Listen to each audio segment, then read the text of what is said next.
The aloof lady just ate the takeout I sent her, and the next moment, she turned into a lamb waiting to be slaughtered, kneeling in front of me to serve me. However, just now, because I was 1 minute late in delivering the meal, Suyu snatched the meal box from my hand and pointed at me, saying, "Is the electric bike also stuck in traffic? Don't you know about going against traffic? Bad review. I will complain about you." Faced with the woman's accusations, I was helpless. Ding! Detected that the host has the potential to be pursued. The anti-pursuer system has been unlocked. The system will bind a gold digger to the host, who will become the host's personal wallet. There will be rewards for spending money on the host, priced at 3,000,000. I was delighted in my heart and quickly shouted, "Come on, system, I want to bind. I want to bind." 666. System loading. Ding! The system detected that the current scene does not meet the binding requirements. Binding failed. To compensate for the host's spiritual loss, present the host with the opportunity to display a 10 billion bank card balance once,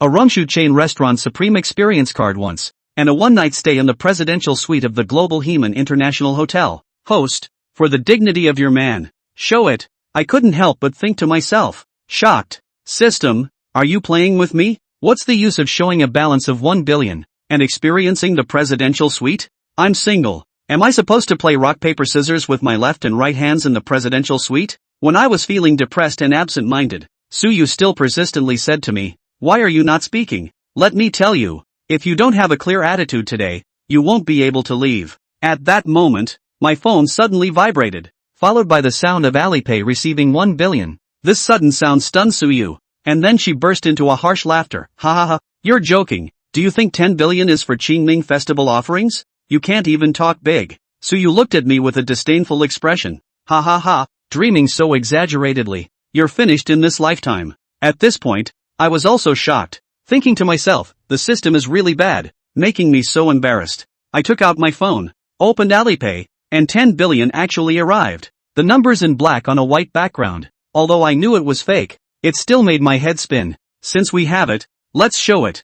I turned the phone screen towards Suyu and sneered, "Smile, keep smiling." Suyu, who was still laughing wildly, froze instantly as if she had been acupunctured. She widened her eyes, stared fixedly at the balance on my phone, and the smile on her face gradually solidified, eventually disappearing without a trace. Suyu's expression changed from disdain to shock, and finally fear crept onto her face. She secretly wondered, who is he after all? Did I get myself into trouble? Manager Su, do you still want to complain about me now? Suyu shook his head awkwardly. Remember, do not bully the poor youth. After saying that, I walked towards the elevator. Suyu's face turned pale, and she silently returned to the office. Rich people may not care about money, but they value face very much. Maybe a little flattery will do the trick. What if he's single? However, such men must not lack women around them. I wonder if he has ever tasted the flavor of someone like me? Suyu looked at her well-proportioned figure and suddenly felt confident. She opened her phone to search for my phone number and solemnly wrote it down on paper. At this point, I returned home, eating instant noodles while opening my phone. Mr. Huang. Hello, I am Suyu from Yuhong Company. What does she want from me? The dignified general manager earns tens of thousands a month. Is she picking a fight with me? A delivery guy? Mr. Huang, I know I made you angry. Can you give me a chance? I rubbed my chin and pondered. She wants me to give her a chance, and she even calls me Mr. Oh, is it because of that billion balance? Silly girl, my balance has already disappeared. Finally seeing me agree, Suyu breathed a sigh of relief. Mr. Huang really didn't mean it today. There was a problem at work, and his mood wasn't great. So, if there's a problem at work, does it mean he can take it out on our delivery guy? Are we trash cans? I'm too lazy to reply to her. Seeing that I still haven't replied, Suyu became even more anxious. Mr. Huang, no matter what, it's my fault. Can you give me a chance to apologize? I was not interested in Suyu's verbal apology. Okay, let's get to the point. How do you plan to apologize? With your mouth? Suyu looked stunned at the message, having seen many wealthy people, but is this kind of directness typical of such a wealthy person? Mr. Huang, I'm sorry for what you said. Sorry? I scratched my head. You dare to say sorry after apologizing? How about I invite you to dinner tonight, Mr. Huang, and apologize to you face to face? How does that sound? I, as an old hand in researching island love films, immediately drew a focus on it face to face. Soon I received the location of the restaurant. This woman is really generous. Under the banyan tree at the luxurious garden restaurant in Yuechang. No matter what she thinks, just go if there's food. When I arrived under the banyan tree, I carefully parked the electric bike in the corner. My eyes scanned the shiny luxury cars, dazzling me. Just as I was lost in thought, a security guard in uniform walked over and looked me up and down, saying, "Hey, what are you doing here? No delivery parking allowed here. You should go somewhere else quickly." I pointed to the corner and said, "It's not in the way to park here." "Buddy, don't be so serious." The security guard looked disgusted and said, "No, what if you scratch someone's car? Can you afford to pay for it? Hurry up and leave. Don't wait for me to call someone to tow your car." At this moment, a brand new BMW Z4 Roadster slowly drove up and stopped next to my electric scooter. A well-dressed young couple got out of the car, the man wearing a fitted suit and the woman wearing a designer dress. The security guard immediately jogged over, while shouting at Huang Xiao, "Delivery boy, how many times have I told you? You can't park a battery-operated car here. Hurry up and move it away. Don't block the customer's parking." Usually delivering takeout suffer a bit of anger is not even, after all, is to earn money. Martyr, you came to spend money today and you're still pissed off? I'm also a guest here for dinner, and I can't move this car today. The men and women who came down from the BMW saw this and sized up Huang Xiao with a look of contempt. The man laughed contemptuously and said, "Little brother, it's not cheap to eat here. Your month's paycheck might not be enough." The woman, on the other hand, covered her nose and looked disgusted. "Hubby, hurry up. You smell like takeout. It's disgusting." A fiery red Porsche Cayenne pulled up a short distance away, and out of the car came a tall, well-built, and elegant beauty. She was wearing sunglasses, and her long wavy hair was cascading over her shoulders. A Chanel suit is to set off her noble temperament. It was Su Shui. She caught a glimpse of Huang Xiao, who was surrounded by security guards and a BMW couple, and couldn't help but smile. Instead of stepping forward immediately, he leaned against the car door with interest, took off his sunglasses and, quietly observing, "Let's get you loaded and see how you handle it." When the security guard saw that Huang Xiao actually dared to talk back, he was furious. Pointing at his nose, he scolded, "You don't take a piss and look at yourself. Just like you still come here to eat? You're not afraid of being arrested for eating a king's dinner." The BMW man shook his head. "Security guards, don't talk nonsense with him, just ask someone to drag him away. This kind of person, he should be taught a lesson." The woman chimed in, "That's right, don't interrupt our meal." Huang Xiao put his hands in his pockets and cleared his throat. "Nima, growing up in the countryside afraid to fight? The old man started with the first generation of your family." Suddenly, he felt the Supreme membership card in his pocket. There it is. What a bother. Save a little spirit and look pretty later. Flip through the call logs and dial that very impressive phone number. A respectful voice came from the other end of the phone. "Dear Mr. Huang, hello, may I ask what you need?" "Nothing else. I just wanted to ask, does my electric car qualify for parking at the Banyan Tree restaurant?" The person on the other end of the phone obviously froze for a moment, and his tone became more respectful and nervous. "Mr. Huang, excuse me, are you at the Banyan Tree restaurant now? What happened?" "Whatever the case, Supreme Black Diamond users first. We will do our best to meet your needs." Huang Xiao glanced at the security guard and the BMW man and woman and said, "Someone won't let me park." The person on the other end of the phone immediately said, "Mr. Huang, please wait a moment. I'll contact the general manager of the Banyan Tree restaurant right away and have him personally meet you in the parking lot." He immediately hung up the phone and dialed the general manager of Banyan Tree in Hibiscus City. The tone was urgent and serious. "Immediately. Right now. Go to the parking lot. Supreme Black Diamond user Mr. Huang is over there. He's in some trouble. You must settle this immediately. Remember, the attitude must be respectful. If you neglect Mr. Huang, you don't have to work anymore." With a bottom, Huang Xiao didn't bother to listen to them push, and walked directly to his little electric donkey. "Humph, stinking beggar, not yet a wimp. I'm telling you, be careful, don't scratch my car. I just bought it." Su Shui was dumbfounded. What kind of operation was this? $1 billion in your pocket and you're such a wimp? Huang Xiao mounted the small electric donkey, twisted the electric door, and drove toward the parking lot exit. In the next second, the four looked on with jaws agape. "He's not going anywhere." He blocked the doorway with the little electric donkey directly across it. "Today, who dares to scratch and touch my car? I will not blackmail you to sell your pants. Count on you not wearing it." The three men in the center of the parking lot looked at each other. "Is this kid crazy?" The security guard rolled up his sleeves and charged. "Kid, you've managed to piss me off. Spilling your guts on my turf and challenging me? I'll show you what regret means today." The restaurant hooted and hollered as 5 or 6 people poured out, and General Manager Wang Hai went out and saw the four of them. Two young men he recognized. Apparently by the security guard, Lu Bo grabbed the clothes of the takeaway boy. Definitely the distinguished, money-drenched supreme VIP, Huang Xiao. Mr. Huang. Lu Bo, stop. If you dare to move, I'll make sure you don't leave Rongcheng. Lu Bo heard the sound, turned around, and withdrew his outstretched hand for a moment, seeing the furious Mr. Wang running towards him. Trouble? Chapter 3, Brother Unicorn, you're my real brother. Wanhai rushed all the way to the parking lot with a few restaurant managers. He couldn't even wipe off his sweat, and with a smile on his face, he nodded and rushed to Huang Xiao. 90-degree bow. Mr. Huang. Greetings, I'm Wanhai, the general manager of Banyan Tree Restaurant. I'm really sorry. Let you suffer in our restaurant. It's all our fault for not doing a good job. The BMW man, woman and security guard Lu Bo's jaws dropped to the ground. Mr. Wang, who is usually so high and mighty, groveling to a young man in a takeout suit and riding a small electric donkey, like a pug. Him? Who is it? Su Shue's eyes widened, and the Hermes bag in her hand fell to the ground oblivious. Wanhai, she knows that Dijia Catering is one of the leading catering companies in Rongcheng. As the general manager of Banyan Tree, Wanhai's position wasn't much different from her company's boss. He was so respectful to Huang Xiao. Wanhai turned around violently and pointed at Lu Bo, who was dumbfounded there. Get the hell out of finance. Settle this month's paycheck. You're fired. Get out of here right now. Lu Bo was so scared that his face was white. His legs were soft, and he couldn't speak with shivering. His intestines are remorseful. Who the hell knows that this takeaway boy can't even offend Mr.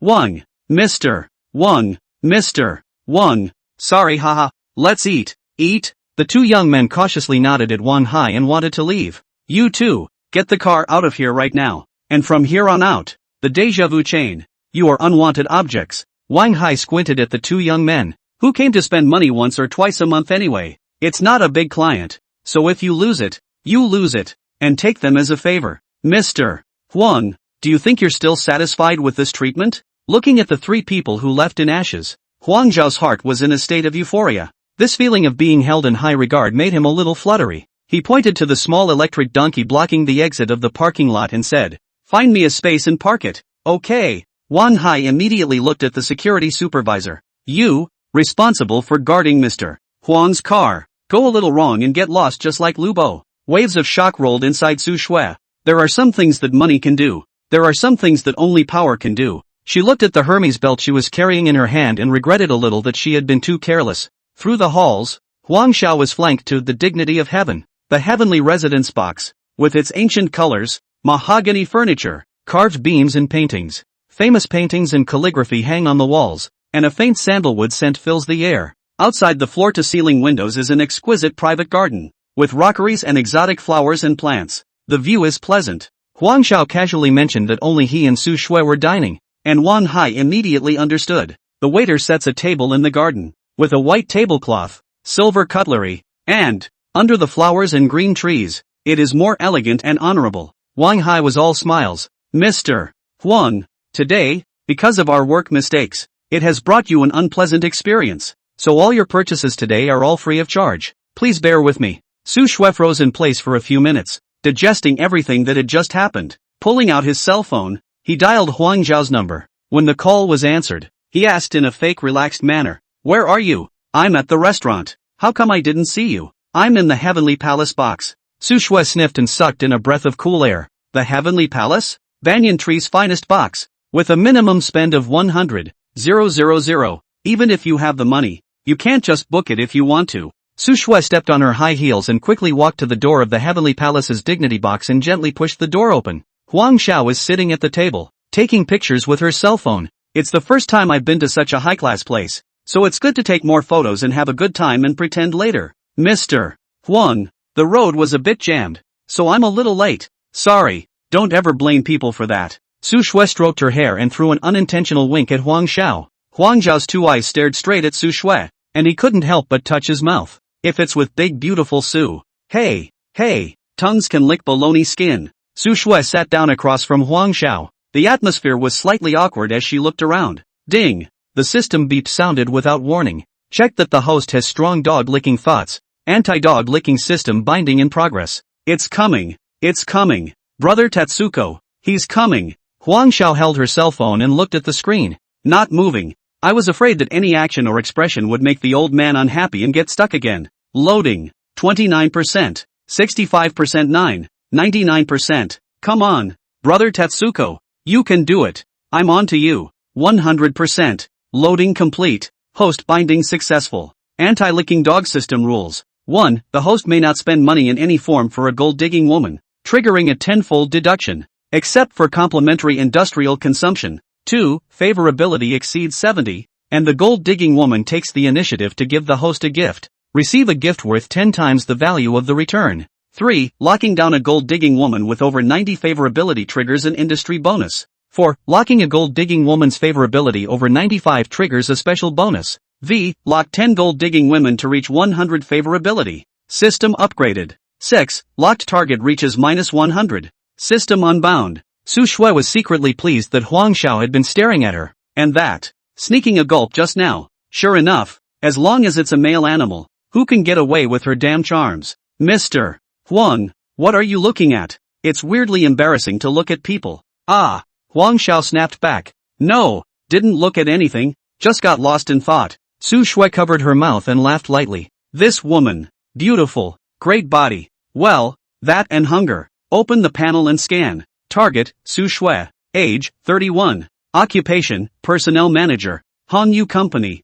Favorability, 75. Money grubbing index, 95. Extreme money grubbing. Target with a favorability of 75 is found. Is it locked? Huang Xiao felt like his worldview had been shocked. Su Shui is rich, beautiful, and surprisingly gold-digging. Is it true that the richer you are, the more you love money? If you tell her that you're actually really a delivery boy, with a family in the countryside. The family also has farming parents and a younger sister who is a student. He guaranteed that in less than a minute, the woman winking and smiling in front of him would flip her face faster than a Sichuan opera face turn. Unico wouldn't let him spend money on a gold-digging woman, making it clear that he was whoring himself out for nothing. Not to mention the absence of money. White whoring. That's a very high difficulty factor. Gold-digging women are often found, those who are attracted to them are not often found. Determined to lock. Mr. Huang, I sincerely apologize for yesterday. Here's a small gift I bought. I hope you can forgive me. Su Shui whined and handed over the Hermes bag. Delivery people,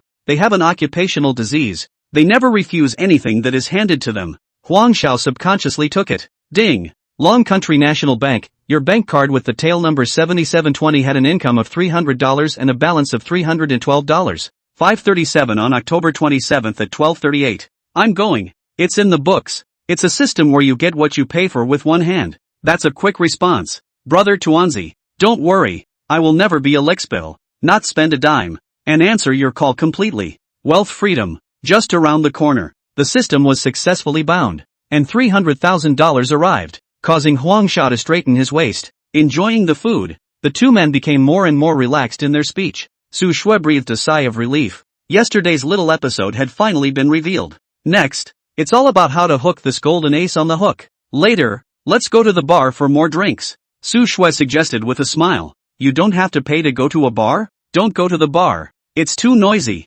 Just drink here. It's too expensive here for that. It's not expensive. Feel free to drink it openly. What do you want when you get someone drunk? Sure. The wine gradually went to her head. Su Shui reddened her face, biting her lips lightly. My fighting strength is, but it's very strong. Oh, haven't touched a man in a year. It's all right, I can resist. Didn't Mr. Gorky say, let the storm come harder? Chatting about the tart. The cell phone WeChat rang. Huang Xiao clicked on it. Lu Qian sent it. Huang Xiao, remember to come over and help me move tomorrow. Don't forget. If he didn't return it himself, it was expected that Lu Qian's call would come right away. He quickly replied. Yes, good for your ing balls. Whoever helps you is a grandson. Chapter 4, Mature women are good, but don't drink too much. Top floor of the Heaton Hotel. Inside the presidential suite. Under the dim light, Su Shui's eyes were mesmerized and charming. Huang Xiao has a great body, bronzed skin,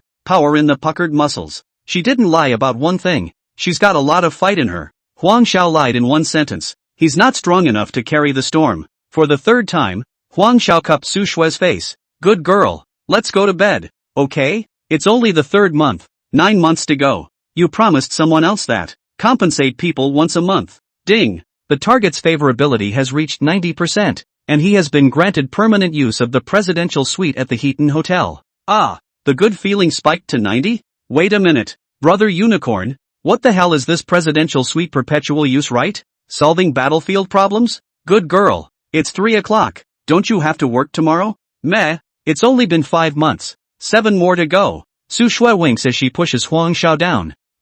Sure enough, there are only tired oxen, not plowed fields. Su Shui's pretty face was scarlet as she secretly glanced at Huang Xiao, who was pretending to take a cigarette break by the window. It's just nice to be young and strong. If she could really be with him, she was afraid that she would die of happiness. Huang Xiao stared at the system panel. It went up 1 point, and another. Brother Tuzi's divine weaponry. Ding! Target favorability has reached 95%, boosting physical strength and tripling combat power. Instantly, a wave of warmth rushed through the body, and physical energy was instantly returned to full strength. Huang Xiao smiled evilly and stubbed out his cigarette. It was time to show real skill. Window, couch, bathtub, den, floor. Everywhere is a battlefield except the bed. After the big battle, it was dawn. Huang Xiao put on a yellow battle robe and rode a small electric donkey sent by Wang Hai, ready to go to start the day. Drip! Su Shui pressed the horn and lowered the window. Still delivering today? What's wrong? You're supporting me if you don't deliver? Su Shui's mouth was tinged with a smile at Huang Zhao's distant back. Good. You feed me. Arriving at the company, the receptionist's eyes were glued to the radiant Su Shui. Smashing his mouth. Gee, what man is this being moisturized by? Su Shui thought back to last night's madness, and the corner of her mouth hooked up with a touch of satisfaction. Take the sexy pictures you took last night in the presidential suite and post them to your girlfriends. The 4 in the group have been on pretty good terms since college, and without touching the interests of, barely qualifies as a best friend. This they knew by heart. All 4 are in similar situations, with high incomes, pretty faces, and unmarried. It's not that you can't find a boyfriend. There's always a few little fish and shrimp in their respective fish ponds. Just in case, 10 days and half a month is good. Longer, look at the cucumber and want to lick it. The group chats and shows off their new luxury purchases. The new puppies became one of their few hobbies. Su Shui's cell phone was shaking as if it had been installed with a vibrator. The 3 were chatting up a storm in the group. ***.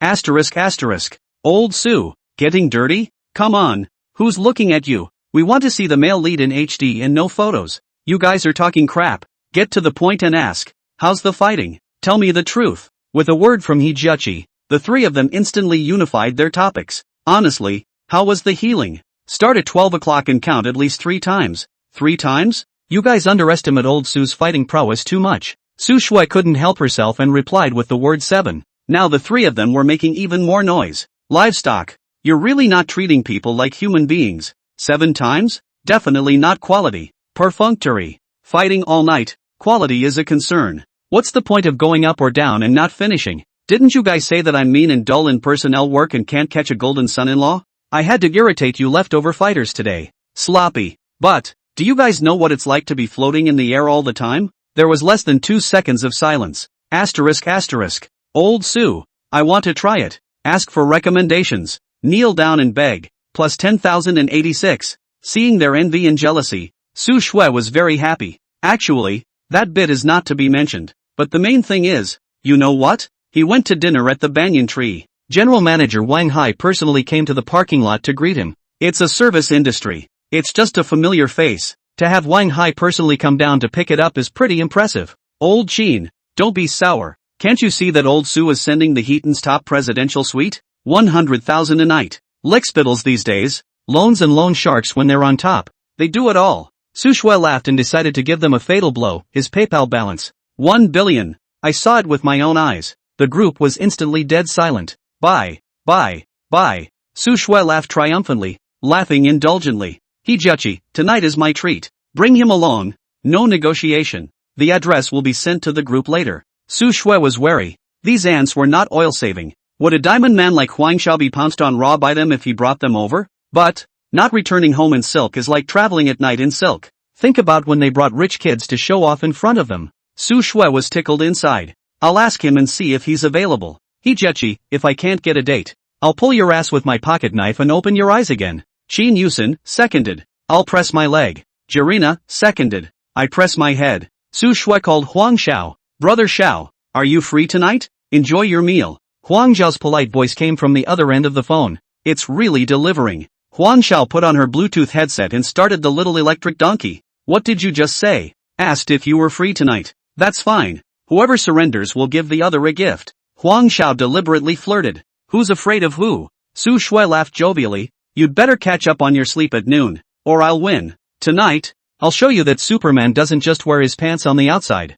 Ha ha, night out with a group of friends I have. Just a couple girlfriends. Tonight when they ask you what you do, just tell them you're a delivery boy. I'm supposed to be a delivery boy. I'm going to be busy. Come order. Okay, you be safe. Hanging up the phone and thinking about the struggle that would continue tonight. I really should get some rest. The Heaton Hotel Presidential Suite is free for life. So why resign yourself to a rental? There's over $300,000 on the card. Go back and put away the important stuff. Why don't you just check out of your room and move to Heaton? Lu Qian, aren't you moving? Yes, you can. Pay your own rent. Chapter 5, Girlfriends. Girlfriends. No running orders today. Riding his bike, Huang Xiao left the rental house without looking back. Valuable things to take away. Clothes and all. Just don't. Call the landlord to return the rent. The 99 presidential suite on the top floor of the Heaton Hotel is where one's future nest will be. Staying in a presidential suite is not much more enjoyable than that big luxury flat. With little money in her pocket, Huang Xiao went to the clothing store down the street and spent a couple $1,000s on got some random outfits. After finishing these things, it was 2 o'clock in the afternoon, and Huang Xiao fell into bed and slept. It was less than 5 o'clock, and unsurprisingly, Lu Qian's wake-up call came. The phone rings over and over again. Huang Xiao yawned, got up, sat on the couch and turned on the TV. Licked it once, licked it again and it's tasteless. Go ahead and ring it. I'll ignore you even if it's loud. Lu Qian took half a day off to pack her things. That old man Chen Liang, having money is of no use. The old lady serves him like a maid for $5,000 a month. Not as good as Huang Xiao, who pays all the salary for a month and does all the housework. I don't know how much better the bed business is than this bad old man. Couldn't stay a second longer. With her spilling the beans, Chen Liang gave $100,000. But she was also given an ultimatum to come home from work today and not want to see her again. Damn Huang Xiao, give your face no face. I gave you the chance not to answer the phone. You deserve to be single for the rest of your life. No phone calls. We have to find a place to stay tonight. Right. The old thing had a diamond card from the Heaton Hotel on the nightstand for 60% off. A 480 night room is only $288. A woman with over $300,000 in savings can't treat herself too badly. If you really can't, let that stinky fish and shrimp John Yanghao sell his blood to pay for himself first. Thinking of this, Lu Qian heart that breath is finally smooth. Dragging the 2 suitcases left the money home. Receiving the location from Su Shui, Huang Xiao changed into her newly purchased casual clothes and went out the door. The outfit was the most expensive he had worn since he was a child. One must be content, not dejected. Hijiaki had gone to great lengths for this evening meal. If Su Shui hadn't bragged, she'd be entertaining a rich kid with $1 billion in pocket money today. Sloppy, Mao Tai, King Hao Pa, arranged on. It's not ostentatious, just right for a small gathering of friends. The boxes are not too big or too small. A medium package is fine. The standard is $1,500 per person. Not too much food, but exquisite. Got off work early, put on some beautiful makeup and changed into a sexy deep V purple dress. In the private room, Qin Yusin and Zhu Lina, not long after arrived back and forth. The three of them laughed in their hearts as they met and swept each other off their feet. Ha, it's true that they're all here to steal men. Each one was dressed up and all had scythes and hoes in their hands. It's just a matter of who's polite and who's not. I can say this up front. Let's play fair. No dirty tricks. Jirina ruffled her hair with a proud face. She was quite confident in her face and body. But these two BFFs, they're no slouches. It's easy to hide from a gun, but it's hard to guard against an arrow. So let's get one thing straight. You guys have to hold me down in case I can't control myself and jump on you. Jechi giggled, not taking Jirina's words seriously at all. We're both women. Why should I spoil you? Qin Yusin, as a lawyer, was much more rational than the two men. He hurriedly came out to round up the situation. The two of you are competing for the job before the two of you even know what's going on. Besides, you'll see, Su Shui will definitely protect him. You guys think she's a poser? Also, maybe, Suetsu will say he's not rich at all and tease us. Have you two done this kind of thing often enough? We'll see. Let's see which play Su Shui sings later. The door to the box was pushed open and Su Shui walked in with Huang Xiao on her arm. Let me introduce you all. His name is Huang Xiao. Su Shui had a smile on her face and, the hand holding Huang Xiao tightened again. My good friend. The trio could tell at a glance that Huang Xiao was wearing a brand new set of cheapies. Just bought it. They exchanged a look and smiled heartily. Guessed it. As soon as Su Shui finished introducing Huang Xiao, He warmly greeted him and sat down. Attentively, he pulled out a chair for him. Sit down. Sit down. Zhu Lina, on the other hand, was busy helping Huang Xiao pour tea, her face full of smiles. Drink tea. Try the rainy day dragon wells. It can smell good. Qin Yusin's mouth said she didn't believe Huang Xiao was rich, but her body was very honest. Sat directly in the chair to his right. Huang Xiao didn't move and sat down, politely responding to their enthusiasm. Opened the system panel. Target, He. Age, 29. Occupation, Design Director of Jime Company. Favorability, 35. Money Grubbing Index, 90. Extremely money grubbing. Target, Jirina. Age, 28. Occupation, Public Relations Manager. Famous Generals Group. Favorability, 25. Money Grubbing Index, 93. Extreme money grubbing. Target, Qin Yusin. Age, 30. Occupation, Lawyer. Datong Law Firm. Favorability, 20. Money Grubbing Index, 93. Extreme money grubbing. Well, 3 beautiful women, each with their own special characteristics. Clearing out the gold digging. You're welcome for what? Fertilizing and targeting. Exquisite dishes were brought to the table, one after the other, and the Maotai and Marquis were opened. And the wine is fragrant. After 3 rounds of wine and 5 flavors of food, the 3 of them began to poke around to find out about Huang Xiao. Huang Xiao, what kind of work do you do? He asked with a gossipy face. Delivery. The 3 women snapped their heads around, their eye-knives swishing towards Su Shui. He's really a delivery boy. It's too much. Su Shui, this kind of identity you've put on him. Delivery is good. Time is free. Ha ha. Jirina laughed. Huang Xiao glanced at Jirina. It's quite free. It's just 10 hours of work a day. Tired as a dog. Sometimes when I meet a stupid ex-customer, I have to pay a fine for nothing. Huang Xiao spat to himself, and when the 3 of them heard it, it didn't look like they were pretending. Su Zhu, maybe they really did meet on a delivery. If this kid isn't lying, then it's Su Shui who's lying. But, no. Huang Xiao's looks are upper middle class at best. What makes Su Shui look at him, and then look at Su Shui, sitting on the side smiling like a flower? One by one, she gave Huang Xiao a dish to eat. A living lickspittle. What do you want from him? Figure he's superpowered and feels like he's floating in the sky all the time? But how do we know if he's any good without trying the goods? If you can't see it, how can you try the goods? One of the 2 must be lying. While Su Shui accompanied Huang Xiao to the restroom, the 3 of them immediately came together to mutter. I see his wimpy face. He doesn't look like he's faking it. 80% he's really a delivery boy. Well, I feel the same way. If he was really a delivery boy, do you guys think Su Shui would let him climb into bed? Can you smile like a flower? In this case, let's check first. If Huang Xiao is really a rich kid, then we'll form a bureau. Okay. With one last drink, a few people went their separate ways. Su Shui leaned on Huang Xiao, secretly happy in her heart. A bunch of stupid girls. On acting skills, this is the big one next to me. The tawdry red Porsche Cayenne's ass is followed closely by a Mercedes-Benz GLS. It was Jirina who drove the car. Seeing Su Shui and Huang Xiao enter the hotel elevator, Jirina walked to the front desk. Hey, pretty girl, those 2 people who just went up there are friends of mine. Where do they live? Tell me. The receptionist looked her up and down warily. Excuse me, guest's information can't just be revealed. Che, Huang Xiao, I'm really his friend. The girl who went up with him is called Su Shui. Don't worry, sis isn't here to catch an adulterer. Take it easy. When the receptionist heard that the woman even knew the guests, she hesitated a bit. Miss, I'm so sorry. Mr. Huang is our VIP here. The leader has taken special care of him. His information is absolutely confidential. Jirina's eyes rolled back in her head, and she immediately changed her question. So is he a regular at your Heaton hotel? The kind that stays here all the time? Well, his access is unlimited time to stay anytime. Heaton Supreme Access. Phew.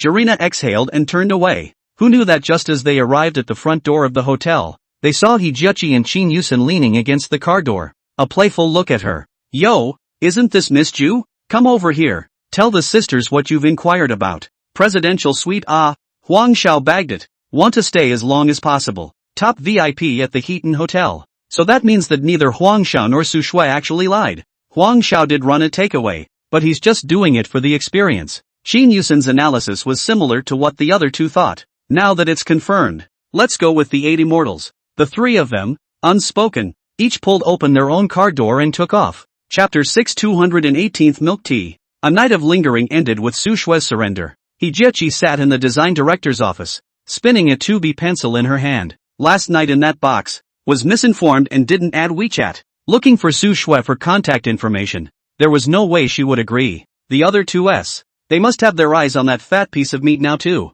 This kind of diamond in the rough is not to be missed, so it's better to get it first. Find a way to create a chance encounter. There it is. Hijechi snapped her fingers, a hint of cunning flashing in her eyes. Order takeout. Take a radius of 15 kilometers around the commercial CBD and order milk tea. In no time at all, the company became a staging ground for takeout boys. Yellow and blue. People coming and going. Incessant. Hijaki sat with her legs crossed in front of the floor-to-ceiling window, staring at the incoming and outgoing delivery men. There was a gradual uproar in the company. Usually, people order takeout in a concentrated way. Where can you order 1 cup at a time like Hijechi did? In the pantry, a few small staff members came together and whispered, "Hey, director, he is crazy today, right? Ordering so much milk tea." "That's right. You've ordered more than 100 cups, right? Until next year?" Mr. Chen of the Huaqian Group upstairs in the Science and Trade Building. "Do you know about it? Chasing after her. Chasing hard. I know.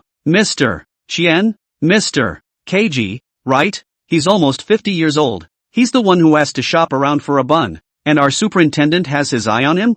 Huang Xiao rode irritably on a small electric donkey. Lu Qian's life-threatening serial calls had bombarded her from 8:30 in the morning until now. Without stopping. Rush hour. Usually a dozen orders run out this time of year. And today it's only 3. Xiao. What for? Got a complaint? Fatty Marco held a cigarette and handed one to Huang Xiao. Huang Xiao lit it up and took a hard drag. "How's business? I've seen you run to this milk tea store a few times. The damn store usually doesn't do much business. Tiburon's gone crazy. Ordering milk tea 1 cup after another from 10 o'clock. I've run 5 orders. Marco puffed out a smoke ring prettily. "It's fine. A few steps. Didn't you brag about being awesome in the group? Saying that big boss of Han Yu apologized to you? How come there's no follow-up?" "Wait. Brother will dump the evidence to the group in the next 2 days and blind your dog's eyes." "Brother, let's talk about opening a fast food restaurant sometime." "Okay, let's talk when we're free." Taking advantage of the gap in Lu Qian's phone call, Huang Zhao's eyes took a single. Coincidentally, it's exactly what Marco said about Jimei. Picked up the meal. Huang Xiao ran all the way. A few steps. There is no need to move the car. As he ran, the phone in his pocket was ringing as if he was being rushed. Lu Qian's matter must be resolved quickly, or else there will be no ing piece. When we got to the entrance of Jimei, the receptionist didn't even raise her head, pointed inside, and gestured Huang Xiao to go inside. Mako happened to come out from inside and saw Huang Xiao. "Xiao, put the conference room." Huang Xiao nodded and walked straight in, passing by Hijechi's office. Hijechi in front of the floor-to-ceiling window saw him at once. She clenched her fists and mentally shouted yes, in excitement, holding back her excitement, waiting for Huang Xiao to enter the conference room before opening the office door. Huang Xiao came out of the conference room and saw Hijechi at a glance. "Hijaki?" Hijechi made a surprised expression. "Aya, Huang Xiao? Coming over to deliver takeout? Come into my office for a glass of water. Who is it in your company that has too much money to spend? Ordering milk tea by the cup?" Hijechi's face stiffened slightly. Then she smiled and explained. "Whatever. People spend their own money. Nice office. Beautiful woman. People are beautiful and the office smells good." Huang Xiao sized it up. "Not bad. I have to go. The battery car is still at the curb of the milkshake store. I'll talk to you later. Add a WeChat and get back in touch." Right on cue. The two added each other on WeChat. After adding it successfully, Huang Xiao found that Hijechi's favorability had soared to 50%. Once Huang Xiao left, Hijechi scanned the order for exactly 218 cups. As soon as she pushed open the office door, she yelled at the office area. "Conference room milkshake. Come get it yourself if you want it. My treat." When she finished, she went back to her desk and spun the 2B pencil in her hand. Again, a playful smile curled the corners of his mouth. WeChat added. How to tease. WeChat chimed and she glanced at it, casually tossing her phone aside. The old bastard Qian Liang in the fish pond is not at peace these days. Huang Xiao went downstairs and picked up Lu Qian's phone, enduring to the limit. Just spitting out the word I. The other party immediately told him to face the wind. For 10 whole minutes, he didn't interject a word. His ears were full of Lu Qian's ranting. From the time we met 3 years ago, and then the hard times we've had together. Interspersed with "you've made mistakes before. I was just slightly more wrong this time. You're a man at least. Why are you so small-minded? You promised to love me for the rest of my life. To tolerate me? To protect me." Huang Xiao felt like she was about to explode in place. Is it wrong to put a little extra chili in a dish? Is it wrong to do laundry and forget to wash your underwear? Mopping the floor and not wringing out the mop water is wrong. If, God forbid, he were to do it again, he would say 3 words to this woman: get out. Far. Point. If I had to put a deadline on that statement, forever and ever. Finished? After that, when are you coming to pick me up? I forgive you for not answering my calls yesterday. Come on, when are you coming to pick me up? I'm only going to say one thing, so listen to me. Get as far away as you can. If you bother me again, I'm calling the police. I'll do it. After saying that, Huang Xiao directly hung up the phone, and the world finally cleared up. The beeping on the other end of the phone confused Lu Qian. Huang Xiao, who had always been so obedient to her, hung up on her, telling her to get lost, even threatened to call the police? Lu Qian was so angry that she was shaking, and her cell phone was almost crushed by her. She didn't understand that the little lickspittle that she had been playing around with. Where did you get such courage? Got a new love? Or are you rich? What gave him the nerve? The more Lu Qian thought about it, the more angry she became. The thought made an already irritated mind even more irritated. WeChat turned up Zhang Yanghao, though a little poorer and uglier than Huang Xiao. It's a little worse in that department too, but it's better than nothing. Tonight, drink with me. She sent a message to Huang Yanghao. Almost instantly, Kang Yongho replied, yes, Your Majesty. Isn't Kang Yongho unemployed? Solving personal problems has to be done at the same time as letting him run the takeaway, and checking on Huang Xiao in the meantime. What exactly happened to turn a gentle hyena into a wolf dog?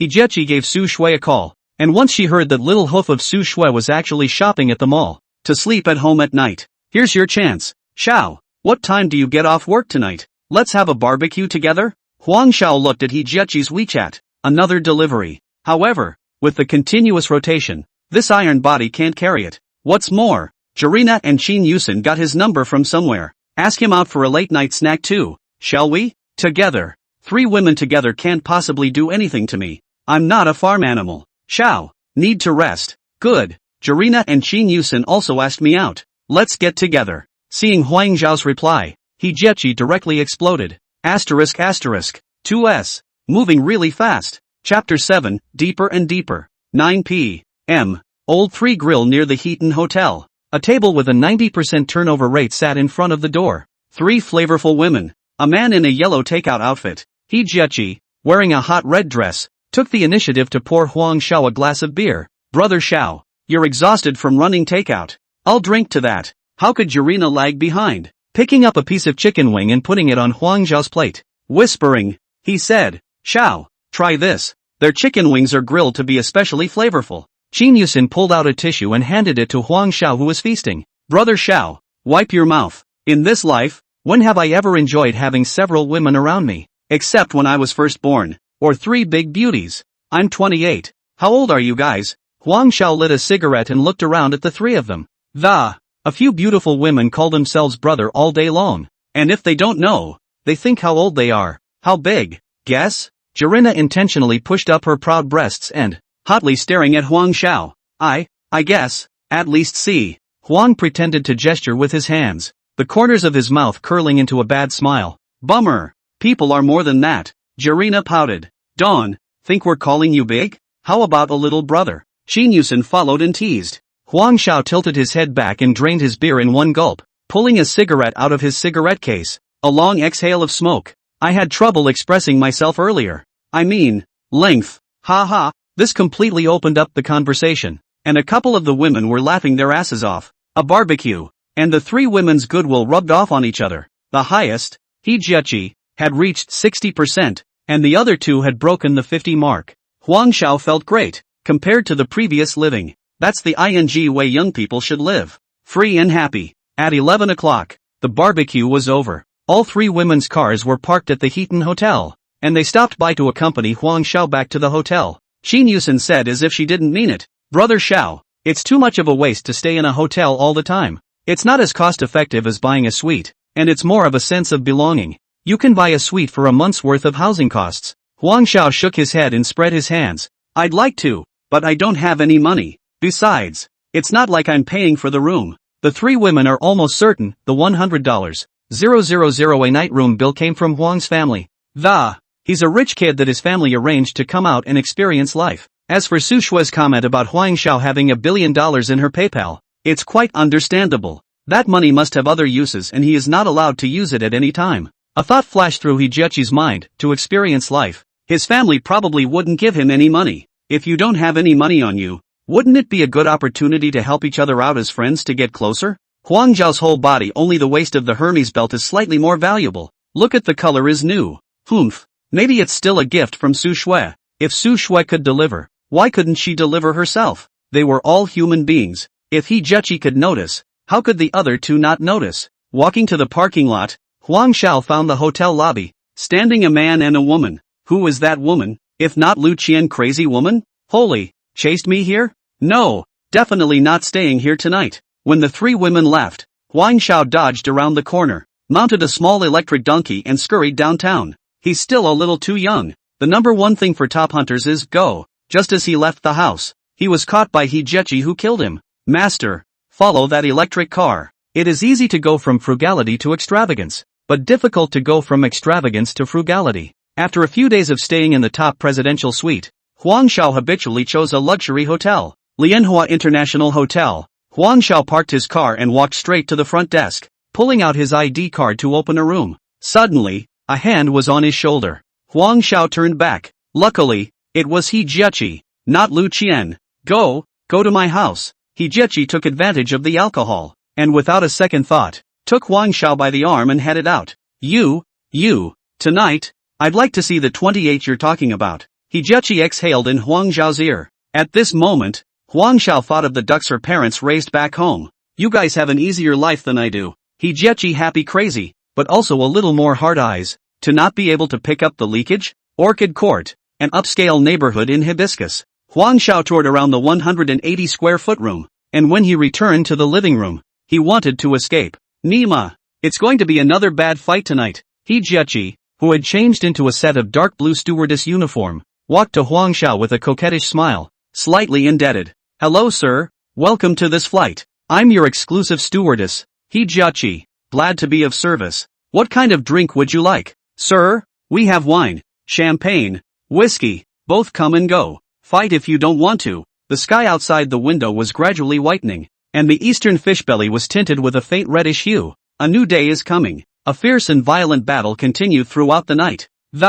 Until the first rays of morning sunlight poured into the room through the cracks in the curtains. Target has reached 90% favorability and has been granted $1 billion in stock market funds, and has automatically purchased stock. Satisfaction of conditions releases the right to buy and sell. The uniform mechanical beep sounded in Huang Zhao's head. $1 billion? Brother Tuanzi, you're drawing a big pie again. Huang Zhao couldn't help but spit out that Brother Unicorn was a bit unreliable this time. Last time I was at least given a presidential suite to stay for free. This time it's clear that he's trying hard too. So how come there's another contraption that can only be seen but not used? Just then, Hijechi's soft body once again wrapped around her. She snuggled into Huang Zhao's arms like a lazy kitten. Dawn, what you just said in depth makes sense to me. Huang Yi smiled knowingly, stroked his chin in a pretense of sophistication, and said, in depth.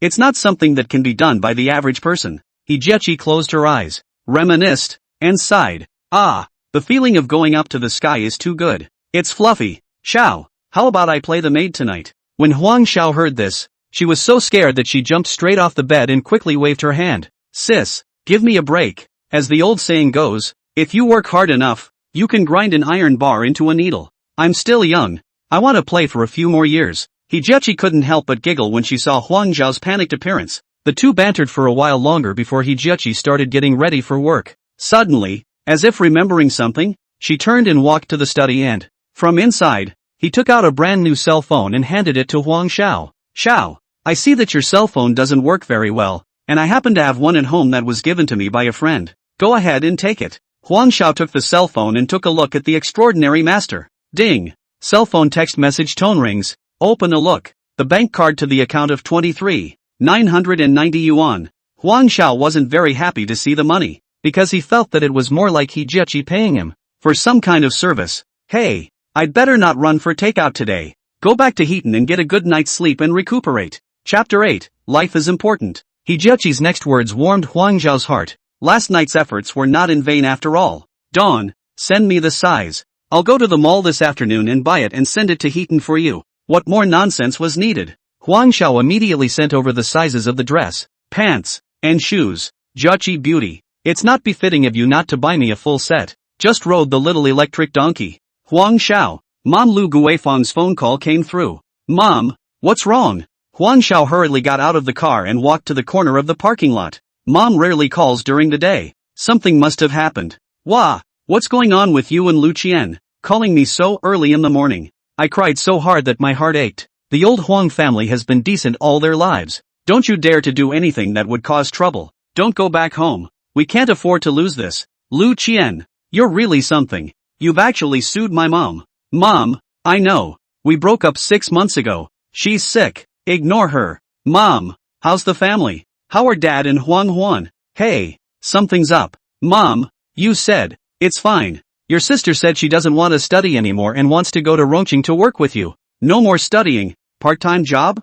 Huang Zhao's voice steeply rose an octave, causing passers-by to look sideways. You know the situation at home. Huang Huan said that the family can't afford to pay for the exam anyway. You're 28. If you don't buy a house, this girl Lu Qian will definitely not marry you. She doesn't want to drag you down. Mom, let Huang Huan study at ease. Her brother will definitely provide for her. Now that I'm making money, turn 30,000 back in a minute. 30,000? Kid, you're just delivering a takeaway. Where did you get the money? Don't do anything illegal or criminal. Ever. Mom, what are you thinking? You don't know your own son? Marco and I set up a stand to sell fast food. The writers all eat at our place. And business is booming. We make tens of thousands of dollars a month. Huang Xiao told his mom Lu Guifang about the business plan he thought of before. Be well then. And if there's anything you need, talk to mom. Got it. Remember to tell Huang Huan that if she doesn't study, you guys can't afford to clean her up. I'll come back and clean her up. Huang Xiao took a hard drag on his cigarette and spit it on the ground.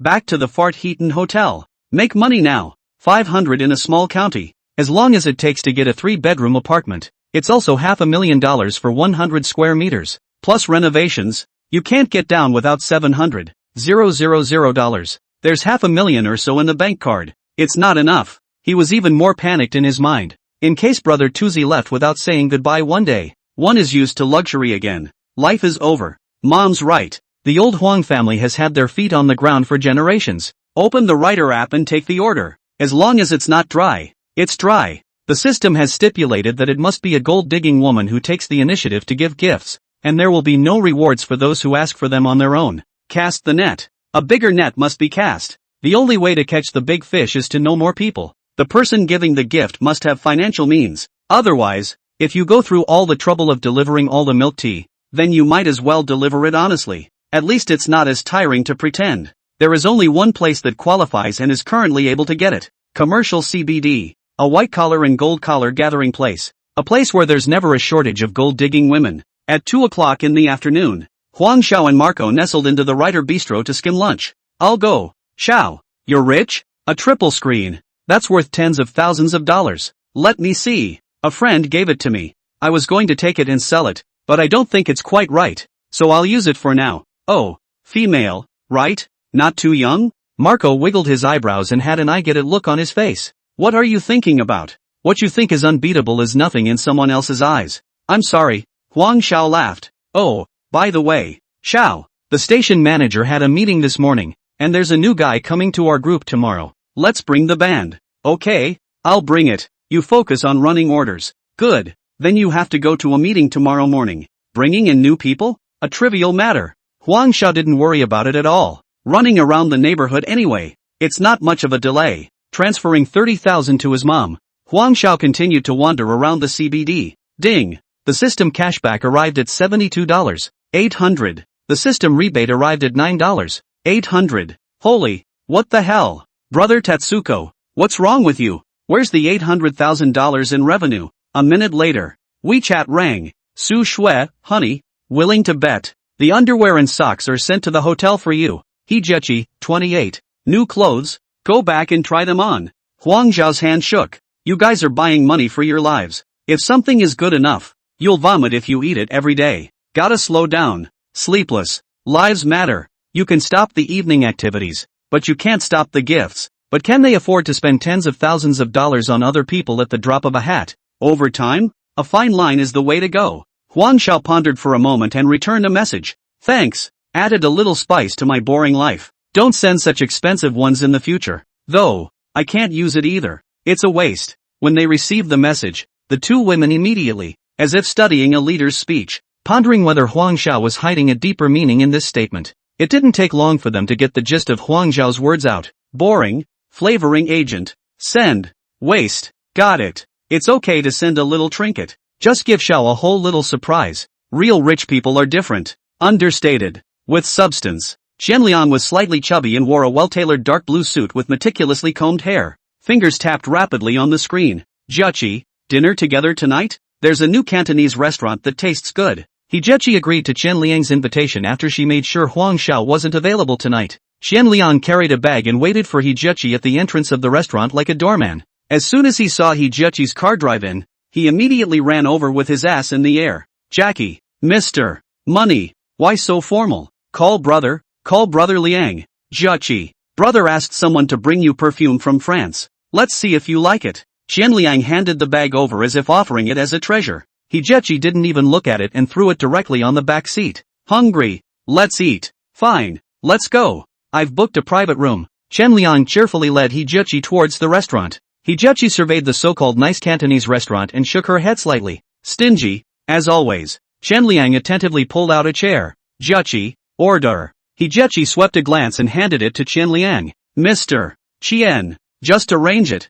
I'm fine with it all. Okay, then I'll arrange it. Well, we can't eat much. Let's order a set menu for two. Not enough to add more. Jiaqi nodded. She just glanced at the two-person package. 198. Mr. Qian, why don't you look at the online platform? It might be cheaper. Qianliang's eyes glistened as he listened, not hearing Jiaqi's mockery. Yo, it's still true.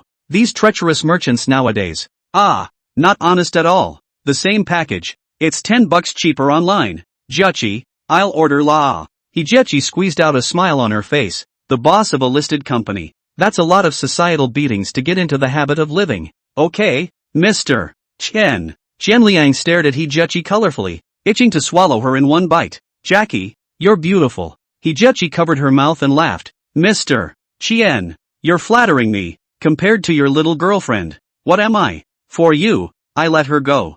Yeah, and she left so easily? How can it be? Been with her for half a year and gave her $100,000 in breakup fees. I don't know. Qianliang grinned meatily. That's quite a lot. Jiaqi felt a wave of nausea in her heart, cursing herself for letting this kind of toad crawl into the bowl. But on second thought, a brilliant plan came to mind. Putting down her chopsticks and wiping her mouth, she looked at Qianliang. Mr. Qian, we're not suitable. And, I have a boyfriend. In the future, don't look for me. Ha? Qianliang jerked his head up. When did you have a boyfriend? For what? Do I recognize it? You think I'm a sick cat if the tiger is not powerful? You dare to steal a woman from him? I'm sure you don't recognize him. He's a delivery boy. Well, thanks for the gift and the dinner. I'm done eating. Enjoy your meal. Looking at Jiaqi's swaying back, Qianliang gritted his teeth in anger. Fists clenched. Mud. Why another delivery boy? I've got a bone to pick with the delivery boy, don't I?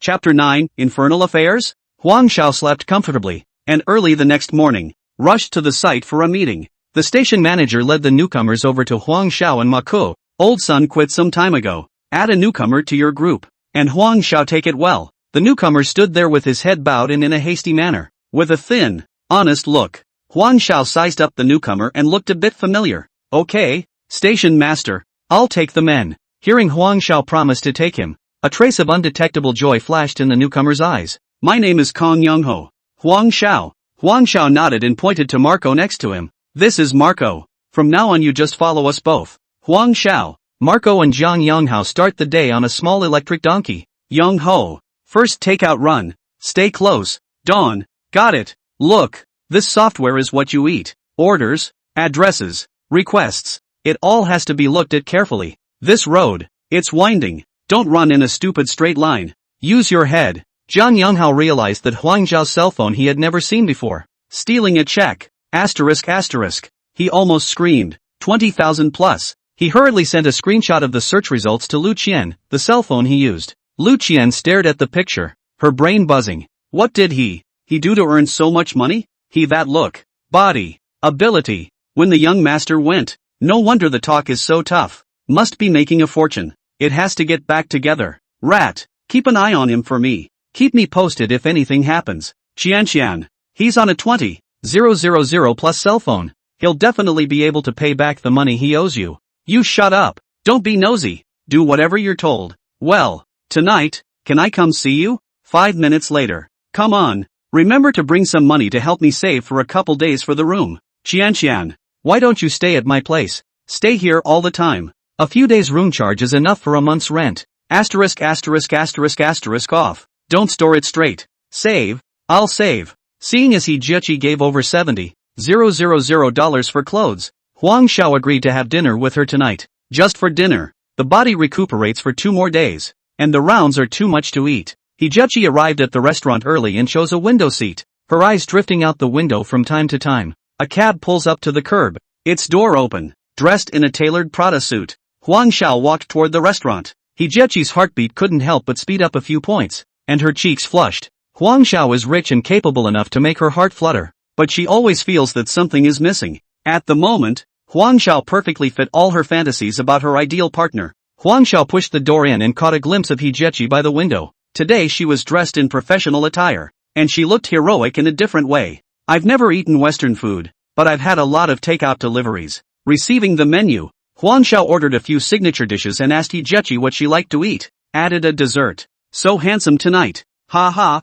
thanks for the dress. Jiechi blushed and pointed to the outfit she was wearing. Or else, let's try this outfit on tonight? Stayed up all night last night, delivered all day during the day, and took the night off. At this time, in the shade across the road, Kan Youngho was holding his cell phone and sneaking around taking pictures of the two in the restaurant. Queen, look, Huang Xiao is having dinner with a beautiful woman, wearing a suit that looks like it's thief expensive. You must be with a rich woman. What none of them knew was that not far from Kan Youngho, there was another person that, taking a single shot at the two men, back downstairs at the Heaton Hotel, Huang Xiao saw a familiar battery-operated car. Isn't that Kan Youngho's car? It's 10 o'clock and you're still delivering? Not bad. That's hard work. After waiting for more than 10 minutes, Kan Youngho hadn't returned. Doubts grew in Huang Xiao's mind. He lives here too? It can't be such a coincidence, can it? He didn't know if Kan Youngho had any money, but he certainly wasn't the one pretending to be a pig in a poke. Nervous and well-behaved in the morning.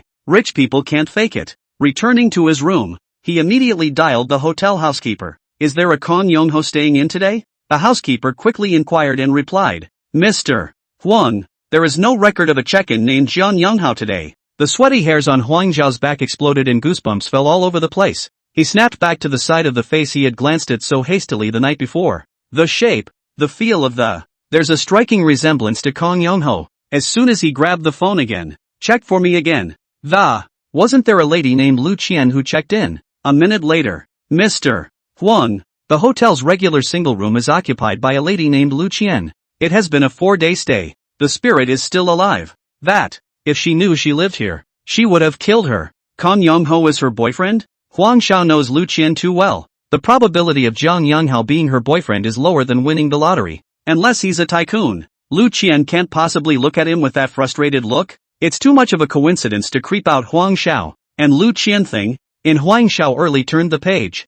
She grasped not to let go. Tomorrow, gotta find someone to try Kan Youngho. If Lu Qian's instructed him, a dead runner, to play Infernal Affairs. It's too much to take Xiao as a dish. Pulling out his cell phone, he sent a Weibo message to Su Shui. Send over a couple pictures of you at home. 15 minutes later. Black silk, suspenders, slurp. Let's have some normalcy. Brother's going to go to the writers group and act like a pussy. Bummer. Half a day's work for nothing. Su Shui rolled her eyes petulantly. She had all packed her props and was ready to go to Heaton for her appointment. Picked a picture of Suetsu sitting at home, staring sadly out the window at the lights. I threw it straight into a small group of good friends in the catering order group. Xiao, did you really take down the big boss? Marco was the first to blow up. Awesome. Xiao, this is a big boss. Yellow, tell the guys how it was done. Want to know? Fine. Do me a favor. And when it's done, I'll have Big Boss treat the brothers to a rubdown.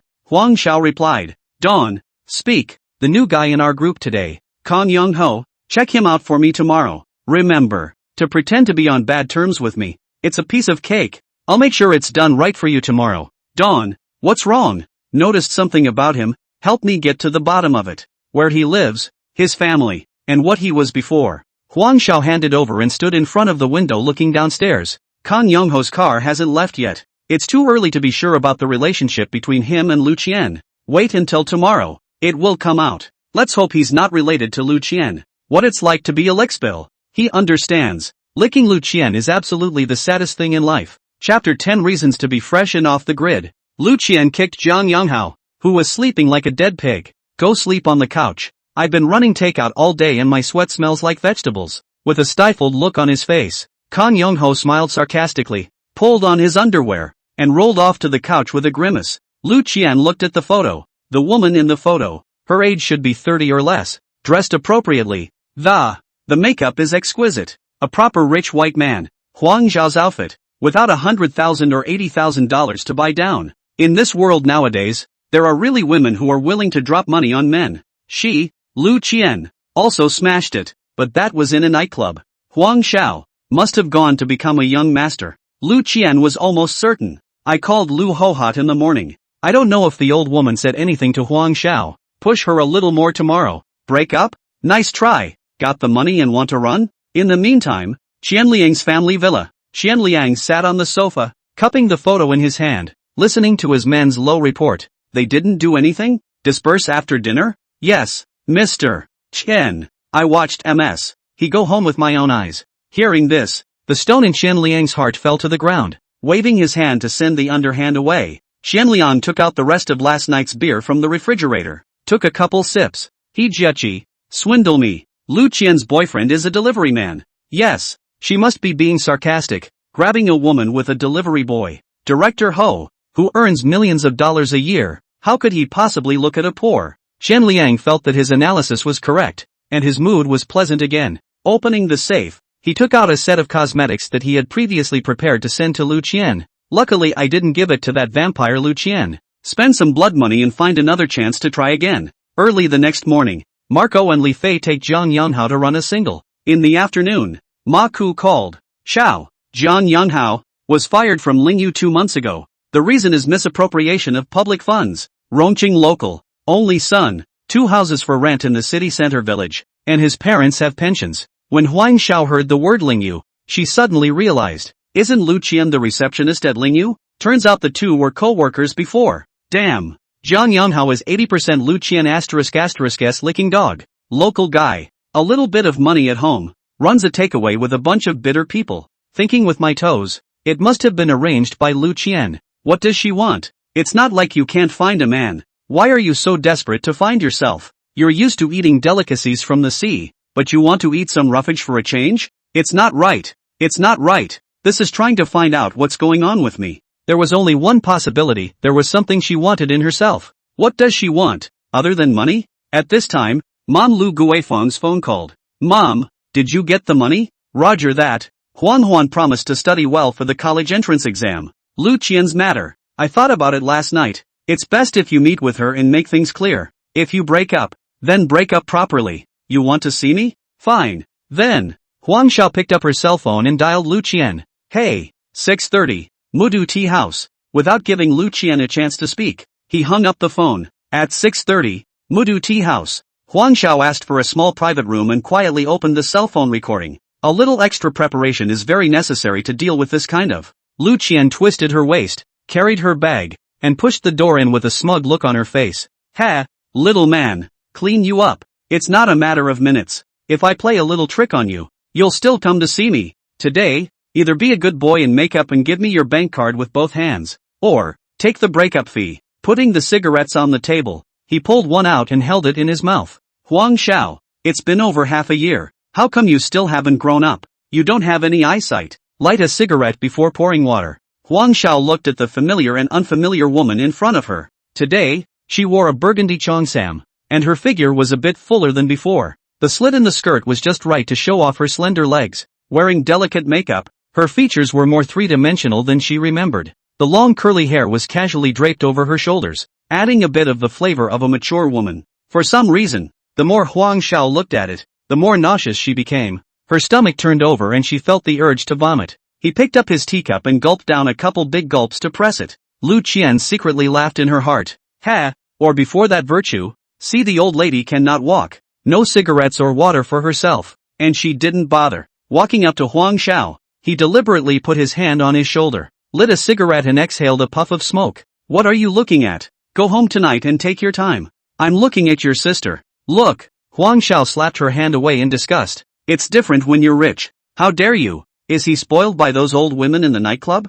Yo, can't you touch it now? I called you here to tell you that we've been broken up for 6 months. It's over. I'm warning you. Leave my family alone. Ha ha. This reaction from Huang Xiao was expected of her.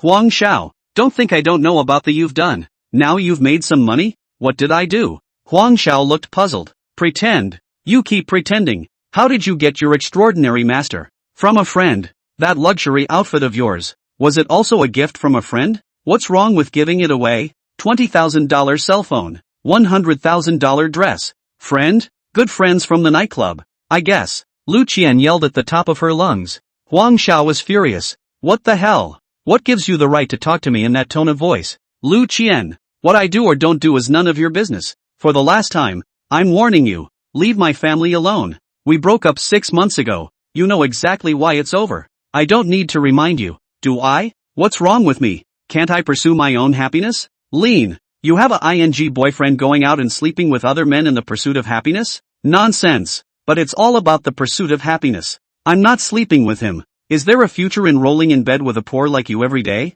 Do I even have to ask for your permission? This reason is refreshingly simple. Giving Huang Xiaodu a hole won't be able to. Don't say. Don't let me know. Wash it and it's new again? He didn't want you and all you came back to me. Think I'm a what? A spare tire? That's a hard thing to say. What spare tire or not? Huang Xiao, you're just a delivery boy. I'm such a beautiful woman sleeping with you and I still don't know enough. Oh, it means that in this life, I have to revolve around you. That's true. I've been with you for 2.5 years. I've eaten the chaff. I've gotten up early and worked hard. Worked hard and toiled for our little family. Shouldn't you rally around me? You. Huang Xiao stood up excitedly. Lu Qian, you're so damn shameless. How can there be someone as brazen as you? I don't want a face. You want a face? You go be a ing duck and pretend I don't know about it. Huang Xiao opened her mouth wide and pointed at herself and then at Lu Qian. Chapter 11, Interest First. Lu Qian's chin lifted and stared at Huang Xiao with an unassailable glare. Can you do it or can't you say it? I'm telling you. There are just 2 paths ahead of you now. First, we make up. And the housework and money remain the same as before. Second, give me $200. 000. Break up completely. And I'll disappear. Otherwise, I know where you live. And I don't care if your parents can't handle it if they find out what you've done. I was kind enough to warn you. If you can tolerate it, you can beat it anyway. And you can do it. So what's the point of pushing? Huang Xiao stood up and swung his arms straight. Pa. 3 slaps, slapped Lu Qian's eyes. Lu Qian covered her face and screamed. You dare to hit me. Huang Xiao raised her cell phone and sneered. What's wrong with hitting you? I recorded what I said just now. Extortion, blackmail, rumor and slander. Lu Qian, if you dare to step foot in my house, I guarantee that your hometown. The recording can be heard in every home. I'd like to see how well your mom and dad take it then. 2. Huang Xiao, you're good. You're really good. You wait for me. Stop. The private room fee is AA. You want to run away from the bill. Huang Xiao yanked her down. You're good. Lu Qian threw down $100 and ran out in anger. Getting deducted tenfold from the system for this? Never. Ever. No one ing expects me to spend a dime on you. In the hotel room, Lu Qian was curled up on the sofa, sobbing in a low voice. The tear stains on her face hadn't dried yet, and the bright red 5-finger prints stood out. Zhang Yanghao pushed the door in and saw Lu Qian's red and swollen face at a glance. What's wrong? Who did this? Lu Qian cried with pearly blossoms and intermittently cried. It's Huang Xiao. The money owed to me is not only not paid back, but also beat me. What? Zhang Yanghao's fists clenched and his face turned blue. His 8 generations of ancestors. How dare I hit you? Owe money and still dare to hit people. Bully too much. Qian. I'll go find him right away. What are you? What are you going to do with him? Fight back. Of course. To the death. No. Rat. I can't get out of beating him. I think. We can't just let him off so easily. We'll disgust him first and keep his family's chickens and dogs at bay. Cynthia, what do you say? I'll listen to you. Downstairs in the Rongqing mansion, Huang Xiao and Ma Ko wolfed down their boxed lunches. That grandson Zhang Yanghao didn't show up today. Called to say something was wrong. Mako muttered. Sensei, he's just one of Lu Qian's licking dogs. Brother Xiao, let me hear you say this. Will Lu Qian make another demon? Definitely. And odds are he'll be the one to run this. I know her too well. How about you, duck? I'm hiding. The old man has the right to be afraid of a bird. I'm not afraid of her. I'm afraid of her. I'll make her eat her words. Also, be careful. By the way, how's the stall thing worked out? Maka laughed dryly and rubbed his hands together. Xiao, it's not like you don't know that. My daughter-in-law is in charge of my money. This year, my old husband's 60th birthday. I want to save up some money to go back to my hometown and have a nice party. I'll pay for it. You pay for it, okay? Huang Xiao fished out a pack of yushi, tore it open, and pulled one out and handed it to Marco. Marco looked at him like he didn't recognize him. Xiao, I'm sure I'm willing, but think it over. You can't do this without $70,000 or $80,000, not to mention the money you make. But if you lose, I don't have the money to pay you back. Well, I know it in my heart. You're good with your hands, and I trust you. You won't be able to run takeouts from now on. Maka tapped Huang Xiao on the shoulder. Xiao, are you serious? Huang Xiao nodded heavily, but let me say up front, I have other things that can't keep a stall. Son, call up Li Fei. I mentioned it to him once before. But, Xiao, he's just like me, with cleaner pockets than faces. Okay, I'll give you 80,000, and I'll only need 40% of what I make. You and Li Fei go back and discuss with your daughter-in-law first, and if there's no problem, we'll talk in detail later. Writer Express just to give the family a piece of my mind. Huang Zhao's goal is to make his money lying in bed. On the way to deliver the food, Hijechi called and asked him to go downstairs at Jime. I saw her from a distance, wandering around downstairs with an irritated look on her face. What for? Delivering a meal. There's a favor to ask you. Hijechi's constipated-like expression made Huang Xiao tense up. She thinks she's rich. Dude, it's not true. It's okay to help deliver something. The rest is off the table. But the mouth had to agree. Tell me about it. There's a guy chasing me and it's annoying as hell. Can you pretend to be my boyfriend? Let him die of that. I'm yours now. Dawn. Huang Xiao sighed in relief. As long as he wasn't asking for money, everything else was fine. Okay, pick me up from work at the office at 5:30 p.m.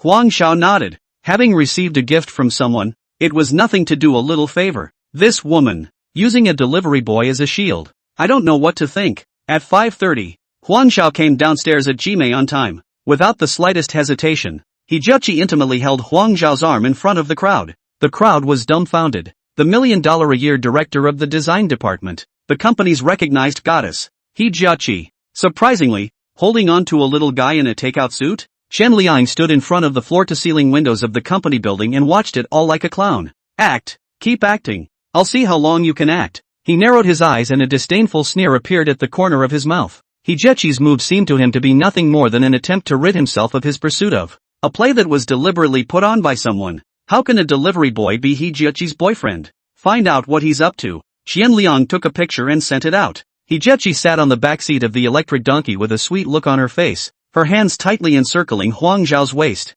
Huang Xiao carried Hijechi and disappeared into the traffic, leaving an uproar behind him. Back to the Orchid Court neighborhood. Xiao, let's go out to eat. Do you have any food at home? I'll do it. Hijechi's eyes widened. You can cook? Seriously? I know a little bit. If you're not used to eating it, we'll order takeout.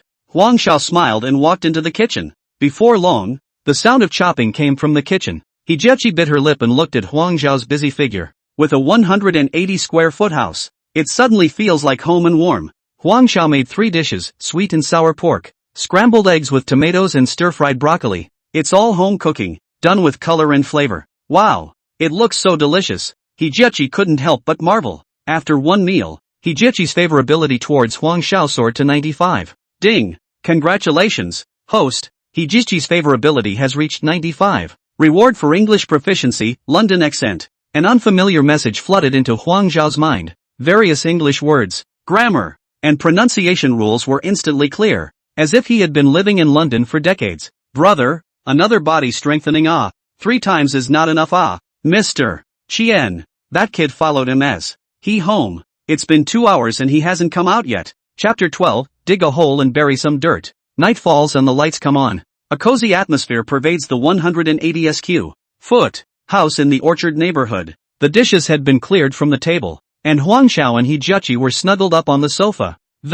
Chatting softly. Hijechi let out a silver bell-like laugh from time to time, and Huang Xiao also had a smile on her lips and gentle eyes. The atmosphere was thick when a sudden ringing of a cell phone broke the momentary tranquility. Huang Xiao picked up his cell phone and saw that the caller ID was Dad, walked out onto the balcony and picked up the phone. Hey, Dad. Huang Dijing's furious roar came from the other end of the phone. Don't call me Dad. I don't have a son like you. You ungrateful thing. The bill collectors are at your door. Huang Xiao was confused. Who came to the door? Dad. Take your time. What's going on? Huang Dijing gasped. Today, the village chief brought a few people to the house. Said you borrowed $200,000 from them. Now they can't reach you and came to the house to look for you. Huang Zhao's brain buzzed at once. $200,000? Where had he ever borrowed so much money? Dad, is there a mistake? I saw all the pictures. You and a woman eating at what? Some Western restaurant. It also says that the clothes you're wearing were bought for $100,000. Huang Xiao, I'm asking you if it's true. Dad, I really didn't borrow any money. It must be a mistake. I really didn't. That dress was a gift from a friend. How can I afford to buy such an expensive dress? At this time, a woman's anxious voice came from the other end of the phone. It was Huang Zhao's mother Lu Guifeng. Watch on. Those guys were mean today. And your dad was in a hurry. Mom knows you've grown up, have their own ideas, but we are rural people. We don't have that condition. We can't be swollen. Mom, calm down both of you. Who do you think would lend 200,000 to your son? Besides, don't you know what your son is? There was silence on the other end of the line. Wah, we believe you. And just now, when we heard about this money, we were scared silly and were really worried that you had done something stupid. It's okay, I'll be back tomorrow. If they still come, don't let them go. $200,000. If not her, then who? Lu Qian. Mud. You. Huang Zhao's face turned blue as he grabbed his jacket and rushed outside, and Jiaqi was too scared to breathe. Downstairs, he frantically called Lu Qian, called a dozen. All did not answer. Eventually it simply shut down. Li Fei, off work yet? Help me find the station manager and take a picture of Jiang Yanghao and send it to me. The first thing that came to Huang Zhao's mind was Jiang Yanghao. Who wasn't at work today? Wasn't he the one who brought someone to the house? Not long after, the photos were sent over, and Huang Xiao immediately sent them to her parents to look at, but they said, he was not among those who came. Not him? How is that possible? He didn't mess with anyone. Just as he was thinking, Lu Qian's phone call came. Are you crazy? A life-threatening series of calls. Did you call someone to my house? I'm fed up? You're sick. Pa. Lu Qian hung up the phone. Huang Xiao was anxious. She looked at Kong Yongho with a smile on her face. Rat. Good job. Keep your friend around the village tomorrow. Qian. Why just now he called you do not recognize maybe he returned the money to you. What do you know? It's called a curveball. Lu Qian had a smug look on her face. Didn't you hit me? Didn't you record me threateningly? After answering the phone, Yellow Line concluded that things are Lu Qian did. Lu Qian's phone stays on every day, so she won't be unable to hear it. The reason for not answering was to make him anxious. The reason for calling was to hear how pissed off he was. She's like a piece of dog poo. She has to be cleaned up. Don't you love money? Okay. I'll find you a rich man. Jarina complains about a lot of male fans pestering her at the old third grill. It's just right. Xiao will take care of one for you. Jarina had been asking Huang Xiao out, but she didn't expect Huang Xiao to call. Dawn, why did you flip to me today? Hey, there's something I need to ask you a favor. What favor? Jarina asked curiously. Meet and talk. Come to the Heaton Hotel. Huang Xiao kept in mind the lesson of brother unity. Dedication of the body can be. Money is firmly not. Anyway, after resting for 2 or 3 days, the recovery was almost complete. Jarina was overjoyed, and after half a day of comparison in the check room, she chose a beige suit to go out. Lu Qian stepped on her high heels and clattered out of the hall. Suddenly, a figure caught her attention. A woman, elegantly dressed in a beige suit, stood by the fountain, fair-skinned and, the makeup was exquisite and exuded an air of nobility. Lu Qian couldn't help but look at it a few more times, and secretly compared it in her heart. The looks were just the same. The features were not better than his own. The figure was about the same. To say the difference that's just short of the flavor of money. As she was thinking about it, a man in a uniform that looked like a hotel housekeeper walked up to the woman and, respectfully, he bent down and said something. Lu Qian vaguely heard the words presidential suite. Her heart was filled with envy. If I wore clothes worth tens of thousands of dollars, wouldn't I, too, be able to stay in the presidential suite? Hey, there are a lot of men who want to sleep with you, but none of the rich ones. It's hard to find someone who's worth hundreds of millions of dollars, but he's so stingy. Can't wait to eat and lick all the plates. The light from the crystal chandelier flooded the room and entered the presidential suite. She caught a glimpse of Huang Xiao sitting on the couch, dressed in a Prada suit, and was smiling at her. The heartbeat couldn't help but speed up a few points. She gently placed her bag on the desk and walked towards Huang Xiao in a graceful manner, taking a seat beside him, and it was almost pressed against his body. One hand naturally rested on Huang Xiao's thigh, fingers gently rubbing. Huang Xiao laughed and didn't reject Jirina's intimate gesture. He got up and walked over to the liquor cabinet, opened a bottle of red wine and poured her a glass. Jirina took the glass and shook it gently, and the bright red liquid glistened tantalizingly in the light. Lightly opening her lips, the reddish wine slid along the rim of the glass, tilting her head slightly, and with a swallowing motion, rolling at the throat. As she put down her glass, she stuck out her tongue and gently licked the wine stain that remained on her lips, her eyes misty. Unlike Su Shue's wildness and He Jieqi's playfulness, Jirina's looks weren't particularly outstanding, but the sexiness and flirtatiousness that emanated from her immediately clutched Huang Xiao's heart. Raw desire surged between the two, as if a volcano was about to erupt. Jirina's breathing became more and more rapid, and she took the initiative to come closer to Huang Xiao. The tips of their noses almost touched. Huang Xiao felt the tantalizing scent emanating from Jirina's body, no longer able to suppress the urge within. With one arm around Jirina's slender waist, she pressed her tightly against herself. Jirina wrapped her arms around Huang Xiao's neck, tilted her head up and closed her eyes. Huang Xiao lowered her head and tenderly kissed Jirina's lips. At first, the kiss was soft and tentative, brushing Jirina's lips like a feather, but soon the kiss became heated, full of longing and passion. Their lips were pressed together as if they were going to melt each other.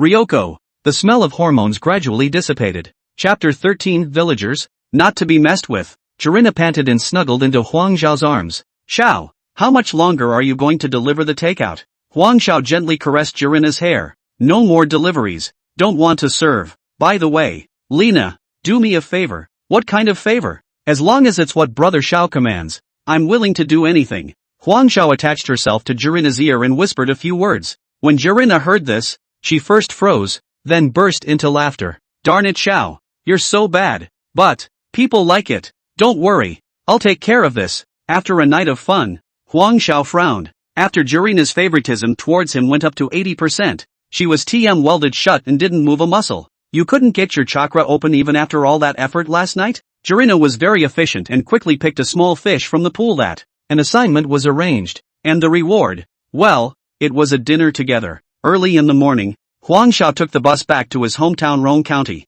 Mom and Dad are honest, and just a little scare goes a long way. He'll have to go back and check it out. If those guys are still around. Damn it, if I don't name 1, 2, 3, I'm not one to be messed with. I saw from afar that the yard was full of people. Mom and Dad hunched over, nodding and scattering cigarettes for a couple of fancy-dressed young men. The surroundings were full of watching villagers, mingling and pointing. Some of the neighbors watched Huang Dezheng and his family being bullied, and looked intolerant, wanting to help but unable to open their mouths. I can't help it if I owe you money. Huang Xiao scattered his legs and ran, and before he could reach him, he heard the yard yelling, "Old man, for the last time, don't blame us if you don't pay us back today. Old scoundrel, owing money and pretending to be pathetic. Look everyone, this is what happens when you owe money and don't pay. Little brother, I called last night, and he said he didn't borrow any of your money. Didn't borrow money? We can find your house, and know your home address? That's not what your son said when he was eating,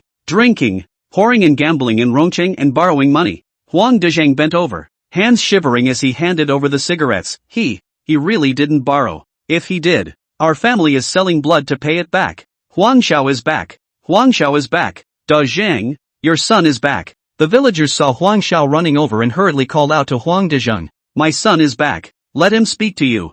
Huang Xiao rushed into the yard and pushed away the few young men surrounding his mom and dad. Who?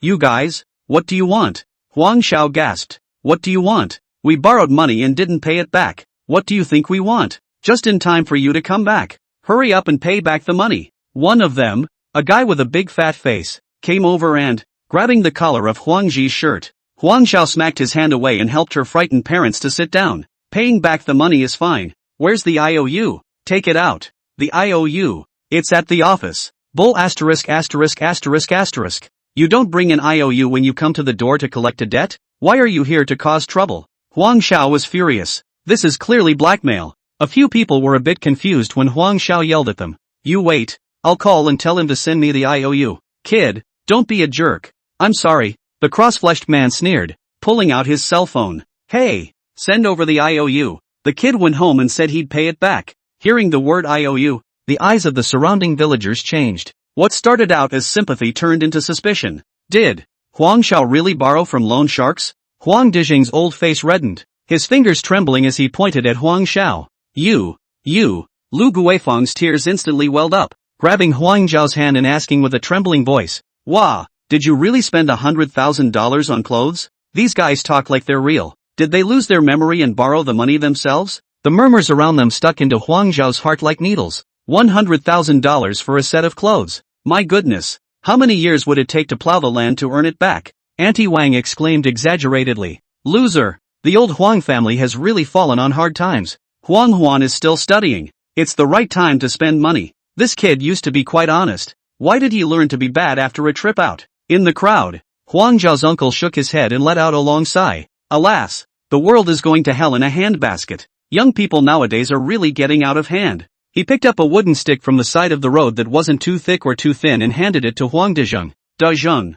that's the kind of kid you have to beat up. Beat them to death. They'll learn from their mistakes. Your nephew is working in Yangchang. I'll call him tonight and see if I can get some money together for you guys. Lu Qian had been dumbfounded when she received Jiang Yonghao's call. Kong Yongho, you're in, aren't you? Where's the IOU? Rat. He borrowed it verbally. He didn't have an IOU at all. If he had one, do I need your help? Borrowed it verbally? No wonder it's not being paid back. What can I do? Let the brothers slip away quickly. The cross-fleshed man picked up the phone with a cocky face. And in the next second, his face grimaced. How dare you call me to collect without an IOU? If I can't get out, I'll go back and skin you. Ahem. The guy who runs the IOUs at the company isn't here. So we'll come back another time. After a few years of delivering takeout, Huang Xiao had seen no one. The cross-fleshed man saw right through that little trick. Go, you want to leave without making it clear today? Do you think our village is your home? You can come here whenever you want.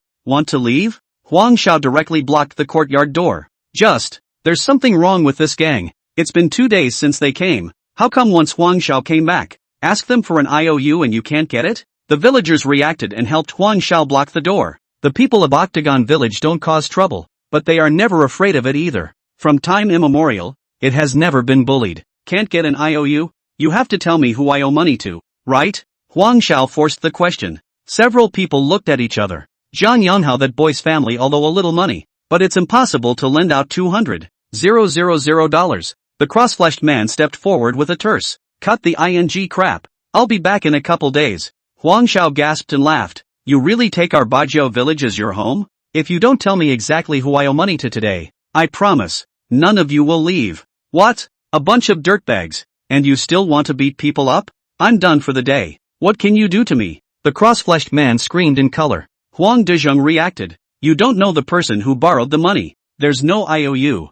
How dare you come here to ask for money? Call the police. Call the police. Report a hammer to the police and beat the out of him. Right. Writing on the head of our octagonal village to piss. I can't stand it anymore. A few bloodthirsty youngsters had long held their fire. I don't know who took the lead, but a brick flew out with a whoosh, right in the cross-fleshed man's head. The cross-fleshed man covered his head and howled like a killer. Kill these mother airs, coming to our Baijiao village to spread their wildness. Get them killed. Fight. Kid's mom. Walk away. Naya. Put up with it for half a day. At one time, hose, stretcher, wooden sticks, all the weapons are greeted. It fell like rain on the cross-fleshed man's gang. There was a chaotic mix of screams, yells, and clubbing. The cross-fleshed men, several of them, who usually flaunted their weapons, were now beaten without any power to fight back, sleeping on the floor with his head in his hands, crying out. They were used to bullying honest people in their daily life. Where had they ever seen such a battle?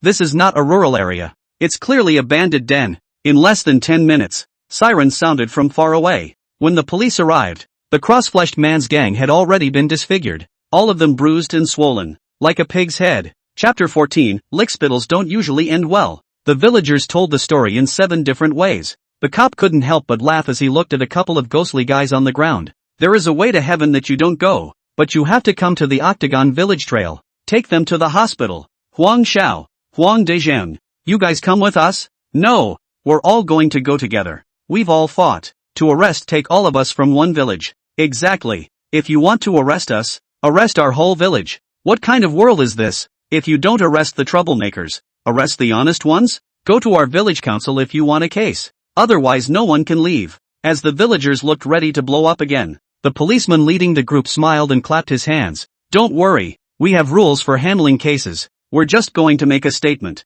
If you're not sure, send 2 of your men along. Guaranteed to be back today. A couple of punks came out of the hospital with bruises and swollen noses, holding each other and limped into the police station. Just now, at the hospital, the doctor treated their wounds and bandaged their bruises. One looked very distressed, especially the cross-fleshed guy, with his head wrapped in thick gauze, like an Indian ajama, a bruise on his face. In the interrogation room, when the police asked, these guys were tough at first, dead set against telling the truth. When the police flashed the control knives they recovered from their car, they immediately wimped out.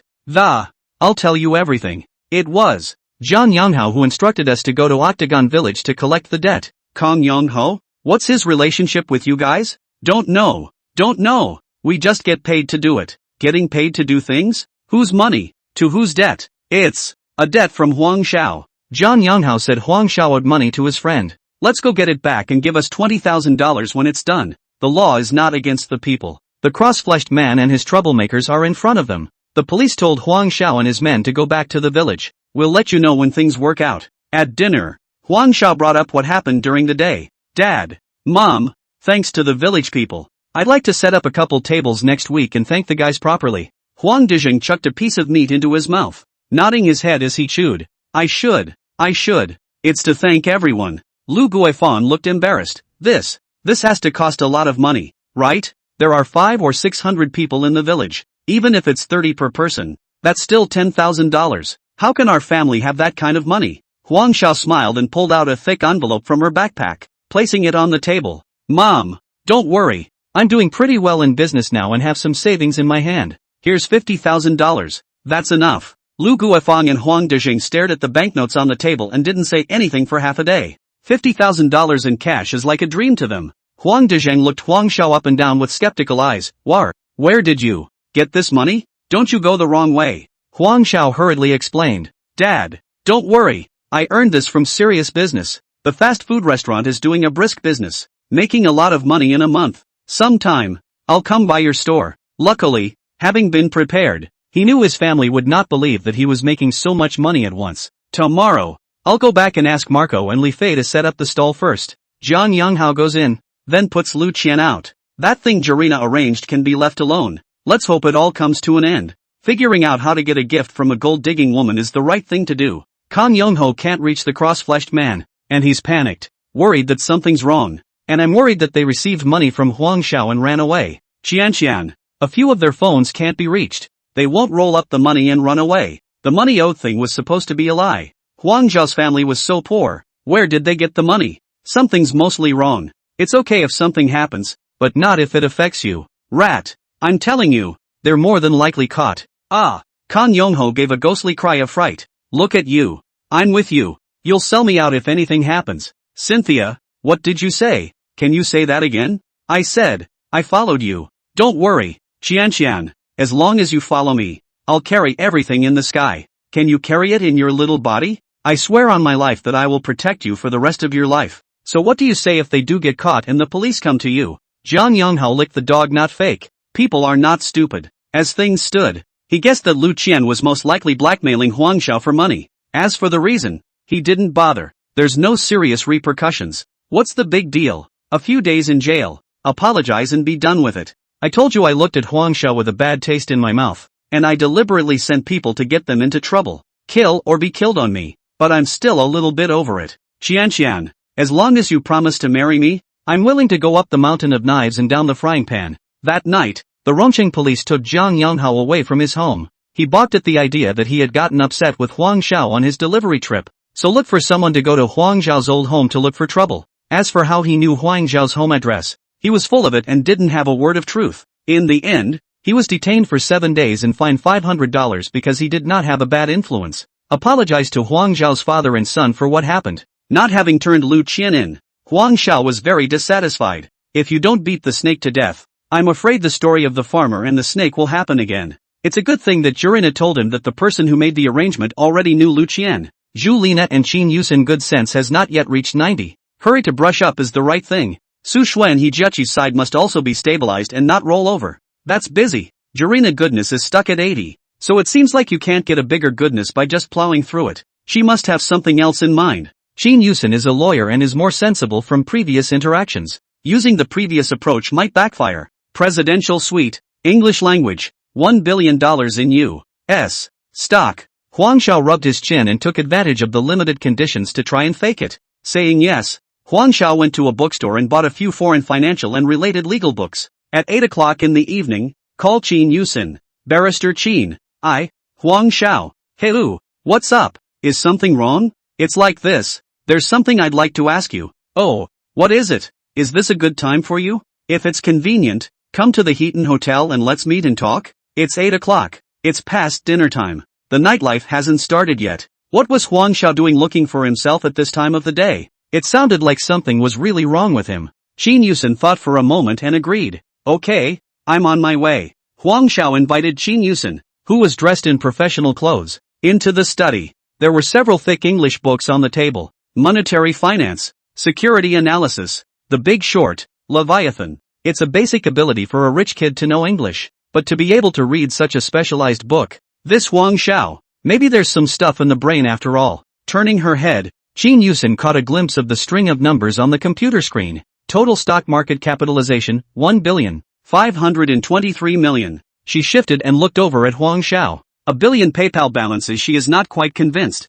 but this $1 billion of stock cannot be false. The time on the screen is jumping. The index of the stock is jumping. Her favorability level is also jumping. 68%. Sure enough, flaunting wealth is what drives up the favorability of gold-digging women. Chapter 15, Brother Unicorn. Good for you, Barrister Qin. I've been researching American stocks lately, and there are some legal issues I can't figure out. I'd like to ask for your advice. Huang Xiao pointed a finger at the pile of thick original English books on the table. Qin Yusin picked up a copy of Securities Analysis and casually flipped through it. The corners of his mouth turned up slightly. Quite professional. Well researched enough. Huang Xiao waved her hand. No, just a half understanding. So many things are cloudy. Why are you thinking of buying American stocks? Trying to pull a bit of capitalist wool over my eyes. Buying a bit of stock like everyone else. Buy some. What are you doing? Learn to go straight to Wall Street and flip a table? 73%. Qin Yusin's good sense climbed straight up.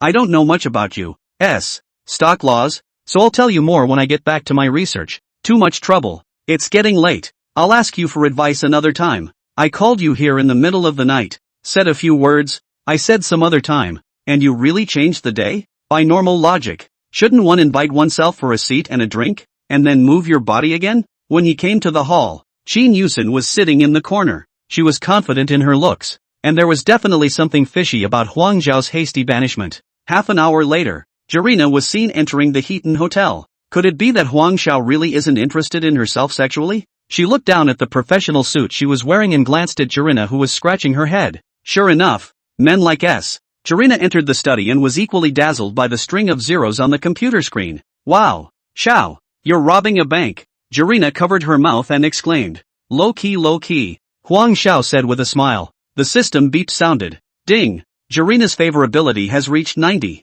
Reward the host with a science and trade building in downtown Rongcheng. Taking advantage of Jurina's effort to take a shower, Huang Xiao hurriedly went online to check the information of the science and trade building. Prime downtown location.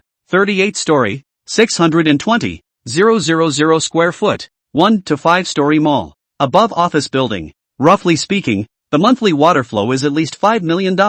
Holy, 2 months for a small goal? It turns out that the harder the gold-digging woman is to handle, the more rewarding she is. He was beginning to look forward to what industry the system would send when Qin Yusin's favorability reached 90. Until Jurina left the hotel the next day, the favorability remained at 90%. The science and technology building arrived and is now a successful person with status and income. Changed his clothes and headed for the science and technology building. The phone rang, and Ling He glanced at the caller ID. It's the number of the chairman's secretary at the head office. He hastily picked up the phone. Secretary Wang, what are the instructions? Mr. Ling, let me tell you something. The Rongcheng Science and Trade Building was acquired last night. Secretary Wang's voice was inaudible. Ling He's heart was shaken. This news came so suddenly that he was completely unprepared. Acquired? Secretary Wang. Acquired by which company? A young man named Huang Xiao.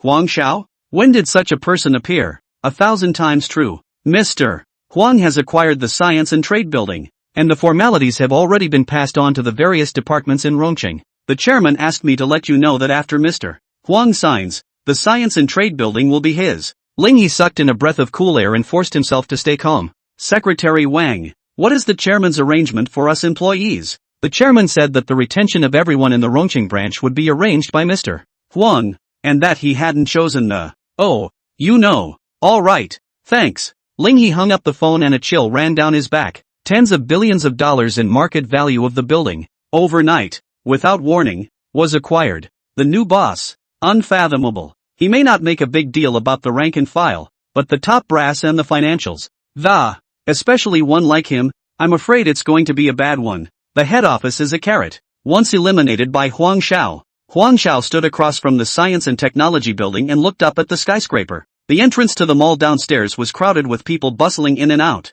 Over at the office building, there was a crowd of people, white-collar workers in suits in a hurry. It was as if Huang Xiao saw a steady stream of money flowing into his pocket. Cows and horses. Work hard. Don't bring the company down. I still have to collect the rent. Ling He dialed the number provided by Secretary Wang with trepidation. When the phone was connected, he asked cautiously, "Hello, is this Mr.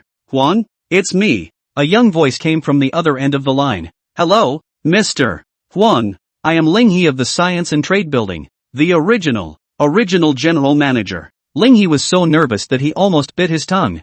"I'm downstairs at the Science Building right now, so come on down." You've arrived? Where are you? I'll be right down to pick you up." In less than 5 minutes, Ling He led a group of company executives to the first floor lobby with their asses in the air. They looked around for the new boss. At that moment, a young man in a Prada leisure suit rose from the couch and, toward them. Ling He's heart stirred and immediately reacted to the fact that this seemingly ordinary young man it's their new boss. He hurriedly greeted him and nodded his head in greeting. "Hello, Mr. Huang. I'm Ling He." The rest of the executives also came forward to say hello. This new boss, how come he's here all by himself, taking over tens of billions of dollars in assets without even an assistant? The atmosphere in the spacious and bright conference room was heavy. Huang Xiao sat in the main seat and shifted her but slightly. On either side of the long conference table, the original members of the Science and Technology Building were seated. One looked nervous, his eyes focused on him, being stared at by so many pairs of eyes. Huang Xiao felt uncomfortable. He's never seen anything like this before. The image of the chairman of the board of directors in the TV series strategizing their plans flashed in his mind, and he was struck by an idea.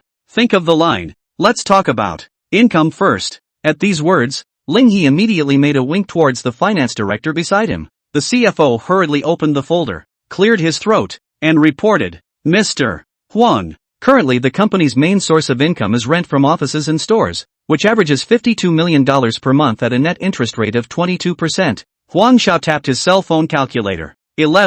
44 million a month. It always feels wrong. Does it cost $40 million in monthly fees to own the building? However, he couldn't show his cowardice at this time and nodded. "Mr. Huang, do you have any instructions regarding personnel?" Ling He asked the question that everyone was concerned about. Huang Xiao shook his head. "Operate according to the original management rules first. Mr. Huang, the title documents need your signature. I'll arrange the transfer on my side." Huang Xiao followed Ling He to a small conference room with a thick pile of documents on the table. He skimmed through it, his head spinning from the dense legalese. Surely Brother Tuzi wouldn't lie to him. Picking up his pen, he signed his name on the document with a swish. After signing, that finance director pointed to another pile of documents with a fawning face. "Mr. Huang, here's something else I need you to sign, to replace the opposite account." Huang Xiao took a look at the company account. Good guy. More than $200 million. The heart was bursting with joy. The money? Oh, Mr. Huang, this is the head office. No, the original company in accordance with your acquisition contract. Leave the maintenance fund, payroll and daily expenses. The CFO carefully explains. It will take 2 months for Tektronics to achieve profitability. Brother Tatsuko, I have to give you a thumbs up. One word, excellent. Give me a $10 billion landmark in hibiscus with a penny so I can't touch it. Money must be gouged out. Chapter 16, there's a new job.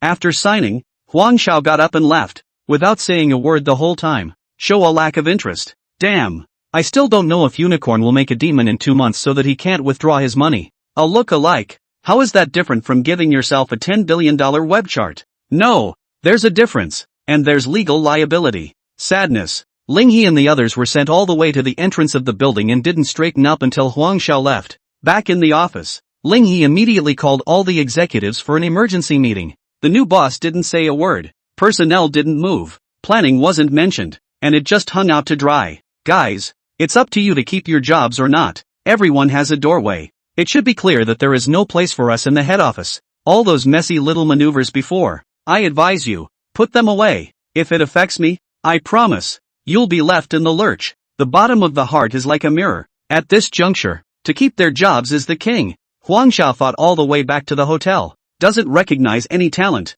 much less understand what talent is. Advertising on job boards definitely won't work and you're going to get laughed out of the room. The only ones around him that seemed to be holding their own were a few women. Su Shui as personnel manager, He Jiechi as design director, and Lina Zhu as PR manager. Attorney Qin Yusen. It's not true that they're gold diggers. On the other hand, after graduation in just a few years to do their respective companies in the middle and senior management, is quite capable. At least he asked himself that he could never do that. I don't know if they'd like to come to Como. One can only try. He had a catering credit at the Heaton Hotel, so he instructed the butler to arrange a dinner and have a guest today, sending messages to Su Shui's 4 people separately, asking them to have dinner together in the evening. Luxury private room at the Heaton Hotel. After the wine and dinner, 4 exquisitely dressed women surrounded Huang Xiao. Brother Xiao, is something wrong? Jarina asked daintily. There's something. Let's see if you guys are interested. Huang Xiao smiled in a mysterious manner. Come on.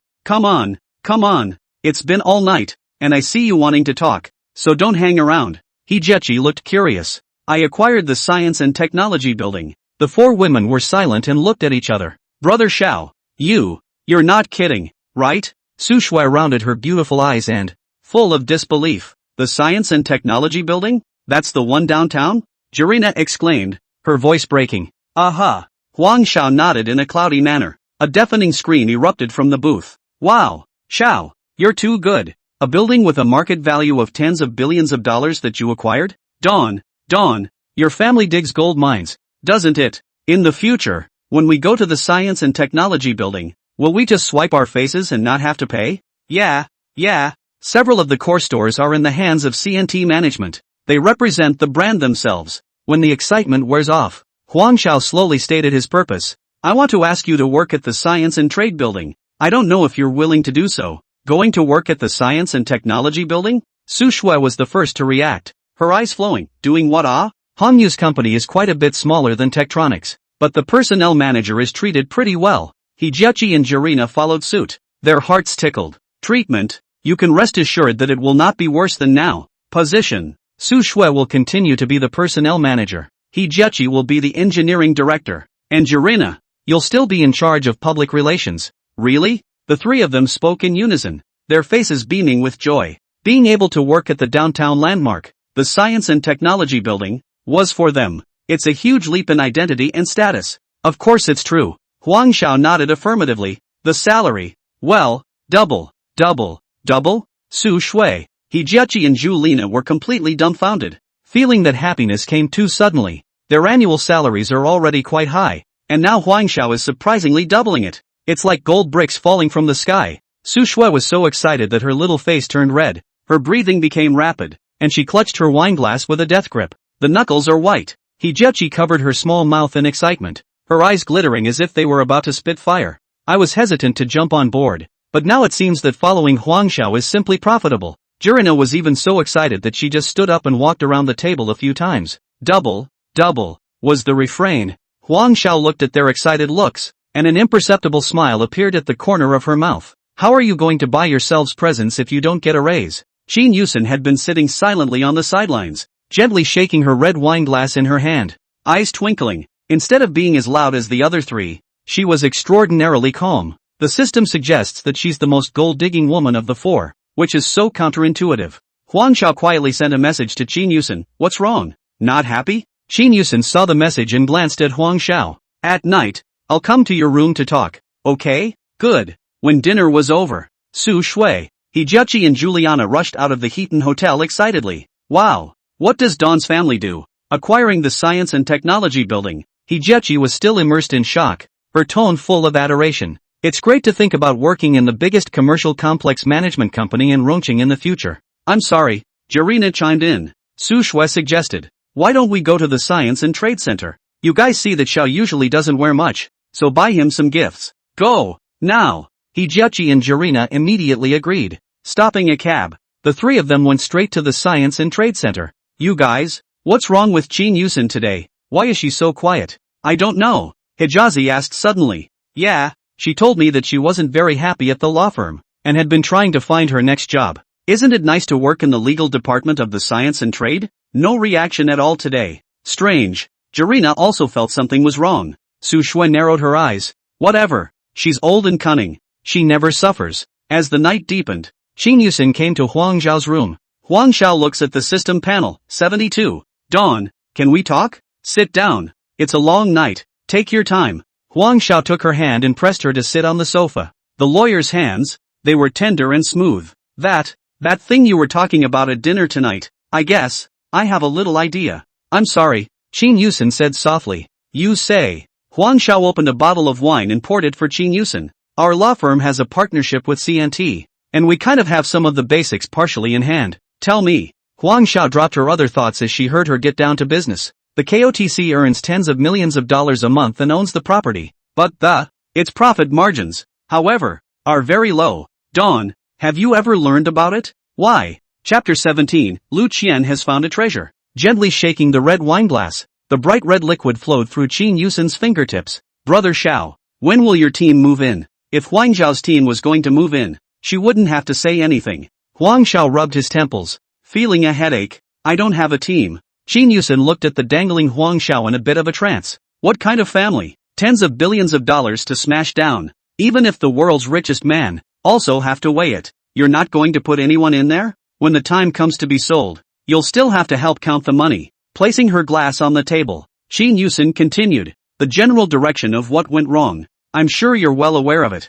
Brother Xiao, if you don't strengthen your management from the beginning, I am afraid. Huang Zhao belly laughs. I know, and I'm still asking you? You said half of what you said and left half of what you said. Who's the habitué? Anyway, it's a free gift. Really can't love what you want. Lying flat to receive gifts does not smell good? Question. I'm sure I know, but I don't have anyone I trust on my hands right now. After a moment of silence, Qin Yusin gathered her courage and said, Brother Xiao, I'd like to try my hand at management. I studied law in college and took an MBA in business administration after work. Only, just not quite experienced enough. The head of the department can't see it? Qin Yusin has a big appetite. It's no wonder that the good feeling boosts are the most taxing. Go be an assistant to Lingyi.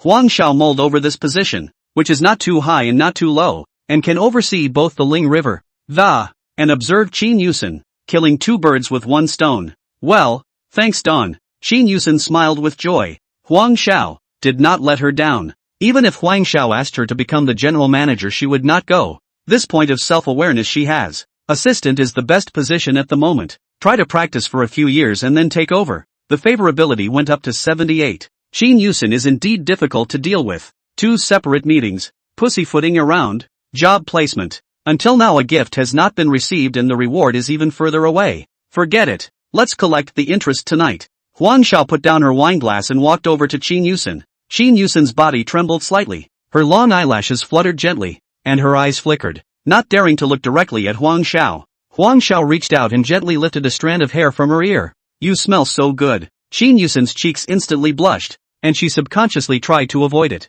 Again, his other hand gently wrapped around his waist. Dawn, she murmured softly, her voice as thin as a fly, with a hint of shyness and a hint of panic. Huang Zhao gently embraced her into his arms, feeling the softness and warmth of his body. Qin Yusin's breathing gradually quickened, and her hands pressed against Huang Zhao's chest, trying to push away. Xiao, don't. When a woman says no, it's often her heart screaming, I want. Huang Zhao kissed her on the lips, tenderly and passionately. Qin Yusin's resistance gradually softened, and eventually, she closed her eyes. Sink into this night of ambiguity and lust. The moonlight was streaming through the veil, and it fell on the two intertwined people. After a night of plowing, the favorability rating went up a little bit again. 80. At sunrise, Huang Zhao was awakened by the sound of a string of text messages. Ding! Your Longhua bank card arrived at $15. 800. Your Longhua bank card arrived at $197. 800. Your Longhua bank card arrived at $115.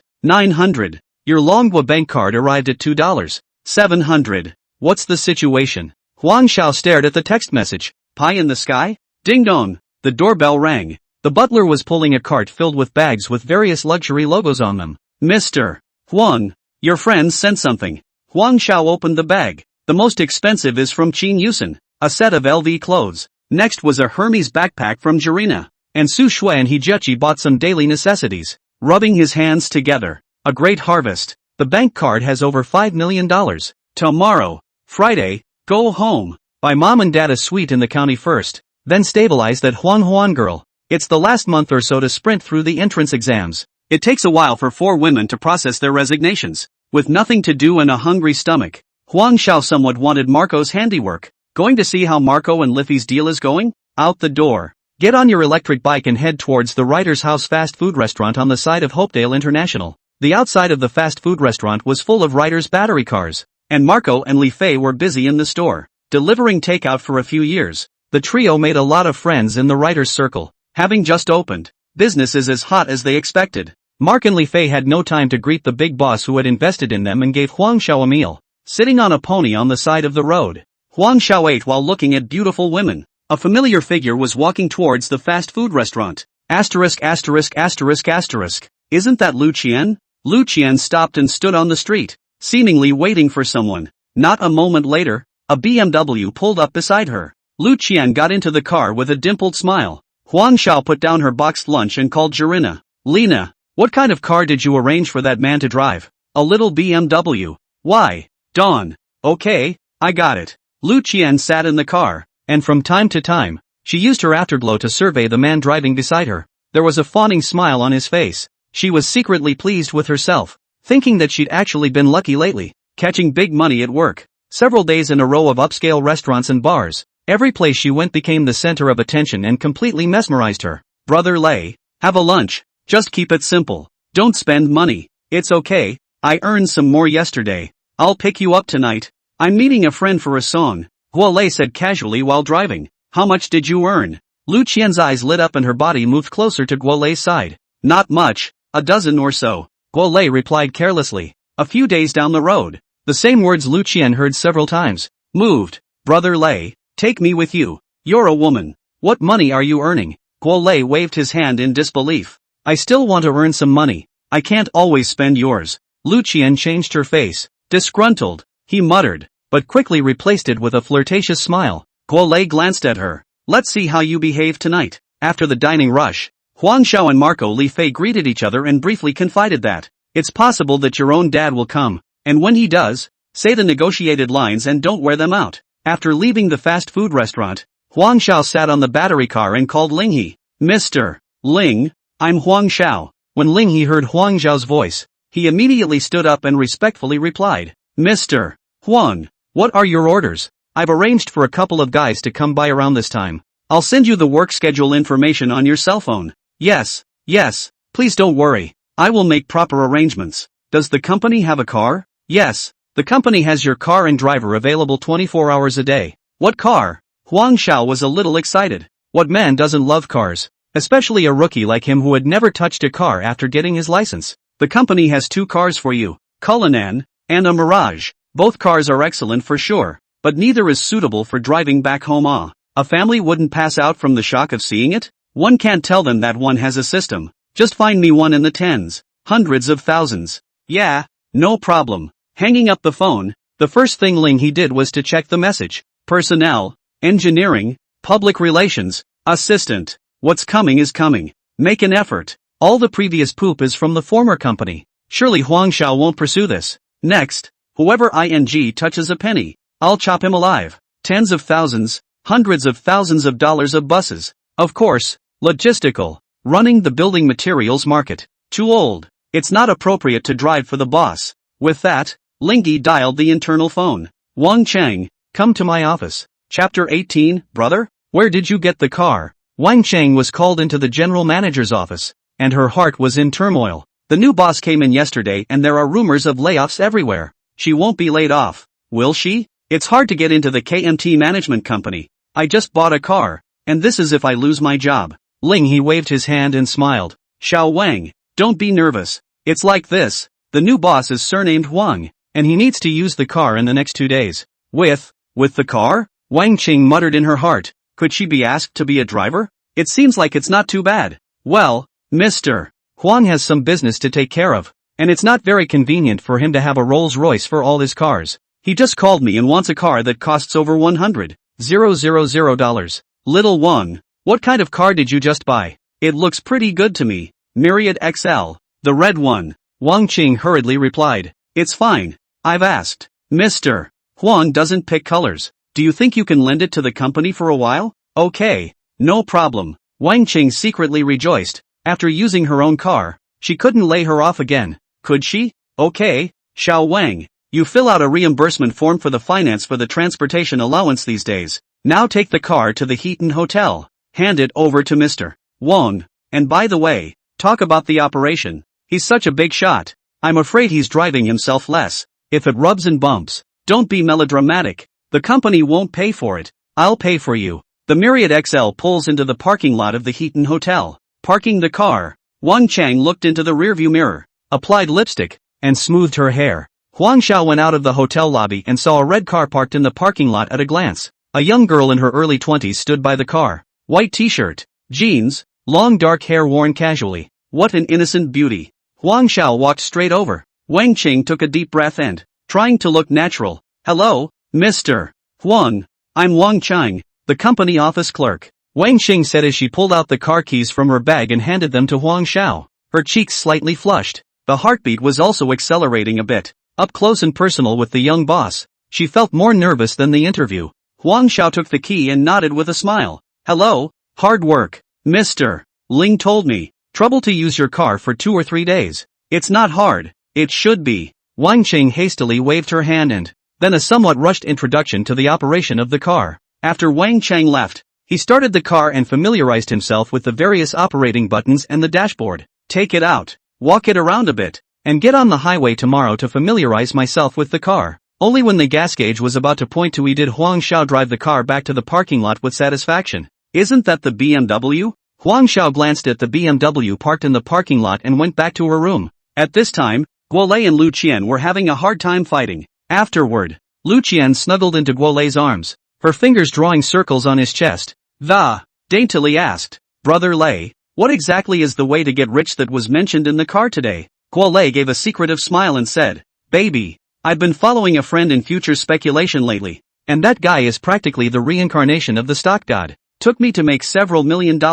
Lu Qian's eyes lit up like stars and eagerly asked, Really? My God, how much money did you put into it? Guolei spat out 3 words in a cloudy manner. $500,000. Lu Qian exclaimed in shock, her small mouth slightly open. $500,000. Earned so much, but where do I get that kind of money? Guolei caressed her hair and comforted her. You invest a little less. Take 1 or 2 million to try the water. We'll talk about it when we make some money. Lu Qian excitedly hugged Guolei and gave him a kiss on the cheek. Lei, you're too kind. I'll transfer it to you now. Saying that, Lu Qian picked up her cell phone and transferred $20,000 to Guolei. Guolei looked at the arrival information, and the corner of his mouth revealed an imperceptible sneer. Seriously reminded. Qian, I have to remind you beforehand. This thing is risky. In case of loss, it has nothing to do with me. Oh. Lu Qian smiled uncaringly and said, Don't worry, Brother Lei. I'm responsible for my own loss. Guolei shook his head, a hint of cunning flashing under his eyes. Pro brothers are clear about their accounts.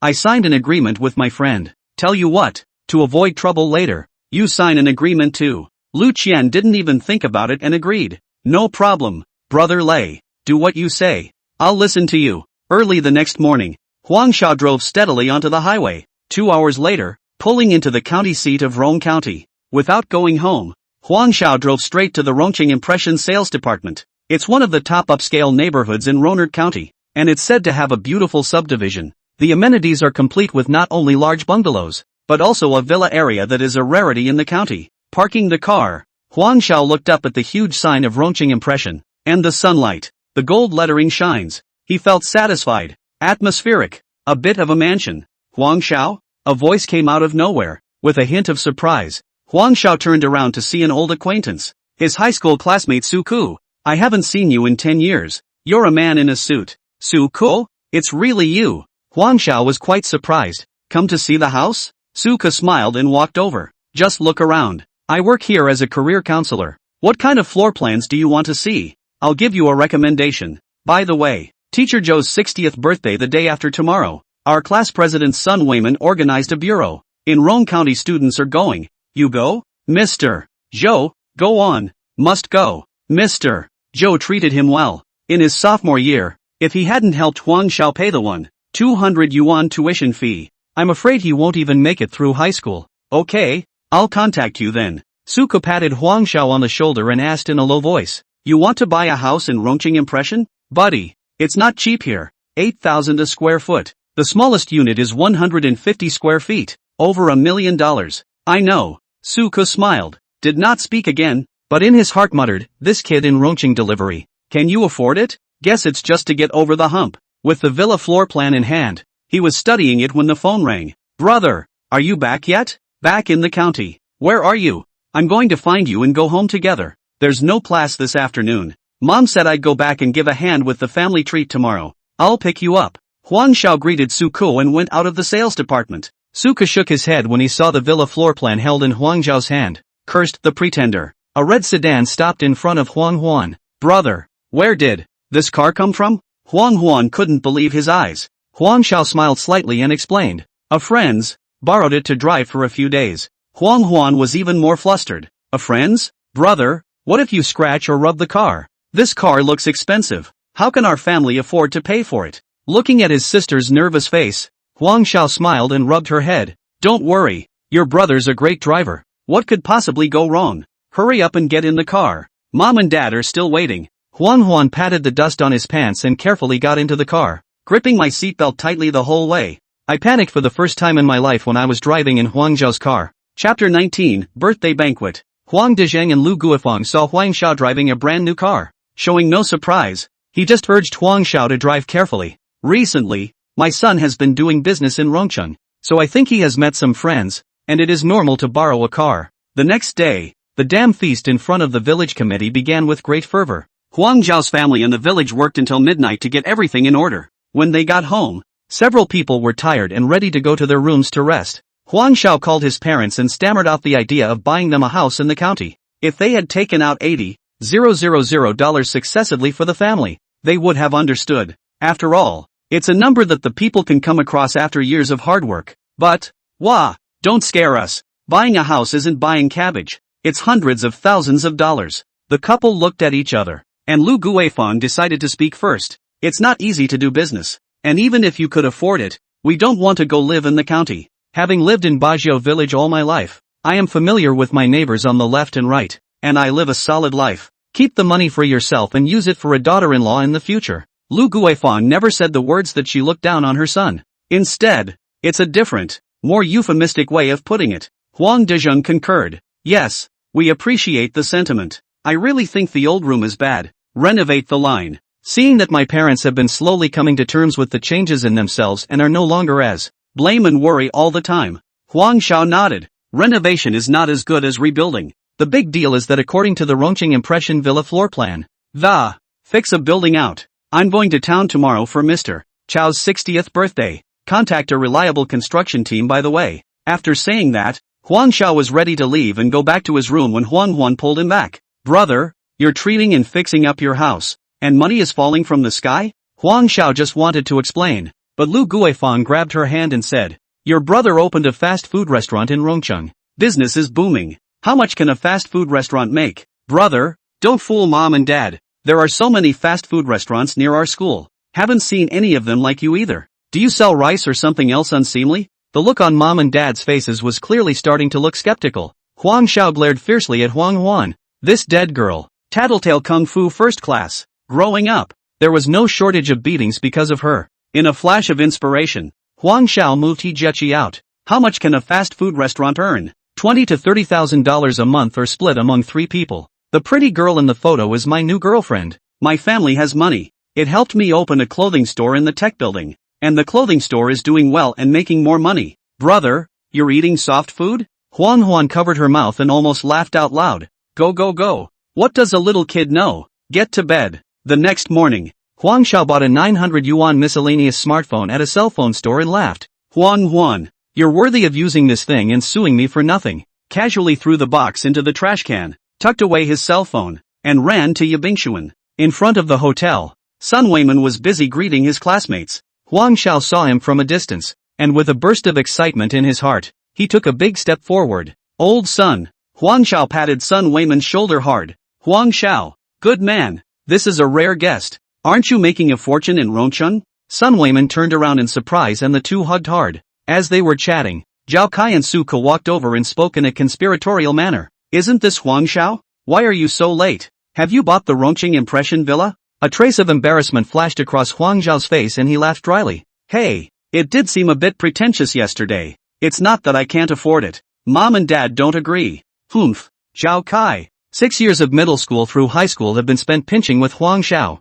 When they first pursued the class flower Xiangli, the two of them had a big fight and were almost disciplined by the school. I didn't realize that after 10 years of not seeing you, you're still so. From the entrance of the hotel came a wonderful woman, naturally holding Zhao Kai. The eyes fell on Huang Xiao. Xiangli, you guys? Huang Xiao recognized that this woman was none other than the class flower that she had begged for at the time. Xiangli did not move to survey the ground goods on Huang Zhao's body. The corner of her mouth hooked up with a touch of mockery, deliberately sending his Gucci bag forward. Honey, why are you talking to him about this? Have you ever seen a delivery boy get rich? Rongqing Impression. Don't even look at yourself. Zhao Kai pretended to realize and slapped his head. Look at my brain. I've been too busy with business lately. Forgot you were running a takeout. Sorry, Huang Xiao. Ha ha. Huang Zhao's face went a shade of green and white. Xiangli, when I didn't eat breakfast, I ate buns for lunch and saved for half a year, just for your birthday present. Nowadays, you can ignore me.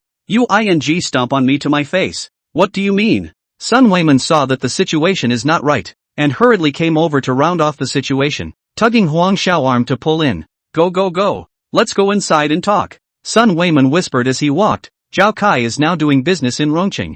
I heard that I took over a big project. Xiangli was married before and divorced for him, and the county was abuzz with rumors. This guy doesn't know his own last name when he has money. Don't get on his bad side. The two walked through the hall to the peony hall box. Pushing open the door, he was greeted by 2 round tables filled with dishes. Most of my classmates in the county had arrived, chatting in groups of 3 or 5 in a lively atmosphere. A few girls whispered about Xiangli's Gucci bag. The boys talked about the recent stock market trends and their respective jobs. It was as if Huang Xiao was transparently existing in this space. Only Sun Weiman occasionally chatted with him about a few interesting stories from high school. Hey, I should have known better than to come. Huang Xiao secretly regretted feeling like an intruder, out of place with them. Sitting bored in his chair, his eyes wandering between the crowd of, plotting to wait for Mr. Zhou to come, send the gift money and hurry to leave. Zhao Kai and Xiangli walked into the private room hand in hand and immediately attracted everyone's attention. Xiangli's snow-white dress, a gold necklace around her white neck, and Gucci bag slung over her shoulder. Zhao Kai was dressed in a suit and had the look of a successful man. Students who are not working too well or haven't found a job yet immediately crowded around them. A smile on his face complimented the two. Some people praised Xiangli for her growing beauty and noble temperament, while others touted Zhao Kai's successful career. Young and talented, they have achieved the financial freedom they have always dreamed of. Zhao Kai was blown away and looked around the room, his eyes landing on Huang Xiao in the corner. What am I? In front of Mr. Huang Xiao Huang. I'm just a little trash. People are ready to buy a Rongqing Impression Villa with full payment. More than 300 square meters. $2 to $3 million. Seeing his classmates showing surprised expressions, Su Ke's eyes rolled back, remembering that just now, in front of the hotel, Zhao Kai promised him to buy a flat floor in Rome. This is the time to not create a united front with your customers. We're right about K. Everyone knows I'm the career counselor there. I can testify. Mr. Huang did come to see the villa yesterday, but he took a call and left in a hurry. Brother Xiao. Mr. Huang, why don't you help my brother finish the sale after dinner? As long as you buy and come back later. Brother, I'm saddled up and at your beck and call. Buy my ass. From high school to now. Look at you guys. The clothes on Huang Xiao. The pants that. Shoes that add up to over 300? Xiangli deflated, always scoffing at the idea of Zhao Kai and Su Ke making a soft play. It's a good idea to swear at something that everyone understands. Chapter 20, Swollen Face. As soon as Xiangli's words fell, the students reacted and erupted in laughter. Villa? Is it the kind that my family's second grandpa's family ties up? Huang Xiao, you're acting like a pussy. Du Hua covered his stomach, tears coming out of his eyes as he laughed. Buy a house by delivery? I'm afraid I can't afford it even if I deliver for the rest of my life. Li Mei looked at her former tablemate with contempt in her eyes. No mirrors in the house. Not even urine? Not afraid of the wind blowing your tongue. Huang Xiao, did you win the lottery? If you win, treat your old classmates to a meal. It's not that I'm saying you. Be practical. Don't be overly ambitious all day long. People. Mr. Zhao. Know what business? The whole maintenance project of the Science and Trade Tower. 20 years. Hundreds of millions of dollars in contracts. He doesn't even dare to say he's buying a villa. Just you? Sun Weiman couldn't listen anymore and slammed the table. That's enough from you guys. What kind of person is Huang Xiao? Aren't they all classmates? He is down to earth and honest. It's none of your business whether you buy a villa or not. What's the need for cynicism? Huang Xiao patted Sun Weiman on the shoulder and smiled. Quietly, he pulled out his cell phone and edited a message under the table to send. Receiving a reply, Huang Xiao looked up and quietly watched her classmates. At the same time, the system panel was opened and locked onto Xiangli, activating the scanning function. Target, Xiangli. Age, 27. Occupation, unemployed. Favorability, -50. Money grubbing index, 92. Extreme money grubbing. Locked.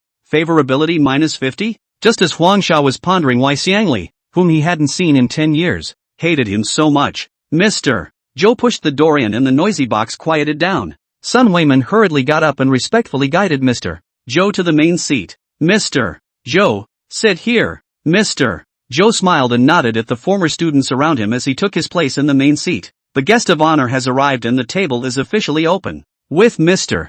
Zhou on board, Huang Xiao was in a significantly better position. Aside from Mr. Zhou and Sun Weiman, there was still no one to talk to him. Treats him like the plague. An hour and a half into the meal, I saw Mr. Chao getting ready to leave. The students took out their prepared gifts. There are gifts of cigarettes and alcohol, household goods and supermarket cards. Seeing the eyes gathered on him, Zhao Kai straightened his clothes and, pulling Xiangli, he walked to Mr. Zhou and pulled out a thick red envelope. Mr. Zhou, this is from Xiangli and I. Please do take it. Du Hua couldn't help but open the red envelope and take a look. 2 piles of brand new $100 bills, 20,000. Wow, $20,000. Mr.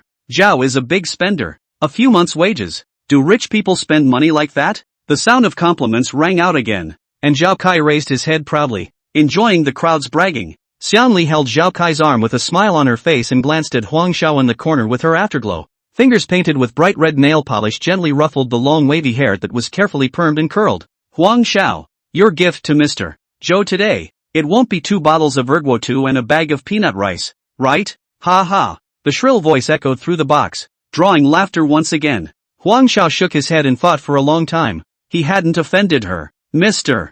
Huang, take it out and let us open our eyes. Du Jin boys called out in a strange accent. It's not like they're giving away leftover discounted fruit from customers. I'm guessing it's buy one get one free detergent. Practical and affordable. Don't you guys say that. Maybe he's holding back a big move. And then he'll give a super gift. Blink our eyes. Since you guys like to get uncomfortable, let's get uncomfortable. Huang Xiao sighed darkly and opened his backpack. Originally, I was going to take 12,000 to thank Mr. Chao for his friendship, but now I'm going to repay him 100 times over. Not too much. I was pulling out money, and the $900 cell phone I had in my pocket accidentally fell out. It made a muffled sound on the ground. Put. The class erupted in laughter when they saw the cell phone. Ouch. What kind of cell phone is this? Vu, Huang Xiao, you're not going to give this phone to Teacher Zhou, are you? I don't know. Li Mei added conspiratorially. Xiangli laughed her ass off, pointing to the cell phone on the floor and, pointedly, he said,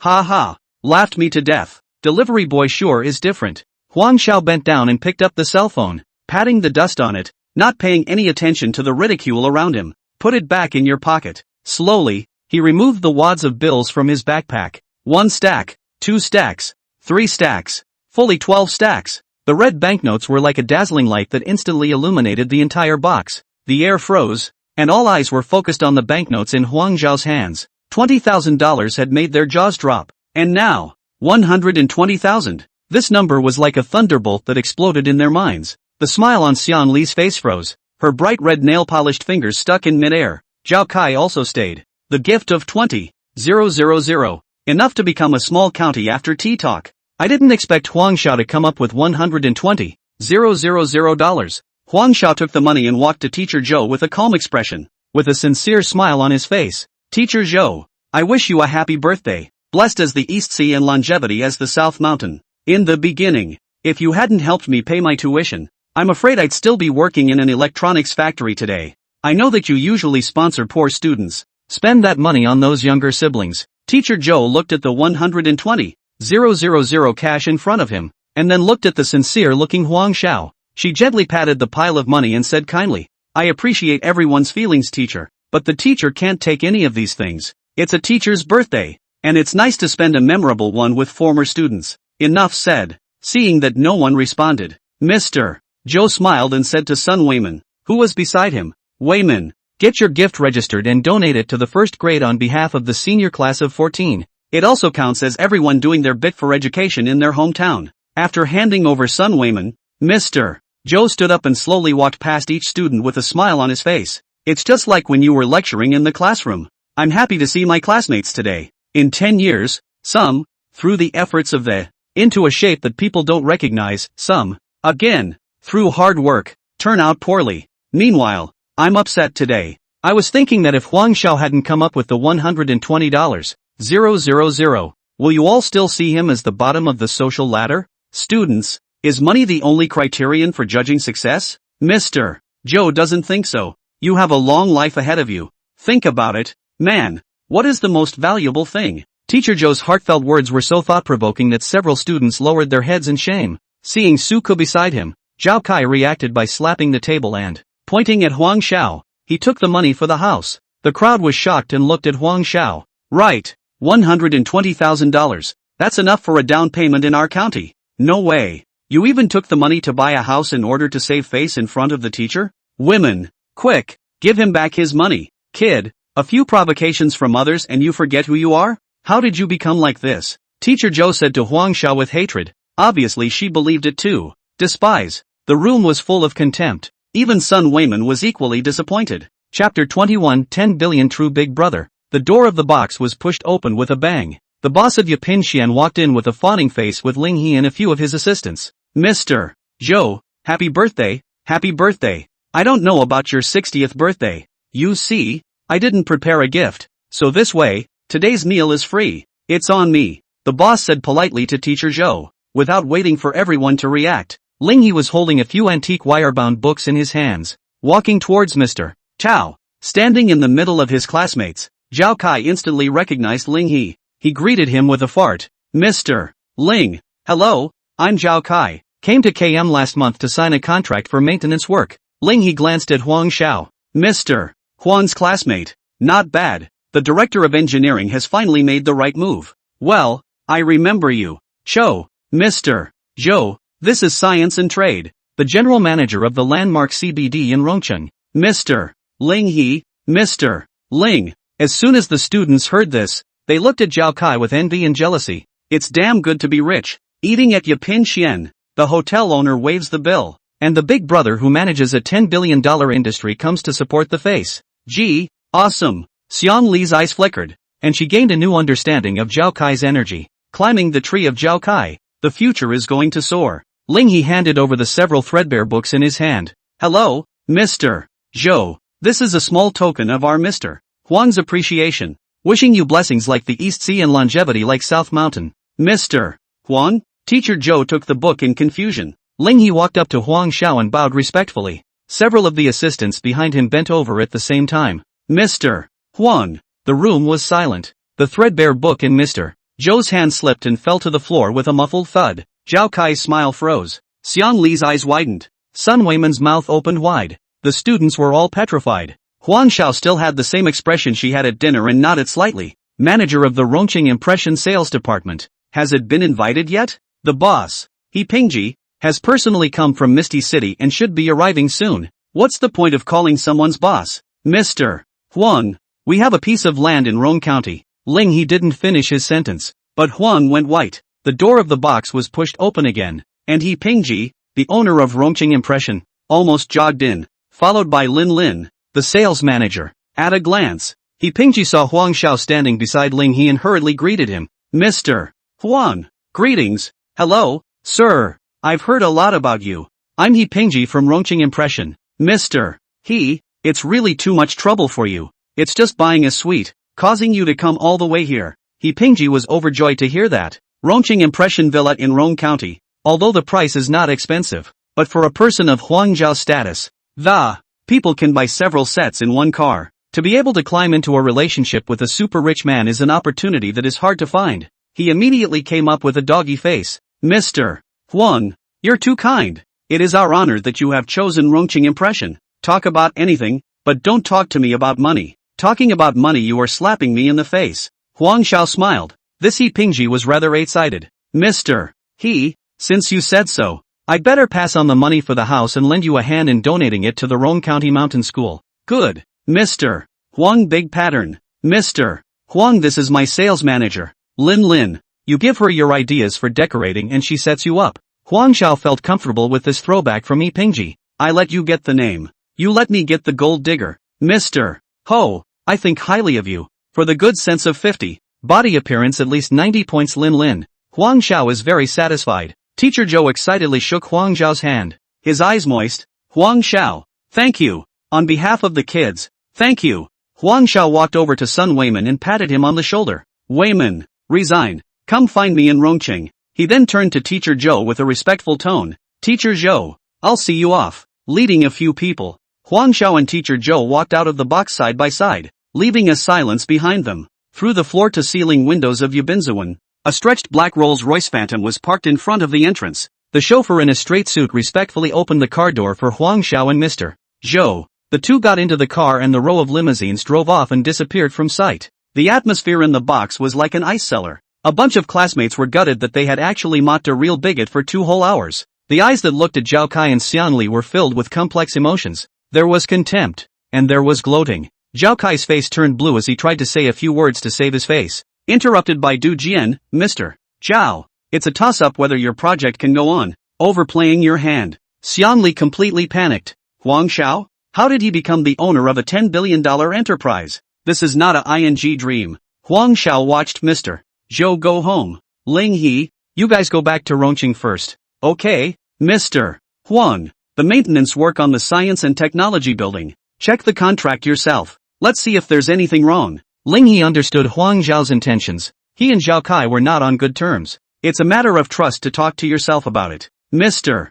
Huang, don't worry. I will definitely conduct a strict investigation. Never let any problem go. After contacting the engineering team, Huang Xiao returned home, rested for the night, and drove Wang Qing's car back to the Heaton Hotel. A couple of women are going through the severance process and have nothing better to do. He teased Lin in the room with one word or another. Unlike Huang Zhao's leisure, Qian Liang was particularly irritable these days. He didn't know what line she was on and jumped ship to work as an engineering director at Tech Trade Management. KMTM is not in the same class as Tiburon. Not only is it strong, more importantly still his landlord. What had been a plus with Hijiaki was now almost non-existent. Hey, it's getting more and more expensive to chase a woman these days. Well, did you find out? His subordinate, Biao, replied. I found out clearly. That kid's name is Huang Xiao, from Bajio Village, Rong County. Both parents are farmers. Some time ago, they were blocked by debt collectors, and the village helped to drive them away.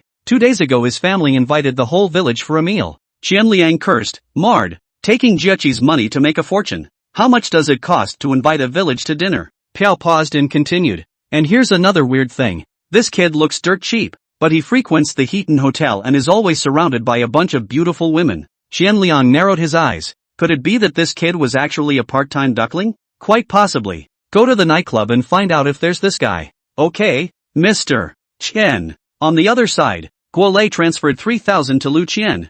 Baby, earned over the weekend. Wow, $3,000 in 2 days? Lu Qian joyfully received the money. Invested 20,000 to earn 3,000. 200,000 is 30,000. 2 million is 300,000. She took a deep breath and immediately called Kong Yongho, who had only been released from the station in the afternoon. Money must be added, and it is safest to use dog-licking money. Chapter 22. Dazed by a piece of pie. Rat, are you home yet? Cynthia, just got home and will be right with you. Lu Qian frowned in disgust. For the sake of money, forget it, endure it. This disgusting blah blah blah stuff. Luckily it's only for 3 or 2 minutes, so I'll just pretend I'm being pressurized by a ghost. Hurry up. Miss you. Half an hour later, Kan Yong-ho winded up at the Heaton Hotel. Open the door. Hug. Kiss wildly. Punch. 3 minutes later, Lu Qian finished her shower and put on her pajamas to lie on the bed. Rat. There's a good thing to tell you. Qian, are you coming home with me to meet mom and dad? Zhang Yonghao lifted his head buried in Lu Qian's chest and asked in surprise. Lu Qian patted his head. No. What's the hurry? I've met a big brother. The earning is very impressive. I put in 20,000 on Friday and guess how much I made? How much? 3,000. Lu Qian proudly stretched out 3 fingers and waved them in front of his eyes. Asterisk. So powerful. 15,000 a day. Tens of thousands a month. Qian. Quickly talk to big brother. I will also invest $20,000. Zhang Yonghao came interested. Look at you with no talent. Lu Qian pushed Zhang Yonghao away. Zhang Yonghao hurriedly touched a cigarette from the bed and attentively lit it for Lu Qian. Cynthia, this kind of good thing certainly doesn't last long, and I wondered if I could pitch in a little more. When we get married, we'll have a lot of money to spend. We can't live on the rent of your 2 Thai houses in the middle of the city, can we? Zhang Yonghao scratched his head. You are also right. Qian, how much do you want to vote? The more the merrier. Of course. I have 30,000 left. How much can you scrape together? I don't have any money. Zhang Yonghao looked at Lu Qian awkwardly. Mom and dad have a bit of a coffin book there. But the likelihood of getting the money is too low. Lu Qian's face sank as she impatiently waved her hand. Get lost. It's distracting to look at. If you're ugly and have no money, you'll have to live with you for the rest of your life. Live in a village for the rest of your life? Zhang Yonghao panicked when he saw Lu Qian angry. Qian, don't be angry. I'll think of something at home. Can you put in less? My parents haven't seen any money back, and it's not realistic to take too much. Lu Qian's face slowed down a bit. Yes, but at least $120,000, plus 30,000 from me. 150,000. Zhang Yonghao gritted his teeth. Okay, 120,000 is 120,000. After that, he left the hotel in a hurry. Lu Qian was lying on the bed, holding a cigarette in her hand, the curling smoke changing shape in the air. She squinted slightly, as if she were in a paper-thin nightclub. The light from the crystal lamps spilled over her, and the diamond necklace sparkled brightly. The men around her were casting admiring glances at her, and she, with her chin held high, patrolling her territory like a queen. Waiter, get 88 over here. Huang Xiao, in his tank top and shorts, stood there restrainedly, looking at himself with fear on one side. She stomped on Huang Xiao's face with her foot as he fell to the ground and kept begging for mercy. Thinking of this, Lu Qian couldn't help but laugh out loud. Huang Xiao, I will definitely return your 3 slaps 100 times over. I will make you beg me on your knees. Zhang Yonghao returned home and added the investment to his parents. It says it's a sure thing, and you can make tens of thousands of dollars a month. At first, the 2 old men refused to agree, saying that it was their pension money. What if they lost it? Kan Yongho began to sprawl. After a long stalemate, the old couple finally felt sorry for their son and had no choice but to agree to his request. Early the next morning, Lu Qian received 1200,000 transferred by Zhang Yonghao. Brother Lei, the money has been transferred. Thank you for your hard work. When Guo Lei received the money, he smiled so much that his eyes narrowed into a slit. You're really smart. The market has been good lately and it's the right time to earn money. At the same time, an electronic version of the investment agreement was passed over, and Lu Qian didn't even think about it. Signed his name. 2 days later, Lu Qian received a transfer on her cell phone. $30,000. She was so excited that she almost jumped up and immediately called Kan Yong-ho. Rat, the money's in. 30,000. Kan Yong-ho on the other end of the phone was incoherent with excitement. Really? Great. Qian, when we make some money, let's go buy that Riverview house. Lu Qian hung up the phone with a happy smile on her face. It was as if she could already see herself living in a Riverview room overlooking the entire city at night. After 2 more days, Lu Qian once again received a transfer from Guo Lei, this time 35,000. Meanwhile, Guo Lei sent a message. My friend estimates that this wave will last at most 1 month. Lu Qian looked at the numbers on her cell phone screen and her heart blossomed. $65,000 in just a few days. It's faster than a money grab. She replied to Guo Lei. Brother Lei, can I add a little more? Half an hour later, Guo Lei replied. You can vote if you want to, but I'll remind you once more. Investment is risky. Don't blame me for not reminding you if you lose all your money by then. Aha. Give me a couple days.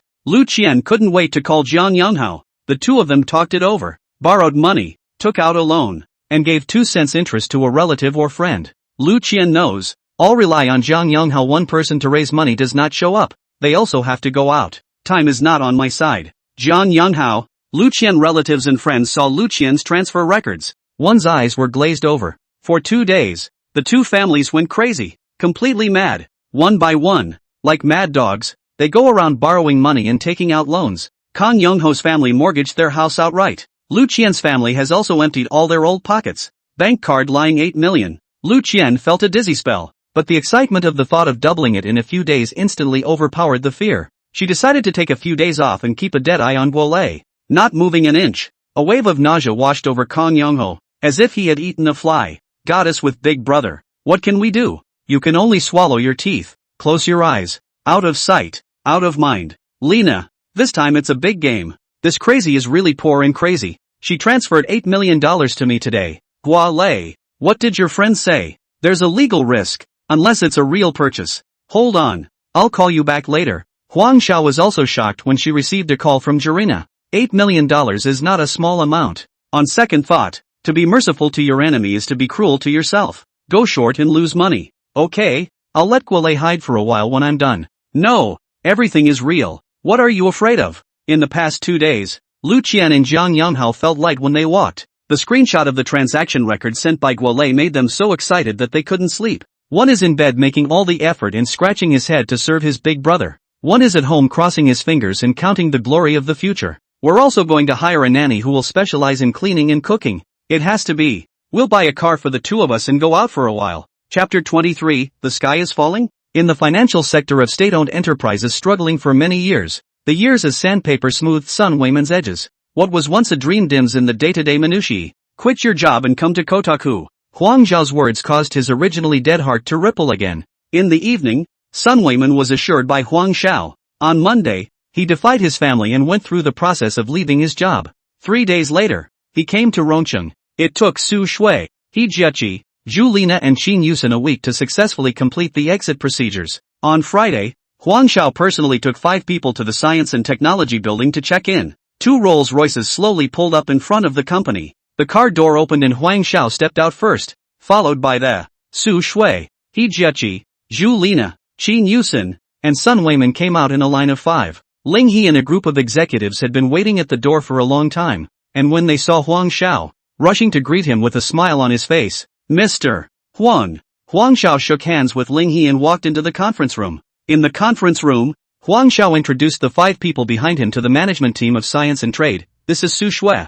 Personnel Director from today. This is He Jieqi. As Engineering Director, this is Zhu Lina. PR Director, Qin Yusen. As Assistant General Manager, and Sun Weiman. As Treasurer. The original superintendent's treatment will remain unchanged, and he will be temporarily reorganized as a deputy to assist the new superintendent in his work. It will be readjusted after the transition period. After completing the induction procedures, each person went into their respective departments to familiarize themselves with the situation. Ling He took his new assistants, Qin Yusen and He Jieqi, and walked towards Chairman Huang Zhao's office. Mr. Huang, what are your instructions for the near future work? Ling He bowed slightly, his tone respectful. Mr. Ling, there's no need to rush. Operate normally according to the previous process. Huang Xiao sat behind a wide desk, looking relaxed. Yes, Mr. Huang, your secretary. Then, should we recruit from outside or pick one from within the company? Ling He inquired carefully. The corners of Huang Zhao's mouth rose slightly as Wang Qing's pure and lovely appearance suddenly appeared in his mind.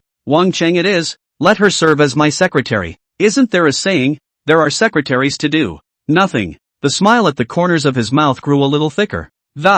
I can't believe I forgot to use the system to scan this shy beauty last time. Having recently spent over $3 million and having a low balance on my bank card. Gotta find a way to collect more gifts. There are quite a few in the system target pool, so it's going to be hard work next week. Fine beads of sweat oozed from Ling He's forehead, hands slightly trembling. He handed a contract to Huang Xiao. Mr. Huang, this building maintenance contract, there are indeed very big problems. Engineering, and legal all have an unshirkable responsibility. Huang Xiao didn't look at the contract and directly handed it to He Jieqi and Qin Yusen. Mr. Ling, don't be nervous, the previous contract issue has nothing to do with me. Huang Xiao, Hijazi took the contract and quickly scanned it. As a veteran of the construction field for many years, she knows these types of contracts by heart. A couple of hasty scans and she noticed the problem. Mr. Huang, the unit price of this contract is too high, at least 2 times higher than the market price. In addition, the duration of this contract, 20 years, is too unreasonable. If this kind of contract is carried out, the company will suffer a huge loss. Shin Yusin took the contract and flipped through it carefully. Mr. Huang, now that the title of the building has been changed to your name, we have full authority to make a request for a re-signing of the original contract. Let's do it this way. Mr. Ling, you notify each department to contact the previous contractor to renegotiate the details of the contract. Also, all tenants' contracts need to be renegotiated. As well, the price, for the time being, will remain the same as before. In the office, Wang Qing felt like dreaming, holding up the phone in her hand, dumbfounded. Half the time, he was chosen to be Chairman Huang's secretary? The sudden and great surprise overwhelmed her. Wang Cheng, you are so lucky, now you're going to soar. The surrounding co-workers gathered around at once, their eyes full of envy and jealousy. If you are rich and famous, don't forget us old colleagues. Wang Cheng woke up as if from a dream. Her face was blossoming with smiles. To be honest, I still don't get it until now. How did Mr. Huang pick me? I'll go to the personnel department to do the formalities first, she said as she calmed her agitated feelings and got up to head towards the HR department. In the corridor, colleagues coming and going saw Wang Cheng and nodded to her in greeting. The eyes cast an undisguised look of envy. Come in. Su Shue's crisp voice came from inside. Wang Qing gently pushed the door in as Su Shue was flipping through the documents. She walked to Su Shue in a slightly formal manner and said in a small voice, Hello, Superintendent Su. I'm Wang Cheng. Su Shue lifted her head and a friendly smile appeared in her eyes. Wang Cheng. Hello, Mr. Huang has already told me that you're coming to be his secretary. Congratulations. Wang Cheng lowered her head in embarrassment, her cheeks slightly reddening. Thank you, Director Su. I'd like to ask, what are the main specific tasks I need to do on a regular basis? Su Shue put down the paper in her hand. What about the secretary's main job? It is to assist Mr. Huang to deal with daily affairs, including rationalizing his schedule, answering phone calls, sending and receiving documents, preparing for various meetings and so on. You don't have to worry too much. You might be a little uncomfortable at first. The chairman's chief of staff will help you. Su Shue paused briefly, thought for a moment and then said, Mr. Huang's situation is rather special. He probably won't spend a lot of time at the office, so you'll have to be more attentive to his life in general. Well, he's, single and alone. If there are some personal items that need to be purchased, you pay for them first and get the invoices to me for signing and reporting. By the way, I'll send you the brand of his everyday items later. Wang Cheng nodded her head vigorously, her tension easing slightly. Okay, Director Su. I'll do my best to serve Mr. Huang. The core department of the Science and Trade Management Company now has its own trusted people. Huang Xiao Big Stone fell to the ground, much reassured. His request to the 5 was simple and straightforward. Identify the problem and improve profitability. After taking care of the company's business, Huang Xiao left the company and, straight toward the Rider Express 2 blocks away. Before it was time for dinner, I saw Ma Ku and Li Fei squatting on the side of the road choosing vegetables from afar. Brother Xiao, you're really calm. Aren't you afraid that we'll run away with the money? It took so long to show up once. As soon as Marco looked up and saw Huang Xiao, he rushed to move a pony for him. Run? Where can you guys run to? Huang Xiao laughed and cursed, throwing the 2 men a cigarette each. Yo, Brother Xiao, you're smoking Big 9 now? These cigarettes aren't cheap. They're 100 a pack. Li Fei brought the cigarette up to his nose and sniffed hard. How's business? Huang Xiao asked casually. Quite good, Brother Xiao. I will go to bring the account book. You see, Marco said as he was about to get up to get the ledger. Huang Xiao reached out and stopped him. There's no rush. We'll count it at the end of the month. Xiao, guess who we just saw? Li Fei said mysteriously. Who? Huang Xiao asked absently as he exhaled a smoke ring. Jiang Yanghao. I don't know what happened to that guy. That face is so long. It's just like a dead mom or dad. Li Fei said while gesticulating exaggeratedly. We were laughing at him just now, coming over for dinner 2 days ago and bragging about it to us, saying something like he's making a lot of money and we won't see him again. What happened today? The sky is falling? Marco chimed in. Chapter 24. Lu Qian runs away. The corners of Huang Zhao's mouth rose slightly, and he didn't make a comment, but only turned his head toward Ma Ku and shouted, Mar, go fry me up a couple dishes. Saying that, he pulled out his cell phone and sent a message to Jirina. What's the situation with Lu Qian now? Jarina replied quickly. Crude oil skyrocketed and they bought the drop. How much is the loss now? So far 1 million. Good. At this time, Guo Lei's office is like a powder keg. Zhang Yonghao was like a wild beast in a frenzy. His eyes were red, and he violently stretched out his hand and grabbed Guo Lei's collar. Veins rippled in his hands and roared. Say that again. Say it again. Guo Lei's face was filled with disgust. His brows furrowed as he pushed Zhang Yonghao away. First, I'm taking money from Lu Qian. Who are you? I don't even know you. Secondly, Lu Qian, every investment chat record agreement I have here. Black and white. Clear. Third, I also have the transaction records. I'm not cheating you out of your money. I'm willing to lose money. I'm willing to lose money. How many times have I told you that investing is risky? Is it deaf or stupid? Lu Qian cried with pear blossoms and rain. Her makeup was washed out. She jumped to Guo Lei's side and, tightly tugging on his arm, Lei, don't scare me, okay? This is the money of all our relatives and friends. If we lose it, I'm finished. Guo Lei looked indifferent. Losses are losses. What can I do? It's the market's decision, not something I can control. Zhang Yonghao gritted his teeth and asked, did you vote? Voted. Guo Lei nodded impatiently, as if grasping the last glimmer of hope. Kang Yongho pressed. How much?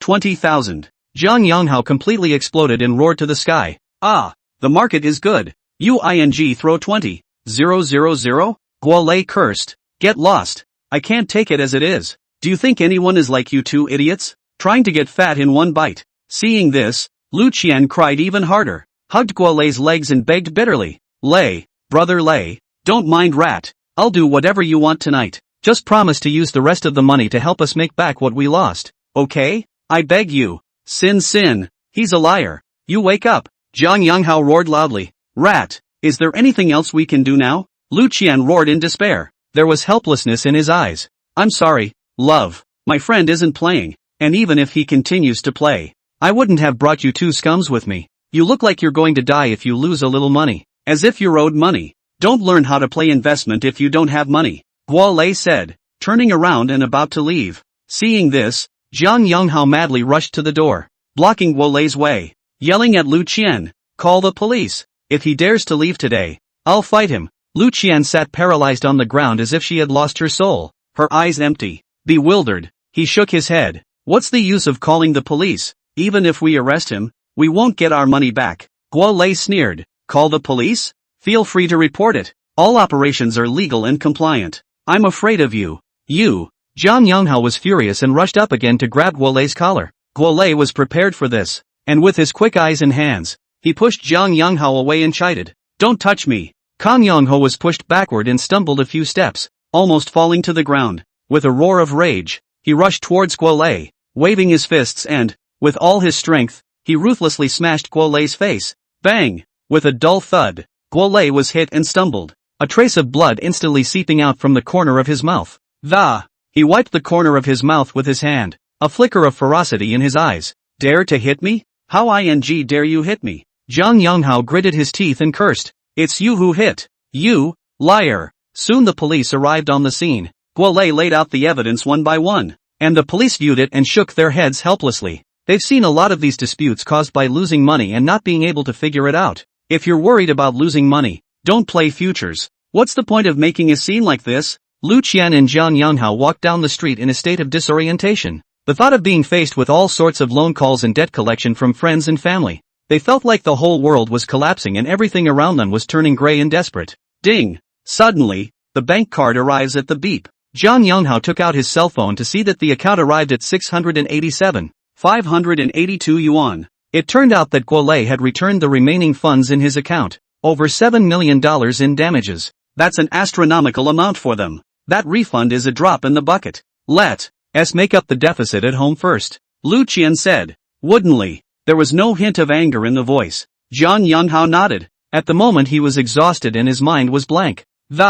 Subconsciously responded. After the separation, Zhang Yonghao returned home, lying in bed, tossing and turning how can not sleep. With everything that happened today constantly floating in his mind, he picked up his cell phone and dialed Lu Qian's number. I'm sorry, the number you have dialed is closed. The cold, mechanical female voice repeated over and over again, each word like a knife that. It stung Kang Yongho hard. Lu Qian's phone is never turned off. Even if she sleeps, she just puts it on mute. which is too counterintuitive. A sense of foreboding welled up. Lu Qian ran away. He sprang up from the bed as if he had been electrocuted, grabbed his clothes and, rushing out of the house like a madman. When he arrived at the door of the hotel out of breath, he practically rolled over and rushed in. At the other end of the lobby, he caught a glimpse of Huang Xiao, who was walking into the elevator, but he had no time for running straight to the front desk. He grabbed the countertop with both hands and anxiously asked, "Is the guest in room 308 still there?" The desk clerk quickly checked on the computer.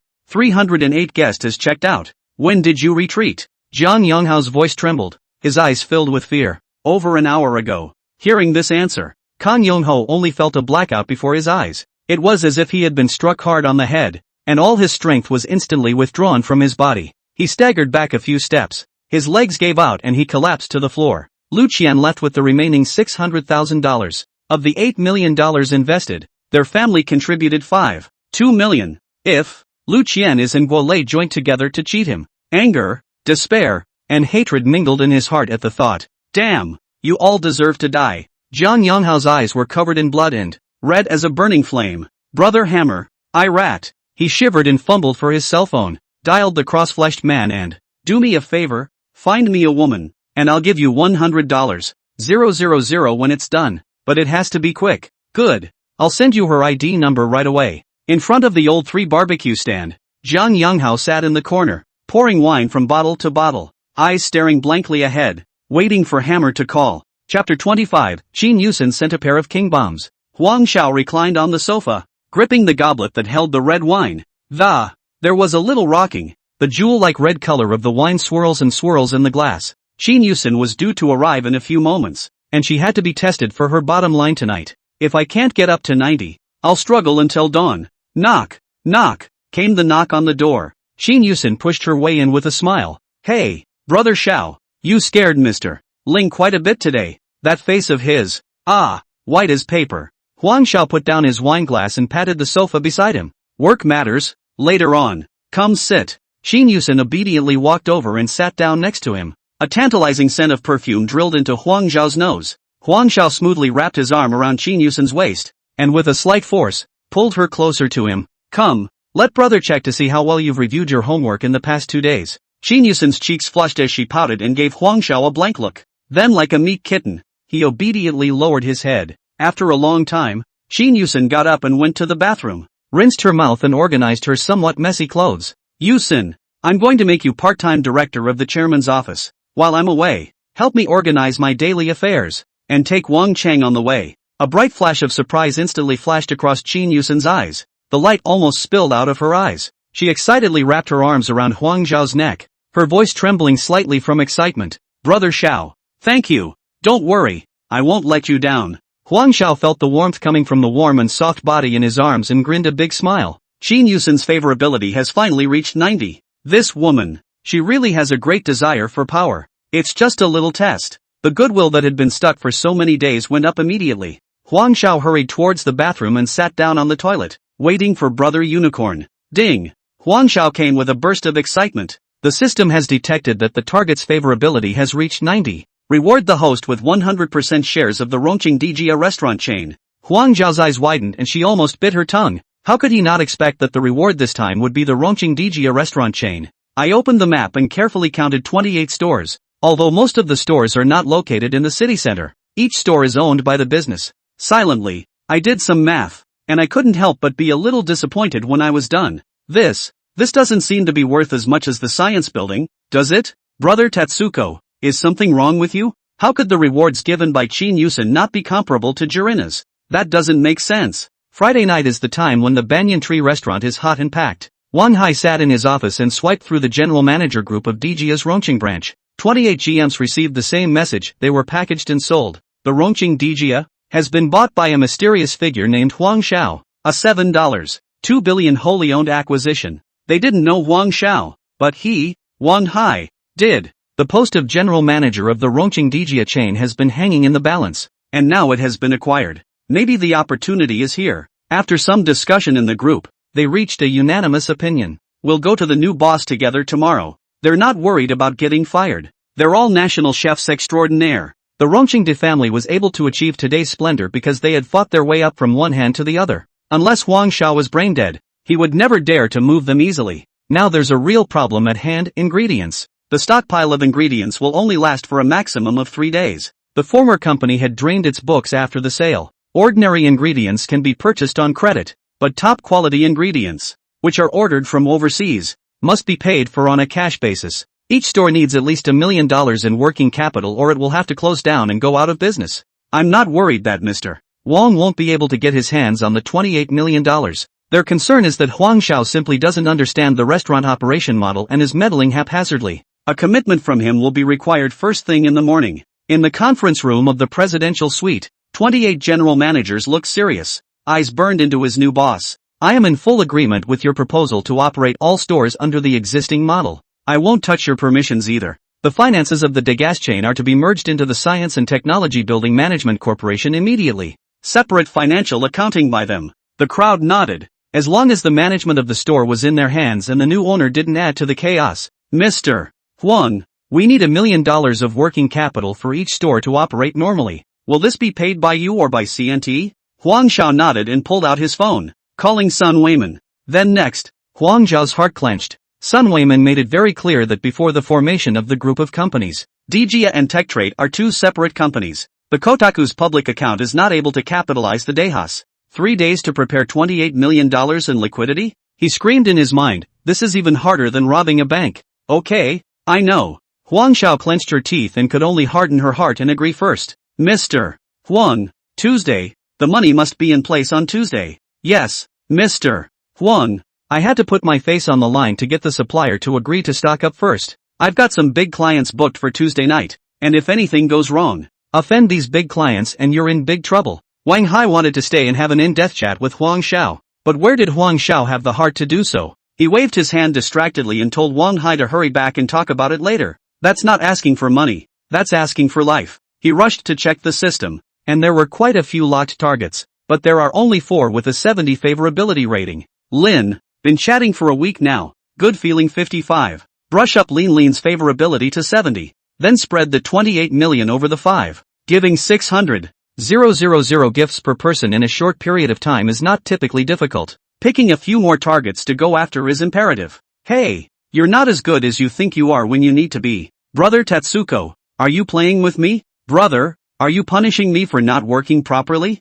I'm wrong, can't I change? Annoyed, he grabbed his cell phone and swiped the screen for a short video. Suddenly, the image of a beautiful anchorwoman who was vocally piking jumped into his eyes. Just see the screen. The list of Big Brother gifts like rain fell. The gift effects almost filled the entire screen. Huang Xiao sat up violently, her heart beating uncontrollably faster. Yeah, you can start the broadcast yourself. PK, with their temperament, in order to save face, gifts will be flying in like snowflakes. According to this calculation, taking out 2 days would be enough to brush Lin's favorability to 70. Maybe even hook up with 2 or 3 more along the way. Thinking of this, he dialed He Pingji's phone. Mr. He, ask Lin to come to Rongqing. Take the weekend to finalize your decorating plans. He Pingji naturally answered with his mouth full on the other end of the phone. Immediately arrange for Lin to travel to Rongqing to meet Huang Xiao. During the time he waited for Lin, Huang Xiao sat on the sofa, opened the system interface, and carefully sifted through it.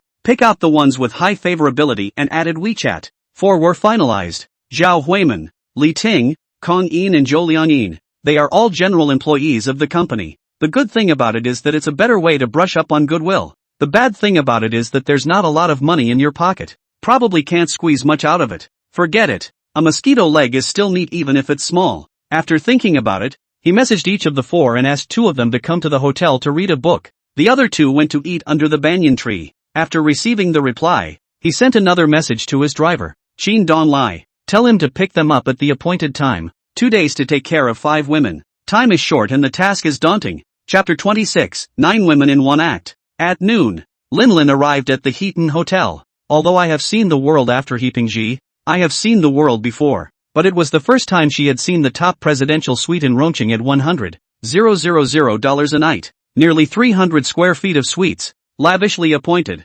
exquisitely furnished. All of them highlight the dignity and wealth of the occupants. Before she left, Heipingji gave her 1,000 instructions, telling her that no matter what Huang Xiao did to her, be sure to exercise restraint, never lose your temper, and if something extraordinary happens, Be patient. He would make sure she was satisfied afterward. Lin Lin heard in the ears, secretly sneered, really happen a little something to be good. Take this opportunity to hook up with Huang Xiao. Arrange a position in a $10 billion corporation, and eat and drink in the future. Who the hell goes back to a small county firm? Hello, Mr. Huang. I'm Ronching Impression Lin Lin. Hello Manager Lin, please come in, please come in. Lin Lin half sat on her ass on the couch and watched Huang Xiao walk towards the wine cooler. Something to drink? I'm casual. Mr. Huang. No need to bother. Lin Lin hurriedly replied. Have some red wine. It's good here. Huang Xiao said as she picked through the wine cabinet. Taking the glass with both hands, Lin Lin took a shallow sip and sat down in a rushed manner, her eyes wandering a bit. Not daring to meet Huang Xiao's eyes. Manager Lin, didn't you bring a designer? Mr. Huang. Mr. He has hired the best designer in Rongqing.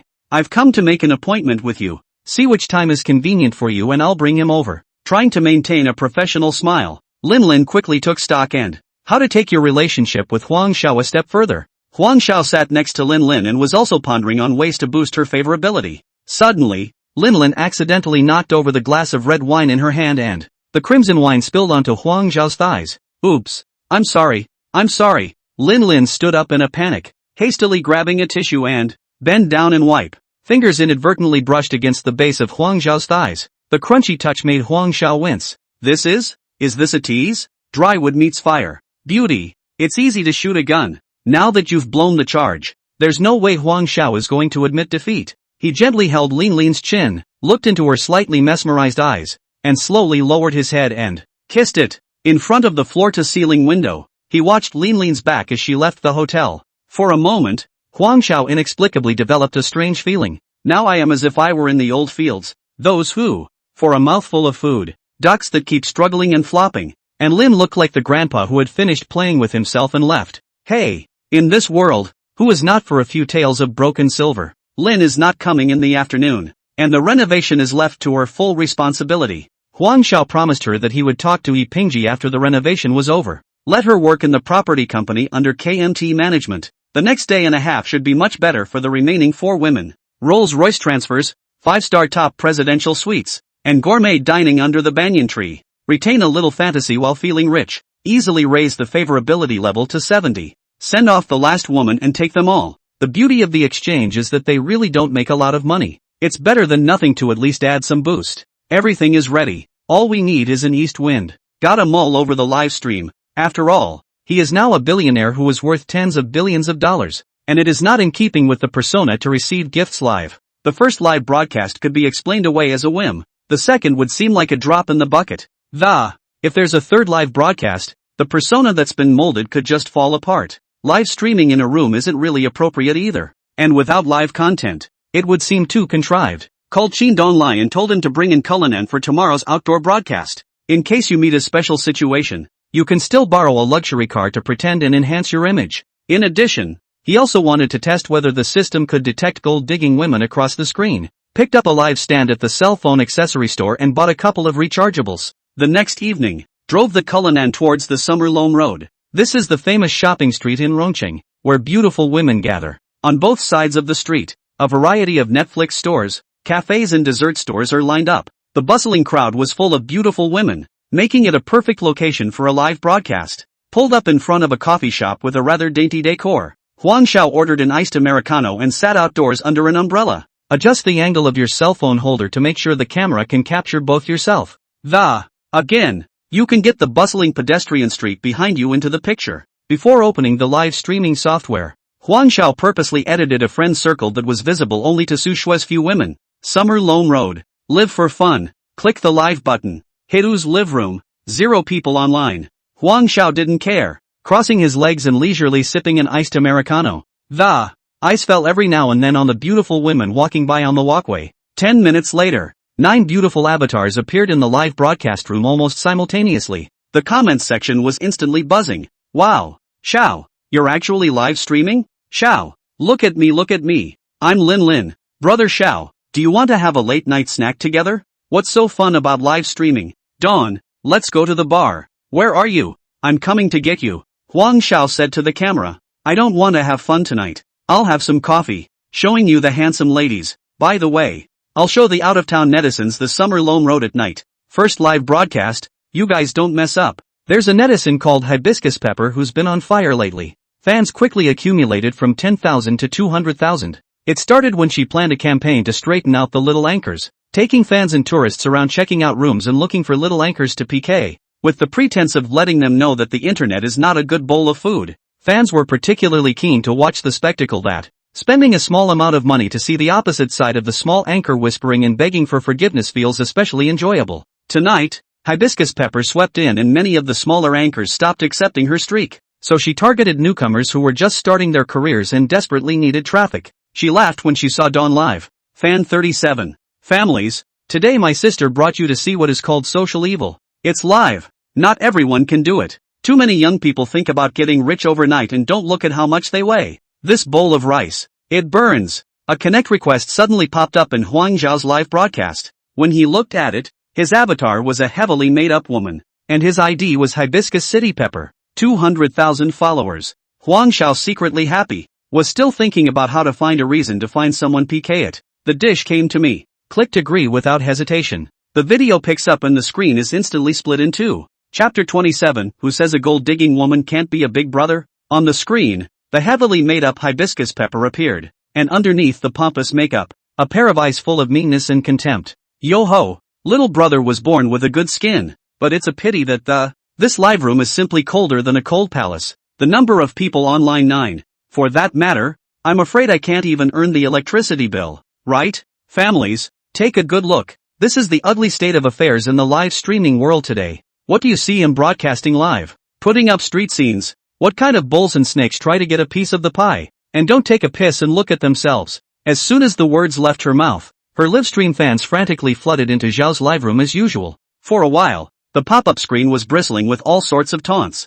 Ha ha, at this level you're still broadcasting live? It's a laugh. Go home now. Don't embarrass yourself here. Don't be ashamed. Anchor, you'd better stop daydreaming. You're not that material in this business of live broadcasting. Huang Zhao frowned slightly, putting down the coffee cup in her hand and said to Pepper, "What do you want? Little brother, my sister is doing this for your own good. Don't waste your time here. Live streaming isn't for you. Stop while you're ahead." 28. See? Open mouth is a dick. Hijechi was holding her breath as she watched the netizens messing up the live room, and when she heard Huang Zhao respond, she couldn't help but let out a pft of a laugh. Pepper, the opposite anchor connotes you. Can this be tolerated? It can't be endured. We must PK him and let him know how powerful we are. Yeah, beat the living out of him. The fans in the Hibiscus Pepper's live broadcast room became more and more agitated. Originally, Pepper didn't even put Huang Zhao, the newly opened anchor, in her eyes. In her opinion, piking with such a person was a waste of time.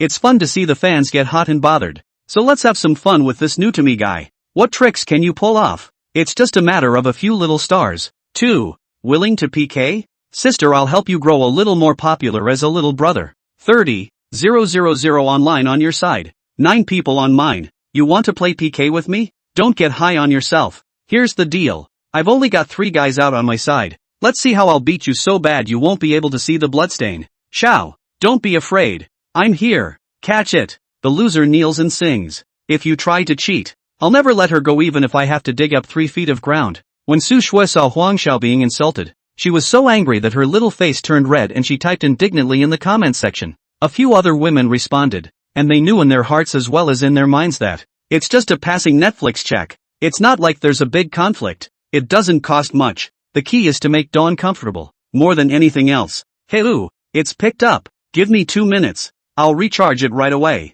Huang Zhao looked at the unbeatable Hibiscus Pepper on the screen and rejoiced in his heart. It's really God's help. The first PK of the night finally kicked off. They all told me to take it, and the loser, kneel down and sing a conquest. Huang Zhao to the camera, said with a calm demeanor, "Good. I'd like to see how much money you can come up with. I'll wait for you to recharge." Hibiscus Pepper purposely put on a look of anger, and her eyes flashed with triumph. Later, when your side wins, film Huang Zhao singing her conquests. Get another wave of traffic. Pepper and the fans she dispatched underestimated the strength of those women in Huang Zhao's livestream.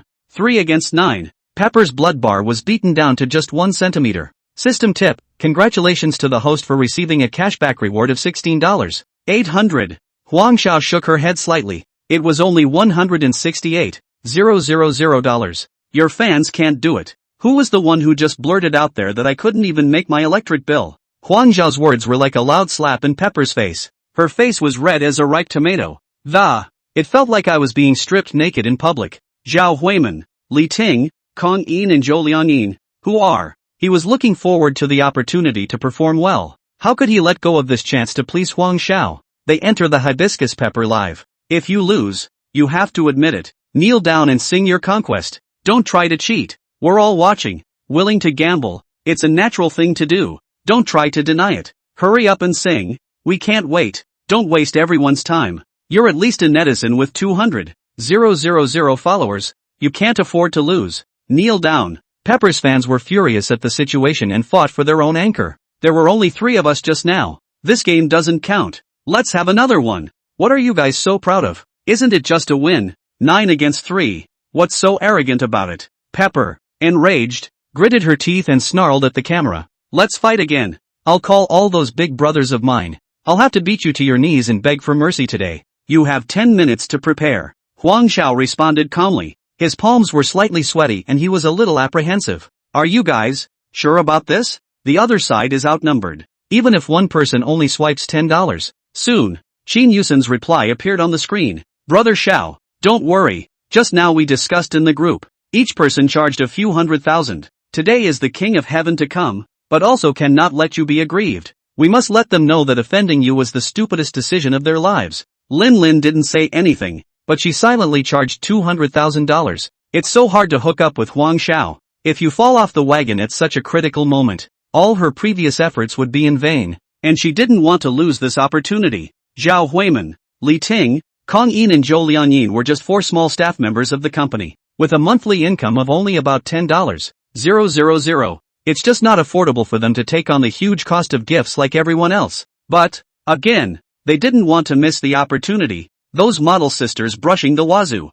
You can always paint your own sports car. Just keep swiping gifts in PK to show him and win favor. If you follow him in the future, are you afraid you won't have a chance to earn your money back? A few of the usual big hands in the Hibiscus Peppers group have spoken up. Sister Pepper, I'm going to charge 100,000 here. Just one electricity bill anchor. What arrogance. I charge 50,000. Pepper, you have to play video with me when you win. Oh, I laughed. A person recharging hundreds of thousands. Plutonium, ha? Pepper's emotions stabilized a bit and sent a message to the guild admin. Brother, Jianghu to the rescue. Someone is bullying me on PK. Can the guild support me? The guild management glanced at the number of people online in the broadcast room, which had already exceeded 50,000. It's still climbing, and it's a perfect opportunity to increase your fan base. He immediately replied, no problem. If there's an accident, the guild will swipe 200,000 for you. However, there is no commission. Stall the fight for a bit,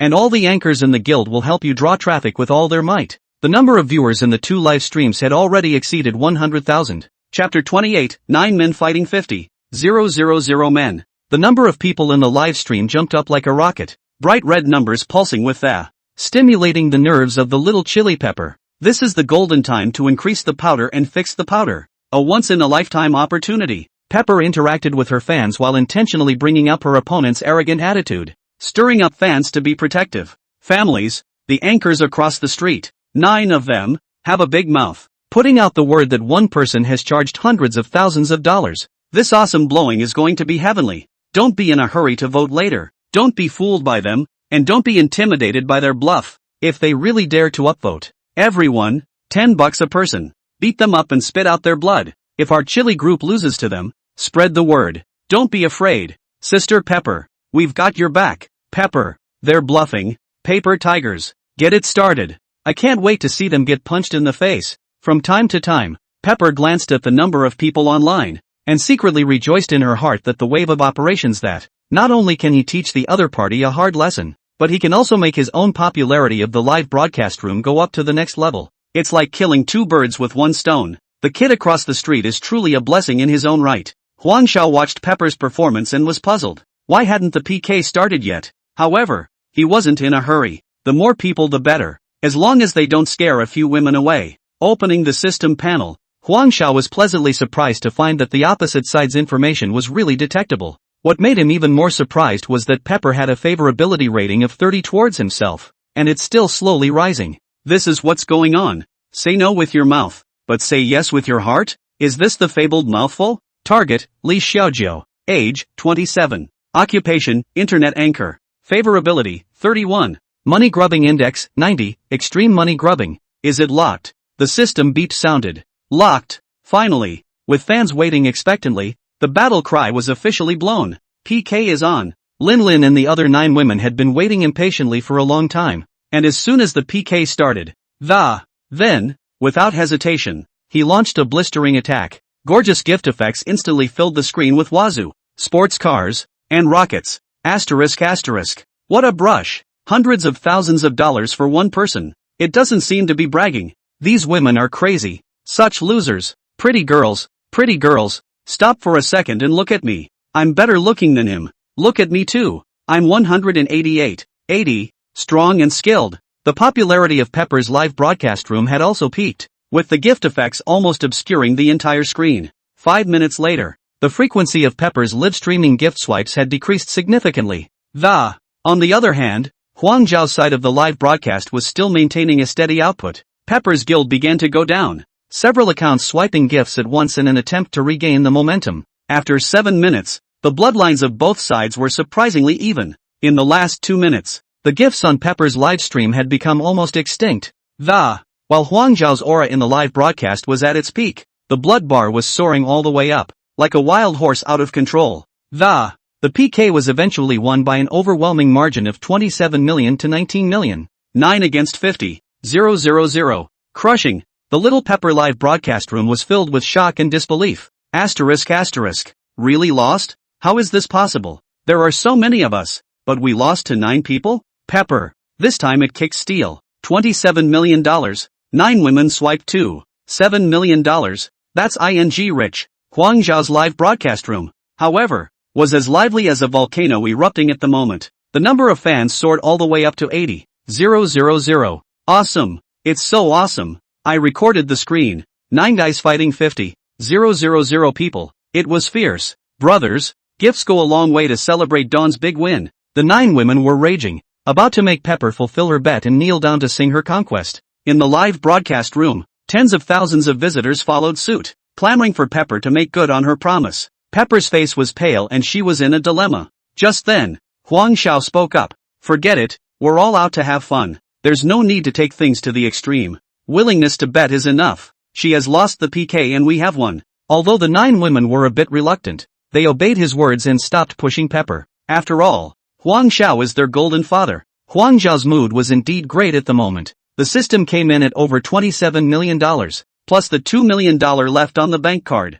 The operating capital for the Degas chain is finally in place. What surprised him even more was that Pepper's favorability towards himself had risen to 70. It seemed that what he had just done had won her favor instead. Pepper Jr. jumped on Zhao's live feed and swiped 10 carnival. Type and admit you lost. Huang Zhao was ecstatic. Not a bad night's income really. After breaking the streak, Huang Zhao realizes that Pepper has followed him, while her guild followed, sending a private message. The camera on the live feed moved with Huang Zhao's cell phone and focused on a few girls walking across the street. Hey guys, look, a few girls over there are of good quality. Huang Zhao lowered her voice. The one on the left in the jean shorts has really long legs. I'd say she's about 5 feet 1 inch, right? It's just a bit thin in the upper body. Airfield warning. Dawn, you have good eyes. Hey ask for a frontal photo. Dawn, you can see all this? Huang Yi smiled knowingly and continued to comment. The one in the center, in the white dress. The temperament is good. A bit of small family feeling. I just don't know what it looks like with the makeup off. Nowadays, in this world, the beauty is so powerful. You can't even see the real face. Dawn, you're an LSP. Identified. Switch the camera. Nice girl on the side. Huang Zhao pointed the camera again at a girl on the far right. This one. Guys, here comes the main event. This body, this face, definitely the best tonight. Just don't know if there's a boyfriend. Goddess. Shao, go get a contact. I'll give you a rocket. +1. Go on. What are you waiting for? Just as Huang Zhao was excitedly commenting on the passing beauties and enjoying his fans' admiration, a mournful scream pierced the night sky. Help! Murder! A cloaked woman stumbled across the street. Behind her, a thin man held a bright dagger in his hand, his face grim. The laughter in the live room came to an abrupt end, replaced by a gasp of surprise. Asterisk asterisk. It's really fake. Call the police. Call the police now. Dawn. Stand away. It'll hurt you later. Huang Xiao is down. Not far away. The man who committed the murder and the woman who fled for her life. Who was not Jiang Yonghao and Lu Qian. Chapter 29, You're killing it in my script. Jiang Yonghao was like an out-of-control mad dog. His eyes were covered in blood. A chilling hiss escaped from his mouth as he waved the dagger in his hand and chased madly towards Lu Qian. The streets were bustling with pedestrians. Scared by the sudden horror of the scene, they screamed and fled in panic in all directions. The horrified crowd dispersed as quickly as the ebbing sea that. Only Lu Qian was left standing alone in the center of the street. His body was trembling violently with fear, and his eyes were filled with despair. He watched as Kang Yongho approached him step by step. She stumbled and kept falling back until her back hit the wall and her retreat was cut off. Bitch, give me my money back. I don't have any money. Lu Qian's face was like paper, and her lips kept shivering. Jiang Yonghao gritted his teeth and growled. Asterisk asterisk. I've been so good to you. You went so far as to join Guolei in counting on me. You all deserve to die. Lu Qian desperately shook her head to explain. I didn't lie to you. I really want to get married to you otherwise how would I invest with you? And our family has lost a lot of money. Jiang Yonghao had completely fallen into madness. The tip of the dagger was almost against Lu Qian's throat. Want to marry me? You ran away with $680,000 and you're still lying to me. You liar. Go to hell. Huang Xiao sat in the Cullinan car not far away and watched with an expressionless face. Saw the police arrive at the scene and drove off. If you hadn't been so aggressive, so intent on getting at me, if you hadn't been so insatiable, when we meet again, we might even be able to smile at each other. Huang Xiao has no regrets. Lu Qian's person. Easy place. She is afraid that she will be more desperate. Lu Qian. You killed it in my script. The following day, the hot search in Rongqing was dominated by a piece of news. A vicious assault occurred on Summer Loam Road due to a failed investment. The man who injured the man has been criminally detained by the police, while the woman's face was scratched and she is receiving emergency treatment at the hospital. The case is still in the process of further investigation. Huang Xiao transferred the money to the finance department of CNT, and they were instructed to transfer the money to the 28 stores of the Deckers. After some maneuvering, the bank card balance was checked and there was only $1 million or so left. After this whole series of events in the DE, Huang Xiao was now a little afraid to raise the favorability of those women to 90. Better to wait until there's more money in the card. He'd checked the books of CNT management, and the money for the acquisition had come from an offshore organization overseas. Brother Unity paid for the property it purchased and gave it to himself. And, with the way things are going, the odds are that Unicorn is hoping that he'll profit by white-knuckling his gifts, not through industry. Su Shui for women. This period of time before and after spending big hundreds of thousands of dollars. Weeding will have to wait until they grow longer. Today's plan to boost favorability for more resources is either to rely on the number of people that, either rely on quality. Last night's live broadcast has completely discredited Huang's manhwa tactics. The value of one night's contribution by 4 company employees, no more than a fraction of any of the other 5 women. Why spend energy on them? Delivering takeout is a good way to lock up a lot of corporate executives. At least he is considered a dignified character. Directly add them to WeChat. It is too degrading. And so on. Suddenly, there was a brilliant idea. The ownership of the CNT has just changed, so why not have a meet and greet? It's all rich people who can move into the Science and Trade Center. Isn't it a breeze to add WeChat with a little bit of brainpower? Not only that, but it's time for Marco and Li Fei's business to move. Open a fast food restaurant in the Science and Trade Center. Reveal to the public that you've taken a stake in it, and they don't give you face? Hosting clients also pulls business to the déjà vu. The more Huang Xiao thought about it, the more pleased he became, and he couldn't help but snap his fingers and, I didn't realize I had such business acumen. As he was writing and drawing with a pen and paper, the phone suddenly rang. Huang Xiao glanced at the cell phone screen. It was an unfamiliar number. Hello. He picked up the phone nonchalantly. Huang, Mr. Huang, I'm Zhao Kai. The voice on the other end of the phone carried an obvious nervousness. Oh, Mr. Zhao, what is it that you are looking for me for? Huang Xiao deliberately stretched her tone. Did you arrange for engineering to renegotiate the contract with me? Well, the subject was changed, so the contract had to go all over again. There's nothing else, is there? I have things to do. Huang Xiao finished and prepared to hang up. Zhao Kai panicked and hurriedly shouted. Don't. Brother Xiao, I was wrong. I've got eyes but I don't know what I'm talking about. So you're a big man. Just let me go like a fart. Pop. Huang Xiao hung up the phone. Gross. My money. Why should I let you take advantage of it? Zhao Kai was so angry that he was trembling and his face was red, and he slammed his cell phone down hard on the ground in anger. Damn! Give me face! Huang Xiao! I'm not going to find out everything about you. I wouldn't be named Zhao Kai. What would happen if CNT stopped the contract for you? Xiangli asked timidly as she cautiously came over.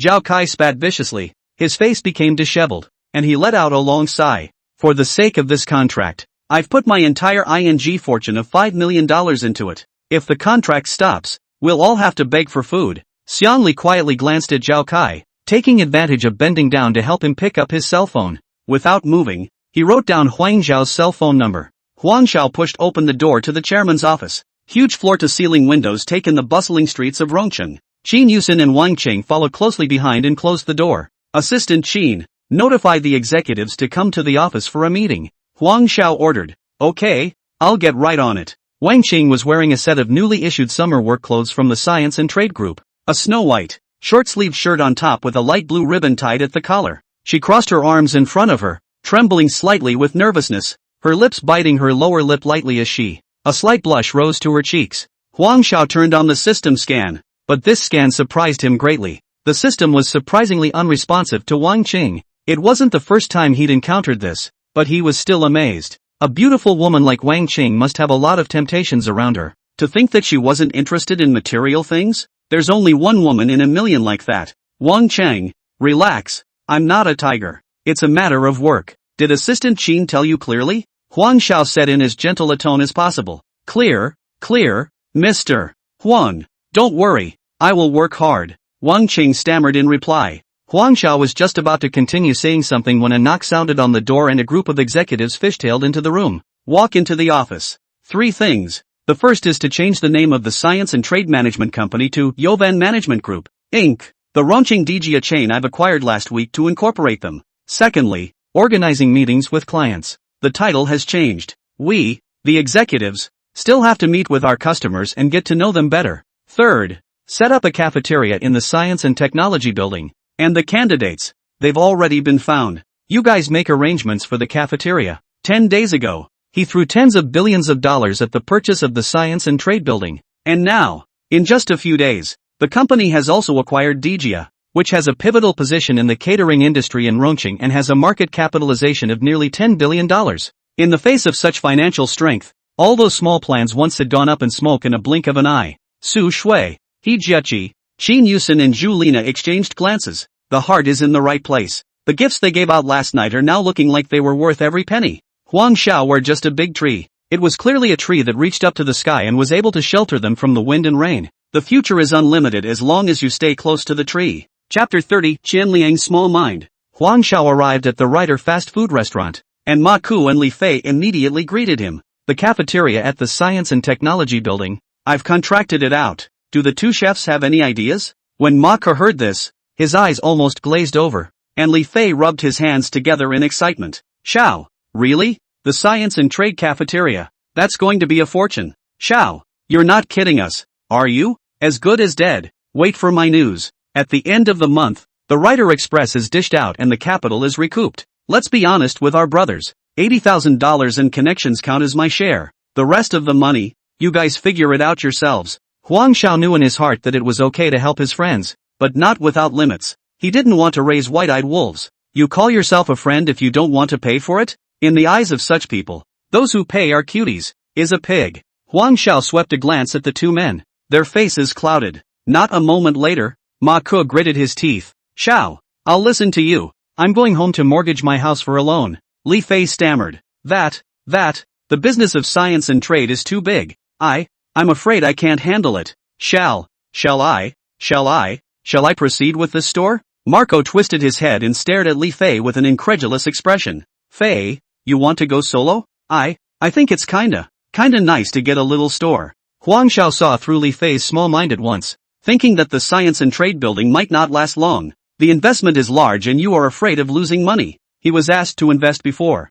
cried poor and said he didn't have the money, but now Ryder Express is making money. The money turned up again. Okay, Li Fei, bring the $80,000 tomorrow, and the store will be yours. We've all hung out together, and in the future business, I wish you the best. Li Fei smiled awkwardly and nodded repeatedly. As soon as Ma Ku threw off the rag in his hand, He was filled with anger. Xiao, go! What the hell? The two exited the fast food restaurant and turned around, seeing Li Fei making a phone call with a raised eyebrow. Xiao, this kid, we've lost our eyes. Nothing looks wrong no matter what. Mal, it's true that the cafeteria at Como is rather large. You have to be prepared. Dawn, I understand. I'll go back and get my mom, dad, and brother. They've all worked as cooks. Huang Xiao shook her head. No, if you do it yourself and recruit people. Don't use relatives. Marco froze. Okay, I didn't think this through very well. I'll do it alone. Recruiting. Okay,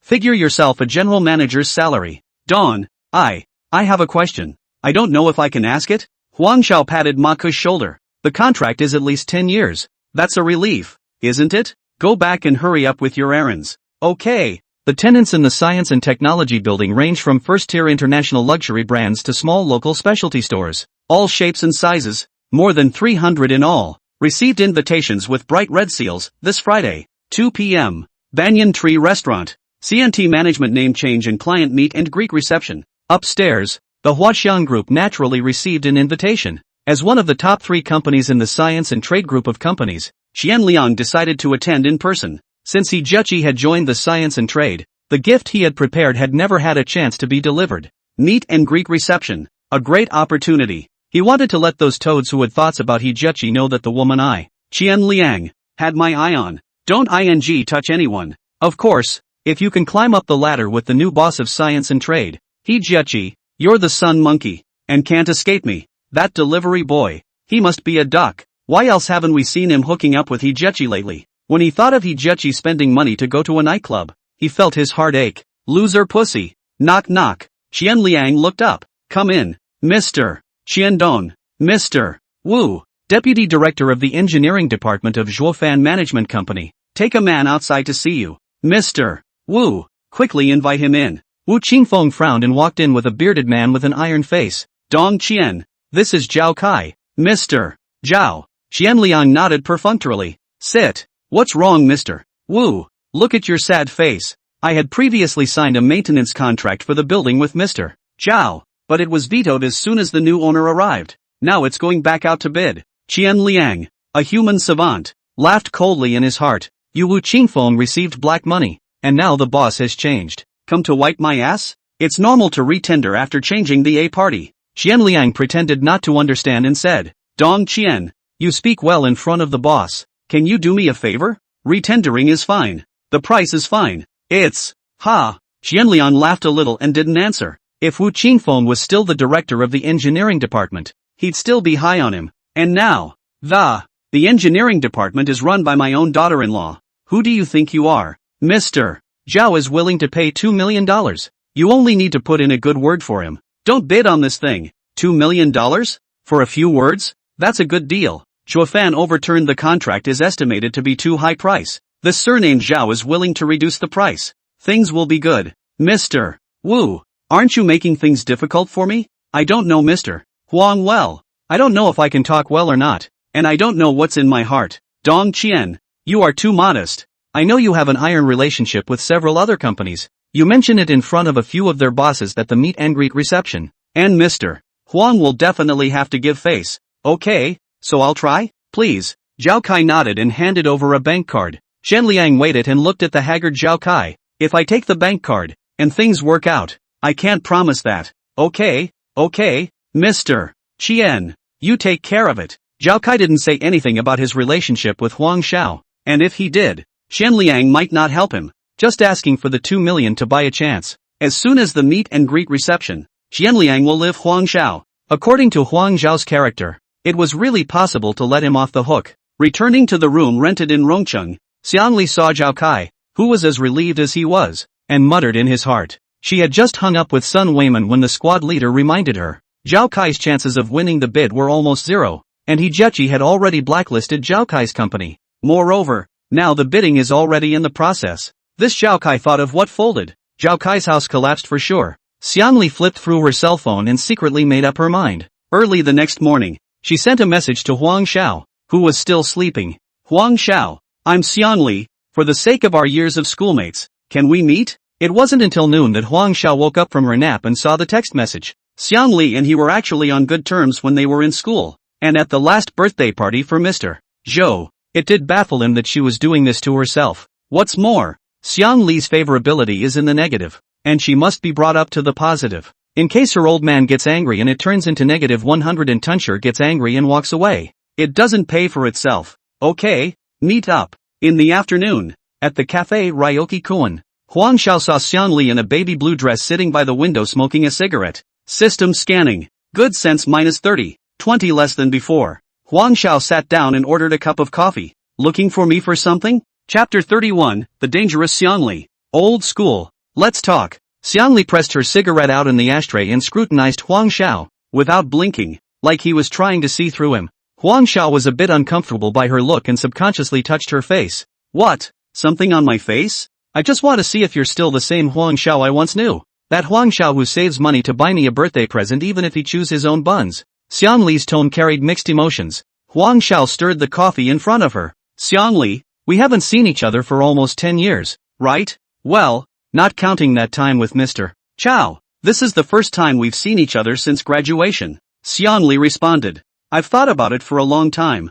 and I don't think I've offended you, have I? Mr. Chow's birthday. Why are you always targeting me? Huang Xiao didn't want to waste time and cut straight to the chase. He glanced at the system. Good lord. -60. And his goodwill had dropped by 30 straight away. What's going on? Did you really offend her? Xiang Li smiled gently, but there were a few points of reluctance in her smile. It's all in the past. Forget it, don't mention it. The woman, who hasn't changed a bit, comes out of the gate with drama. So what exactly did you ask me out today? I'm kinda curious. Huang Xiao asked. Remember Xiang Zhen? My brother. Xiang Li's eyes sharpened, staring straight at Huang Xiao. Xiang Zhen? Of course Huang Xiao remembered. Xiang Li's oddball brother. When he was in school, he didn't help this kid fight a lot. Ah, remember. What happened to him? 7 years ago, he was in Rongqing. Have you forgotten? He called you for help. Xiang Li's gaze forced itself on Huang Xiao, as if to find out the answer from his expression. 7 years ago?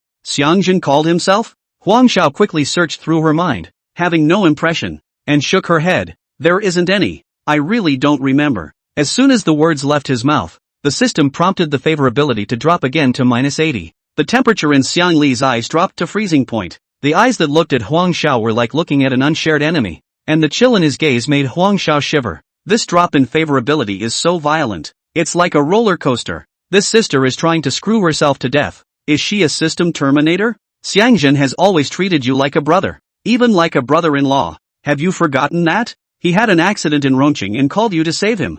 What happened? He only got out of jail the year before last. Xiang Li almost yelled out, her body trembling slightly with emotion. The system hinted that the favorability had dropped again, and it was already -90. Huang Xiao felt her heart jump into her throat. You mean, just because I didn't get a call from Xiang Zhen, that's why he got arrested? And a 5-year sentence? Exactly. If you had gone to pick him up and helped him leave, he wouldn't have been caught. Xiang Li glared angrily. Huang Xiao was simply speechless. This sibling can really be a strange match for a strange. Absolute. Are you trying to get back at me? Huang Xiao spread her hands and glanced at Xiang Li. But, in your current condition, you don't seem to have the ability to do that, do you? Huang Xiao wasn't going to reason with her. It was better to just ask her what she really wanted. Xiang Li took a few deep breaths to calm herself and relit a cigarette. I'm divorced now and have been following Zhao Kai. But look at his situation. I guess it's almost finished. I want to follow you, whether it's as junior or junior 9. I don't care. Huang Xiao just took a sip of coffee and almost didn't spray it out. With me? Huang Xiao thought this was ridiculous. Didn't you always like me when I was in school? I'm not so bad now. Ah, I won't embarrass you if I take you out. Even if you don't go out to socialize, it's not too much to pay me $200, 000 a month, right? I'm good at what I do. It's guaranteed to please you. Xiang Li said it lightly, as if it was a perfectly normal thing to do. $200,000? How dare you ask? For him, it's the equivalent of $2 million. Diamonds? No, I'm not interested. Huang Xiao refused without hesitation. He knows very well that Xiang Li is asking for a lot of money. How much is she worth? She does not know? Xiang Li smiled gently, as if she had expected Huang Xiao's reaction. Just kidding. Let's put it this way. How about a job for Xiang Zhen at $30,000 a month? Huang Xiao rubbed his temples in annoyance. He really didn't want anything to do with this kind of oddball. He was about to open his mouth to refuse. When suddenly, a system beep sounded in his head. Ding! Detected that the bound target is about to reach -100. The system is about to unbind. Huang Zhao's face changed. Her heart screamed that it was bad, and she immediately changed her words. Okay, I'll think about it. -85. He's not well, he can't be too tired, and he's not well educated, so he can't do the work that uses his brain. Xiangli continued. Huang Xiao was so angry that he almost spit out blood, which is looking for a job. This is simply supplying ancestors. Can't do manual labor or mental work, so what can he do?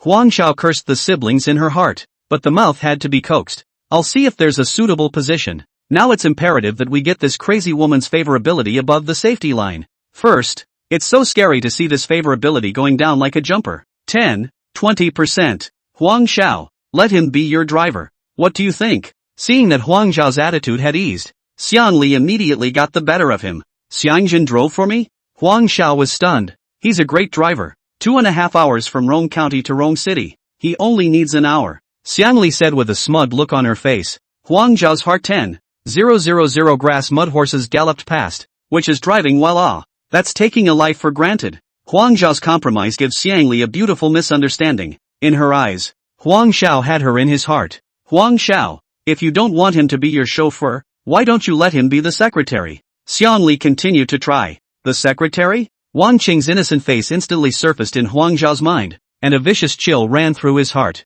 Then drive me. Buy a used car. Put it in your name. And drive it as fast as you want. Wouldn't sit on it myself anyway. Good sense -65. It was safe for the time being. Huang Xiao breathed a sigh of relief in her heart. Get the hell out of here. Can't stay a moment longer. Xiangli hangs up the phone, her face overflowing with the joy of victory. Can't wait to dial my brother Xiangjin's number. Hey, Xiaojin. Sis has good news for you. I found you a job. Guess where? The Science and Technology Building. How about that? Awesome, right? Xiangli said excitedly. Xiangjin's lazy voice came from the other end of the phone. Zhao Kai helped me find it? I'm not going. What's the point of being a security guard? Hey, listen to sis first. I'm driving for the chairman of the Science and Trade Center. The chairman of the board. Makoto, do you understand what this means? Driving for the chairman? Zhao Kai still has this skill? How much a month? Getting up early and working late. I won't do it for less money. Xiangjin said with some disdain. 30,000 a month. Not the job Zhao Kai found for you. That chairman you know. Xiangli sold the story. What? 30,000? The chairman I still recognize? Xiangjin obviously didn't quite believe her sister's words and felt that she was lying to herself. It's Huang Xiao. Huang Xiao is the chairman. Xiangli announced triumphantly. There was silence on the other end of the phone for a few seconds, followed by Xiangjin's incredulous exclamation. Huang Xiao? Just that goon? Isn't he a farmer? Xiangli smiled, with a hint of meaning in her tone. That's for you to ignore. In short, he's the chairman of the board now. You drive him. Xiangjin understood and let out a loud laugh. Ha ha, sis, you're too good. That kid Huang Xiao was under our thumb when he was in school, and now that he's the chairman of the board, then the Science and Trade Building, wouldn't it be just like ours? Chapter 32, I'm your real brother. Early the next morning, Lisa Wang, the front desk of Yovan Management, was scrutinizing today's arrival appointments. Suddenly, a droning voice came over. Hey, pretty girl, how do I get to the chairman's office? Lisa Wang looked up at the sound of her voice, only to see a man in a wrinkled t-shirt, messy hair and the straggling youth leaned against the front desk. Hello sir, may I ask which one you are looking for? Lisa Wang asked politely. Huang Xiao, your chairman. Xiangjin replied with an impatient face. This chick is so clueless. I'll meet her later and have Huang Xiao open her up. Upon hearing that she was looking for the chairman of the board, Lisa Wang rushed to carefully go through the reservation form. It clearly shows that the chairman has no visitors scheduled for today. Sir, do you have an appointment? She inquired again. Xiangjin's voice snapped up an octave. Appointment? He's the one who told me to come here. You hurry up and tell him to come out and get me. I'm his brother-in-law. Lisa Wang was dumbfounded all of a sudden, as she looked up and down at the youth in front of her. How to look like a gangster, and the chairman of the board of directors cannot be connected. She was at a loss for words for a moment. Seeing this, Xiangjin became even more impatient. What's the point of dawdling? Hurry up and make the call. If you can't, just tell me where the office is and I'll find him myself. Seeing Xiangjin's demeanor and tone, Wang Lisa felt that it didn't look like a lie, and after hesitating for a moment, she, call Wang Qing, Secretary Wang. There's a gentleman here who says he's the chairman's brother-in-law. to see the chairman, but no appointment. Wang Qing didn't remember Huang Xiao confiding in him. Brother-in-law? I haven't heard of it. Mr. Huang hasn't come yet. Why don't you tell him to wait, and I'll ask Mr. Ling. She didn't dare to take the liberty, much less call Huang Xiao directly to ask him. Ling He was also confused after hearing Wang Qing's report. However, it's better to trust this kind of thing and be careful. Wang Cheng, take the person to my office. Wait for Mr. Huang to come. Ling Yi commanded. Wang Qing responded and went downstairs to bring Xiangjun to the general manager's office. Ling He ordered his secretary to make the best tea and handed over business cigarettes. With a smile on his face, he asked, please sit down. What's your name? Little brother? Xiangjun is also not polite. Greatly grinned and took the cigarette and lit it, crossing his legs. Smoke is good. My name is Xiangjun, older brother Xiangjun. As far as I know, Mr. Huang is still single at the moment, right? Ling He asked seemingly casually, his eyes keeping an eye on Xiangjun's expression. Oh, from the first middle school in Rome County to study in junior high school to pursue my sister. My sister never agreed to it, and only yesterday she agreed to give him a chance. Xiangjun said proudly. Ling He did not move to observe Xiangjun and continued to ask, then you came to Zhuofan. This time, he gave my sister his heart and invited me over to work. Xiangjun shook his leg while idly surveying Ling He's office. In the entire company, only Ling He and a few assistants knew that Huang Xiao was from Rong County. Listening to Xiangjun, it looks like he does know Huang Xiao, and there's a good chance that the whole wooing his sister as a child thing is true. Since that's the relationship, there's no problem calling in to work. Very reasonable. Thinking of this, Ling He treats Xiangjun more enthusiastically, adding tea and handing over cigarettes. Time flew by, and in a flash it was 10:30, and Huang Xiao hadn't arrived at the office yet. Xiangjun was a bit impatient. What the hell is this Huang Xiao up to? Why isn't he coming? No way. I'll have to call my sister and have her ask. Ling He heard this and laughed in his heart, trying to sue Mr. Huang in my office? He smiled and said, old brother Xiangjun, do you think this will work? I'll take you downstairs to buy some clothes and clean up. When Mr. Huang comes, he'll be happy to see you cleaned up. Wouldn't you say so? Xiangjun stood up as soon as he heard that there was such a good thing. Alright, listen to you. I was out too late yesterday and didn't have time to change my clothes. I was thinking that it's my own company, so there's no need to make it so grand. Still, you're thoughtful. Ling Yi coughed awkwardly twice and led Xiangjun downstairs and into the mall. As soon as we entered the mall, we were immediately greeted by a couple of men in suits. Greeting Ling He. Hello, Mr. Ling. Ling He led Xiangjun through store after store. The clerks in each store were respectful to Ling He, and there were even a few store owners who personally went out and enthusiastically introduced their latest styles. This feeling of being surrounded and held up by people, Xiangjun had only seen on TV. He couldn't help but straighten his back, his heart both apprehensive and full of excitement. The apprehension is, will Huang Xiao really be with his sister? If Huang Xiao didn't want to, then wouldn't he be empty-handed? Excited about this luxurious life in front of me if my sister takes Huang Xiao. It belongs to you from now on. Ling He led him into the Armani boutique, and the clerks immediately greeted him warmly, picked out a new summer set for him. Xiangjun stood in front of the mirror, looking at his refreshed self, dressed in a famous brand and in high spirits. He nodded in satisfaction. Ling He then took him to an upscale hair salon. The hairdresser created a stylish haircut for him. Xiangjun looked at his handsome self in the mirror and was excited. He pulled out his cell phone, took several pictures in the mirror, and sent them to his sister Xiangli. Sis, is your brother handsome? Xiangjun, who bought you this dress? Huang Zhao's men. They spent tens of thousands of dollars. I'm telling you, sis, you have to take advantage of the opportunity. You don't know how rich Huang Xiao is. Xiangli looked at the handsome Xiangjun in the photo and couldn't help but gulp. She secretly thought, Huang Xiao, it seems that you really haven't forgotten me. You still like me. In that case, I'll give you a chance. On the other hand, Ling He sent the photo of Xiangjun trying on clothes at Armani to Huang Xiao. Mr.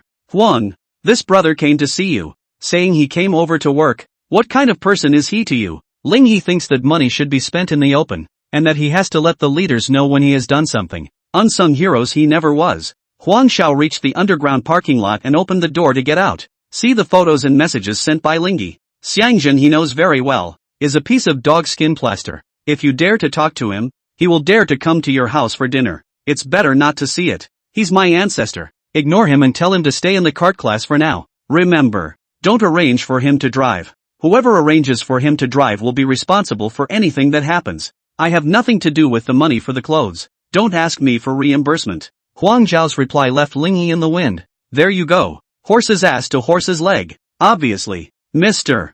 Huang was very displeased with this person, and he had spent this money on himself and made Mr. Huang unhappy. This sin is made. Xiangjun, this kid. Ha, how dare you fool me. Let's play slowly. At this point, Xiangjun, still reveling in his handsome, not noticing in the slightest that Ling He's face had turned ugly. When he returned to his office, Ling He called for the personnel specialist. Take him to the trolley class. Don't schedule him, and let him familiarize himself with his surroundings first. Xiangjun followed the personnel specialist to the cart shift duty room. There were 5 men sitting in the duty room. Xiangjun grinned broadly as he pulled the cigarettes he'd shunted from Ling He's office out of his pocket. 1 through 1. My name is Xiangjun. I'm the chairman's brother-in-law. From now on, you'll all call me Brother Jun. Tell me if you need anything. I'll cover you. Several drivers looked at each other. The chairman's brother-in-law? Driving in the minivan class? Then look at the group executive business cigarettes in his hand. This kid. It seems not simple.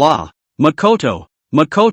Hello. Chapter 33, is it really a delivery boy? Qianliang came to the underground garage with the driver. A young man in ordinary clothes. It was standing between the Cullinan and the Mirage, the seat of the chairman of the Dravan group. The windows of Cullinan's car were open and the young man was holding his cell phone, sending messages. Looking at him, Qianliang inexplicably surged with a sense of familiarity, but for a moment he couldn't recall exactly where he had seen him. Today, he and Zhao Kai had a dinner date with Hijechi and Wu Qingfeng, and they were pressed for time, so they didn't make much of a stop, and the driver hurriedly got into the car and left the underground garage. Inside the Bohemia Hotel's box, Qianliang, Zhao Kai, and Wu Qingfeng were surrounding Hijechi with fawning faces. The meal was Zhao Kai's treat, and Qianliang's face was full of smiles as long as he didn't have to pay out of his own pocket. He was naturally full of joy. Hijechi, has work been going well lately? Qianliang asked with a smile. Hijechi glanced at him, her tone cold. Mr. Qian,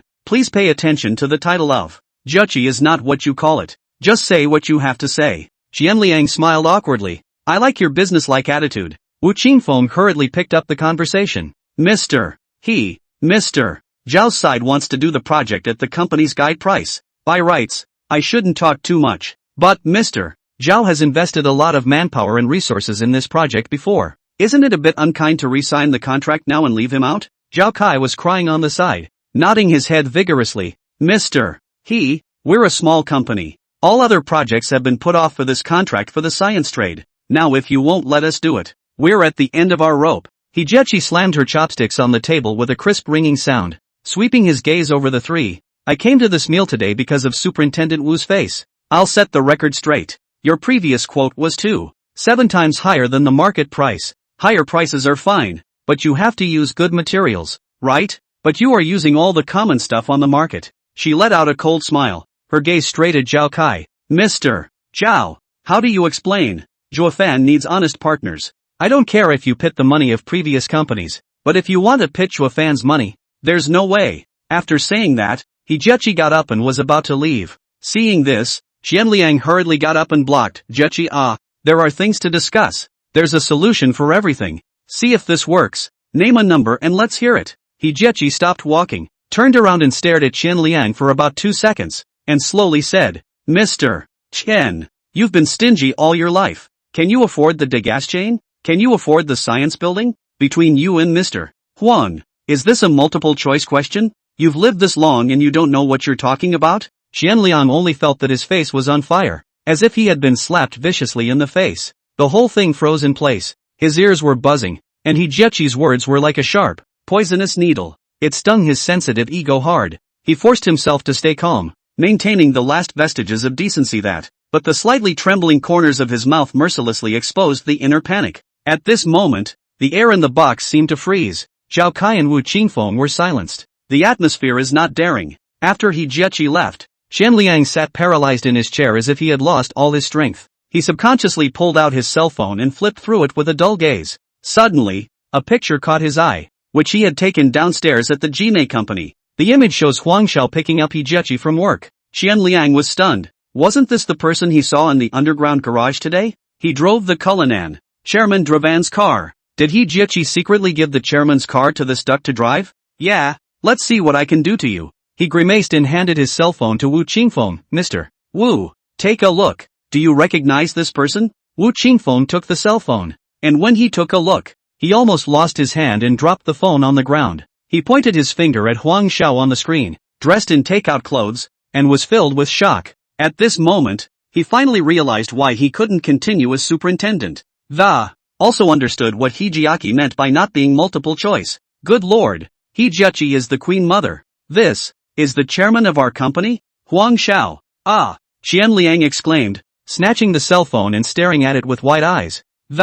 Full of disbelief. He's Chairman Zhou Fan? Zhao Kai immediately felt that something big was wrong and said in a panicked manner, Mr. Qian, Mr. Wu, don't be in a hurry. You guys, Huang Xiao is my classmate. The two men looked up at Zhao Kai. Suddenly, Qian Liang, who was red with anger, grabbed a wineglass and threw it at Zhao Kai. You did it on purpose. Did Huang Xiao or Hijiachi ask you to come here on purpose to disgust me? You go back and tell them that. Qian Liang, concede. I admit that I'm not as powerful as him. I can't compete with him. Okay. Wu Qingfeng was equally stunned. You and Huang Xiao are classmates. Why didn't you say so earlier? Mr. Zhao, I can return the money. You can't fool me like this. As soon as Zhao Kai heard that he could get his money back, he swallowed back the words that were on his lips. For him, he can get his money back, and the business of science and trade is out of the question. After a while, he and Xiang Li will get married,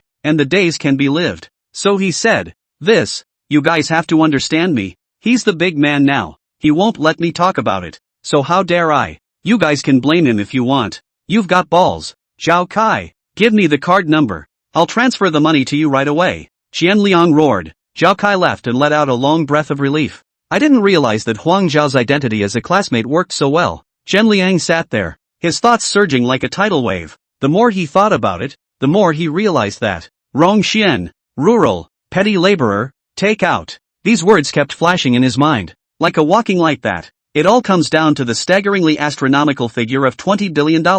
A country boy who graduated from high school and works in Rongqing delivering food. How is it possible to afford to wholly acquire a group of companies worth $20 billion?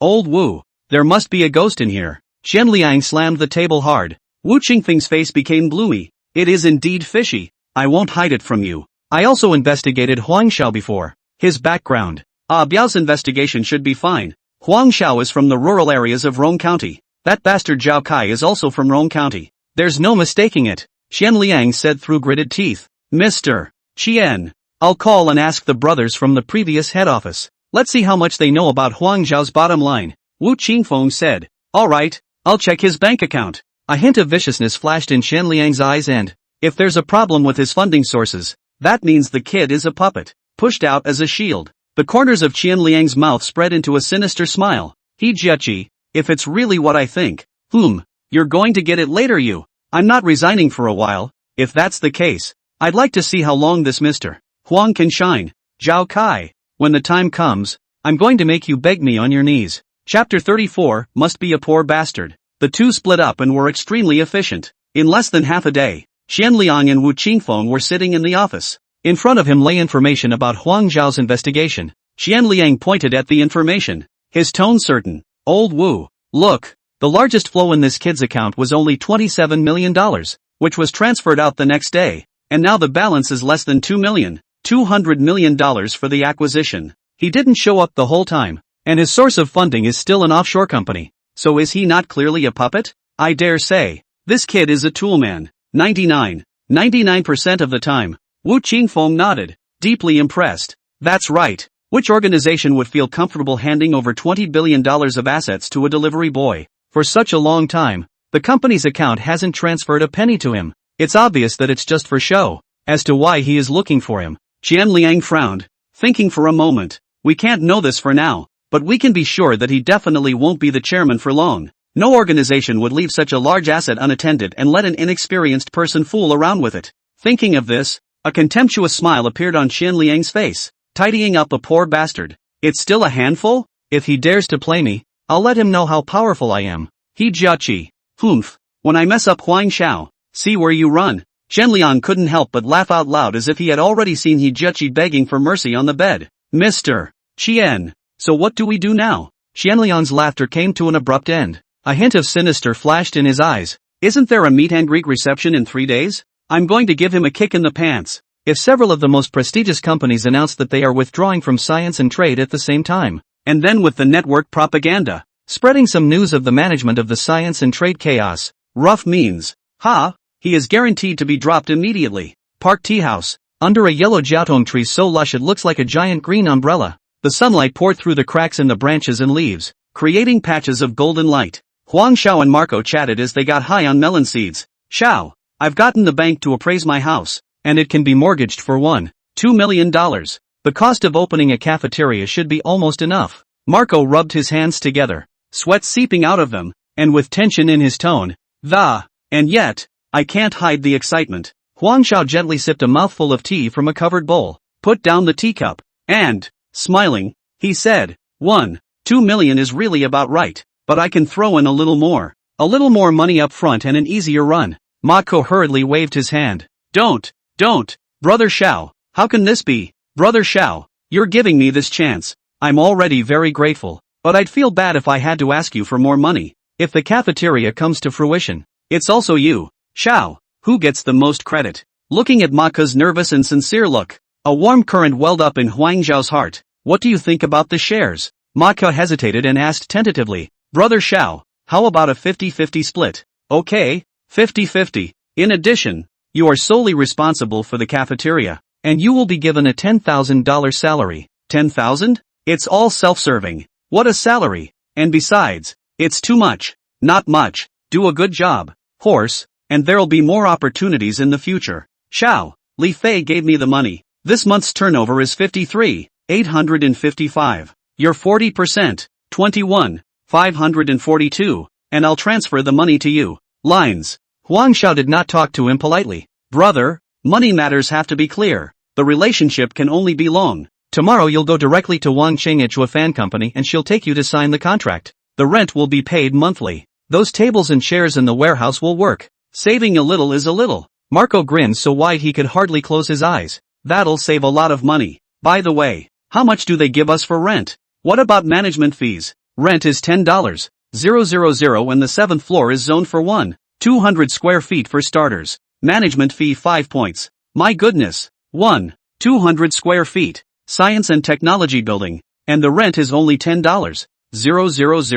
Brother Xiao, you've got a lot of connections. It's like a free gift. Why don't we invite them to dinner? Huang Xiao's brain turned, and he really had to find a middleman to facilitate things in the future. Jirina's good. She's in PR. She usually handles the small stuff under her. You can take people to the cafeteria for dinner. Success. It's just for tonight. We're all on our own, so we don't need to be too formal. Just treat her to a hot pot. Huang Xiao did the math. Can't be too shabby. 500 or 600 is the way to go. 10 times the deduction. For him it's 5,000 or 6,000. Okay, Brother Xiao, I'm going to book a place now, and I'll send you the address later. Marco was a hothead, and as soon as he heard Huang Xiao say yes, he immediately got up and walked away. Hey, we got money for dinner tonight. Marco, what a brother to me. We're meeting at Yuzhou Hotpot for an evening of beer. Huang Xiao parked the car at the Heaton Hotel. Take a cab. I've already explained to Jirina on the phone. Tonight, this meal is the delivery of the time to know the brother invited. Told Jirina mouth tight. Don't reveal. An afternoon to Li WeChat. Telephone bombardment. With the urging like, and cannot be offended. Huang Xiao simply sent a message. Emergency meeting. Contact tomorrow. Shut down. Just as she sat down, Jirina walked by wearing a pair of plain jeans and a plain white t-shirt. Huang Xiao smiled knowingly. Not bad. Quite knowledgeable. Marco was drunk, talking about how good Huang Xiao was to him, and how he felt like the luckiest guy in the world, to have a brother like Huang Xiao. After Huang Xiao sent Marco home, Jirina followed back to the hotel. At this time, Huang Xiao, in the eyes of Jirina, is particularly real, just like a common man, eating cheap hot pot and drinking $5 bottles of beer, talking to my brother about all the $10 and $8 going on around him. Huang Xiao took a shower, changed into her pajamas, and stood on the balcony blowing the early summer evening breeze. Lena, from now on, you should pay more attention to the cafeteria. My brother looks stupid. Self-esteem is stronger than anyone. Don't let him know who I am. Well, look out. I know what to do. Jirina moved closer to Huang Xiao and looked at the well-defined face. Unable to help himself, he wrapped his hands around Huang Xiao's neck and looked deeply. The words just now are like a husband confiding in his wife. In the future, if one day, the two do make it that far, What more can a woman ask for? Huang Xiao touched Jarina's head. Lena. Thank you. Jarina tilted her head slightly. Don't talk. Love me. No sound is better than sound at this time. Actions mean everything. Ding. Target favorability of 95 detected. Host gains the ability to speak skillfully. This ability is only effective against targets with a favorability of 70. Coquettish? Physical strength 3x. English proficiency. Coquettishness. Is Brother Unicorn steering me toward scum? Welp. Not bad. That big trouble at the moment isn't just the thing to use. It's just that this woman doesn't know that it's not easy to get a good feeling up tolerance. Chapter 35, Just Lick It. When I woke up, Jarina had long gone to work. Huang Xiao opened his cell phone, which was dripping and ringing. For those who don't know, they think he's strapped to a vibrator. Waited a full minute for the dripping sound to end. Tapping on WeChat, it was all from Xiang Li. The little red dots are annoying to look at, but with so many entries, it's lazy. Huang Xiao deleted the chat and sent her a message. Where are you? I'll pick you up later. I'm at the Science and Technology building. Xiangjin is fine. Accompany me to the mall. Me? Do you really think that my Science and Trade Center is her backyard? Sister and brother shopping at the science fair? Going by yourself and not bleeding yourself dry? Huang Xiao was pondering such a reply when the siblings discussed it. Sis, that cutie Huang Xiao sent you a message? Oh, who else could it be if not him? After all the messages I sent him last night, he didn't reply to any of them,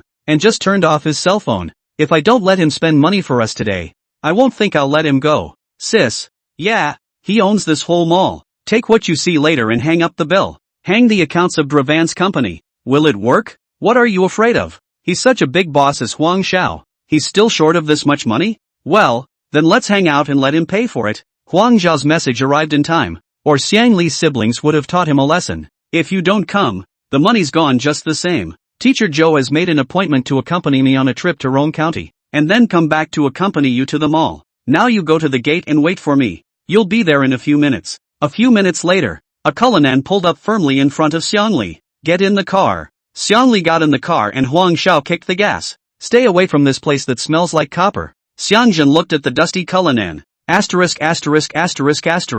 I'm not the driver? Not taking me? Xiang Li sat on the Cullinan co-pilot. The original heart of the grudge against Huang Xiao instantly dissipated. This car is too luxurious. Compared to Zhao Kai's BMW 740, it's like a heaven and a hell. Zhao Kai's car is a piece of crap. The comfort of the seat almost made her moan. Huang Xiao glanced at the system, and Xiang Li's favorability had suddenly reached 30. Didn't you have a negative score before? It's falling fast and rising hard. Looks like a good lick today and a proper push to 70. Why did you go to Rome County? Huang Xiao came up with the idea in a hurry. Didn't he donate money to the school in the mountains? Take last week's teacher, go to a mountain school, and start with a spiritual baptism. Back in Hibiscus, go to the banyan tree for dinner and then back to the Heaton Hotel to pretend. According to Xiang Li's character, going up to 70, even if it's just a bit of a challenge, is not a big deal. Cullinan sped all the way to the Linya Township Elementary School, located deep in the mountains of Rome County. The sunlight poured down on the dirt playground of Linya Township Elementary School, raising a fine dust cloud. A few crooked-necked trees stood tenaciously along the edge of the playground. The sparse branches and leaves barely blocked a small patch of sunlight. The school's fence was made of adobe and had collapsed in places, revealing the straw inside. Most of the glass in the classroom windows was broken and patched with newspaper paste. And when the wind blew, it made a clattering sound. Despite the school's humble surroundings, the children remained energized. They wore their whitewashed school uniforms and had big smiles on their faces. Principal Chen Shi warmly greeted him and firmly shook Huang Zhao's hand. Mr. Huang, Mr. Zhou, welcome. Thank you for your generosity and giving the dolls hope. Principal, has the money arrived? Huang Xiao asked with concern. Here it is. We are now contacting construction companies to build new school buildings for the children. After the tour, the crowd came to Principal Chen Shi's office. It is an office, but in fact it is a small room partitioned out of adobe. The walls are mottled and peeling off. The wooden beams of the roof are also rotting. A few worn tables and chairs and a rusty tin cabinet were all the furnishings. Mr. Huang, Mr. Zhou, Miss Xiang, please have a seat. Chen Shi greeted the three people and sat down, and hurriedly poured 3 cups of hot tea. The teacups were enameled. A piece of porcelain has been knocked off the rim of the cup. Huang Xiao took the teacup. Principal Chen, we've all seen the situation at the school. It is indeed very difficult. Are there any other difficulties besides the school building? Chen Shi sighed and said, alas, the biggest difficulty is the lack of teachers. The children are hungry for knowledge, but we don't have enough teachers to teach them. The conditions in the townships are hard and the salaries are low. There are so few teachers willing to come here and teach. Huang Xiao nodded, her gaze falling unobtrusively on Xiangli. Didn't she graduate from Rongqing Teachers College? Principal Chen, man, I can't think of too many ways to do this. But, with my Zhuo fan group, willing to give you a hand. You don't have to worry about the money. The government subsidies you should ask for. You keep asking for the rest. I'll fill in. She was so excited that she burst into tears, her hands trembling as she held Huang Zhao's hand. Mr. Huang, you are truly a bodhisattva. With your help, the children will be able to receive a better education. On behalf of the entire school, thank you for your generous donation. Chen Shi and Mr. Zhou's eyes were filled with gratitude and admiration. Xiangli was also in deep thought. As a former teacher in education, she knows that such donations are almost selfless, with nothing in return. It's not true that she loves money, and it's not true that she has an inner spiritual quest. Huang Xiao glanced at the system and Xiangli's favorability rose to 40. Returning to Rongqing from Linya Township, Huang Xiao was extremely considerate by asking for warmth along the way. Xiangli was coaxed into a bit of a flutter. That Huang Xiao, who once preferred to starve himself and save money to buy gifts for himself. It looks like he's back. Cullinan parked smoothly in front of the banyan tree restaurant. The waiter quickly stepped forward, pulled open the door, and respectfully greeted, Mr. Huang, welcome. Huang Xiao nodded slightly and handed the key to the waiter. Xiangli's heart skipped a beat. She obviously hadn't seen Huang Xiao call to make a reservation, but this waiter directly addressed him as Mr. Huang. Obviously Huang Xiao is a regular customer. Mr. Huang, your Heaven's Mansion private room is ready. The store's Big Don manager came forward to receive the two Huang Xiao. Bridges and rivers, pavilions, rockeries and rocks, exotic flowers and plants. Wow. Xiangli couldn't help but let out a gasp. After being seated, Huang Xiao thoughtfully poured tea for Xiangli. It's been a long journey. Have some tea. The tea here is still very good. She thought back to the time when she had come to eat under the banyan tree with Zhao Kai. All they could do was sit in the corner of the lobby and watch others go in and out of the upscale private rooms. Zhao Kai was bragging that he knew the boss. I'll have the opportunity to bring her to experience the heavenly palace sometime in the future. Now, she was sitting here with Huang Xiao, enjoying it. An unspeakable feeling of satisfaction surged through Xiangli's heart. She felt like a princess in a fairy tale, pampered by a prince. This is the life she aspires to, luxurious and exclusive, something her ex-husband and Zhao Kai couldn't give her. 72. Huang Xiao was ecstatic that the good sense had finally reached a score that allowed him to use coquettishness. Later, Xiangli, take your time and listen to me make it up for you. No, listen to me tell you about it. Those stories about ideals. Chapter 36 Being an Idealist. Huang Xiao attentively gave Xiangli some food. Lily, you're exhausted today. Eat more. When I saw those children in Linya Township today, my heart was not in the right place. Yes, it's not only feelings that are sought but also knowledge. It's too hard for those kids to study. Xiangli gave him an appreciative look. Your donation to fund the school is really admirable. Huang Xiao was delighted in his heart. The topic came up, and turned on the coquettishness. Lily, do you have aspirations? Xiangli looked up, her eyes confused. At Huang Xiao. Ideal. She shook her head and nodded again. Like, there is. Tell me, what are your ideals? When I used to study, I wanted to be like Mr. Zhou and teach. Later, then she became a teacher and married Luo Yang. I thought that's how the days would go on. But people always change. Huang Xiao, do you understand? Huang Xiao refills Xiangli's red wine. Yes, they all change. It's rare that they don't forget their beginnings. Such a person deserves respect, and such a life has meaning. Just like Mr. Zhou. The confusion in Xiangli's eyes intensified. Unforgiving? But those who are clearly inferior to me. They live in mansions and he drives a luxury car and spends a lot of money. Why can't I do the same? Xiangjin, an uneducated idler. If I don't help him, what will he do in the future? If I don't change, his life will be ruined. Lily, I think you're wrong. Huang Xiao put down her chopsticks and looked at Xiangli seriously. Xiangli blinked and stared at Huang Xiao. I was wrong? Driving a luxury car and living in a mansion. That's just material fulfillment. Do you understand their troubles? What does Zhao Kai love about you? All he loves is your youthful beauty. Will he still love you when you're older? Material things. But it's nothing but vanity. As for Xiangjin, that's your brother. He has his life. You can't control it. But will anyone be happy without money? Huang Xiao picked up a piece of bok choy. What do you think makes this plate sell for 188? Because it's a good environment and good service. Putting that aside, when you eat it in your mouth, Essentially, does it change because of this 188? No. It doesn't matter what platform it's sold on or how good the chef is at his craft. It's not going to be worth more than abalone lobster. But why did you come here to eat? Because of you. Because I know you like this environment. And you're happy to eat at a place like this. That's all. You mean even you think the value for money here is too low? It's not that the value for money is low. It's that there are too many choices. Big stalls may not be devoid of good food. It's the food I'm after, not the price. But how do they all know your name? That's the added value of 188. That upscale restaurants make you feel respected. As long as you leave your name, the next time you come back, they'll be able to call you exactly by name.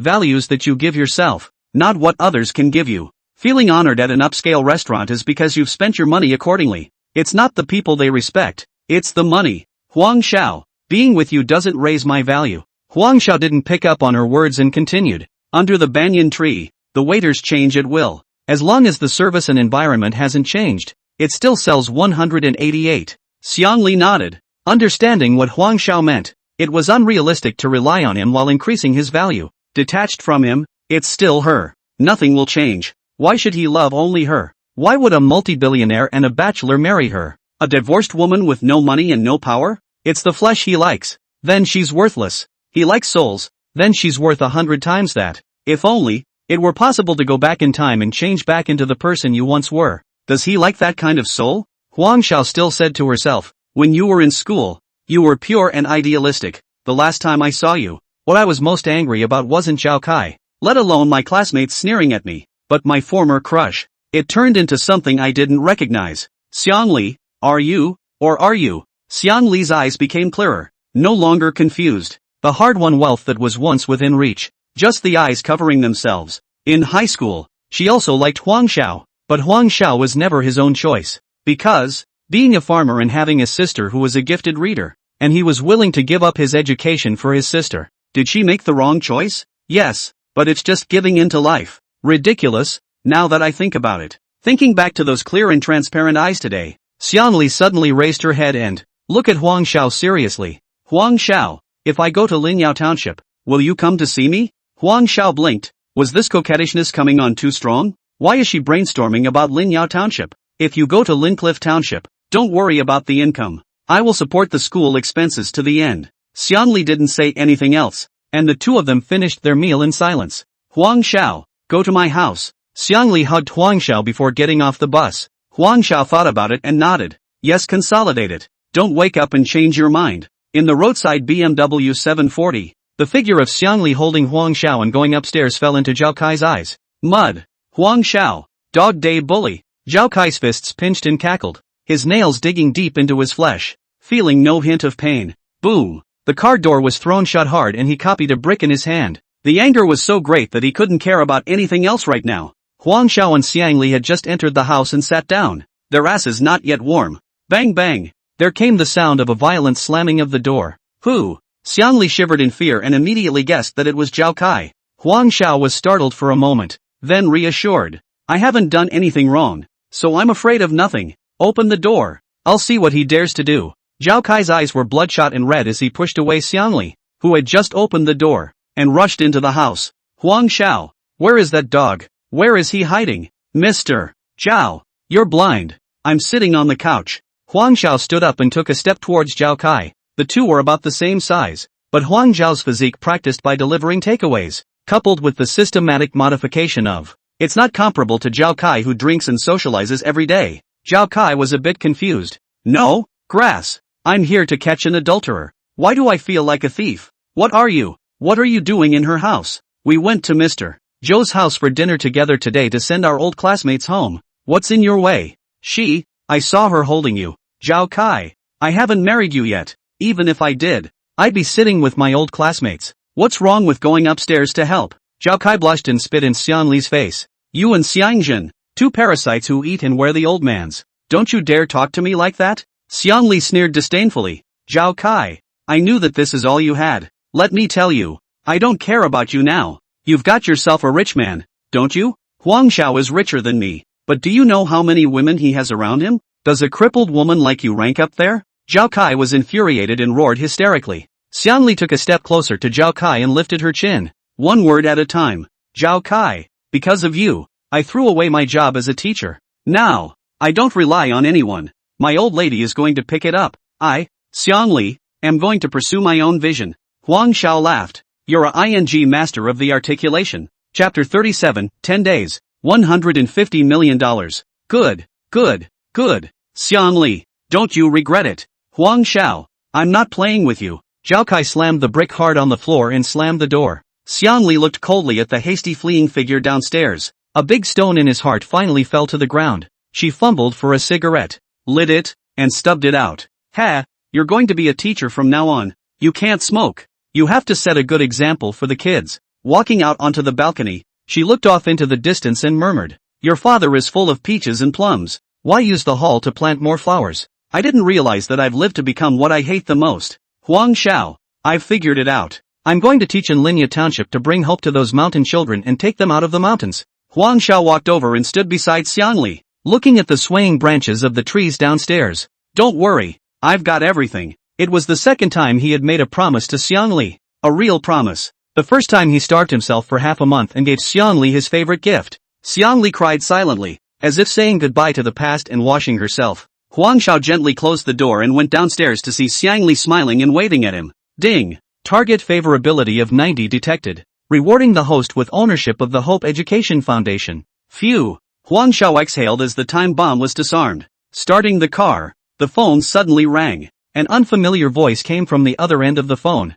Hello, Mr. Huang. I'm the president of the Hope Education Foundation. I apologize for disturbing you so late. Yo, moving pretty fast. This counselor can be efficient. Here's the thing. Our council's annual base cost is about $300 million. There's $100 million on the books now. There's still 6 months to go, and in 15 days, we need to make a payment to the funded organizations, a total of $200 million. When do you think you'll transfer the money? Bzzz. Huang Xiao slammed on the brakes. More? How much? You'll need at least $150 million from you into the account. Huang Xiao's hands were shaking and she felt her mouth dry as she looked back at Xiangli's cell and, breaking out in curses. On the way out, you still dig such a big hole for me. Mr. Huang, are you listening? Who's digging a hole for you? Huang Xiao slowed down. No, there was a big pothole on the road just now. They didn't even make a sign. You go on, I'll listen. The chairman of the board of governors was brief and concise, and spoke to Huang Xiao for a while, the central idea of which was just one thing. Now that you've taken over, you must have the money in your account within half a month, whether you raise it or pay for it yourself. If we don't fight, nutritious lunches for mountain schools, scholarships will stop. Many kids will drop out of school because of him. Huang Xiao's teeth were almost crushed, and he squeezed out a word from between his teeth. Okay, he could disown everything else, but this, he couldn't. Brother Tatsuko, I'm convinced. I'm really convinced. Giving this kind of money-losing industry. Thanks to your old man for thinking of it. 15 days, $150 million. Oh, and get Suetsu and the girls killed? Back at the hotel, Huang Xiao collapsed and went to sleep, waking up to figure out what to do. Zhao Kai parked his car by the river and sat mute on a stone chair by the river, exuding hostility. Ryoga finally calmed down a bit. The hatred of killing your father and taking your wife is not shared. Huang Xiao, I won't let you go. Wu Qingfeng, Qian Liang, is also screwing Huang Xiao. Yes, look for Qian Liang. Find the organization to get revenge. Early the next morning, Zhao Kai squatted on the 28th floor of Huashan Company to keep watch. He waited until 9:30 before Qian Liang came out of the elevator. Zhao Kai immediately rushed up. Mr. Qian, it was my fault last time. Sorry. Qian Liang stopped and snorted coldly as he continued to walk towards the company. Mr. Qian, it's true that I'm Huang Zhao's classmate, but, oops, let me be honest. He and I have a grudge. Last time, it was because of the money. I thought I could cut my losses a bit by getting it back. I'm rich. I'm not human. Mr. Money. Zhao, don't put on a show with me. I have no grudges against Mr. Huang, and he's still my landlord. Why would I mess with him? Zhao Kai pulled out a bank card. Mr. Qian, 3 million. I'll give you 3 million. Take me with you. He stole my wife. Qian Liang's eyes lit up and he stopped in his tracks. The office said. Qian Liang led Zhao Kai into the office and closed the door smoothly. Sit down. Qian Liang pointed to the sofa. Zhao Kai sat down in a formal manner. Qian Liang poured him a glass of water, then sat on the chair opposite him. Crossing his fingers, he asked with interest. Tell me, how did Huang Xiao steal your wife? Zhao Kai took the glass of water and lowered his head. The three of us were junior high school classmates, and since junior high school, Huang Xiao and I have been pursuing Xiangli. Huang Xiao graduated from high school without going to college and went to Rongqing to work. Later, Xiangli divorced and followed me. I really didn't expect that. He didn't know what was going on, became rich and snatched Xiangli away.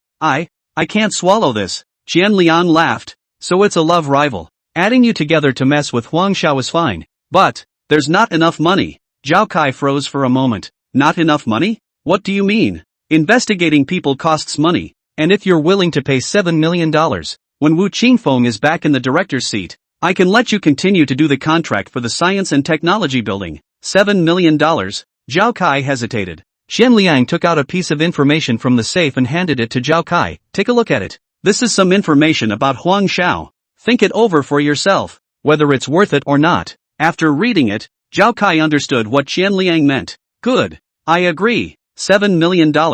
I'll pay. That's right, Mr. Zhao. Happy cooperation. When we get back, find a few more classmates and, that includes running takeaways with Huang Xiao. Don't want them to do anything. Just be honest when the time comes. No problem, Mr. Qian. I'll go back to Rome County right away to do this. Bring them to the Banyan Tree restaurant at 2:30 p.m. The day after tomorrow. Huang Xiao got up from a dizzying sleep and called Chen Shi in Linya Township. Principal Chen. Huang Xiao. Mr. Huang, what can I do for you? I'll introduce you to a teacher, a graduate of Rongqing Normal University. I worked as a teacher at Rongqing No. 3 primary school for a few years, then I left because of family changes. Do you see if it meets your school's requirements? The 3 elementary schools in Rongqing? That's a key. We dream of hiring this kind of teacher. Mr. Huang, have you told her about our situation here? That said, you've actually seen it before. It's Xiangli, Mr. Xiang, who came with me last time. A woman? Can she stand it here? No toilet, no hot water, rats everywhere. The point is, the paychecks are pathetic. I'll give you another $3 million to build the teacher's dormitory. The subsidy thing. I'll have the Hope Education Foundation contact you. Okay. Then you let her try. Huang Xiao hung up the phone, started the car and went straight to the company, hoping that the foundation involves a large amount of money. It's unsettling not to have one of your own. Chapter 38. I have no relatives in the company. When she arrived at the office, Huang Xiao saw at a glance that Wang Cheng was organizing the documents with a sad face. That looked like a frosted eggplant. Wilting. Wang Cheng, what's wrong? Doesn't look too happy. Huang Xiao inquired with concern. It was only then that Wang Cheng noticed Huang Xiao's arrival and was really startled. Hurriedly said, No, Mr. Huang, good morning. Notify Qin Yusen to come to the office. Huang Xiao ordered. Not a moment later, Qin Yusen knocked on the door and walked in. Yusen, there's something I need to tell you. Mr. Huang, go ahead. Qin Yusen responded. I've just taken over the Hope Educational Foundation and have considered. The intention is for you to take on the position of Secretary General on a part-time basis. The main part of the job is the supervisory side, and you don't usually have to go to the foundation side of the office. Hope Education Foundation. Qin Yusen has an impression of this name. Remember, is a charity that specializes in providing donations to schools in the mountains. Make her Secretary General. Qin Yusen couldn't believe her ears. It's a perfect opportunity to double her value and dramatically raise her social status. There is currently $100 million left in the foundation's account. However, in order to make sure the foundation can function properly, we have to inject another $1.5 million in half a month. Qin Yusen understood in her heart that the operation of the charity could not rely on Huang Xiao alone. I'll do my best to find a way to raise the money. Huang Xiao asked, do you have any specific thoughts? The group is hosting a reception tomorrow and all the merchants and partners are invited. I think that with Pravan's reputation and your influence, maybe we can try to publicize it at the reception. Qin Yusen replied after thinking for a moment. Okay, remember to notify the foundation staff to contact Principal Chen Shichen of the Linya Township Elementary School. I promised to give them $3 million. Huang Xiao admonished. Okay, I understand. Qin Yusen nodded in response. Qin Yusen was just about to leave, but she stopped and sat down again. There are 2 things I need to report to you. What is it? The atmosphere within the company has been a little tense lately. Some of the executives and middle management have been in frequent contact with Wu Qingfeng during this period of time, and it looks like they are secretly plotting something. Qin Yusen said worriedly. Huang Xiao was silent for a moment. You call Su Shui here. Su Shui quickly came to the office with her laptop. Su Shui, has there been anything unusual within the company recently? Huang Xiao inquired. I understand that some of the superintendents and middle managers may be planning to leave. I've already prepared the alternatives, just waiting for them to submit their resignations. Su Shui replied with a smile. Huang Xiao nodded, thinking that if it rains in the sky, the mother will marry. This kind of thing can't be forced. Next Monday, talk to them uniformly, and if they insist on leaving, then let them go. Huang Xiao said. Well, I was going to report this to you after the reception. Su Shui said. Huang Xiao turned her head to Qin Yusin. Yusin, what's the other thing? It's Xiangjun. This kid came to the company within a few days, and he's been waving your banner around. He actually came to pester Wang Qing yesterday. Mr. Huang, who the hell is he to you? If he's a friend of yours, it's better to give him a heads up. Qin Yusin said helplessly. The big trouble had to be sent away this afternoon, and as for this little one, well taken care of. He's my classmate's brother. Su Shui, inform him he's going to be a security guard in the security department. If he doesn't want to do it, let him go. Su Shui saw that there was nothing else to do, while she still had a bunch of things waiting to be dealt with on her hands. Then he said hello to Huang Xiao and left. Qin Yusin suddenly came close to Huang Xiao, her eyes full of anticipation as she asked blearily, Brother Xiao, why did you choose me to be the Secretary General? Huang Xiao smiled and stroked her hair as he replied, because, I trust you. Qin Yusin smiled, bright as a flower. Ding! Target favorability of 97 detected. Rewarding host with earthly sobriety. In an instant, a massive amount of information flooded into Huang Xiao's mind like a tidal wave. The papers on the table that had been like a skywriting book, and how they couldn't figure things out before. At the moment it was as clear as if one's veins had been opened. All he felt was clarity in his head. Was this the marvelous feeling of being awake on Earth? Qin Yusin's reference to executives and mid-level personnel having ideas about the gradually, a complete trail was strung together in his mind. Oh, so that's what happened. But where the hell do these people get their ideas from? Like Su Shui said, wouldn't it be easy for Zhuofan to change? There's definitely something fishy going on in there. However, they can't turn over any waves. Sure enough, the harder it is to increase favorability,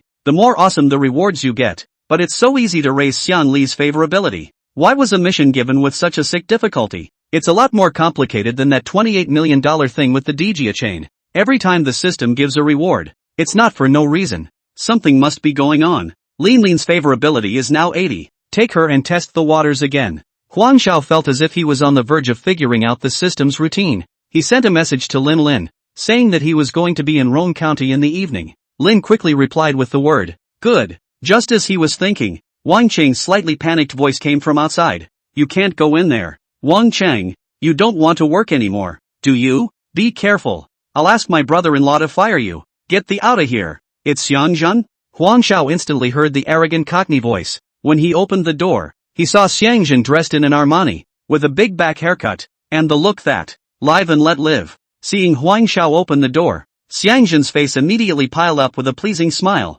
Brother-in-law, I'm not your brother-in-law. Xiangjun, seeing as your sister was my classmate, that's why I let you work here. If you dare to mess around again, get the hell out of here immediately. Huang Zhao's eyes were ice cold and the face was expressionless. That comment froze Xiangjun in his tracks. Didn't my sister say that she and Huang Xiao had gotten back together? What's going on here? Mud, you're a dog licker, playing chicken in front of me. Huang Xiao, hurry up and apologize to me. Otherwise, I'll let my sister clean you up. How dare you ask me to become a security guard? Xiangjun roared in annoyance. Wu Qingfeng and a few executives heard the commotion outside and leaned over the window to watch the action. For their part, the staff outside kept their heads down and acted like I was busy and I didn't have time to watch the fun. Huang Xiao knew in his heart that reasoning with someone like Xiangjun was purely a waste of time. This kind of person, if you give him face, he can ride right up to your neck and, security, get him out of here. This is a company, not a food market. By the way, I'm telling you that there are no relatives of mine in the entire company, so don't listen to the wind. Huang Xiao exclaimed. Wang Cheng, ignore him. If he comes back to cause trouble in the future, the security guards can't control it. There are still the police. Closing the door, Huang Xiao called Xiangli and told Xiangjun what happened. I didn't realize that Xiangli, the notorious foodie demon. I'm surprised he didn't help Xiangjun this time. Huang Xiao, are you free? Come pick me up at noon and give me a ride to Linya Township. Principal Chen has contacted me, and the township has arranged accommodation for me. You're right. Xiangjun has grown up. It's time to take responsibility for his own life. Huang Xiao rubbed his chin and pondered. Is the aftermath of a skillful tongue so great? Xiangjin exasperatedly left Zhuo Fan's company, spitting fiercely in the direction of the elevator. Bah! Huang Xiao, you wait for me. I'll go find my sister. Chapter 39, They hooked up with Zhao Kai? Xiangjin angrily pushed open the door of Xiang Li's rental house. The door hit the wall with a thud. Sis, that Huang Xiao is too bullying. He actually transferred me to the security department as a security guard. Do I really look like a security guard? What does he take me for? Xiang Li was packing her bags and looked back at her brother with pity. Xiangjin, he called me about it, and I think he's right. As if Xiangjin had heard a big joke, he pointed at the luggage, his voice shrill. Is he right? Yeah, you've got yourself a rich man. Now you're moving in with him and you don't want me as your brother. Xiang Li stopped her hand movements and walked over to Xiangjin, gently patting his shoulder. Just calm down for a moment. How do you think you've been working at Dravan these past few days? Xiangjin shook off Xiang Li's hand. Calm down? Why are you turning your elbow outward? I'm your brother. Your own brother. Xiangjin, you're my own brother. Besides mom and dad, you're the closest person to me. Ask yourself with a clear conscience. Have I been good to you as a sister? Shouldn't you be nice to me? Who made you my sister? Don't talk about that. Hurry up and call Huang Xiao and tell him to come over immediately and apologize to me. And then give me $300,000 for living expenses. I'm not going to work for them. The question is, who am I to call him? And who am I to ask him to pay your living expenses? I don't know. Xiang Li asked rhetorically. Sis, if he doesn't give it to you, you'll do it the old-fashioned way. By crying and hanging yourself. Who told him to like you? Xiangjin had a smug look on his face. He had plenty of ways to deal with Xiang Li. Xiang Li shook her head, disappointment in her eyes. Who told you that he likes me? You're a 10 billionaire. Would you only like one like your sister? Xiangjin froze. The sister in front of her seemed to have changed and become a strange person. What kind of poison did you get? I wasn't poisoned. I just realized a lot of things at once. In the future, you can't rely on me anymore. Later, Huang Xiao will come to pick me up. Before Xiang Li finished speaking, Xiangjin was like a cat that had its tail stepped on, instantly exploding. I told you. Why are you talking like this? Is it Huang Zhao's condition that you don't bring me along? I tell you, Xiang Li, I don't care if you eat and drink, but if you don't take me with you, I'll take my parents with me. Go to your house every day and make a mess. I'm going to Linya Township to be a village teacher, with a salary of 200 yuan a month. Are you still coming to make trouble? You. Xiangjin pointed at Xiang Li, half speechless. No, it must have been taught by Huang Xiao. Huang Xiao. Ah, Huang Xiao. You've gone to great lengths to fool my sister into crippling herself in order not to pay me. Xiangjin, get a good job. There are still long days ahead. Think about your old ideals. Maybe it's still too late to try. Ideal a hammer. Xiang Li, you are a sizable cutie. You're not having a good time. You go to parochial school. Boo. Xiangjin slammed the door and he felt like the whole world was going to collapse. Pulling out his cell phone, he called Zhao Kai. Zhao Kai just arrived in Rong County, saw Xiangjin's phone call, cursed and hung up. Who knows the call came back. Hey, Xiangjin, I have nothing to do with your sister. Why are you calling? What's wrong with you? Hey, brother-in-law, don't hang up. My sister is going to teach in Linya Township in our county. You know what? Zhao Kai's brain buzzed. Teaching? What's this all about? You're going to teach with Huang Xiao. I'll call you when I get back tonight. See you at the usual place. Zhao Kai made an appointment and hung up. Cullinan bumped along the potholed dirt road as Xiang Li looked out the window at the rapidly receding landscape. In the distance, in the township of Lincliff, this was a new beginning in her life.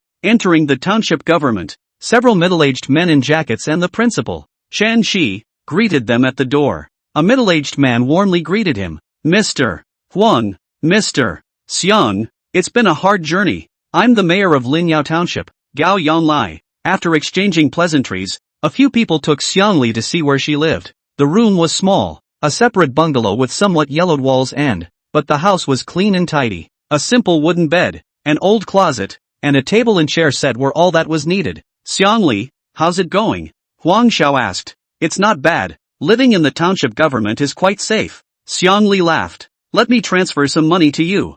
Huang Xiao pulled out his cell phone. System alert. The host attempted to gift the target money, triggering a 10-fold cashback penalty. Please ask the host to confirm whether to continue the operation. No need. Huang Xiao, I won't take it even if you give it to me. All these years, I'm used to relying on others. From today, I want to live on my own. I want to For the sake of these children, live well. If you really mean it, come and see the children more often in the future. Bring them more school supplies. Huang Xiao nodded. He knew what he had to do. The car drifted away. Xiangli stood in the doorway, looking at the distant mountains with hope in her heart. Returned to Rong County and parked the Cullinan in the hotel parking lot. Called a motorcycle home. The homestead was a hot mess. Dawn is back? Hey, uncle. Huang Xiao smiled and greeted him. The villagers who were helping around saw Huang Xiao and gathered around. Huang Xiao, you've made a fortune. Your uncle Wan looked at your drawings and was envious. I can't sleep at night. That's right. Whoever marries here will be blessed. Shower, can you take my Xiong gang with you to earn money? In the crowd, a rough voice shouted. De Zhang, what are you still busy with? Come over here. Your youngest is back. Huang Dezhang and Lu Guifang, hearing the shouts, hurriedly squeezed out of the crowd. Both of them had joyful smiles on their faces, as if they were 10 years younger. Huang Dezhang holding a cigarette in his hand, one by one scattered to the surrounding villagers. Lu Guifang, on the other hand, warmly greeted everyone with water. Uncle pulled Huang Xiao to the side. Shower, come, I'll say a few words to you. Uncle, go ahead. Huang Xiao handed uncle a cigarette. Shower, your cousin Huang Yang can't hang out in Yangcheng anymore. See if you can get him to help out at your fast food place?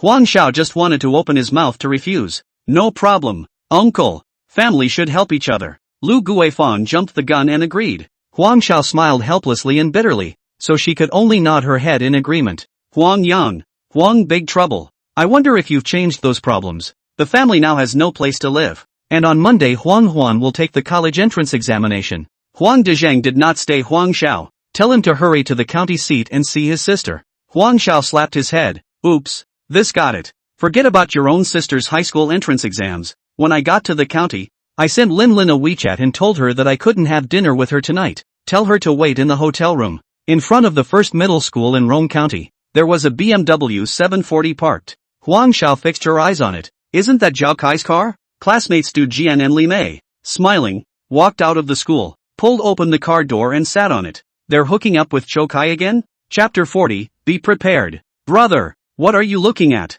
Your eyes are falling out. Huang Huan received a call from Huang Xiao and ran out of the school with a jump. Didn't see what? Du Jian and Li Mei are your school teachers? You know them? Huang Huan looked surprised. High school classmates. Brother, let's go. Take me to a good meal. Huang Huan tugged on his arm and pouted. What do you want to eat? Tell your brother. Huang Xiao laughed brightly and let Huang Huan take his arm. I want to eat risotto. My classmates say that place is huge and delicious. I haven't had it yet. Huang Xiao stopped violently, her tone sinking. Huang Huan, didn't I give you living expenses? $3,000 a month isn't enough for you to eat a risotto? Huang Huan's small mouth deflated. I wasn't afraid that your business would go yellow. You want to get married. My family is building a house, and I'm going to college, so I need money for everything. I want to save up some money, and then I'll go back to work in the summer. Earn your tuition on your own. Huang Xiao twisted her head, her eyes red. After a pause of a second or two, he turned and looked at Huang Huan.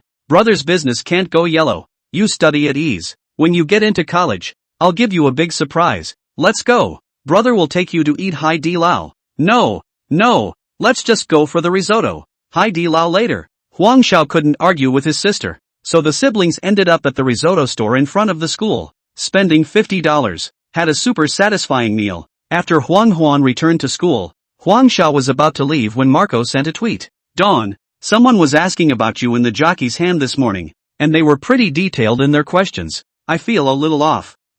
What kind of person inquires about him? What man? It's a guy, 27 or 28, pretty well dressed. Drives a BMW 740. Speaking of cars, Huang Xiao immediately thought of Zhao Kai, looking for writers in the morning, and classmates in the evening. On its own it's nothing, strung together the spearhead is itself. But what's the point? Huang Xiao sneered, his cell phone in his pocket, and walked into the hotel. Lin, in her sexy black silk nightgown, wrapped up like an octopus and a pair of long legs tightly clamped around Huang Xiao's waist. Xiao, I missed you so much. Oh, I'm not coming here? People have thrown away their jobs in the sales department and stare at your big villa every day. Hey, come to Zhuofan after a while. Come on, let me see what talent you really have. Nasty, don't blame me for draining you. Little goblin, come at me. Another night as a duck, tired and happy. Ding, the system has detected that the target's favorability has reached 90. Reward 100% of shares in offshore finance company, released upon reaching specified conditions.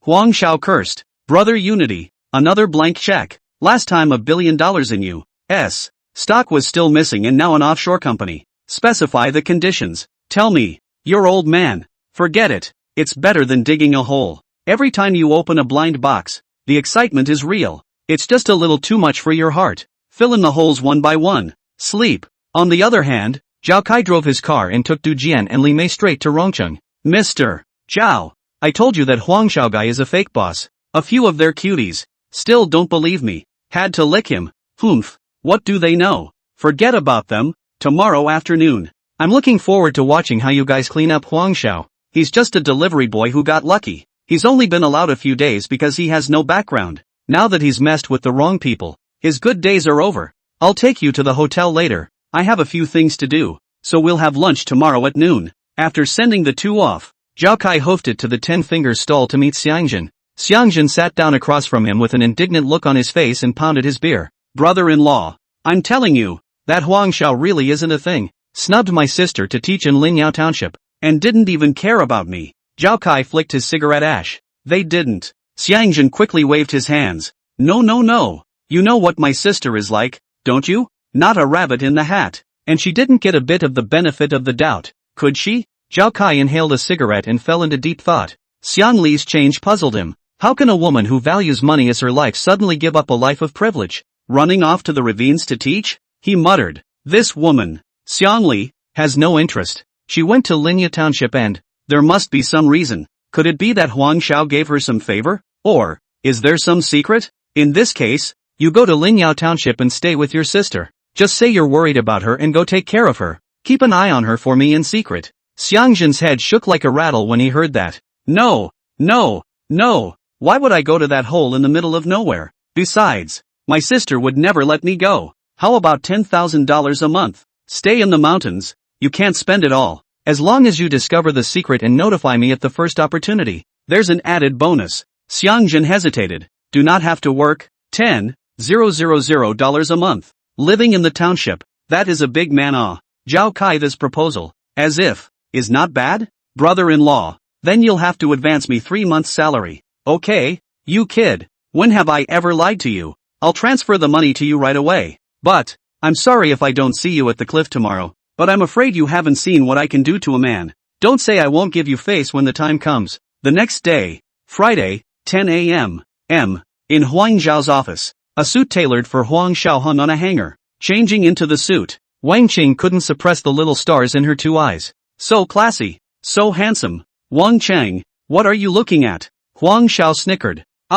No, didn't see anything. Wipe your saliva. It's dripping down. Huang Xiao continued to flirt. Wang Qing subconsciously wiped the corners of her mouth with the back of her hand. No, this boss, it's almost like you're not a boss. Wang Cheng, I have an assignment for you. Alright, at your command, Mr. Huang. Wang Cheng sat upright. Huang Xiao handed her a thick file bag. Scan what's inside and make it into a PPT that. Just do it in my office. Wang Cheng held the laptop from outside. Open the file bag. The next second.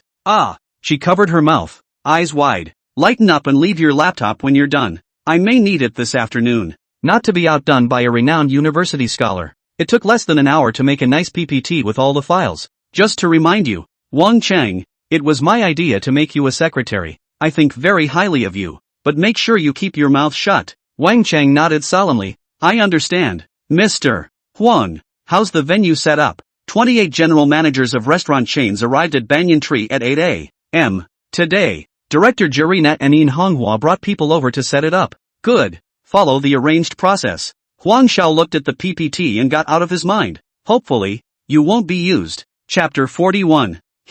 Shen Liang stood in front of the office liquor cabinet, his eyes scanning back and forth between the wide array of wines. It took a long time before a bottle of red wine was picked out of it. Hey, old Qian, you're being too stingy. It took you 10 minutes to pick a drink. Finally picked the cheapest bottle? Mr. Pang, you don't understand his style of doing things yet. It all boils down to one word, stingy. I say, your Qian family is at least a prestigious family in China. How did it come to this with you? Mr. Yang, Mr. Pang, how can I compare to you Wei Hua and Sanhua? You're both chairman of the board. Major shareholders. What about me? I'm just a minor player in the Qian family. If I don't save up, in case I'm swept away someday, you guys feed me? Yang Yu stretched out his finger and nodded at Qian Liang, while then laughed out loud. Mr. Qian, you're a skinny camel. Don't cry poor in front of us. We're not looking to borrow money from you. Pang Xiafeng gently patted Yang Yu and said with a smile, let him talk. Last time he was chanting.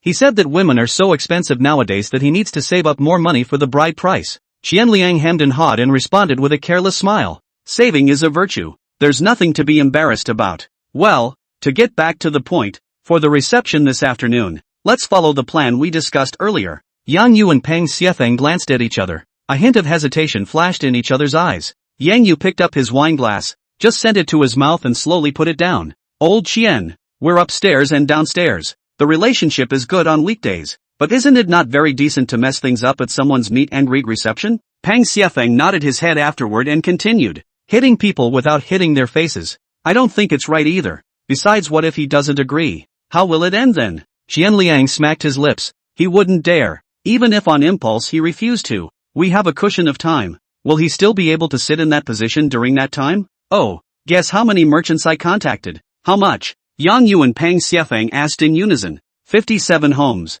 That's a third of the total of 125 stores in Kotao. Qian Liang said smugly. Pang Xiafeng narrowed his eyes slightly. He agreed to Qian Liang because he couldn't save face. But, even if things came to fruition, it wouldn't do him any good to talk about the Three Flowers Group. Instead, it would completely offend Shuofan. Is it necessary for Qian Liang to make a big deal about Shuofan just to take a breath? Seeing that the two men hesitated, Qian Liang understood in his heart that not to tell the whole story. I'm afraid the two will get sloppy and refuse to contribute. Both of you. I'll be straight with you. In the beginning, it was really because of a woman that there was some sulking, so that's why I went to check on him. Later, after I spoke to our old man, the situation is different. Master Qian arranged this? The two who were originally leaning their backs against the sofa with a leisurely posture instantly sat up straight when they heard this. The old man said that since Huang Xiao is a puppet, the person behind him must not see the light of day. Since we can't see the light of day, we have an opportunity to take advantage of it.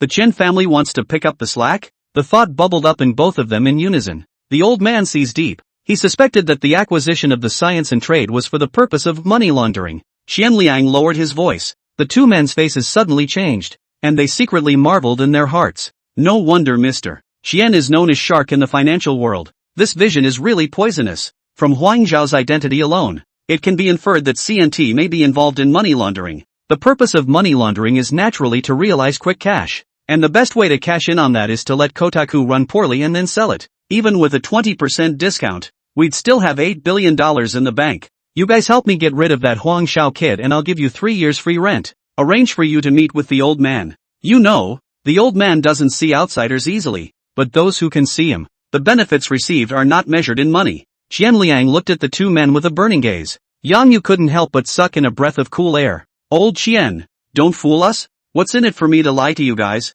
I don't believe that you guys haven't checked out Huang Zhao's little details. Qian Liang said dismissively. If we can't handle Huang Xiao in a short time, Pang Xiafeng said with some concern. Qian Liang sighed helplessly and looked at his watch. Old Pang I won't say more than that, so figure it out for yourself. Good. I'll do it. Pang Xiafeng gritted his teeth and said with determination. Yang Yu and Pang Xiafeng once again looked at each other and drank the red wine in their cups. After the two left, Qian Liang dialed Zhao Kai to confirm that everything was going well. Standing by the window, Qian Liang looked out the window at the bustling Rongcheng. A smug smile gradually emerged on his face, and that smile grew more and more prevalent. The old man said that he was credited with providing intelligence this time, and that he would be given the management of science and trade after the acquisition in the future. He Jiachi, and the lady bosses, waiting to be flipped by him. Money light. 2 p.m. Under the banyan tree, the site of the Dravan reception, the mellifluous sound of the violin was like a gurgling water, flowing slowly through the air. Guests came to sign in one after another, and the executives of Yovan Group, with smiles on their faces, warmly greet the guests and lead them to their designated seats. The 28 general managers of the Deckers have personally donned a variety of delicacies are prepared on site. The soft music was played, and the guests talked softly, either in pairs or in groups of 3 or 5, as the atmosphere of the entire meeting was peaceful and cordial. Qian Liang, Yang Yu, Peng Xiafang and the 4 CEOs of multinational companies led a group of people to enter the venue, causing a small commotion. Many merchants and partners of Yovan have come forward and enthusiastically greeted and exchanged pleasantries with this group of hibiscus business tycoons. They gathered in a corner of the venue and exchanged pleasantries. The time crept up to 2:20 p.m. and a motorcade slowly approached. At the head was none other than the Rolls-Royce Phantom of Huang Xiao, the chairman of Zhuofan Group. 12 black Maybachs followed closely behind. Fan Xiaodong was the first to get off the bus, then led a group of executives steadily into the banyan tree lounge. When Qianliang saw this scene, the corner of his mouth hooked into a cold smile. Turning to the people gathered around him, he said, "See, he actually didn't even bring a bodyguard with him, pretending to be a human being. Yeah, sitting on an estate worth $20 billion, with a status like his, without bodyguards accompanying him. It really doesn't make sense. But, I have to say, the little white boy is really handsome and has a great body. Do you guys think the person behind him could be an old woman? Ha ha." The crowd roared with laughter. At 2:30, the violins came to a screeching halt. A bright chasing light was directed precisely at the entrance to the venue. A solemn and magnetic male voice rang through the assembly. And now let's warmly welcome the entrance of Ms. Lina Zhu, Director of Public Relations, and Ms. Su Shui, Director of Human Resources of Zhuofan Management Group. Chapter 42 Reasons for Rent Reduction. Catching the light. Jarina was dressed in a silver backless dress. That skirt trailed like a side of silver satin. Su Shui wore a long pink dress, the corners of which fluttered gently in the wind. The two beauties stepped on the red carpet and walked gracefully towards the center of the stage. A confident and charming smile spreads across his face. The male voice resumed. Now, let's welcome the entry of Ms. He Jiaqi, Director of Engineering Department of Yovan Management Group, and Mr. Yi Song, Chief Financial Officer. The chasing light then shifted, and He Jiaqi was in a bright red gown. Yi Song was dressed in a straight black suit. Side by side, the two walked up the red carpet and slowly made their way to the center of the stage as the crowd looked on. 10 minutes later, all of Zhuofan's executives entered without incident. 3 chasing lights focused in unison on the entrance to the venue. The male voice, thick and strong, resounded throughout the meeting. Now, welcome the chairman of Zhuofan Management Group, Mr. Huang Xiao, to the stage. In an instant, all the gazes were directed towards the entrance in unison as if they were attracted by a magnet. The originally noisy venue was instantly quiet to the point where you could hear a pin drop. Huang Xiao slightly straightened the collar of his suit and stepped into the venue with a calm demeanor, with a smile on his face and a steady, unhurried walk down the aisle. From time to time, he nodded to the guests on either side of him. Suddenly, out of the corner of his eye, Huang Xiao inadvertently glanced at the table at Huaxiang Company. Zhao Kai, Du Jian and Li Mei were sitting there. Huang Xiao withdrew his gaze without moving, and amidst thunderous applause, steadily walking to the center of the stage, the host handed the microphone to Huang Xiao. Good afternoon, distinguished guests, ladies and gentlemen, colleagues. Thank you very much for taking time out of your busy schedules to come to today's reception. We are gathered here today together, we are celebrating the official name change of CNT Management to Yovan Management Group, and we are also taking this opportunity to proudly introduce the brand new management team of Yovan Management Group, Zhuofan, implying the pursuit of excellence and innovation. This not only represents our expectations for the future, but also carries our commitment to our partners and all employees. In the coming days, we will continue to uphold the corporate philosophy of integrity, pragmatism, innovation and win-win. Join hands with all of you to create a brilliant future. I believe that under the joint efforts of all Yovan people, the Yovan Management Group will have a better tomorrow. The applause died down as Huang Xiao finished his speech. He handed the microphone to the host and then walked over to the couch on the left side of the stage and sat down. The host took the microphone and said, "Next, please invite Mr. Ling He, General Manager of Zhuofan Management Group, to introduce us to Zhuofan Group's plans for the Science and Trade Tower in the next few years." Ling He took the microphone and bowed slightly to the crowd. Hello, everyone, I am Ling He. It's an honor to be here to present the Yovan Group's plans for the future of the Science and Technology Building. He turned and pointed to the large screen behind him, on which appeared a 3D model of the Science and Technology Building. As a landmark building in Hibiscus, it has always carried important commercial value and symbolism. After Yovan Group took over the Science and Technology Building, it will be committed to building it into a comprehensive business center that is intelligent, modern and international. Lingy pointed his laser pointer at the model on the screen. First of all, we will carry out a comprehensive upgrade of the building's interior and introduce the most advanced intelligent management system to enhance the building's operational efficiency and service level. Secondly, we We will continue to introduce internationally renowned brands and create high-end shopping centers and dining and entertainment venues to meet the needs of consumers at different levels. In addition, we plan to build a sky garden on the top floor of the building, a place for incoming businesses to relax and unwind. Over the next 3 years we will be investing heavily in the remodeling and upgrading of the building. We strive to make it a commercial benchmark in Rongqing and even in the whole country. At the same time, we will actively fulfill our social responsibility and create more employment opportunities, contribute to the economic development of Hibiscus. He was just about to continue when he saw a dozen merchants on the stage, scrambling to raise their hands. These merchants Ling He knew, and their business was usually half dead. Ling He had been too lazy to bother with them, but out of courtesy it was mentioned. If you have questions, we'll have a question period later, and if you're not drawn, that's fine. The doors of my office, including Mr. Huan's, are always open to you. Mr. Ling, don't play official with us. After all you've said, don't you just want to raise the price? Business is so hard right now, and you guys are raising prices. You're trying to force us to die. There was a buzz at this statement. Merchants and company owners who lease office space have been talking about it. I told you. What Juefan Group? Not as good as the previous science and trade management company. Just taking over with the idea of recovering costs and definitely raising the rent. What intelligence? Modernization. Internationalization. Hey, it's still not us paying for it. I heard they're going up 30% this time. It's like a money grab. 0%? My goodness. How are we supposed to live with this? All those upgrades they talk about, I think it's 80% just for show and to fool us. In the past, when the Science and Trade Management Company was in charge, they used to make this kind of name. But in the end, it didn't end up being nothing. There was a lot of talk, skepticism and complaints on stage, and the scene was chaotic for a while. Ling He tapped the microphone, making a thumping sound. As an experienced senior executive, such scenes are nothing more than whining by some disgruntled merchants. Seeing that the murmurings were dying down, he spoke. Gentlemen, we, Juefan, have never said that we would raise prices. Mr. Huang gave clear instructions on the first day he took over the science and technology building that all fees would remain the same. Hearing Ling He's assurance, most of the merchants were relieved. A middle-aged man in a flowered shirt with a beer belly shouted at the top of his voice,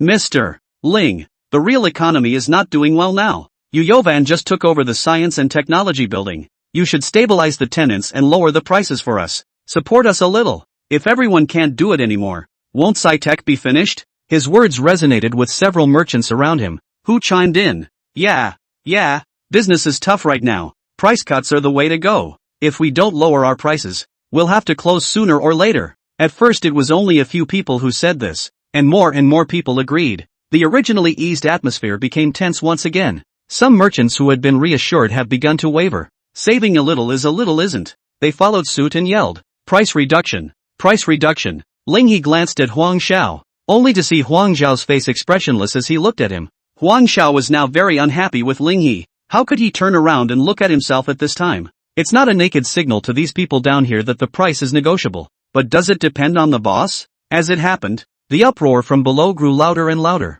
And as it looked, this meet and greet reception is about to turn into a farce. Chapter 43, Positively Positive. Since we can't hide, we'll take it head on. Huang Xiao turned and sat down. Qianliang smiled sinisterly and glanced at Wu Qingfeng on the right side of the stage. Wu Qingfeng understood and clenched his fists, striding towards Ling He. Ling He's heart shook. What did he want? In a low voice, he chided. What are you doing up here? Wu Qingfeng didn't give a damn about him and turned to the crowd on the stage and pressed his hand downward, signaling for silence. Huang Xiao frowned at the sight. Where does a clown get the courage? I'm Wu Qingfeng, the original director of engineering. Everyone here should know me. As for me, I'm not going to do it. And there's something in my heart that I'm not going to spit out. You guys are right. The real economy is not doing well now. But does Juefan have the ability to lower prices? I tell you, there is. Ling He panicked and hurriedly looked at Huang Xiao for help. Huang Xiao slowly shook his head, his eyes signaling, let him continue. When Wu Qingfeng said this, the stage instantly exploded. Crossed ears, wide eyes, arms clasped for good measure. It's a meet and greet reception for Dravan, and it's a living hell for executives to openly sing against it. Qianliang's few people exchanged glances and revealed smug smiles. The fun is just beginning. Why does Dravan want to raise the price? Do you know? I thought he said no price increase? The merchants on the stage were confused. Wu Qingfeng's words were like poking a hornet's nest, and many people stood up excitedly. Pointing at Ling He, he cursed, The profit margin on the financial statements of tech trade is only 22%. They are too low. Do you guys believe it? My word alone doesn't count. I'll leave it to the finance director, Yi Song, to tell you the truth. Upon hearing this, Yi Song took several directors of the marketing, planning, personnel, and logistics departments and hulkied up to the stage. Yi Song took the microphone and said slowly, "Fellow merchants, it's my responsibility as the CFO of the Science and Technology Building to tell the truth about some of these situations. Previously, 30% of the profits of the Kotaku Management Group, Inc., were used as working capital. It is used to fund the day-to-day maintenance and operations of the building. This is because the cash flow of the CNT is so huge that it is enough to support the virtuous cycle of the whole building. But now that Zhuo Fan has taken over, that 30% of the profits have been siphoned off by the Science and Trade Group. All that's left in the account are employee salaries and the daily maintenance fund. Mr. Huang didn't inject a penny extra. Of course, there's no excuse for what Mr.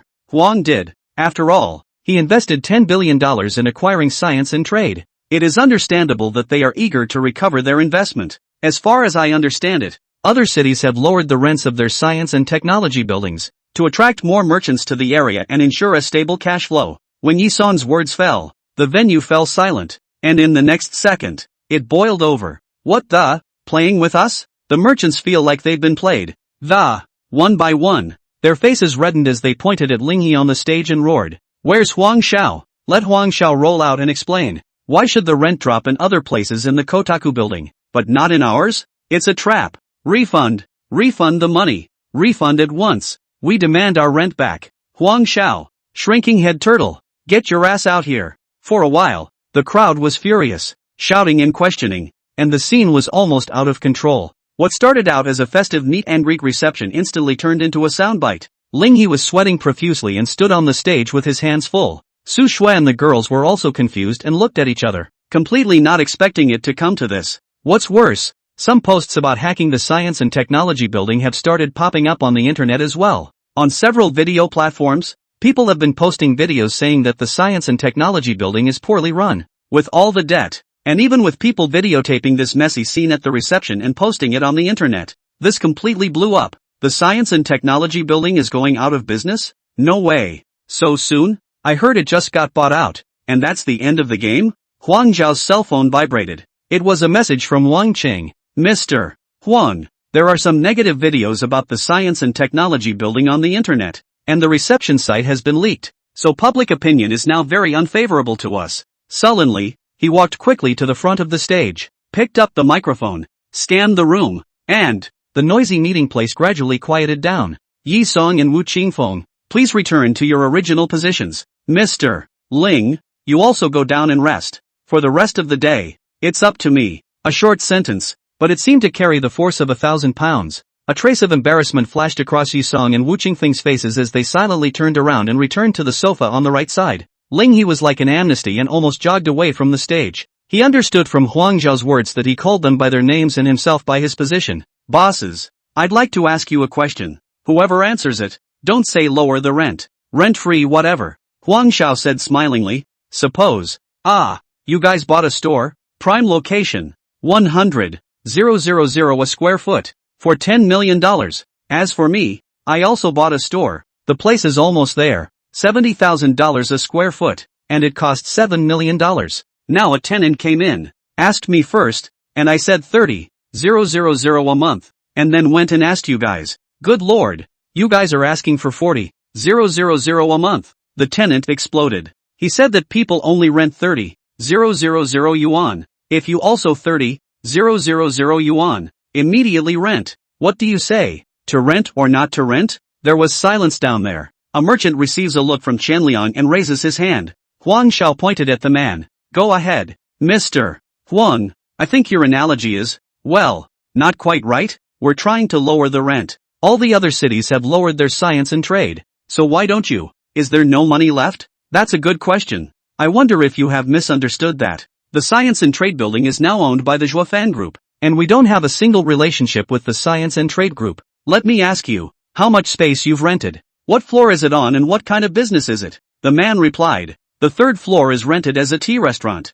200 square meters. Oh," Huang Xiao nodded. "From the current market survey, let's not go far," said Misty. "The Como dropped 20 a square meter. and I'd like to ask you, for $200, would you be willing to give up the traffic and location of Science Mart? If you're willing, the doors of the Science Mart are wide open. No one from the following merchants dared to raise their hands. Huang Zhao's words were like a heavy hammer, hitting them hard in the heart. Want to get out of the lease? Who's stopping you? There's a big line of people waiting for you to make room. You leave on the front foot and the remodeling team enters on the back foot. This is Science and Trade, the most central and prosperous landmark in Rongqing. Su Shui and Hejichi had just breathed a sigh of relief when another discordant sound came from below. Mr. Huang, we're not the same as them doing traffic. A few of us don't want to rent it. Huang Xiao sniffed and looked at a few middle-aged men in suits, who were at a table with Zhao Kai and the others. Ha! Finally jumped out? I'd like to see what kind of drugs you're selling. Chapter 44, Be a Toolman.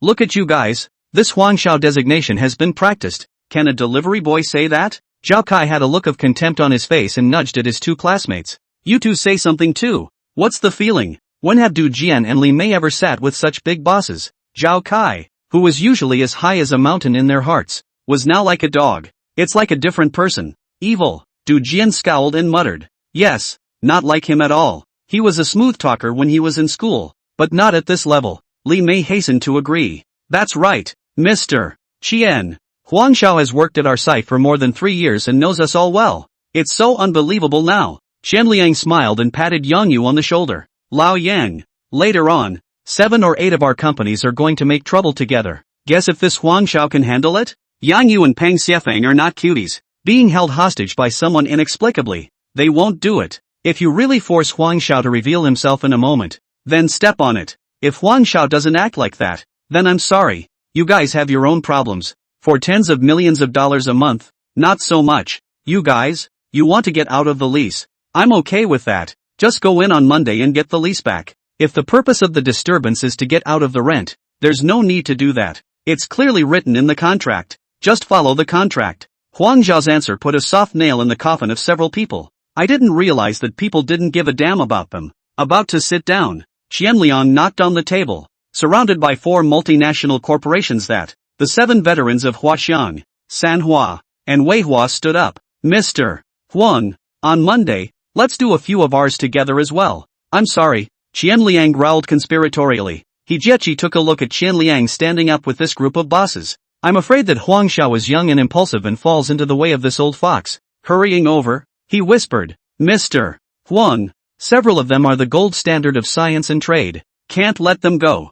Huang Xiao nodded. According to Hejichi, the 7 of them should not have been placed in a corner by Zhuo Fan. But, they did sit in the corner now, and with Zhao Kai, 80% of the cat falls on a few of them. Now that the main event is on, don't play in the corner. Jiachi, Lina, invite a few of the old bosses to the stage. I'd like to find out what made you give up the science trade. Wang Cheng, have the staff bring up a few chairs for our reception today. Change it to a forum. Before long, 8 people were sitting in the center of the stage. The group of merchants under the stage, who were originally stupid and ready to follow Qianliang and the others to fish in troubled waters. Once he saw this tough attitude of Huang Xiao, he immediately wimped out. Many people raised their hands halfway, then silently retracted them, intending to see which way the wind was blowing first. I was afraid for a while. I was lucky that I didn't act impulsively, or I wouldn't be able to get off the stage now. It's a big shame. Now it's good. They all turn into gourd eaters, each sticking their necks out to see what's going on.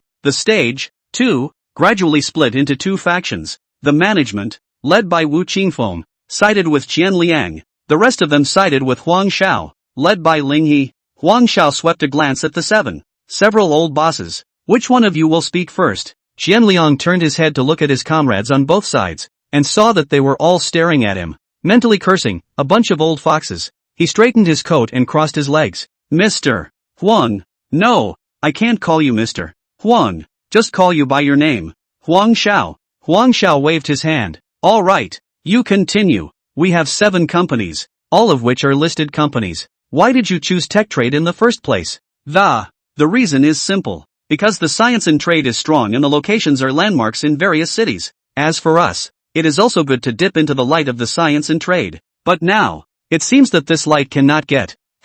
What? Did the Science and Trade Management Group promise you something before? Qian Liang laughed and pointed at Huang Xiao. That's not true. We want to move. It's not because of the change of ownership of Kotaku, it's still because of you. Huang Xiao pointed at himself. Because of me? I wonder how we have offended you all, because you're a delivery boy, a farmer's son, an uneducated kid who only went to high school. Oh, Mr. Chien. You are Mr. Chien, right? The information on these surfaces, you checked very accurately. Yes, I have been delivering for over 3 years, close to 4 years, and indeed I am also a high school only farmer's son. But, what does it matter here? So can you tell us where you got the money to acquire the science building? There's nothing to tell about that. Buzz. The voices on stage suddenly got louder. No comment? What do you mean? The money's not coming from the right place. Is it? $10 billion for the science and technology building. A delivery boy. I can't even dream of it. There's definitely a problem. There's definitely something wrong with this Huang Xiao kid.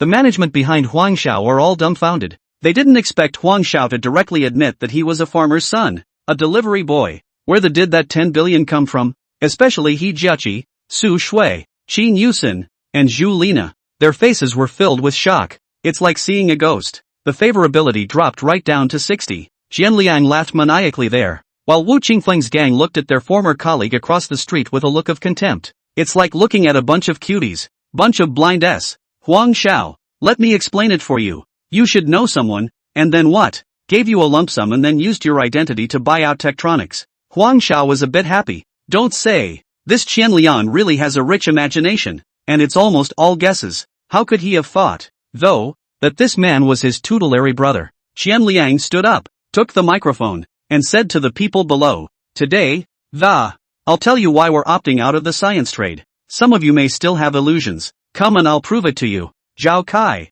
Station Chief Meng, all of you come to the stage. Everyone followed Qianliang's gaze. Zhao Kai glanced at Huang Xiao grimly and led the other two, strutting onto the stage. Huang Xiao's face didn't change. He realized that Su Shui and the four of them's goodwill had already dropped to 40. It's still going down. Only Wang Chang, still standing firmly behind him. Zhao Kai towed up to the stage and took the laptop from Du Jian, connecting it to the screen behind him. A couple photos appeared on the screen. This is Huang Xiao's parents, Huang Dezhang and Lu Guifeng. This is the old house that Huang Xiao is renovating. Huang Xiao's finger bones pinched and clacked. Zhao Kai, you are looking for death. You can check my identity all you want, but release my parents' photos? You boys are tired of living. The three of us are all classmates of Huang Xiao. Me, I'm in construction. The two of them are teachers at Rong County First High School. We can all testify that the kid didn't continue his education after graduating from high school. This is Huang Xiao's station manager when he was delivering takeout. Station manager Meng.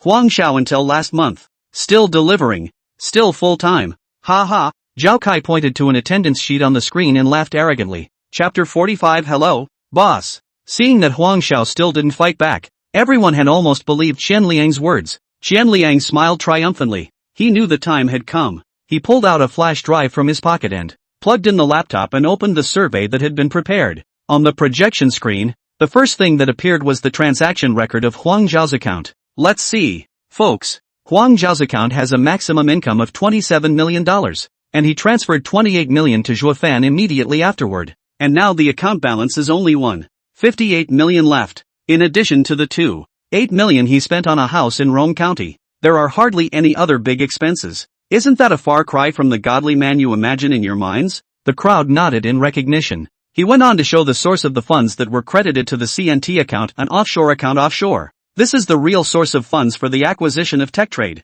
an overseas offshore account. Huang Xiao, what do you have to do with this account? Not a penny to do with it. I'm afraid. You, just a tool for money laundering. You follow a puppet that. What a good end. In less than a year, the science trade will be sold. The last trace of blood color on the faces of Su Shui, He Jiaqi, Qin Yusin, and Zhu Lina faded away. In its place was an incredible pallor and anger. Their originally bright eyes are now filled with disappointment and the pain of being deceived. The eyes that looked at Huang Xiao were like looking at a stranger. Even with a hint of disgust, the goodwill has gone to zero, and the admiration and love that was once there is completely gone. All that's left is cold reality and the humiliation of being fooled. I told you there's no such young 10 billionaire. So it's a fake. Alas, it's a pity that the science and trade is actually used by those rich people as a way to launder money. Everyone was convinced that Qianliang had revealed Huang Xiao's true colors. He's just a manipulated pawn, a money laundering tool. There's no future in science and trade anymore. Banyan Tree Restaurant,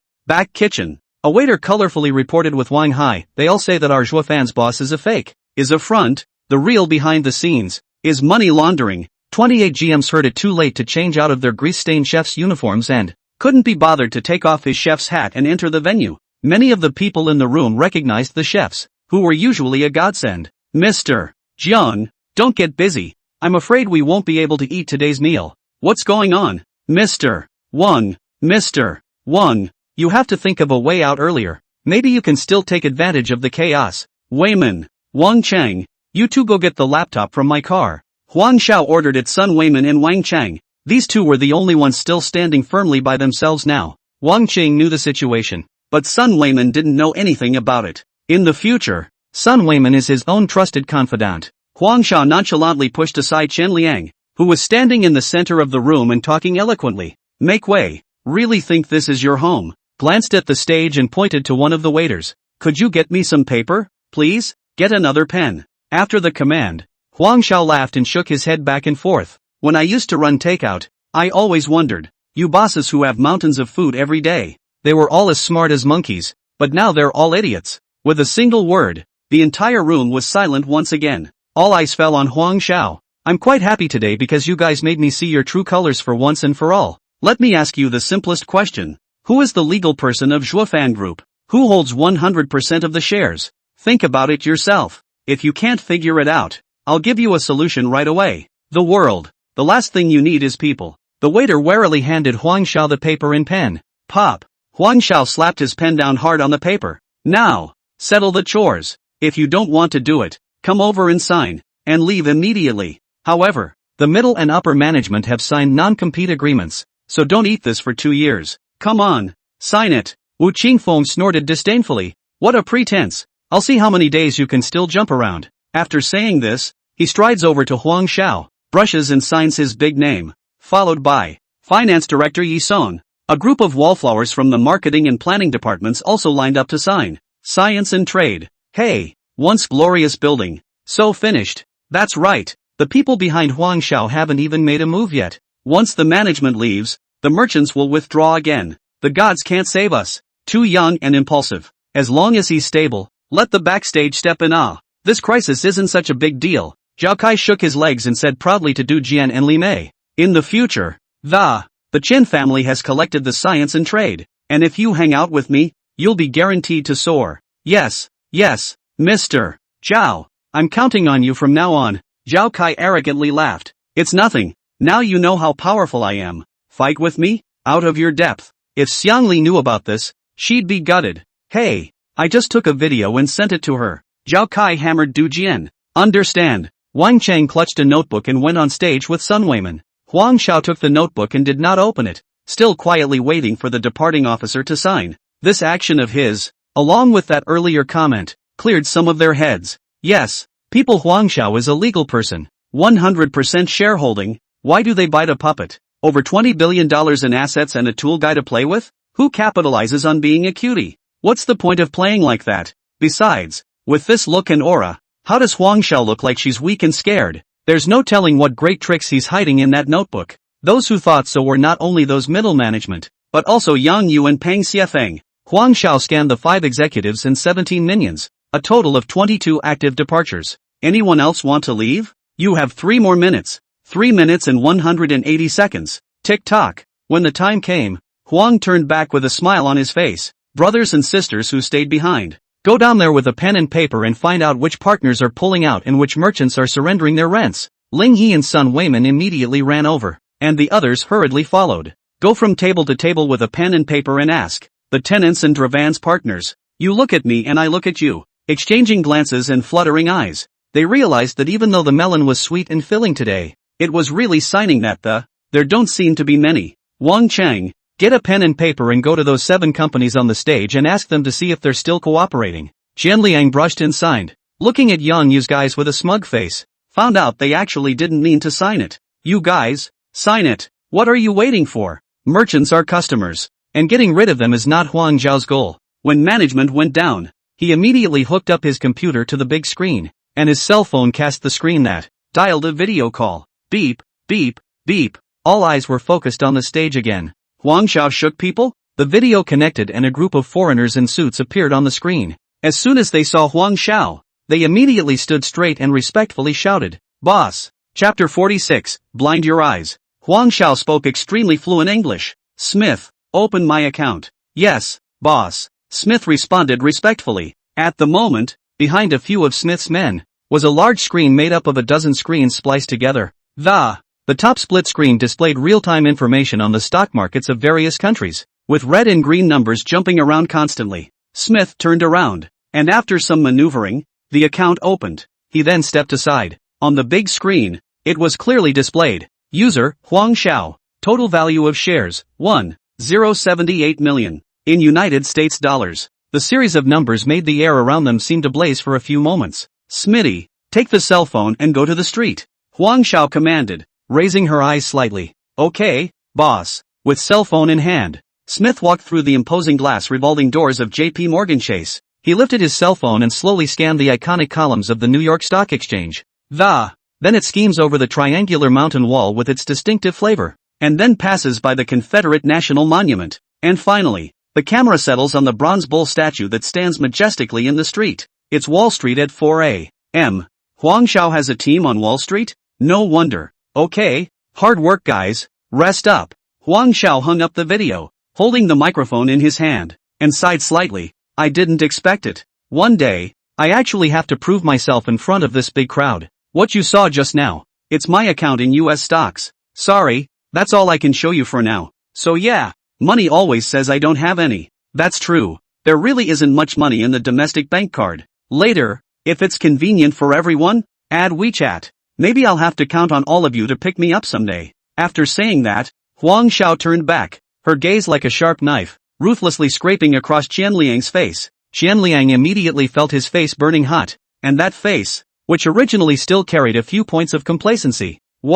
instantly became the color of a pig's liver, the muscles of his face twitching uncontrollably, and that barely squeezed smile that, it was a few points worse than crying, and the whole person was so embarrassed that he couldn't find a crack in the ground. Those 7 bosses who came with him, their faces were all more than wonderful. It was like an overturned palette, a burst of red and white, fidgety, eyes panicked, looking left and right, not knowing what to do. Seeing this, Yang Yu and Pang Xiefeng pulled the corners of their clothes without moving. Slipping quietly down the side of the stage, he sought out his nameplate's place and hurried to sit down. The remaining 4 saw that these 2 old foxes had left, leaving Qianliang alone, and hurriedly followed them down. The crowd on stage, which had been as noisy as a food market. At this moment, it was as if a spell had been cast on them. All of them were dumbfounded, and each of their mouths was wide open. Asterisk asterisk. How many zeros did that account just have to have? I can't count. Anyway, it's over $100 million. Su Shui, He Jiaqi, Qin Yusin, and Zhu Lina, on the other hand, were like children who had done something wrong. Head bowed, cheeks crimson, heart full of remorse, wrongly blamed Xiaoa. Qin Yusin and Zhu Lina is even more secretly chagrined. Hate cannot stomp their feet fiercely. He had obviously seen Huang Zhao's US stock account with his own eyes. So how could he have been larded up and believed Qianliang and their bull asterisk asterisk asterisk asterisk? But thankfully, glad I didn't follow them to the signing. Otherwise this would be a really bad moment. Moreover, most of the people present could hear Huang Zhao's standard London accent just now. It's not practiced overnight. It's impossible to have such a pure accent without a decade or so of living over there. Zhao Kai, Du Jian, and Li Mei had long since lost the smug look they had just had. What shocked them at the moment wasn't just Huang Zhao's London accent. It was the string of blinding zeros on that screen. That's real dollars, real money, and it's so shiny it makes your eyes blink. Qianliang suddenly rushed to the front of the stage like a madman, shouting loudly at the top of his voice. Fake, it's all a lie. Think about it, who can be so rich in our country? Paid in full almost $20 billion and still has almost $9 billion in the stock market. He's a tool man. There's no way he has that much money. Huang Xiao looked at him with a kind of look at a little cutie's eyes at him, eyes that were filled with pity. The crowd on stage had already been unable to hold back, and spoke up to help Huang Xiao refute it. Humph. Still talking about Huang always being a toolman. You tell me instead, what kind of speculator would use another person's name? You wouldn't do that unless you were out of your mind. Yeah, it's 4 a.m. Over there right now. Do you still want Mr. Huang to withdraw his cash to show you? You are really shameless enough. All to this point is still stirring up trouble. Mr. Qian, you really dare to think. Today I have seen it. There are people outside of people. There's a world out there. So don't challenge other people's pocket money with all your belongings. And don't weigh yourself. Huang Xiao smiled contemptuously, a smile that was like a cold breeze in a cold winter. Through the slightest hint of coolness, fingers tapped lightly on the keyboard. As he did, another set of images then appeared on the projection screen. That's from an offshore finance company. The pages are densely intertwined with English, numbers and charts. Of course, the parts that deal with specific amounts and trade secrets have been skillfully erased. Only a few key vein clues remain. The most crucial page of the PPT came into the eyes of the crowd, only to see that it clearly showed that all the affiliates of this offshore company, whose stakes have all been transferred recently, and the transferee is none other than Huang Xiao. This heavy news is like a nuclear bomb of incredible power exploding in the crowd. The invisible shockwave instantly swept across the scene. The original residual trace of doubt in the hearts of all people completely exploded into smoke. Leave no trace. Xianliang's previous showy display had instead become the best evidence of Huang Zhao's strong strength. Wu Qingfeng, Yi Song and 21 other departing employees now regret to their grandmother's homes. Not only did they lose the shelter of the big tree of Huang Xiao, but they also took the blame for betrayal. The only hope now was to put it on Xianliang, who had promised that he would arrange jobs for them. I, for one, have run takeouts, but who says I can't run takeouts? You guys just need to remember, you're my employees or clients. Monthly paychecks, monthly rent, providing you with the corresponding services as agreed in the contract is the right and obligation we owe to each other. Whoever circulated that video, whoever made those false statements, by 6 p.m. today, if the negative impact has not been eliminated, I will definitely hold him legally responsible. In the meantime, for those of you who wantonly investigate my personal privacy for your own ulterior motives, I'd like to tell you that Zhuofan's legal department, it's not just sitting there for show. Huang Zhao's gaze swept across the room, an inviolable majesty in his eyes. It made everyone in the room feel a sense of awe. Tally up the surrendered tenants and departing employees, and on Monday, clear them all out. Huang Xiao glanced at Chen Liang, Zhao Kai and the others. You guys go away. You're not welcome here. Monday, pick up the lawyer's letter. I now announce that the Hope Educational Foundation is located on the 28th floor of the former Wachovia. Chen Liang pointed at Huang Xiao.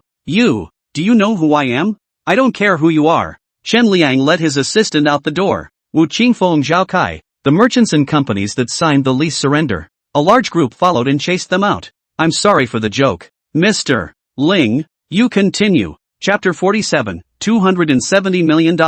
Huang Xiao stepped down to applause, and the 28 Dijia GMs quietly returned to the back room. The delay must now be rushed back. Employees and merchants regained their smiles and laughed as they listened to Ling He's explanation. Of course the ones that sent the video, the ones that sent it to their friends, are being recovered, deleted. A stern statement was also sent to the person to whom it was forwarded. The voice on the internet, on that note, suspended as if it had never happened. Chen Liang and his group arrived at the sun-baked parking lot in exasperation. The dry heat mixed with the coolness of the shade made everyone's mood more irritable. Wu Qingfeng, Yi Song and the others, as well as the owners of the merchants who had surrendered their rents, chased Xianliang all the way to. Seven Mouths asked, Mr. Qian, what should we do now? Xianliang had an ironclad face, and his hair, which was originally combed meticulously, was somewhat disheveled at the moment. He stopped, turned sharply, and squeezed two words through his teeth. Cool it, go back to your homes and your moms. When the crowd heard this,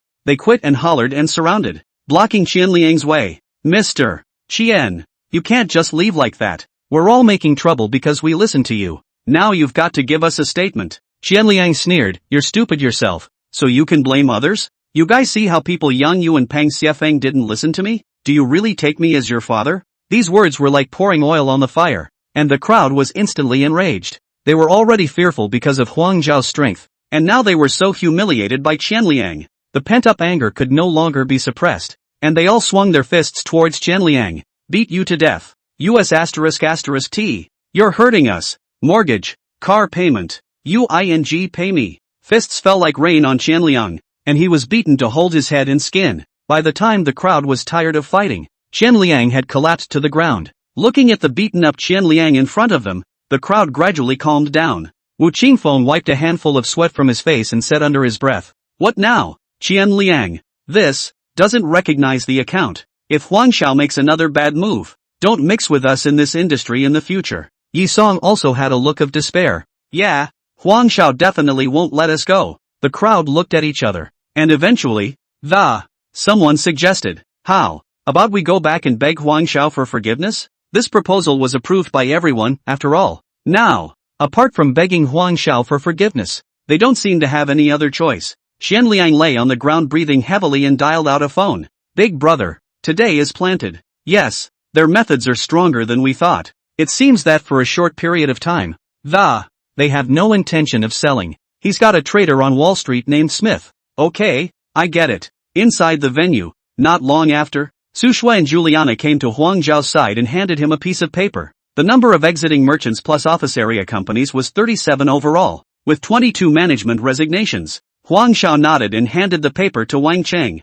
This is not the time to discuss this. Hopefully, the Education Foundation's payment and adding the gold-digging woman in the venue on WeChat is the right thing to do. After Ling He finished his speech, Huang Xiao once again took the stage. Huang Xiao took the microphone, took a deep breath, and swept his gaze across the room. Ladies and gentlemen, I believe everyone has benefited from Mr. Ling's wonderful explanation just now. However, there's a story I'd like to share with you today in addition to the business stuff. The venue quieted down and everyone gazed at Huang Xiao on the stage, waiting for his next words. Some time ago, I made a trip to the primary school in Linya Township. It was a rural elementary school located deep in the mountains. The school building was dilapidated, and the classrooms did not even have enough basic tables, chairs and benches. The children can only squeeze together to attend classes. What's even more heartbreaking to me is that the children there don't even have a decent pair of shoes. Lots of kids are running barefoot on muddy roads. At that moment, I was deeply touched. Those of us who are entrepreneurs,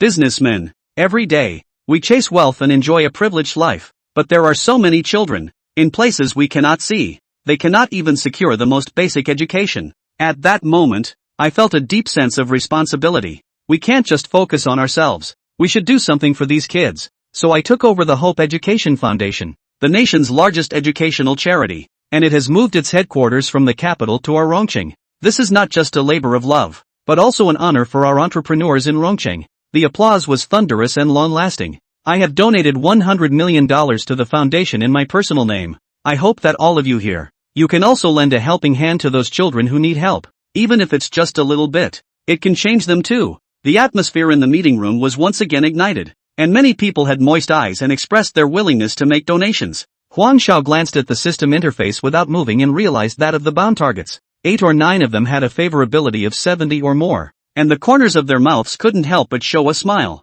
I now invite Mr. Ling's assistant, Qin Yusin, to the stage. Starting today, she has a new identity, Secretary General of the Hope Education Foundation. Qin Yusin walked up to the stage in a graceful manner and took the microphone, her voice clear and pleasant. Hello, everyone. My name is Qin Yusin, and I am honored to serve as Secretary General of the Hope Education Foundation. Next, I will announce the donation account number of the foundation, and I hope that everyone will be generous enough to send warmth to the children in the mountains. As soon as Qin Yusin's words fell, Yang Yu raised his hand. Mr. Huang, on behalf of Weihua Group, donate $30 million. Immediately afterward, Peng Xiefeng also raised his hand and said, on behalf of the Three Flowers Group, I will also donate $30 million. As the two men's words fell, the venue once again erupted in applause. Huang Xiao smiled and nodded to Yang Yu and Peng Xiefeng, knowing that this donation is more than just love. It's an apology expressed by both of them. The number of donations continues to climb, and with the generosity of one entrepreneur after another, the atmosphere is also getting warmer. Near the beginning of the dinner, Qin Yusin once again picked up the microphone and the latest donation total was broadcast. As of now, we have received donations from all of you, totaling 270 million yuan. The venue erupted in thunderous applause, and Huang Xiao was secretly relieved. The number was better than he expected. His eyes had scanned the area a few times, and a few of the targets still looked good. As the dinner began, Huang Xiao brought a few company executives and started toasting from table to table. After a round, Huang Xiao added WeChat to almost all of her targets. Next, it's a slow harvest. The focus is on Xu Xiaoqin of Lilian Plastic Surgery Hospital and Ring Jing, LV's Southwest Director. It's all about taking your food in small bites, and you all need to come to the bowl. Xiang Li sent a Weibo. Huang Xiao, are you okay? I saw the video Li Mei sent me. It's okay. Xiang really don't know what kind of madness to draw. Came to Linya Township. In the township guest house chartered a room. Did Zhao Kai come after you? Well, there's Du Jian and Li Mei. But that's okay. It's been taken care of. Zhao Kai gave me a call at noon today. He said that Qian Liang has a big background. Huang Xiao, you have to be careful. Chapter 48 U.S. Stock unlocking. Zhao Kai and the three of them were in the car. watching Qian Liang get beaten up like a pig's head. He wanted to rush over and kick a couple times to relieve his anger, but he didn't dare. Because he's not like the gang. At best they lost their jobs and lost their office space. He's putting his entire fortune on the line. Qian Liang's bottom line. He felt clearly. Otherwise he would not be stupid to smash all the money into it. The chancellors, not pretenders, are the real deal, domestic financial giants. It also has a considerable international presence. Qian Liang is the fourth oldest of the Qian masters and the least popular one. But, no matter what, he's a member of the Qian family, not to be rubbed in anyone's face. Now, he can't follow the stomp, but he has to hurry up and help. Maybe he can even turn over later. Think about it and wait for everyone to leave. Zhao Kai told Du Jian and Li Mei to wait in the car and ran his ass over. Mr. Qian, Mr. Qian, my brother Liang, what's going on here? Which ungrateful person dares to touch you? Is it Huang Xiao? I'm going to fight him. Qian Liang spat bloodied spittle and cursed. What? You want to come up and kick it twice too? Mr. Qian, my brother Liang, where are you talking about? I don't blame you for not fixing Huang Xiao this time. There will be plenty of opportunities later. Zhao Kai attentively took Qian Liang's arm and helped him up. Oh, it seems that you're the only one with some eyesight. Drive. Take me home. You're not going to the hospital? Qian Liang endured the pain and patted the dirt on his body. What hospital to go to? Waste of money. This is a superficial wound. Just go home and put on some medicinal wine. Zhao Kai gave a thumbs up in his heart as he looked at the bruised and swollen Qian Liang. You're the reincarnation of Grundy, aren't you? You're still thinking about money even though you're like this. Send a message to Du Jian to drive back to the hotel first. He drove himself out of the parking lot in Qian Liang's car. Despite the twists and turns of the Banyan Tree's Dravan meetup, the good news is that it turned out well in the end. Sending the guests away, all of the Zhuofan management staff stayed at the venue for the meeting. Huang Xiao looked at the several tables of managers and nodded gratefully. When things first came out, he was prepared for at least half of his management to be gone. Taking the microphone, he walked from table to table, smiling and nodding at each one. As he passed by the 4 women. Ding! The system has detected 4 targets reaching 100 and there will be no further changes in loyalty. U.S. stock accounts released 10% on July 1st. Huang Xiao was struggling with what should be done with the 4 women, but now it's fine. No need to worry. Not only does it turn out to be your loyal lickspittle later on, but it also brings huge rewards. The thought of being about to become rich gave Huang Xiao a rush of excitement. In his heart, he resolved not to mess with Brother Unity this month. Wouldn't it be a waste of time if some woman got up to 90 and gave herself another big pit stop? Since they are absolutely loyal, the issue of personnel is rather better dealt with. Be ye thankful that they are gone, because there are so many spots open. I don't know, Huang Xiao joked. Now, I'm going to announce a couple of appointments. Qin Yusin, serving as the group's vice president, in charge of the Zhuofan Hope Education Foundation, and the group's legal department. Su Shui, as the group's vice president, in charge of the personnel and logistics departments. He Jiaqi, as vice president of the group, in charge of the engineering and purchasing departments. Lina Zhu, as the vice president of the group, in charge of the PR department, and the marketing department. Wang Hai, as the group's vice president, in charge of the Zhuofan restaurant chain. Sun Weiman, as director of finance. The atmosphere was electric as soon as several appointments were made. Not only were the 6 people, Qin Yusin, Su Shui, He Jiaqi, Zhu Lina, Wang Hai, and Sun Weiman, ecstatic, but more importantly, their vacated positions, plus those of the previously departed employees, gave the others in the room a chance. For a while, the crowd's eyes glittered with excitement. Even Ling He, who had been on tenterhooks, quietly sighed in relief. Huang was significantly dissatisfied with his performance at the reception and did not promote him to the position of group general manager. But at least, it didn't demote him, which was the best possible outcome for him. Huang Xiao didn't fail them, saying slowly, personnel adjustments. In principle, selection is made from within. Those whose abilities are not up to par can start as deputies. There are so many vacant posts. On Monday, I'd like to see you guys grossed out in Mr. Su's office. Su Shui's face turned red as she stood up. Mr. Huang, there's no problem on the personnel side. We have a very full talent pool. So tomorrow I'll take the HR department to work overtime to fill the missing positions. Huang Xiao nodded. You see, I very much recognize this work ethic of Mr. Su. Everyone needs to have this energy for a rainy day. Mr. Ling, there are quite a few empty commercial and office areas. What are you going to do? Ling He immediately replied. Mr. Huang, you ordered it. The 300 square meters occupied by the original Huaxian gang on the 28th floor. I'm going to split it into two. Half for the Yovan Education Fund and half for the Yovan restaurant chain. Easy to manage. Okay, Mr. Wang. Mr. Su, do you two have any comments? Wang Hai and Su Shui hurriedly replied. No. Ling He went on to say, we, Zhuofan, are never short of customers in the commercial and office areas. I'm not going to lie. The move-in applications are stacked a foot high on my desk. I'll talk to them tomorrow. It's guaranteed to be more structured than the current industry. Good. I'll see what happens. Until 8 p.m. When the interim meeting was adjourned, almost everyone is happy with the result. Employees see the promise of promotions and raises. The power in the hands of the 27 general managers of the former Dehas has also been maximized. They all realized at the same time that their boss was probably worth much more than that. The future is bright when you follow such a godly big brother. A group of people went out joyfully. Huang Xiao saw at a glance a large group of people waiting outside the door in great numbers. Wu Qingfeng and Yisong, those who left the company, knew that it was almost impossible to return to Zhuofan. I just want to beg Huang Xiao to hold his head high and not hold on to the non-compete contract. Change the industry and they're nothing. Other merchants and company owners have simple requirements. Give them enough time to relocate and move. Huang Xiao handed the bag in her hand to Wang Qing and walked to the crowd with a smile on her face. Everyone, it is you who have given up on Zhuofan, not Zhuofan who has apologized to you. This, I hope you will remember it clearly. I have already made it very clear just now at the meeting place. Do you want me to repeat it again? Mr. Huang. Mr.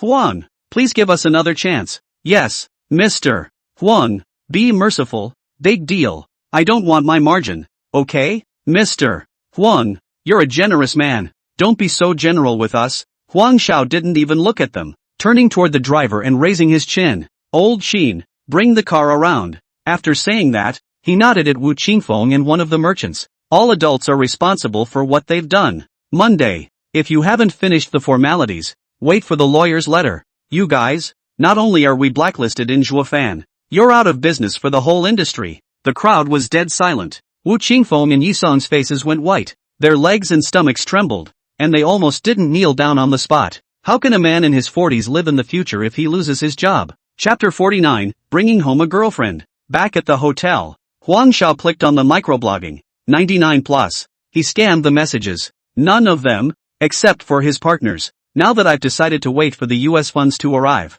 I'll go back to boosting my goodwill and collecting gifts. There's no harm in airing them out. He had another idea. Though the unicorn didn't think of himself as a human being. But you can't give up on treatment yourself. He watched carefully during the toast. Visually, except for Xu Xiaoqin and Rin Jing, who look younger. Hey, be bold enough to call your aunt. Do you really think I'm a duckling in a duck house? Forget it, let's take one step at a time. In July, I'll be a rich man. So I'm afraid of a ball. Zhuofan's network department just gave him a report that the videos on the internet were all deleted cleanly. The publisher in question issued an apology stating that the content in the video was all fake content created. Huang Xiao was finally relieved. The people in the company can be fooled, but it's not easy to explain to the family. We'll have to think of a foolproof plan for this before we get into trouble. He was equally worried about what would happen if Brother Yitzi was unreliable and was invited to tea by the authorities concerned. Mom called to say that cousin Huang Yang had gone back home and wanted him to bring his girlfriend back tomorrow. Said Huang Huan took the entrance exam and had a meal together in the county.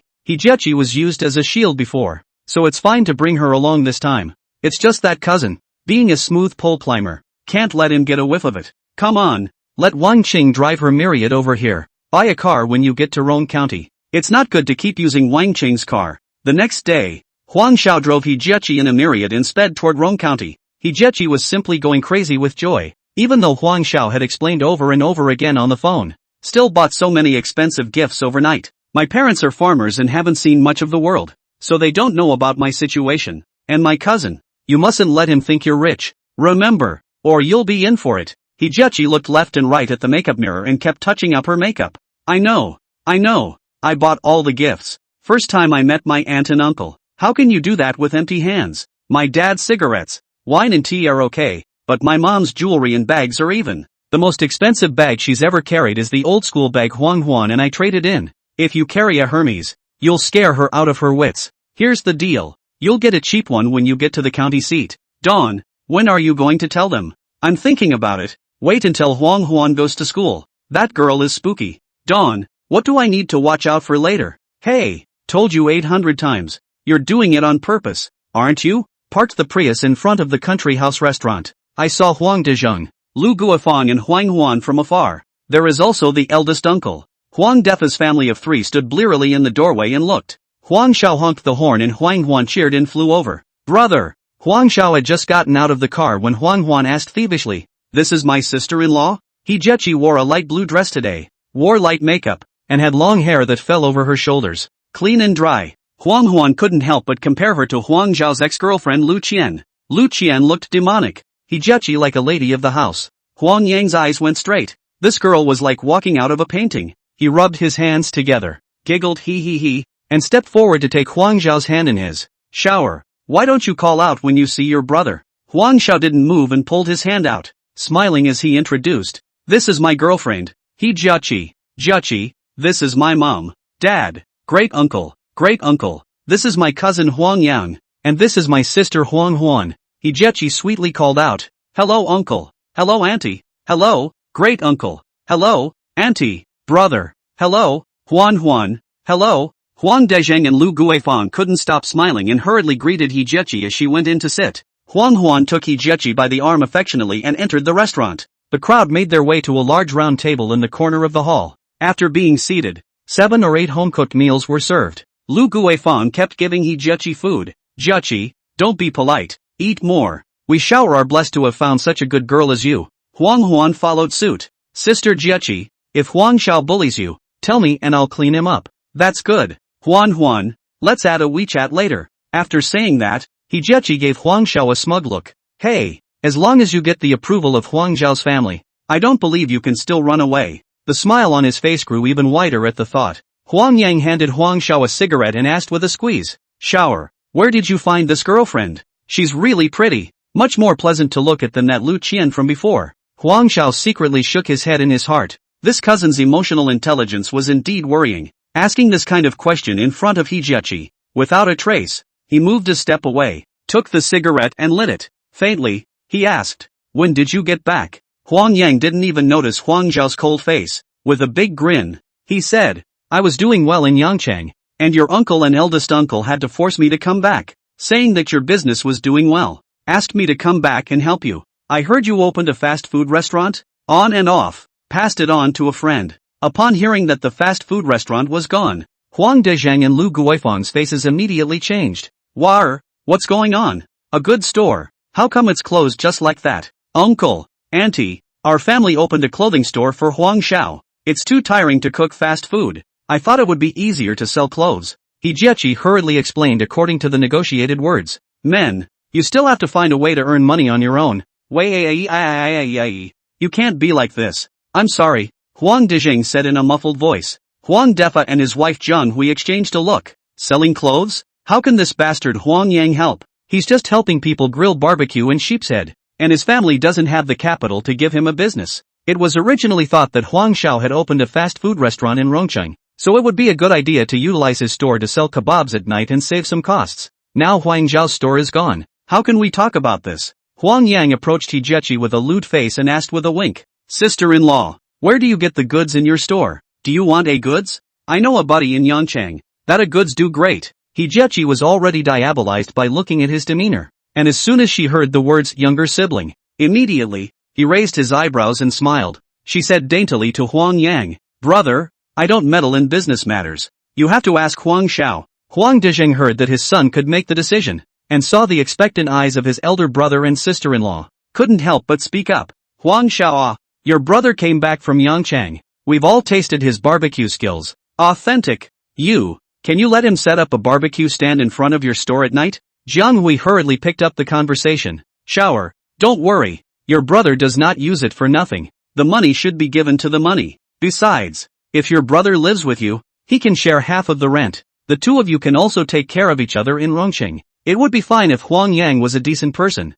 but this cousin is not an honest person." Huang Xiao was pondering how to answer, when Huang Huan jumped ahead and said, "Great uncle, Sister Jiechi's store is in the mall, and stalls aren't allowed in the mall." "Ah, so it's okay, Mom, I'll go to Huang Zhao's store as a store manager to sell clothes," Huang Yang said uncaringly, but in his heart he was calculating, there must be girls in the clothing store. When the time comes to find a Rongcheng girl, you'll be out of the countryside. Looking at the expectant eyes of a few old people, Huang Xiao nodded. Anyway, family, help out if you can. Chapter 50, Buying a Sprint at Full Price. Huang Xiao promised her eldest uncle's family that the rest of the meal would be warm and welcoming, and between the pushes and swaps of glasses, a lot of laughter. After a full meal, the two brothers Huang Dezhang and Huang Defa got up, and their house was still being repaired. Gotta get back to keeping an eye on it. He Jechi took out the prepared gifts. Huang Dezhang 2 big heavy 9, 2 bottles of flying Mao Tai, a box of top quality Longjing, Lu Guifeng $6,000 in cash,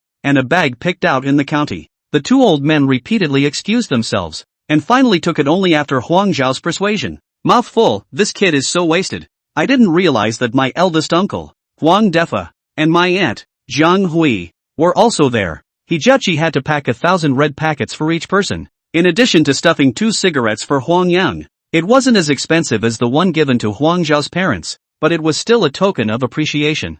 Huang Huan was helping to move things out from the trunk, and at a glance he saw a Gucci bag. Immediately both eyes lit up and lovingly picked it up and flipped through it. Hijechi noticed her envious little eyes and smiled graciously. Huan, this was meant for you. Huan did not recognize the brand and did not know how much the bag cost, thinking that since it was given by his sister-in-law, there was no need to be polite, and it was happily slung over his shoulder. After all, Huang Yang had hung out in the big city and knew a little about luxury goods. He saw at a glance that the bag was expensive, quietly used his cell phone to check. Good guy, more than 70,000 yuan. He couldn't help but be staggered. And then he glanced in the trunk and saw another Hermes in even more elaborate wrapping. It immediately felt that Hijechi was unfathomable. The 4 old men went home, leaving a few of them behind. As soon as Huang Xiao said she was going to buy a car, Huang Yang immediately acted like a chicken blood. All kinds of luxury cars and famous cars. Huang yanked Huang Xiao to the side with a serious face. Brother,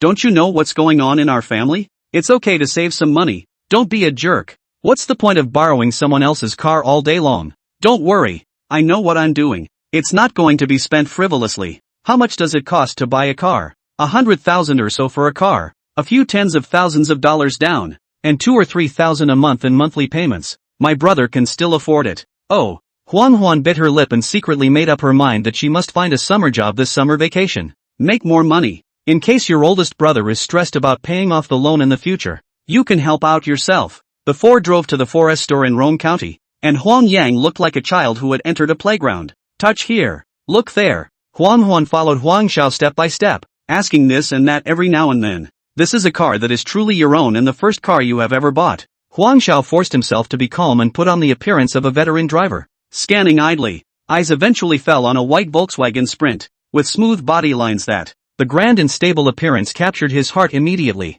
Brother, what about this car? I think it's pretty good looking. Well, I think it's good too. It's roomy enough for the family. Huang Xiao circled around the car, satisfaction in her eyes. Huang Yang also came over. For a car of more than $100,000, this performance is still okay. Hijechi looked at the 3 of them gleefully. A gentle smile always hanging at the corner of her mouth. Without moving, she went over to the salesman, asked for the price and the formalities of paid the full amount directly by credit card. Ding! Huang Zhao's cell phone shook and arrived at $580,000. Turning her head to Hijechi, who smiled and raised her invoice. Seeing that Hijechi had bought a car for Huang Xiao, Huan and Huang Yang were incredulous. What kind of family is this woman? Over $100,000 and she spends it without batting an eye. Huang Yang followed behind, looking at Hijechi's back, more convinced of his judgment. This woman, definitely a super rich woman. It took 3 hours to do the paperwork. Huan and Hijechi had 1 car, and Huang Xiao and Huang Yang had 1 car. Huang Yang sat on the co-pilot, his hand unconsciously stroking the leather seat. Feel the comfort of a new car. He turned his head to Huang Xiao, who was driving the car, his eyes filled with envy. Shower. Honestly, how in the world did this rich woman, sibling get it done?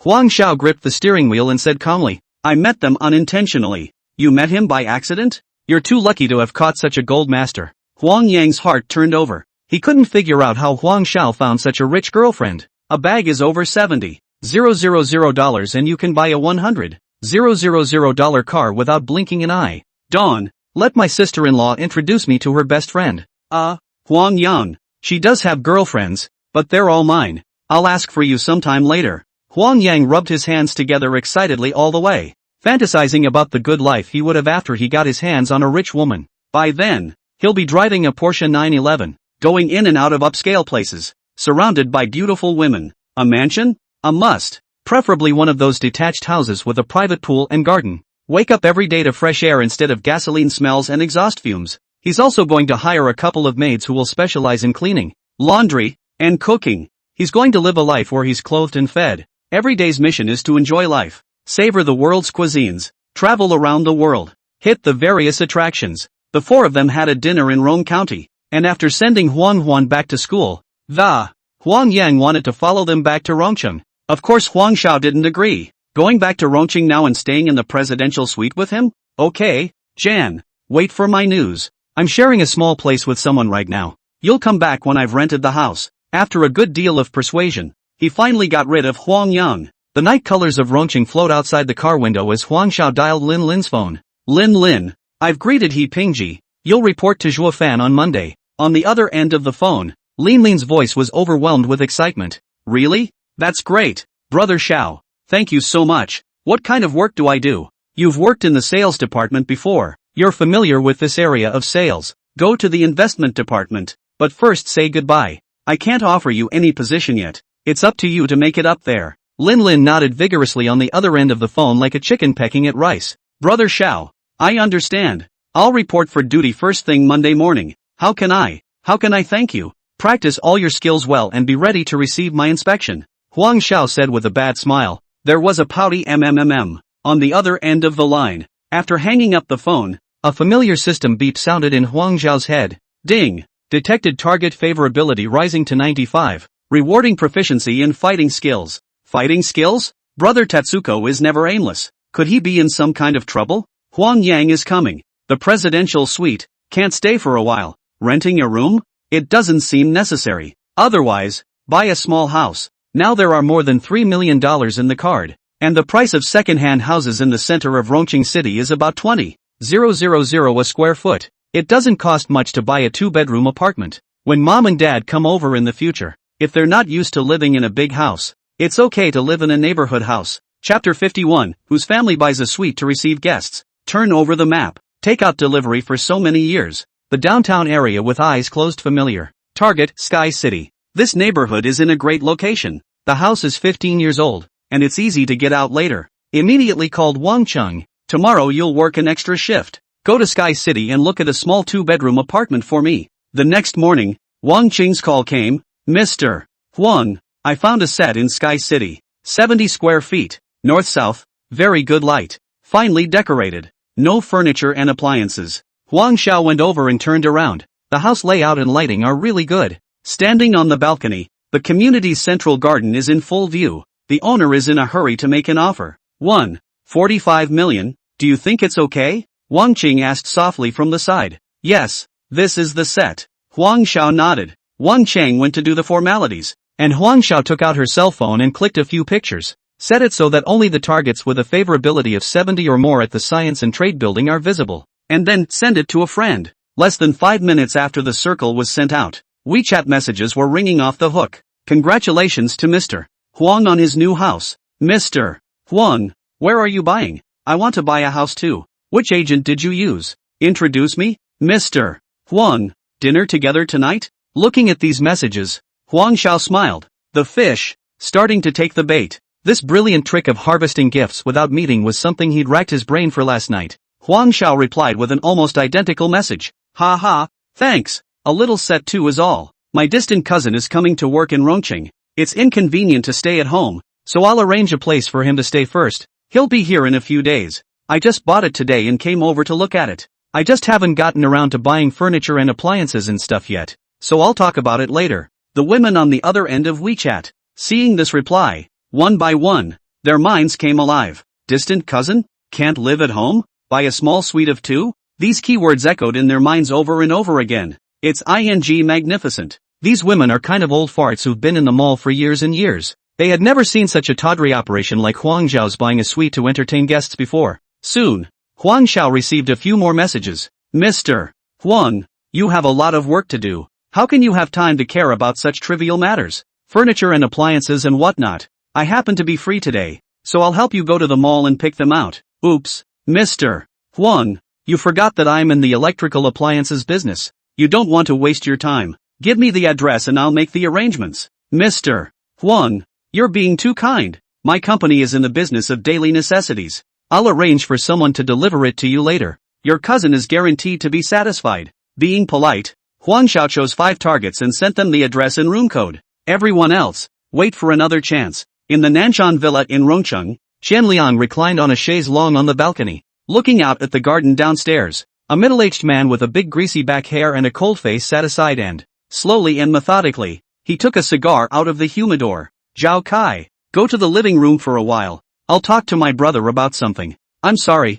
Chen Liang waved his hand at Zhao Kai, who was serving tea. Chancellor K lights his cigar, puffs out a puff of smoke, and, Rio, this time, it's a lesson. Brother, don't lecture me when you're smoking my top-of-the-line cigars, okay? Xianliang glanced meadily at the treasure he treasured. The Qianjikai flipped out as soon as he arrived. The old man is most displeased with this about you. Our Qian family doesn't have you being so stingy. It's not because of you guys. It is said that the emperor loves the eldest son and the people love the youngest son. But our family is good. You, second sister, third sister, which one of them is not earning a lot of money? Only I was sent to Rongcheng. I don't care if I'm sent here. Have you ever helped me? I worked my ass off to make the company $1 billion market capitalization. If I don't economize, you guys will support me? Chen Jikai laughed as he listened to Qian Liang's complaints. Rio, you're 39, so you should at least have a little bit of town. It's fine to complain to me about complaining, but don't let the old man hear you. Or what? Tear up my account book? Come on, let's not talk about it. Tell me quickly, how can you help me? Chen Jikai pressed his cigar out in the ashtray and stood up. First, you have to apologize. Apologize? Apologize to Huang Xiao? Brother, are you crazy? Do you really think he's some mysterious plutocrat? Qian Jikai shook his head. Whoever he is, you have to apologize first. On what grounds? Because, you'll be getting a letter from your lawyer by Tuesday at the latest. Not wanting to publicly apologize. Go and take care of the cleanup on Monday. Qian Liang's eyes rolled. Big brother, don't beat around the bush with me. How do you plan to help me take revenge? I have my ways, and the old man is interested in him. The old man checked it out himself. Consistent with your findings, the source of the money is too clean to be true. The old man suspects that he may be a spokesman for certain forces. However, even so, our Qian family is not afraid. Hey, just stop whetting my appetite and get right to the solution. Keep it a secret for now. I'll accompany you tomorrow to apologize and move the company on the way. The old man acquired a commercial building on the west side of the city to give to you. Although it's not as good as the science and trade, it's still more than $2 billion. Hearing this, Qianliang immediately felt that the air was fresh and the injuries on his body didn't hurt as much. The employees who left from Dravan and the tenants who surrendered their leases. Call them all. Oh, hit me. Wu Qingfeng, Yi Song, you dogs. Wait and see. Zhao Kai. Well, Zhao Kai, this kid is still a little bit of conscience. Leave the repair work to him. After all, he was the only one who hadn't abandoned himself and given back $7 million. From Sky City, Huang Xiao returned to the Heaton Hotel. In the lobby, an imposing middle-aged man was checking in, and the pie that, at first glance, it's either rich or expensive. Hearing the butler greet Mr. Huang, the middle-aged man turned his head, looked at Huang Xiao in a friendly manner, and nodded. Huang Xiao was confused and nodded back. Back in the room. Not a moment later. Ding! The bank card arrived with $12. 500. The bank card arrived at $79. 800. The bank card arrived at $18. 600. The bank card arrived at $1. 300. Huang Xiao sucked in a breath of cool air ***. More than $5 million. A couple of boss ladies are really giving it a go. A little 70-square-foot house. Hard to cram over $500,000 worth of furniture and appliances into it. The bank card finally broke $7 million. And by now my heart is finally in the right place. Without a chance to catch his breath, the Microsoft phone rang. Vivian Zhao 73? Huang Xiao looked at the memo. 73 good cents. Zhao Huiman is? Oh, come to think of it, the company clerk who swiped a gift on the last broadcast. Hey, hi Aman. What's up? Xiao, you haven't paid attention to people for a long time. It's the weekend. Can people go to the hotel to play with you? Come on. He had helped himself at a critical moment. And Huang Xiao was too embarrassed to refuse. Chapter 52, No Defense is Safe. Vivian Xiu was wearing a slim-cut professional suit and stepping on a thin high heel. Tata followed the butler to the door of Huang Zhao's room. the housekeeper gently knocked on the door of the room. Huang Xiao opened the door and saw that it was Zhao Huimin. A smile appeared on her face. Huimin, you're here,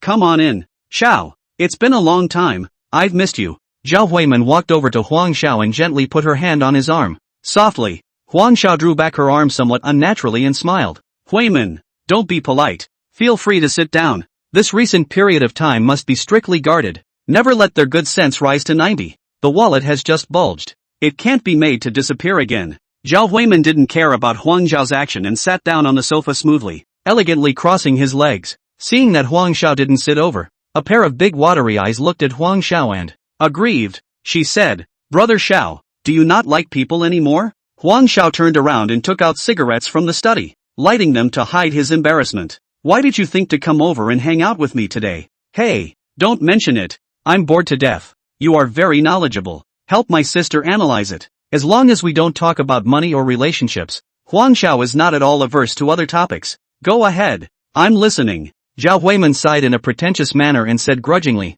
Brother Xiao, you have no idea how dark our company is. Promotion? Don't even think about it. It's all nepotism. People like me, who work so hard, never get a promotion. Forget about promotions. The paychecks are getting worse. The company was not doing well in the first few months. It is said that we have to overcome the difficulties together, and all employees have to take a 10% pay cut. Now it's good. The benefits are coming up. Those vampire leaders' salaries were immediately restored, not to mention increased. What about us bottom feeders? Wages went down instead of up. It says it's to balance the company's books. So you. Huang Xiao didn't pick up on her words, just looked at her with a smirk. Be an emotional trash can. This woman is obviously having trouble with the topic. Just pick up on it. Immediately all sorts of pleas and troublesome words came. Those with connections, buying bags and changing cars. Hey, Xiao, why is my life so bitter? Seeing that Huang Xiao didn't react, Zhao Huimin began to feel uncomfortable in her heart. Are you playing dumb,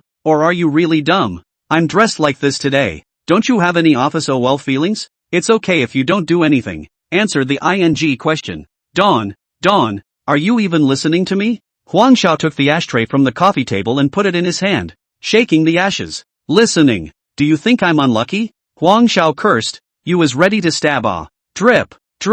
Huang Xiao heard the sound of WeChat and hurriedly picked up her cell phone. Renjing. Brother Xiao, can we have dinner tonight? Goddess of mercy, the savior of suffering, must oblige you, or be cornered in a corner. In case he didn't control it and really did her, a heavenly thunderstrike from System Big Brother would be all over. After replying to the message quickly, Huang Xiao raised his head and looked at Zhao Huimin's face that was written with anticipation. I've been invited to dinner by the Southwest Director of LV. Would you be interested in coming along? Really? Go. Of course I'll go. Vivian Zhao's eyes were glowing. It's as if you've already seen the high-end people, the upscale restaurants, and the 9-panel photos that are about to detonate in your circle of friends. Zhao Huimin sat in Huang Zhao's sprint and muttered in her mind. Where was Cullinan? The lights are on at Irai, an upscale restaurant under the Yovan restaurant chain, reflecting on the sparkling lake. It adds a touch of romance. Renjing stood at the entrance to the parking lot and saw Huang Xiao coming down from the sprint. She greeted her and there was no hint of contempt or surprise.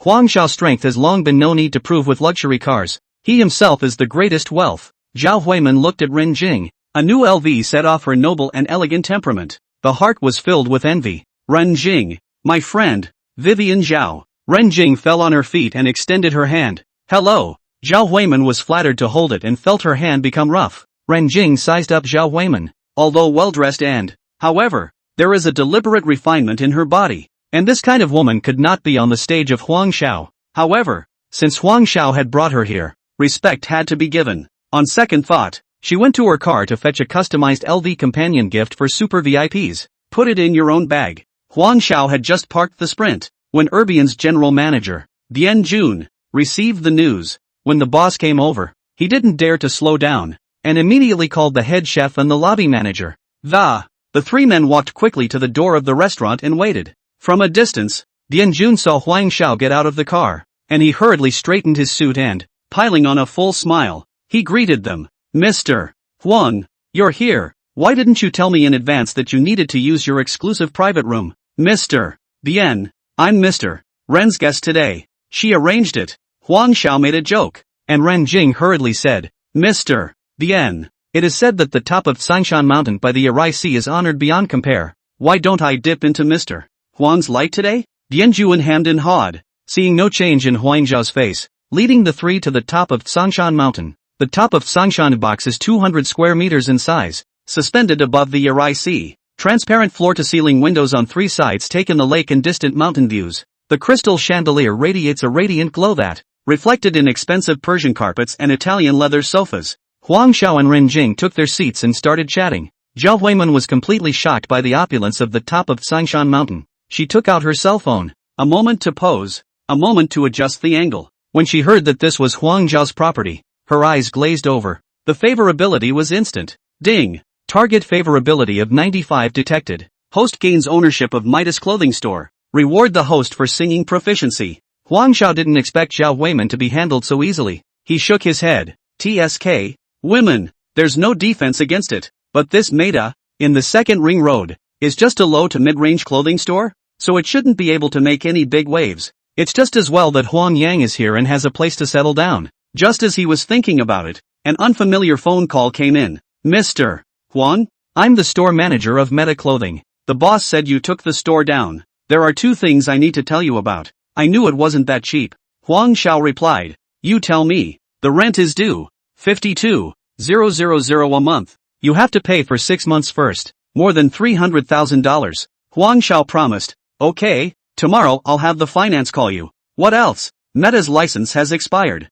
You'll have to sign a new contract. 300,000 deposit. There's still $1. 7 million to be paid in advance for the goods. Oh, sure enough there's a pit. Huang Xiao had 10,000 horses in his heart. What's this stupid store doing here? Just close it down. Ding. The system detects that the host is not satisfied with the gift of industry. System unbinding in progress. Brother Tunchan, why are you so angry? I was wrong. I agree. Can't I just agree? Huang Xiao glared fiercely at Zhao Huimin. The defeated. The finances will be transferred together tomorrow. The system exits unbound and resumes use. Huang Xiao opened the system panel to check, and he froze. Ren Jing's favorability has reached 82. Sister Ren, you're the Southwest Director of LV. You can't like someone so easily. You hang in there. You can't turn it up on me. Little brother can't catch it. Chapter 53, Sharing the Yellow Dawn Program. When dinner was over, Ren Jing fished out an exquisite LV sarong from her bag,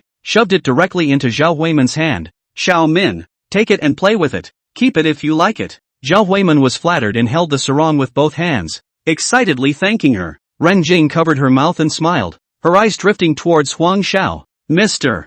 Huang, can you give me a favor tomorrow? Go around our store and I'll personally pick out 2 outfits for you. Huang Xiao waved her hand. No go. I'm not interested in clothes. There are gifts. But Huang Xiao doesn't dare to go. In case the goodwill rises to 90. It can't afford it. Hold on to your wallet now, and we'll get you when the U.S. stocks cash out a few $100 million on July 1st. Mr. Huang, it's like this. Our headquarters learned that you just acquired the Science and Trade building. As our most important partner in the Southwest region, Science and Trade has approved a $2 million line of credit just to buy you a costume. If you don't go, isn't this a slap in my face? HQ still thinks I'm not doing my job properly. Ren Jing ingratiatingly explained to Huang Xiao. Zhuofan open bidding customized work clothes. It's worth a full $50 million.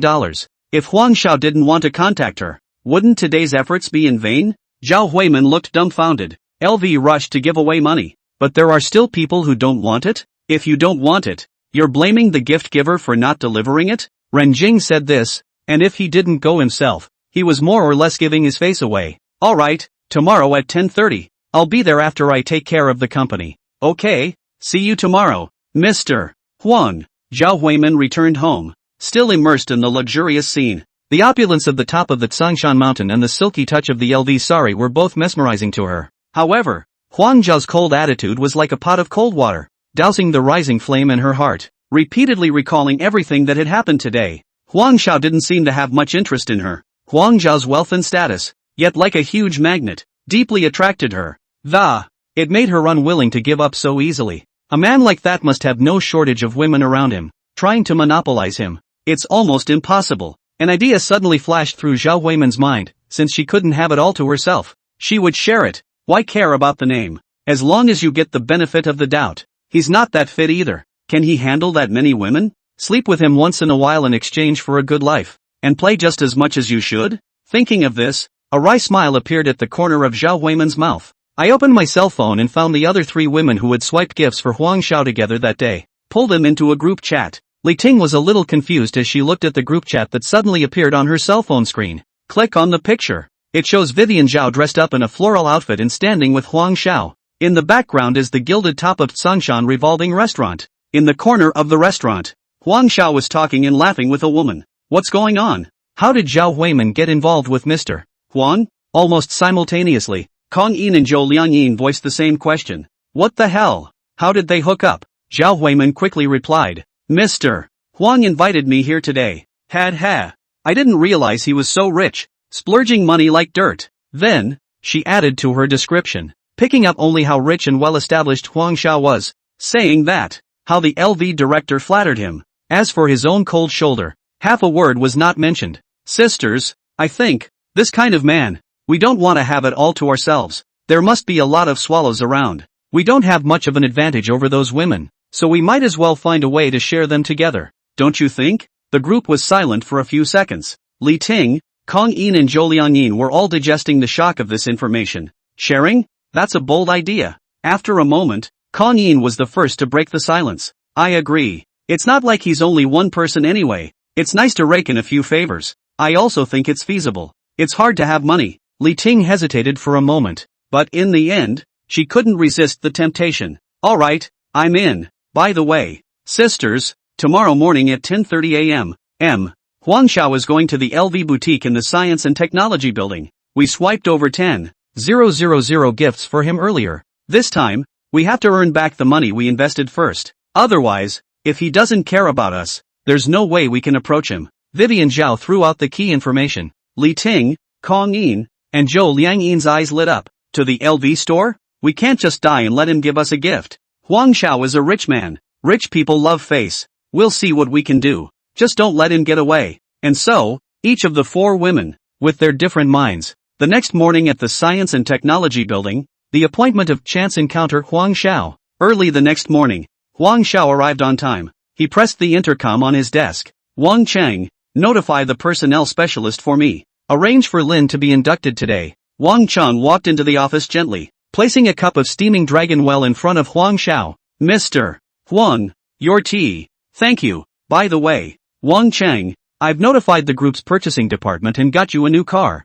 Mercedes E300, as a perk for my secretary, and also, come with me to the mall at 10:30 and get some clothes. At that moment, the phone rang, and Wang Cheng picked up the phone and said a few words before. To Huang Xiao, he said, Mr. Huang, Mr. Qian from Huaqiang side is here. He's at the front desk. He wants to see you.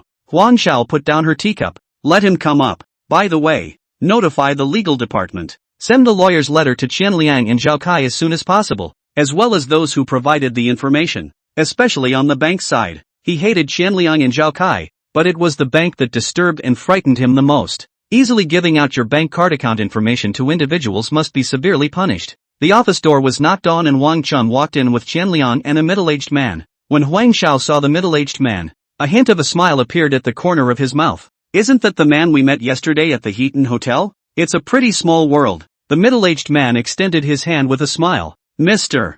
Huang, nice to meet you. I'm Qian Zhikai, Qian Liang's brother. So it's Mr. Qian. Nice to meet you. Huang Xiao got up and shook his hand. Qian Zhikai sat down on the sofa and opened the door. Mr. Huang, the matter before. It is my brother who is ignorant and has offended much. I hope you will bear with me. Huang Xiao looked at him with a smirk. Excuse me, Mr. Qian, what are you asking me to forgive him for? Qian Liang's face instantly turned iron blue, and Qian Zhikai snorted. Mr. Huang, we all hang out in the shopping mall. Do not fight. Do not know each other. You should have heard of us. Splendid Financial. There may be opportunities for cooperation in the future. We're here today to apologize to you for the money that should have been paid. Our Qian family is never ambiguous either. Huang Xiao picked up the teacup, gently took a sip, and said slowly, Mr. Qian, what your brother did is against the law, and it can't be solved with an apology. It's better to leave it to the legal affairs of both of us.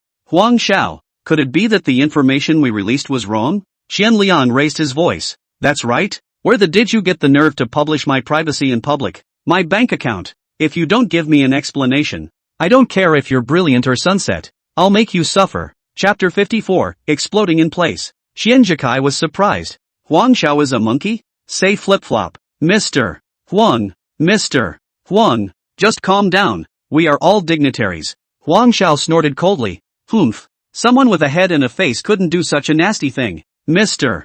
Huang. As for this matter, it is indeed me who did it without consideration. You see how to solve it. Xianjikai's eyes make a color. Qianliang's heart suffocated, but a little can't help it. It could only be muffled. Friday Legal talked to Huang Xiao about this situation with Qianliang and Zhao Kai. The odds are that the fine will be a few $100s and an apology will be made. Sticking to the legal process doesn't do much good or harm to the other party. We've got to find that kid in the bank and make an example out of him. Let's see who dares to mess with his information in the future. Hand over the guy in the bank and we'll call it a day on this one. No way. Qianliang stalked his neck. If you have the guts, sue me. If you have the guts, sue me. Scared of you? Who knows? Xianjikai didn't even think about it and directly threw out a name. Rongqing Pingan Road Sub-Branch, Yangfeng. Qianliang was stunned, looking at his big brother.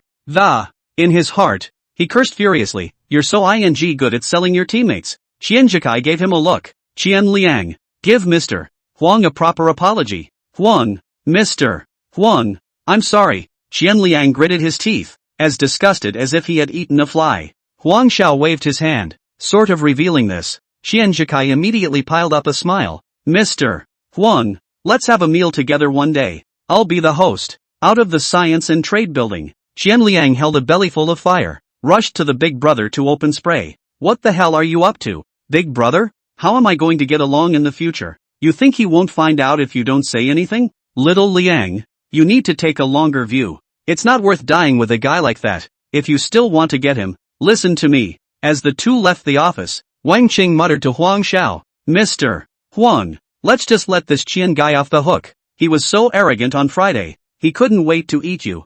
I know, you've been trying to get under my skin, and now you're apologizing for it? I'm sure he's holding something back. On the legal department side, Zhao Kai, Du Jian, Li Mei, lawyer's letter as usual. Tell them to call the police. Go through the legal procedures on Zheng Feng's side. Also, you call Mr. Ling and Director Sun over. Huang Xiao finished explaining with Ling He, and as soon as he left, he looked at Sun Weiman with a smile. Women, Mr. Sun, still getting used to it? Sun Weiman hurriedly stood up. Mr. Huang, this position is too high. I'm afraid I can't do it. Huang Xiao pressed his shoulder and made him sit down. Between us, don't call me a general manager. Just call me Huang Xiao. Personnel has assigned you 3 assistant directors. Just take care of them. Weiman, you should learn. It's a job you can do. Well, I'll try. What's the matter with calling me over? Here's the thing. I bought Midas clothing store, and now they need $2 million in capital. Can it go from the group account? Sun Weiman frowned. I'm afraid it won't work. Meta hasn't been merged into the group yet. There will be no problem after the merger. Also, I have to remind you that the group's finances are pretty tight right now, and what Yisong said before was right. It's going to have to wait until the end of August for the third quarter's rent to be collected before we can take a breather. Okay, if you can't leave, you can't leave. I'll transfer the money privately. You and Wang Cheng, contact Meta as soon as possible. Go through the group merger and acquisition process as soon as possible. Okay, I'll go back and make arrangements. This arrangement of Brother Unicorn is really dripping with water. Looking at the time, immediately 10:30, Huang Xiao took Wang Cheng downstairs to the LV counter. Inside the LV counter, Ren Jing has been waiting for a long time. As soon as she saw Huang Xiao, she warmly greeted her. Mr. Huang, Secretary Wang, you guys are so punctual. Oops. Today, I got close and realized that Wang Cheng's sister is really pretty. Wang Qing was a little embarrassed by the compliment. Her cheeks slightly flushed. Mr. Ren is the big beauty. Mr. Huang, Secretary Wang, please have a seat. I'll serve you two today. As he was being introduced, welcome to LV sounded at the door. Huang Xiao turned around to take a look. Who is it if not Zhao Weiman for? The 4 women saw Huang Xiao right outside the door, and sure enough, rich people never lack women around them. Zhao Weiman covered her mouth in mock surprise. Isn't this Brother Xiao? What a coincidence. Li Ting and Kong Yin also cooperated by making surprised noises. Kong Yin even exclaimed exaggeratedly. What a coincidence. Huang Xiao saw their little trick at a glance. Obviously Zhao Weiman knew yesterday that she was coming to LV today. What is the point of pretending to have a chance encounter? Huang Xiao wanted to leave. But, again, she was worried that they couldn't take the blow. In case one of them drops to -100 favorability, it's not worth it. One can only be hard and pretend that it was indeed a chance encounter. Ah, you guys came to hang out too. Hey Lu, are you picking out a gift for your girlfriend? Zhao Huiman glanced at Wang Qing and asked in a deliberately high voice. I am not Mr. Huan's girlfriend. I'm his secretary. Wang Qing looked at the four people with some embarrassment and hurriedly explained. Li Ting and Kong Yin and Zhou Liangyin also came over and looked at Wang Qing, who was dressed in LV. Brother Xiao, you have a good eye for picking out a nice bag. Brother Xiao, you can help us pick one too. I've looked at a few stores but haven't seen anything suitable. Blackmail. Outright blackmail. If it wasn't for Rin Jing giving herself a $2 million credit, I'm afraid I'd have to hemorrhage today. Huang Xiao looked to Rin Jing, who smiled meaningfully and stepped forward. Ladies, I am the Southwest Director of LV. To say the product I am definitely more familiar than Mr. Huang. Why don't you let me serve you? The four women looked at each other. You serve. You pay the bill not? Huang Xiao knows that it's all a matter of stretching and shrinking, so just do it. Mr. Run, help them pick. I'll pay the bill. The four girls didn't expect Huang Xiao to actually pay for them and cheered. Zhao Huiman was the first to react, and hugged Huang Xiao's arm as she, giving him a kiss on the cheek. Dawn, love you. Li Ting, Kong Yin and Zhou Liangyin also came forward to express their gratitude, hugging and face-palming each other. It made Huang Xiao strangely bashful. Ren Jing watched from the sidelines and smiled knowingly. But how could she let four little girls spend her quota? She personally picked out 4 bags worth about $30,000 for the 4 girls. It doesn't look too cheap nor is it too much of a waste of credits. Thank you Xiao. Thank you Mr. Run. The 4 girls were holding their brand new Louis Vuitton bags and loving them. The smile on his face was brighter than the sun. Huang Xiao suddenly froze. Ding, ding, ding. 3 consecutive system beeps. Target favorability of 95 detected. Rewarding host Leapfrog Fitness Club. Physical enhancement doubled. Target favorability of 95 detected. Rewarding the host with a small fresh cafe and piano proficiency. Detected that the target's favorability has reached 95. Rewarding host Ancient Tree Tea Workshop with proficiency in the art of tea. Leap, Little Fresh, Ancient Tree. These are all names Huang Xiao knows. Martyr, Leap and Little Fresh is in the Science and Technology Building. And the Ancient Tree Tea House is on the inches of the river. You guys are trying to screw me. Chapter 55. What's the point of taking over a rotten building? The urgent ringing of the phone woke up Huang Xiao. Mr. Huang, I'm the manager of Leapfrog Fitness, and today we received news of your acquisition of the excitement is bad. I didn't think we'd be able to join the Dravan group. Huang Xiao's face was expressionless. He knew that nothing good would come next. Just wait for the other side to ask for money. Mr. Huang, our newly ordered equipment will arrive in 3 days. There's still 8 million in final payment outstanding. Do you see that I'm docking directly with Dravan Finance? Docking a hair? Huang Xiao's brow furrowed into a chuan. I know. I'll arrange it. The phone had just hung up when the ringer went off again. Hello, Mr. Huang. I'm the store manager of Little Fresh. When are you coming over to inspect the work? Straight to what's up. Here's the thing. The previous owner transferred the store to you, saying that the debts were transferred along with it. The remodeling company came today for the final payment. $2 million. Look at. Send the account number. Mr. Huang. Hello, Mr. Huang. I'm old Zhang from the Ancient Tree Tea House, so I'll be straight with you. Bank loan due today. 3 million short. You see. Brother Tuan Su. Master Unicorn. You're really good. Empty the bank card in 1 day. We have to get another 8 million in 3 days. Huang Xiao took a deep breath and kept chanting in his heart, normal mind. Normal mind. Starting July 1st, brother is at least a rich man. It's just a few $1,000,000. Sprinkle. Huang Xiao. Huang Xiao. You silly boy. Don't jump into any more holes dug by Brother Unicorn in the future. It's a $2 million line, and you've got $11 million to pay for it. Ren Jing smiled as she directed the store clerk to carry the clothes to Huang Zhao's car. Mr.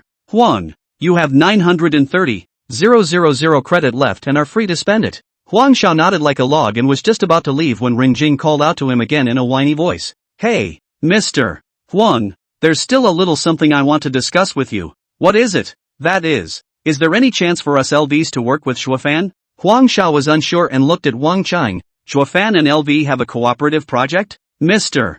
Huang, right now, everyone is still wearing KMT's work clothes. They have to be recustomized. A couple of VPs are working on it, and they said they'll report back to you when they form a plan. Where are the work uniforms customized for Como? The men's style is Hermes, and the women's style is Chanel. Wang Cheng answered honestly. Ren Jing blearily listened to Huang Xiao and Wang Cheng as they asked and answered questions. Heart racing, she was genuinely worried about Huang Xiao saying a word about business as usual. That $2 million is a year's worth of guest fees for her. What's the approximate cost? Based on 4 sets a year. Mr. Su expects $50 million.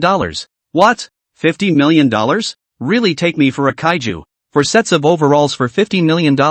Why don't you go and grab it? Huang Xiao immediately wanted to veto the proposal, but Ren Jing was present, so he couldn't afford to snap. $2 million worth of favors for $50 million worth of orders from my old man. You're dreaming, Mr. Run. Look at it this way. I'm still not clear about this matter. I'll find out about it later. But I can state that I agree to give you LV when there is not much difference in price and brand. Ren Jing sends things, invites to dinner, and is a $2 million amount, so it's not good to refuse in person. Go back and have a wake-up call with a couple of VPs. Eating big. That's not how it works. Thank you, Mr. Huang. Please don't worry. We will definitely make Shuofan satisfied. Ren Jing Rao has been in the business circle for many years. It's the first time I've gotten a large order of $50 million at one time. Ding. Wang Cheng, you talk to Mr. Run. I'll go to the bathroom. Huang Xiao hurriedly turned off the system, fearing that he would crack on the spot. Today, the sky was rolling with thunder,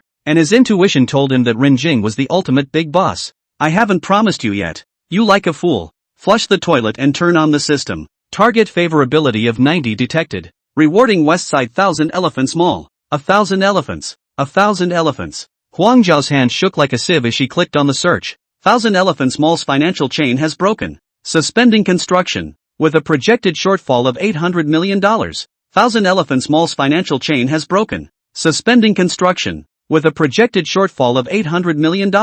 Huang Zhao's eyes went black and he almost didn't pass out. 800 million. Is this aimed at US stocks on July 1st? The sky is falling. Shattered dreams. The money's gone. Mom was right. You can't take advantage of a bargain. How come you don't remember? He held onto the sink, the cold porcelain surface against his forehead. 800 million. Not $8. Having originally envisioned the 1st of July and fantasized about being financially free, the beautiful image of being on top of his life was now like a mirror that had fallen to the ground so hard that the shards were sticking all over his body. Mr.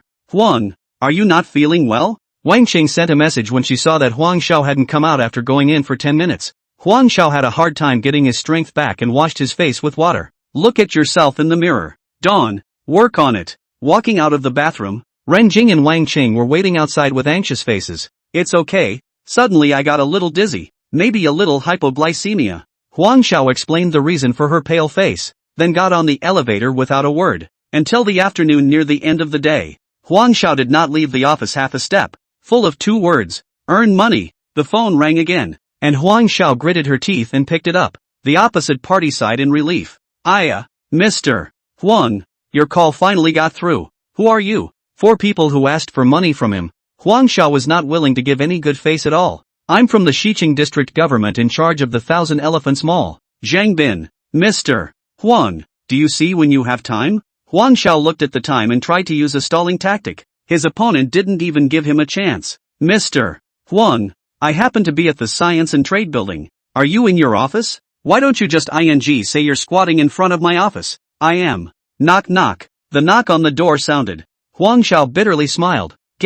Really go. Wang Qing came in with a few middle-aged men wearing black jackets. The leader was none other than Zhang Bin, Director Zhang, who was in charge of the 1,000 Elephants project. Huang Xiao told Wang Qing to notify several vice presidents and Sun Weiman to go to the conference room. Mr. Huang, I heard you're not feeling well. Are you feeling better? Do you need to go to the hospital? The second hospital in our area is pretty good. Sure enough, they are all smart people. I guess the news of Zhuofan's acquisition has been waiting here as soon as it came out. It's all right. Go talk in the conference room. When they arrived at the conference room, the top management of the Zhuofan group were all seated. Zhang Bin smiled and said, "Thank you, Mr. Huang. Helped us solve a big problem in Westside." Su Xuan, the few of them looked at each other in disbelief. They all know that Huang Xiao loves to acquire industries. But what did he acquire this time? I can't believe the government is here? Or is it a big mess? 1,000 Elephants City A has informed us that they have received your payment of $5.7 billion.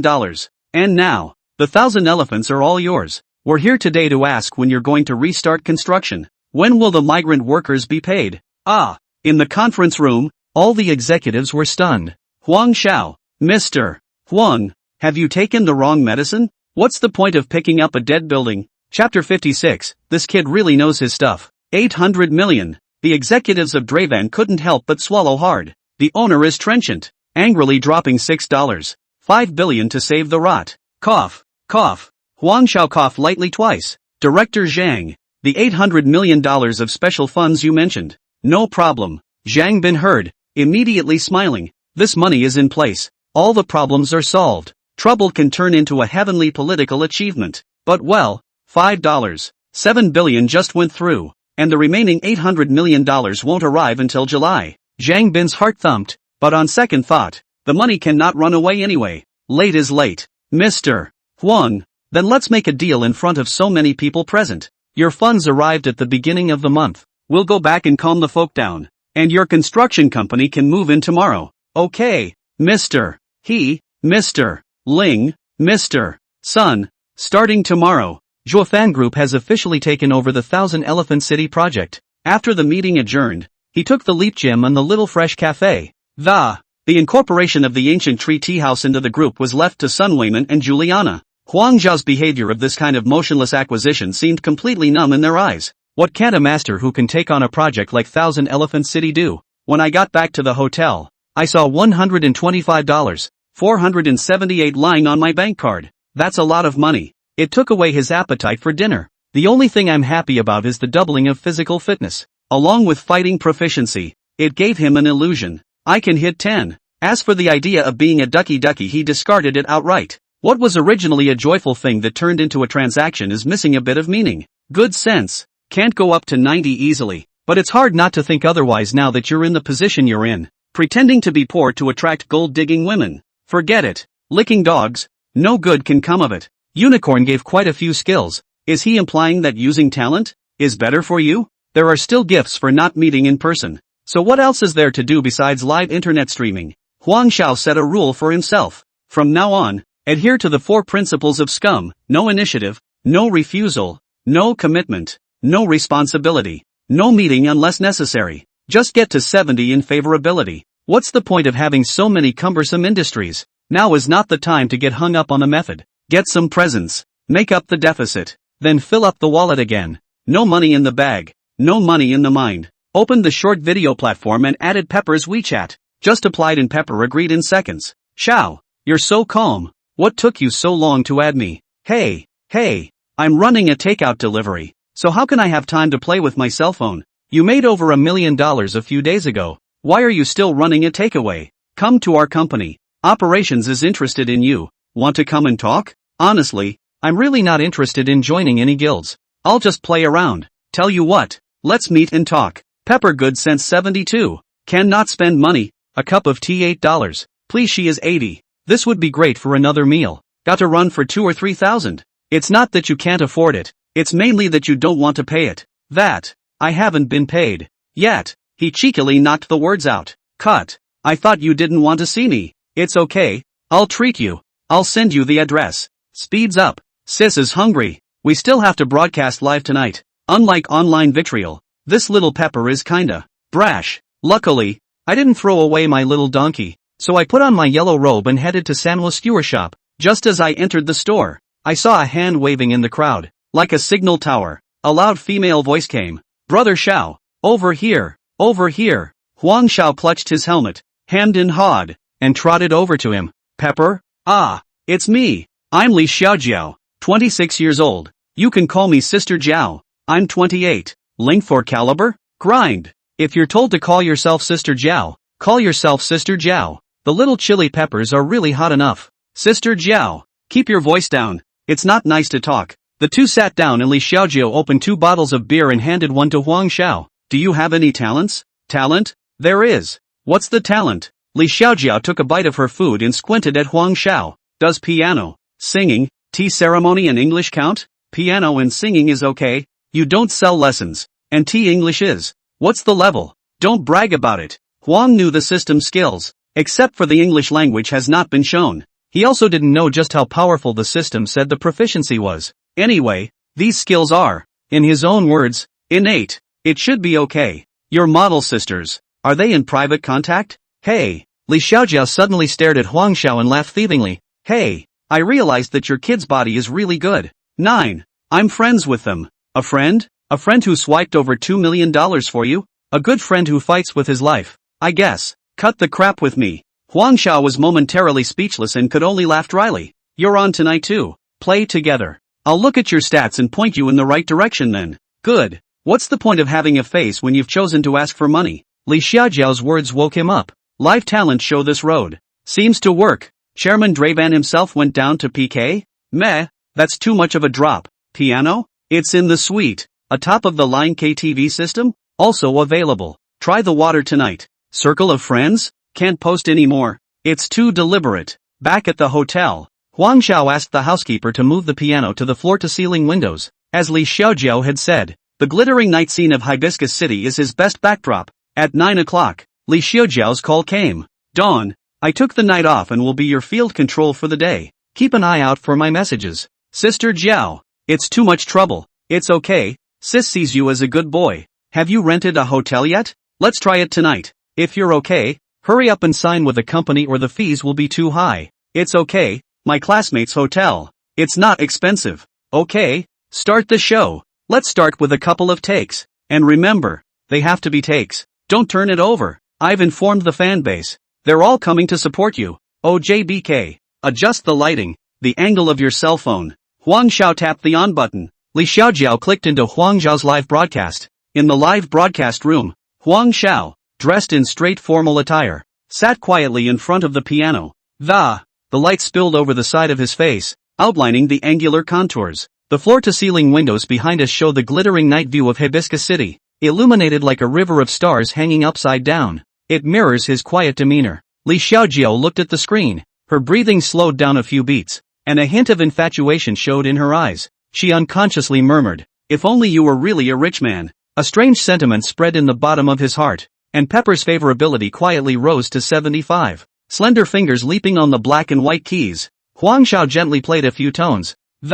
A soothing and beautiful melody flows slowly through the room. A classic to Alice pours out at your fingertips. Grass. This kid can really do it. Li Xiaojiao hurriedly sent out a link to the group in her families. Tonight Sister Pepper will show you some elegance. Chapter 57 U.S. Stocks unlocked again. At first there were only a few, but under the strong call of Li Xiaojiao's chili peppers, the popularity of the live streaming room began to soar. Fans who previously followed Huang Xiao have been receiving notifications that the originally cold live room was instantly lively. The number of people online quickly climbed from single digits to double and triple digits and rising. Su Shui's few people had of course received the news and appeared in the live broadcast room at almost the same time. I had just come to see what Huang Xiao was broadcasting live, and was surprised by the sudden piano playing. On the screen, Huang Xiao's side face looked focused and charming under the light. Is this really him? So handsome. Anchor, I want to have a monkey with you. Anchor, she can't. The upstairs removed her uterus. Look at me. No, I'm pregnant and it's the anchors. Don't you guys even think about hitting on him? The pop-ups floated by like snowflakes, and the atmosphere in the live broadcast room became more and more enthusiastic. Huang Xiao's fingertips danced on the keys, and a song to Alice was perfectly performed under his fingers. Every note struck the audience's heartstrings. Just as Huang Xiao was about to open his mouth, he saw Li Xiaojiao's message, don't talk, keep playing, being on top of people. Huang Xiao obediently shut her mouth when she saw Li Xiaojiao's message. After a couple of seconds of thought, the fingers once again leapt over the keys, and this time, no longer the soothing to Alice but the majestic Book of Egypt. The rousing melody instantly filled the broadcast room. It was as if all were transported to the ancient and mysterious Egypt. The majesty of the pyramids, the rush of the Nile, the majesty of the pharaohs. It's all on display in the sound of this piano. The originally relaxed atmosphere of the live broadcast room changed. Dawn plays with passion and power in every note. It's as if it wants to break through the screen and infect everyone who listens. He was sometimes low, sometimes high, sometimes soothing, sometimes impassioned. Brings the ups and downs of the Book of Egypt to life. The audience was completely blown away by his playing and the pop-ups came in like a tidal wave. Asterisk. What kind of divine playing is this? Goosebumps. It's awesome. What level is this for the anchor? Mom asked me why I was on my knees listening to the piano. It feels like the soul has been cleansed. Li Xiaojiao originally just wanted Huang Xiao to play a song to attract popularity. I didn't think he'd surprise himself so much. Thought I topped it off with a To Alice song. But here comes something even tougher. Huang Xiao's playing completely overturned her perception of him. She stared daggers at the screen, her phone nearly slipping out of her hand, rubbing his eyes vigorously to make sure he was not mistaken. The song, The Book of Egypt, ended, and Huang Xiao did not receive any new instructions from Li Xiaojiao. Thought he was told to keep playing. After a little thought, he chose the familiar, Defending the Yellow River. The atmosphere in the live room reached a new climax. This is too combustible. The anchor is awesome. This level is absolutely professional grade. It makes my blood boil to hear it. I want to immediately go to the Yellow River and roar twice. This is the real artist. Concerned. I can't. I'm going to share it with my friends so they can feel it too. Many viewers who were overwhelmed by Huang Xiao's virtuoso playing clicked the follow button of the and actively shared the live stream to various social media platforms. The number of people in the live broadcast room soared like a rocket, climbing right up to 30,000 and still rising. Su Shui had long been completely blown away by Huang Xiao's playing. She recorded a video of Huang playing on her cell phone and sent it to a group of company executives. The video quickly caught the attention of executives. Everyone represented by Ling He had originally clicked on the link with the intention of giving the boss a boost. However, when the majestic melody started and Huang Xiao's cloud-like playing came into view, everyone was deeply shocked. Ling He asked incredulously, This is Mr. Huang? This level. It's amazing. I can't. I'm gonna show my brat. Mr. Huang is $10 billion and multi-talented. He only knows how to pick up girls and play games. Brother Xiao, you can introduce yourself now. Li Xiaojiao's hand trembled as she sent a message to Huang Xiao. So excited. I didn't realize I had unearthed a treasure. Brother Xiao, Sister Jiao loves you. Good sense. 81. Huang Xiao smiled slightly at the camera and said with a hint of coyness, Hello, everyone. I'm a new anchor. I usually like to play the piano. I didn't think I'd have so many friends enjoying listening to it today. Thank you all for your support. Keep going. Don't stop. Anchor, I'll paint your plane. Go on. Xiao, do you know anything else? How about a song? Right. Men who play the piano and sing at the same time are the most handsome. Huang Xiao saw the question in the pop-up, straightened his clothes, took a deep breath and,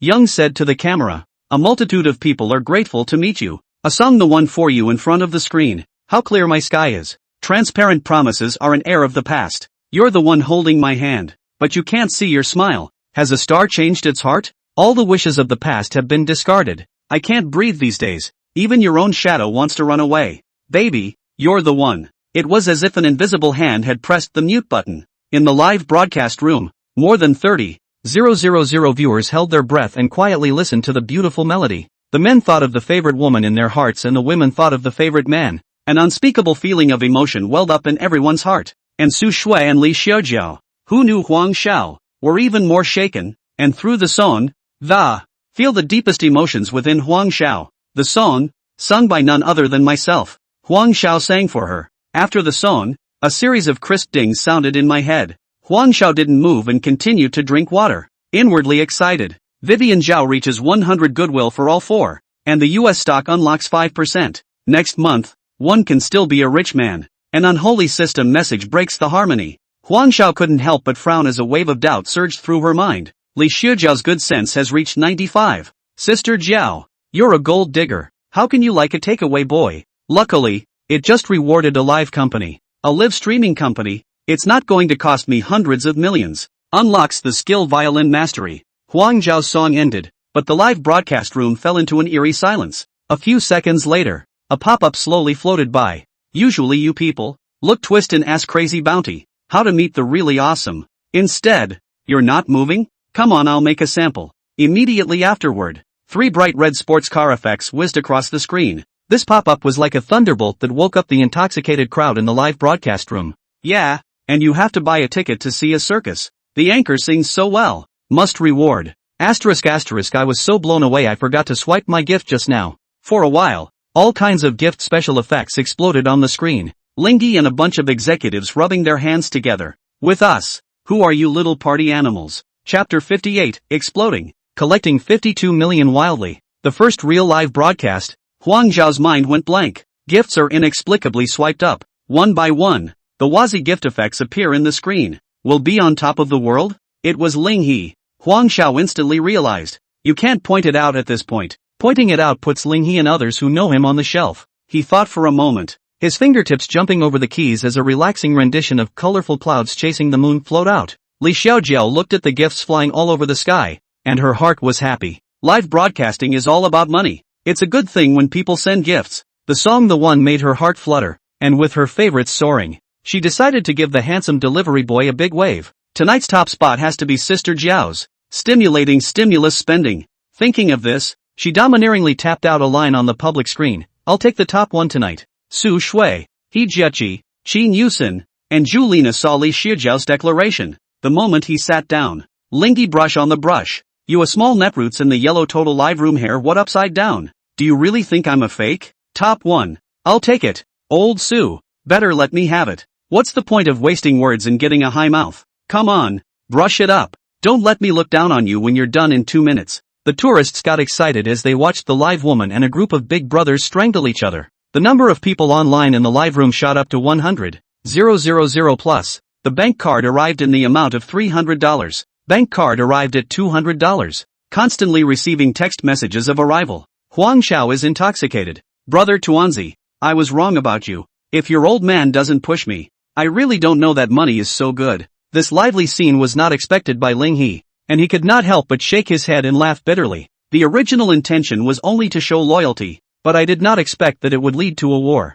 This is not the time to back down. No leader likes an employee who backs down from a fight. Punch, must punch. Sharing his thoughts were those at the top of the group. Sun Weiman had just joined and had already swiped 20,000, which was the most he could do at the moment. After sending a tweet, he stopped swiping gifts and quietly enjoyed Huang Zhao's immersive playing. The 5 women in Ling He, competing with each other. The gifts don't need money like crazy to smash out. Rockets, sports cars, carnivals, all kinds of special effects flashing on the screen. More and more visitors came in during the live broadcast. The uninformed looked dumbfounded. Some people were attracted by Huang Zhao's superb piano skills, while others were shocked by the frantic gift swiping scene. Popularity continues to climb as gifts grow, and the number of people online soon surpasses 300,000.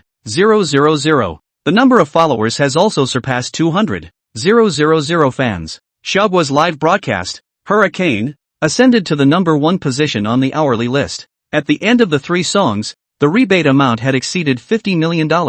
Huang Xiao has turned off the gift-giving feature of the livestream. Smiling into the microphone, he said, "Thank you all for your enthusiastic support. There's really no need for so many gifts. I was too focused on playing just now. I didn't notice that people sent so many. List 1 or not, it doesn't matter. The important thing is that everyone can feel happy in my live room. Good job, anchor. That's what a talent show live room is. That's what a pure live room is. Support Dawn." Concerned. The real meaning of live broadcasting is to show the stage to ordinary people. All the other live rooms are trying to find ways to circle money. Zhao's live room is clean and concerned. That's a true artist, not motivated by fame or fortune. Wave after wave of compliments came in like a tidal wave of. The number of people following Huang Xiao has also skyrocketed at a rate visible to the naked eye. Li Xiaojia was quick on her feet and immediately knocked out a line on the public screen. Families. Xiao just started broadcasting not long ago. There is no fan group. I come to build a group. Convenient for everyone to communicate and learn in the future. Deduct 1 if you want to join the group. The pop-up screen instantly floated at 11. The clock pointed to 11 o'clock in the evening, and Huang Zhao's live room was still bustling with activity. Thank you all for your company tonight. It's getting late, so we'll see you on the next broadcast. I'm sorry, Huang said into the microphone. A smile spreading across her face, clicked off the air, and Li Xiujiao's phone immediately called. Brother Xiao, you're really awesome. You're a god in one battle. Tomorrow your live room will definitely be on the hot seat. Thanks to you. Where else would there be so many people? Huang Xiao turned on the speakerphone, poured himself a glass of red wine, and stood in front of the floor-to-ceiling window, overlooking the night view of Hibiscus City. A live broadcast that turned the tide. He thought about the outcome, but he didn't expect it to blow up so much. 52.09 million U.S. stocks are unlocked at 5%. Li Xiaojiao's favorability also reached 95. You know what? Watching you press your fingers on the keys just now was better than the first time I had. It's even more nerve-wracking than my first time. I'm really afraid that you'll suddenly play 2 tigers out. On the other end of the phone, Li Xiaojiao's voice trembled a little with excitement. On the other end of the phone, Li Xiaojiao appeared very excited. It's okay, basic operation. Stop pretending. Come out quickly. Buy me dinner. Eat, or eat me? Although the system doesn't allow to invite gold worshippers to dinner, this Li Xiaojiao doesn't seem to be coming for the money either. I've only just met you, and just now you've swiped yourself hundreds of thousands of dollars. It does seem a bit of a stretch not to show it. However, Huang Xiao knew in his heart that, with that pissy nature of Brother Unicorn, if the money spent on the gold digger gets to a certain number, it's probably time to unbundle the system again. A steady hand. There are more and more industries at the moment, and at the very beginning the rules state that as long as one spends money within the industry, not a violation. I'll have to work on getting some exclusive VIP privileges out tomorrow. Why don't you say anything? Brother Xiao, you can't be that petty, can you? I swiped more than $800,000 for you tonight, and you don't even treat me to a meal? Li Xiaojiao's tone clearly carried a bit of dissatisfaction. No, I got carried away. Sister Jiao, I'll contact you tomorrow, okay? It's only after 11 and you're asleep? Well, there's a delivery tomorrow. All millionaires. Send your sister. Isn't this due next month? We still have to chow rice this month. Okay, contact me tomorrow. And don't forget, I have things to talk to you about. Drove the sprint all the way to the Science and Technology building. The cell phone rang abruptly. When Huang Xiao looks at it, unfamiliar phone number. Immediately guessed it would be the head of the live streaming company that Unicorn gave away last night. Hello, Mr. Huang. I'm Wu Jiangchuan, the general manager of Minghong Live. Are you free? I'd like to have an interview with you. The voice on the other end of the line was polite, but Huang Xiao also heard a hint of anxiety. Mr. Wu, is there anything you can't say over the phone? Huang Xiao's grip on the steering wheel involuntarily tightened, and a sense of foreboding surged through her heart. There are some things that are inconvenient to talk about on the phone, so it's better to meet and talk about them.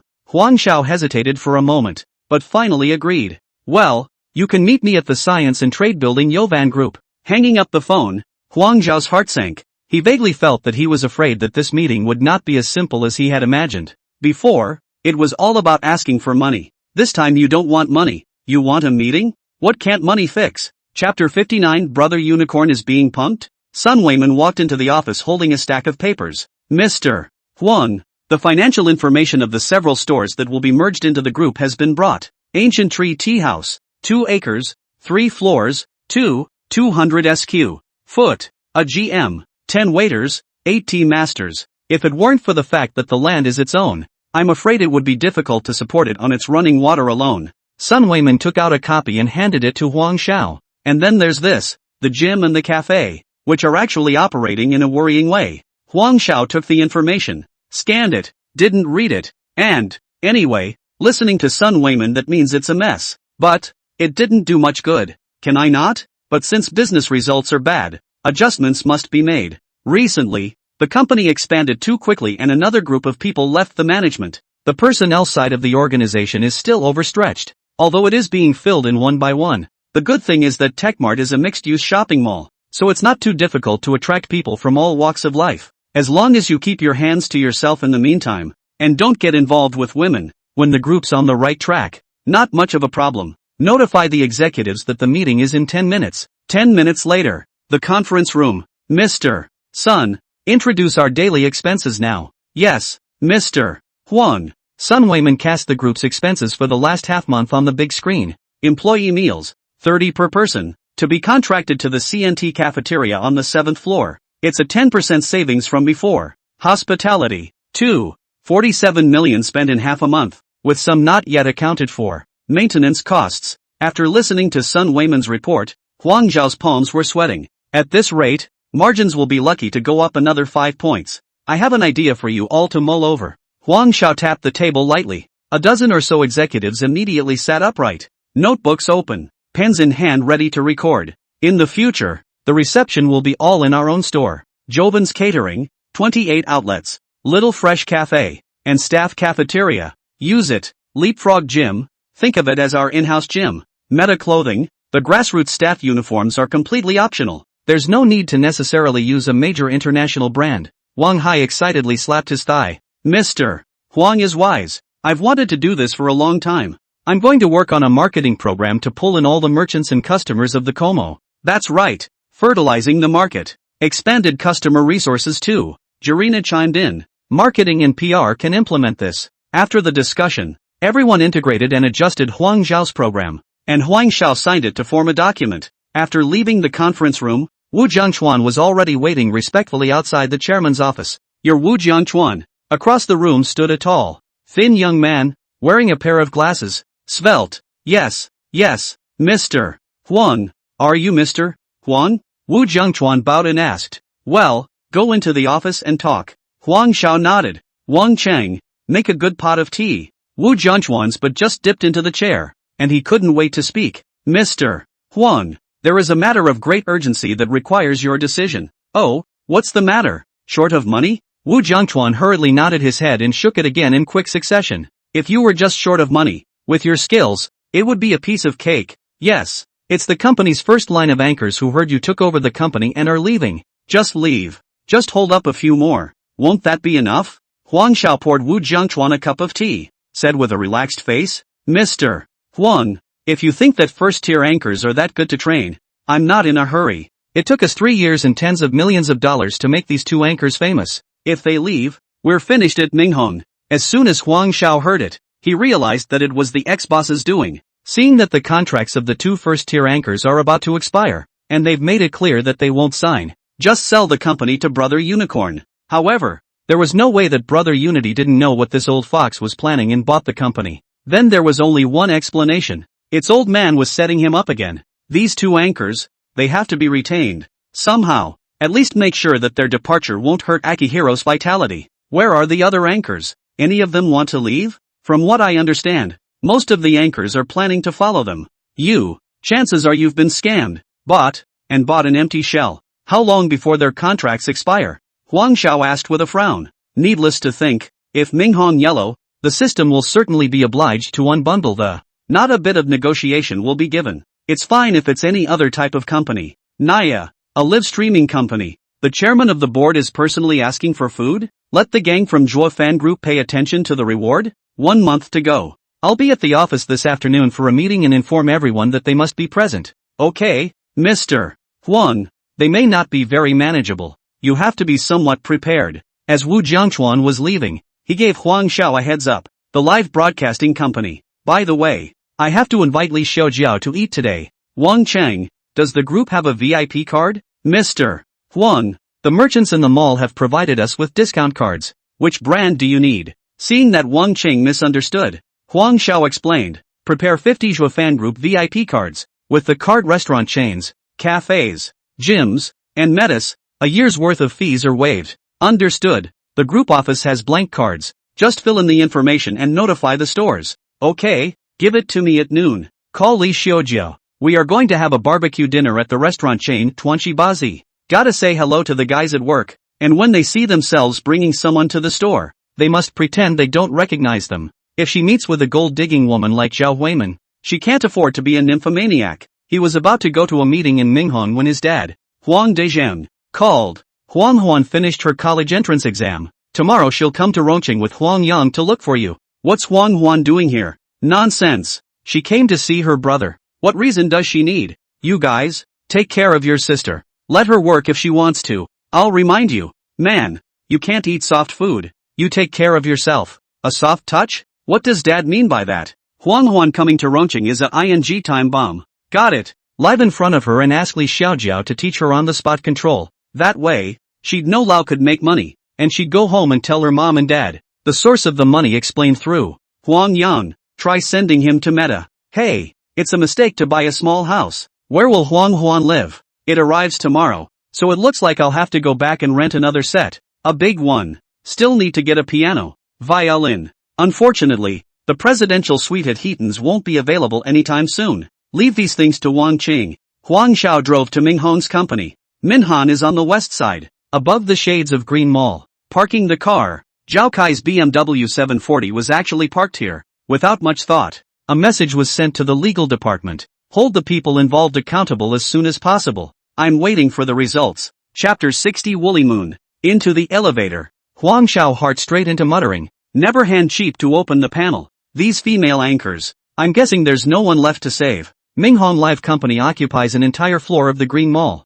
and its scale is not small in Rongqing. Upon exiting the elevator and seeing the spacious front desk, the LED screen scrolls with posters of popular anchors. Wu Jiangchuan led Huang Xiao around, and Huang Xiao muttered in her heart, Ming Hong's office is rented. Dozens of live rooms? How to calculate is not worth 35 million ah. Brother Tatsuko, you didn't really buy an empty shell, did you? As soon as the door to the conference room was pushed open, Huang Xiao instantly felt like she had fallen into the coil cave, ringed with fat and thin. The Warbler is a room full of beautiful young women, one by one, some with their heads down playing with their cell phones, some muttering there, others were in groups scratching their heads at their cell phones, and there was an air of restlessness. With Huang Xiao's arrival, the originally rowdy conference room instantly quieted down for a few seconds, then the previous clamor resumed, with only a few occasional gazes sweeping over him with hostility. Wu Jiangchuan awkwardly clapped his hands. All sit down for me. There's a meeting. Huang Zhao's face sank and glanced at Wu Jiangchuan.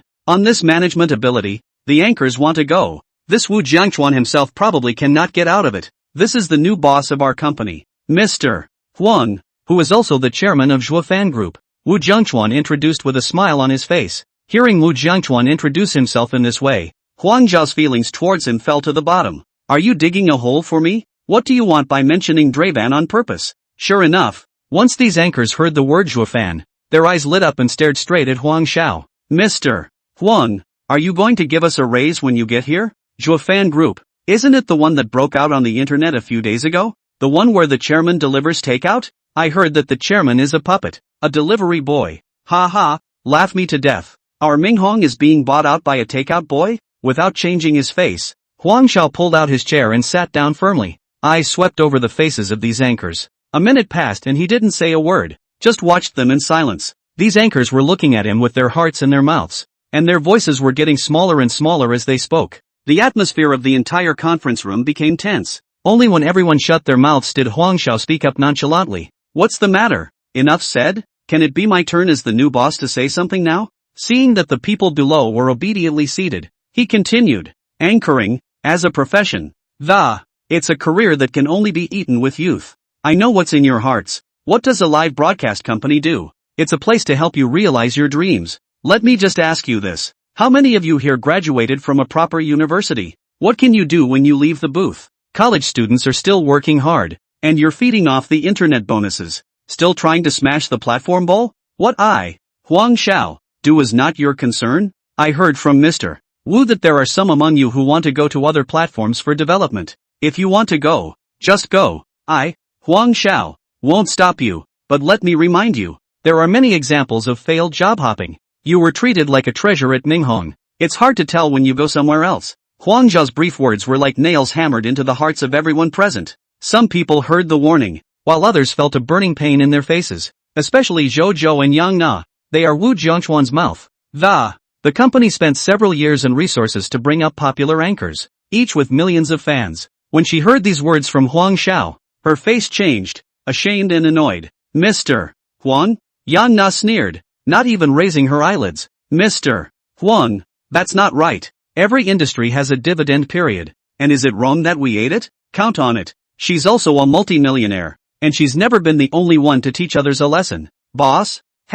If you're happy, I'll call you Mr. Huang. If you're not happy, you're Huang so-and-so. Zhou Zhou had long been unable to hold his tongue, and as soon as he heard Yang Na open up, he immediately followed. Mr. Huang, do you think you got to where you are today because you worked really hard on your delivery? Then why are we still anchors? Just go deliver all of them. Not bad for an anchor with quick reflexes and a smart mouth. I didn't come over here today to get into a debate with you guys. I heard about you guys. I'll talk to you guys individually later. Huang Xiao doesn't pick up on it. All the anchors show their contemptuous smiles. You talk about righteousness. They're still not scared when they meet them. Persimmons really do pick up the soft ones. Zhou Zhou and Yang Na are even more proud. Their chins are lifted to the sky. Without us, Akihiro, wait for the closure. Tomorrow my legal team will come over and talk to you about the exit process. After all, the company has dropped so many resources. There has to be a statement. Zhou Zhou and Yang Na froze. What the former boss was dead set against agreeing to. This Huang Xiao has the guts to make the call as soon as he arrives?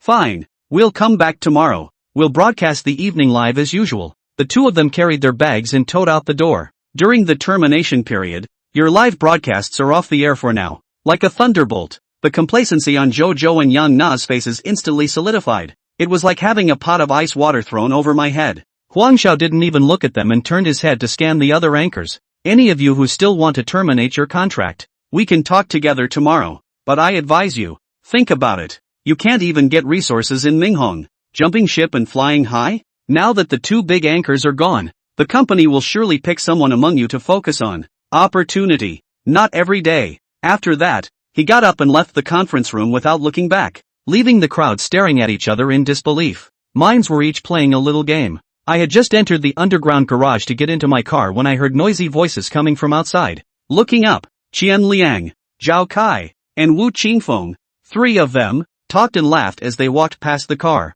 Zhao Kai hangs out with Qian Liang. That's understandable. Wu Qingfeng's doggy style. What's going on again? When the trio was far away, Huang Xiao got out of the car and went straight to the front desk of Green Shade Mansion. On the wall of the company's nameplate, he saw the words Huaqiang Company. What's even stranger is that the back is adorned with the Green Building Management Company. Ha! Interesting. Huang Xiao immediately took a picture and sent it to Su Shui to check it out. On the other hand, Li Xiaojiao dressed up for the afternoon and sent a message to her fan group. Today my lady goes to love and takes the day off. Sister Pepper, take it easy. Didn't we just have a 300-round battle last night? Ha ha, Pepper. You're not dating Xiao, are you? That dude is awesome. Glancing at the time, Li Xiaojiao took a taxi to Chuanxi Dam. Chapter 61, Problems with Live Streaming dealt with live streaming. The words Western Sichuan Dam are carved on a boulder in bold cursive characters. It was permeated with a domineering aura. In the center of the dining room is a huge patio with sunlight pouring in and greenery. Around the patio, staggered with small, delicate cubicles. Each cubicle is decorated with greenery and flowers to create a small independent garden, ensuring privacy and a natural atmosphere. Huang Xiao did not choose a private room, but asked for a table by the patio, waiting for Li Xiaojiao. Not long after, Li Xiaojiao came, white t-shirt, jeans, duck tongue hat, hot body. Huang Xiao couldn't help but exclaim, it's really something. The charcoal grill makes the beef moist and aromatic. Huang Xiao skillfully flipped the skewers and handed one to Li Xiaojiao. Try it. My handiwork. Delicious. Li Xiaojiao took the skewer, her eyes never leaving Huang Xiao. Last night, I'm not telling the truth. Huang Xiao put down the skewers and looked seriously at Li Xiaojiao. Actually, I didn't tell the truth last night. What's wrong? Li Xiaojiao's heartbeat suddenly missed a beat. I'm not a takeaway. I bought Minhan Live. The skewer in Li Xiaojiao's hand almost fell to the ground, and it took her a long time to come back to her senses. I told you so. So many people on the air last night said that it was at the Heaton Hotel Presidential Suite. Want to come over and help me? Huang Xiao said. Minhong is a big company. With Jojo and Yang Na, I don't have any food to eat if I go. Li Xiaojiao laughed. She likes Huang Xiao, but doesn't really want to go to Minhong. If she does, she'll become an upper and lower classman. There'll be no more chances to eat and chat alone like this in the future. They're leaving. Come over and help me for a while or recommend a GM for me. Can't, Mr. Wu. Doing okay, almost solo. Okay, I'll help you look around. Minhong recruiting is easy. Huang Xiao told the waiter to take the ingredients and help them bake. Li Xiaojiao's favorability is 95. She's trustworthy. There's something we need to talk to her about. After all, Huan would arrive tomorrow, and the two of them would have less contact in the future. With his skillful tongue, he was coaxed into submission by Huang Xiao with a few words. This is a wealthy independent entrepreneur who, for some peculiar reason, has. You can't tell your family about your situation for a while. Brother Xiao, tomorrow you ask Huan to come to me and I'll teach her for 2 days. And, let me remind you, watch out for these two. They're full of ideas. Plenty of ways to move fans around. It also encourages picking up fans to find trouble with Akihiro. Huang Xiao nodded with a relaxed face. All of this is in the plan. Everyone knows the internet plays on the fan economy. The moment he got Minhong, Huang Xiao considered it. Before leaving, Huang Xiao slipped Li Xiaojiao a VIP card. She swiped so much money for herself, and has never shown any thoughts about money, although Li Xiaojiao is a gold-digging woman. But, at least for the time being, she was attracted to herself for her body, not her wallet. Li Xiaojiao glanced at Huang Xiao driving away and sighed in her heart. $10 billion rich generation.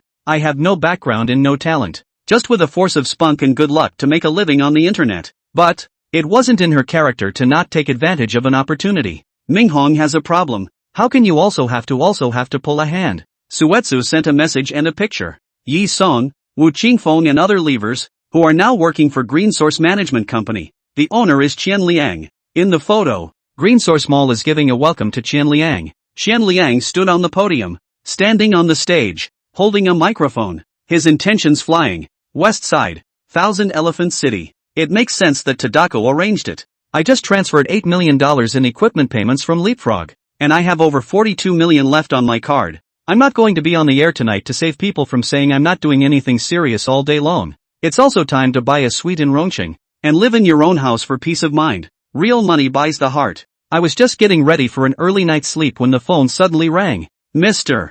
Huang, it's not good. Our company has been attacked by fans on the hot search. Wu Zhengchuan's panicked voice came from the other end of the phone. What's the point of panicking? I'll take care of it if the sky falls. Speak slowly, don't rush. Wu Zhengchuan is really a waste of money. A little bit of small things panic like this. What use do you want him? Jojo and Yang Na, those two white-eyed wolf fans ran into our anchor's live room and caused trouble, saying we unloaded on them and blocked them for no reason. The matter is actually very simple. It's Jojo and Yang Na who are dissatisfied with Huang Xiao and are fanning the flames in their fanbase. Lure them into attacking Akihiro. I've never experienced this kind of cyber violence, but it's good to know that I've read a lot of similar news. It's not hard to fix. You send out a statement. Tomorrow morning at 10 a.m. Deal with this live. For those who want to see what's going on. If you want to come on the air and curse, I'll see you at 10. Huang Xiao is not worried at all, and it will be fine to talk about it live tomorrow. Sleeping blindfolded until dawn. Refreshed, he put his clothes and pants away and wait for Legal and Wang Qing to come over. The legal affairs came 3 people, the head of which was Lu Mingli, the director of the legal affairs department of Zhuofan Group. At 9:40, in Ming Hon's office, after Huang Xiao turned things over to the Wu Zhengchuan personally set up the live camera in the conference room. Huang Xiao instructed that the camera be pointed at the tabletop and that everyone not show their heads. Quasi 10 o'clock. Wu Zhengchuan opened the live broadcast. Because of last night's preview, large crowds of eaters entered. The number of people in the live room went straight to 50,000 people. Jojo and Yang Na walked in. Huang Xiao held out the 2 men's contracts. You still have 2 months left on your contract. According to the contract, we have 2 ways to deal with this. First, Minhong continues to pay you your salary and benefits. Walk away at the end of the contract. Secondly, you pay the liquidated damages and you can also walk away immediately. Jojo glanced at Huang Xiao. Mr. Huang, then if I stay for another month, can I broadcast live? I'm afraid not. Yang Na said. Why? I can also bring in revenue for the company by broadcasting live. And if I stop broadcasting, I'm screwed. It's not written in the contract that we have to stop broadcasting before the contract is terminated. I should have known. Who would dare to enter your company? Live streaming pop-ups exploding explosions. Minhong Company doesn't talk about martial virtues. It's forcing people to die. It's a contract you sign, not a contract of sale. So what's to stop people from broadcasting live? What a shady company. No wonder Jojo and Yang now want to leave. This kind of company should go out of business. Support the anchors and sue them. The screen was full of curses. One-sided support for the 2, and little else was visible. If the normal non-renewal of your contract is not renewed and you go live, we won't stop, because it is your right and our obligation to continue broadcasting live. Huang Xiao said without haste. Jana snorted. Trying to stop our broadcast? Dream on. How are we not ending the contract abnormally? How is it abnormal? You guys know it in your own hearts. With a raise of his hand, he signaled Lu Mingli next to him to speak. Lu Mingli pushed up his glasses. 2 young ladies. According to the civil code and other relevant laws, on the grounds that the anchor's behavior makes it impossible to achieve the purpose of the contract or causes significant damage to the company, the anchor's live broadcast can be suspended and the anchor can be held liable through legal channels. Jojo did not show any weakness and directly scolded. Bull ********.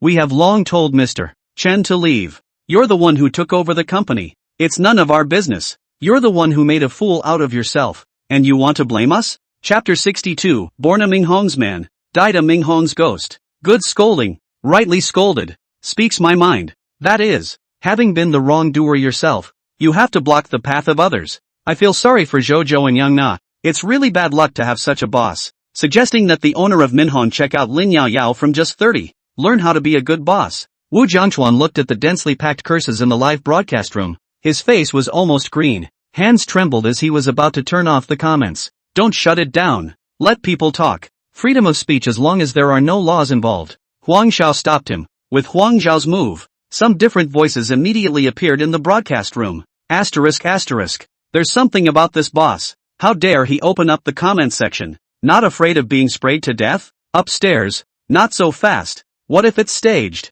Acted or not? At least it's better than the ones that move around banning and deleting comments. Huang Xiao sneered. ignoring Joe Show's crazy output. Master Gua, the master of comedy, said that people, you cannot go to school, but you can not read. You can walk around the world with reason, but you can't move an inch without it. Do you guys think I came here today without some sort of backing? He took out the acquisition contract for Minhong and a USB flash drive. This is my contract to acquire Minhong, in black and white, as long as you haven't violated public order and morals. It didn't hurt the company, so I agree to let you go. That doesn't work. Calling out a few lawyers and thinking they can scare us. Joe and Yang Na exchanged a smug look. Yesterday's fans were so helpful. I had to post some perks in the fanbase today. The finances have been calculated. Zhou, Yang Na, you joined Minhong 3 years ago. From newbie anchors to big anchors with millions of followers now. The company dropped 32 million and 37 million on you respectively. You're new owners. Can you afford to spend so much money on you guys?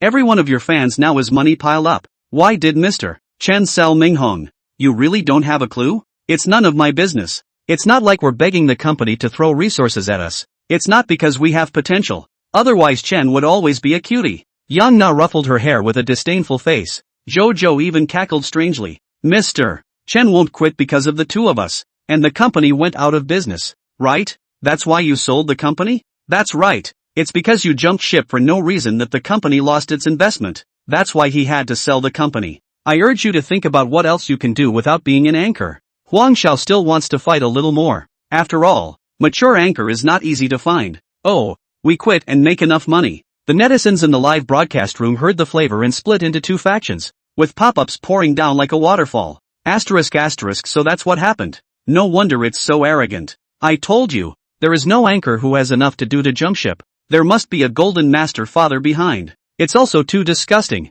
The former company spent so much money and resources to promote them. You want to fly now that your wings are stiff? You've crossed the river and broken the bridge. Fart. People go to higher places. Water flows to lower places. What's wrong with seeking better treatment? What's in your way? No excuse my ass. One must be conscientious and not forget one's roots. The former company treated them so well. How can they be so ungrateful? It is a modern-day version of the farmer and the snake. Poisonous, too poisonous. Hey, showbiz, this kind of thing is normal. Everyone is doing it for profit. It's normal to jump ship. Who doesn't these days? As long as it doesn't violate the contract. Ex-companies drop money, that's their own stupidity. Who's to blame when the investment fails? Blame the anchor? Funny. That is. The company and the employees are equal. Who is in the way if the employees want to jump ship? Will you stop moralizing? Eat your heart out. Huang Xiao handed the flash drive to legal director Lumingli, who nodded slightly and with a wave of his hand. The assistant immediately plugged the video into the computer,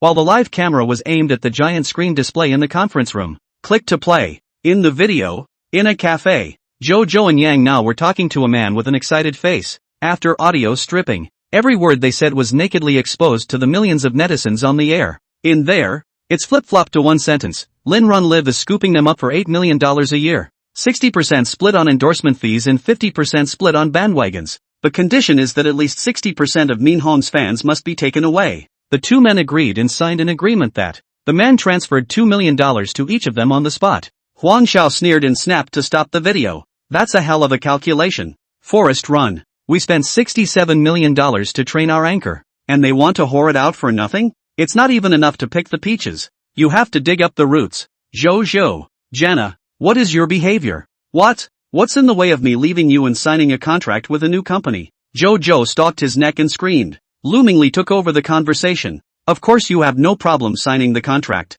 The problem is that there's a clause in your contract that takes away 60% of Minhong's fans. With that alone, you guys are just waiting for a lawsuit. And last night, you incited your fans to attack the company. We'll settle that score together as well. Zhou and Yang now looked at each other with a disdainful shrug. Che, who are you scaring? It's not like we're violating our contract. Is it illegal to jump ship? Jana rolled her eyes, not even realizing the gravity of the situation. Instead, the netizens in the live broadcast room reacted, more excited than Huang Xiao and Lumingli. ***. Take away 60% of your fans? What the hell is this if not trolling? A $67 million cultivated anchor is just scooped up? Minhong lost a lot of money. The point is to take away the fans. That's what's most ruthless. It's the equivalent of taking out Akihiro's heart and soul. Support Minhong to defend its rights. This kind of malicious competition must be severely punished. I thought it was okay for them to jump ship before, but now it seems so disgusting. Lawyer Lu is right. It's illegal to take away fans.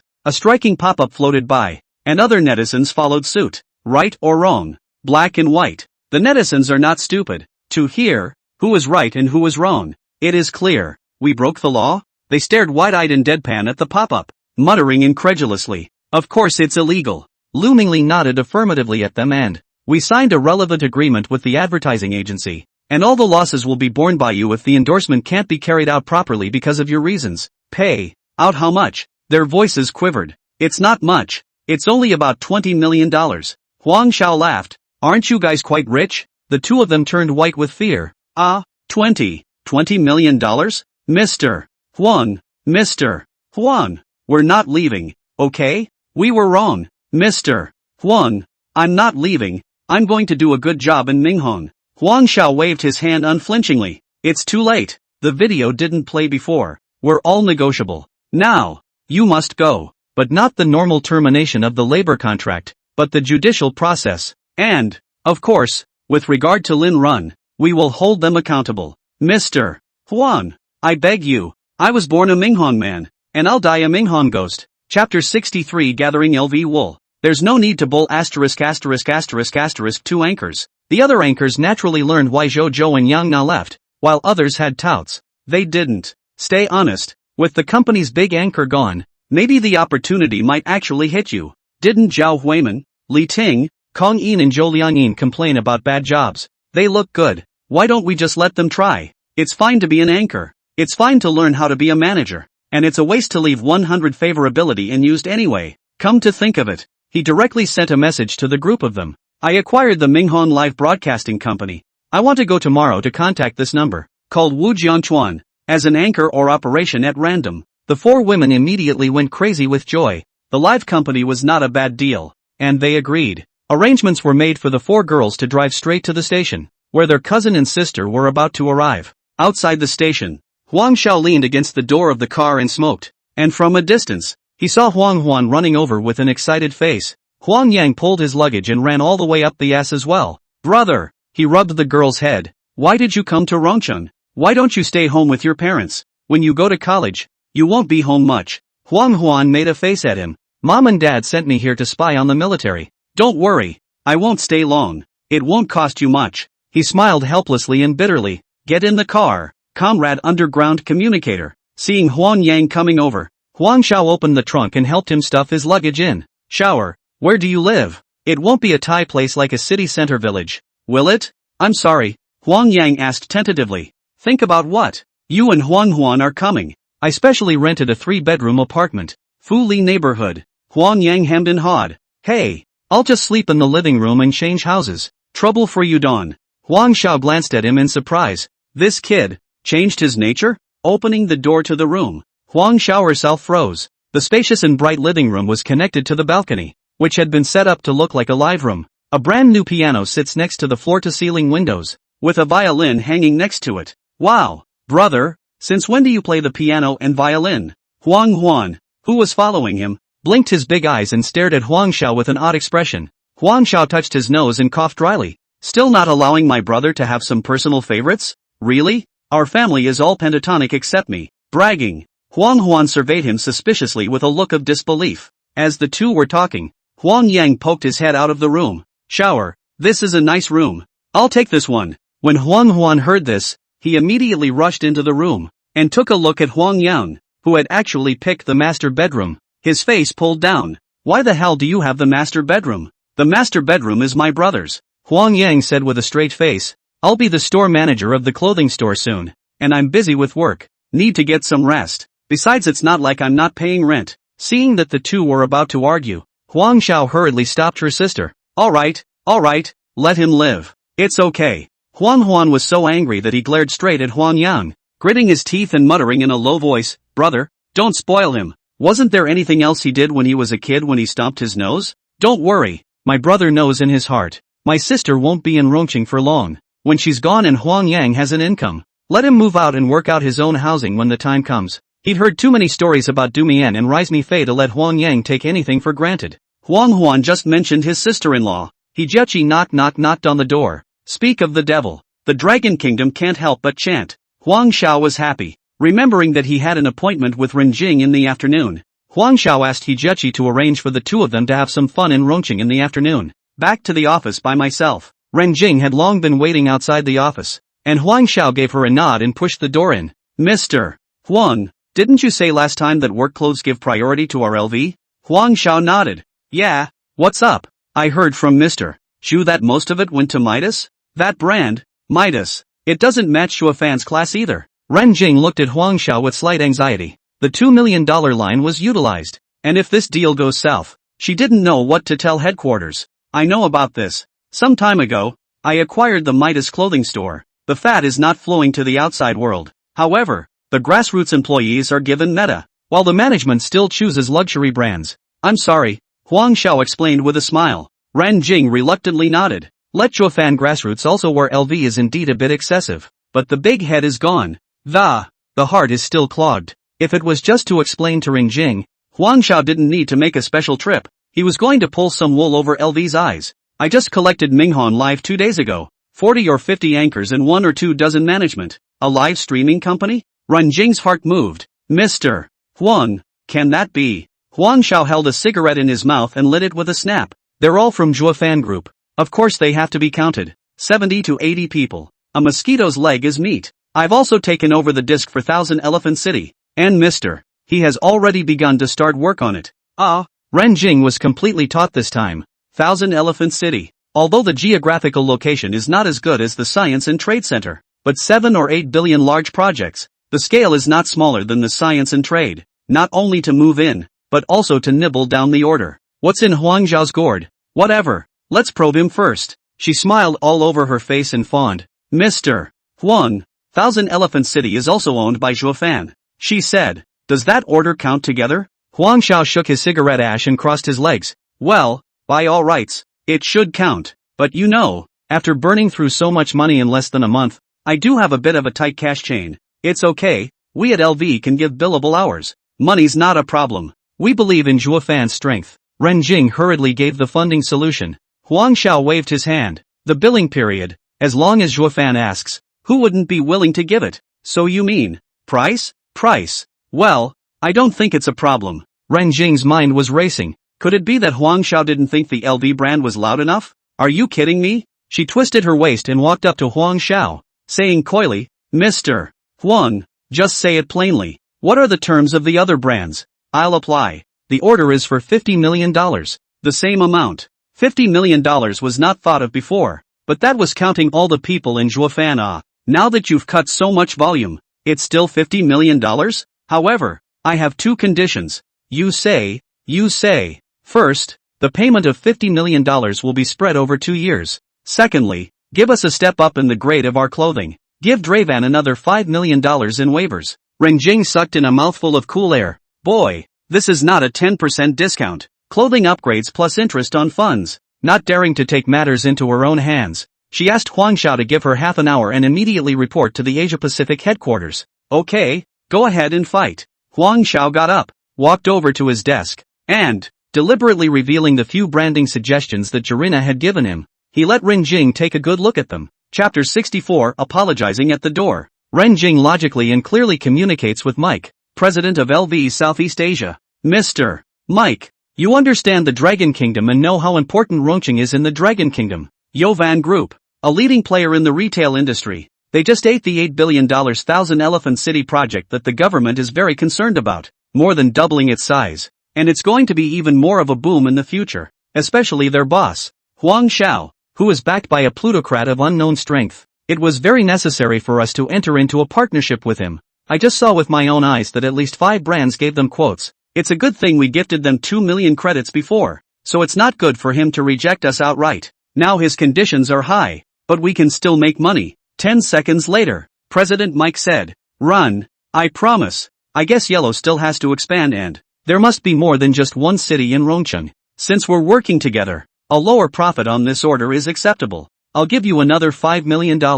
Make it $1 million and give it all to Zhuofan. A stone fell to the ground in Renjing's heart, and she walked into the office with her head held high. Huang Xiao was watching a live stream on the couch with her legs crossed. Seeing Renjing return, Huang Xiao casually turned off her cell phone. Renjing sat down with a joyful smile. Mr. Huang, the headquarters promised. Not only did we agree, but we also added an additional $5 million to the gift. And we would rather lose money than work with you. We are so sincere. Can we sign a long-term strategic partnership? Huang Xiao laughed. Ha ha, you guys don't have a small appetite. I can't sign this agreement. After doing business with you guys, you can't punch other brands in the face, right? They're all customers of Zhuofan. Friends, don't you think so? But then, a contract for work clothes is a good idea. An additional $5 million is indeed a surprise, but not something to cheer about. After telling Wang Cheng about the cooperation, the procurement department drew up the contract and was ready to sign it. Wang Cheng, get Lin Lin from the engineering department over here.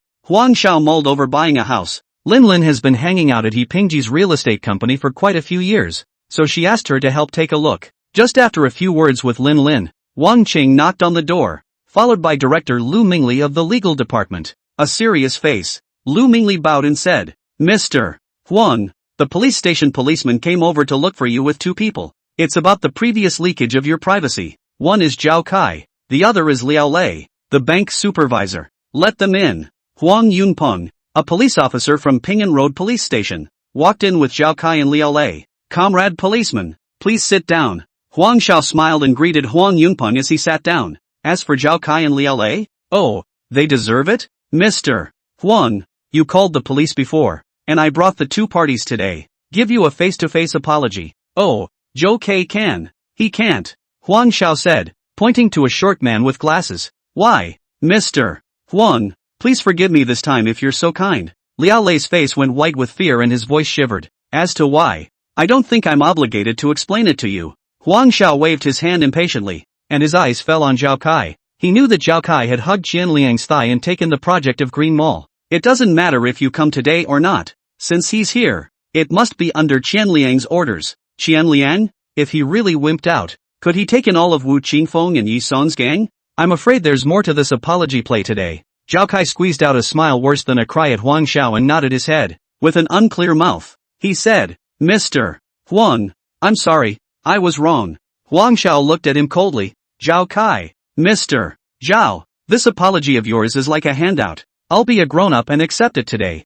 but this is the first and last time. Next time, I'll show you what regret means. Yes, Mr. Huang, we are at least classmates. Don't invite me to sit down. Zhao Kai looked visibly unimpressed and sat himself down. Lu Mingli tried to chastise, but Huang Xiao stopped him. He wanted to see what kind of drug this Zhao Kai was selling. Mr. Huang, we're classmates, so let's turn the page on what happened before. A few of my old classmates from Rongqing have organized a game, so do me a favor and have dinner together? Huang Xiao was uncertain, and from Zhao Kai's expression, it was obvious that he didn't put himself in his eyes, but from the behavior, it doesn't look like there's anything wrong. He sneered in his heart. Zhao Kai's mouth was polite but his eyes were full of contempt. The Hongmen banquet? He deserves it? Sure, let me know when and where. The day after tomorrow, under the banyan tree, the heavenly mansion. I'm not qualified to book that private room. Please do so. I'll pay. After the two finished, Huang Yunpeng came up with a smile on his face. Mr.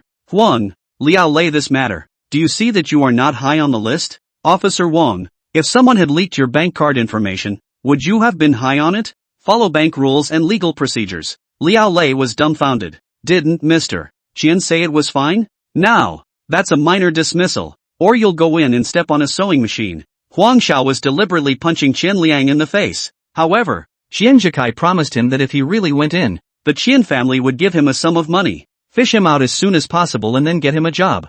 Thinking of this, Liao Lei's heart was solid. Love whoever you want. When he went out, that head was held higher than Zhao Kai. Mr. Huang, should we use some means? Lu Mingli said. No need, just a jumping clown. Huang Xiao stood by the window with her hands behind her back. Wang Cheng, when will the 1,000 Elephants renovation go in? The main body was roughly finished when we took over, and according to Mr. Ho's report, we will finish the renovation around July 10th, and Mr. Zhu is preparing for the investment. Wang Cheng replied respectfully. Mr. Lu, the evidence I asked you to collect before, as soon as possible. Okay, Mr. Huang. Lu Mingli bowed his head and answered. The trees want to be quiet, but the wind will not stop, and what's coming is always coming. Get a clear picture of the actual situation and make adequate preparations in case of emergency. Before going out, gave he Jiqi a VIP card. Tonight's dinner is booked in the Sichuan West Dam. Night falls and the lights come on. At the entrance of Chuanxi Dam,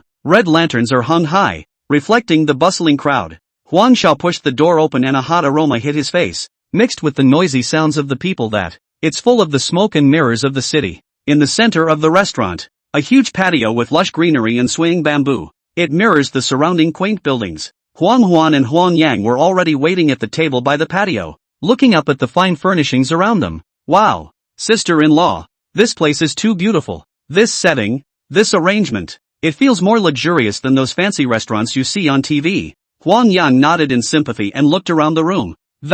His eyes fell on a small piece of rockery in the center of the patio, where running water gurgled and a few koi carp swam lazily in the water. Sibling, do you often come to this kind of place to eat? It's so rich. Hijechi had already lost herself in the sound of sister-in-law and sister-in-law. When she saw Huang Xiao come over, her eyes narrowed into slits and winks. Sibling, look, I'm single too. Why don't you introduce me to a girlfriend? Chapter 65, the system is about to be upgraded. Hijechi was just about to open her mouth when Huang Xiao changed the subject. Jiachi, have you ordered yet? A meal where Huang Xiao deliberately joked and laughed loudly, leaving Huang Yang hanging out to dry, completely unable to intervene. Back home, Huang Yang held his fire and couldn't help but say, what do you mean? You won't let me talk to my sister-in-law? What's wrong with me asking her to introduce me to a girlfriend? I'm 29 and still single. You boys are full and hungry. Brother Jan, what gives you the right to fall in love? To fall in love? Are you going to hang around my house or go out to a motel? What do you need to get a girl to follow you?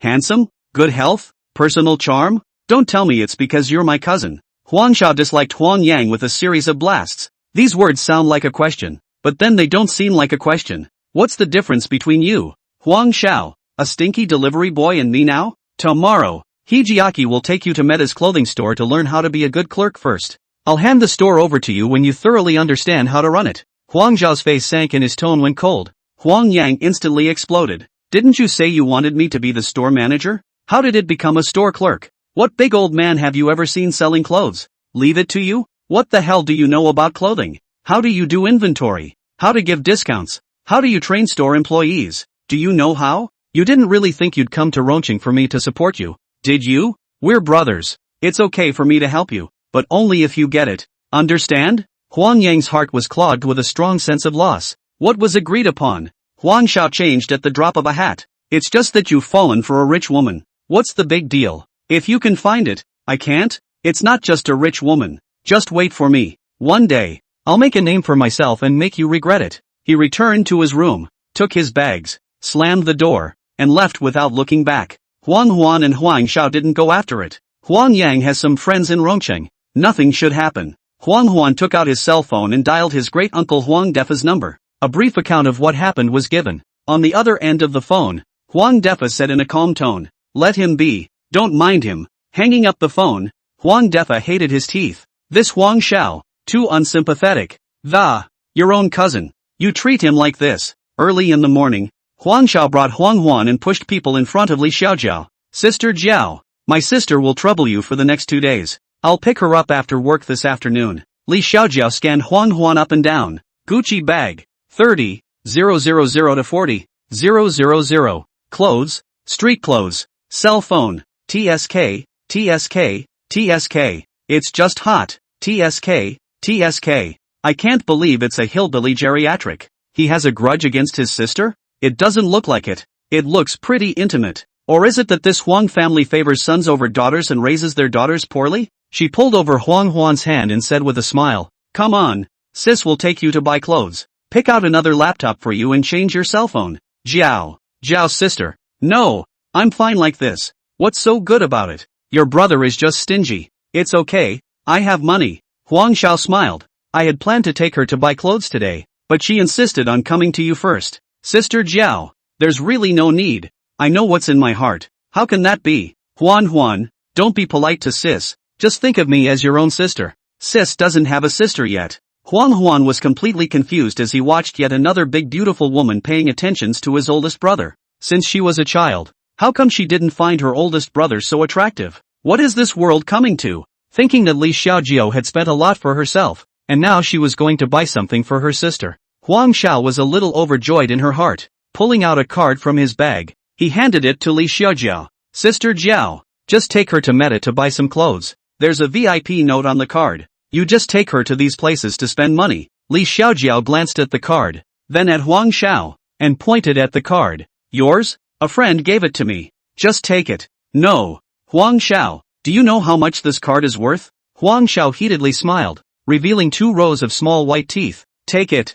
It'll be easier to eat and shop later. Li Xiaojiao shrugged off, returning the card to him. Usually you have a lot of socializing, so keep it. I can't use it. He shoved the card back into her hand again in an overbearing manner. Take it if you're given it. What's the point of being polite with me? Watching Huang Xiao drive away, Li Xiaojiao's heart was as sweet as honey. He's not treating himself like an outsider. He's a low profile, a gold digger, and a genius. It's hard to find a good man. Ding. Target favorability detected at 100. Special reminder. 1 system short of upgradable. Huang Xiao was baffled for a moment. 1 more to go before he was upgraded. To upgrade or not to upgrade? That is the question. It's pretty cool now. I purposely didn't mess with those gold-digging women during this time. Just trying to take it easy and save myself the trouble. There's enough going on as it is. And with a bunch more, I'm really afraid I won't be able to handle it. But what if you get upgraded and Brother Unity has a guilty conscience and gives a bunch of awesome rewards? It feels like opening a blind box,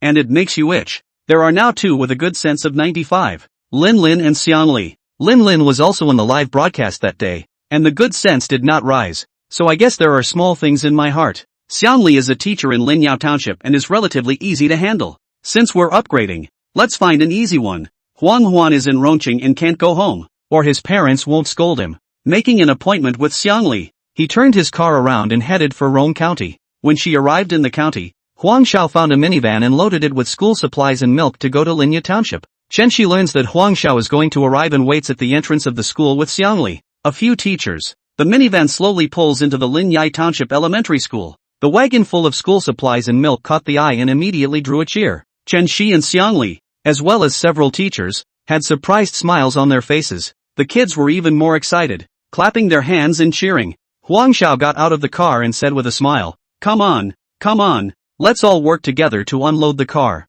Teachers came forward and helped carry it with great enthusiasm. Mr. Huang, you are so thoughtful. These things are so important to the children. Xiang Li also walked over and looked at Huang Xiao gratefully, saying softly, thank you, Huang Xiao. Huang Xiao walked to the front of the construction site, looking at the brand new main body of the school building being built. Simultaneous construction of the teachers' dormitory is also taking shape. Everything will be fine. Yes, I want to thank you for these children. Listening to Principal Chen, the Dravan Hope Educational Foundation has already matched him, and it's going to get better from here. The sunlight poured on Xiang Li's face, reflecting her slightly tired but gentle smile. She didn't have her usual elaborate makeup, but simply wore a ponytail and a few strands of hair fluttered gently in the breeze. The dress on her body had also faded from its urban chic and was replaced with a plain cotton dress. Looking at such Xiang Li, a strange feeling welled up in Huang Zhao's heart. All the lights and makeup that were once there were no match for the clarity and kindness in her eyes at this moment. The faded Xiang Li, more beautiful than ever, exudes a unique and radiance from the inside out. Chapter 66, He Relies on Women. Friday afternoon. There were no school classes. Xiang Li and Huang Xiao waved goodbye to the other teachers and prepared to get on the car to go back to Rongqing. Sis, take me with you. Huang Xiao turned around to see that it was actually Xiangzhen. Why is he here? Xiang Li got in with a pull on the passenger door. He came the day after I came to, probably helping Zhao Kai as a lapdog. Xiangzhen shamelessly got into the car. Huang Xiao, back to Rongqing? Piggyback me. Huang Xiao ignored him and started the car, because Xiangzhen the bastard was there. The three of them didn't speak the whole way. After dropping Xiang Li and her parents off at home, Huang Xiao turned around and went to pick up Huang Huan. Xiang Li's favorability has shot up to 98. Just one last step. If it wasn't for Xiangzhen, the guy in the way, the system would have been upgraded a long time ago. Huang Xiao almost didn't recognize Huang Huan when she received him. The little girl who had been a bit rustic was now brand new. Long, dark hair fell softly over her shoulders, framing her pale skin. Li Xiaojiao stood beside her, carrying large and small shopping bags in her hand. There was a doting smile on his face. Huang Xiao took a look and oohed and awed. High-end laptop, the latest Huawei cell phone, and a few bags of clothes. Brother! Huang Huan immediately ran over as soon as he saw Huang Xiao and Sister Jiao bought me a lot of stuff. She quietly came to Huang Zhao's ear and whispered, Sister Jiao spent more than $30,000 on my. I didn't want it. She had to buy it. The first time I bought so much. So expensive. I was a little scared. It's okay, keep it if you like it. Sister Jiao means well too. The two returned home. Huang Xiao took out her cell phone and directly transferred 100,000 to Huang Huan. Take it. Tomorrow you return it to Sister Jiao yourself and say you saved it. For the rest, grab the bill when you're learning something in the next 2 days. Don't be stupid and freeload. 100,000? Brother, you're crazy. Where did you get so much money? Huang Huan's eyes widened and, after wanting to speak, she finally couldn't help but say, Brother, I can see that Sister Jiao likes you, but, you have Sister Jiachi. I'm warning you, you can't be a chin shimmy, seeing one and loving another. Otherwise, I won't spare you. Your brother has money now, and it's easy to make money. Tonight, to open your eyes, see how your brother makes money. At 8 o'clock in the evening, Huang Xiao had Huang Huan sit off camera and turned on the live stream. The live broadcast room had just opened, and the fans who had received the live broadcast alert immediately flooded in. Huang Xiao said hello to the netizens and started playing 10,000 butterflies lift their wings straight away. The sound of the zither is sometimes as soft as a murmur, and sometimes as impassioned as rushing thunder. Huang Xiao's fingers are flying on the keys. Each note is full of emotion, paints a beautiful picture. The live stream was instantly flooded with over 30,000 people and fans were mesmerized. Brother Xiao is awesome. The sound of this zither is absolutely amazing. Every time I listen to it I feel like my soul is elevated. Asterisk asterisk. 10,000 butterflies on wings YYDS. I'm sweating my ass off just listening to it. The song is over, and the aftermath of the song lingers on. Huang Xiao got up and gave a slight bow to the camera to thank his fans for their support. Without pausing, he copied a violin straight from the rack. A row of question marks floated across the live feed. And a violin? 66. Seriously? Isn't the violin super hard to learn? Xiao is going against the odds. He set the violin on his shoulder, took a deep breath, and with a pull of the bowstring, it's the classic melody of Liang Zhu, poignant and beautiful. Huang Xiao has skillful fingering and smooth bowing. Huang Huan sat next to him, looking dumbfounded. She had never seen her brother play the piano or the violin, much less do so well. It was as if her brother had changed in her eyes, no longer the slightly mute brother that, rather, she is a radiant and talented artist. The screen full of gift effects also dazzled her. Rockets, airplanes, yachts, all sorts of virtual gifts that snowballed. 2 hours of live streaming, earning 60,000 gifts. She now believes that her brother has money, and that he's not a soft touch. More convinced why he Jiechi and Li Xiaojiu liked him. Who wouldn't love a man like that? Heartily collecting the money. Huang Huan slept beautifully, and when she got home, she wanted to tell her parents that, don't work in the fields anymore. Brother can earn money. When I graduate from college, I'm gonna work hard and make a lot of money. 2. Make a good life for the family. Huang Xiao sent a message to Xiang Li about going to the ancient tree tea house for tea tomorrow. Neon lights flashing, deafening music pounding the eardrums of the air smelled of alcohol and cigarettes. Xiangjin poured beer after beer, his eyes misty and his cheeks flushed. Kai Zhao, sitting across from him, was no better. His tie askew. The shirt was unbuttoned twice. Brother-in-law. Today Huang Xiao went to pick up my sister. Driving. In a broken sprint. Xiangjin's tongue-tied and slurred. I don't want to stay in Linya Township. Except for drinking at night. Nothing entertaining. Zhao Kai narrowed his eyes and patted Xiangjin's shoulder. Continue to stay. And if there's a situation, report it in time. Your sister-in-law can't treat you badly. This time when you go back.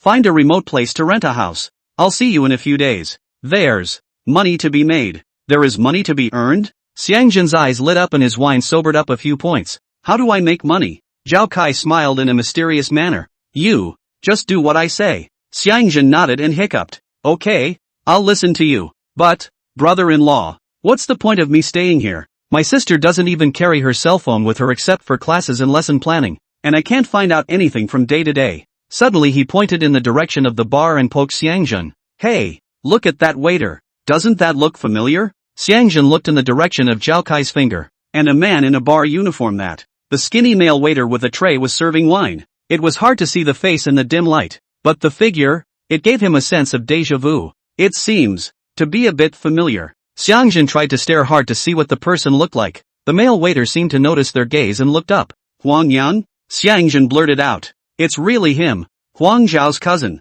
He seems to be one grade above us. Why are you working as a waiter here? Zhao Kai also recognized him. Xiangjin, go, call him over. Xiangjin got up, walked towards the bar, and put an arm around Huang Yang's shoulders. Huang Yang, it's really you, working as a waitress here? Huang Yang was first stunned, and when he saw that it was Xiangjun, a smile immediately piled up on his face. Xiangjun, Cho Kai, it's really you guys. Long time no see. Come on, have a drink together. Xiangjun pulled Huang Yang towards the card table. Huang Yang graciously greeted the bar and sat down next to them. Zhao Kai picked up a bottle of beer and filled it up for Huang Yang. Huang Yang, long time no see. I heard that Huang Xiao is doing great business now. Why are you working here as a waitress? Why don't you get some help? Someone else's is someone else's. And besides, he doesn't rely on women. Huang Yang raised his head defiantly and drained it in one gulp. Relying on a woman? Zhao Kai and Xiangjun blinked and asked curiously. Well, I've seen it. Sent a couple $1,000 to both my parents. In Rome County also helped Huang Yang buy a Sprint at full price. Any idea what the name is? Seeing that the two kept inquiring about Huang Zhao's situation, Huang Yang gave them a suspicious glance. What are you guys asking for? Drink and drink. I don't care if I fight with Huang Xiao. It's an internal conflict. What are you two getting together for? Chapter 67. You not being righteous. Huang Yang is lazy, so he thinks of taking shortcuts. But he has the same unanimity against the outside world ruthlessness engraved in his bones in the village of Bajia. Even if a brother's blood is spilled, it's his own business. But whoever dares to and piss on the heads of the people of our Octagon village will never be allowed to do so. I'll kill you. When I went to school, I liked Xianli, and everyone in the village knew about it. Zhao Kai and Huang Xiao were love rivals, and he had heard about it. As for Xiangjun getting involved with Zhao Kai, for what reason he couldn't figure out and didn't bother to think about it. Free booze for nothing. A good drink. Not only drink beautifully, but also create a lot of performance for yourself. Zhao Kai and Xiangjun left Huang Yang WeChat, about to have dinner together tomorrow. Got home at 2 a.m. On the wrong side of the tracks. I was going to send Huang Xiao a message to let him know about this, but thought better of it. It's not like people are saying anything. It's just gossip. Ugh. It's better to make him fall on his ass. After sending Huang Huan to Li Xiaojiao's company, Huang Xiao picked up Xiangli and went to the ancient tree tea house for tea. Xiangli was wearing a somewhat whitewashed cotton shirt and a simple pair of jeans today. Vegan. Like the girl next door from the countryside. The tea house, built along the river, is a small 3-story building with carved beams and ancient colors. Push open the wooden door. A smell of tea comes to your nose. Elegant wooden tables and chairs. Several ink drawings hang on the walls. Sitting by the window, Huang Xiao fiddled with the tea set. He skillfully warmed the cups, washed and brewed the tea, and his every move was elegant. The river wind was blowing Xiang Li's long hair. Huang Xiao took a sip of tea and looked at the sparkling river. You've changed a lot during this time. Xiang Li looked into the distance as her thoughts drifted back to that day under the banyan tree where she had dinner with Huang Xiao. She said slowly, after that day, I thought a lot. My family has nothing to eat or drink. Mom and dad were in good health, and I had a life that many people envied. I was the one who got lost in the vortex of materialism, always wanting more. After I quit my job, I got together with Kai Cho, and he really brought something to the table that I wanted. Designer bags, fancy restaurants, but looking back, those weren't really what I needed. I'm just climbing with the others, and of course the truth is a big part of it. I think you're right. Xiangjun is an adult now. He should be responsible for his own life. I shouldn't carry his future on my shoulders.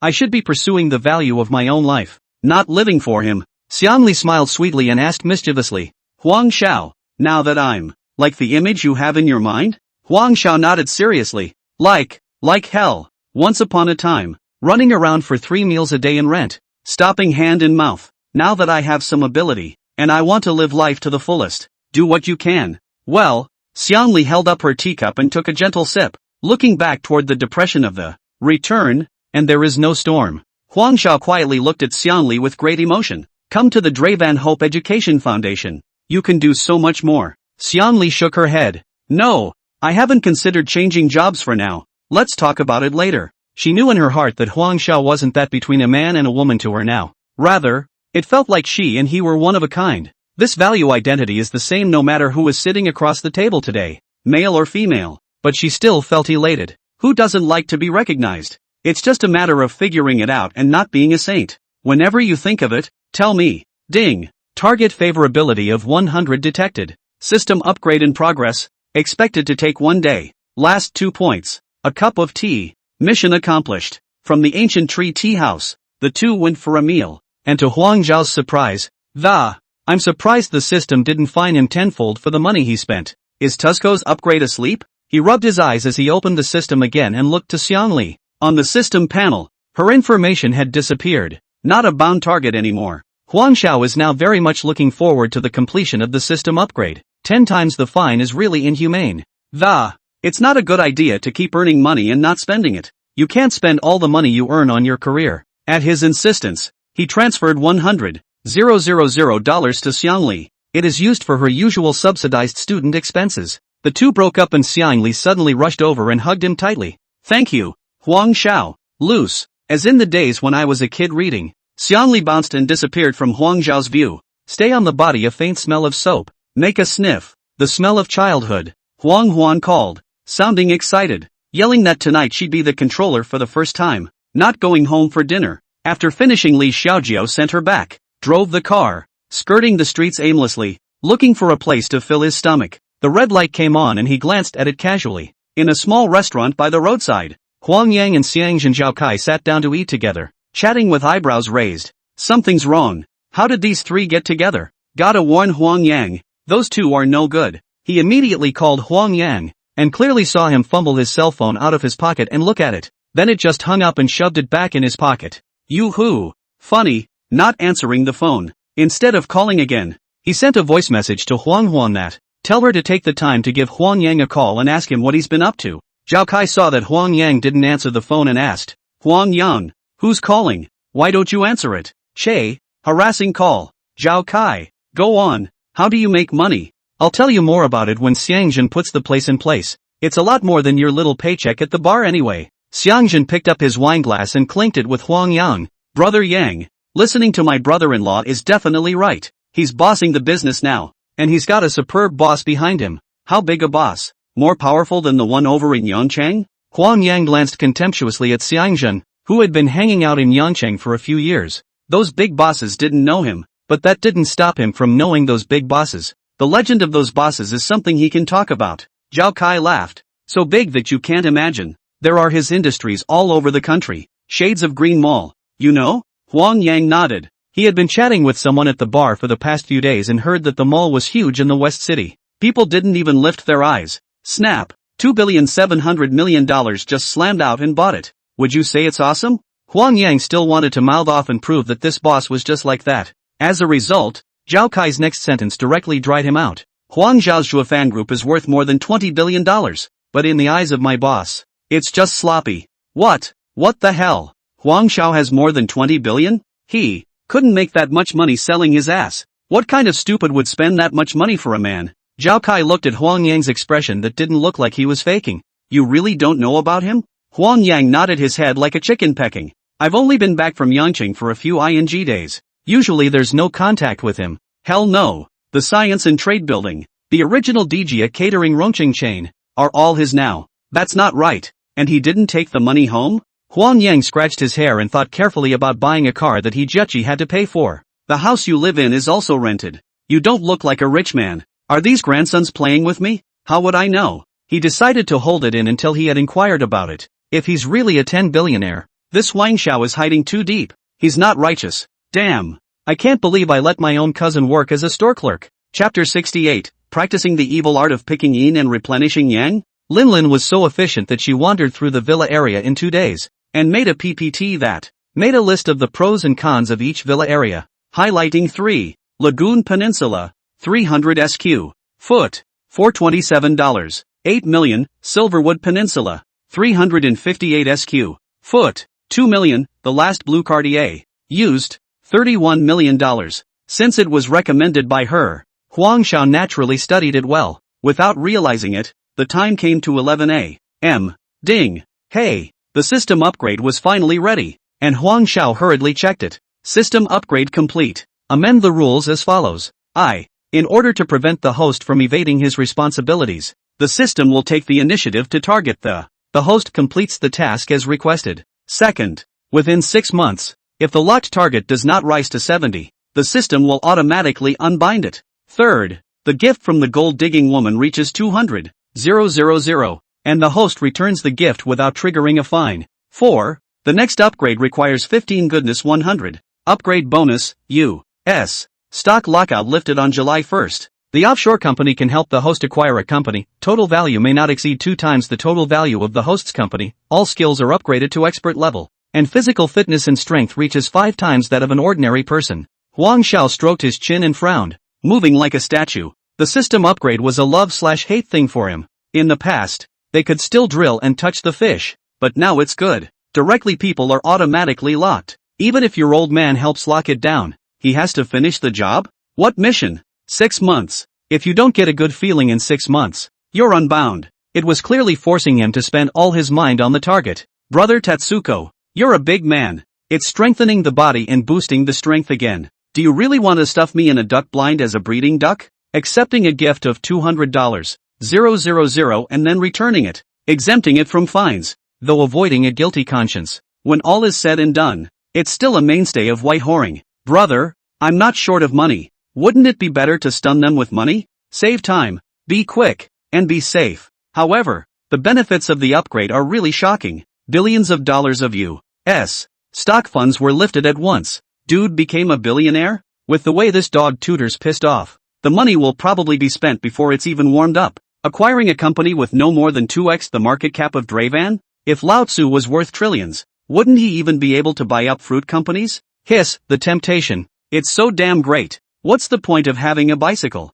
No. What more motorcycles? Unconsciously, Huang Zhao's appetite had expanded to a point that he himself could hardly imagine. Delivering for a few years, in the wind and in the rain, I have fallen into a lot of problems. Low back pain caused by long-term cycling, sprained back from lifting heavy objects, and the scrapes from a couple of crashes. The old injuries that used to plague him, it all disappeared as the physique improved once more. Huang Xiao sent a drooling emoji to Lin Lin, who knowingly sent back an okay. That aspect of the ability has to be tested in practice. An ambiguous odor permeated the presidential suite of the Heaton Hotel. The crystal chandelier shed a soft light that reflected on the soft Persian carpet. Huang Zhao's robust body is as athletic and powerful as a cheetah. Lin Lin was like a frightened deer. Her eyes were mesmerized and her cheeks were flushed. Clothes slipped. Intertwined breaths grew rapid, and the temperature in the room rose. Lin Lin's gasps and pleas for mercy rose and fell. Gently, Xiao brother, I can't take it anymore. Lin Lin's voice trembled and,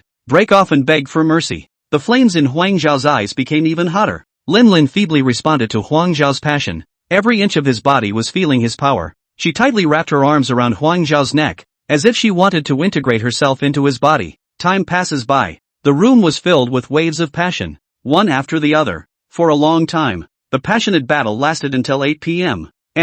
When the two of them casually grubbed up a couple of bites at the hotel. That's what wiggled out. Looking at the faraway Huang Zhao's springy and look, Lin Lin rubbed her sore 2 legs and, in his heart, he cursed. It can't be that he practiced the evil power of picking yin and replenishing yang, right? How come the more you fight, the braver you get? Feeling the surging power in his body, Huang Xiao was so happy that he was flying. This is what is called a real man. Iron still needs to be hard. The conditions are enough. Even Into the Duck Shed is also the king of duck China. On the drive home, the system beeped incessantly. As soon as he returned home, Huang Xiao immediately opened the system panel. Nice guy. What was a full target pool? Now all is gone except for Xu Xiaoqin of Liren Plastic Surgery Hospital in the Science and Technology Building. Liren Plastic Hospital, he has done to understand, is a well-known domestic plastic surgery chain hospital. Xu Xiaoqin seems to be one of the co-founders as well, so she must be worth a lot. What hospitals like theirs need most is investment. Big time.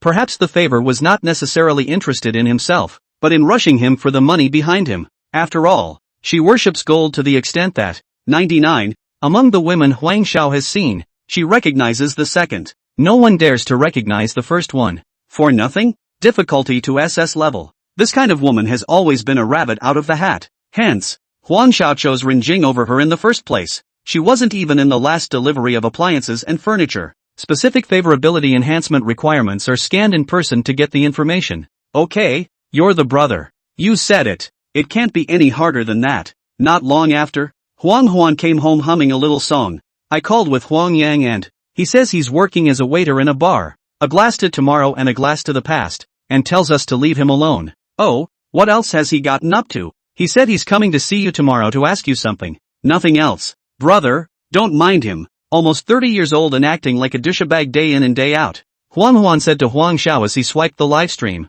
Oh, how did you learn from the live broadcast in the past 2 days? Huang Xiao sat down next to Huang Huan. 2 thieving eyes stared at his sister's cell phone. What are you looking at? Do you understand privacy? Huang clasped the cell phone to his chest. What's private with brother? I'm not concerned about you. I'm sorry. Huang Xiao touched his nose in embarrassment. Sister Jiao told me to tell you that she's introducing you to some kind of professional manager in the next couple of days. Supposedly a business whiz. I'll let you find a place to meet with someone when the time comes and tell you not to drop the ball. Huang Xiao said with a doggy face. I know.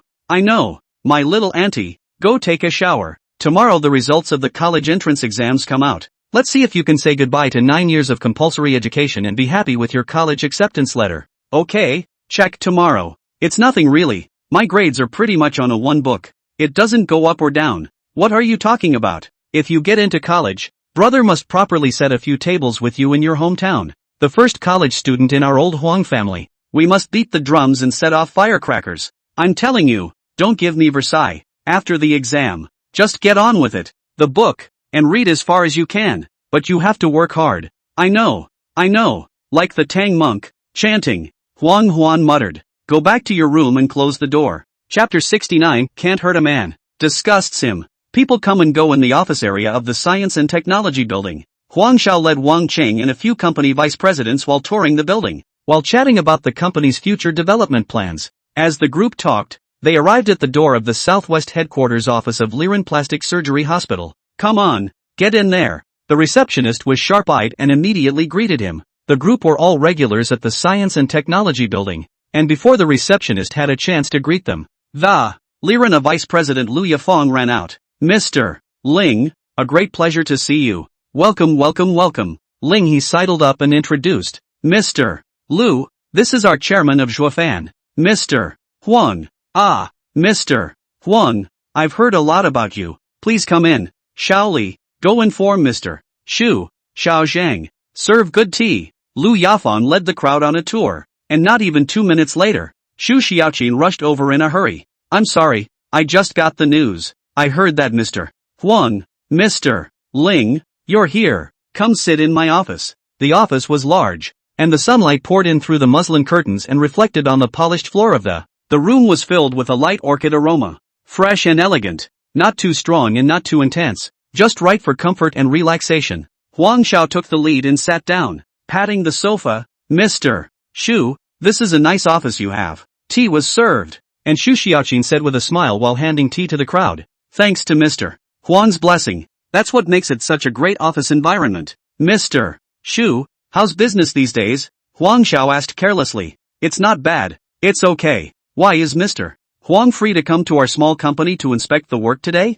Xu Xiaoqin looked at Huang Xiao with burning eyes. This was the first time she'd seen this landlord so close. She'd added WeChat at the last meeting and hadn't dared to approach him for a chat. It's not that I don't want to. I'm at least a co-founder of a little-known brand. I'm afraid that if she's too proactive, Huang Xiao won't be able to see her. I'm ashamed to say that I haven't had a proper stroll through the Science and Technology Building, and I'm fine this morning. Let them take me for a walk. When you get to your door, come in and ask for a glass of water. Xu Xiaoqin covered her mouth and laughed. Mr.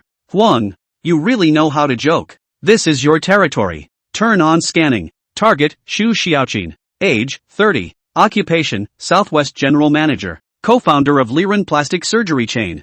Favorability, 31. Money Grubbing Index, 99. Extremely money grubbing. Mandate, single target gift giving of $800. 000 or more in value. Without staying for a few minutes, Huang Xiao got up to say goodbye. A few feet ahead, Xu Xiaoqin stared at the cups on the coffee table and moved. Li, hurry up and follow them. See what other companies they went to. Not long after, Xiao Li came back. Mr. Xu, Mr. Huang and the others went straight back to the office. Xu Xiaoqin bit her lip. A big shot like Huang Xiao. Time is precious. Every move definitely hides a deep meaning, and it's definitely not that simple to come to Liren today. Stayed for a few minutes and then left. Mentioned a thing or two about business. What the hell does that mean? Could it be an interest in plastic surgery? But think Lillian is too small? The Southwest side is preparing to open a branch, and it's a time when we're short of money. If you can pull in an investment from Huang Xiao.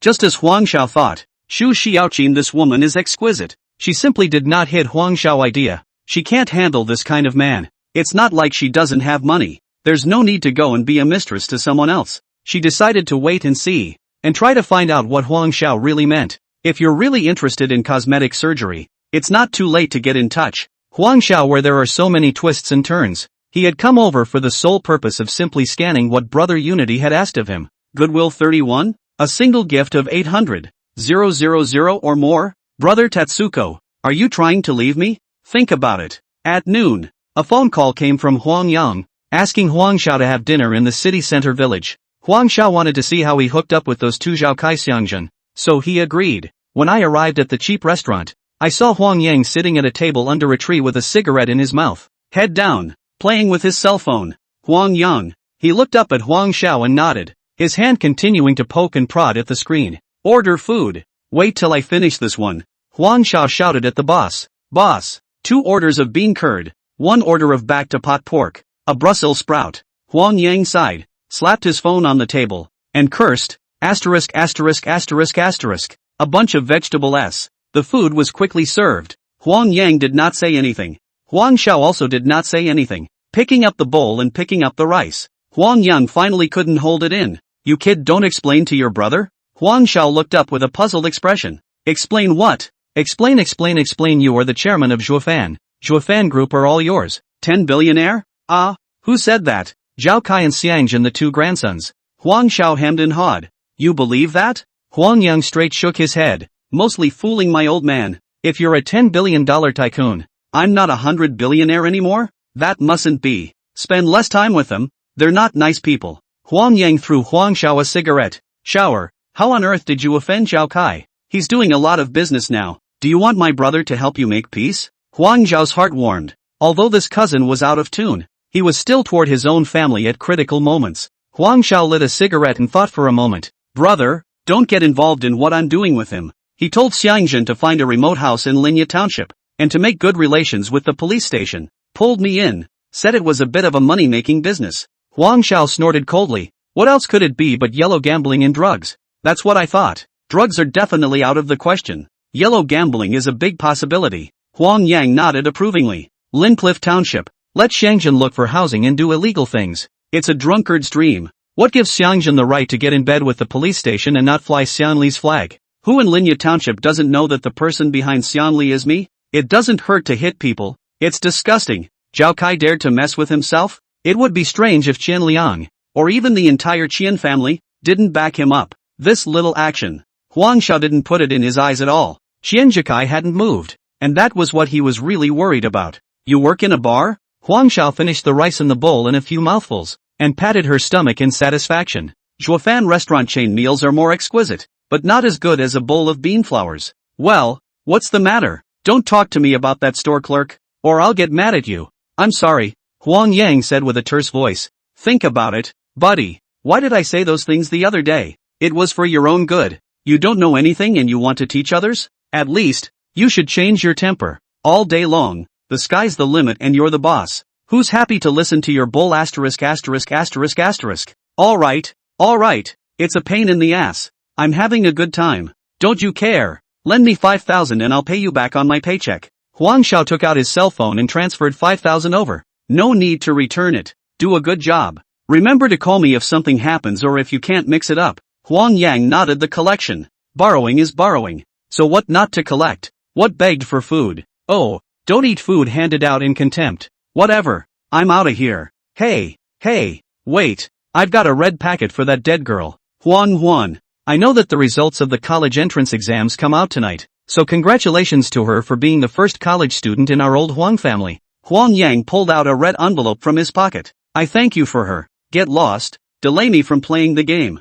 Huang Yang waved his hand impatiently. Break a bone and it's a family. After all, it's a family. Chapter 70, Loser. June 23rd, evening, 21:50 p.m. Huang Xiao clutched her cell phone tightly, her hands sweaty. Huan was much more calm than he was, holding his tablet to catch up on the show and humming a little tune every now and then. At 21:58, Huang Xiao took a deep breath and pulled Huan to click on the score checking page. At exactly 2200 hours, the page is refreshed. 595. The bright red numbers were unmistakable. Huang Xiao hugged Huan and jumped up and down excitedly, jumping like a child. Jumping around, he cried. The old Huang family's dream, his dream, was finally realized in his sister. He immediately called his mom and dad to report the news, his voice trembling with excitement. Dad, Mom, 595. Huan got 595. On the other end of the phone, the parents were also too excited to speak, just kept repeating,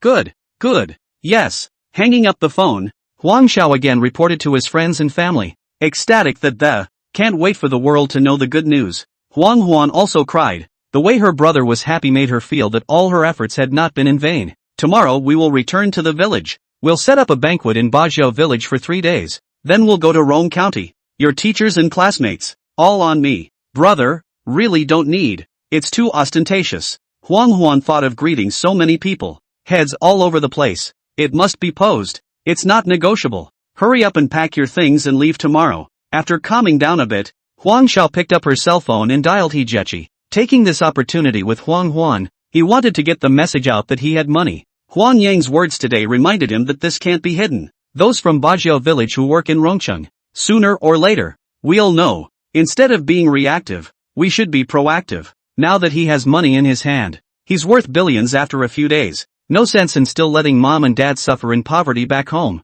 After asking Huang Huan whether the teacher of the 7 subjects was a man or a woman, Huang Xiao called Ring Jing again. Have her prepare the thank you gifts. Su Shui, Zhu Lina, Qin Yusin, and Ling He's gang of executives pulled a group together. The name of the group is the Preparation Group for the Teacher Appreciation Banquet. Early in the morning, Huang Xiao drove the sprint, pulling a reluctant Huang Huan toward home. Meanwhile, Ling He boarded a plane to the capital. Along the way Huang Xiao had a rare jabbering session, making so much noise that Huang Huan's brain ached. She simply called her homeroom teacher, Ling Bin. In addition to congratulating her, Ling Bin also said that this time Rongxian No. 1 middle school did well, and she was the 5th place, and Yu, the one she doesn't get along with, scored 600 points. What makes Huang Huan vomit blood is that their class appreciation banquet is actually on the 28th as well, and Huang Xiao chose Centurion. Now, Huang Huan completely lost the interest in organizing a thank you banquet. Yu has always been at odds with her. Her family is in a good situation. Her parents are doing business in Rongcheng. I hear it's doing quite well. And then there's the fact that she did get a little better grades than she did. Brother, let's just set up a few tables in the village. Don't organize a thank you banquet. I'm sorry. Huang Huan tried cautiously. No way. In the past, when our family was poor, we could just go to the door and thank the teacher. Now that we're rich, it has to be done.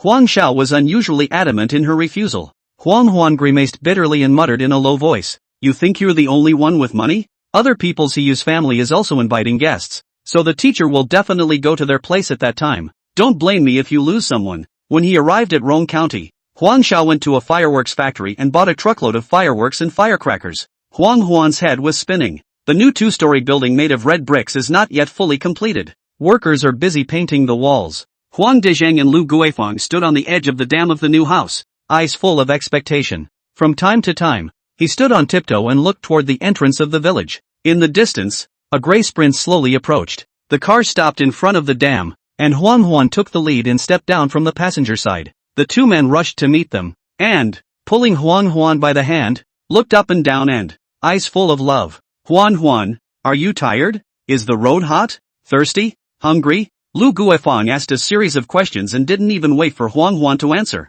Pulling her hand and rubbing it again. Last night, your father was so happy he didn't sleep all night. It was as if the 2 couples had completely missed Huang Xiao, who had gotten out of the driver's seat. Straight away, he pulled Huang Huan towards the house. Huang Xiao stood still, smiled bitterly, shook his head and followed silently with a large bag. After Huang Xiao settled Huang Huan down, he drove to the county seat, contacted a team of chefs with the best reputation in the area. 15 meat dishes, 4 veggie dishes, 4 cold dishes. Make the portions large and get the flavors right. After arranging for the cook, Huang Xiao hoofed it to the county's largest wholesale market, purchasing large quantities of vegetables, meats, seafood, and a variety of seasonal fruits. A truck full of them. Then he went to the liquor and tobacco monopoly. Hundreds of Chinese and dozens of cases of Wuliangye. The owner was instructed to deliver it to Octagon Village as soon as possible. In the evening, the flowing banquet in Bajio Village was a spectacular event.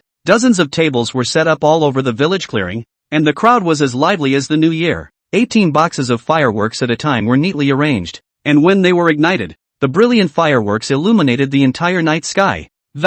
It continued to burn for a full 2 hours. The Huang family, led by their uncle, toasted from table to table. Thank you folks for your care and support over the years. Huang Dezhang and Lu Guifang. with happy smiles on their faces, kept greeting their guests with good food and drink. The whole village of Bajio was abuzz with excitement, and everyone's face was all smiles. They were all celebrating the fact that Huang's daughter had gotten into college. After 3 rounds of wine and 5 flavors of food, the villagers have opened their boxes. Boy, this Huang kid is really rich. Look at this wine. Wulianye. It's over 1,000 bottles. A villager pointed at the bottle on the table and said, "That's right. And these cigarettes, soft Chinese, $70 a pack. What a show. Our Baijiao village hasn't seen such a generous one in years." A villager followed suit, his eyes full of envy. The old Huang family's ancestors' graves are smoking. Their daughter went to college and they have a son who was so successful. That's right. From now on, the old Huang family is going to soar. The surrounding chatter grew louder and louder, and the smiles on Huang Dezheng and Lu Guifang's faces gradually froze. Looking back at the cigarettes and liquor on the table, Huang Dezheng silently did some mental math. 100 Chinese. 30 cases of Wulianye. How much does that cost? He sucked in a sharp breath of cold air, the smile on his face disappearing completely as in its place was a deep needy ache. Tonight, this loser must be interrogated. The clamor of the streaming mat faded, and the chirping of the crickets became especially clear in the dead of night. Huang Dezheng and Lu Guifang dragged their tired bodies back home. Uncle and his family also followed along. The main body of the new small 2-story building has been completed, but interior renovations are still in progress. Currently there are only 2 makeshift improvised rooms to live in. Huang Dezheng looked at his son, his face grim, suppressing his anger. Lu Guifang, on the other hand, had a worried look on her face and looked at her uncle from time to time. Uncle sat down on a small wooden stool and sighed deeply. I know you love your sister, but isn't this too much? 100 Chinese, 30 cases of 5-grain liquid, how much does that cost? Huang Defa said, in the village. Smoking a $10 cigarettes, 21 bottles of wine on the line. With this money and the savings, you might as well help Huang Yang. Your uncle is right. War. Lu Guifang couldn't help but speak as well. It's good that your sister got into college. We're happy about that, but this money didn't come from the wind. You're spending it so lavishly. What about the future? Huang Dezheng finally erupted and slammed the table. Defeated thing. Do you have any idea how long this money will last our family? Chapter 71, Poaching. You guys are mistaken. My brother can earn money now. Huang Huan stopped his father and explained to everyone. It's just a clothing store. Don't be that girl, he judgy, pouring money into it. Huang Dezheng's lips were trembling with anger, and his finger poked Huang Xiao. Huan, why do mom and dad look forward to you going to college? Just hope you can support yourself in the future in a dignified manner. Shower, uncle told you. You can do whatever you want to your brother. We are family. But if you want to rely on women for your living, not to mention your father, your eldest uncle will be the first to look down on you. Uncle slapped his thigh. I just did the math. And this banquet mess adds up to $300,000 less. Wah, how much did you ask the girl for? Hey, why don't you guys believe it? Brother, say something. Huang Huan was so anxious that he stomped his feet. Huang Xiao pulled out her cell phone and tapped on the backstage of the live broadcast. You guys see it? This month's income. Huang Huan snatched the cell phone and handed it to his parents and uncle. Look carefully. My brother's live earnings this month. $37 million. The family was instantly dumbfounded. Live streaming is so lucrative? You can make that much playing and singing into your cell phone? Huang Xiao was too lazy to explain that the money hadn't been tax deducted and split. There's no need, because, these days, they're going to be far more shocking than that. Shower, let Huang Yang live broadcast with you too? Huang Huan skimmed his lips and said to Huang Defa, Uncle, it's not that my brother doesn't bring brother Yang. You gotta have talent in this thing, you know? Talent. Uncle's eyes darted around, and he looked at Huang Xiao with an expectant expression. When I was young, no one in 10 miles or 8 villages could match me in singing mountain songs. See, am I any good? Lu Guifang snorted and laughed. Uncle, how old are you? Can you still sing? Once Huang Zhao's income was revealed, the family's hanging heart finally fell to the ground. As long as they are self-reliant and don't do anything illegal or criminal, it's better than nothing. 3 nights in a row of fireworks in the village of Bajiao. Anyone from the neighboring villages who wanted to could go to the table and drink Wulianye and smoke Zhanghua. Huang's son, Huang Xiao, relied on live broadcasts and developed news spread. Zheng Chang, the owner of Shangshi Huading, has been grinning from ear to ear lately. Thanksgiving class reunion piles up. The money earned. Cool. The private rooms are all booked up for tomorrow, and 2 families have each specified the imperial room. Zheng Chang's eyes rolled. This is not a multiple choice question. It is a giveaway. The imperial suite can be consumed by anyone. But, mister, he has asked for it and it must be given to him. In the future, if we go to Rongqing to develop, we may have to rely on Mr. He to cover us. As for the one surnamed Huang, it doesn't matter. The Empire Room is next door to the big bag, stuffed with 3 small tables. Squeeze it. Zhang Chang's side was dry as a bone, but the 7 subject teacher's side was dying of worry. Both students are the favorite students. Usually performance. Of course, Huang Huan is better, but now that we've graduated, it's not just a matter of performance, it's a matter of perspective. This synthesis brings out the gaps. Going to the He family will surely do you a lot of good, but will it make people think that he is flattering the powerful and the rich? Ouch. Headache. The students don't think as much as the teachers. They just go to whoever they're on good terms with. Either that or it's just a load of immature little minds. Who knows? A message from Hiyu immediately shattered the vast majority of people that, not an unbreakable friendship. His father, Ho Kwangchen, said it's for the sake of classmates' friendship. There was a big gift for all the students who were there. 1 cell phone per person. What's the point of hesitating? We have to go. It's only $200 for a personal favor, and you get a cell phone in your hand. Hiyu's father owns a number of cell phone stores in Rongqing, so the cell phone he gave away could be worse? Huang Huan received the news the first time and felt his hair turning gray with worry. It's over. It's over. Classmates are giving cell phones. How bad can a teacher's gift be? If no one shows up tomorrow, where to put your face? Tomorrow, if not a single person comes. Hey, what a shame. After all, if it wasn't the same day, she wanted to go. Huang Huan was so anxious that he could only go to Huangshao to discuss the matter, and if it didn't work out, he would change the time. If you can't do it, just don't do it at all. You might as well just buy something nice and go to your teacher's house. Brother.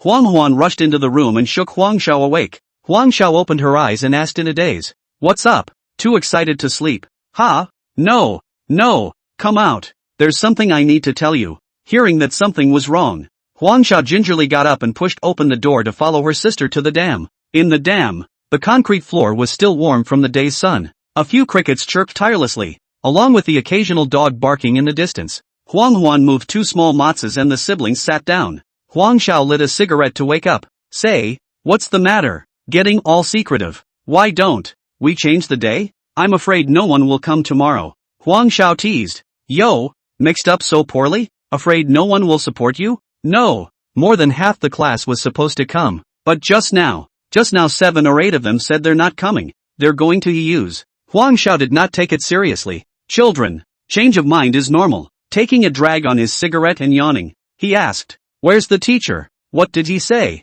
There are only 3 that are sure to come. The class teacher, Mr. Ling, and the math and physics teachers. The other 4 teachers all said they'd come by tomorrow and still have to go to use. Huangshao mentally calculated that the gift was overbought. Teachers deal with this as actually quite normal. Our students favor one over the other is really not good. He consoled. Afraid of a small crowd? It's okay. I promise tomorrow. The booth was full. No, originally all 5 teachers were going to come, and those students promised me. As a result, turns out that guy Hiyu actually gave each of them a cell phone, and they changed their minds. Oh, Huang Xiaoming by Huang Huan's concern. Engage in unfair competition.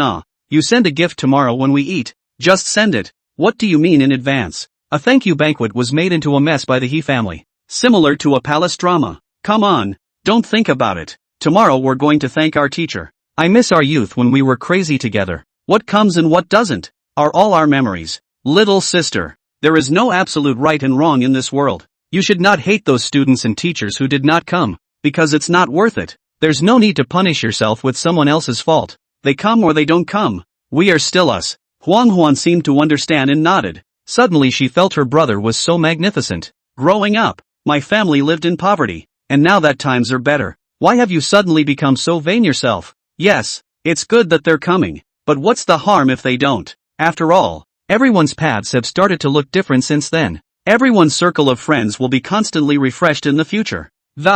It's impossible to keep everyone in your memory, even if you wanted to. The next day, the Huang family woke up early and put on the new clothes Huang Xiao had brought back. Departure County. Chapter 72, Killing the Heart. In front of the Shangshi Huading Hotel, 2 tables were separated on both sides, as clear as the Chu River and Han River. Each table had an easy chair standing in front of it. The posters featured the smiling faces of the 2 main characters, Hiyu on the left and Huang Huan on the right. At Hiyu's table, a dozen well-dressed men and women were talking and laughing. From time to time, people came to sign in and there was a lot of activity. As for Huang Huan's table, Huang Xiao arranged things to leave, and only her parents accompanied her, which was slightly cold. At 11 o'clock in the morning, with the sun beating down hotly on the temperature in front of the Centurion Hotel is also gradually rising. On He Yu's side, there was a lot of noise and laughter, and a dozen or so of his classmates were like stars in the sky, flanked by the flamboyantly dressed He Yu.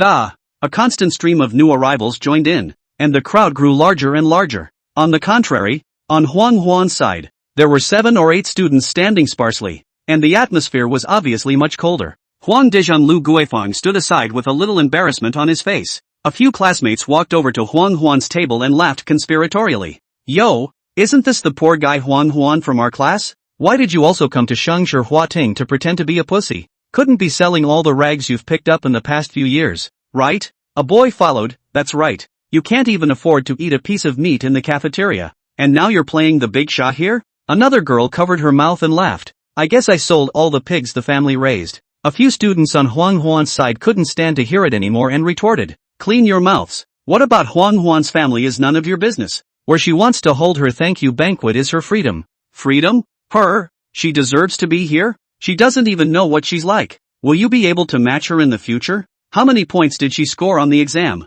In a few years, Huang Huan graduated from 985 and 211. What about you guys? I'm afraid that those who move bricks will move bricks and those who marry will marry. We're here for He Yu's appreciation banquet today. She's 5 points higher than her. You don't realize how big a 5-point difference is, do you? Huang Huan grimaced, his hands clenched tightly, his nails almost pinched into his flesh. He Yu heard the commotion over here, stepped on her high heels, and came over, glancing at Huang Huan with a disdainful face. What? Pretending to be pitiful to gain sympathy here? Is 595 points great? I scored 600 points on the test. 1 point kills, understand? The surrounding students immediately chimed in. That's right. Can 600 points and 595 points be the same? One heavenly and one earthly. Huang Huan's head lowered even lower. He Yu was right. She really didn't how you. Neither family nor grades compare. Huang Dizheng's lungs exploded as he watched his daughter suffer. He stood up and pointed at He Yu and those students who taunted Huang Huan.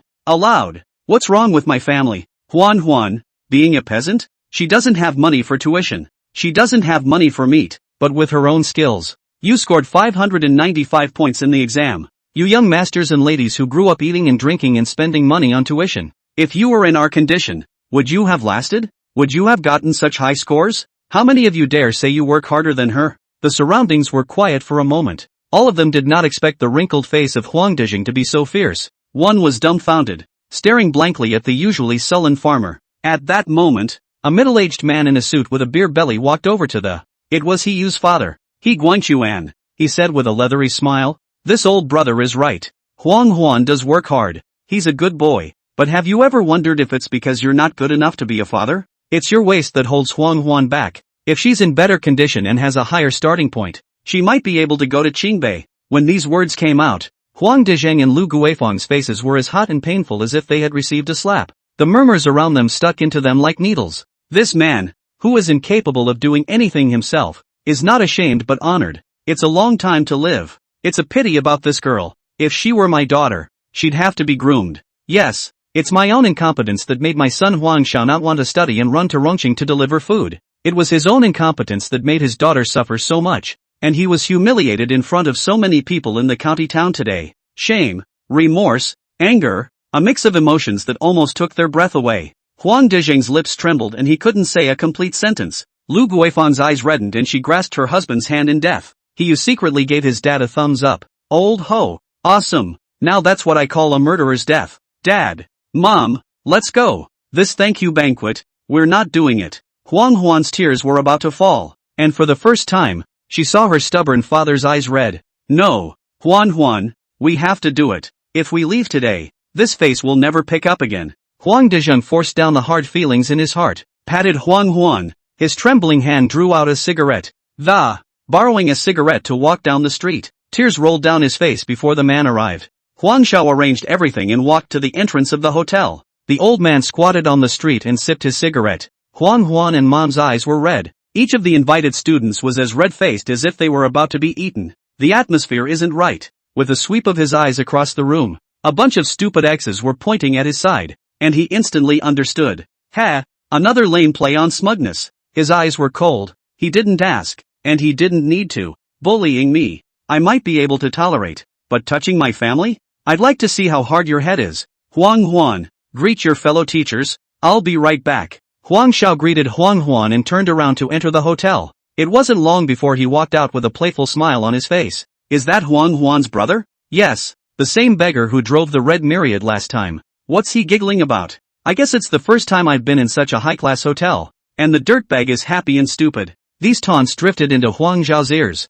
word for word. Several teachers avoided embarrassment by tacitly choosing to arrive later. The two sides were unaware of each other and greeted their respective guests into the private room. Entering the hotel, problems arose. The Imperial Hall, which He Guanchuan had reserved, was occupied by Huang Xiao at the moment. A large group of people blocked the entrance to the private room, and He Guanchuan pointed at Huang Dezheng. Older brother, you're not really an illiterate person who can't read, are you? This is the Imperial Hall. I ordered it. Huang Dezheng's old face stiffened. How could he know where his son was set? Turning his head to look at Huang Xiao, everyone followed Huang Dezheng's gaze and turned to Huang Xiao. Huang Xiao pulled Huang Dezheng to sit on the main seat before he said nonchalantly, "You're remembering it wrong. It's only next to your private room, which I booked. 6,000 a table standard. Can you afford to eat?" He scolded. He Guanchuan waved his hand. Huang Zhao's insensitive behavior made him feel bad in his heart. "Stao you, don't bowl **** with him. Waiter, call your boss over." Zheng Chang knew there was definitely going to be a dispute, and if Huang Xiao hadn't forbidden him to greet him in advance, he had explained it to He Guanchuan a long time ago. When he heard He Guanchuan call the boss, he immediately squeezed in. Chapter 73, Low-Profile Luxury with Connotation. Alas and alack. Coming, two of you. Zheng Chang nodded his head, a professional smile piling up on his face. Mr. Zhang, give me a good look. Who booked this private room? He Guanchuan clasped his hands in front of his chest and said in a chipper voice. All eyes were focused on Huang Xiao like a spotlight on a stage. Some looked like clowns, while others looked worried. This is what Mr. Huang ordered. Zheng Chang whispered. What? Old Zhang. Say that again. He Guanchuan's voice violently raised an octave. Zheng Chang is in the heart of the fire. Damn, I am not a lackey of your family. You yell a fart. He raised his head and looked straight at He Guanchuan. Mr. I'll say it again. So listen carefully. It was Mr. Huang who ordered it. You. He Guanchuan realized that he had gone a bit too far and took a deep breath. Mr. Zheng, you promised clearly on the phone. It's my daughter's thank you party today. She scored 600 points. It's a great day to honor our ancestors. Don't spoil the fun. Really no. Zheng Chang's tone was firm. If it's just because Huang Xiao put up 100,000 bucks, he had long ago licked He Guanchuan to comfort. But he can't afford to mess with those three national Sichuan cuisine chefs that Huang Xiao brought with him. Don't say he's going to develop in Rongcheng. Even if he doesn't. If these three say that there's something wrong with the food at Shangshi Huateng, is he still in business? He Guanchuan was furious. Today invited 3 tables of people. Are the daughter's classmates teachers? A friend of my own. Bear with me. Forget it. He said it. Let's let him. He Guanchuan suddenly turned his head to Zheng Chang and said, Mr. Zhang, I'm 300 a table of dishes. 5 grain liquor. Big heavy 9. There's nothing wrong with that. No. When He Guanchuan said this, everyone was shocked. Next door is small, but the point is, 3,000 a table is standard, and there's enough wullianye to go around. The big heavy 9 is smoked at will. This specification is even higher than the 6,000 a table in the Imperial Hall. Those who were about to go to the next hall were suddenly pleased. Look, or he always has strength. 3,000 a table of dishes. 5 grain liquor. Big heavy 9. So what if it's the Empire Room, but it's still $1,500 worth of food? Huan, it's not that I'm talking about you. Is it fun to beat your face up? Look at He. Now that's what I call understated luxury with substance. He, who was originally disgusted for a moment, had his head held high at this moment. Old he is indeed high, and in a few words he has brought back the tide. Hey, make way.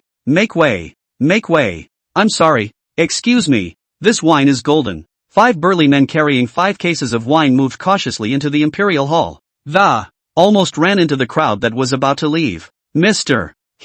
Your wine will be delivered later. I'll deliver the Imperial Hall wine first. It's famous and expensive. It's not safe to leave it in the car. Seeing He Guanchuan, Zheng Song of Songzi Liquor Store nodded and greeted him with a smile. He Guangchuan stopped and looked over. What kind of wine? Famous? One glance and he got it. Although the students didn't know much about wine, the words Matai 50 years on the box, they still know each other. Asterisk asterisk. 50 years of Matai. 40,000 for a bottle. 5 cases. 200,000? Zhang Song went out for a trip and carried in 3 more cases of red wine. The crowd rushed to pull out their cell phones to check. Lafite 82. 50,000 a bottle. 3 cases. $900,000. Upon hearing this, Huang Dizheng instantly straightened his back. As for wastefulness? Back to you. This anger must come out today, or you'll have at least 10 years less to live. He walked to Yi Guangchuan's side and deliberately coughed loudly. Older brother, I've got nothing to show for my life but a good son. Let's all drink. A bottle of wine worth tens of thousands of dollars. I'm sure there are fewer opportunities for people to drink. Yi Guangchuan's face was a shade of red and a shade of white, like an overturned palette. He had a good idea that his standard of 3,000 a table was high enough. Enough to make yourself and your daughter the center of attention. Who would have thought that Huang Dizheng's family would not follow the rules? Straight out of the box. We moved a 50-year-old Matai and an 82-year-old Lafite. This is a top-quality wine, and I wouldn't dare to spoil it so badly myself. His smug look also faded like a tidal wave and disappeared without a trace. The surrounding students were also stunned by the sudden turn of events. They let out cries of disbelief. This is too much. More than $1 million of wine. Just drink it? What's there to see? A thank you dinner, costing over $1 million. I wonder what he's doing out there that's illegal and criminal. A boy with glasses said sourly. Yi Guangchuan's gaze fell on Huang Xiao, a youngster in his mid-20s who, at the moment, he was standing there with a bland face, as if more than $1 million was just a drop in the bucket for him. Yi Guangchuan speculated in his mind, a farmer's son. How can a brother who looks so young have such strong financial resources? Spending over $1 million at every turn. The likelihood of doing serious business is too low. The more he thought about it, the more suspicious he felt. Yeah, his dad is a farmer, and his brother looks so young. Hey, my brother, still gnawing away at home. Go over there. My dad's got cell phones for everyone coming right over. You broke the silence and continue to stay here for what? Whatever he's drinking. Since her brother is a possible criminal, it's better not to mess with him if you can. Make way. A couple of staffers fishtailed in holding about 30 brand new fruit computers. Once again, it caused the crowd to marvel. The feet that had been moving, once again couldn't move their legs. The students who were already ready to leave couldn't move their legs at the moment. They all turned their gazes to Huang Huan, their eyes filled with embarrassment and regret. Apparently, these $10,000 plus computers were given to classmates. Yi Guangchuan was shy and full of smiles as he clapped his hands. Classmates, let's go. Inside. Later when the teacher comes, you know what? Beijing Jiaotong University called you. Go to the box and let her share with you. The students were staring at the fruit computers with their eyes and mouths watering. And, grind and moved towards the hibiscus hall. Before I could take a few steps, there was a crackling of firecrackers outside. This was followed by a series of footsteps. The director of the Rhone County Board of Education led the way, followed by the deputy director, the principal of the first high school, and the director of instruction. There were also 7 teachers in Huan Huan's class, each with a smile on their face. The folds on Yi Guangchuan's face stretched out at once, and he quickly walked over and stretched out his hand. Ouch! Director Li, Principal Wang, Mr. Ling, look, you just went to a Beijing Jiaotong University. You guys are being too facetious. Director Li pushed up his glasses and glanced at Principal Wang, his tone full of surprise. It seems that we've come at a good time today. Double happiness. Principal Wang's eyes narrowed into slits as he smiled, reaching out to hold Yi Guangchuan's hand. This child is really good. Let's get together before school starts. Yi Guangchuan froze. Dare you not come to celebrate Director Li also said cheerfully. Bring me along next time. This time, no. One middle school has given Rhone County a long face. After saying that, the group directly entered the Imperial Hall. The people on Yi Guangchuan's side took a look and hurriedly followed him over. Blocking the doorway, the 10 or so people in the box hollered and stood up. Huang Xiao walked over. You guys, brother, this is Principal Wang, M.S. Ling. Director Li looked Huang Huan up and down, nodding his head straight in satisfaction. What a good boy. You are the pride of our Rhone County and our first school. Huang Huan was flabbergasted. Speaking of pride, not to mention the 3 in front of him who did better than he did on the exam. The class next door is better than yourself, too. Congratulations. You've been specially recruited by Kyoto University. What? Chapter 74, Thousands of Dads. The smile piled up on He Guangxuan's face was like being twisted viciously by an invisible hand. His eyes were red with jealousy and disbelief was written all over his face. On what grounds? It's obvious that his daughter He Yu scored better than Huang Huan. So why should Huang Huan go to Beijing University? He Yu, however, can only go to Kyoto Jiao Tong University? He opened his mouth, as if to say something, but nothing came out. And there was a dry, sound in his throat. Q, special enrollment? These two words kept echoing in He Yu's mind, like explosive thunder. It shook her mind. Those students who were originally envious and jealous, their mouths slightly opened as they looked at Huang Huan without moving. What kind of life opportunities are they missing out on? Beijing University special recruitment. How many people dream of that honor? How can money buy that? The important thing is that the special enrollment shows that people have no problems at home. The Huang family also froze. Huang Xiao was the first to react, hugging her sister as she excitedly exclaimed, "Little sister, you were great." Now, the entire Imperial Hall was abuzz with congratulations like waves after waves. Huang Huan became the only Beijing student in Rong County this year. The cheering hadn't stopped when another group came in from outside and Su Shui, Zhu Lina, He Jieqi, Qin Yusin, Ling He, Wan Hai. These Juefan executives walked in the forefront, followed by the important customers and partners of the science and trade building, and came to more than 30 people in great numbers. Everyone was holding beautifully wrapped gift boxes that were worth a lot of money at first glance. As soon as they entered, these people bowed neatly to Huang Xiao and shouted in unison, "Mr.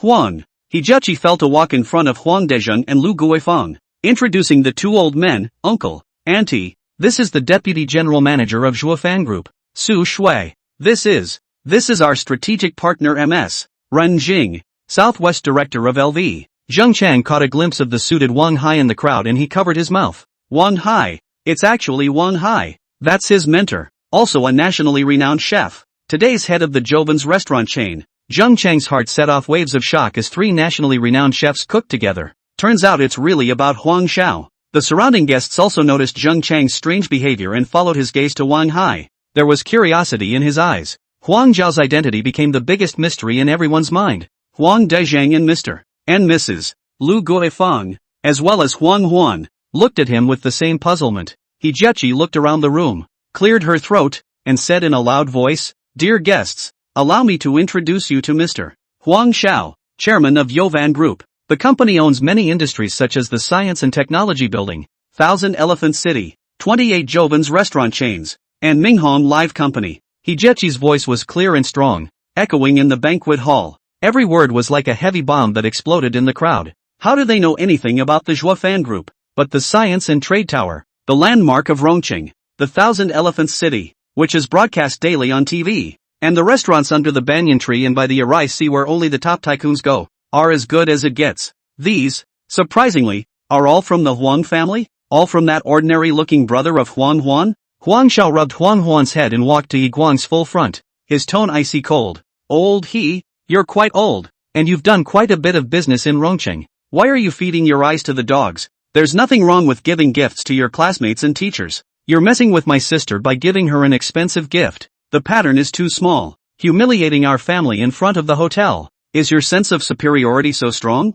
Get in here. Still trying to humiliate people with that pathetic amount of money. I really wonder how someone like you, who doesn't have enough emotional intelligence, got rich. The way I see it, this is all you have in your life. Go back to Rong County before it's too late. Rongqing doesn't suit you. You." He Guangxuan wilted, and he understood Huang Xiao's words. "If you don't leave Rongqing, you will screw you."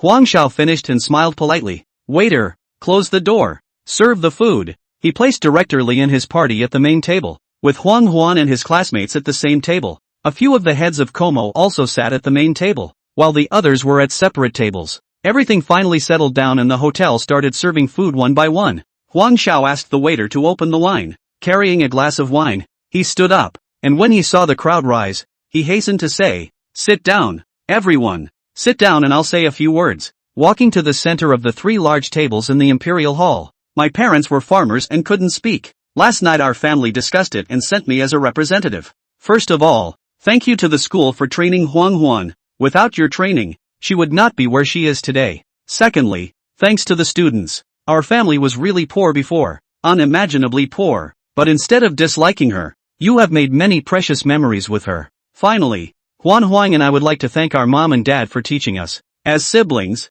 to be a man. You have to walk the straight and narrow, and you have to stick to your principles. Life is a journey and I'm lucky to have you guys along the way. Today, our family prepares a thin glass of wine to thank you all. After saying that, Huang Xiao tilted his head and dried up. At the end of the party, Huang insisted on giving each of her classmates a gift, to express his gratitude for the care and friendship that everyone has shown his sister, Huang Huan. Over the years, the students couldn't resist. Eventually each person left the hotel with a beautifully packaged fruit laptop. Teachers and leaders also received elaborate gifts from Huang Xiao, 1 LV bag each. The He Family Teacher Appreciation Banquet at the Hibiscus Hall, however, was cold and awkward. Without the teachers' participation, the party lost its proper meaning. He Guanchuan's family's faces were gloomy, and the guests were also lack of interest. A few bites were hastily eaten and then hastily dispersed. On the way home, He tugged at old He's arm with a worried look. Dad, your business? I've been shedding that cell phone stand for a long time, and the main one is in the Greenbrier Mall. Just now the woman said Minghan Life Company is also in the shade of green. Tomorrow I go back to ask around. Today is really in the gutter. Being educated by a brat. Dad, I used to hear from my classmates that Huang Xiao seems to be delivering in Rongcheng. How did you suddenly become a big boss? Xiao Yu, is not your average big boss. What that woman said just now, the value adds up to tens of billions. Tens of billions, He Yu exclaimed. The old he but tens of millions of dollars. Tens of billions of dollars. Shall not be several thousand dads? Don't worry, Rongqing, it's not his call. Huang Xiao drove to Rongqing Impression with her parents and sister. The car slowly pulled in and stopped in front of a European-style villa. Beige and white facades, delicate carvings, emerald green lawns. Workers are putting the final touches on the finishing touches. As if they were in a dream, the three stepped carefully on the lawn. Wah, you say this is our room? Lu Guifang asked, pointing to this villa she had seen on TV in front of her. Yes. Our new home. For a husband and wife. What a building and what a chairman. Far less shocking than this villa. You made it off the air? How much? $500,000? Huang Dijing boldly said a number. Chapter 75, Nima. You've got a target in the sky. Huang Xiao glanced at Huang Huan and nodded. Dad, you don't need to worry about money. Renovate and move right in. Lu Guifan looked around at the surrounding single-family houses, and then at the lawn on the ground. Some timidly said, this place is too upscale. Let us forget it. Life is not familiar, not even a string of people. Besides, there's not even a place to grow vegetables and pigs. Mom, you can plant your own garden if you want to, and you can plant flowers if you want to. Tomorrow I'll have someone dig up the grass, build a pig pen, and get a chicken coop, Huang Xiao said. Huang Dijing turned around with his hands behind his back. The house is nice. Leave it for you to use as a new house. Your mom and I are still living back in Octagon Village. That's right. Your father and I are used to living in Octagon Village, and the new house will be built soon, so we're not moving. Huang Xiao let his parents sit down on the garden lounger. I have other arrangements for the house in the old country. The cost of the property here is 600 or 700 a month, and you don't live here, so it's a waste? The two of them didn't even hear the words other arrangements, and when they heard the cost of a few $100s a month, bewildered, I asked, Wah, our own house, pay what? The property fee? To whom? I'll find him. Is there any king's law left? Huang Huan hurriedly pressed Huang Dezheng. Dad, it's like this in the city. The money is used to maintain neighborhood safety and sanitation. Just get it yourself. No, Huan, come with me to them. Dad, it all has to be paid. Huang Xiao handed his dad a cigarette and lit it for him. Alas, your mom and I are old and useless. It's up to you siblings in the future. Huang Xiao, I don't know how much money you make from that mansion. I'll just say one thing, don't go down the wrong path. Your mom and I will stay in this house. You can do whatever you want with the Octagon Village house. I don't care. Huang Dezheng waved his hand. Today He Guanxuan's words really stimulated him. Since you can't help your kids, don't get them in trouble. Lu Guifang wanted to say something, but the old man clapped his hands, so she didn't squeak. Mom and Dad, don't worry about being lonely here. I've enrolled you in driving school. Go with Huang Huan to learn driving in a few days. I'm going to open a tea house for you in Bajio Village. The village people can pay if they want to. It's okay if you don't want to pay. Drink for nothing. If you don't want to go back to the city at night, stay there. The two old men were instantly mixed, satisfied with their son's arrangement. But I'm scared to learn how to drive. With Huang Huan's coaxing and persuasion, the two finally agreed. Think of it as spending time with your daughter and making up for what you owe her all these years. Relieved to see that his parents didn't ask where his money came from, An airplane roared in the sky, and Huang Xiao looked up. Ding! The system has bound a target for the host. The target is a stewardess. Please go and confirm it yourself. Asterisk asterisk.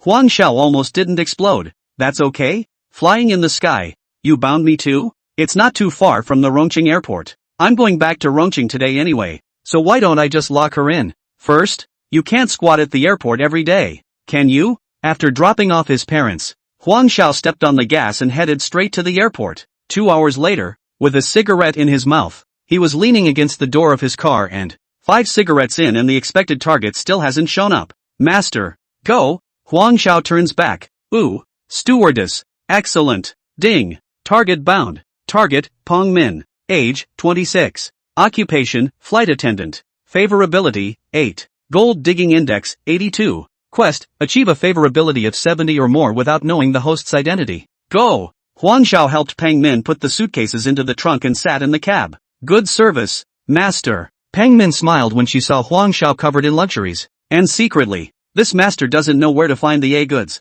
It looks quite real. Hey, we're all the same. The difference is you're up in the sky and I'm down here. All one purpose. For the people. Peng Min got into the passenger seat and was in a happy mood. This black car driver was quite good at chatting. Master, go to Sky City. Sky City? It's no coincidence that I own a small home in Sky City that I haven't lived in yet. Why? This god does have a way of arranging things, haha. The two of us are neighbors. Peng Min froze. Having lived in Sky City for so long, he hadn't seen this character before. Master, your pickup technique is too old-fashioned. You should update it. Hi, I just bought a house this month. A 70 square foot 2-bedroom in building 12. 801. Seeing that Huang Xiao had a nose for what she said, Peng Min also found it interesting. It turned out to be quite neighborly. Add a WeChat. Call me in the future. Take care of the neighbor's business. I'm sorry. Huang Xiao smiled, handing out his cell phone. Okay, but you'll have to charge less for the ride. It has to be. Sky City arrived.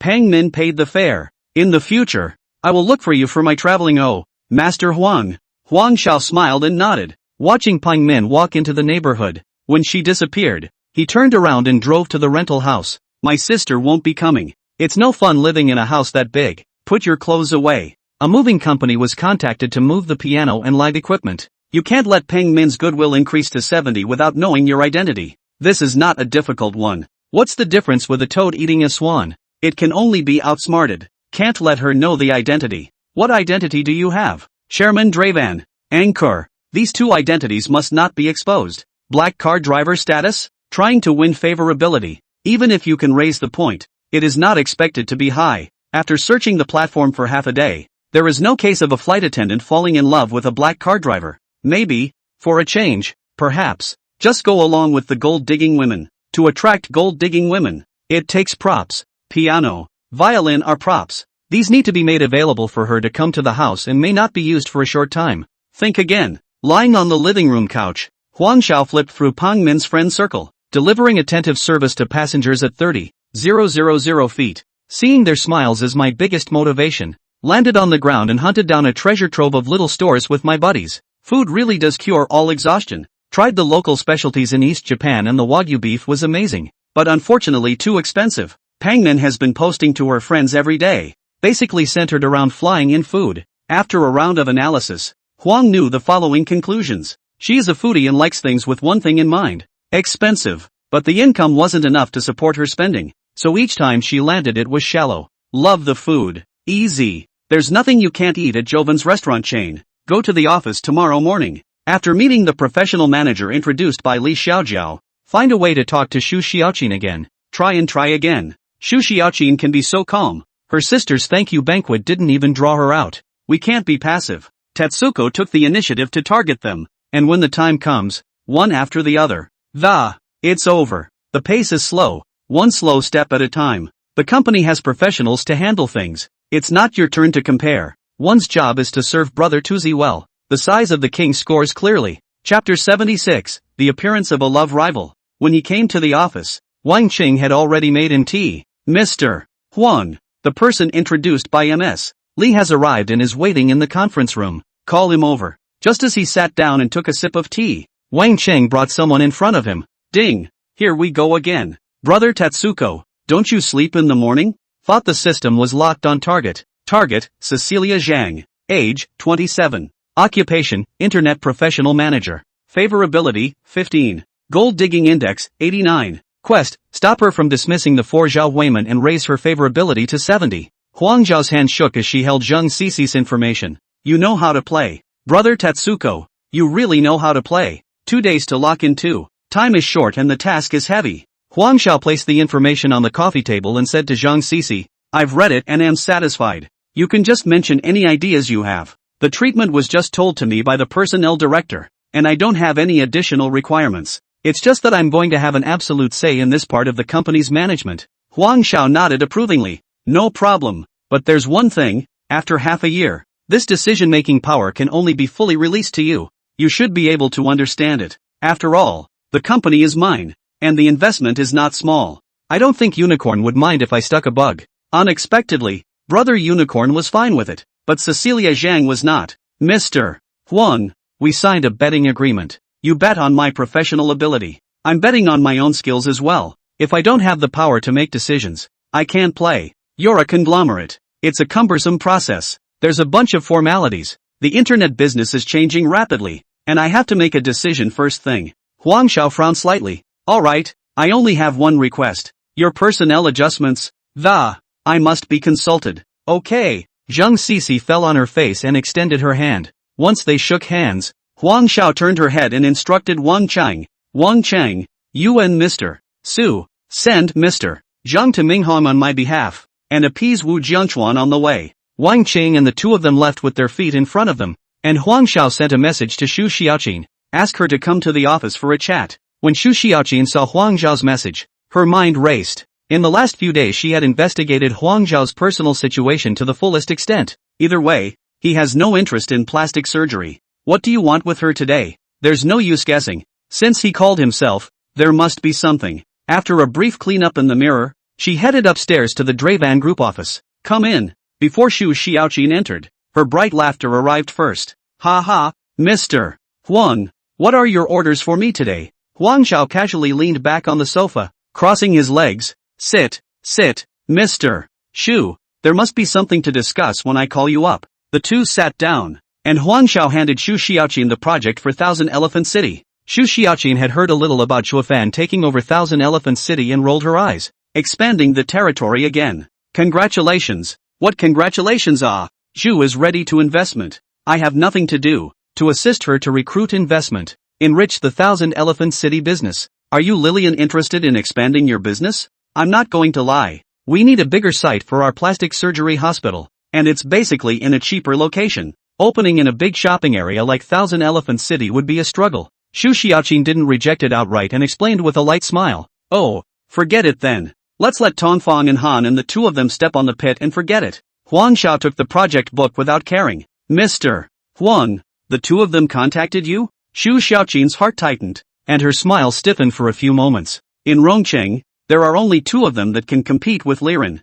It was impossible for them to move into Thousand Elephant City for no reason. They must have other plans. Market share. Whoever takes the initiative grabs the lead. There must be something about the city of 1,000 elephants that I haven't learned about myself. Why contact me? I don't care about these specific things. It was Mr. Zhu who told me. I thought, Lillian and we are old friends, and we're strong enough. It's a good idea to keep the fat flowing. But since Mr.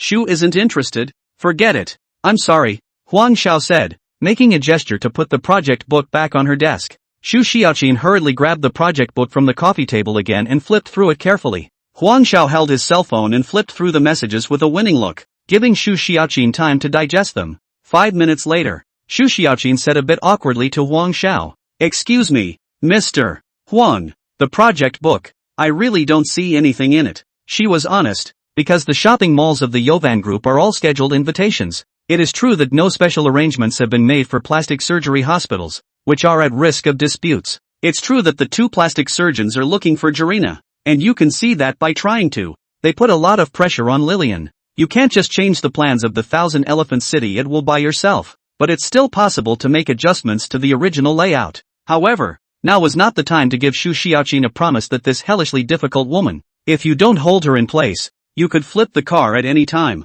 Xu Xiaoqin watched Huang Zhao say nothing. Her heart became more anxious, quite regretful of his rashness just now. The person sitting opposite was a $10 billion business magnate, and he was actually taking a tone in front of him. Huang Xiao stood up and said to Xu Xiaoqin, Mr. Xu, I don't actually understand why they're in Thousand Elephants. That's roughly where we are with the layout of the business, so maybe you can find a way to ask around. Xu Xiaoqin understood that the conversation was over for the day. There was an opportunity put in front of you and you passed it up. Back at the company, Xu Xiaoqin dialed a few calls out one after another.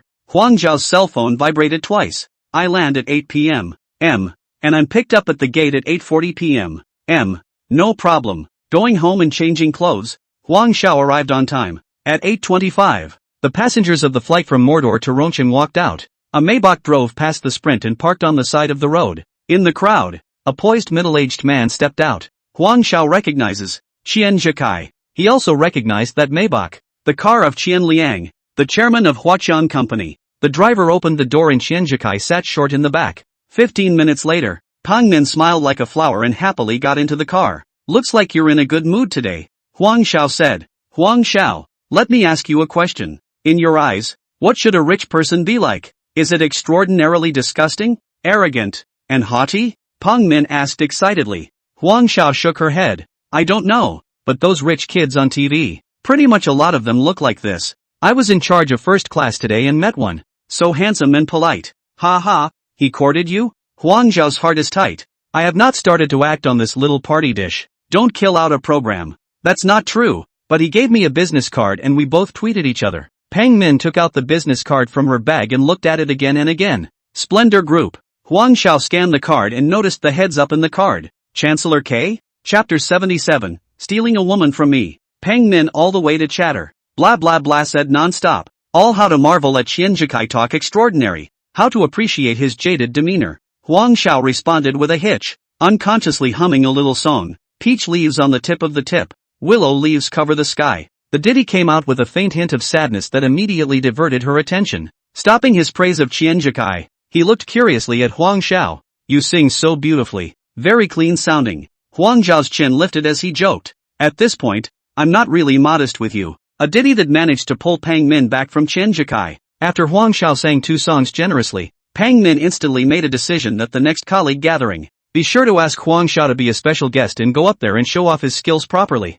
After dropping off Pang Min, Huang Xiao parked the car in the garage and took a taxi to Huang Yang's bar. Mix. The bar was packed and the music was deafening. In the center of the dance floor, men and women were gyrating wildly to the rhythm. Huang Yang, dressed in the bar's waiter's uniform, led Huang Xiao to squeeze a seat at the bar. Shower, the wine is on me. You drink first. I'll say hello to the boss later and come to keep you company. Huang Xiao opened a bottle of wine, leaned his back against the bar, and poured into the mouth of the bottle. The bar has been here before, and I got together with a group of writers to feel it once. It's an atmosphere that young people who don't like, but nah, they were wallet shy at the time. Now that I'm rich, I haven't come once. If it wasn't for that Huang Yang kid dying to see him tonight, I don't think we'd know when he'd come. The reason for not coming is also simple. There are too many beautiful women here, and I'm worried that Unicorn will give them a wild sweep. You're going to wear him out? Not a moment later, Huang Yang changed his clothes and walked over, shaking his head, opened a bottle for himself as well and gulped it down. He came to Huang Zhao's ear and said thievishly, shower, drink hard, it's free. Huang Xiao froze as he explained. The previous guest deposited it and it expired. What are you looking for me for? Say something outside. It's too noisy in here. It's okay, just paying you back. I'm sorry, Huang Yang said while twisting and swaying to the music. Huang Xiao froze and was kinda impressed. Cousin usually not tune. I did not expect to talk to this point is quite a bit of Huang family men. He ordered collections. Pro brother clear accounts. Huang Yang does not return. He absolutely will not want. But also, there is no reason not to receive. This is the minimum respect and the basis for deeper cooperation in the future. My dad told me that you didn't earn your money from women. I'm telling you, shower. There's no shame in eating soft food nowadays. How many people want to eat it and still can't? You're here just to find a rich woman? Or else, do you think I'm stupid? Being a son and grandson day in and day out. By the way, Xiangjin he's rented a room. So say hello to Xiangli and don't get involved. Okay, I got it. Ding. Sure enough, wherever there are many women, there is danger. Targets have been bound for the host. Target, Chan Yukshan. Age, 23. Occupation, model. Favorability, 0. Gold digging index, 85. Task, help her solve the crisis and raise her favorability to 70. In the center of the dance floor, an angelic-faced, devilishly fit woman swayed to the music, and, surrounded by 7 or 8 youngsters with colorfully dyed hair, a young man with dyed grass-green hair and a big gold chain around his neck. Taking advantage of the crowded crowd on the dance floor, he quietly put his hand toward Chen Yushan's butt. Chen Yushan turned around like lightning and threw a backhand slap hard on the punk's face. There was a crunching sound, still audible over the loud music. The punk staggered from the blow, covering his face, his eyes glazed over. The crowd around them hooted and scattered, their eyes focused on them. Seeing this, Chen Yushan's friends immediately rushed over and shielded her. What the are you doing? A beautiful woman in a hot red halter dress, pointing at the green-haired punk's nose, he cursed. The green-haired punk was dumbfounded and covered his face. Stinky, dare to hit me. You wait, he howled at the top of his lungs. Brother Tiger, someone's causing trouble. The voice pierced through the loud music and reached the 2 decks not far away. Only a dozen young men with dyed hair of various colors and tattoos of various kinds could be seen on those 2 card seats. When they heard the shout, they immediately stood up, and one of them ran over with a fierce and aggressive look. Huang Yang took 2 fingers into his mouth and whistled loudly. Patting Huang Zhao's shoulder with force. He laughed. Shower, it's here. There's a good show to watch. Why are you bloating? Well, at least this is where you work. While analyzing the current situation, Huang Xiao, while searching, Brother Unicorn asked himself to help Chen Yushan solve the crisis. It should be this matter. If it's an ordinary dispute, it's trivial. But, according to the temperament of Brother Unity, I guess this is just the beginning. Chen Yushan, that body, that face, big night in this kind of place, is not purely attract people to crime? That chick is a regular at the mix. And she's usually a real pain in the ass. There are a lot of male buddies who hold her stinky feet. I guess Tiger is deliberately looking for a fight to clean her up. Huang Yang continued to drink his wine, gossiping with Huang Xiao with an excited look on his face. Sure enough, it wasn't a coincidence. Tiger led a group of minions and quickly surrounded Chen Yushan and her friends. They were all menacing, with bad looks on their faces. Green Hair aggrievedly pointed at Chen Yushan and added to his complaint to Tiger. Tiger looked askance at Chen Yushan, his eyes flirty and with a hint of aggression. Playing with a lighter, he slowly walked over to Chen Yushan. Maisie, after hitting my brother, how does this account work? Chen Yushan's friends went white with fear. Although Chen Yushan was also beating drums in her heart, she still pretended to be calm, holding her head high and undaunted. He locked eyes with Tiger. He's the one who made the first move. Ha! Tiger sneered. You say he moved his hand? Where's the proof? You hit him. We're all watching. Tell you what, have a few drinks with brother and this will be over. Saying that, the salty pig hand reached towards Chen Yushan's face. Chen Yushan dodged back, avoiding Tiger's dirty hands. You dream. Tiger's face sank and his eyes became fierce. Pretty tough mouth. Then you're not going to walk out of here tonight standing up. Stop. Stop. A shivering man wearing a Patek Philippe stepped forward and, Tiger brother, have something to say properly. Come out to play it. There is no need to make such a stalemate. Society of the rule of law. We'll all have to go in by then. Who the hell are you? Zhou Xiao, right? Shut the up. Shut the up. I'm going to waste your dick. Believe it or not. Jay instantly wimped out, his head almost buried in his pants. Waste. Chen Yushan cursed. Drink with you? Do your spring dream. So many people are watching. Try moving me. Chen Yushan went out on a limb. The big deal is to get slapped a few times. This breath absolutely can't be swallowed. Ha ha. Scratching your pretty face. Guess how many days in detention? Chen Yushan subconsciously touched her face and took a few steps back. At this time, in the VIP box on the second floor, Qian Jikai watched the farce downstairs with interest. To the bar owner, he instructed, I'll transfer tonight's damages to you tomorrow. Tell your men to stay out of it and call the police after the fight. The boss nodded curtly. Mr. Qian, I've arranged it. Don't worry. Well, that Jay Zhou, break one of his legs later. Damn it, dare to steal a woman from me. I'll go ahead and do it when I'm gone. Chapter 78, I Can Fight 20. Huang Xiao tilted his head back and drained his beer in one gulp. The bottle slammed down on the bar, and strutted toward the stage. Huang Yang tugged at him. Shower, let's just watch the fun from the sidelines. Ironically fight later. It's okay, Jan. Stay here and don't come over no matter what happens. Remember. Huang Zhao's face was serious. Huang Yang froze. This kid wouldn't be trying to meddle, right? He grasped Huang Zhao's hand in death. It's none of your business. You think you're Wu Song. Ha, I'll fight a tiger for you tonight. Remember, stay away. Huang Xiao exerted a little force and separated Huang Yang's hands. Asterisk. It's only one bottle. Why are you drunk like this? Huang Yang cursed and picked up the 2 empty wine bottles on the table and followed him. On the dance floor, someone came up to Tiger's ear and said something, and Tiger let out a sardonic laugh. Fight. Fight? Try moving? A voice, not too loud, came from the crowd as Huang Xiao walked over with his hands in his pockets. Tiger squinted at Huang Xiao and spat. Where's the little scumbag from that sense's door looking for a beating? Chen Yushan glanced at Huang Xiao, whom he didn't recognize and hadn't seen at the mix. Could it be? Is that they're here? She stood on tiptoe to look back and her heart went cold. Turns out, it's a rash. Huang Xiao walks up to Chen Yushan, and turns around. Nice guy. Cousin Huang Yang followed with 2 beer bottles. What are you doing here? Didn't I tell you to wait for me at the bar? Huang Yang's feet were trembling, but he still cursed stiffly. Asterisk. People from Bajio village, can you hide when things go wrong? You're not letting me be a human being anymore. Brother Jan, I can fight 20 people like them, believe it or not. Everyone roared with laughter as if they had heard a great joke. 20? Me? This kid is blowing his power to the sky. He's drunk. Or are you high? Chen Yushan met this kind of oddball for the first time and secretly thought, is this person having a brain problem? Tiger laughed so hard his stomach cramped up, pointing at Huang Zhao's nose and spewing. Asterisk. You. Don't take a piss and look at yourself. With this small body, I can kill you with a slap. 20 of them.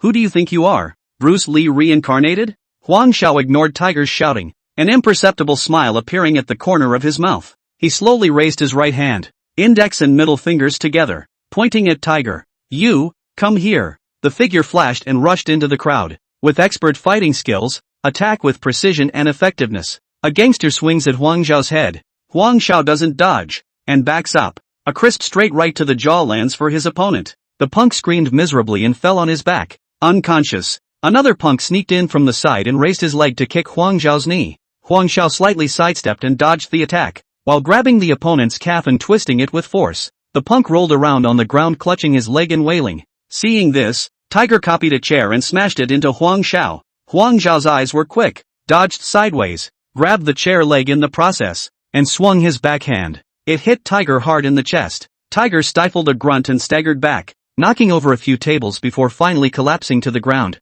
The DJ's music had stopped at some point, and there was no more sound but wailing. Chen Yushan covered her mouth, originally thinking that Huang Xiao was just a silly boy who loved the limelight. I didn't realize he was so tough. Huang Yang hands of beer bottles dang fell to the ground. Half a day cannot say a word. He gulped hard and muttered. Asterisk. Still human? Huang Xiao patted the dust on his body, walked to Chen Yushan, and said faintly, you guys go away. What are you waiting for? Chen Yushan told her friends to go first and was determined to stay with Huang Xiao. Several police cars pulled up in front of the bar and a group of cops rushed in. Officer Zhang, who was leading the team, walked up to Huang Xiao, looked him up and down, and asked, what's going on? Huang Xiao briefly explained what had happened, emphasizing that he had acted heroically. Seeing justice? You put down over a dozen people by yourself? Zheng Chang couldn't believe it, pointing at the punks lying on the ground and wailing. A young policeman walked over to Zheng Chang and whispered, Captain, the surveillance video shows that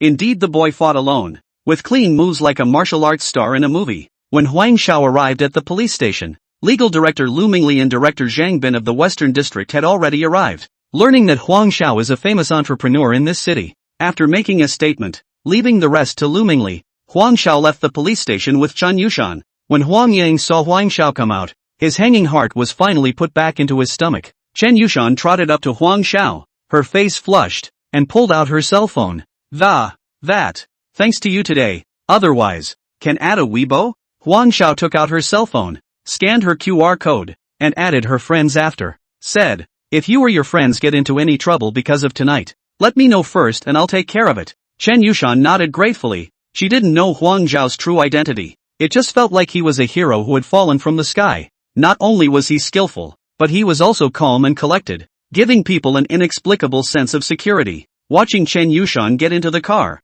the system prompted, good sense 38. It's only plus 38 for helping her out of such a big mess? There's got to be a bigger problem with this woman, and it's possible she doesn't even know it. Huang Xiao drove Huang Yang. Huang Xiao started the car and drove steadily into the night. He glanced sideways at Huang Yang. Said, you may not be able to work at the bar. Why don't I set you up with a job? He was really impressed with Huang Yang's performance tonight, not scattering his legs like he did when he was a kid. Never cared about him. Huang Yang waved his hand. his tone relaxed. Not for now. I don't want to be governed by. How nice to be free. I'll just get a new job, save some money, and open a barbecue. Why don't I find you a storefront and we'll partner up? Yeah, I'm telling you, Shower, my craftsmanship, there's no telling. It's absolutely one of a kind. Huang Xiao smiled and asked, where do you want to open it? Huang Yang thought about it and said, well, near a neighborhood with high traffic, preferably near a university town. Huang Xiao nodded. Okay, I'll implement it tomorrow. Huang Yang rubbed his hands and said with a bit of embarrassment, first things first, I don't have any money. You pad. Huang Xiao agreed quickly. Well, no problem. Pay me back if you make a profit, and count me in if you lose. That won't work, losing half the family. Huang Xiao calculated that the university town was in the west of the city, and Hijechi was now working on the 1,000-elephant city project all day long. Let her implement it, and by the way, buy a small apartment for Huang Yang, and just tell him it's a rental. The bar owner called Qianjikai, Mr. Qian. Something's gone wrong. Tiger and the others were beaten by an expert. One man to beat a dozen of them? Aha! Send me the video. Chapter 79, Buying a Top-Class Villa. Qianjikai narrowed his eyes. The protagonist in the video, is it not Huang Xiao, the chairman of Zhuofan? I didn't realize the body was so good. He's interested in Chan Yukshan too? No, it won't. Yushan Chen's every move is under control. And beside her, there's no hint of Huang Xiao. Could it be that he knows the secret of Chen Yushan? It was also impossible. Only a limited number of people knew what Yushan Chen was holding. Perhaps, just by chance, Qian Liang, this idiot, hypes all day long. Is a multi-billion-dollar big shot that easy to deal with? No patience at all. The old man invested in the green shade of more than 2 billion. This time I am afraid to blood money. Not wanting to think about that, he shrugged it off. This time, when I came to Hibiscus City, I had to get what Chen Yushan was holding. Tick-tock. Cell phone tweets sounded. He looked over and it was the stewardess again. Mr. Qian, tomorrow a few of our sisters land in Rongcheng. Let's go sing together? Qianjikai's blood spurted at the thought of Pang Min in her stewardess uniform. But tomorrow he has to go to see Chen Yushan. He replied, something won't work tomorrow. I'll book the hall. Send you places and tell them that even though I can't attend, my heart is with you. Pang Min sighed as she looked at the reply and turned to Huang Xiao, who was driving, and said, are you free tomorrow night? I'm meeting a coworker for a sing-along. Someone's buying. I have to. Let's show them what it means to be the king of karaoke. Let's sing until they doubt their lives. Don't dare pick up the microphone. Huang Xiao poor mouth like. Pang Min mood a lot better. He looked at him. Don't wear this A game tomorrow. My coworkers can be finicky and awkward then. Huang Xiao answered. Okay, tomorrow I will wear meta and blind their titanium alloy eyes. Stinking poor. Early the next morning, Loomingly handed a piece of information to Huang Xiao, and half an hour later, several executives were also invited to the office by Huang Xiao. Things were discussed and a few people headed out the door with their mission. Before leaving, Jirina stopped and said mysteriously to Huang Xiao, Brother Xiao, the Rongcheng Limousine Club sent me an invitation. Would you like to attend? What's so funny? After attending, let's both play. You haven't asked anyone out in a while. Huang Xiao stared colorfully at Jirina. It had indeed been a while since she had irrigated. Good. When? The day after tomorrow, July 2nd. Okay, you remember to remind me. Seeing Huang Xiao's promise, Jirina wiggled her way out the door. Huang Xiao called up Wang Cheng and Lin Lin and went out to buy a house. He's targeting the Lagoon Peninsula, a 380 sq ft lake house priced at $37. 8 million. Spend the money quickly, now tied up with 4 women. I don't know how pitiful the rewards will be when the time comes. Laihu Peninsula is located in the western suburb of Rongcheng, with beautiful scenery by the mountains and water. The small area is covered with green trees, birdsong and flowers, and tall balsam camphor trees are planted on both sides of the road. The canopy of trees is intertwined, creating a natural green barrier. The lake house that Huang Xiao is looking at is the finishing touch to the Lihu Peninsula. The villa is designed in European style, with an elegant appearance and beige walls. With its red roof, it stands out in the sunlight. Walked around, Huang Xiao's feeling is good, and immediately shot the board to settle down. Let Lin Lin be responsible for the design and decoration of the villa. Paid up and still have close to 14 million on the bank card. Smith's side has been notified, leaving 100 million as equity to continue the operation, all remaining for sale. Profit for this period plus 900 million shares of principal is close to 9.5 billion Longwei dollars. Huang Xiao had only a simple primal urge to buy inside. Getting in the car, Huang Xiao looked back to her newly purchased villa. Stop the car. Master Qin immediately pulled over, and under the watchful eyes of the three, Huang Xiao got out of the car, watching Chen Yushan enter a villa. Why is she here? After a brief exchange last night, her family is a Lingnan Chinese medicine family. She doesn't want to study medicine. That's why it's out there. The family's condition was not bad, but not good enough to buy a villa in Rongqing. Could it be delivery? He called the manager of the sales office that had just sold him his house. Manager Zhang, I'd like to inquire who lives in building 7? Originally, Huang Zhao's question involved privacy, and manager Zhang was reluctant to answer it. But it doesn't seem to be a violation for people to buy a cottage and ask their neighbors about it. After thinking about it, he replied, Zhou A.D. Mr. Zhou. Oh, may I ask how old Mr. Zhou is and what he does? Mr. Zhou runs a pharmaceutical factory in Lingnan. About 60 or so. What's up, Mr. Huang?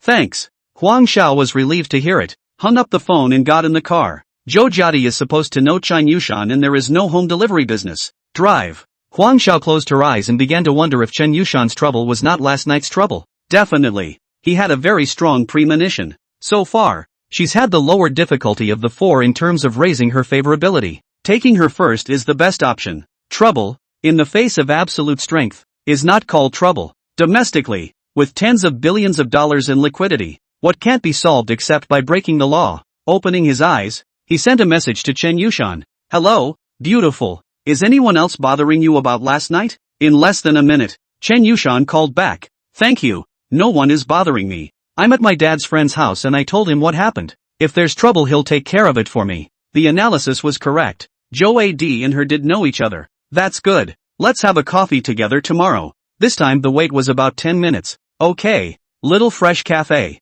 Science Building, 2 p.m. Okay. Seeing Huang Xiao put down the phone, Wang Qing turned back to Huang Xiao and said, Mr. Huang, M.S. Shu contacted me just now. Tomorrow morning she has an appointment with Tongfang and Han to talk about cooperation. In addition, Su said to give her a call when it's convenient for you. She has something to tell you. Huang Xiao dialed Su Shue's number. Hello, Brother Xiao. I need to talk to you on my end about your sister's schooling. You say, the special enrollment quota of the capital university is actually a relationship that Mr. Ling found, and I've thought about it for a while. Or let you know. Good. Mystery solved. He'd been thinking for the past 2 days that his sister didn't have the best grades in Rong County. How did it come to be her turn to special recruit? It turned out to be Ling He who helped. That's a big favor to owe. It's not good for a boss to owe an employee a favor, and that favor has to be paid back as soon as possible. Ling He's claim is nothing more than job stability, and the purpose of job stability is to earn money. What can be solved with money, is solved with money. Back in the office, Huang Xiao suddenly thought of what Huang Yang said last night about Xiang Zhen. Dialed Xiang Li's number again. Hey, are you back in Rongqing yet? No, there's a custodial class in Linya Township that gives free tutoring to the dolls. Xiang Li's voice sounded happy. Is that Xiang Zhen still in Linya Township? At it. Dragged me to a dinner with the township leaders the other day. I don't know where I've been the last few days. Chapter 80, Pick Up Girls. I'm still a bit talented. What I feared has happened. And Mukajin is a sizable cutie. Masaaki. The township agrees to give you the rent for Xiang Li's sake, and will most likely not pay attention to how you actually use the room. But can paper hold fire? Chokai. If you can't get it, you'll destroy it? Who taught you this trick of hurting the enemy 1,000 times and damaging the enemy 800 times? Do you really think you can rely on the Qian family for the rest of your life? We'll see. He ordered Master Qin to drive him back to Sky City, and that he didn't need to pick up Peng Min today, so I simply made something to eat at home, waiting until 7 o'clock, and not panicking about changing into a customized outfit delivered by Meta. That's what set off for the KTV. The rhythm of the dynamic music vibrated the heavy door panels. Peng Min and a few girlfriends were already sitting around the jukebox. Min, that Huang Xiao you're talking about. When is he arriving anyway? I'm sorry, asked Yui Lu, who was wearing a small champagne-colored dress.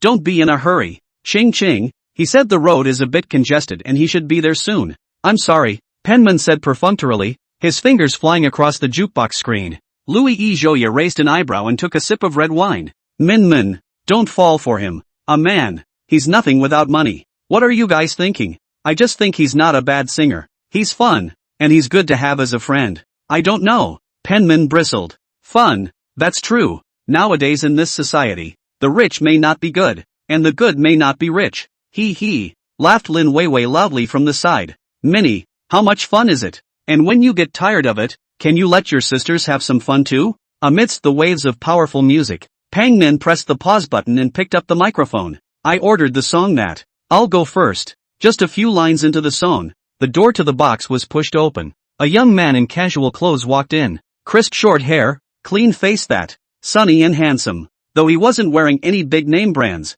the clothes were on him.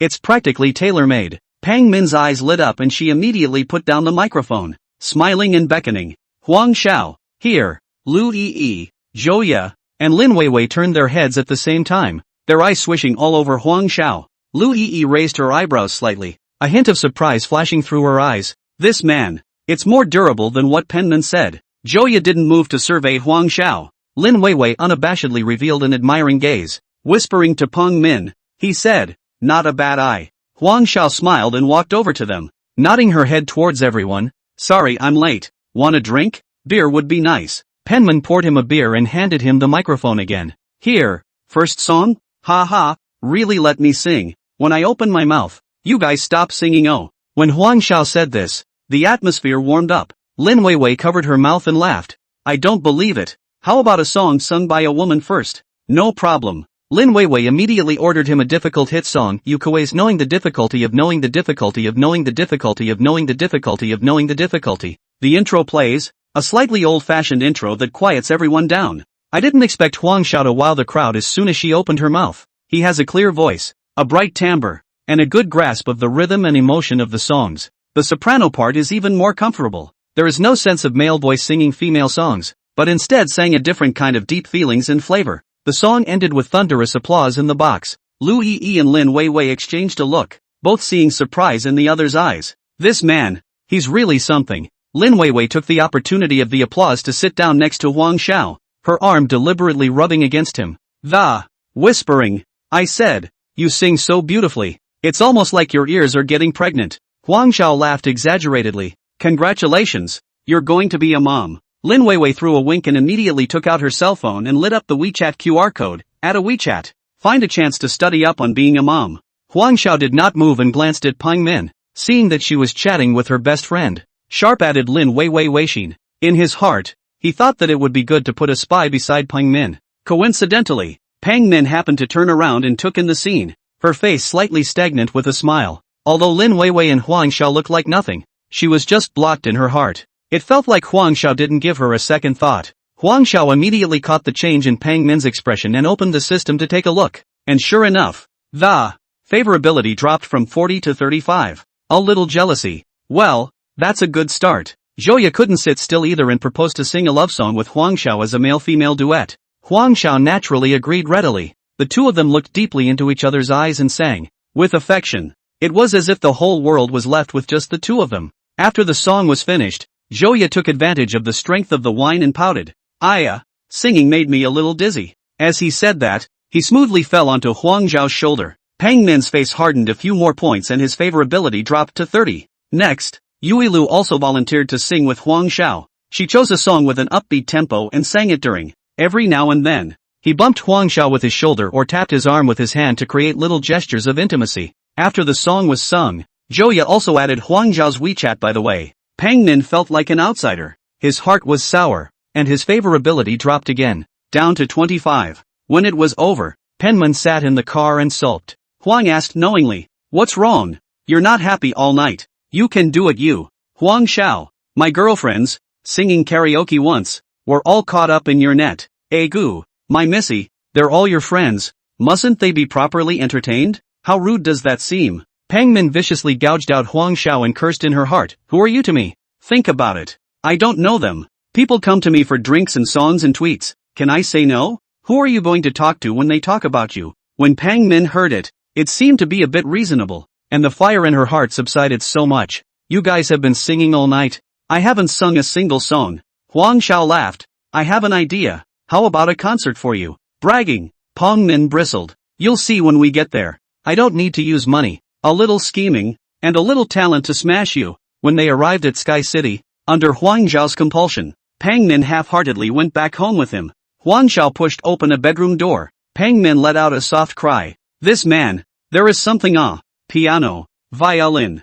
Huang Xiao headed to the piano and the melody of Knowing the Truth flowed out. He bobbed his head slightly, humming softly and deeply. Pang Min couldn't help but sing along, completely immersed. The favorability rubbed off, reaching 60 before stopping. The fest didn't end until the property owner called to tell Huang Xiao that a homeowner had complained. Pang Min didn't choose to stay, and Huang Xiao didn't have the cheek to retain it. At this point, letting her go is the best option. The next step, if you continue, is inevitably to go down the same old path of dog licking. Huang Xiao decided to take some time to buy a prop before taking down Pang Min in one fell swoop. Chapter 81, Chen Yushan's Dowry. As the morning meeting ended and the crowd dispersed, Huang Xiao called out to Ling He, who was about to leave. Mr. Ling, a little delay. Go to my office for a chat. Okay. Ling He was flattered and hurriedly answered. Entering the office, Huang Xiao personally made a cup of tea for Ling He. Ling He tried to stand up in fear, but Huang Xiao gently pressed his shoulder. He sat down carefully, his hands resting regally on his knees. Mr. Ling, I already know about my sister. A trace of imperceptible joy flashed across Ling He's face, which was quickly concealed by him. Said, Mr. Huang, it's just a small matter. It's not enough to worry about. Huang Xiao laughed and said, for you, maybe it's a small thing, but for our family, it is a big deal. This friendship is something for which I must express my gratitude. Mr. Huang, you're too polite. It's really nothing. Ling He waved his hand. Huang Xiao took out a check from the drawer and handed it to Ling He. Ling He glanced at the number on it, $2 million.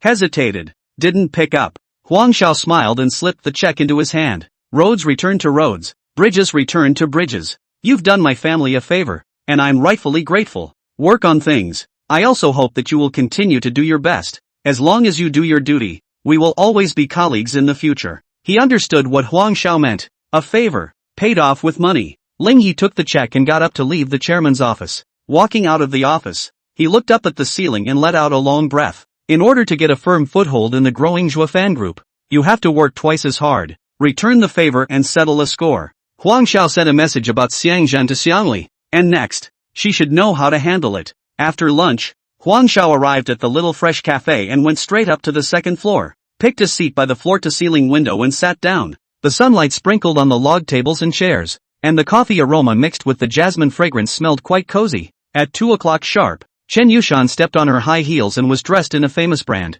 With a light smile on her face, Huang Xiao didn't see any of the anxiety she felt about being in trouble. 2 cups of coffee came up. Chen Yushan held a spoon and stirred the coffee vigorously, looking distracted. Last night the brilliant general manager, Qian Jikai, talked to her all night. To be honest, she was quite satisfied with Qian Jikai. Nice-looking guy, mega rich, and most importantly, a gentleman. He was pondering whether or not to say yes to him when Huang Xiao suddenly spoke. In love? Ha? No. Got lost in thought. Chen Yushan ruffled her hair and said with a smile, I called you here today to tell you something. That was my cousin with me the night before last. Works as a waiter at the Mix. He told me something at the moment you guys got into a confrontation. Huang Xiao looked at Chen Yushan and opened the door. Oh, what is it? The conflict between Tiger and you was no accident. What? Chen Yushan immediately came back to her senses and looked at Huang Xiao with a shocked expression. She's never offended Tiger, let alone offended. Even the name had only been learned the night before. Tiger,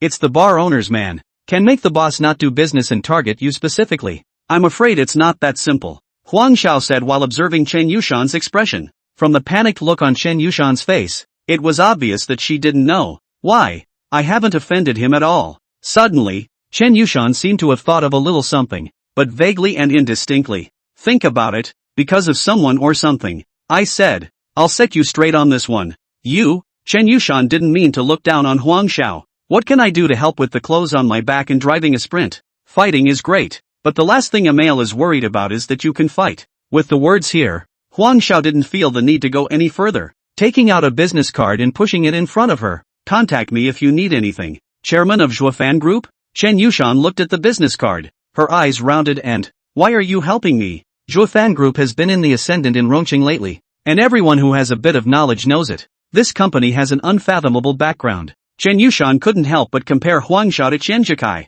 The Splendor Group is big, but it's a family business, and he's almost 50 years old, which seems quite a bit worse than Huang Xiao. I can't see a man bullying a woman, and if you're in trouble, just say, no trouble is certainly better. Seeing that the initiative was beginning to tilt in his favor, Huang Xiao deliberately irritated Chen Yushan and turned to leave. Hey, don't you go away. I tell you. Chen Yushan crackled for 20 minutes or so, pouring out the whole story. A year ago, Yushan Chen graduated from Lingnan University and didn't want to be at the mercy of her family. Ran to Hibiscus in a fit of pique. When I got to Hibiscus, I joined a modeling agency. Because of her good looks, a bunch of rich kids surrounded her. Among them, Zhou Jie, Ning Haotian, and Qian Jikai, the three with the thickest families. She usually played best with Ning Haotian. It's not that his family's the richest, it's that the guy's the best. Every time I'm with him, Chen Yushan all felt especially happy. Ning Haotian let slip to Zhou Jie and Qian Jikai that she was his woman and told them to be sensible.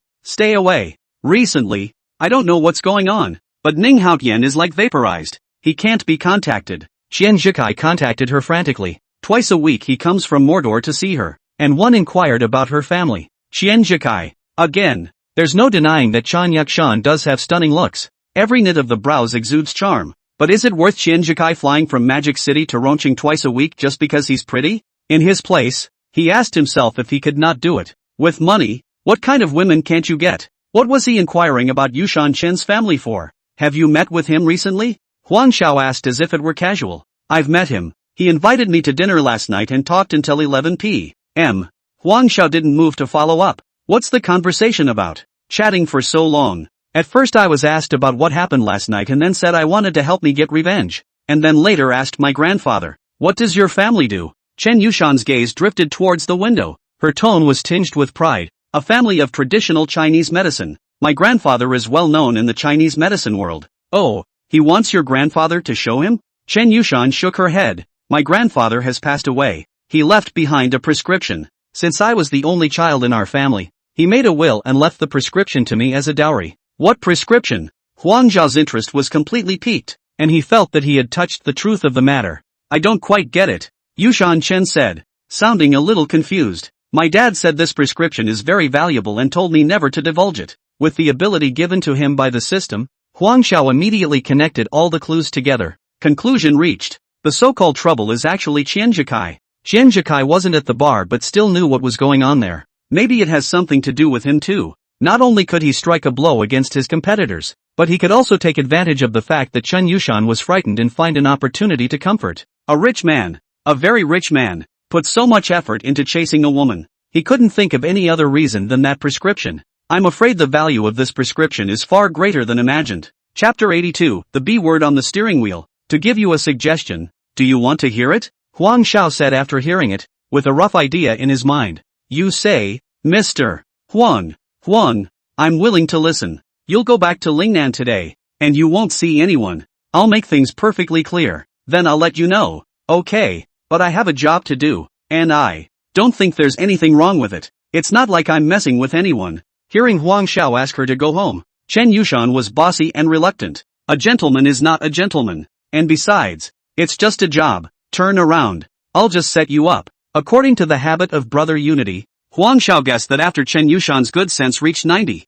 pretty much a modeling agency, it won't be easy to arrange a job when the time comes. But, alright, if you'd like to stay on and run into Tiger again someday, I don't see meeting a handsome guy as good as I am with my hands anymore. No. Huang Xiao retreats to advance. If Chen Yushan really does not know what to do, it does not matter. Big deal is a trip to Lingnan. The child does not know what to do. When the father hears that the girl is not safe, then do not come to Roncheng quickly. Chen Yushan was torn for a while, but finally nodded her head and agreed, booking the nearest flight in front of Huang Xiao, who dropped her off at the airport. Chen Yushan's favorability rose to 58. Huang Xiao breathed a sigh of relief, sending Chen Yushan away. The crisis temporarily lifted. You, Qian Jikai, can't run to someone's house. He realized that he was really intertwined with the money family, the company, and even the women. The money family has gotten it all right. Thousand Elephants opens next month. So let's get a wave going. You say you, the Qian family, messed with no one but me, brother unicorn. At 2 in the morning, Huang Xiao was sitting upright in the living room, waiting for Smith to call. His cell phone rang and he took a deep breath and answered it. Boss, hello. As you instructed. In addition to the $100 million set aside in the account, all other shares have been sold. Huang Zhao's heart skipped a beat and asked with forced composure, how much was cashed out in total? After fees and taxes, it comes to $952 million. Okay, I get it. Run with the plan. Huang Xiao hung up the phone and tried to control her trembling hands, opening her mobile banking and checking her account. A long list of numbers comes to mind. 73 billion. The huge numbers hit Huang Zhao's visual nerves, causing him to go into a bit of a trance for a moment. He gasped and rubbed his eyes, staring at the numbers in front of him in disbelief. It's all like a dream. Brother Tuzi. Awesome. Huang Zhao clenched his fists and swung hard at the ceiling. He stayed up all night without taking his eyes off the screen of his cell phone, counting zeros over and over and over and over again. I think about how this money should be spent. Can't spend it all. Can't spend it at all. From today onwards, he was worthy of the title of chairman of the Zhuo fan group. Early in the morning, $800 million to the group's public account. Let Sun Weiman handle the payments for the Thousand Elephant City project. He was signing out in his office ready to go downstairs for a shopping spree. After listening to a phone call from Sun Weiman, he was dumbfounded at once. The first 800 million is the cost of the project, and the renovation money is still waiting for him to allocate rice to the pot. When I asked, a mouthful of blood almost came out. The budget is close to $8 billion. There is still about $300 million in maintenance funds that he needs to pay. 7 billion. Half of it spent at once. This money doesn't carry the building. Knock knock. Wang Qing knocked on the door. What is it? Seeing Huang Zhao's face not looking very good, Wang Chang whispered, Lillian Shu wants to see you. Tell her I've got something going on and I'll ask her out some other time. Shu Xiaoqin had been stammering and acting all city-like, so Huang Zhao decided to hang her out to dry first. The same person and Han are indeed in contact, and from what I heard from the marketing manager, Mr. Li, Mr. Zhu is interested in creating a beauty complex on the 5th floor of the mall. By then almost all the big names will be gathered, plus a big promotion from Dravan. It's very promising to gain a foothold in the west side and take market share in one fell swoop. In the plan,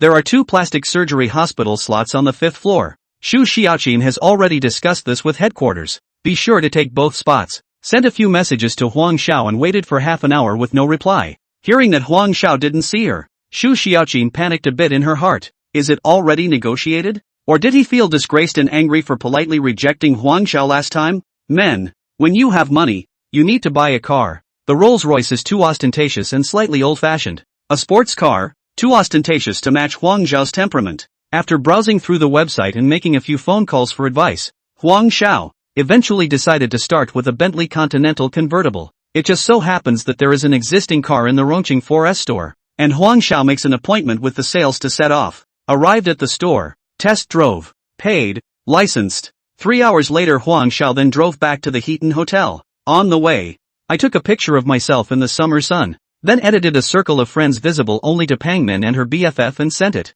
Pang Min and Lu Yi. They're flying in the sky right now. Of course not knowing that Huang Zhao had customized a circle of friends for a few of them. However, they were also now whispering about Huang Zhao. You guys went a little overboard the night before last. You monkeyed around with the people I brought in. I'm sorry, said Penman, disgruntled. Joya whispered, if you don't use it yourself, you don't allow us to use it? But you have to be a little more reserved. What did they do for us? Reserved? If I don't make the first move, I won't get any soup. Ha! A few people laughed softly and blindfoldedly. Yui Lu saw the stewardess coming from the front and hurriedly coughed lightly twice. His mouth whispered, several sisters. You may have underestimated Huang Zhao too much. The 3 men looked at her in disbelief. His clothes are meta. I went to the meta store yesterday and they didn't sell that style of his.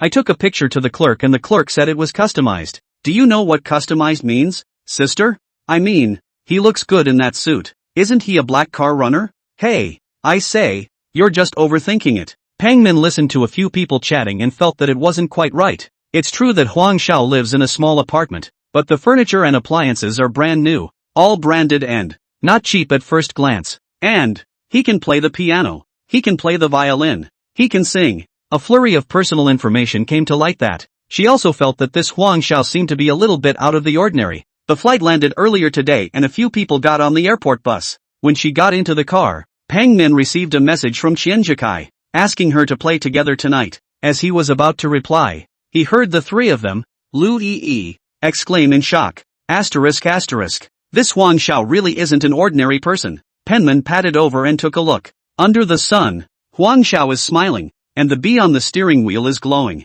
Chapter 83 Luxury Car Club Salon. Borrowed, right? Borrowed? Let that boyfriend of yours try borrowing one? Yeah, you think you're borrowing a toy car. It's a Bentley Continental. Millions. Min ah. Since you don't want it, I'll take it. Joya smiled at Pang Min. There are probably a lot of men like that in the community, but too few to recognize. Besides, Huang Zhao's performance at the KTV the night before was, in retrospect, very good. To find a boyfriend like that, she could also ground herself for logistics. Nice try. I'm still single. Pang Min gave Qian Jikai back a something can't go and put her cell phone in her bag. Go to Huang Xiao's house tonight. If he is really a rich man, then take it completely. If we don't do something, these tie hooves might want to do something. He was humming a little tune and cooking when there was a sudden knock on the door. Opening the door, Pang Min, who was wearing a flight attendant uniform, dragged her suitcase and walked in with a flirtatious face. What's cooking? No one's home tonight. Came over to rub it in. Originally, one person casually dealt with a bite, but since Big Beauty Pang is here, she must be properly entertained.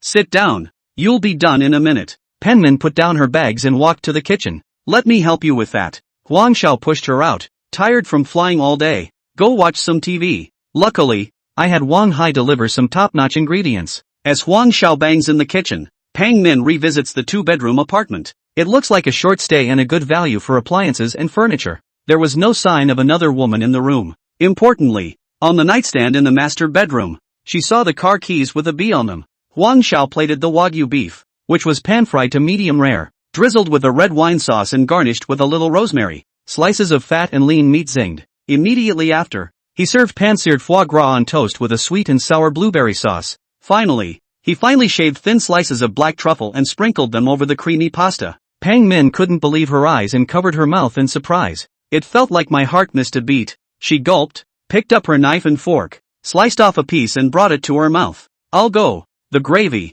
the flavor of the wine, it's just amazing. Pouring the sober red wine, Pang Min gently shook the glass. Good wine. Huang Xiao looked at her, an imperceptible smile at the corner of her mouth. System tip, Pang Min's favorability +1. Current favorability, 69. Just a little bit more. Pang Min's good sense any will be completed. Tonight, the moon is shining. Either. Pang Min put down her wineglass and walked behind Huang Xiao, wrapping her hands around his neck. Her cheek was pressed against his ear and she exhaled. You're so good. You're such a good cook. Huang Xiao pretended not to know, letting Pang Min's hands roam around and, whispering in her ear, it's good that you like it. I'm actually pretty good at a lot of things. Pang Min's body was even closer to Huang Xiao, and her tone was even more ambiguous. Oh, how powerful is it? Huang Xiao turned around and gently embraced Pang Min into his arms, gazing deep into her eyes. Well, this can only be experienced. Pang Min's breath caught, and she lifted her chin and took the initiative to kiss Huang Xiao's lips.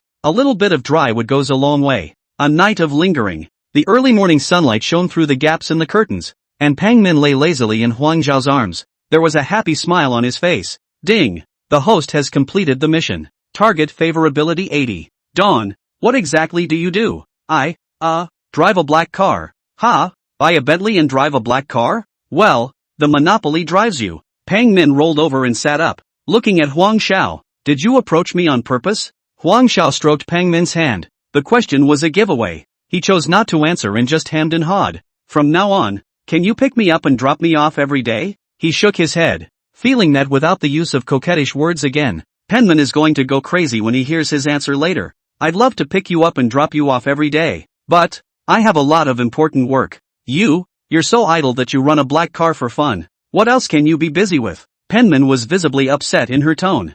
Huang Xiao immediately turned on the coquettishness. Min, I'm actually very busy. You mean you ran a black car before to get close to me on purpose? Well, how else would I know you? Pang Min smiled smugly. It seemed that her charm was indeed very strong. A Qian Jikai and a Huang Xiao were mesmerized by the five. Well said. Pang Min finally reluctantly accepted the reason that he could not accompany every day. Xiao, the other day I told you that Qian Jikai was asking me to play in the past 2 days. How do I answer? Before Pang Min left the door, she deliberately said to Huang Xiao. Huang Xiao didn't answer and backhanded Pang Min's ass, waiting for Pang Min to leave with a petulant smile. Chancellor K? Lu Mingli, how's it going with the private detective? Mr.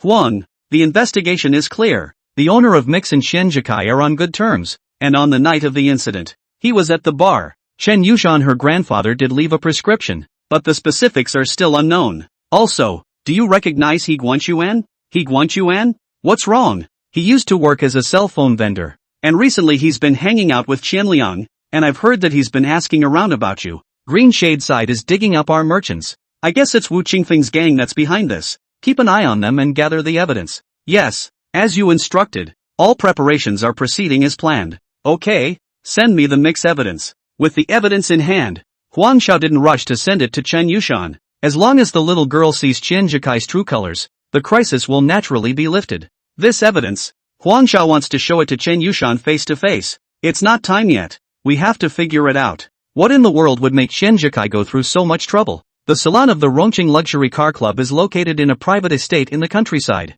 Huang Xiao drove the Bentley and Jirina sat on the co-pilot, talking and laughing along the way. Arriving at the entrance of the manor, there were already a number of luxury cars parked there. The Porsche, Ferrari, Lamborghini looked dazzling. Huang Xiao glanced at his new Continental parking lot and unassuming. Jirina took him by the arm. So many luxury cars. I should have known that you should have come in a Rolls-Royce. Brother Xiao. Oh, it's not conspicuous to drive a Rolls-Royce here. Huang Xiao laughed. Jirina turned back and took another look. Also, those supercars are estimated to cost tens of millions of dollars. We're just here to have fun. We're not here to show off our wealth. Is this your first time, too? Well, Jirina nodded. The company bought the PR department a car that sales took my number. Come on, you don't say. I'm kinda hungry. Let's get something to eat first. Chapter 84 F80 shines. On the lawns of the estate, flags fluttered, champagne towers were crystal clear, and waiters passed through the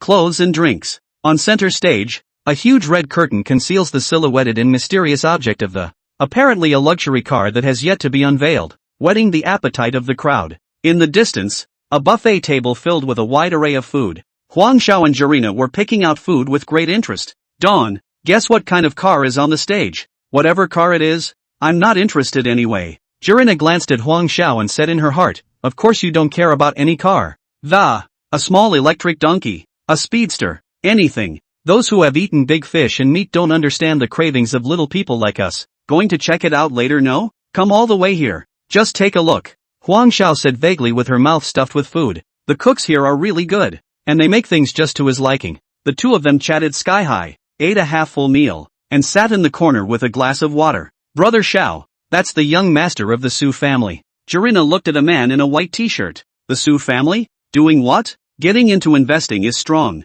That one dressed like a flower peacock is the prince of the Ning family. The Ning family? What's the name? Huang Xiao remembered Ning Haotian that Chen Yushan had mentioned. Ning Haotian. His grandfather used to be a famous mob boss in Qin City, and after 2 generations, now it's washed up, but the power is still strong, and the family is in the business of raw materials for traditional Chinese medicine. Huang Xiao nodded. How do you know so well? Hey, I do know them, but they don't know me. The people here, most of them are family businessmen, each worth over $100 million.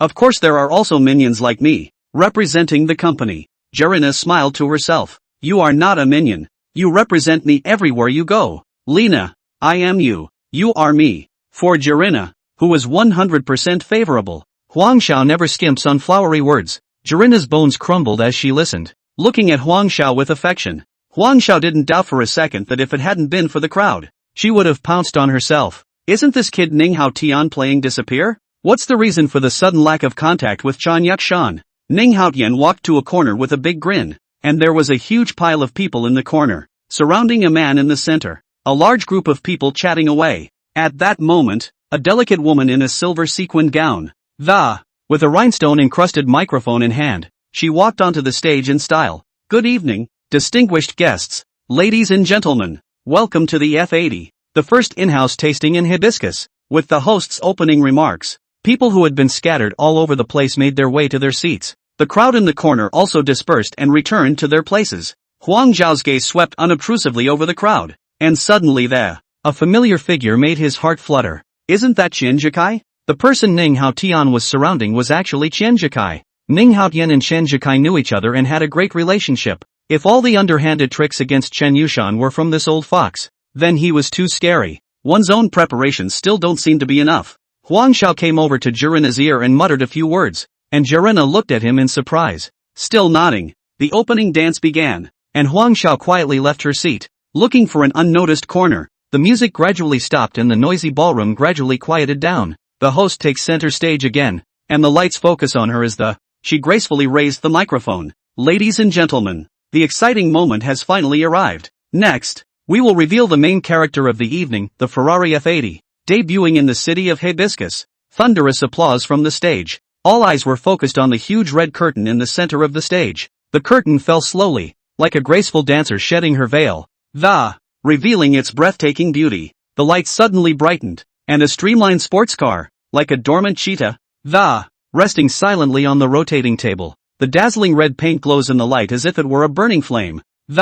Exudes an irresistible charm. Smooth body lines, like a sculptor's carefully carved work of art, full of power and speed. Sharp headlamps, like the eyes of a cheetah, gleam and, as if ready to capture prey. With its low profile, wide wheels, and exaggerated rear wing, all show its innate wildness and dominance. The spotlight shifted to a middle-aged foreign man dressed in a dark blue suit, with an extraordinary demeanor, walking slowly from the side of the stage. Good evening, ladies and gentlemen. I am Antonio, director of Ferrari Dragon Country. It's an honor to stand here and present the F80, the pinnacle of Ferrari's centuries-old essence. The F80, it's not just a sports car, it's a work of art, a symbol of speed and passion. It's powered by our newly developed V12 twin-turbo engine. Maximum horsepower output is a staggering 800 horsepower and peak torque is 100 Newton meters, accelerating to 100 kilometers in just 2.8 seconds. Top speed breaks 350 kilometers per hour. Antonio bowed gracefully to the stage. Ladies and gentlemen,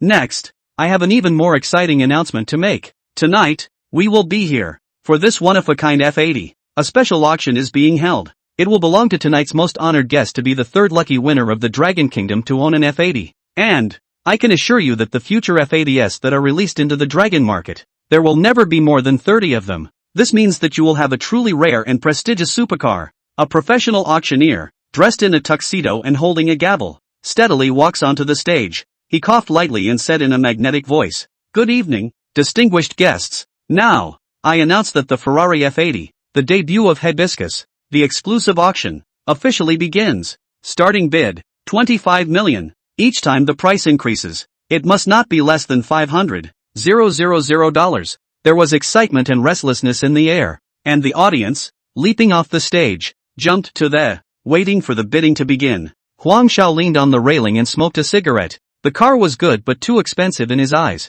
Owners now have 4 cars, a Mirage, a Cullinan, a Continental, and a Sprint, enough to drive. Just watch the play. $27 million, 2,800. Oh, a bunch of people are starting to get more competitive. Perhaps the point is not the car, but still to show what you can do. Suddenly, a loud voice came from another corner. $35 million. The one who spoke was none other than Qianjikai. Like a dog's leg, Ning Haotian stood up and stared angrily at the crowd. Huang Xiao sneered and pulled out her cell phone to send a message to Jirina. Participate in the bidding. Chapter 85. You're so rich. 36 million. Jirina was just about to raise her hand to make an offer when a lazy voice came and Huang Xiao twisted her head to see. Ooh, isn't that Su Yang, the Su family's eldest son? Ning Haotian coldly swept a glance at Su Yang and lifted his chin. 38 million. Su Yang glanced at him contemptuously with a disinterested expression. 38. 5 million. $4 million.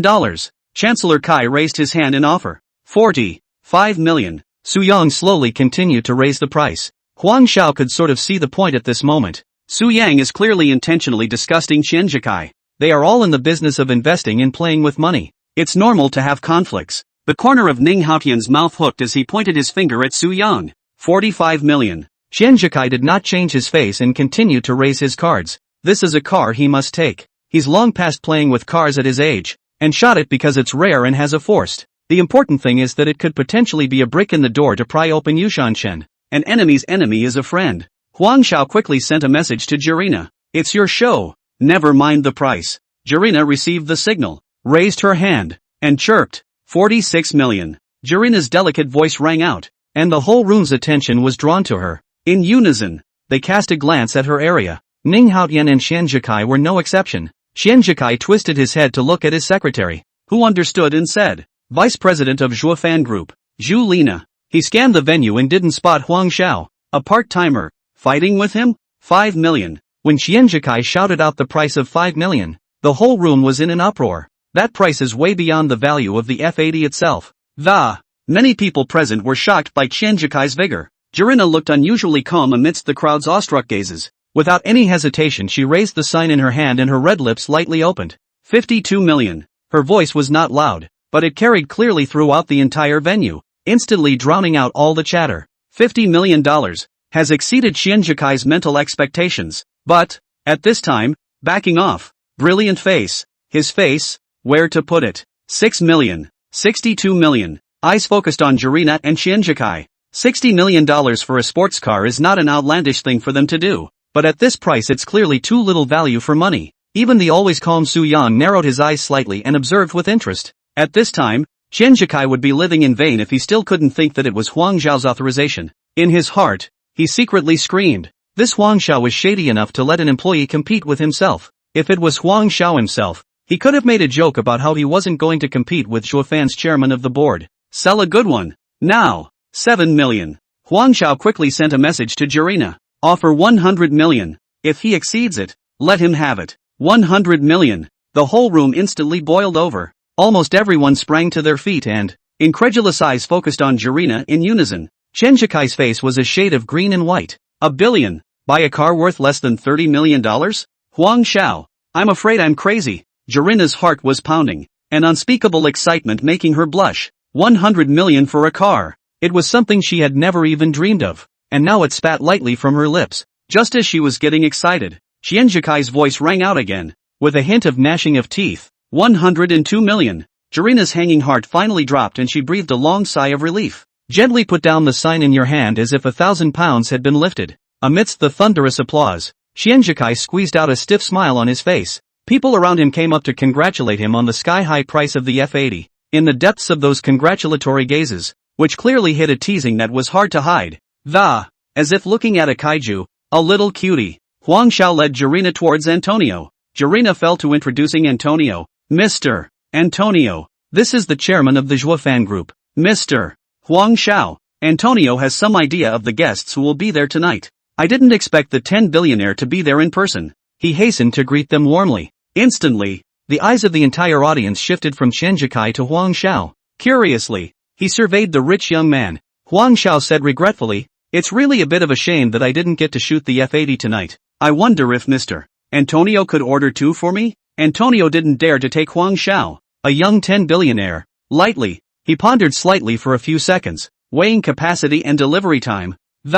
Eventually an affirmative answer was given. Of course, Mr. Huang, I would be honored to serve you. You will need to wait about 3 months for delivery. Huang Zhao smiled faintly and turned to Jirina. You'll be the butt of the follow-up. After saying that, he took Jirina and left the limousine club. Xianzhikai's stiff smile almost froze on his face, like he had swallowed a live fly. Feeling like a clown, being played for a fool in plain sight. Su Yan looked at Xianzhikai's stiff expression and finally couldn't help but laugh. It's still Chairman Zhuofan who knows how to do business. $50 million for 2 cars. Mr. Chen, you have so much money. $100 million for a $3 million car. That's a deal. Admire, admire. After laughing, Su Yang also turned around and left the luxury car club. Inside the presidential suite of the Heaton Hotel, Huang Zhao poured a glass of red wine for Jirina. Jirina took the glass of wine and gently sipped it, her gaze falling on Huang Zhao. Brother Zhao, there's something different about you today. Huang Zhao put down her glass and asked,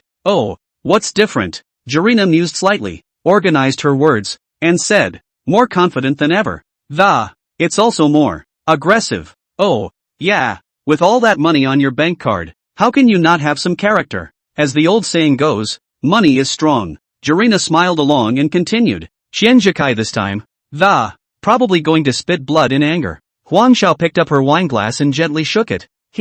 I have a destiny with him. Take your time. Today was just a warning to him. Because of Qian Liang's Huachang company? Brother Zhao, what's your beef with them? All preparations in the company now point the finger at the money family's splendor. Take precautions. I always feel that something is going to happen. Qian Liang is not to be feared. His bottom line is pretty much figured out now. The two chatted over a glass of wine in a relaxed atmosphere. Before I knew it, 2 bottles of red wine were at the bottom. The slightly drunk Jirina's cheeks were lightly flushed and flirtatious. Dawn, tonight, you're going to have to work hard. There's no problem with trying. It's just that you can't take it. Chapter 86, A Medicinal Prescription of Great Value. In the early morning of Lingnan, the sunlight pours golden light through the mist. Huang Zhao walked out of the airport, breathing in the slightly humid air and stretching. Last night's effort left him feeling refreshed and energized. A familiar figure appeared in his line of sight.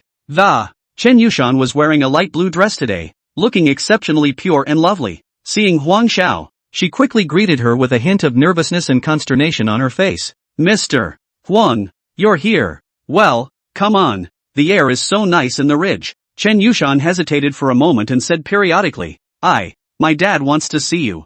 Huang Xiao was slightly stunned. Your father? Why do you suddenly want to see me? Chen Yushan's face flashed a trace of panic. He has always disagreed with me going out. So, Huang went white. So that's what happened. Couldn't help but smile. So, you want me to pretend to be your boyfriend? Chen Yushan lowered her head and gently nodded. Mr. Huang, I know this request is very abrupt, but I just can't help it. Just help me. Okay, I'll do you that favor. But what's your dad like? I've got to know what's going on. My father's name is Chen Shanxian, a Chinese medicine practitioner in Lingnan. The car slowly drove into a quaint courtyard house. Carved beams and painted buildings. Flying eaves and corners. The courtyard walls are covered with green creepers. Pushing open the heavy wooden door, a courtyard covered with green stone slabs came into view. In the center of the courtyard, an ancient osmanthus tree flourished, and under its shade, a set of stone tables and benches were placed. A few orchids grow in the corner. Cross the courtyard and enter the main hall. The air was thick with the smell of herbs, and various herbs were neatly arranged in the medicine cabinet. A middle-aged man in a long gray shirt, holding an ancient medical book, sat in a Taiwanese chair and read it with concentration. Hearing the footsteps, the middle-aged man raised his head, his gaze landing on Huang Xiao and Chen Yushan. Chen Shanxian put down the medical book in his hand, his gaze like a torch, looking Huang Xiao up and down. He nodded slightly and gestured for Huang Xiao to sit down on the mahogany chair next to him. What's the name, young man? Uncle Chen. My name is Huang Xiao. Chen Shanxian narrowed his eyes slightly, scrutinizing Huang Xiao. What degree? High school. Chen Shanxian's face changed. What do the parents do? Farmer. Chen Shanxian did not say anything else, left the main hall with his hands behind his back. Neither stayed Huang Xiao to eat. It didn't say to let him go either. Chen Yushan felt a bit embarrassed and wanted to explain a few things. Huang Xiao waved her hand. It's okay. He pulled up a video from his cell phone and handed it to Chen Yushan. In the video, Qianjikai is hooking up with a bar owner and laughing. The time shown in the upper right corner of the video was the day of Chen Yushan's accident at the bar. Huang Xiao continued. Ning Haotian and Chen Jikai also have a very good relationship. Why? Why are they? What the hell are they doing?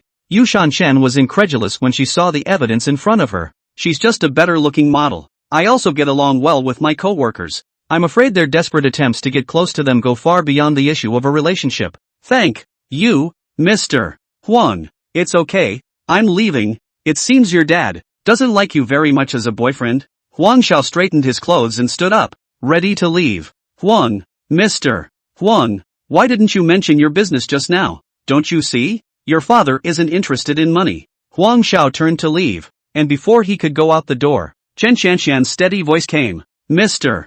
Huang, eat before you go. Chen Shenjin didn't directly mention Chen Yushan after he called out to Huang Xiao. Instead, they took him to an antique study. The study was filled with various ancient medical books. Sit down, Chen Shanxian said, pointing to the mahogany chair. Huang Xiao sat down as she was told and quietly waited for Chen Shanxian to speak. Chen Shanxian raised his teacup. Huang Xiao, our Chen family has been practicing medicine in Lingnan for generations. It is considered a far-famed family of traditional Chinese medicine. My ancestor was once a royal physician of the palace, with excellent medical skills, saving countless lives. In my generation, I don't dare to say I'm as good as my ancestors, but I do my best to serve the people. He put down his teacup. His eyes fell on the landscape painting on the wall, and he fell into a reminiscence of our Qin family has always adhered to the philosophy of healer's benevolence, hanging the pot to heal the world and save people. I grew up with my ear to the ground. He also became interested in Chinese medicine and aspired to carry on his ancestors' work and carry forward the Chen family's medical skills.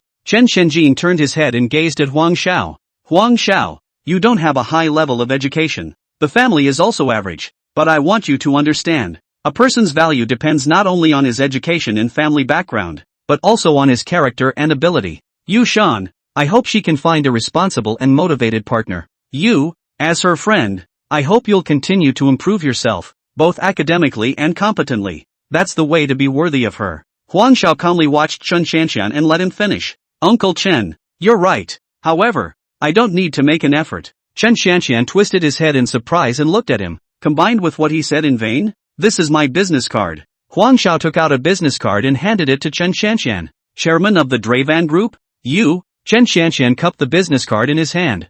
Yushan, you come in. Chen Yushan pushed the door in. He's the chairman? Chen Yushan nodded. Yeah, a company with a market capitalization of tens of billions of dollars. So, Dad, you don't educate people with your old opinions. Chen Xianshan's old face reddened. This time, it is really a bit embarrassing. Coughing lightly to hide his emotions, he greeted Chen Yushan and served tea. The tone was noticeably warmer than before. Just a moment ago, in a tone of assiduous, hateful, now it was like a different person. And the smile on his face was much more genuine. After all, Chen Xianshan was a person who had seen the world. And this embarrassment was not enough to make him lose his temper. It was only a slight adjustment of his sitting position that steered the conversation elsewhere. Speaking of which, although our Chen family doesn't have much money, our ancestors have left behind some good things. Yushan's grandfather, my father, once developed a potent remedy for stomach problems. This prescription has always been our Chen family's untold secret, and the results are remarkable.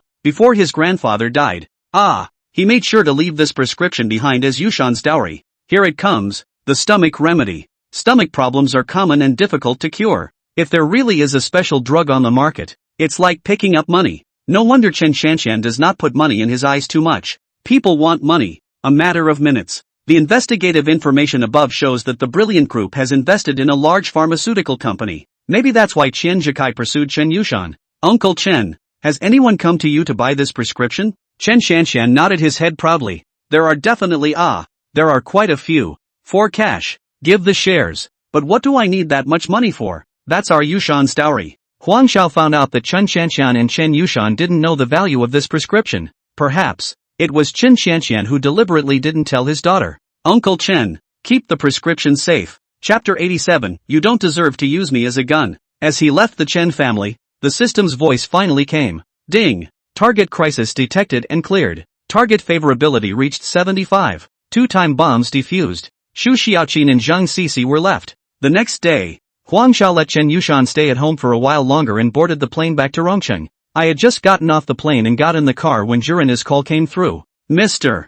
Huang, Su Yang asked you to have dinner at Jinxi Ancient Town. Su Yang? That's Su Yang from the Luxury Car Club, the general manager of Xinhui Investment. Huang Xiao remembered and agreed. Looking through the cell phone, Xu Xiaoqin's WeChat sent a total of a dozen. It probably all meant asking when Huang Xiao was free and if they could meet. Time to simmer down and get back to her with. Come to the office at 10 a.m. Tomorrow. Entering the ancient town, Master Qin parked his car in the designated parking lot. The clear Jinxi River runs through the town, with stone bridges of various shapes spanning the river. And under the bridges, the crow-topped boat swayed slowly, and the boatman hummed a lilting tune. On both sides of the riverbanks, teahouses and wine shops stand in abundance. Flags and banners are displayed, and there is a lively atmosphere. Huang Xiao Wangqing 3 people walk faithfully on the green stone road, feeling the tranquility and peace of the ancient town. Su Yang arranged a meal in the hotel's most famous landscape specialty restaurant hotel. The Shanshui Specialty Dining Hotel is not in the hustle and bustle of the old town. Instead, it's tucked away in a secluded bayou. A winding limestone path leads to the hotel, lined with green bamboo. Quite a bit of winding paths through the secluded place. Zen room flowers and trees deep mood. The hotel is a 2-story antique building with whitewashed walls and flying eaves. The 2 red lanterns at the entrance swayed gently in the wind, emitting a warm glow. I didn't realize that this Su Yang was still a man of elegance. Huang Xiao shook his head and entered the hotel. Su Yang saw Huang Xiao and greeted him warmly. Mr. Huang, Mr. Huang, welcome, welcome. Huang Xiao shook his hand and entered the booth. There were 5 or 6 young men sitting in the booth, all hanging around, holding their cell phones and playing games. One of them, Huang Xiao, knows J. Su Yang clapped his hands. What are you still playing? Mr. Huang is here. Zhou Jie raised his head, looked at Huang Xiao, and directly froze. ***. You're the chairman of Dravan? Yo, you guys know each other? Zhou Jie excitedly slapped his thigh. Holy, that expert I told you guys about is him. When the several young men heard this, they immediately threw down their cell phones and looked at Huang Xiao in unison. Mochi looked Huang Xiao up and down with a look of incredulity. Him? Zhou Jie. You're not mistaken, are you? This skinny arm and leg can beat a dozen punks? Su Yang was all smiles as he pointed to the main seat and said, Mr.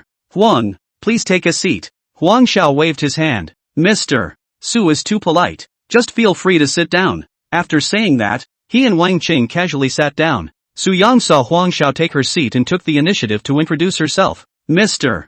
Huang, let me introduce you to. Everyone here is a good friend of mine. This one, Zhou Jie, is the young proprietor of the Tianchang Group. This one, Mo Qi, his family is in the real estate business, the eldest son of Mr. Mo of Guangsha Group. Huang Xiao didn't fathom the reason why Su Yang had asked him to come to this party today, but, from the looks of the situation, it should just be dominated by him. Right now, the best thing to do is to stay put and see what they mean. After 3 rounds of drinks, the topic gradually circled around to the Splendor Group during the push and shove. Zhou Jie said with a strange smile, thinking of Qianjikai that ingrate spending $100 million to buy an F-80.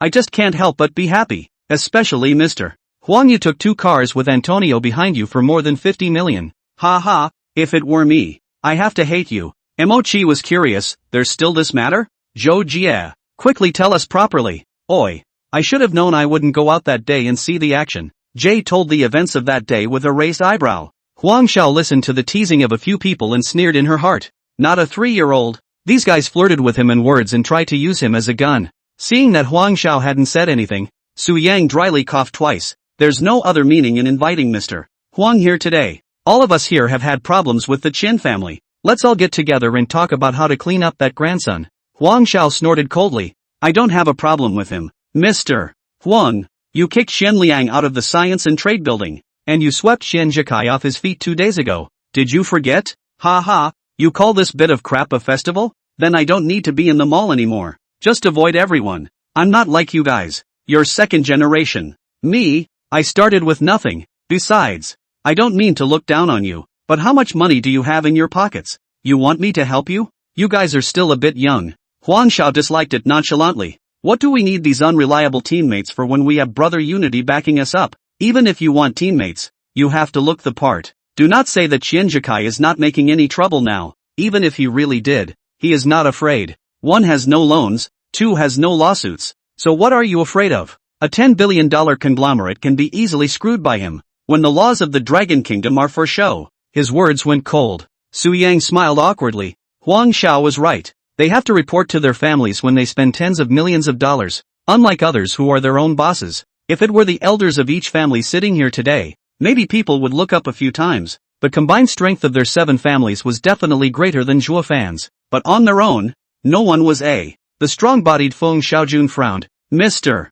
Su, today you invited Mr. Huang too. Didn't make it clear to him? Li Xian opened his mouth to round off the conversation. Mr.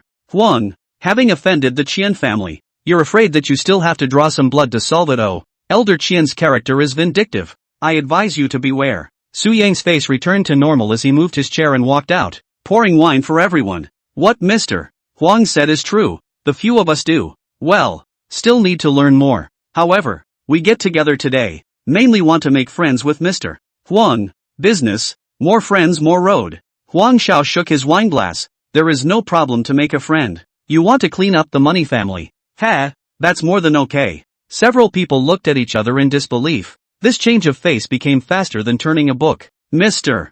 Huang, you, continue. If you want to get out of it, you have to tell me how, right? Su Yang heavily put down his wineglass and gritted his teeth. Mr. Huang, the Qian family makes investments just like my family. There are only a few good programs, so I can understand the competition. But they're always ing playing dirty. Machi chimed in. We're all local businesses here in Rongcheng. It wasn't because they took the initiative to pick a fight with them and bully people too much. The Qian family doesn't have deep roots in Rongcheng, and their company's main business is in Magic City. It's still easy to screw them in Rongcheng. Easy? What do you guys want with me? This is not something we are afraid of not being able to do. What is your plan? Chapter 88, Binding the Yukai. Our target is the Shades of Green Mall. Qianlian's Green Mall? Ha, the goal is the same. Without changing his face, Huang Xiao asked, is this the only industry the Qian family has in Rongcheng? Why did you guys single out Shades of Green Mall? Xian Liang is a waste in the Qian family. Wanting nothing.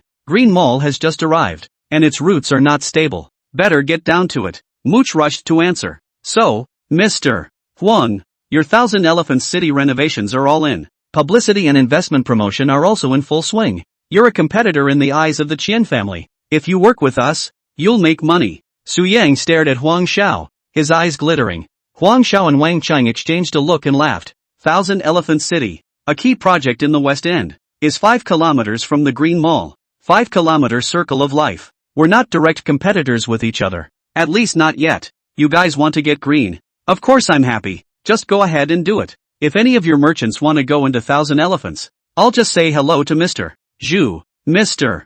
Huang. We need Thousand Elephant City to cooperate with us when it opens. Huang Xiao waved his hand. What cooperation or not? Thousand Elephant City is opening for an event. Isn't that the natural thing to do? After a meal, Huang Xiao felt out the minds of these second-generation people, and I have to say that these boys have a real knack for ing. After a good night's sleep, Huang Xiao came to the office in high spirits. At 10 o'clock, Xu Xiaoqin arrived on time, still subdued, and sat across from Huang Xiao, eyes staring straight at him. Mr. Huang, you're not mad at me, are you? Huang Xiao deliberately pretended to be surprised. Me? Angry with you? Mr. Xu, which sentence of yours offended me? Then why didn't you answer my messages for 3 days in a row? Only yesterday? Has this chick changed her routine? Was that dainty, nymphomaniac look just now an act? Open the system panel. Good sense 40. Huang Xiao cursed in his heart. Marred. The playwright. On the other hand, he said, hey, I was on a business trip a few days ago, and I was busy as hell. In the future, if there is something directly call the beauty area over at Thousand Elephants. Can you do it for us, Lillian? I thought you weren't interested? Why the sudden change of heart? Xu Xiaoqin sighed and said grudgingly, Mr. Huang, our marketing guys aren't very professional. I had my eye on Thousand Elephants. As it turned out, they gave me the opinion that the commercial format was not compatible with Lillian's growth. Ha ha, and then what? After I left your office the other day, I had them redo their market research. The conclusion reached is completely opposite. And of course it has a lot to do with the investment policy given by Mr. Zhu. I didn't expect Mr. Zhu to be so optimistic about the beauty industry that he specifically set aside a beauty area on the 5th floor. Huang Xiao took out the plan of Thousand Elephant City from the drawer and pretended to flip through it. He pointed to the plans on the 5th floor and said, yeah, it's considered the first in Rongqing. To put it mildly, specialized beauty malls. Those who come to the 5th floor are bound to be your plastic surgery hospital's precise customers. Yes. Xu Xiaoqin nodded vigorously. I was so angry that I almost fired the marketing director. Mr. Huang, can you give me the spot? Well, you know, I don't usually interfere in specific things. I'm not sure what's going on right now. Mr. Zhu is quite familiar with you, so you two should talk. Mr. Zhu asked me to come find you, saying that both Tongren and Han have signed their intentions. Huang Xiao smiled as he looked at the woman who was pampering herself at him. The favorability of the panel went down instead of up. What a sweet-talking woman. The situation now was obvious. Xu Xiaoqin just wanted to get a word out of him. How can I do that? He surveyed Xu Xiaoqin again. Pretty. With pride in her shy demeanor. That's right, pride. Since you think you're such a bully, let's knock down your arrogance and make you realize what the gap is between. This gap can't be bridged by your efforts. After all, at root, she is a gold digger. You can't spend money on it, so you scare her with it. The schedule Wang Cheng put on the table said that there was a Rongqing charity auction tonight. Okay, take Mr. Xu to see how brother spends his money. There's a charity auction tonight, why don't you? I'm short of a female companion. Is Mr. Xu interested? Xu Xiaoqin's smile remained unchanged as her heart turned over. Yeah, just in time to meet up with Mr. Huang. That thing? You're going to have to give me a little time to think this through. Homo sapiens and Han are also headquartered in Tektronix. They're all my clients. So I have to figure out what to do with them, right? Xu Xiaoqin bit her lip and went downstairs. Tonight, perhaps one will have to give one's life for a favorite cause. Still, it's no loss, and hitching a ride with Huang Xiao may not be a bad thing. Maybe the wind in the bed is blowing and the quota thing is done. At 4 o'clock in the afternoon, Xu Xiaoqin appeared at the door of Huang Zhao's office on time. The two of them walked out of the Science and Technology building side by side, and the seat Rolls-Royce Phantom was already parked at the entrance. The car drove smoothly towards the Rongqing Hotel, the venue for tonight's charity dinner. The charity dinner was well attended, with well-dressed waiters weaving in and out of the guests. Huang Xiao was dressed in a sharp-tailored suit. The confidence and calmness of a successful person exudes from his hands and feet. He was holding a hot-stamped invitation in his hand, and beside him, Xu Xiaoqin, in a long, floor-length dress, was, take his arm and smile coquettishly, guided through the crowd by the staff. The two men came to the 5th table seat on the left side of the banquet hall. The guests at the same table surprised him quite a bit. Su Yang, general manager of Xinhui Investment, and two brothers, Xian Jikai of Brilliant Group and Chen Liang of Huaqiang Group. Each of the three men was accompanied by a stylishly dressed female companion. Su Yang saw Huang Xiao and Xu Xiaoqing coming in style and slightly nodded in greeting. Qian Jikai enthusiastically got up, his face piled up with smiles, and extended his right hand to greet Mr. Huang. We meet again. You see how much we are destined for each other? I can't believe we're sitting at the same table. Qianliang turned his head away as if he hadn't seen them and the glass twirled idly in his hand. Huang Xiao smiled and responded, yes, Mr. Qian. It's really fate. I'm just here to join in the fun. Do what you can for the country's healthcare. Chen Jikai laughed out loud and patted Huang Xiao on the shoulder. Jokingly, he said, this time, Mr. Huang won't hide in the corner again and sneak out to pick up the advantage at the end, right? Huang Xiao sighed with a feigned helplessness and said, hey, being used to being poor. Saving a little bit counts. I'm not as wealthy as Mr. Huang. Humph. Only doing small actions that are not up to par. Qianliang snorted coldly and said in a loud voice. Qian Jikai snorted and turned around, ready to take his seat, when a beautiful woman came from the next table. This beautiful woman is recognized by everyone in the room, because she is active in the entertainment industry. Famous. Lu Mi. Ding. System binding target. Target, Nini Lu. Age, 34. Profession, actor. Favorability, 0. Gold digging index, 88. Task, target gave up the opportunity to perform in Zhang Ning's movie My Time to accompany the host on a trip. Mr. Chen. Long time no see. Lumi a deep burgundy velvet gown. The snug fit perfectly outlined her slim waist and plump hips. This is one of the few times that Huang Xiao didn't complain about unicorn. He swallowed hard, looking at the big star who was looking after him, and suddenly he felt a little hungry. Chapter 89, Huang Xiao. You won't be satisfied for long. Qian Jikai extended his right hand. Hello, Lu Mi. How are you? Long time no see. Mr. Qian. I didn't expect to run into you here. After the two of them exchanged pleasantries, Su Yang walked over and raised an eyebrow at Lumi. MS. Lu. Nice to meet you. Xinhui Investment. Su Yang. Lumi covered her mouth in feigned surprise. Rude. So it's Mr. Su. Ha ha. We met once in Magic City, but we didn't have a chance to get to know each other last time. It's not too late to get to know each other now. Mr. Su, take care of me in the future. Su Yang pointed at Huang Xiao and said to Lumi, I'm nothing. This is the real big brother. Huang Xiao, chairman of the Zhuofan group. A trace of doubt flashed in Lumi's eyes. She hadn't even heard of the name Huang Xiao before, but it was definitely not simple for Su Yang to introduce it so solemnly. Immediately changing to a smiling face, he bent down and reached out his hand. Mr. Huang, it's a pleasure to meet you. Huang Xiao was almost blinded by the waves on her chest, and hurriedly stood up and take the small, warm hand. Nice to meet you, MS. Lu. What kind of big brother is he? Just a puppet, sticking a pig's nose in an onion and pretending to be an elephant. Qian Liang, who was next to him, mocked in a conspiratorial manner. Humph, he doesn't count you? A nibbling piece of crap. You think you're good when you lose out on a Wachovia company? You. Qian Liang violently stood up and angrily stared at Su Yang. Su Yang, we're in the same boat as each other. I've at least lost out on a billion-dollar market capitalization Huaqiang company. What about you? Taking tens of thousands of dollars a month in Xinhui investment salary. Do you have enough to spend? Chen Jikai said coldly to Su Yang. Mr. Su, this is a charity auction, not a food market. Starting later. I'd like to see how much money you Xinhui investment can spend. After saying that, he glanced at Huang Xiao again. Mr. Huang is well funded, so there should be no problem. Su Yang's bottom was full of energy as he shook his hand. We'll see. Less blowing awesome here. Huang Xiao and Lumi looked at each other awkwardly, and Lumi nodded and twisted her way back to her seat. Thinking about Qian Liang's words, she gave Huang Xiao another deep look. A puppet? It's still really interesting. Xu Xiaoqing held the auction atlas, her slender finger crossing a line of sky-high auction prices. To Huang Xiao, he said, there are 3 grand finale treasures tonight. Mr. Huang, if you're interested you can take them. It's tax deductible. Anyway, Huang Xiao looked at them and didn't recognize any of them. Portrait of Mozart at the age of 13 starts at $8 million. Patek Philippe Silk Road Watch starts at $3 million. Nude woman lying on her side on a carpet of flowers has a starting bid of $180 million.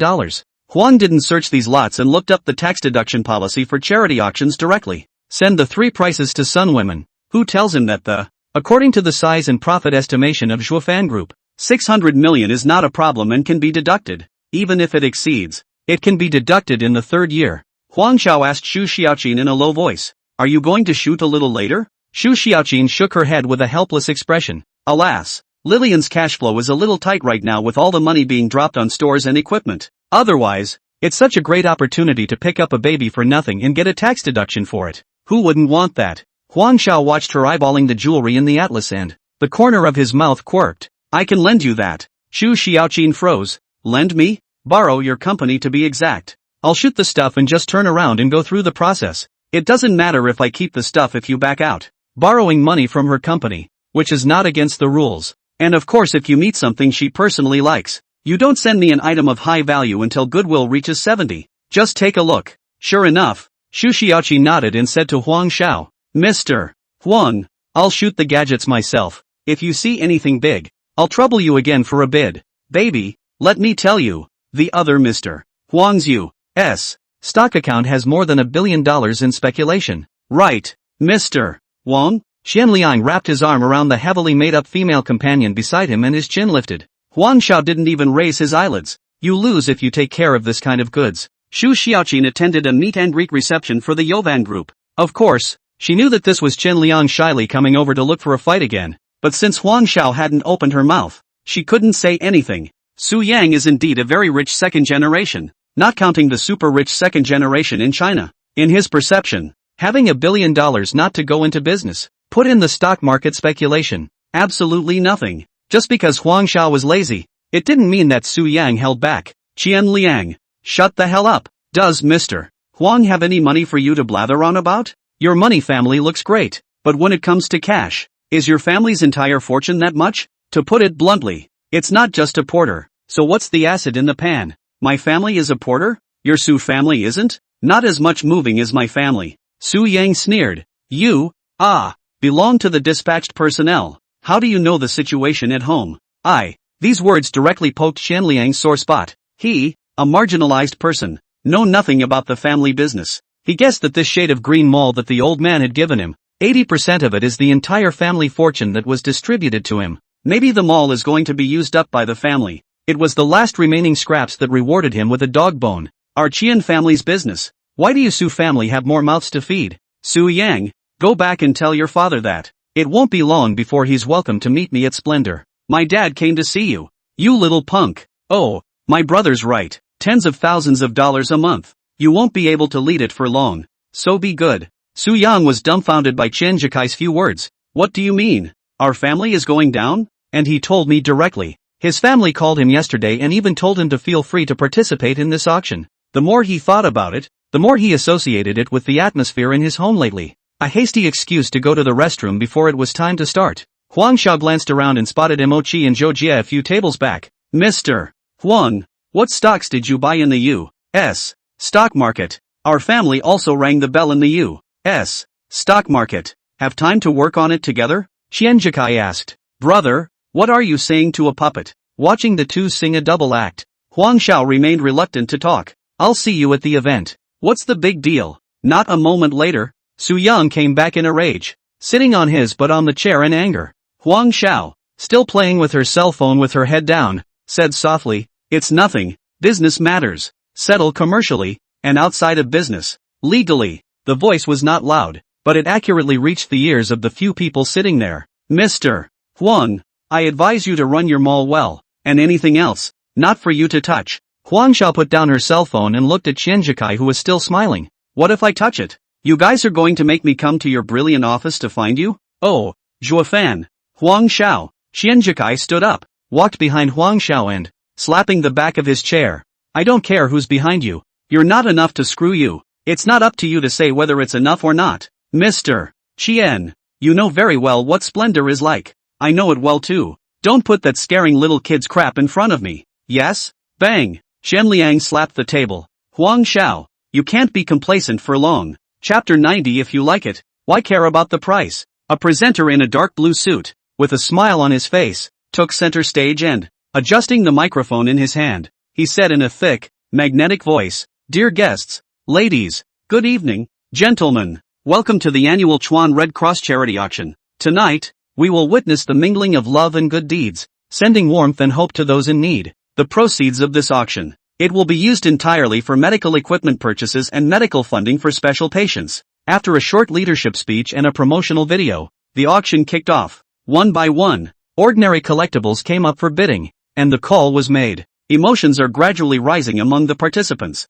The stage lights dimmed abruptly and a brilliant column of light focused on the booth. A young woman in a red gown, holding up a delicate velvet box, walked onto the stage in style. The presenter took the box, opened it gently, and a dazzling diamond necklace sparkled glamorously in the light. This next lot is a diamond necklace generously donated by Ms. Nini Liu, a famous movie star. His voice was full of enthusiasm. The necklace was crafted by an internationally renowned jewelry designer. The design concept and craftsmanship of the necklace began to play on the big screen. At the same time a VCR of Nini Liu's public service was scrolling. Diamond necklace. Starting price $2 million.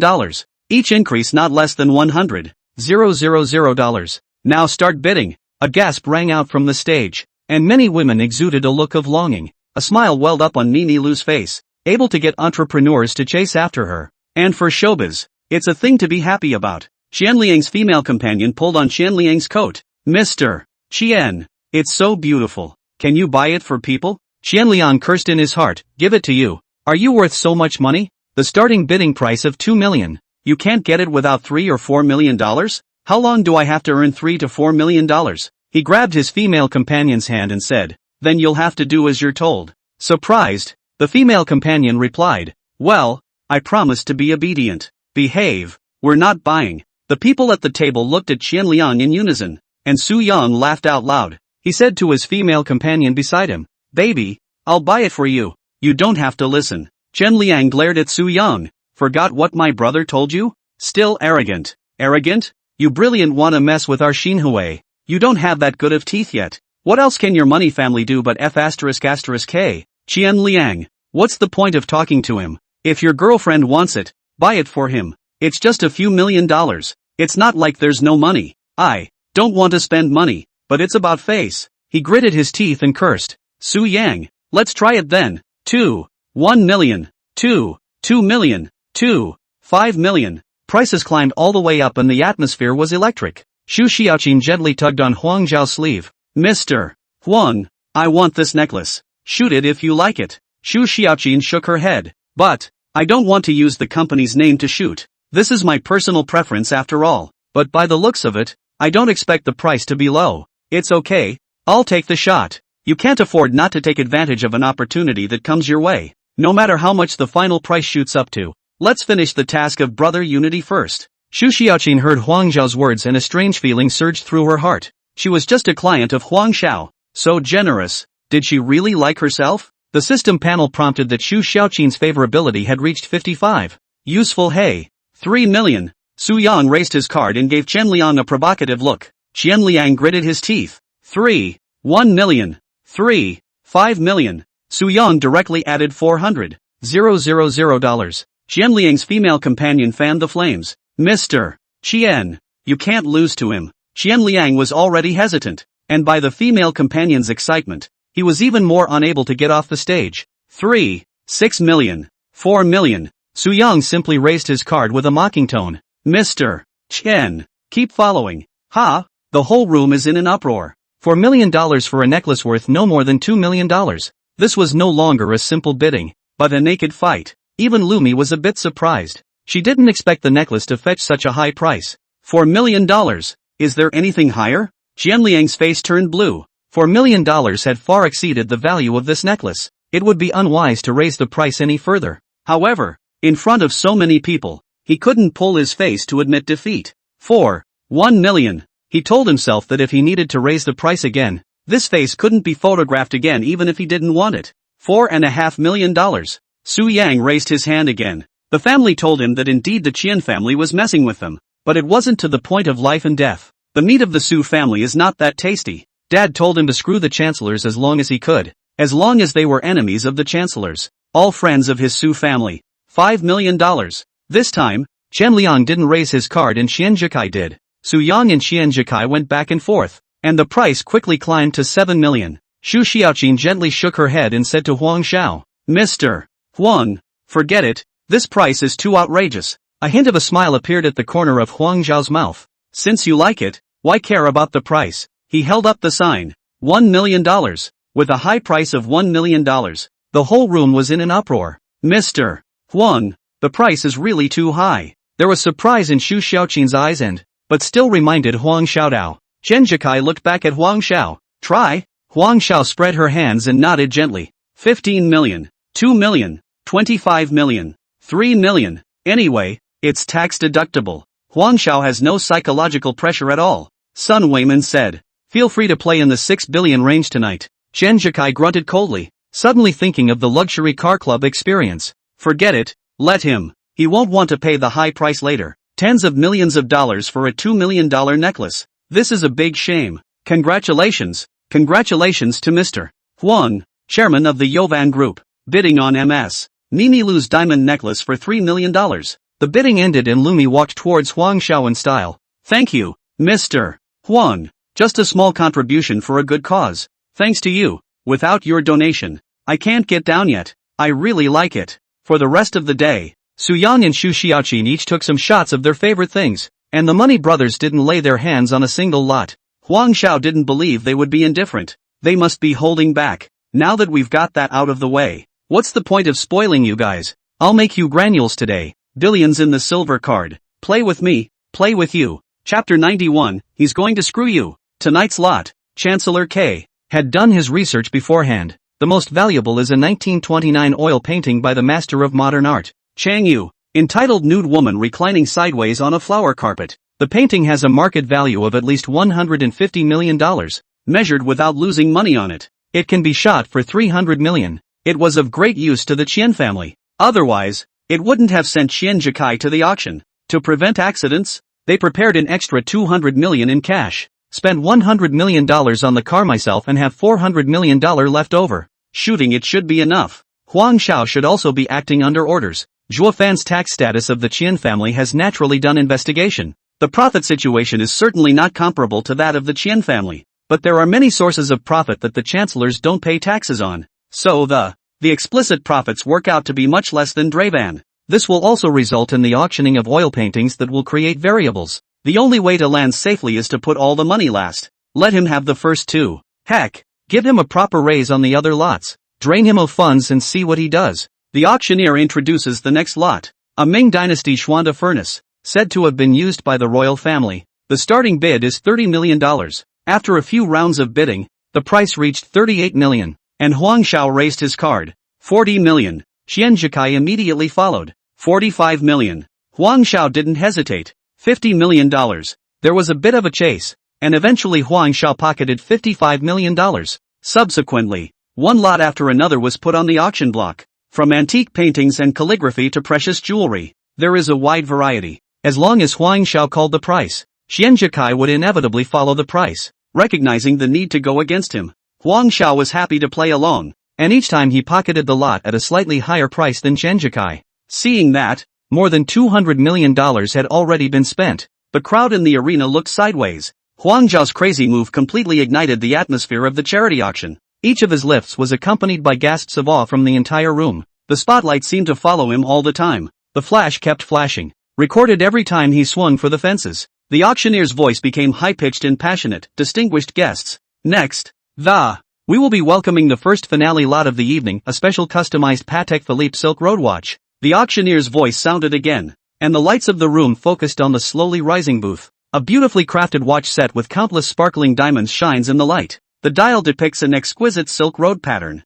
full of historical weight and artistic charm. This watch is the only one of its kind in the world, crafted by Patek Philippe's top master artisans over a period of 3 years. It is not only a precise timekeeping instrument, but also a valuable work of art. Starting bid, $30 million. At the same time, I would like to remind you in particular that the finale lot, because of the high price of the starting funds, will be given to the sending organization, and only the amount in excess will be considered a donation. The whole city was silent. This rule change meant that trying to whore for nothing was impossible. Things have to be bought for real money. Those who had jumped at the chance to show their faces in front of the leaders laid down their heads. Qian Jikai also froze for a moment, but he quickly released it. Such a rule adjustment would be good for him. It's not tax deductible. How dare you? A tool man. Shoot it? He looked over at Huang Xiao with a meaningful smile. Where did Huang Xiao care about other people's eyes? His eyes looked straight at the watch on the stage. Always wanted a watch. Didn't have the time. unique in the world came out. It must be mine. At the same time, Chen Liang's eyes emitted a crazy light. He's been frugal all his life. He's had almost no hobbies. The only thing that catches his attention is the watch and the money. Coming to this auction, he came for this watch. After a short silence, the bidding began. Chen Liang raised his hand. 32 million. Chen Jikai knew Chen Liang's hobbies and had no expression on his face. The female companions around the brothers were not impressed. How did Chen Keqiao become so bold all of a sudden? He poured water into his frying pan. Mooch also raised his card. 33 million. A real estate mogul followed suit. $35 million. The price climbed all the way up. And the calls came and went like the beat of a drum striking the heartstrings of the crowd. $45 million. A newcomer from the internet. Not to be outdone. Chen Liang's face reddened as he gritted his teeth and shouted. $5 million. Once this offer was made, many of the callers calmed down at once. The watch is nice, but it's too much over the actual value. Looking at the watch he was wearing on his hand, who says you can't wear a watch that's over $1 million? Seeing that there were fewer callers, Huang Xiao raised his card. $7 million. When Chen Liang heard the voice, he jerked his head around and stared at Huang Xiao as if he was looking at his father's killer. Huang Xiao, this watch is mine. If you dare to snatch it from me, I'll fight you. $75 million. Oh, you can still crawl over and bite me? 9 million. The room was silent. Everyone was shocked by Huang Xiao's crazy behavior. The leaders sitting at the first table turned their heads to look at Huang Xiao, their eyes filled with complex emotions. Lumi secretly shook her head, originally having a few moments of appreciation for Huang Xiao, thinking that he was young and promising. Out of the blue, and in hindsight, an irrational thug. Chen Liang's blood rushed upward and he was ready to raise his hand again when Chen Kai pressed his hand. Don't call. He's going to screw you. Instantly, Chen Liang reacted. Yeah, what if it's raised again and he doesn't follow? But, not willingly. What is our goal? Have you forgotten? Chen Jikai cursed in a low voice. Chen Liang sighed heavily and threw the number plate on the ground. A minute later, the auctioneer announced that the watch went to Huang Xiao, chairman of Zhuofan. Next, please welcome our second finale lot of the evening, a portrait of the musical prodigy Mozart at the age of 13. This painting was done by a famous court painter of the time, and is in perfect condition, with vibrant colors. It vividly shows Mozart's adolescent splendor. It is not only a precious work of art, but also a testimony of a glorious musical history. Starting price, $80 million. At this time Huang Xiao was studying whether to hang the painting in the villa's living room or study. Su Yang sat over and whispered to Huang Xiao. Mr. Huang, are you still shooting the next one? It's not cost effective. Oh, I think it's okay. Okay. Su Yang felt that he was just yawning, talking to a big white man about paddling or not paddling. Really think others are themselves. 85 million. 86 million. The bidders were noticeably more cautious. Chen Jikai saw that Huang Xiao didn't make a move and raised his card. 100 million. He was enjoying the attention of the entire room when a voice from the side rang out. $110 million. Sure enough, Huang Xiao saw them shoot and got on. Until now, he has spent more than $500 million. Oh, do you still have money to shoot? Xu Xiaoqi is thoroughly seeing what it means to be rich. The co-founders of the group put all their money together, and I'm afraid they don't have the same level of comfort and style as the others. Spending a few $100 million is like an ordinary person buying a cup of milk tea. Chapter 92, I'll make an offer. Can you keep up? The auction takes a short break as the last finale lot is about to begin. Lumi elegantly sipped her champagne, her eyes sweeping over the celebrities in the venue. Suddenly, a familiar figure came into her eyes. Zhang Ning, a well-known domestic director, was walking towards her. Zhang Ning sat down in her neighboring seat and smiled gently. Lumi, it's been a long time. How have you been? Hello, Director Jiang.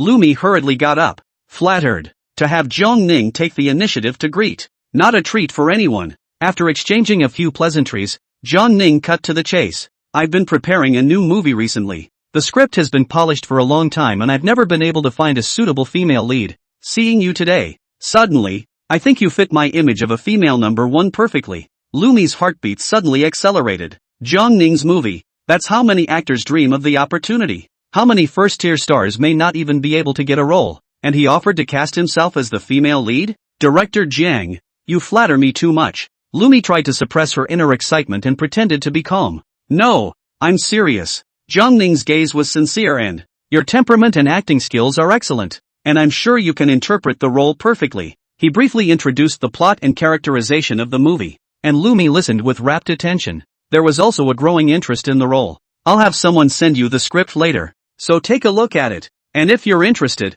we'll talk more about it. Thank you, Director Jiang. I'll definitely study the script carefully. Lumi couldn't hide the joy on her face. Jiang Ning's unsolicited offer is undoubtedly a huge validation of her acting career. As long as you're in a Kang-directed movie, you're going to see a substantial increase in both exposure and earnings. Maybe even get the grand prize of your dreams. Ning took a sip of champagne, his gaze sweeping over Huang Xiao, who was not far away. Without a trace, seemingly casually, he said to Lumi, the investor of this movie has not yet been fully determined. And the ones who are contacting me now are brilliant. Shen Hui and San Long, the chairman of this Shuofan. It also looks pretty strong. I just don't know if it has any interest in film or television. Lumi followed Jiang Ning's gaze. Yeah, I haven't heard of this character either. It's kind of an eye-opener tonight. Spending $500 million or $600 million in one night. That's a lot of money. Jiang Ning let out a low laugh. This is just where it's at. The last finale lot hasn't even come out yet. As I see it,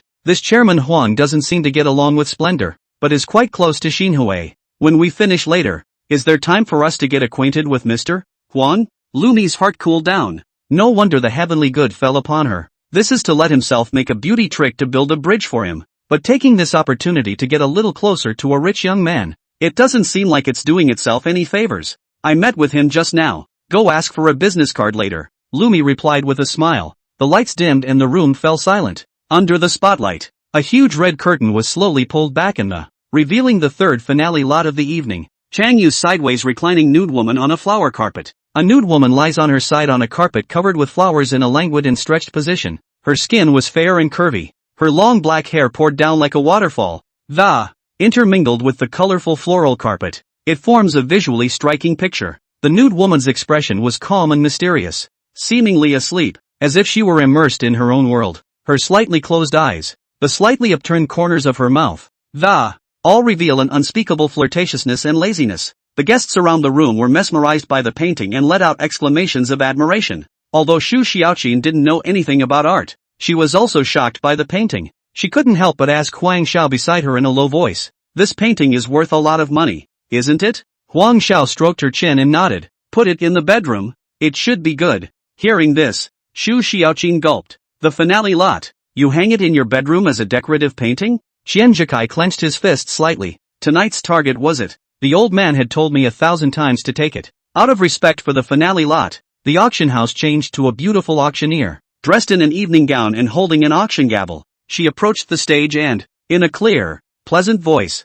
she introduced, distinguished guests. Next up is the third finale lot of the evening, Chang Yu's world-renowned masterpiece, nude woman reclining sideways on a flower carpet. Created in 1930, this work is the pinnacle of Sun Yu's artistic career. It perfectly demonstrates the artist's unique understanding of female beauty and exquisite painting skills. The painting's bright colors and exquisite composition are full of romanticism and poetry. It has high artistic and collector's value. Starting price, $180 million. A low gasp rang out from the scene. And with a starting bid of $180 million, it is enough to prove the preciousness of this painting. Huang Xiao noticed that Su Yang and Qianjikai's faces became grave. Is there some secret to this painting? When the auctioneer announced the start of the auction, Huang Xiao realized that not only were the two of them, others who had been silent all night sprang into action. $180 million, not 1,800. Rongqing Business Circle. It seems there are quite a lot of rich people. Since there are so many people shooting,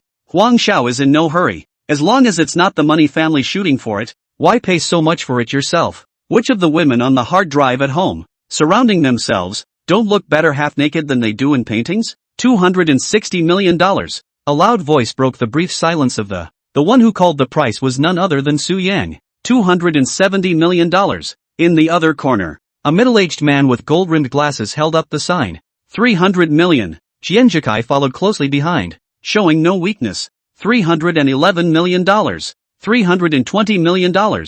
Prices were rocketing upwards. The calls were coming in and out, and the atmosphere was tense and exciting. In just a few minutes, the price had already surpassed the $350 million mark. Some bidders began to hesitate and raised their cards significantly less often. Qianjikai looked around, an imperceptible smile appearing at the corner of his mouth. His eyes fell on Huang Xiao, who had been silent all this time. With a hint of provocation, opened his mouth and said, Mr. Huang, play together. How? There is no movement. The quota is used up? Xu Xiaoqin has seen Huang Zhao's wealth and her favorability has reached 65. Certainly no effort was spared in the defense of Huang Zhao. Mr. Qian, let's shoot it first. It's been an hour and a half. You two brothers are the only ones at the table with empty hands. And if you didn't know, you'd think you were here to mingle. Su Yang and his female companion laughed out loud. Yes, it's not good to spread the word. The two sons of the Qian family participated in the auction. And the penny pussies were not spent. And they landed up with full bellies. Mr. Qian, I am optimistic about you. Lumi and Jiang Ning were equally curious as to why the high-profile Huang Zhao hadn't reacted. Is there no money left? Lumi whispered. It's possible. Who has nothing to do with putting money in a bank card. People like them have their money in assets. I don't know, said Jiang Ning. Huang Zhao placed the introductory sheet of the lot on the table. Turning to Qian Zhikai, he said, still thinking of letting you play with them? I'll make a move. Mr. Qian, are you sure you can keep up? Try it then. Qianliang Qian Zhikai said in unison. 500 million. Chapter 93, Leader, please take your seat. 500 million. Spending $1 billion a day. Your family prints counterfeit money. The lighting guy knew how to catch the eye. And a separate beam of light shone on Huang Zhao's table. Jiang Ning at the next table clenched his fists. Big hands. Absolutely big hands. Be sure to find a way to hook up with him when it's over. Lumi opened her mouth wide despite her image. And her tongue couldn't help but lick her lips.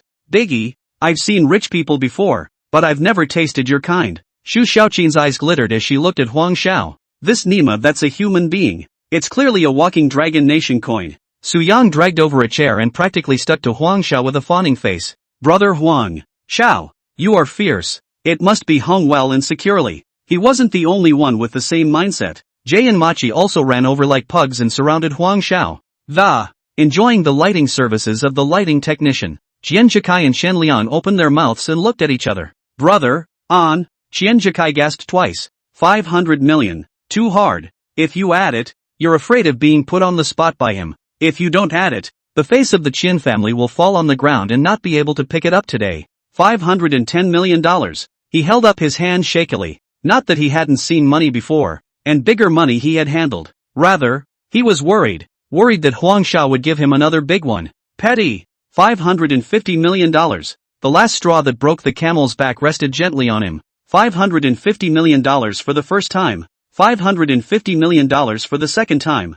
$550 million for the third time. Bang! The auctioneer excitedly dropped the hammer. Congratulations to Mr. Huang Zhao, chairman of the Yovan Group. Sold sideways nude woman on a flower carpet for $550 million. Huang Zhao slowly stood up with a smile on her face, gently waving her hand in greeting to the congratulatory people around her. In the midst of the boisterous crowd, a man in a white shirt, the middle-aged man wearing gold-rimmed glasses walked through the crowd to Huang Zhao, bowed slightly, and said respectfully, Mr. Huang, leader, please move to the first table for dinner. Huang Zhao walked over to Xu Xiaoqin's side and whispered, talk to the leader and, why don't you join Su Yang and the others, and go back early when it's over. Okay, go about your business without me. She had Huang Zhao as she made her way to the main table. Turning around, he walked towards another table with Su Yang, Mo Qi, Zhou Jie and the others. Huang Zhao followed the middle-aged man to the main table, where several imposing leaders were already seated.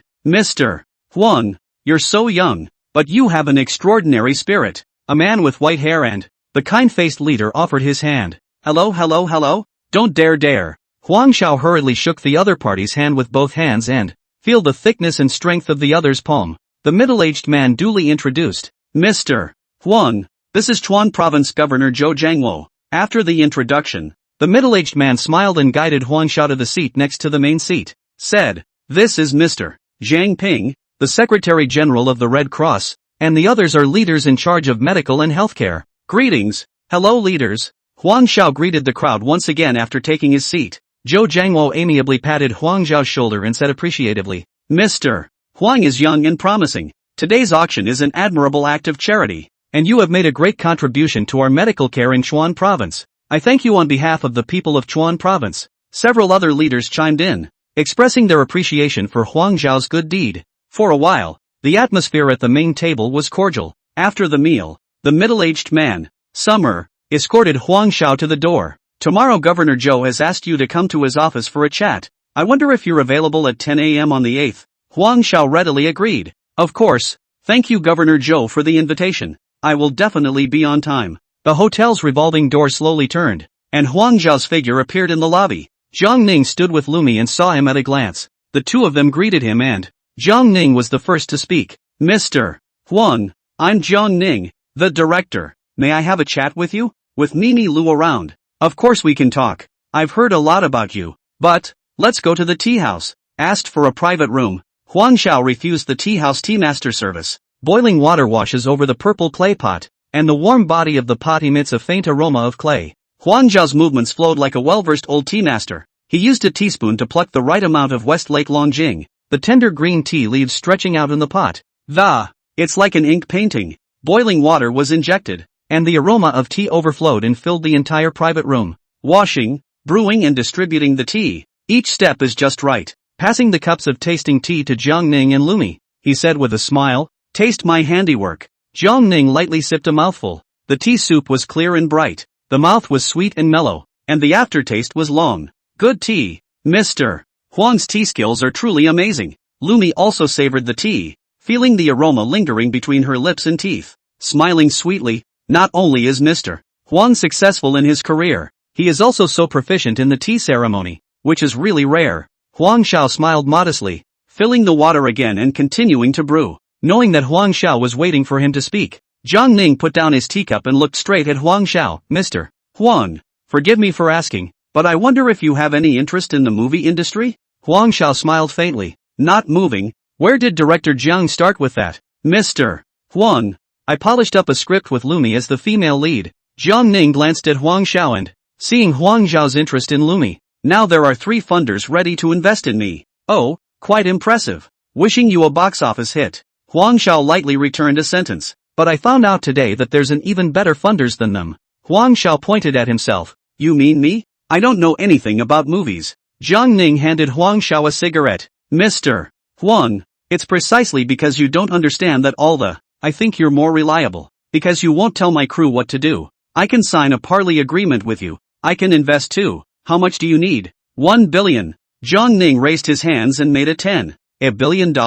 What's my return? At least 30%. What about cycles? I'm going to need about 6 months on this subject. Huang Xiao shook his head. The cycle is too long and the return is too low. And your subject is not suitable for Lumi. From the look in Lumi's eyes, Huang Xiao saw her urgency. But, goddess, you can't act even if I invest in it. Why is it inappropriate? I think it's fine. Lumi is a bit upset. The capital is the boss, yes. But you cannot question my acting skills. Lumi, you misunderstood what Mr. Huang meant. Mr.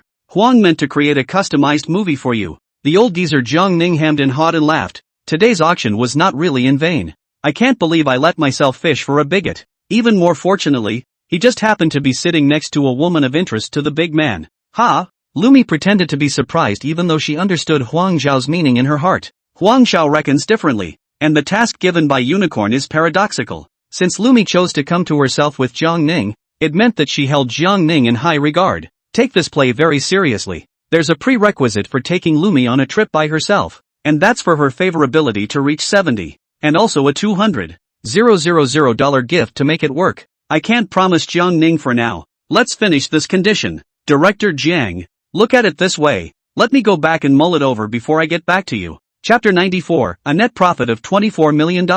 The 3 exchanged contact information and Huang Xiao returned to the Heaton Hotel. You can't go to Sky City every day to live there. Pang Min, this chick is bombarded by WeChat all day long, and if it continues like this, have to cohabitate. Of course Huang Xiao couldn't give her that chance. Now take care of 2.5. As long as Xu Xiaoqin is not a cutie. Laughs, definitely pick a higher value gift for him. Cecilia Chung has just joined Hong Ming. She won't mention layoffs during the familiarization phase. The best way to jam words into her stomach is to give her resources. Resources that surprise her. In this way, when the time comes to open your mouth, I think you will have to seriously and carefully consider your opinion. Mimi Lu is a resource that can be utilized. A big domestic superstar. Letting her show her face on the air? Then this broadcast is bound to explode and become an overnight success. This opportunity can't just be given out. It has to be carefully thought out. As for those women's favorability rushing 90, can't be in a hurry. It's easy to roll over if you're in a hurry.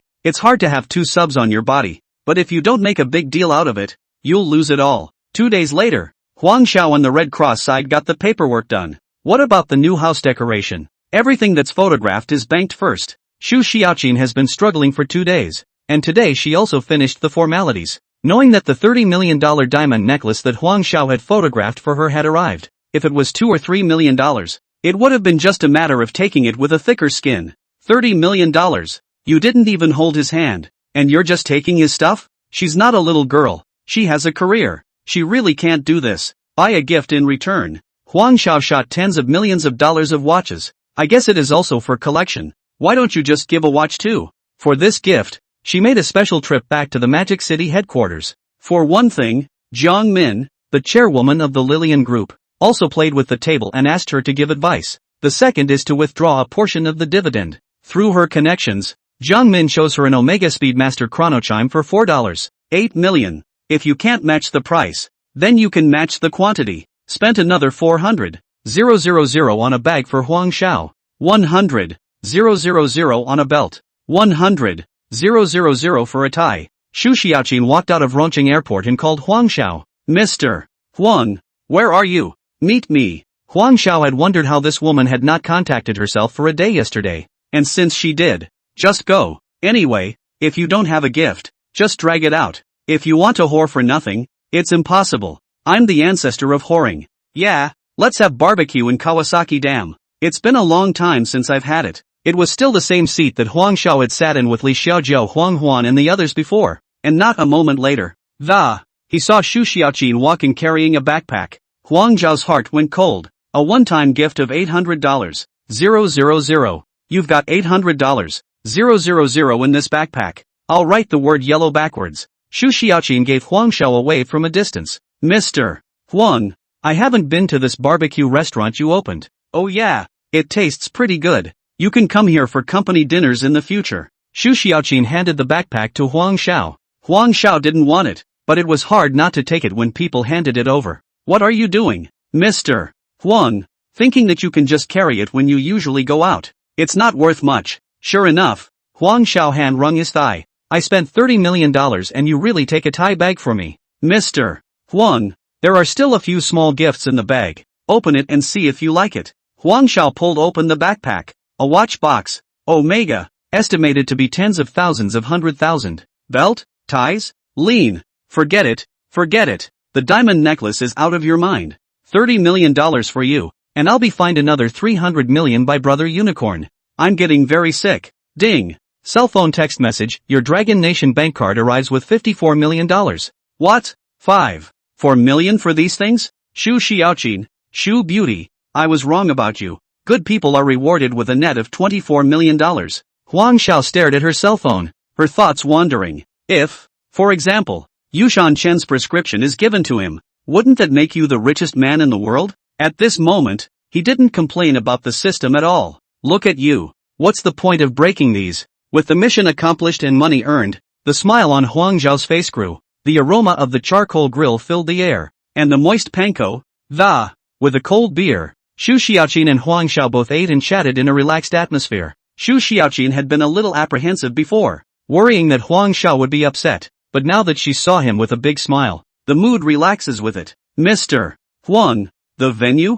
Xu Xiaoqin picked up a piece of roasted beef and put it on Huang Zhao's plate. The Lilian Group's venue problem is solved. I've arranged for Tongren and Han to be on the 6th floor. All 7,000 square meters of the 5th floor are reserved for you. Now that the mission is accomplished, there's no need to hold back. We'll all be family from now on. Really? That's great. Xu Xiaoqin was pleasantly surprised, and was now completely relieved that Thank you, Mr. Huang. You're welcome. We're all partners now. It's only right to help each other. Huang Xiao raised her glass. The bank will deliver the necklace to you tomorrow. You remember to sign for it. Mr. Huang. It's too expensive. How can it be good? It's decided. Come on, cheers. Ding. Target favorability of 95 detected. Gift host Xinhui Investment 51% of the shares. Unlocking the expert level of financial knowledge. This share is interesting. Let's not talk about how much it's worth. For the first time, Brother Unicorn did not give away 100% of his shares and retained a portion of the Su family's shares. This is uniting the Su family against the Qian family. After a meal, it's all come down to this. Xu Xiaoqin naturally followed Huang Xiao back to the Heaton Hotel. The next morning, Xu Xiaoqin was still sleeping on top of Huang Xiao. A ringing phone woke the two. Huang Xiao impatiently grabbed her cell phone. Hey, who is it? Lumi looked at the time. 9:30. This Mr. Huang is still not up? Ah, sorry, Mr. Huang, for disturbing your rest. I'm Lumi. Oh, MS. Lu, it's fine. Overslept. Looking for me for something? Mr. Huang, I'm coming to Rongqing for an event today. And about the last time. Got time to meet? Yes, talk to me when you're done. If my guess is good, this kid Su Yang should be contacting himself soon. Huang Xiao was also not sleeping, sitting on the balcony in her robe and drinking tea. 5 minutes later, Su Yang's call came as expected. Mr. Huang, you acquired our family? Su Yang's voice had no complaints, only excitement. For the Su family, the price offered by Huang Xiao had far exceeded their expectations. With the money family on the run, someone to help them through the situation begs to differ. Talk about an acquisition. Just a partnership. My dad said he can't come to Rongqing to see you for the next 2 days and asked what your arrangements are. He's still being his chairman and doing what he needs to do. My dad asked how much cash flow our two families are prepared to inject. Here it comes. Chapter 95. I'm going to make you a big hit. My dad is proposing a family to inject $2 billion. Not a lot of money, but as an investment company, operations should be enough. Mr. Huang, hey, I'd better call you Xiao. I'll email you the share documents. You'll send me the email later. I'll let you a fan but heads with Xinhui. I'll stay out of these trivial matters. Opened the mailbox, only to realize that it turns out that Brother Unicorn spent $18 billion to buy 51% of Xinhui's shares. Xinhui has invested in more than a dozen industries that overlap with the vast majority of Brilliant. The few people who dined in Jinxi ancient town, the family's industry almost all have Xinhui investment background. There's no rush or hurry regarding the money family. Right now, let's do our own thing first. Lumi called Huang Xiao right after the event and arranged to meet at the ancient tree tea house. Pushing open the door, Huang Xiao saw Lumi sitting alone in the private room with a black mask, quietly looking out the window at the running water. Coming, Mr. Huang. Lumi removed her mask and smiled sweetly. Well, I'll make the tea today. Huang Xiao took out a cigarette from his bag, lit it, took a deep breath, and then exhaled slowly. MS. Lu, did the day go well? Oh, it's a breeze. Just making some money. There's no shame in earning money. Huang Xiao shook his cigarette ash. It's just quite tiring, isn't it? Well, 4 or 5 hours of sleep a day, all kinds of socializing, all kinds of activities, all sorts of people who had to go and see the body. Lumi skillfully brewed the tea while softly saying, it sounded like it was about someone else. No one lives lightly, none of it is easy. Mr.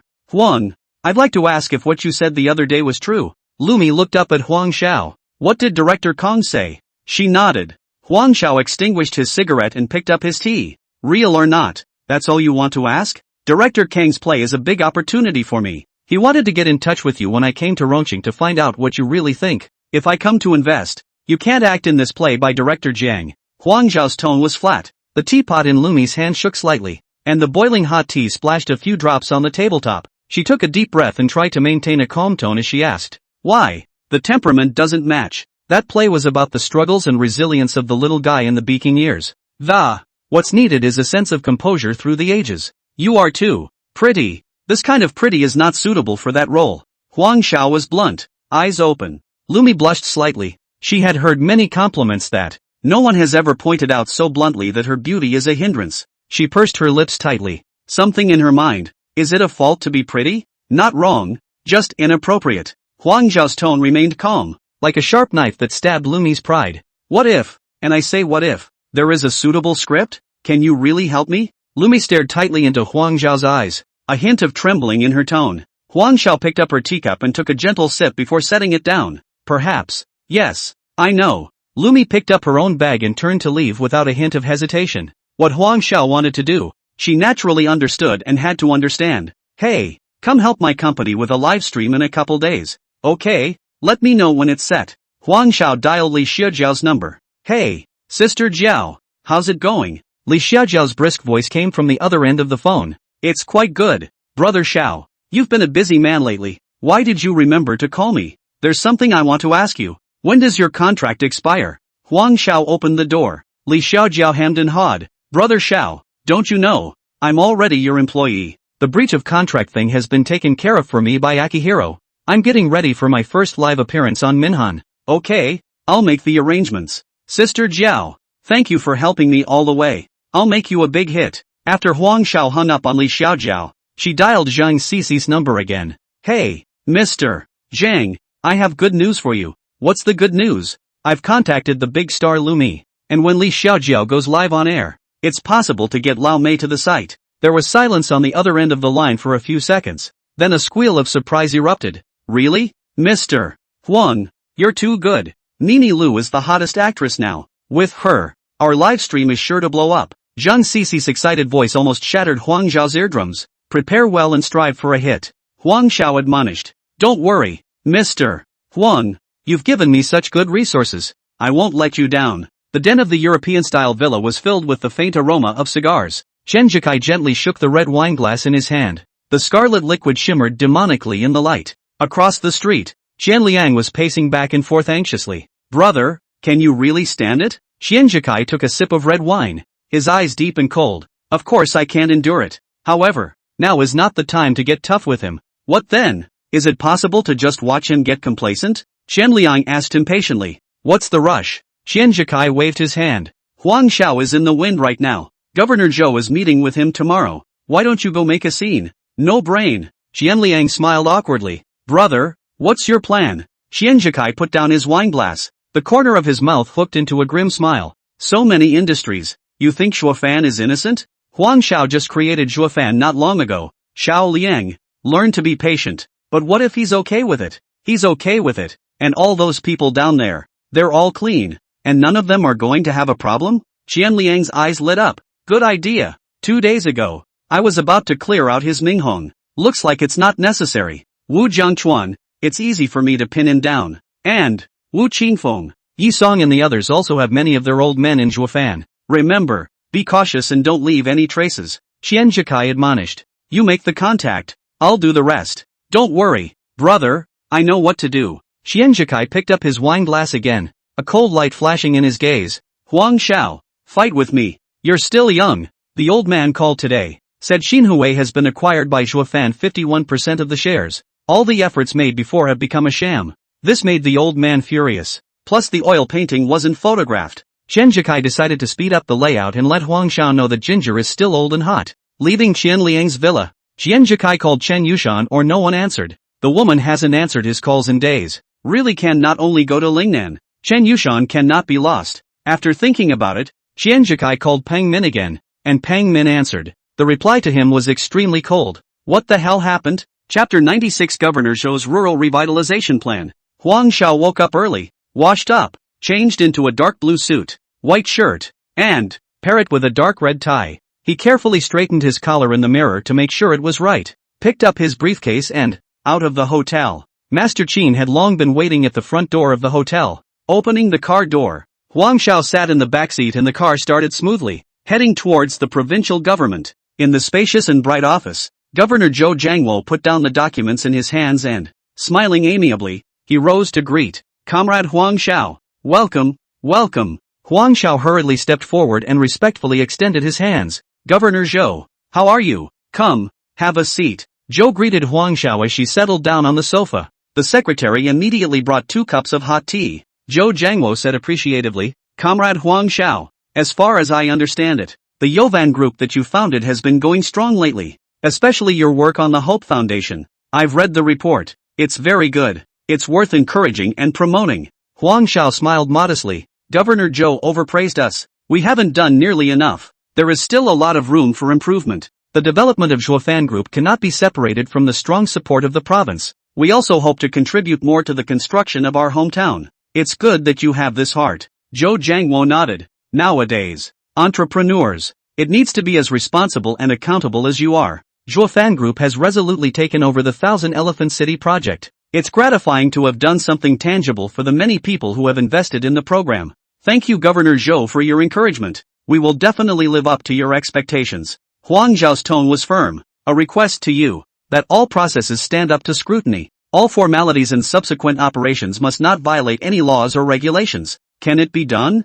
Can. Zhuofan Group will definitely follow the government's requirements strictly. Zhou Jiangwo patted the sofa and got up to shake Huang Zhao's hand. Good. Xiao Huang. The province has a rural revitalization program. Find out about it sometime. I'll give you my number later in the summer. Any questions? You're welcome to find me. Thank you. Governor Zhou, we will definitely live up to your expectations. Huang Xiao walked out of Zhou Jiangluo's office in a happy mood. This is considered to be the province's recognition of his work, as well as the affirmation of the Zhuo fan group. Just as he walked down the corridor, his secretary, Summer, greeted him and handed Huang Xiao a folder. This is the rural revitalization plan that Governor Zhou asked me to give you, as well as Governor Zhou's personal contact information. Huang Xiao took the folder and smiled. Thank you, Secretary Xia. You're welcome, Mr. Huang. If you have any questions, feel free to contact me or Governor Zhou. Okay, thanks. Huang Xiao thanked him again and turned to leave. Getting into the car,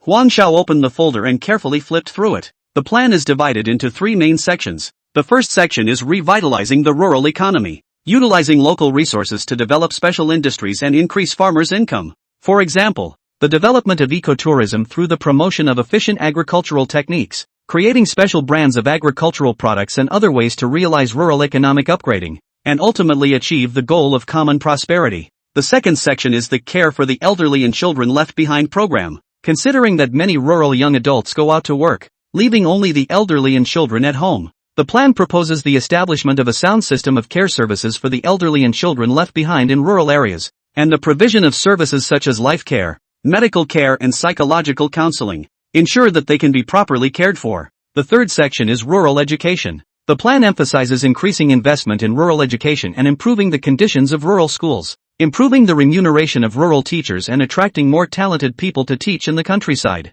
Let the children in the countryside also enjoy quality education resources and block the intergenerational transmission of poverty. As a rural person, the more Huang Xiao looked at this plan, the more significant it became. The Dravan group can look into it and create a model out of it for a particular item, or a particular region. Returning to the headquarters of Zhuo Fan Group, Huang Xiao immediately convened a meeting with the company's executives. Everyone, I just came back from the province, and Governor Zhou gave me a rural revitalization plan. He placed the folder on the conference table. This is a very important document it's about the development of the countryside and common prosperity. Governor Zhou hopes that our enterprises can also participate and contribute. Huang Xiao briefly conveyed the contents of the plan to the executives. Emphasis was placed on the 3 sections of revitalizing the rural economy, care programs for left-behind elderly and children, and rural education. This plan is of great significance, and I think we, the Zhuo Fan Group, are duty-bound. What do you all think? Jerina was the first to speak.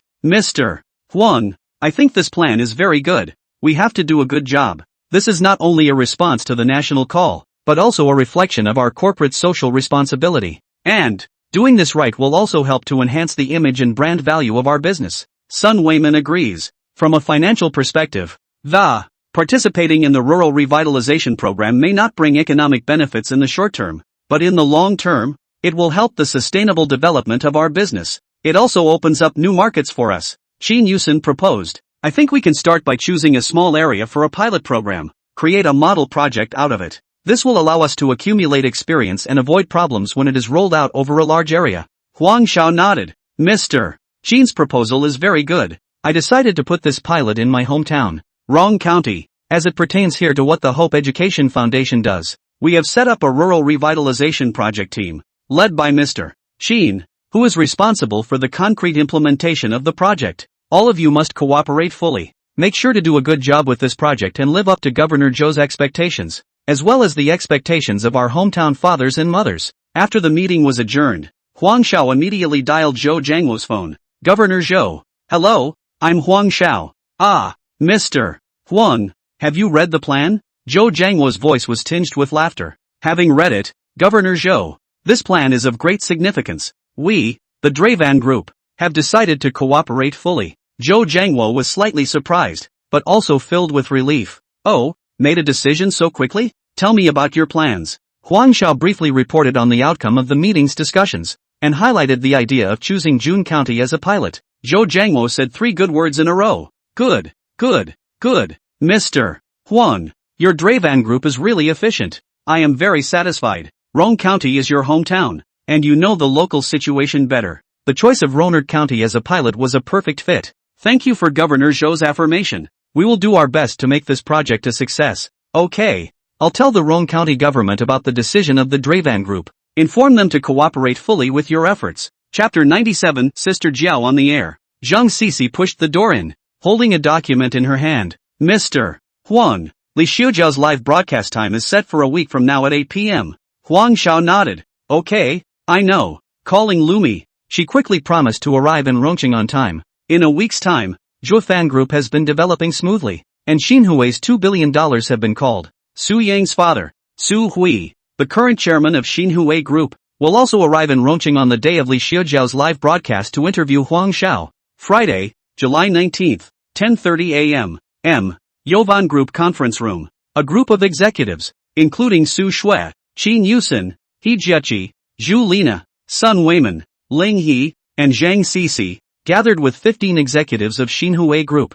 This is the largest merger and acquisition involving the largest amount of money so far for Zhuofan Group. Zhuofan's market capitalization had more than doubled, and everyone in the room was excited. Su Hui Su Yang led Xin Hui's people to sit on the left side of the conference table, while Zhuofan's people sat on the right side. Huang Xiao and Wang Qing entered the conference room to thunderous applause. Huang Xiao nodded slightly, pressing her hands down and sitting down. Let's all get to know each other. We'll all be family from now on. The left and right faces were smiling and looking sideways at Huang Xiao. We've called a meeting today to announce a couple of things. First, Xinhui has officially changed its name to Zhuofan Investment Group and merged into Zhuofan Management Group. Second, Zhuofan Group fully takes over the former Xinhui's finances, personnel. Third, the affairs of Yovan Investment will remain under the responsibility of Chairman Su Huisu. Fourth, Zhuofan investment amount exceeding $1 billion must be approved by the group. Chairman Su, now tell us about your plans. Su Hui stood up, nodded to the crowd and joked.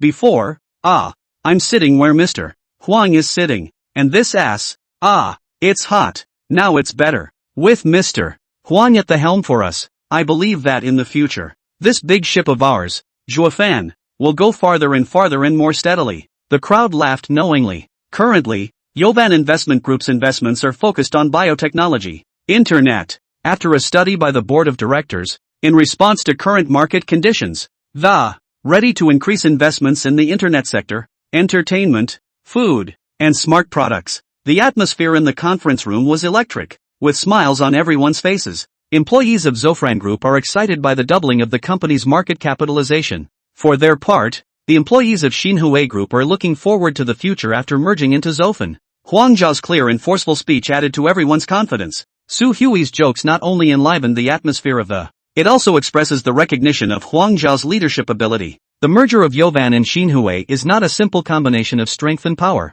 It's more like a partnership of like-minded people joining hands to create a more brilliant future. In the conference room, with visions of the future shining in everyone's eyes, they felt the vigorous vigor of Zhuofan and saw the unlimited possibilities of their future development. The sunlight poured into the conference room through the windows, illuminating every hopeful face. It also illuminates a brighter future for the Yovan Group. Su Yang, come with me to meet someone. After lunch, Huang Xiao called up Su Yang. Su Yang hemmed and hawed, greeted his dad Su Hui, and followed Huang Xiao and Wang Qing out. Inside the luxurious hotel box, Lumi and her agent He Jia had been waiting for a long time. Several ink paintings hang on the wall, and a faint aroma of tea permeates the antique atmosphere. Huang Xiao pushed the door in, followed by Su Yang and Wang Cheng. Lumi got up, a bright smile blooming on her face. Mr.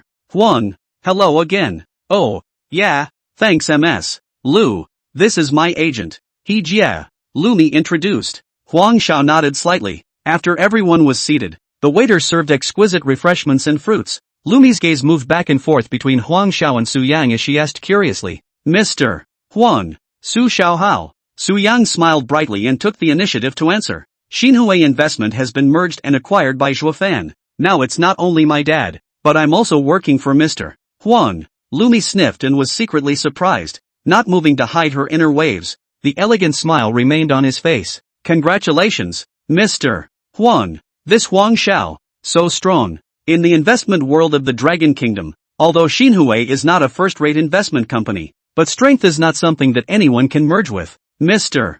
Huang, Miss Lu's expenses today? He Jia opened her mouth and asked. As an agent, she relies on Lumi for her livelihood. This time, she came to Rongqing because Lumi arranged the trip herself. There was no conversation with her about the cost or what the event would entail. From the conversation between Huang Xiao and the others, she sensed the strength of the other party. What Lumi couldn't say well, she had to say. Oops. Huang Xiao slapped his head. I forgot about that. Just make a direct offer. Lumi glanced at He Jia and laughed. They're all friends. What's the cost of talking about? It's okay. Mr. Huang, you don't think I'm even going to ask you to report the airfare and hotel, do you? Huang Xiao didn't dwell on it. Anyway, you will be my woman in the future. And you won't be short of benefits in the future. In the middle of the conversation, Zhang Sisi brought Li Xiaojiao to the private room. What happened next was a matter of professionalism. And Huang Xiao did not remain involved. Just watch it live at night. In 10 minutes, the two sides finished talking. And Huang Xiao saw that Lumi had asked Zhang Sisi to make a teaser video for her.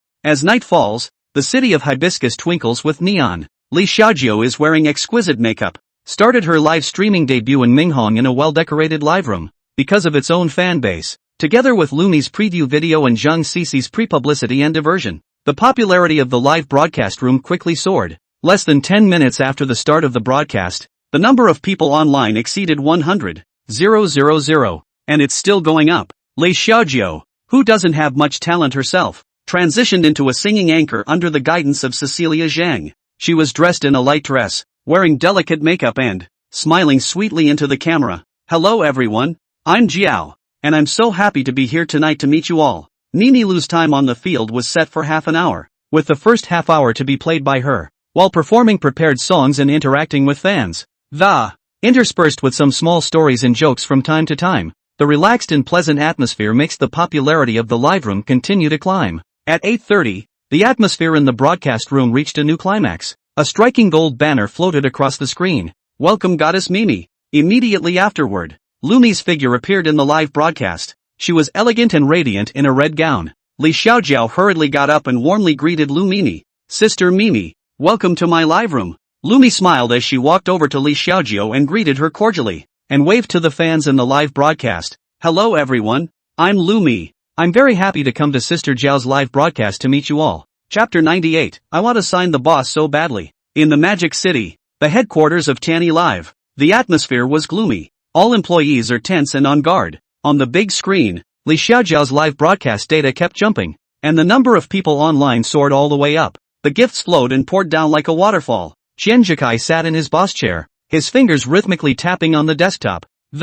His eyes stared sharply at the numbers on the screen, and a cold smile appeared at the corner of his mouth. Lumi's influence really cannot be underestimated, he whispered to himself. Qian Jikai picked up his cell phone and dialed a number. Is everything ready? Don't worry, young Qian. Everything has been arranged. A fawning voice came from the other end of the phone. Qian Jikai hung up the phone and returned his gaze to the screen once again. In a couple of days, once the heat of Lumi comes down, kill you. At the end of the broadcast, Li Xiaojiao was tired and happy. Achieving such dazzling results in her first live broadcast far exceeded her expectations. Zhang Sisi called Huang Xiao with the final datasheet, with an undisguised excitement on his face. Mr. Huang, tonight's live broadcast was very successful. The online peak exceeded 500,000. The gift flow exceeded $3 million. Huang Xiao nodded, not surprised by the result. With Lumi's added weight, combined with Li Xiaojiao's own fan base and the platform's publicity, it wasn't hard to reach this achievement. Well, good. Mr. Huang, I think Minhong's current management level is a bit bloated. Some managers are inefficient and a few anchors lack competence. I suggest some personnel changes and streamlining of the organization. Increase efficiency. Zhang Sisi took advantage of tonight's results to make suggestions with Huang Xiao. What's coming is always coming. Huang Xiao decided to delay a little more. The hand of things complicated, one by one to sort out before. The task given to him by Brother Unity was not that he couldn't streamline people, but that he couldn't subtract the 4 Zhao Huiman people. Obviously, according to inertia, the 4 of them were bound to be mentioned by Zhang Sisi. Huang Xiao decided to find the 4 of them to talk to alone first, and then look into communicating with Zhang Sisi. Mr. Zhang, you know that I have a lot on my hands right now, and regarding Minhong's personnel adjustments, we'll leave it until after Thousand Elephants opens. Zhang Sisi froze for a moment. There was actually a boss who didn't like to reduce expenses? Okay, fine. At 8 o'clock on Monday night, Li Xiaojiao appeared at the live broadcast on time. Without the added support of Lumi, the popularity of the live broadcast room returned to a flat level, with the number of people online remaining at around 50,000. Now she's not fit to lead, but to connect with other anchors to PK under the arrangement of the operation team, increase fan interaction and cohesion. And Yuqing stretched lazily, her slender fingers crossing the cell phone screen. Mangan glanced at the PK notification from operations. Again with the linked PKs and all these boring tricks. Hibiscus Jiao's sister? What an earthy name. And Yuqing snorted. clicked on the other party's anchor homepage. 250,000 followers. And Yuqing was even more disdainful in her heart. This kind of goods were worthy of PK with her? Sister Yuqing. The content of PK's punishment this time is a bit harsh. Assistant Xiaoya came over and, pointing to the screen of his cell phone, the operation sent. The loser has to learn to bark like a dog, and to write "I'm a loser" on my face. And Yuqing raised her eyebrows. As the head anchor of the famous Tianyi live broadcasting company in Mordor, never put other anchors in their place. In her opinion, no matter how this anchor woman offended her boss, just beat her. Yeah. Shout out to the fanbase to get those big brothers moving. It's been so long. It's time to circle them for gifts too. I just wonder how good she is. Xiaoya covered her mouth and laughed. Sister Yuqing, the opponents arranged by the company can't be without some strength. My guess is, more than likely, if you can't dig, you'll step on it. Well, whoever she is, beat her. Huang Xiao flipped through his cell phone in boredom.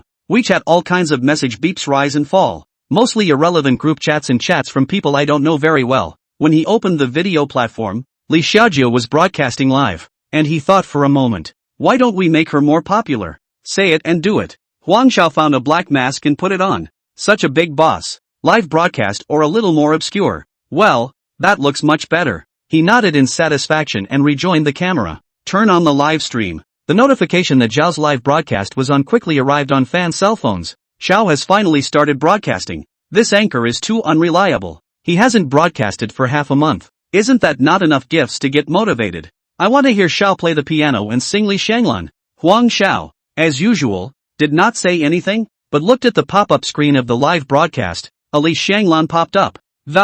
He began to sing felicitously. The soothing melody flows out and the low voice echoes through the broadcast. The song seemed to carry magic, and the number of people in the live room began to climb rapidly. 50, 000, 100, 000, 200, 000. In just a few minutes, Zhao's popularity in the live broadcast room soared like a rocket, and the number of people online soared all the way up, directly rushing into the top 3 of the platform's 8 o'clock slot. At the backstage of Minghong, the staff member responsible for monitoring the live broadcast data was dumbfounded, rubbing his eyes. He thought he was seeing things. Who is it? This is too much, isn't it? Zhang Sisi happened to be checking the data in the background and was also stunned by the sudden traffic spike. Curious, she clicked into Zhao's live stream and what came into view was a man in a black mask, his long fingers skipping deftly over the piano keys. The low, magnetic voice flowed slowly. Zhang Sisi froze. She rubbed her eyes and reconfirmed. Wasn't this Huang Xiao? He's actually broadcasting live? And plays the piano so well and sings so beautifully. Zhang Sisi's heart was pounding so hard that she wanted to sign her boss up. When the song ended, flowers and gift effects floated up in the live room. Huang Xiao nodded slightly at the camera. A low voice came out through the mouthpiece. Today I bring you a song called Li Shanglan. I hope you like it. Next, I'm going to bring you all a surprise. He clicked to connect with Sister Ronqing Zhao's live broadcast. The link request was connected almost instantly. A valiant girl appeared on the screen, none other than Li Xiaojiao. Seeing Huang Xiao with a mask, Li Xiaojiao smiled brightly. Brother Xiao, you're pulling out all the stops with this mystery. Why did you remember to link up with me today? I want to collaborate with you on a song. I wonder if Sister Jiao would appreciate it. Li Xiaojiao laughed out loud. Appreciate it? It must be appreciated. Brother Xiao invited me personally, which is not appreciated. How about I play the piano and we sing a chorus? At the same time, backstage at Minghong, Zhang Sisi was so excited that she almost jumped up. The owner understands traffic. Quickly, call over all the resources you can and draw traffic to Sister Jiao's live room. Staff acted immediately, and a variety of promotional resources were quickly put in place. The popularity of the live broadcast of Hibiscus Jiao is soaring. Chapter 99, Forcing Huang Xiao to PK? The intro started slowly. Huang Zhao's slender fingers danced on the keys. Every note is filled with deep emotion. Li Xiaojiao took a deep breath and a clear voice rang out on the air. Rush us. The songs are faintly sad and nostalgic, as if bringing the listener back to the youthful school days. Huang Zhao's piano accompaniment blends perfectly with Li Xiaojiao's vocals, which are at times soothing and at times impassioned. The emotions in the song are brought to life. A screen full of flowers and gifts floated up in the live room, and netizens were sending pop-ups. It's so good. It brought tears to my eyes to hear it. Divine collaboration. Xiao sings 1-2, and Yuqing connects to Li Xiaojiao, but is rejected every time. Li Xiaojiao was at the peak of her popularity now that she was working with Huang Xiao, so she didn't have time to pay attention to anyone else. Huang Xiao and Li Xiaojiao had already collaborated on 4 or 5 songs, and both were a little tired. Sister Jiao, take a break. Li Xiaojiao nodded and her throat was a little dry. Okay, take a break, she said to the camera. Families, I'm taking a break from Hiu. There's been a big anchor connecting. Let's talk to her. Li Xiaojia clicked on the Connect application and a woman with exquisite makeup appeared on the screen. It was In Yuqing. Hello, Sister Jiao. I'm Qinger. And Yuqing smiled sweetly. Li Xiaojiao smiled faintly. Hello, Sister Qinger. Although they didn't know each other, since the other party was connected to the microphone, basic politeness was still necessary. And Yuqing looked at the high popularity of the two live rooms and was secretly surprised. This guy called Xiao. His relationship with Li Xiaojiao must be extraordinary. Otherwise it wouldn't have worked so well together. I'm afraid it would be difficult for her to fight against the two alone. Sister Jiao, I see that everyone is very enthusiastic. Why don't we open a 4-player streak? It's also more lively. And Yuqing proposed. Huang Xiao shrugged indifferently. He didn't care about this formality. Li Xiaojiao nodded her head in agreement after a little contemplation, also feeling that it was a good proposal. Yeah, it's more lively with more people. Getting the two men's approval. And Yuqing immediately contacted the operations team and explained the situation briefly, and proposed inviting Sky One head male anchor Dagon to join the streak. In the night market, the smell of kebabs and stinky tofu filled the air. Dagon led the filming crew through the bustling crowd. He was large and dark, and stood out in the crowd. Brothers, tonight I'll take you to experience the most authentic night market beauties in Magic City. Dagon grinned at the camera, revealing 2 rows of white teeth. See those long legs? In the live broadcast room, the pop-up screen instantly brushed up. Pretty girl, add a WeChat. Let's have a late-night snack together. At that moment, the phone vibrated and it was operations calling again. Gang, the boss has arranged for you to participate in a 4-player continuous PK. Dagon's face darkened when he heard that. It was so hard to find a pretty girl, and I was about to go up and hit on her when PK came back. No, I'm busy right now. Kong, this is arranged by the boss himself. The other party is ready. Sister Rongqing Jiao, and Yuqing, and a mystery male guest. Dagon took a deep breath and suppressed the anger in his heart. Speaking to the big brothers in the broadcast room, he said, Big brothers, the labor union has given me a task to go to PK. Sorry, delayed half an hour. After finishing the business immediately back to continue to tease the beauty. The big brothers in the live room were disgruntled. Hurry up, don't ink. We'll brush some for you. How dare you go after my brother gang? Don't you know he has millions of fans? Donkey Kong connects to the connecting PK. Li Xiaojiao and In Yuqing were chatting about irrelevant gossip. The audience in the live room gradually became bored, and the pop-ups began to become sparse. Suddenly, a rugged figure appeared on the screen and, as soon as he came in, he broke the otherwise false calm by staggering and yelling, Come on, PK, PK, say the rules. There's something else. The atmosphere in the live broadcast room was instantly ignited, and pop-ups came out like an explosion. That's right, PK. What the hell? I'm falling asleep listening to you guys talk. Come on, try out our Haruai troop, the Chinglish regiment. We, the Chili Peppers, can you guys up with the move of a finger? Hee, you two little electric mothers. What arrogance. When I Gangjia army pose Dawn, shall we fight? Huang Xiao looked at the pop-ups, and then at these with whom he had never met. Fans who have only seen themselves live 3 times. No, just a PK. I've never played before. It's fine. Why spend the money? If you have a little star, just dot the little star line. The first round of PK began, and the atmosphere in the live broadcast room was instantly on fire. Gift effects come and go, rendering the entire screen colorful. In Dagon's live broadcast room, rockets and airplanes were like no money at all, frantically brushing the screen. The pop-ups were even denser, almost obscuring the entire screen. He thanked the big brothers for their support while yelling at the top of his lungs in a highly inflammatory manner. Li Xiaojiao live broadcast is not willing to show weakness, although the number of gifts is slightly inferior, but also considerable. Fans were so enthusiastic that they waved the flag for her. And Yuqing's live broadcast room, on the other hand, appeared a bit cold, and the number of gifts was obviously less than the other two. But she still kept her sweet smile and interacted with her fans as if the win or loss didn't matter. Zhao's live broadcast was most dismal, with Huang Xiao shaking his head and playing the zither, preventing him from a little star on the way up. The PK result was not in doubt. The gang came out on top by a wide margin, followed by Li Xiaojiao. And Yuqing was in 3rd place and Huang Xiao was at the bottom. And Yuqing pretended to be aggrieved and pouted. Oops, I'm not convinced. Let's do it again. Again. The second round of PK started and the situation was the same as the first round. The gang is still strong. Li Xiaojiao is solid. and Huang Xiao remains at the bottom. De Gang looked at the rankings on the screen and laughed. This kind of too civilized PK isn't interesting. There has to be some punishment for that. Coming to the rescue, and Yuqing said, Kong is right. Let's add a little punishment. What punishment? Li Xiaojiao does not matter. PK she played too much. Punishment. It's also about mobilizing fans. The loser has to bark like a dog and write "I'm a loser" on their face. Simple, right? It's okay to do this kind of punishment between familiar friends, but we don't know each other well. Huang Xiao was just about to refuse when Yuqing blocked him with her words. Brother Xiao, you're not scared, are you? You're the third most popular in the 8 o'clock slot. Your fans haven't even made a dent yet. It's not good to be an anchor with too much face, is it? He's just a wimp.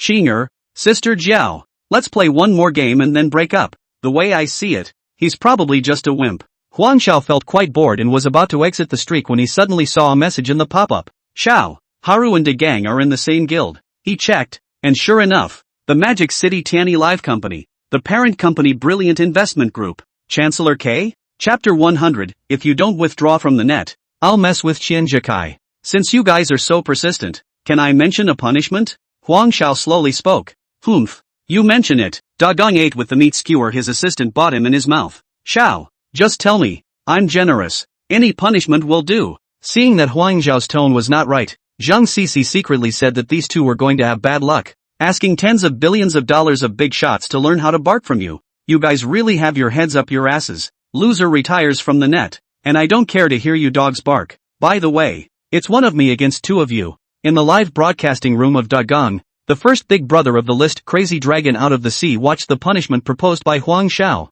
slamming the glass of red wine in his hand to the floor with a crunch. Retreating from the net? What is this kid daring to talk to Gundy like that? Fingers flew across the cell phone screen. I'd like to see that. He's got what it takes to make us back off the grid. The second list, laughing at the wind and clouds, also cannot sit still. He sneered, mouth high has no use. Gonzo, play with him. The atmosphere in Yuqing's live broadcast room was equally hot. More than 30 big brothers were righteously indignant. This kid is too arrogant. Xinger, don't be afraid. We'll back you up. Make him back off the net. Tianyi's backstage is confused. Isn't it cleaning up Li Xiaojiao? And where did this Hihu come from? Never mind. Since he jumped out to take a beating, let's do it first. He put down the cell phone he was going to use to report to Chancellor Kai and notify operations that let them mobilize the atmosphere and drive the passion out of the fans. Huang Xiao live on air. Xiao, don't be impulsive. 1-on-2 is too much of a disadvantage. That's right, Xiao. There's no need to be general with them. On the opposite side, but De Gang and Yuqing, two big anchors with too many fans. We can't beat it. There are also people who support Huang Xiao. Fear the hammer. Just do it and be done with it.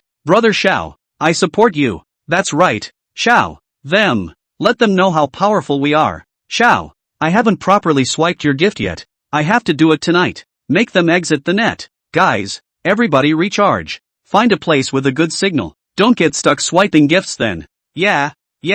Hurry up and recharge. Huang Xiao sent a message to Zhang Sisi. I've credited Ming Hong's account with $100 million.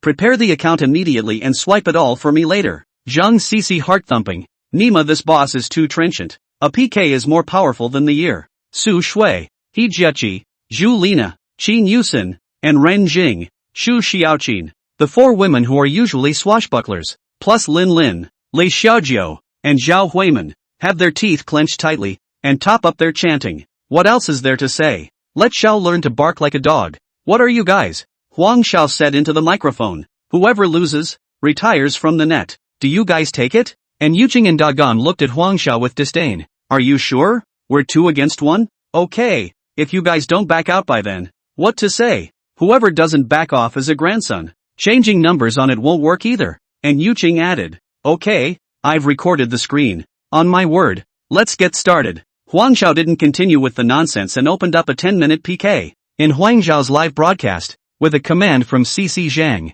the account of Ming Hong which was ready began to output frantically. A group of Huazi, like a tidal wave, flooded into Huang Xiao's live room, instantly crushed the PK strip to death. The originally relaxed atmosphere in Dagong and in Yuqing's live room instantly froze. Looking at the gifts pouring down like a waterfall across the room, both of them were dumbfounded. Half of the meat skewer Dagong had been carrying in his mouth fell onto the table, and he stared, wide-eyed, staring incredulously at the PK bar on the screen. Asterisk. Big hand ah. Brothers, show the determination of the Gunga army. Naya, quit the net war. And Yuching also panicked. She had originally thought that this was just an easy crushing game, but I didn't expect the other side to be so fierce. She hurriedly shouted to her fans on the air, "Big brothers, house guests, the other side is for real. We can't lose. Let's go." For a while, gift effects bloomed like fireworks in the 3 live broadcast rooms. The PK bars also began to fluctuate violently. The huge advantage that Huang Zhao's livestream had built up at the beginning was being rapidly eroded because of the numerical disadvantage.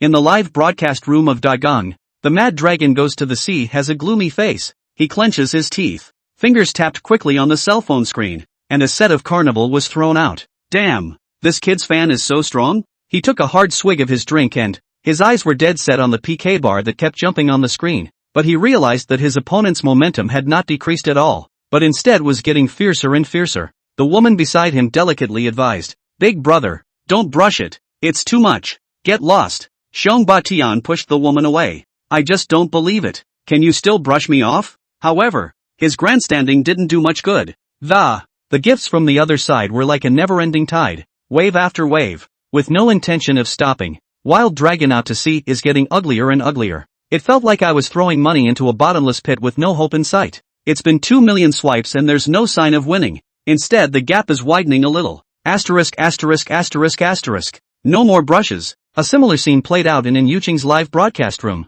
A big brother whose ID is Guardian Xinger was originally excited about brushing gifts. At this moment, however, his face was blue, and fine beads of sweat were seeping out from his forehead. He originally thought that he was already bold enough, but he didn't realize that the other party was even bolder and more durable than him. Right, longer lasting. Is this a ING money printing machine? He muttered. It felt like my heart was aching. He swiped over $1.5 million, and he hasn't seen a single drop from the other side. It made him feel powerless. Haruna, I can't. And Yuching looked at the sliding PK strip. Her face turned pale, and she knew that if this keeps up, they're really going to lose. With 3 minutes left on the clock, General Manager Tianyi realized the problem and called Qianjikai. Qianjikai hurriedly clicked on the livestream. Froze, you two tigress. Comparing gifts with Huang Xiao? And ING withdraw from NetWars. You can't fight. Just tell me earlier. Now there are 2 minutes left. It's useless for the gods to come. Huang Xiao looked at the spiraling amount of gifts and a smile appeared at the corner of his mouth. In the end, Zhao's live broadcast was absolutely dominated by 1.27 billion sound waves. It crushed both Dagon and Yuching combined for less than 700 million sound waves. A couple of women swiped over $12 million for a rebate of $120 million. Plus PK gains. Net income is close to $80 million. Huang Xiao moves his neck as a piano piece ends. Starting tomorrow, if you guys don't back off the net, I'm going to directly screw Qianjikai. The words, "Bring him to me," in front of the screen. Qianjikai's face twitched a few times. Straight to war with me? Chapter 101, Don't blame me, blame brother Tuanzi. Zhao's live broadcast room was abuzz with fans, and pop-ups were flying like snowflakes. There were cheers and praises. He was awesome and he was awesome. The atmosphere in Yuching and Degang's live broadcast room, on the other hand, was dead silent. The two of them laughed awkwardly and hurriedly ended their back-to-back PKs, continuing to broadcast to their respective fans as if nothing had happened, pretending that nothing had happened. Xiao, they've escaped. Xiao, let's go to their live room. Can't let them off the hook. Huang Xiao pressed a few notes on the piano and said to the camera, "If their boss is smart enough to know what to do. Right, Mr. Money." Qianjikai shivered and retreated from Zhao's live broadcast, and Yuching and Dagang continued to broadcast live, when suddenly, their cell phones rang almost simultaneously. It was a call from their director of operations. "Hey boss, don't go on the air. Get off the air immediately now. Come back to the company to go through the exit process and sign the exit agreement." And Yuching and Dagang were confused. "Boss, why? It's just a game. Why? Don't you guys have any points in your own hearts? I told you to beat Li Xiaojiao. Are you guys out of your ING minds? Do you know who that Xiao is? That's the boss of Zhuofan Group. Tens of billions of dollars. What do you think you guys are? Mr. Qian himself gave the order for you to withdraw from the network. Immediately. Now." And Yuching and Degang held their cell phones, their faces white and trembling. How could they not expect that a live PK would cut short their live career? Soon, Tianyi operation came to Huang Zhao's live broadcast. A few consecutive swipes of the same message, Haruai and Dagang fulfill their agreement and withdraw from the network. In Zhao's live broadcast room, The number of fans was jumping wildly, like a rocket ascending into the sky, past the 5 million mark. Thank you for your support. That's it for today's broadcast. We'll see you next time. Huang Xiao waved at the camera, bid farewell to his fans, and turned off the live stream. After the live broadcast, Huang Xiao sat down in front of the computer and counted the harvest this time. A couple of women have spent a lot of money on themselves, a real lot of money, and, especially Su Shui and the few of them, who hadn't been feeding back, their small treasury was afraid to be emptied. Having done some careful math, Su Shui, He Jiaqi, Qin Yusin, and Zhu Lina swiped the most for themselves. After thinking about it, he transferred $10 million to each of them. Next was Li Xiaojiu and Lin Lin. These two also contributed a lot. Each transferred 5 million. Finally, there's Vivian Zhao. These four women don't brush much, but it's a peace of mind. Each transferred $1 million. A few minutes later, the WeChat message beeps came and went. It's all about the women's responses to the transfers they receive. Xiao, you're too kind. You don't actually have to give me so much. People willingly swipe gifts for you. What are you doing giving them money? Huang Zhao's phone rang. An unfamiliar number. Hey, who is it? Mr. Huang. Xian Zhikai. What is it? Mr. Money. Huang Xiao. The means are not too bright. Don't you dare talk to me about light and dishonor, if you hadn't happened to meet me today. Lumi was afraid that the drainage she did for Li Xiaojiu before was for nothing. No lies in front of a real person. You have repeatedly gone against our Qian family. Have you thought about the consequences? The Qian family? What a big Qian family. Don't you know who's against who? Science and Trade Tower. Thousand Elephant City. Minghong. All of them were originally meant to be taken by our Qian family. It all turned out to be cut off by the people behind you. Even the Leap Gym. The Little Fresh Cafe. The Ancient Tree Tea House. Even the inconspicuous Maida clothing store on the corner is in your pocket. What's most annoying is Xinhui. It's so close to the final kick. You guys actually overpaid for the merger. You're clearly going against our Qian family. Huang Xiao listened in awe, as if, seemingly, he did somewhat target the Qian family? No, Tetsuko did it. It has nothing to do with me. Thinking about it this way, it seems justifiable for Qian Liang to target himself. Nope, Nima. There must be a reason for what Unicorn did. You can buy it, but I can't? Does it mean that if your Qian family eats, others have to go hungry? Don't argue with me. Huang Xiao, tell me who's behind you. I promise I won't bother you again, and I'll pay you a ton of money. More than they're paying you. About the anchor tonight. I'll give you an explanation, and you'll have to give me one too. Account? What are you gonna do with those 3 dates in your pocket? $1 billion? Think about it. Hanging up the phone, Huang Xiao rubbed his temples. Those industries he could still understand. But what did the chancellors buy the Midas clothing store and the Leapfrog gym, which they've never been to? And that oil painting? What secret is it hiding? It's useless to think too much. We'll go and see tomorrow. Qian Zhikai made this call, purely to test, to see if Huang Xiao knows these things. Huang Zhao's reaction just proves that he does have someone behind him, and it was their Qian family that was targeted. The answer to the question of whether or not cleaning up Huang Xiao will force out the people behind the curtain is clearly no. A delivery boy. It doesn't matter if he loses it. It's best if you can buy him off with money. But if you can't, tear him down and screw him. Chen Zhikai booked a flight to Rongqing tomorrow. Chen Yushan is back. This woman is very important. There is no room for error. The next day, Huang Xiao took Wang Qing to the Maida clothing store located in the downtown area of the Second Ring Road. Contrary to what one might expect, this storefront is stylishly decorated, spacious and bright, with people coming and going.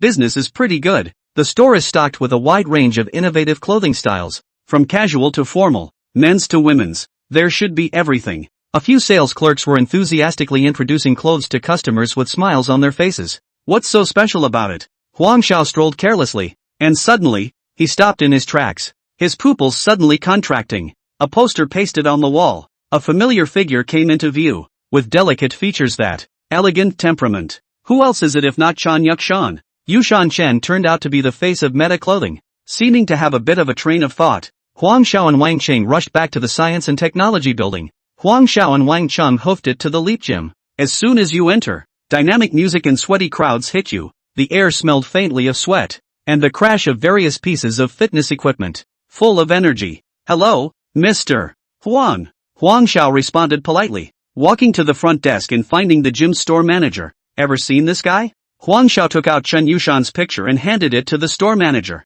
The store manager took the photo, glanced at it, and immediately blurted out, "Isn't this model Chen Yushan?" She used to love coming to our place to work out and kept her body in exceptionally good shape, but it seems like she hasn't been coming in the last while. I don't know why. The Chen family went to great lengths to please Chun Yushan because of that prescription? She's going back to Rongqing today to try again. Seeing that the mystery was about to be solved, Huang Xiao was tickled. Chapter 102, Chen Liang ***. Before Qian Jikai's departure, the old man Qian Hong made a rare appearance at the company. Dad, what brings you here? Qian Jikai stood respectfully. It's been a while since I've been to the office, so I came over to take a look. Jikai, what's the plan for today? Go to Rongqing. Chen Yushan is back. Qian Hong nodded, leaned on his crutches, and slowly sat on the sofa with Qian Jikai's assistants. AI, old and useless. He looked at his favorite son. Don't worry too much about the previous project. It's not a loss if the money isn't spent, but it's a slow moneymaker. Those people think they can do anything to the Qian family just because they robbed a few of our projects. How childish. Dad, I understand. I tried Huang Xiao last night. He didn't know those programs were related to us. That's good. Jikai, man, be calm. On Chen Yushan's side, I reckon they're up to no good, too. Well, I sensed it too. Remember, it's no big deal if they just grab the project. Our Qian family, over the years, I've robbed projects from others, and I've been robbed by others. Be prepared. Since they dared to rob the project, it's bound to come down on us. Tell the company to be careful not to get caught. Qian Hong was satisfied with the state of his son. Qian Jikai nodded. Dad, I know. None of this is relevant right now. It's just a shame about Xinhui's side. What's the pity? As long as we take care of Chen Qianqian, our Qian family will be able to move to the next level. On Qian Liang's side, don't tell him yet. He can't sink his teeth into it. Just have him do something else. Should we ask the second and third sisters to return to their country to help? Qian Hong calmly shook his head. No need. Their current affairs are more important than yours. Ultimately, it's up to them if we get out of this okay. If there's a change of heart on the side of Chen Yushan, that Huang Xiao kid is only in his 20s. Set him up with a few women. Arrange for a few more of your right-hand men to go to their company. Okay, I'm on it. Huang Xiao returned to the office, and before he had time to sit down, the legal director Lu Mingli knocked on the door. Mr. Huang, Tim Chang is here. Let him in. A lean, dry, sharp-eyed man walked in. He handed Huang Xiao a document. Mr. Huang, this is the investigation report you asked for. Huang Xiao took the report and quickly flipped through it. As he flipped through the pages, his brow furrowed and his face grew more and more somber. It's $2 million well spent. Tim Zhang's report corroborates Huang Xiao's analysis. The Chen family is planning to sell the Chen family's prescription abroad. I'm afraid that a prescription from the Chen family for a chronic disease isn't enough to make Qian Hong so intent on it. There should be a deeper reason. However, since the quests that the system had given himself revolved around the Qian family, it was a cutoff. Huang Xiao closed the report. Picking up his cell phone, he dialed the driver. Master Qin, you go to the airport now and pick up Miss Chen Yushan. 3 hours later, Chen Yushan appeared in Huang Xiao's office. The two of them went downstairs to the dining room and chatted as they ate. Chen Yushan's cell phone rang. She glanced at the caller ID and frowned slightly. Hangs up straight away. Huang Xiao noticed her expression and asked, pretending not to notice, who is it? Asking you to dinner? Qian Jikai. How disgusting.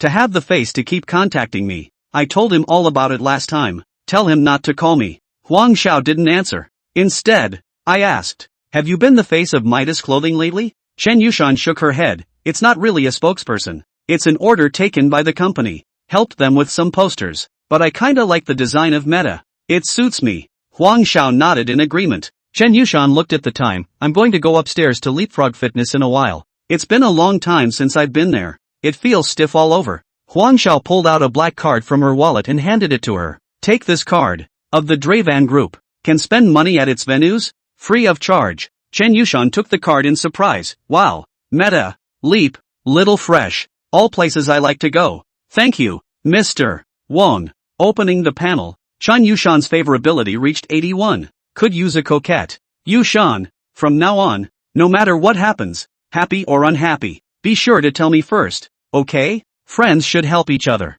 Aha. My dad is coming to Rongqing in a few days to participate in an academic seminar on Chinese medicine. Okay, when we get to Rongqing, I'll arrange him. Chen Yushan's cheeks blushed slightly, a little embarrassed. No, he just said he wanted to talk to you again. At the top of a hill in Lincliff Township, in a modest ranger's house, Zhao Kai and Xiangjin sat around a greasy table piled high with bills. The dim light spilled onto Zhao Kai and Xiangjin's faces, reflecting the greedy glint in their eyes. Zhao Kai clutched a cigarette and gulped down the smoke. After 10 days of busy work, how was it? This trip has brought in more money than you make in a year, right? Xiangjun rubbed his hands together and couldn't move his eyes from the banknotes. Brother-in-law, don't tell me. It's earned like picking up money. Zhao Kai narrowed his eyes. If it weren't for the fact that this place is a bit remote and some gamblers are too far away, they could still double their profits. When Xiangjun heard this, he immediately became energized. Then let's change places? Zhao Kai exhaled a mouthful of smoke rings. Changing places is certainly fine, preferably to Rongcheng. Then why hesitate? Hurry up. Zhao Kai pretended to ponder. It's not easy to find a place. Xiangjun counted the money, full of concern, and said, you say what place is suitable. I'll go and think of something. Zhao Kai lowered his voice. 1,000 Elephant City? It's under renovation right now. No one's there at night. It's still a key government project, so it's safe. I don't know anyone in there, though. Knowing a few decorators isn't a piece of cake. Brother-in-law, I'll take care of it. Zhao Kai slapped the table. Then it's a deal. Close this place first. We'll whet the appetite of those gamblers. When the new venue is finalized, we'll make a good profit. In the evening, Xiangjun carried a bulging travel bag and said goodbye to his sister Xiangli. You really want to go? What good future can you have by following Zhao Kai? Listen to my advice. Get down to business and find a job. Xiangli's eyes were full of worry and she advised bitterly. Xiangjun impatiently waved his hand. Sister, don't worry about it. I know it in my heart. Zhao Kai poked his head out, cigarette in hand, impatiently urging, grind it out. Xiangjun got into the car without looking back, and Zhao Kai kicked the gas, raising a cloud of dust, and the car went away in a cloud of dust, leaving Xiangli standing alone, looking at the shadow of the distant car and sighing helplessly. When they arrived in Rongcheng, Zhao Kai sent Xiangjun home and called Qian Liang. Mr. Qian, people are arranged. When he's in place, put more people there. More money. The media. Remember, make sure you look for influencers. Chapter 103. This target is a bit interesting. Rongcheng, a university town. Xiangjun followed Zhao Kai's instructions and asked around for workers doing renovations in 1,000 Elephant City. It turned out to be nothing. He was a little tickled with the profits that Zhao Kai had shared in his pocket, took a couple of foxy friends and wandered into a college town, ready to pick up a girl. Street side, a barbecue restaurant aroma wafted over. Huang's barbecue business is booming. This is it. Xiangjun waved his hand and led a few people over to find an empty table on the curb and sit down. Boss, 20 skewers of beef, 20 skewers of pancetta, and some grilled eggplant and leeks. Xiangjun ordered quite a few in one sitting and was about to add a couple more roasted cashews when he looked up and froze. The owner behind the grill was no other than Huang Yang. Huang Yang? Ha ha, really opened a barbecue restaurant? Egu, isn't this Xiangjun? Why are you here? Come over later when you're done, and we'll have a nice drink. Huang Yang was so busy that he couldn't keep his feet off the ground, serving the grilled kebabs on the table and hurrying off to greet the other guests. Xiangjun and his friends ate a barbecue while bragging about their brilliant achievements in Linyao Township. When I'm done over at 1,000 Elephants, what do you say to having fun? Brother Zhen will take you guys to play anything. Xiangjun patted his chest with great bravado. Mr. Xiang is rich and powerful now. A friend laughed and teased. True brother. That thing you said, take us with you. Oh, that's right. The brothers are hungry and waiting for a call from you. It has to be must. However, you must help me find decorators for 1,000 Elephant City.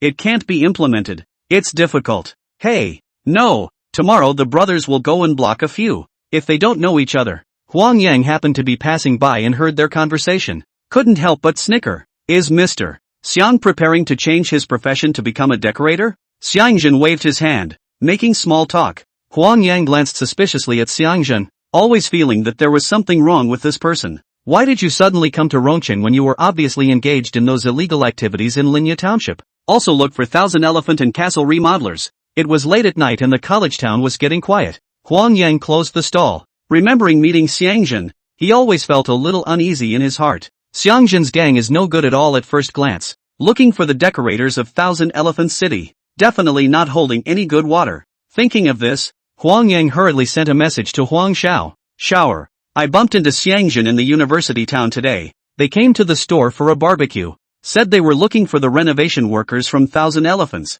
Isn't sister-in-law in charge of the 1,000 Elephant City project? You tell her to be careful. Huang Xiao, who saw the news the next day, couldn't figure it out either. Looking for a remodeling jobber in 1,000 Elephant and Castle what? Xiangjun hangs out with Zhao Kai and doesn't do nothing. Setting fires and causing havoc? They wouldn't dare even if they had the guts. Stealing materials? Switching materials? Or do something else small? Hijiaki had been so busy lately that she hadn't been approached for such trivial matters. Huang Xiao called Mako, who was doing right by the cafeteria, and made an appointment to meet at the cafeteria. In the cafeteria, Mako saw Huang Xiao from afar and immediately got up to welcome him. A smile piled up on his face. Brother Xiao, hungry? Want to eat something? I'll go make it for you. Huang Xiao joked and patted Ma Ku on the shoulder. Boss Ma, business is doing well. I came over to check the books. Okay, I'll get it. Seeing that Ma Ku was serious, Huang Xiao pulled him back. What's the point of pretending? I trust you. Marco knew who he was a long time ago, but he continued to treat himself as he always had. This is something that makes Huang Xiao feel comfortable. There's something I need to talk to you about. With that said, Marco nodded and the cafeteria gave the deputy a quick hello and headed out the door. Huang Xiao wasn't going to make a big deal out of it, and cleaned up Zhao Kai and Xiangjin handily. These two flies in the ointment might be of some use. Huang Xiao was thinking about it when her cell phone rang. Caller ID says Summer. Mr. Huang, Governor Zhou would like to ask you to have tea at the Ancient Tree Tea House. Do you think it's convenient now? Sure. I'll be right there. What's the story of this Ancient Tree Tea House? Governor Zhou would go there for tea? With questions in mind, Huang Xiao went to the Ancient Tree Tea House. The tea house has been cleared, and Zhou is sitting at an open-air tea house by the river. A fan word in the wind, and next to it sat a beautiful woman about Huang Xiao's age. The woman was wearing a plain white dress that, the long black hair was casually draped over her shoulders. Delicate features, fair skin, like a lotus flower out of the water, clear and elegant. She kept her head down, her slender fingers fiddling with her teacup. There is an elegance in the way you hold your hands and feet. Ding. System-bound target. Target, by Sue. Age, 27. Occupation, Project General Manager. Industry and Trade Group, Brilliant Investment Group. Favorability, -20. Money Grubbing Index, 90. Extreme Money Grubbing. Task, help Zhuofan to do a good job on the Rong County project, and increase his goodwill to 100. Let her go undercover brilliant. Huang Xiao did not change his face. The brilliant man sat with Zhou Jiangwo, and his position was still so low. Zhou Jiangwo greeted with a smile. Xiao Huang is here. Have a seat. He pointed to the beautiful woman next to him and introduced. This is Bai Su, the project general manager of the Magic City Industry and Trade Group. They are also interested in our rural revitalization plan. Huang Xiao politely extended her hand. Hello, MS. Bai. The two men shook gently and Huang Xiao took his seat. Bai Su smiled and complimented, Mr. Huang, I've heard a lot about you. I didn't expect you to be so young and promising. It's really instrumental. Zhou Jiangwo laughed cheerfully and joked. Ha ha, Miss Bai can ask whatever she wants to ask. I've hired yellow for you. A MS. White. A small yellow. The two people close and distant, high and low. Huang Zhao's hanging heart released. Originally also worried about Bai Su and Zhou Jiangwo relationship is very shallow. Now that it seems to be nothing more than a generalization, things are much better. It's just that the other party is coming from a bad place, and they're from the Splendor Group. Had to get him pumped up. At this time, the waiter respectfully sent a cup of tea to Huang Xiao. Mr. Huang, your tea. Seeing this, Zhou Jiangwo was a bit surprised. Yo, Xiao Huang, it's okay, you're a regular here? Huang Xiao smiled faintly. Governor Zhou, this is my property. Zhou Jiangwo looked deeply at Huang Xiao and said meaningfully, oh, to be able to take this place off Yang Hui's hands, you kid has some skills. In his heart, he thought to himself that he had still underestimated this kid. This tea house was formerly an old mansion left by the grandmother of the former secretary's wife. Because of the lack of rent pressure and the privacy of the location. It's basically familiar faces from the government who come here to drink tea and talk about things. To be able to get such a piece of treasure land. This Huang Zhao's head. I'm afraid it's not simple. Thinking of this, Zhou Jiangwo stood up and moved his muscles. You two young people talk. I'll move around the tea house. When Zhou Jiangwo left, Huang Xiao smiled and asked, MS. Bai. I don't know what you want to know about the rural revitalization plan. Dravan is just starting up and hasn't interfaced with Rong County yet. Bai Su replied. Mr. Huang, coincidentally, our industry and trade is ready to pilot the project in Ning County. We became neighbors. Huang Xiao drank a mouthful of tea. Where are you coming to ask for advice? Clearly coming to call the shots. A company from the Magic City investing in a poor county far away in Sichuan province is itself out of the ordinary. Zhou Jiangwo left, clearly telling him that he can ignore it if he likes, and it doesn't matter if he doesn't. Pulling out his cell phone, he sent a message to Qin Yusen, asking her to check out the industry and trade group. 2 minutes later, Qin Yusen came back with a message. Industry and Trade was formerly a collective enterprise of Magic City, which is better known in the country in terms of infrastructure and development. No mention of the Splendor Group. The fact that Unicorn can do no wrong suggests that the chancellors are holding dark shares. Good neighbors, all for revitalizing the countryside. Good things. I wonder when you're going to start. Mr. Huang, I haven't asked you yet, but you asked me first. Bai Su pouted. I thought I told you. We haven't started docking yet. Chapter 104, The Thin and Thin Ring of Fertility Delivered to the Door. Bai Su covered her mouth and laughed lightly. Mr. Huang, our Industry and Trade Group has a dinner party at the Grand Hyatt Hotel tonight. You come too. Governor Zhou will also attend. Huang Xiao thought to herself that since Zhou Jiangwo would also be there, it didn't seem appropriate to leave. Then he nodded his head in agreement. I'll be respectful. Zhou paced around the tea house. Every now and then, he observed Huang Xiao and Bai Su through the gap between the screens. The two of them had a conversation, and the atmosphere was slightly chilly. TTI and Dravan don't go together, and TTI's predecessor was very clean. What is the reason for this attitude of Huang Xiao towards Baek Wook? Common sense would dictate that as long as it wasn't a cutie, seeing her with herself, the attitudes must all be better. The goodwill that he had released to Huang Xiao just now should have been heard by Bai Su as well, but the two remain at peace with each other. There's a problem. The industrial and trade side was introduced by Vice Governor Lin. The rural revitalization project is a long-term project. Short-term it's all inputs. And what do they mean by coming together? Could it be a deliberate attempt to give Zhuofan an eyeful? It doesn't matter which one, as long as it's for the people. It's a mule or a horse out for a walk. Raising his hand to look at his watch, the time was already pointing to 5:30 in the afternoon. We should get moving, eat and go back and get some rest. Zhou took the lead and stepped into the banquet hall. The guests who had been laughing in the hall stopped what they were doing, and their gazes turned to the entrance in unison as applause rang out. Without making a speech, he nodded slightly and walked straight to the main seat under Bai Su's guidance. After taking his seat, Bai Su sat down on his right side, after which Zhou gestured to Huang Xiao and have him sit on the left side. Huang Xiao was sitting upright when suddenly, 3 consecutive dings appeared in his mind. System binding target. Target, Jiang Yinger. Age, 25 years. Occupation, senior lecturer. Industry and Trade Group, Brilliant Investment Group. Favorability, 0. Money Grubbing Index, 95, Extreme Money Grubbing. Quest, smash her down with money. Boost favorability to 100, and get her undercover. Target, Sun Xiao. Age, 28. Profession, actor, Brilliant Investment Group. Favorability, 0. Gold Digging Index, 87. Task, conquer her physically. Raise favorability to 100, and get her undercover. Target, Wu Yufei. Age, 23. Profession, professional driver, Brilliant Investment Group. Favorability, 0. Gold Digging Index, 88. Quest, get her to switch to outdoor anchoring and get her favorability up to 100. Huang pretended to cough and cover her mouth with her hand. Brother Tatsuko, send over 4 women at once. They're all Chancellor Kai's people. It's a little hard to make contact. Just as he was thinking, 3 women came walking in style. At the front of the line, a woman in a slim-fitting, baby blue gown. A head of shiny black hair coiled into a high bun, revealing a long and fair neck, with delicate features and a cold and arrogant brow. It was Jiang Yinger who exuded a sense of alienation that no one should approach. Close behind was a woman in a red halter dress.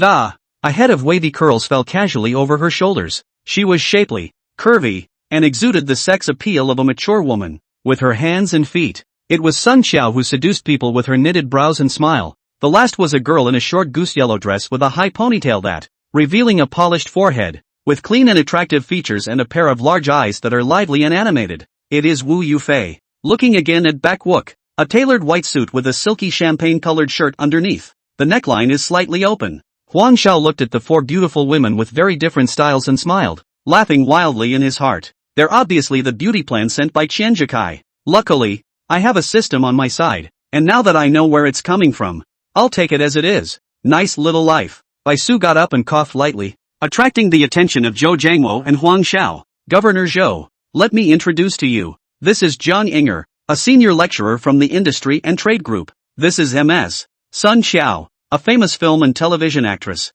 And this is Ms. Wu Yufei, an outstanding professional racing driver. We plan to build a film city and a racing base in Ning County, and we've specially asked them to come and offer some professional advice. Welcome, welcome, please sit down. Zhou Jiangmo smiled and nodded. Ning County is a beautiful mountain. Our industry and trade intend to drive the economy with tourism.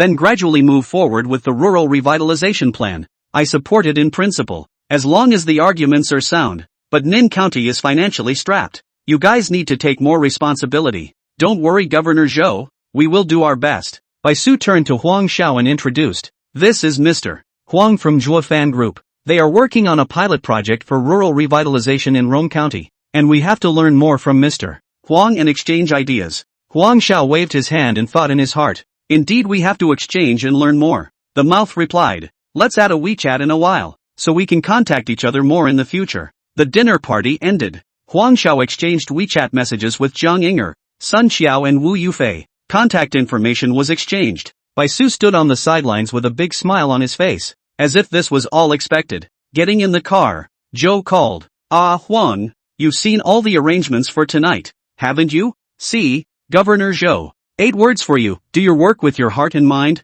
I will live up to your expectations. You'd have to add 4 new lines of industry to get the 4 women to full favorability, and most of them have nothing to do with the Splendor Group. Since someone has come to explore the road, both explicitly and implicitly, what's the point of being polite? Pick a soft one first and let her help you explore. There are 2 soft persimmons. One is to use money to hit, the most economical, the other. It is a physical work. It's not too hard. Zhang Ying'er, let's take you. The cold beauty. In the late afternoon of the next day, Huang Xiao dialed Zhang Ying'er's phone. Ms. Jiang, regarding the rural revitalization project, I have some questions that I would like to talk to you about in person. I wonder if you have time this afternoon. Zhang Ying'er on the other end of the phone paused slightly. It's my honor to be invited by Mr. Huang. I'll meet you in my office then. In less than an hour, Zhang Ying'er appeared in front of Huang Xiao's office. She was wearing a simple white professional suit today, outlining her pretty figure. The long, dark hair fell casually over her shoulders. The two had a chat about rural revitalization, industrial development and investment environment. Without realizing it, it was already mealtime. Huang Xiao suggested, Ms. Jiang, why don't we go to the Big Banyan Tree restaurant and talk over dinner? Good. Zhang Ying'er readily agreed. The Tianfu Supreme Room at Big Banyan Restaurant, one of the top restaurants in Haiyan, known for its lavish decor and exquisite cuisine. It was the height of summer, and the garden outside the Supreme Hall was being tended in a particularly elegant manner. Flowers, trees, bridges and water, birds and flowers, like a fairy tale world. Zhang Ying'er was inwardly shocked by the fantastic environment. She prided herself on being a world-weary Mortarite, and had been to quite a few high-end places of all kinds. Still, the luxury and beauty of the place amazed her. Especially dining in this fairy tale garden gave her the feeling of being in a dream world. Chapter 105, use money to hit one first. Except for Bai Su, none of the 3 knew the specifics. All I know is to get close to Huang Xiao and find out what he's up to. Then they can get a huge sum of money that will keep them clothed and fed. Zhang Ying'er has a high-strung appearance, but in reality, she has an almost crazy desire for money in her bones. She asked in a seemingly casual manner, Mr. Huang, it's too much of a break. Such a high-class place. How much is the underconsumption? Huang Xiao replied in a cloudy voice. 100,000. The food is okay, the drinks are average. I had them wake up a bottle of 42 White Horse. A little more niche. You'll try it later. Zhang Ying'er's heart was shaken. She only drank the 82 Lafite once, not to mention this unheard of White Horse. Oh, a 42-year-old White Horse? Mr. Huang, forgive my ignorance, can you tell me more about it? Sure. Huang Xiao spoke eloquently. Chateau Cheval Blanc is in the Estate, a million district of France, made from 2 grapes, Cabernet Franc and Merlot. It is a purple-red color with aromas of violets and cassis, powerful tannins and a fruity flavor. The taste is mellow and has a long aftertaste. The production is so small that you can't even buy it on the market. It's all auctioned. Zhang Ying'er nodded. The world of the truly rich. She still didn't understand. Other people are taking pictures with Rafi in their circle of friends. People are drinking niche wines from auctions at the dinner table. Huang Xiao gently clapped his hands, and the waiter immediately bowed to serve the menu. There aren't a lot of signature dishes here, but every dish is a masterpiece. Huang Xiao pointed to the name of the dish and introduced it to Zhang Ying'er. Yaoqi Immortal Dew. The pistil of the Tianshan snow lotus flower is used, with deep-sea bird's nest and centuries-old ginseng, to nourish the skin. This dragon liver and phoenix marrow. Taken from the liver of the wild Tibetan spiced pig and the bone marrow of the rare snow chicken, seasoned with a secret sauce. It's delicious, and this Buddha jumps over the wall. It's not just any Buddha jumps over the wall, but it's made by adding more than 20 kinds of valuable ingredients and simmering them for 79 hours over a slow fire. The aroma is delicious and the aftertaste is endless. Tonight, we'll try these 3 dishes. Jiang Yinger was staggered by what she heard. The names of these dishes sounded like they were worth a lot of money. The price is astronomical. I'm afraid. Originally, I thought I had seen the world. And in front of Huang Xiao. And yet I feel like a little girl who hasn't seen the world. The waiters filed in and set a beautifully presented dish on the table. The Yaoqi Immortal Dew was held in a white jade calabash, crystal clear and emitting a faint fragrance. The dragon's liver and phoenix marrow are served on a gold-rimmed porcelain plate. With attractive color and aroma, the Buddha jumps over the wall is served in a purple sand cup, and when the lid is removed, a rich, mouth-watering aroma then filled the room. In addition to these 3 signature dishes, there are 2 vegetarian dishes on the table. They are stir-fried yam and cold lotus root slices, which are refreshing and delicious. The sommelier then poured the sobered-up 42 Blanc de Blancs into a red wine glass. Jiang Yinger picked up her chopsticks and first tasted the Yaoqi Immortal Dew, sweet and refreshing in the mouth. The aromas of snow lotus flower stamens, bird's nest and ginseng mingle in the mouth. Tried the dragon liver and phoenix marrow again. Tender pork liver and snow chicken marrow with secret sauce. The flavor is delicious to the max. Finally, she tasted the Buddha jumping wall. The flavors of various precious ingredients intertwined in her mouth. The aftertaste. Take a sip of the 42-year-old white horse and feel the full-bodied flavor of it complements the delicate dishes and adds a little more flavor. Jiang Yinger was immersed in this feast of food, an intoxicated look on her face. She dined gracefully, with an air of nobility about her. It was as if a real princess was enjoying her own fairy tale world. On the system panel, the favorability value was climbing at a rate visible to the naked eye, and in the course of a meal, it just jumped from a cold 0 to 60. The atmosphere between the two warmed up, from exquisite dishes to limited edition bags, and then the limousine. Huang Xiao knew in his heart that this woman was approaching him for another reason. He didn't have time to play cat and mouse with her. Brother Unicorn said, to deal with this kind of woman, simple and rough is the most effective, use money to hit. As long as the goodwill is brushed up to 100, won't her money be her own? It's also returned tenfold. Think of it as pig farming. Drain the last sip of red wine from your glass. Her eyes fell on Jiang Yinger's face. How much does Miss Jiang earn in a month in Magic City? Jiang Yinger obviously froze for a moment, and her delicate makeup couldn't hide the embarrassment on her face. Mr. Huang, what do you mean by that? Huang Xiao smiled. Nothing, I'm planning to open a company in Magic City, and I want to find out what's the salary of an outstanding talent like Miss Jiang? A senior lecturer like me earns about 20,000 in Mordor. What kind of company are you starting? When she heard that Huang Xiao was going to open a company in Magic City, Jiang Yinger was immediately interested. Maybe this is her chance to soar. 20,000. Huang Xiao repeated thoughtfully, does Miss Jiang have a room in Magic City? Jiang Yinger's tone carried a hint of imperceptible pride. I am a local of Magic City and have a house. Where's the car? There's also a Mercedes that's over $300,000. Mr. Huang, recruiting in Magic City. It's easy as long as the package is slightly above market rate, and a car and house are not a requirement. I see. $20 million. Can I ask Ms. Jiang to work for me? $20 million. Jiang Yinger froze. She had 20,000 a month, and only 300,000 a year at the end of the day. You're buying people. This price is double the price offered by Qianjikai. Are you saying that I should work for your company? Jiang Yinger's little heart was thumping and her little calculations were flying. If Huang Xiao is serious, when she gets the money, then she'll sell Huang Xiao's information to Qianjikai. $30 million in hand. $30 million lying in the bank card. Where can't you go in the Dragon Kingdom? On the system panel, the favorability had risen to 70. Turn on the coquettishness and reduce the difficulty of communication a bit. Ms. Jiang, is there any interest? When? Of course I do. What do you intend for me to do? Be my girlfriend. Ha! Jiang Yinger let out a soft cry of feigned surprise. Her cheeks flew up in a blush, and her eyes flickered, wanting to reject and welcome. Mr. Huang, you don't have a girlfriend? Huang Xiao replied frankly. Yes, many. If you say yes, it's one of them. Then, Jiang Yinger bit her lip. $30 million.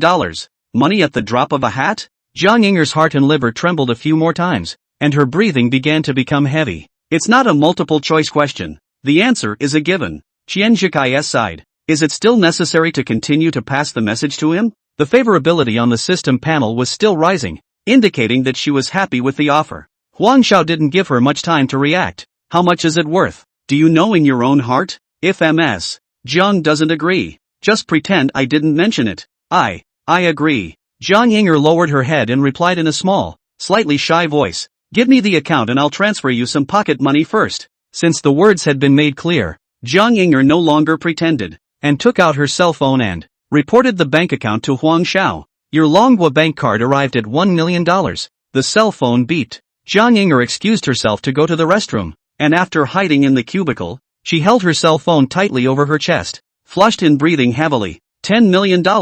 Yay! $10 million.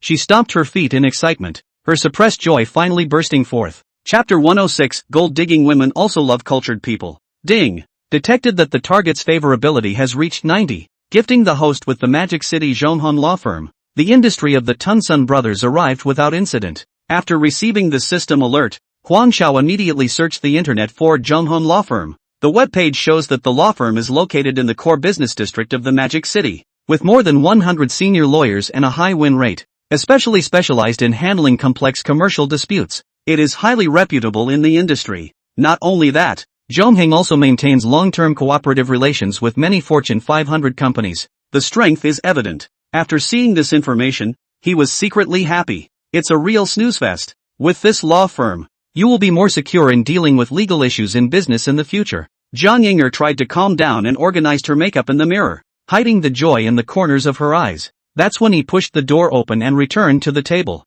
Sorry to keep you waiting. Jiang Yinger revealed a smile that was just right. It's okay. In the next few moments, Jiang Yinger showed her superior social skills, chatting with Huang Xiao with a big smile. She talks well, looks at Huang Xiao with adoration from time to time, and pulls full emotional value. After the dinner, Jiang Yinger logically followed Huang Xiao into the hotel. Under Huang Xiao's whipping, she is shy and refuses to welcome. The favorability climbed to 95 without realizing it. Ding! Target favorability of 95 detected. Unlocking common level Chinese medicinal theory understanding. Huang Xiaobai. This was the talk that Unicorn had given him to communicate with Chen Xianxian. The early morning sunlight sprinkled into the room through the gaps in the curtains, and Jiang Yinger lazily stretched her back. The exhaustion of last night had not yet completely dissipated. She picked up her cell phone and a bank arrival message came into view. Your Longhua bank card has arrived with $1 million.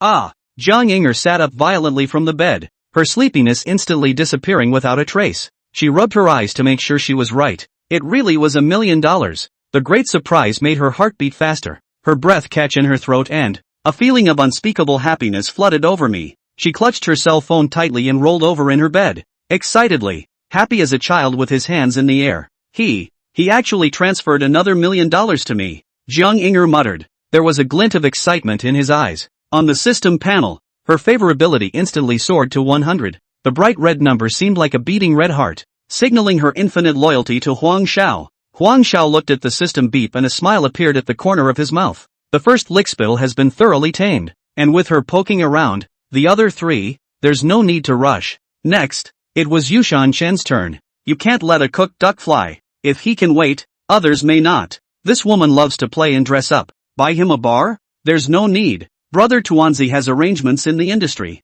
It's not his turn to worry about it. Meta's clothing store for her? It's not much use. Already gave her the card. After thinking for half a day, Huang Xiao has no clue. Forget it. Anyway, there is a coquettish tongue added to the take your time and figure it out again. A quick glance at the clock, 10:30, and the office was done with its business of. After coming to Rongqing for so long, this recent Taoist Holy Land has not yet gone to stroll, asking Chen Yushan to let her accompany herself to climb the mountain. Climb to the top of the mountain for a vegetarian meal, just to clear your stomach. Didn't let Master Qin drive. Drove the sprint out of the basement himself to pick up Chen Yushan. July of the Greenstone Mountain. Summer steam. Green peaks such as tufts. Cloudy. Like a fairyland. The mountains are covered with ancient trees and leaves, covering the sky and shedding pieces of shade. The clear stream meanders down and the water sounds like a gin and tonic. On both sides of the trail, wildflowers are in full bloom and colorful, dotting the verdant mountains. The air was refreshing with the scent of grass and trees. Huang Zhao's pace was light, as if she was walking on the ground, and there was no sign of fatigue. This was thanks to the system-modified physique that gave him endurance and stamina far beyond normal people. The mountains were rugged, but for him it was like a leisurely walk. Chen Yushan is no slouch either. With year-round exercise coupled with conditioning from a family of traditional Chinese medicines, it gives her a healthy body and lots of energy. The two of them walked side by side, talking and laughing as they easily climbed the verdant mountain. On the way, A plant shaped like a bushel with fat leaves caught Huang Xiao's attention. There's another stoneweed here. Huang Xiao said carelessly. Do you recognize it and know what it does? Bitter and sweet in taste, cold in nature, belonging to the lung and bladder meridians, diuretic, clearing the lungs and resolving phlegm. Yushan, am I right? When Chen Yushan heard this, a trace of surprise flashed through her beautiful eyes. Shirwei was not a rare herb. It was more common on the Greenstone Mountain, so she naturally recognized it. I just didn't expect Huang Xiao, a business elite, to know pharmacological knowledge as well. That surprised her a bit. Brother Xiao, it's hard to see. You're deep in hiding. Wait for me to quiz you again. Chen Yushan's eyes were flowing, and a wry smile was at the corner of her mouth. Eyes searched an unassuming corner. A dwarf plant with oval leaves was found in a crevice in a wet rock. The edges are finely serrated and the stem is covered with fine downy hairs. Brother Xiao, what about this one? Chen Yushan pointed at the plant. Huang Xiao followed her finger and her eyes lingered on the plant for a moment. Then he smiled blandly. Tiger's ear grass. Pungent, bitter and cold in nature. Belonging to the lung, spleen and large intestine meridians. Can clear away heat and detoxify the toxin, cool the blood and stop bleeding, reduce swelling and pain. Chen Yushan's eyes flashed a hint of defiance. She just didn't believe it. Her own Chinese medicine family origin. Growing up with herbs hasn't been hard for you. I searched the hillside, and in a hidden rocky crevice found an unobtrusive plant. It has thin, silky stems and narrow, dull-colored leaves that almost blend in with the surrounding weeds. Dawn, what about this? This herb is hardly used in Chinese medicine because of its low potency. This was still explained to her specifically when her grandfather took her up the mountain to pick herbs when she was a child. She didn't believe that Huang Xiao still knew. Huang Xiao's gaze fell on the plant and he casually said, this is solitary vegetable, with a pungent flavor. It is warm in nature and belongs to the liver meridian, less clinically used in modern Chinese medicine, promotes blood circulation, dissipates blood stasis, subdues swelling and relieves pain. It can be used externally to treat bruises and poisonous snake bites. However, he paused, his eyes looking meaningfully at Chen Yushan. It also has a lesser-known effect, which is that it can be used to test the depth of a man's learning. Chen Yushan's pretty face blushed and pouted. Brother Xiao, you even know about this. I just wanted to test you. I didn't realize you were so good. She gently stomped her foot, seemingly angry and happy, between the flow of eyes, looking at the light. Xiao, do you have a Chinese doctor in your family too? Ding. The system has detected that the target's favorability has reached 90. Present the host with 100% of the shares of Rongqing Shangmei Modeling Brokerage Company. Phew. I didn't realize that gold diggers love cultured people. I don't know if this modeling agency is short on money. Huang Xiao unconsciously pressed his cell phone. The bank card cannot continue to bleed. Chapter 107. A face that comes to me. I'll hit it for nothing. Xianjikai paced back and forth in the room. Ning Haotian put down his wineglass. Brother Kai. What's wrong? Xianjikai shook his head and pointed at his cell phone. The person who followed Chen Yushan just reported. Huang Xiao went with her to climb Greenstone Mountain. He's alone? Well, why? Hao Tian. What's your idea? What idea could I have? Since he's alone in the mountains, to find someone to clean him up. Let's beat it up first. Xianjikai was a little hesitant. It's not a good idea to beat up people, in case it becomes a big deal. Don't worry, I won't be personally involved. Don't you know the people under me? They're all practiced. It's not like Tiger's the kind of loser who's been hollowed out by booze and sex. Xianjikai hesitated for less than 3 seconds and nodded. Be careful, don't kill him. Even though he's a toolman, he's still the chairman of Dravan in plain sight. Okay, I'll arrange it. The Taoist temple at the top of the mountain is built on the mountain and is simple and elegant. A few wisps of green smoke curled up from the incense burner, with a hint of sandalwood sweetness. It was diffused in the fresh mountain air. Huang Xiao and Chen Yushan had a fasting meal at the Taoist temple and only felt relieved physically and mentally. The two of them came to the square in front of the Taoist temple and looked out over the fence. 7 or 8 burly men in black undershirts with gnarled muscles came over aggressively. The 2 men subconsciously sidestepped and avoided, and one of the big men deliberately stepped heavily on Huang Xiao. Huang Xiao frowned slightly and didn't say anything, just assuming it was unintentional and turning around to leave. Who knows? The big man who stepped on the man called out to Huang Xiao, with a brutal tone. Your foot's pinching my foot. Apologize to me. Huang Xiao laughed at this strange reason for provocation, looking down at the clear black footprints on the sneakers. He then pointed at them and said with a smirk, I'm afraid you should apologize to me, right? Obviously you stepped on me. When Yushan Chen saw the shoe prints, she was indignant and stepped forward and, turning to the group of burly men, he said, you stepped on someone and asked him to apologize to you. Are you out of your mind? Before Chan Yukshan could finish her sentence,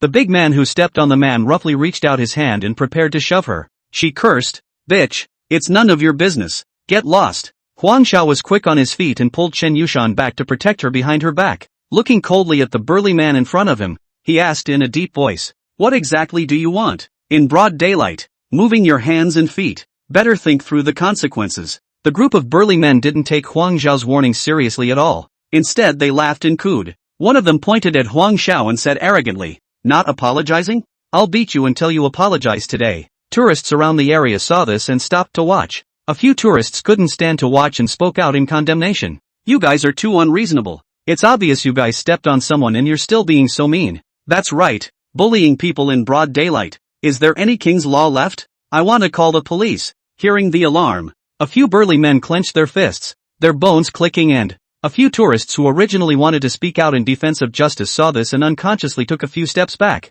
not daring to speak out again. "You have 3 seconds, and after that, apologizing won't work," a few tourists kindly advised. "Young man, we have to do it beforehand. Apologize and let it go." There's a lot of them. 8 strong men surrounded Huang Xiao and Chen Yushan in the center. Chen Yushan knew Huang Xiao's power, and was not afraid, and said to them, "I advise you never to make a move, and later, when you are knocked down, don't cry for mercy." The big men laughed again, and the burly man at the head of the group pointed at Huang Xiao. "It's time for apologizing doesn't work now. You have to get on your knees and apologize." The surrounding tourists shook their heads. Some took out their cell phones and were ready to call the police. A big man rushed over and snatched the cell phone and slammed it to the ground. A crowd of tourists dared to say something, and the man whose cell phone was dropped looked at them angrily.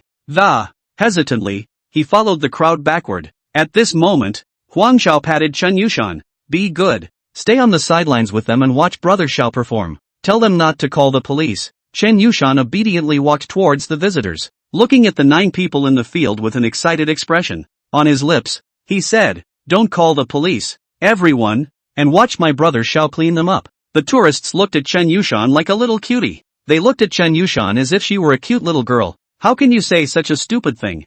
Huang Xiao looked skinny and weak. How could he be a match for 8 strong men? Been watching too many movies? Just now, I was helping these 2 little cuties. Speak up and get fed up yourself. The tourist whose cell phone was dropped was even more chagrined, having known better than to mind his own business. "Call the police. I'd like to see who cares if you get beaten up and cry." Huang Xiao went out today wearing a set of short sleeves and shorts from LV. Moving his wrists and ankles, his neck made a clicking crunch, then assumed the Wing Chun stance. Hooking a finger at the 8 burly men with a contemptuous smile at the corner of his mouth. "Come on." Except for Chen Yushan, almost everyone was certain that this man was sick, and it wasn't light. "Hey, it's a shame about a dress, isn't it? These days, movies and TV shows do a lot of harm." "Never mind, we'd all better do a favor later. Find a sliding pole and send him down. His girlfriend is a cutie too, doesn't know to be persuasive. And look, you guys, look how excited she is." Still laughing. The burly man at the head let out a roar and took the lead in rushing towards Huang Xiao, his slap carrying the sound of wind and slap towards Huang Zhao's head. Huang Zhao's figure flickered, easily dodging the palm, and at the same time, his right hand formed a palm and, with a lightning-fast momentum, he chopped at the neck of the strong man. The strong man only felt a flash before his eyes, and before he could react, he felt a sharp pain in his neck, and his eyes went black. It fell straight down. The remaining 7 burly men were shocked to see this and roared angrily as they rushed towards Huang Xiao. Huang Zhao's feet were flexible and his body was like a ghost, weaving freely through the crowd. In his hands, Wing Chun was as if it had come to life. Every punch, every kick was precise and forceful. He was seen shortening his stance and dodging a straight punch, while sweeping his right leg across the room and kicking a strong man down. Immediately after that, he spun around and landed a Japanese punch, which hit another burly man squarely in the chest. The man screamed miserably and flew backwards, crashing into his companion. Before the remaining few burly men could react, Huang Xiao had already rushed in front of them. The punches and kicks fell like rain. Miserable screams rose and fell as several strong men fell to the ground one after another, moaning in pain. Throughout the entire process, Huang Xiao was like walking idly, and none of them were able to touch him in the slightest. The surrounding tourists watched in disbelief, originally thinking that Huang Xiao would surely be defeated. "I didn't expect him to be so powerful. Fighting 1 against 8 and winning easily. He's for real. Gee, no wonder. People have the real thing. Chen Yushan clapped her hands excitedly on the side, her eyes filled with admiration. Huang Xiao walked up to the head big man, crouched down, and gave a slap. Don't play dead. The big man opened his eyes and looked at Huang Xiao in horror, trembling. Big brother, we were wrong. Let us go. Chapter 108, the famous scene at Castle Rock Mountain. Huang Xiao sneered. It's okay to let you guys off the hook. He beckoned the man whose cell phone had been dropped over to him and asked, Dude, how much is your cell phone? The man said timidly, 8,000. Huang Xiao nodded. Spare your first condition. Pay out 8,000. Can you promise? The big man nodded his head in agreement, shivering as he scanned his hands and paid the man 8,000, to avoid Dahan's retaliation afterward. Huang Xiao stomps Dahan's cell phone into smithereens. The second condition, Huang Xiao continued, is to stand up and let me stomp on the... I want to try and see if I can pinch my feet. The big man stood up trembling, his face white. A foot stepped down, only to hear a few crunching sounds. The big man a few toes broken. The pain caused him to sweat profusely and let out a pig-killing scream. Huang Xiao looked at him expressionlessly and continued. Third condition, go to the center of the plaza and, kneeling in a row facing the statue of Ningfengzi, the fifth abbot of Jianfu Palace, for 1 full hour. A minute less is a minute less to fight. A few people looked at each other with difficult expressions. Huang Xiao made a gesture to fight, and a few people were so scared that they quickly agreed. So, the famous scene of Aoyagi Mountain, which has been widely spread in the internet, appeared. 8 strong men wearing black undershirts knelt reverently for an hour in front of the statue of Ningfengzi, the Woyua abbot of Jianfu Palace. Chen Yushan bought 2 ice creams and sat in the shade with Huang Xiao, talking and laughing. Ding! Target favorability of 100 detected. Unlocking the host's common-level Chinese medicine application theory. Reaching 100. Chen Yushan looked at Huang Xiao again with determination in his gaze of tenderness. Huang Xiao stretched out his hand and, taking her by the shoulders, her head rested gently against his. Yushan, with Qianzhikai, you still have to reach out. But, with one caveat, the place you meet must be a public place during the day. And then, at night, you move to the Heaton Hotel, where it's safe. Chen Yushan was puzzled, but had unconditional trust in Huang Xiao's words, and agreed to the. Asked, Dawn, why? Don't worry about why for now, just listen. He came to you and said something that, do something and tell me first thing. Aha. Chen Yushan continued to lean against Huang Xiao, feeling the calm. Huang Xiao dropped Chen Yushan off at her doorstep. Chen Yushan took out her key and opened the door to her room. Bang! Chen Yushan leaned her back against the door of the room, her cheeks flushed and her eyes mesmerized, gently biting her lower lip. Her shell teeth left shallow traces on her lips, hands slowly lifted and unbuttoned. She took a step closer to Huang Xiao with shyness and anticipation in her eyes. Huang Xiao gently wrapped her arms around Chen Yushan's waist, feeling her soft body and rapid breathing. In the face of this sudden and violent storm, he was unafraid and calm in the face of danger. After finishing what needed to be done, Huang Xiao took the time to dial the phone of He Jinjie, the principal of Zhonghong law firm, recounted in detail what had happened at Castle Rock Mountain during the day. As soon as He Junjie heard that it was the boss's business, he didn't dare to be slow,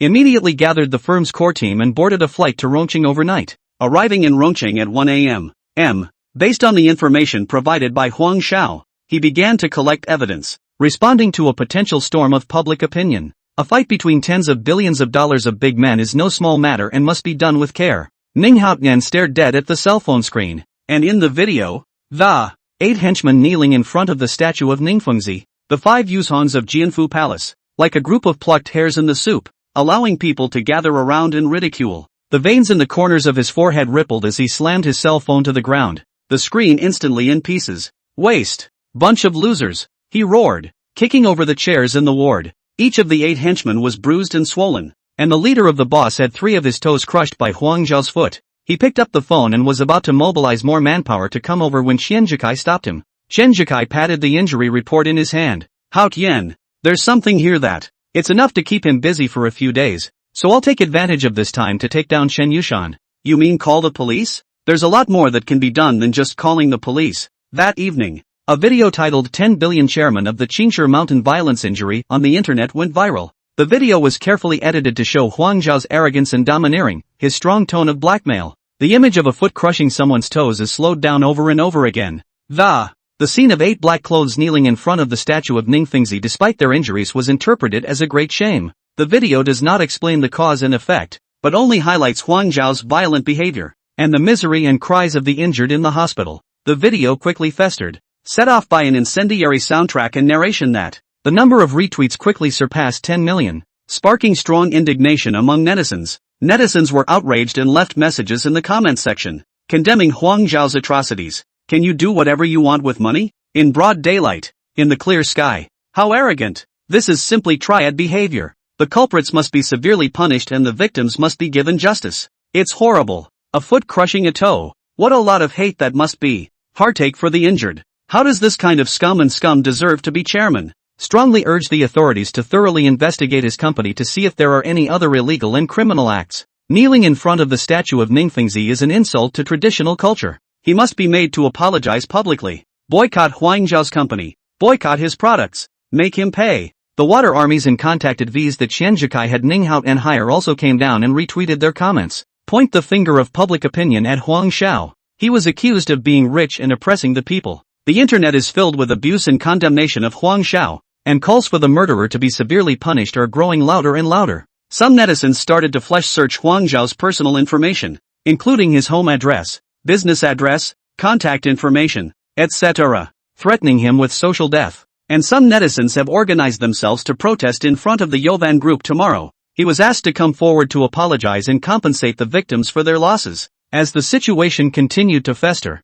the spearhead of public opinion was directed at Huang Zhao, pushing him into the limelight. The headquarters building of the Zhuofan group was brightly lit. The cell phone of the director of the public relations department, Lina Zhu, vibrated incessantly. It's full of calls from department heads and media reporters. She answered the phone as she quickly skimmed the online comments, her face growing stony. The chairman has been pushed into the hot seat. The negative news is all over the place, and now the whole internet is crusading against him. Jarina contacted Huang Zhao, and when the call was answered, she reported the situation in an urgent tone. Brother Zhao, something's wrong. A video has surfaced on the internet, and it's not good for you. Public opinion is now lopsided. All condemn you. A few seconds later, Huang Zhao clicked on the video, and after watching it, he let out a sneer. Nice editing. The inversion of black and white is first rate. Mr.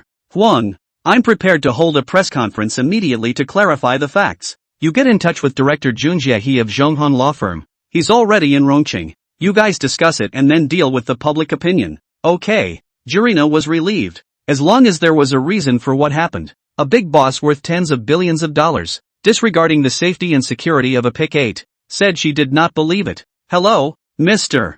Huang. Governor Zhou asked me to ask you if things are true. Secretary Xia, please tell Governor Zhou that the video was edited and that there was a reason for what happened. Secretary Xia on the other end of the phone was obviously relieved. Okay, I'll report to Governor Zhou right away. Chapter 109, Catching a Rabbit in the Grass. Chen Yushan also saw the video on the internet and was shocked. Xiao, you still have time to drink tea? Aren't you in the least bit anxious about something so big happening? Huang Xiao laughed and put his arm around her shoulders. Don't be in a hurry. Things aren't as bad as you think. With that, he handed his cell phone to Chen Yushan and played a video. Yushan Chen watched the video in surprise. Lifting his head, he asked, when did you get the surveillance of the viewpoint? Huang Xiao smiled faintly. After I came down the mountain, I arranged for Ma Ke to go to the scenic spot management office. Figured out how to make a copy. There's no hurry. He's going to make some of those clowns surrounding the Money family jump out and, as long as they got through to them, whoever wanted to deal with themselves in the future would have to weigh their options.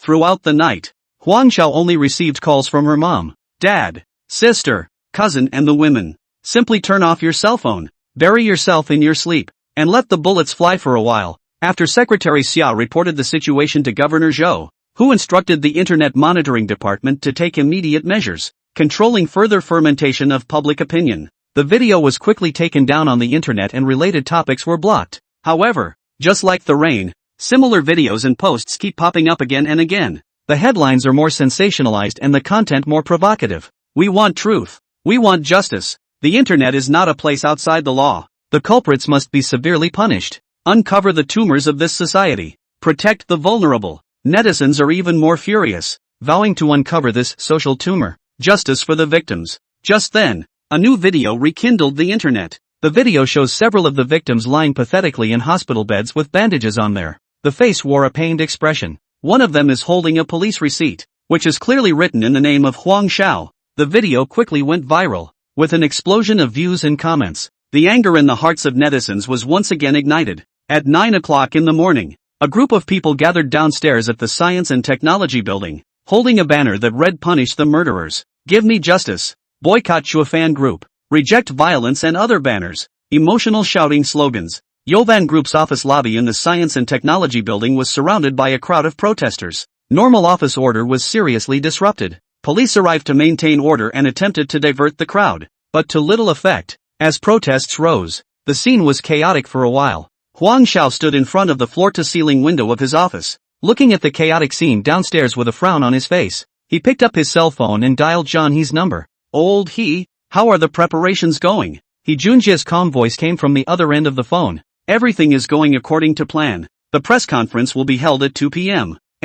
Sharp. I've arranged for private detectives to follow the troublemakers. As long as we can find evidence of the mastermind behind this, none of them will escape." Huang Zhao's gaze shifted from the tumultuous crowd downstairs, and thought of what Marco had told him yesterday. The Xiangjin is running a casino in the unfinished construction site of Thousand Elephants. At this juncture, Xianjikai would not let go of this opportunity. The beating can be explained away, but running a casino, or on your own turf, it was a responsibility he couldn't shrug off. Since things have been rushed together, it's a good idea to snatch a rabbit out of the hat and collect some interest. Called Lu Mingli and asked him to give some information to John Ho. Today's press conference is scheduled for 8 p.m. After the order, Huang Xiao, in order to avoid attention, driving Wang Qing's previous Marriott out of the Science and Trade building, he arrived at the provincial government. Huang Xiao walked into Zhou Jiangmo's office. Succinctly, he explained what had happened. "Xiao Huang, being upright and not afraid of shadows, I'm waiting to see your press conference tonight.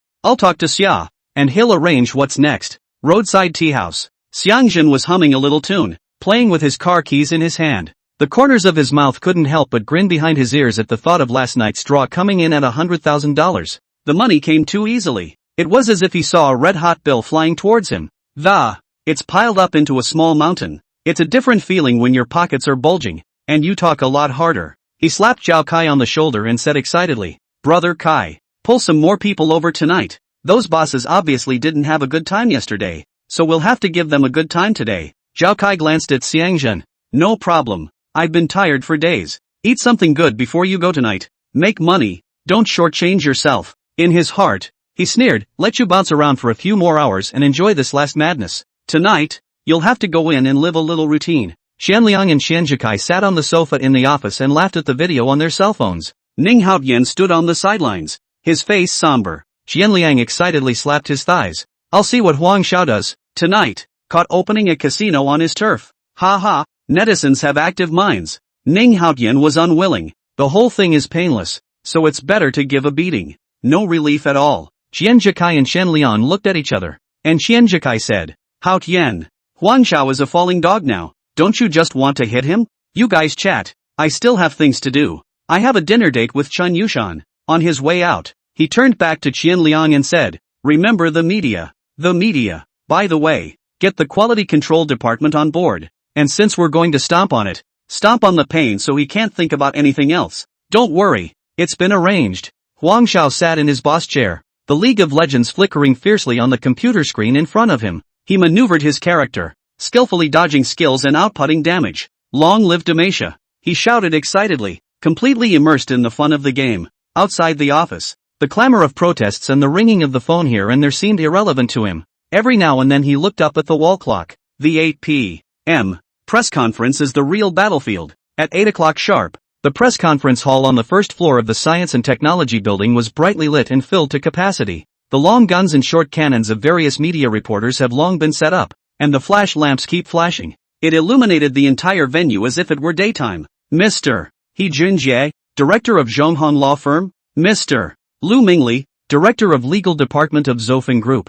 3 people, Lina Zhu, vice president of Zhuofan Group, came on stage. The clamor on stage suddenly rose. The flashbulb frequency suddenly accelerated, crackling like exploding popcorn. Reporters in the back row stood up and craned their necks to see what was happening. I saw a crowd of people pouring into the venue. Walking in the forefront is clearly the city's Public Security Bureau Director Qin Weigua, the city's Quality Supervision Bureau Director Huang Hua, Housing and Construction Bureau Director Lu Guoli, followed by a group of uniformed staff. The clamor ended abruptly. Chapter 110, Black and White Reversal. The three directors were seated in the first row while staff members flanked the hall to maintain order. Chinwagwa nodded slightly towards Jirina, signaling that she could begin. Jirina picked up the microphone, looked around the room, and began her speech. Ladies and gentlemen of the press, good evening, live bloggers. Thank you for taking the time to come to today's press conference. Last night, a video went viral on the internet. The content of the video directly refers to manhwa fan group chairman Mr.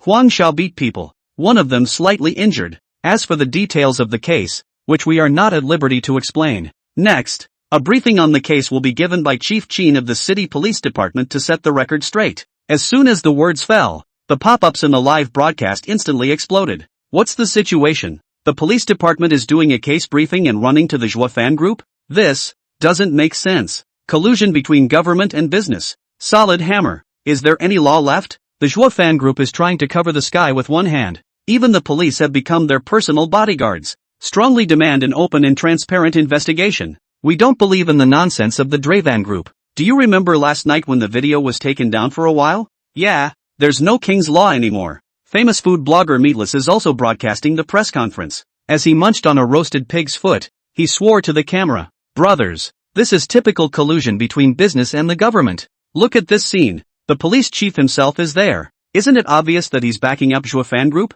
Everyone hurry up and record the screen. If I'm taken away by the police, you must show your solidarity with me. Those of you who can afford it remember to make sure you fish me out," he said, taking a sharp bite of a pig's foot, grease running down the corners of his mouth.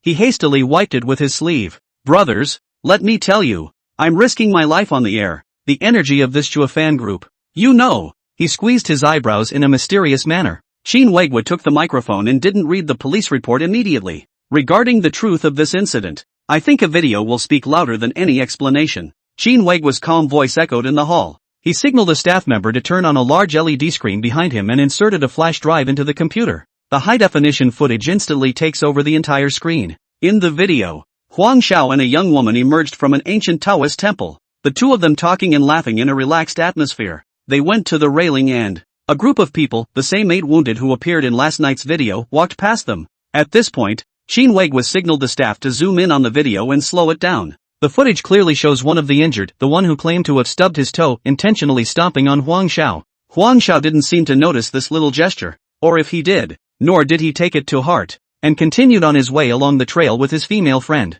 However, instead, the group called out to Huang Xiao. In the live broadcast room, some netizens who maintained their rationality began to express different opinions. Wait, why do I feel as if Huang Xiao isn't being mean? It was those guys who took the initiative to pick a fight, right? Yeah, I just noticed it too. One of them intentionally stepped on Huang Xiao's foot. Then they just called out to Huang Xiao. Is there a possibility that these guys were deliberately touching the car? Upstairs, I also think it's a bumper sticker. Look at Huang Xiao after he was stepped on. No reaction whatsoever. If it's true that he's some kind of dark force, like they say on the internet, would let the man who stepped on him off so easily? That's right. Shouldn't a black force chop off the feet of whoever steps on him?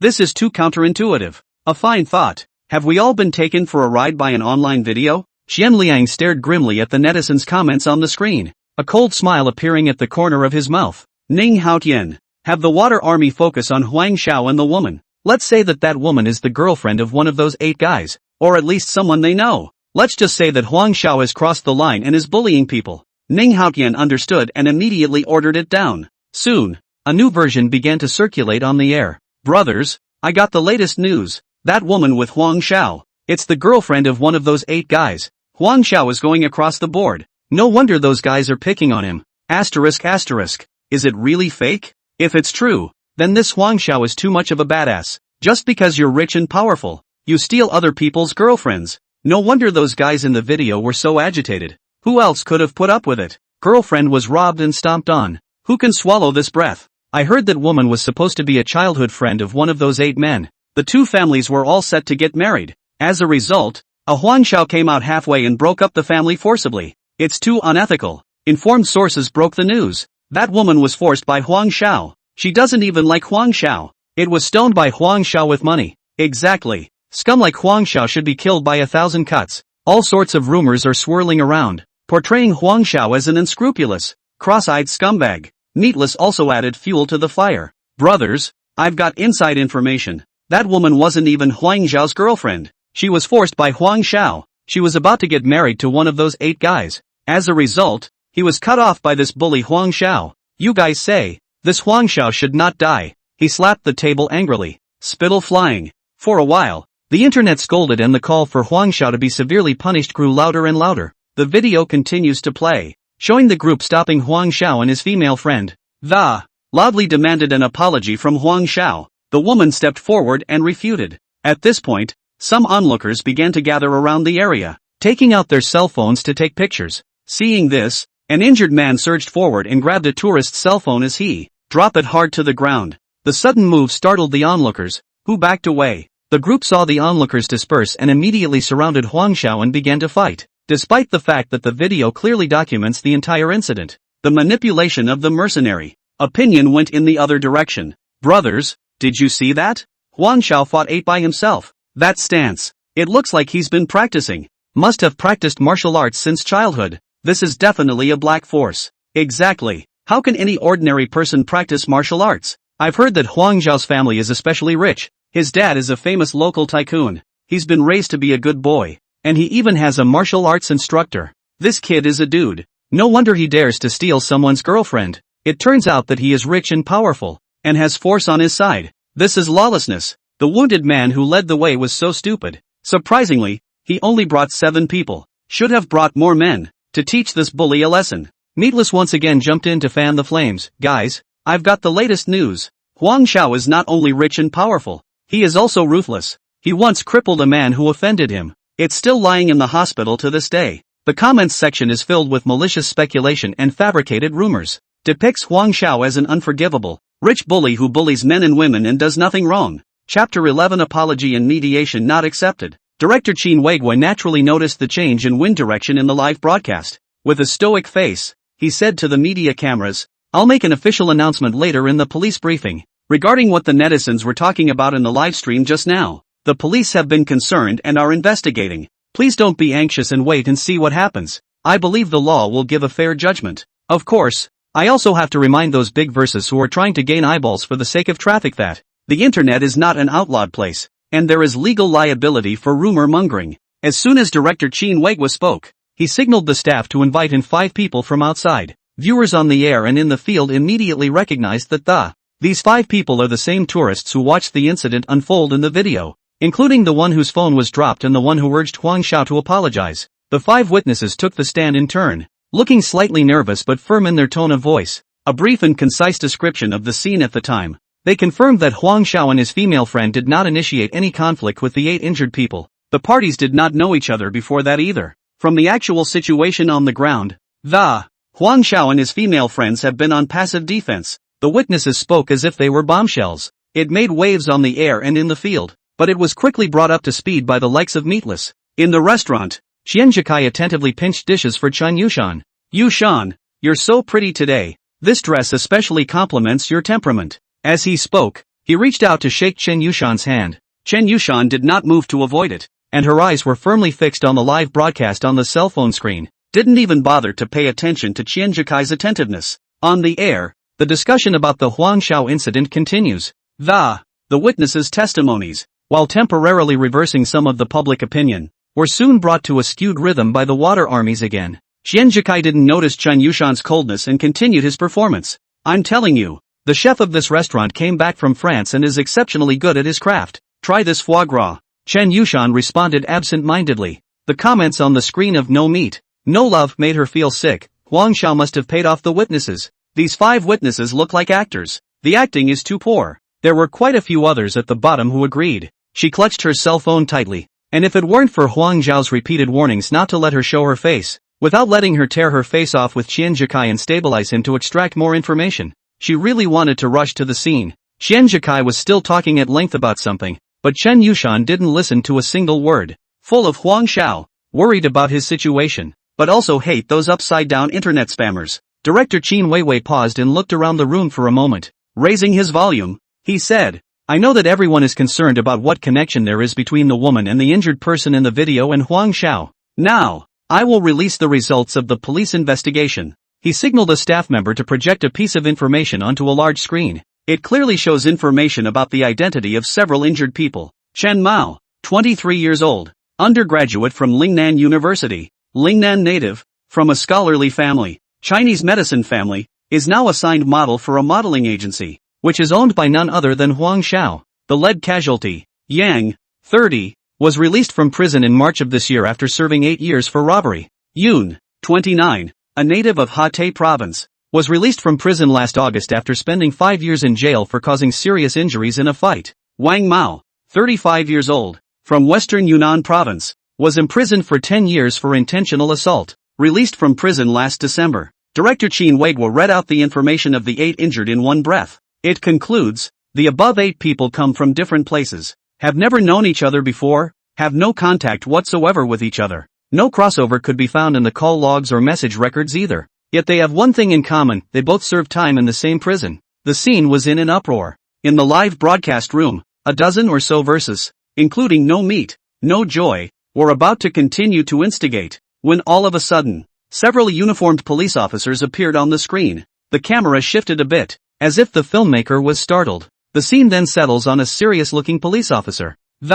He showed his credentials to the camera. We are from the cybersecurity department, and we are now investigating meatless and other online accounts. In accordance with the law, we ask that those involved cooperate with us. Comments of ***, what happened, and happy were all over the place. In the picture, Meatless and the others look pale, obviously not expecting the police to show up directly on the air. They tried to argue and were forcefully interrupted by the police. If you have anything to say it at the police station. The police then removed the men from the scene. The whole process was live-streamed and netizens witnessed the scene. 12 million fans. News of Versus with millions or even tens of millions of followers being arrested across the country quickly spread across the internet. Under the great shock, the sailors, like robots whose net wires have been cut off, are instantly calm. The winds shifted in the comments section of the livestream, and a great deal of rational discourse began to emerge. Many netizens believe that Huang Xiao and Chen's defense was justified, and that if Huang Xiao hadn't been a good fighter and faced 8 strong men, and they're all outlaws from prison, with dire consequences. He Junjie took the microphone, looked serious, and said word for word, "Dear friends of the media, hello, everyone, I'm John Ho, a lawyer from Zhonghong law firm, entrusted by Mr. Huang Xiao. Make a statement here. From the time of last night's incident to the present, a total of 127 attorneys from the Zhonghong law firm, more than 300 trainee lawyers, as well as 1,500 legal workers, have been engaged in intense forensic investigations. We have found that some internet users, including some internet vloggers with a large number of followers, in an attempt to gain traffic, maliciously slandering Mr. Huang Xiao, creating and spreading false information, seriously damaging Mr. Huang Xiao's reputation and legitimate rights and interests. In response to these acts of malicious defamation, rumor mongering and slander, Mr.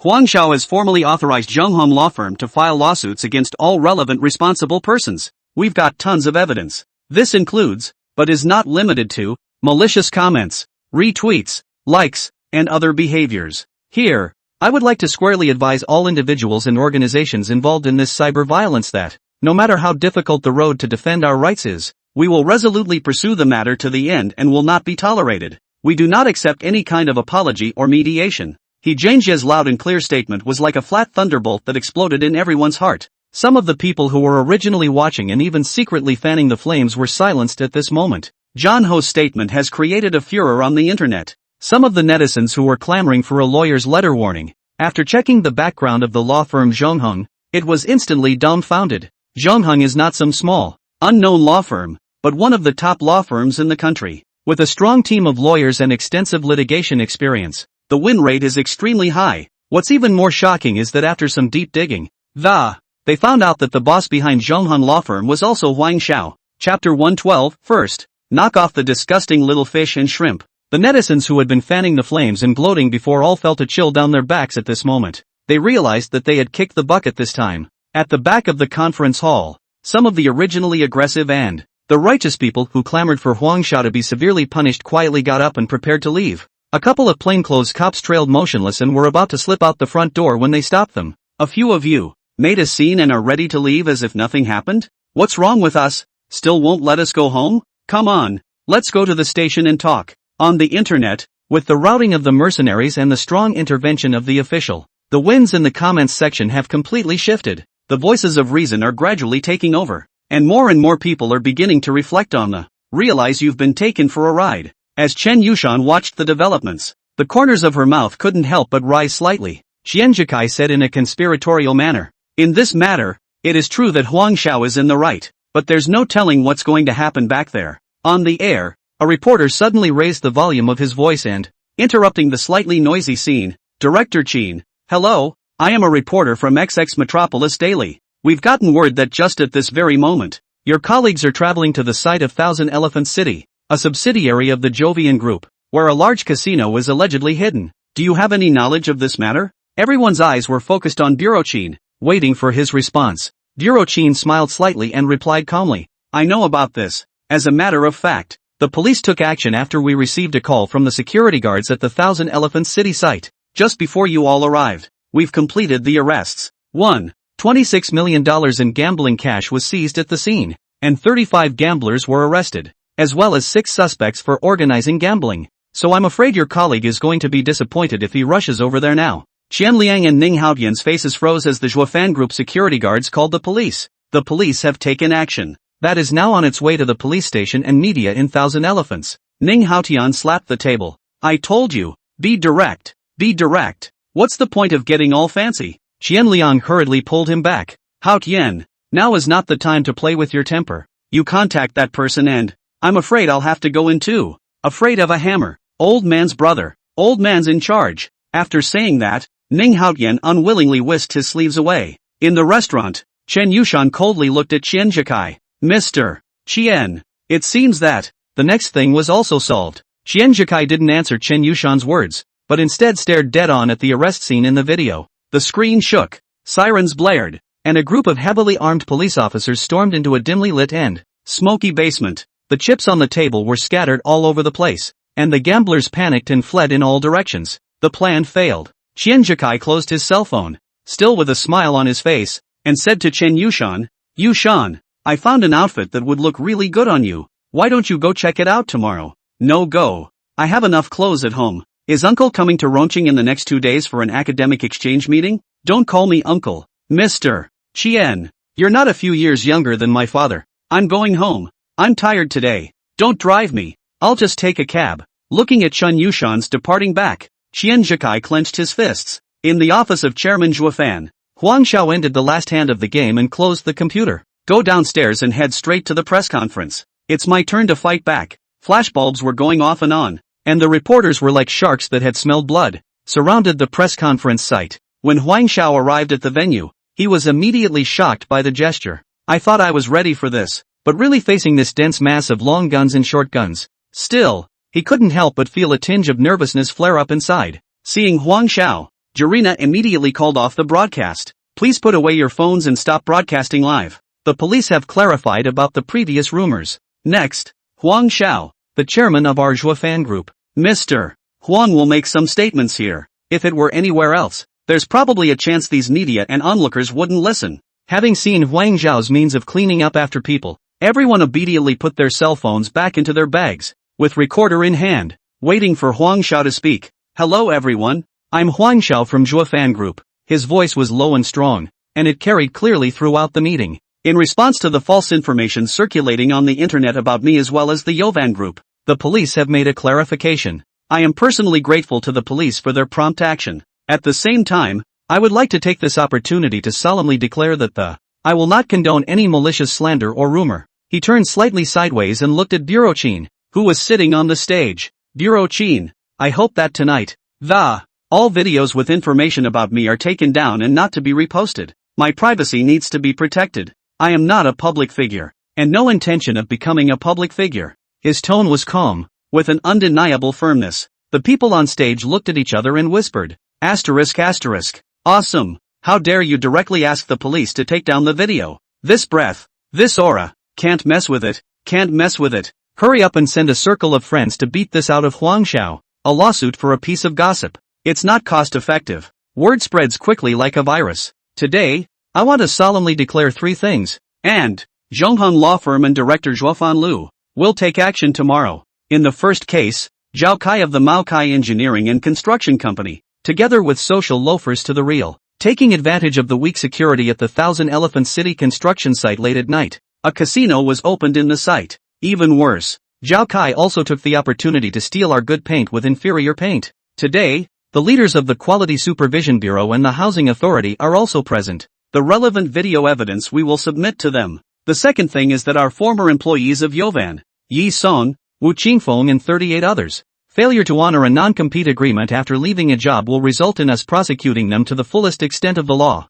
The third thing is that the Huaxian group utilized the information provided by Wu Qingfeng, Yi Song and others to illegally poaching our Yovan customers. We will also file a lawsuit. Finally, I would like to say one thing to the Huaxian group, as the saying goes, a gentleman is a gentleman. The villain is long in the tooth. We welcome legitimate business competition, which is a source of market vitality. However, if you choose to break the law by illegal means, then don't blame us for being rude. Soon, Huang Zhao's 3 events reached Xian Zhikai's cell phone, who had already converged with Chen Liang. Chen Liang snorted coldly as he looked at it. Is this the start of a war? Xian Zhikai took a sip of coffee. Xiao Liang, this is not a war. It's a warning. He means to tell us that he knows all about our little maneuvers and it's okay. How's the guy you set up? All into their company? Wait for it. By the way, Wu Qingfeng and Yi Song, what do you plan to do? Humph. I couldn't wait for them to get in there. When the Dravan meet and greet. Doggone it. They're the ones who beat me up. Let them come to work. Just waiting for today. Chapter 113, taking another one with your body. Huang Xiao returned to the hotel and sat down wearily on the sofa. Eyes closed. It worked out pretty well. What with all the hammering that should have been done, the Splendor Group couldn't reach it for a while. But it's still not too difficult to kill the chicken that is Huaxiang.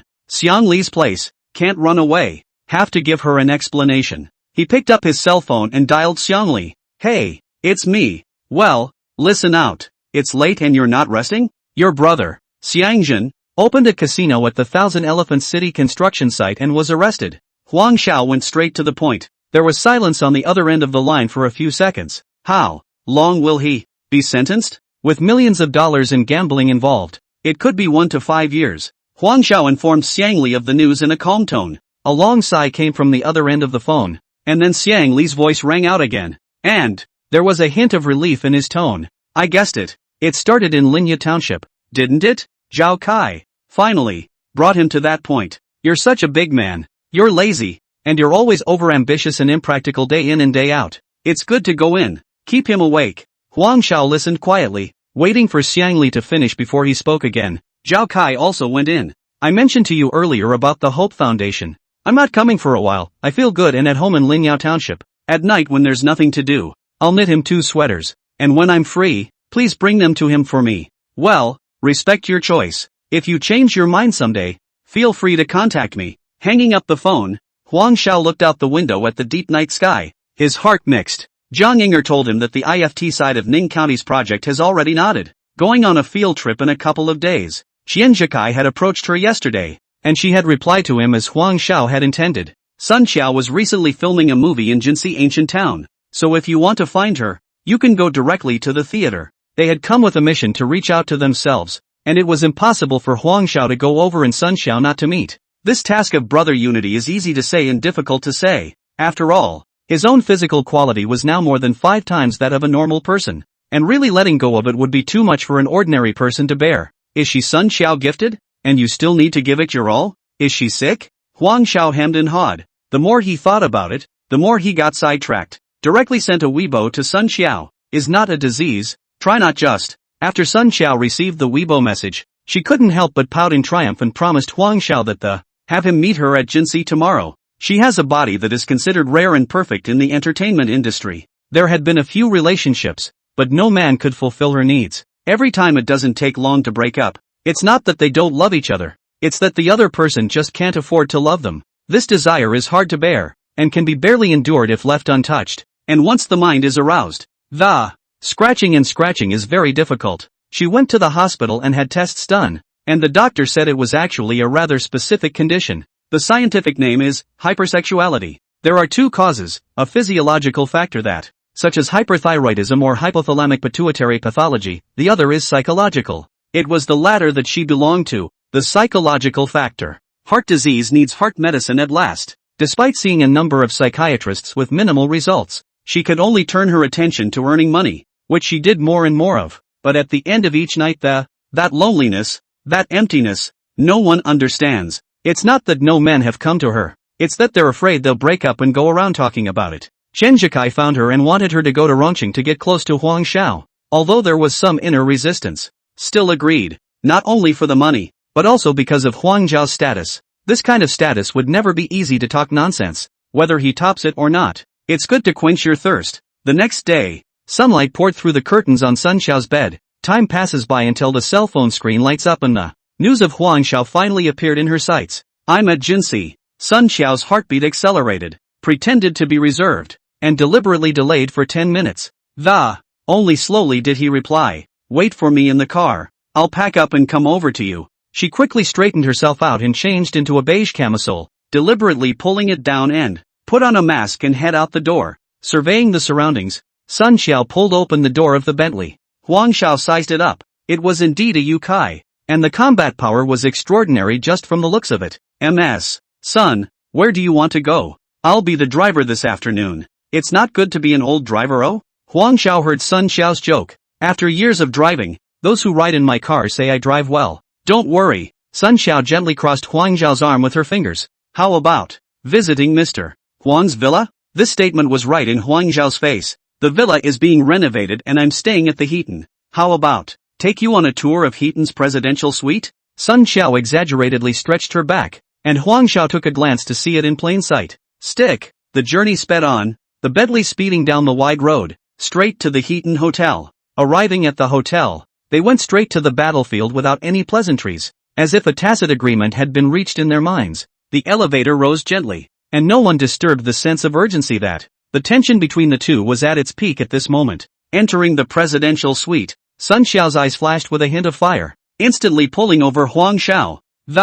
Quickly, he pushed him towards the soft queen-sized bed. After many battles, the room became more and more intense. Huang Xiao is in excellent physical condition. He's always been able to defend himself against Sun Xiao's onslaught of attacks. Lying on the bed, Sun Xiao was panting, her eyes showing unprecedented satisfaction. At this moment, she felt a pleasure she had never experienced before, as if it were a long-delayed deliverance that the loneliness and desires of the heart have finally found a home here. The panel prompted that Sun Xiao's favorability had reached 70. Since it works so well, Huang Xiao drained his glass of red wine in one gulp. Report, the vehicle has been fueled. Requesting departure. Sun Xiao looked at Huang Xiao in surprise. This person is not an unusual person. She was lying on her side naked on the bed, her right index finger hooked at Huang Xiao.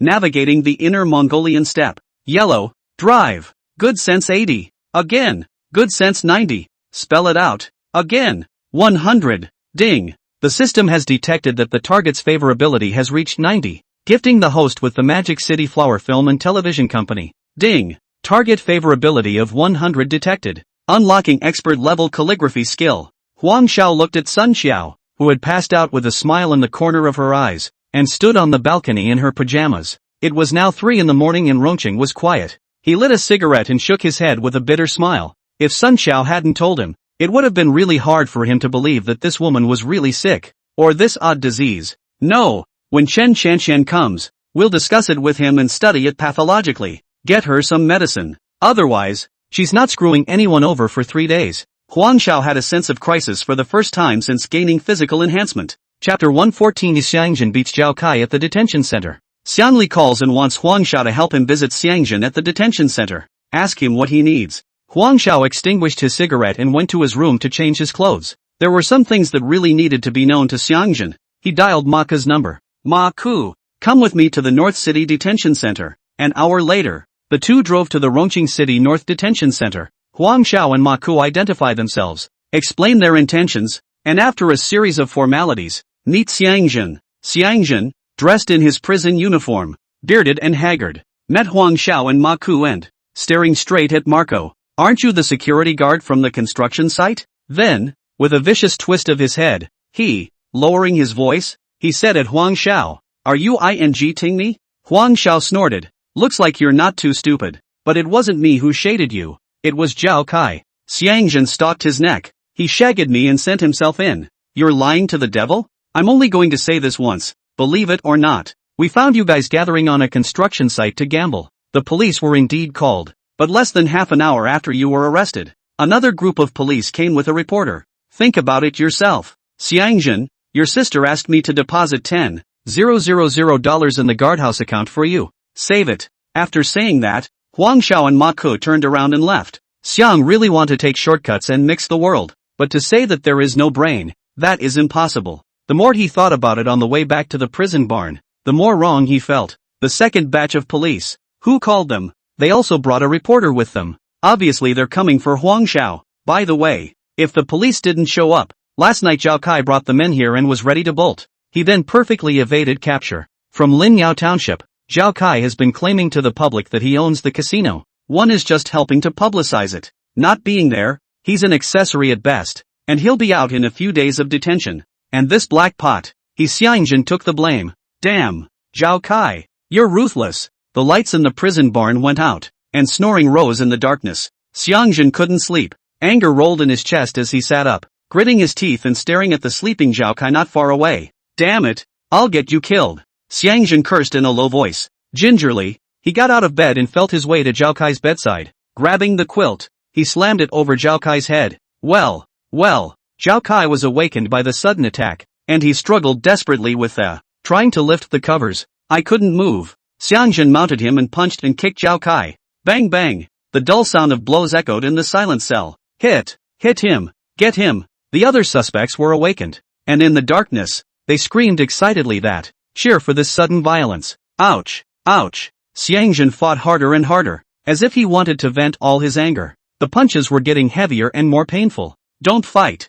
Zhao Kai's voice is getting fainter and fainter. Xiangjin stopped, panting, and sat on top of Zhao Kai, lifting the covers. Shade me. How dare you? I'm telling you, Zhao Kai, I swear, beat you up every time I see you.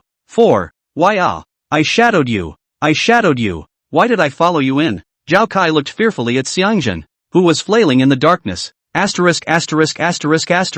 Still being stubborn with me. Xiangjin had a fist slammed over. You always want me to die with understanding. Good. I'll make sure you're dead. 8 o'clock. We're caught. 8:30. We're caught. Another batch of cops, with a reporter? If I hadn't pulled you, you'd have run away. You think I didn't see you change your paint? Zhao Kai heard what Xiangjin said and knew the plan had failed. If Xiangjin said these things to the police, it's not a matter of detention. Brother, I usually treat you well. Stop fighting. I'll explain to you slowly. Explain your mom. Guards, I want to expose. Rongqing International Airport, crowded with people, wearing sunglasses. Chen Yushan leaned against Huang Zhao's Bentley and looked at the exit from time to time. After waiting for a long time, he saw a familiar figure appear at the exit. Chen Yushan was just about to wave when her dad didn't come towards her, but walked towards a black Mercedes. Chen Yushan hurriedly pulled out her cell phone. Dad, what's going on? Why did you get into someone else's car?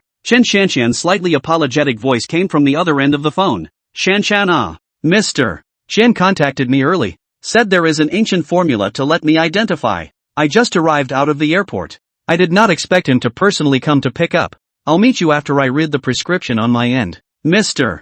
Money? Which Mr. Chen? Chen Yushan was confused. It's that friend of yours, Chen Jikai. Chen Yushan hung up the phone. Her heart was very uncomfortable. His own father, too, gave him the word that Chen Jikai was no good, and as soon as he saw the ancient formula, forget everything. It's better to be sold by Chen Jikai. The general manager's office of Splendor Group's Rongqing branch occupies the entire top floor of the building. Floor-to-ceiling windows surround and open up the view overlooking the bustling city of Hibiscus. Chen Jikai guided Chen Shanshan into the office and greeted him warmly. Uncle, it's been a hard journey. You rarely come to Rongqing. It's still very good in terms of life. It's okay, Mr. Chen. Take out the ancient formula. Yushan is still waiting for me. I'm sorry, Chen replied with a smile forward. Chen Jikai personally steeped a cup of superb dragon well for Chen Shanshan and offered it with both hands. Uncle, you try it. Dragonwell Village Dragonwell. Chen Shanshan took the teacup, took a sip, and exclaimed,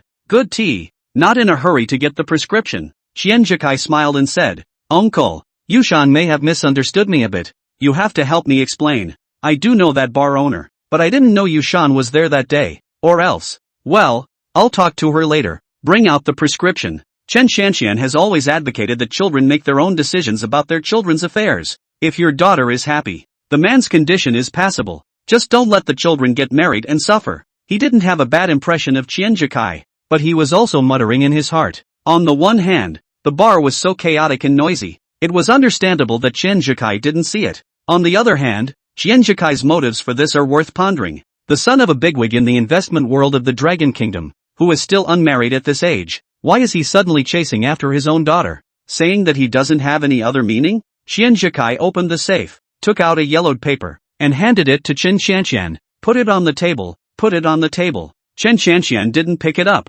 signaling him to put it on the table. Ginseng, Atractylodes macrocephala, Poria, Licorice, Pericarpium citri reticulate, Sempervirens, money total. This is a formula for treating chronic gastritis. Adjusting the dosage for the patient's specific situation has been effective. Uncle, what is the difference between this ancient prescription and the one you mentioned before? Ha! Chen Qianqian gave a rather smug laugh. All for stomach problems, but the one my dad researched, with less medication, might be a little more effective. Uncle, have you ever thought of making the prescription available for the benefit of society? Chapter 115, We've got our eye on you. Young man, Chen Qianqian put down his teacup and sighed. Mr. Qian, it's not that I don't want to, rather, this prescription belongs to Yushan. Uncle, I understand what you mean. You know about Lingnan Pharmaceutical Factory, right? Brilliant Investment has 80% of the shares. If you are willing to provide the prescription, I will give you 30% of the shares from my side. By then, Yushan's dowry is also enough. Ha ha, Mr. Qian. Let's leave this topic for now. Everything depends on Yushan. After reading the prescription, Chen Qianqian excused himself and took a taxi to Yushan Chen's rental house. Qianjikai sat on the sofa, eyes closed in thought. The old man said this money family prescription might really be something. Lingnan Pharmaceuticals, 10 billion market capitalization. Give him 30%. No heartbeat. With money, I guess it really doesn't work. Huang Xiao, I'll make you lose your reputation. I'll see if the Chen family dares to give you their daughter. Fortunately, there is enough time. Zhuofan's finances have only taken over for less than a month, and for the time being, they cannot find fault. The person who made the arrangements has only just been inducted and will have to bide his time. Qianjikai pressed down his mania and exhaled a long breath. Hao Tian, did you wipe your ass? Kai, don't worry, gave the kid $1 million and he turned himself in. Okay, you call Chen Liang and ask Secretary Dong to join you. We'll have dinner together in the evening. Good. In Huang Zhao's office, He Jianjie and Lu Mingli walked in together. He Jianjie first spoke up to report. Mr. Huang, the police have already arrested 19 big versus and 27 water army leaders, and the ripple effect of those involved is wide. Letters from Wu Qingfeng and Yi Song's lawyers have been mailed. The court accepted the case. Huang Xiao nodded. This incident has had a huge impact on Zhuofan.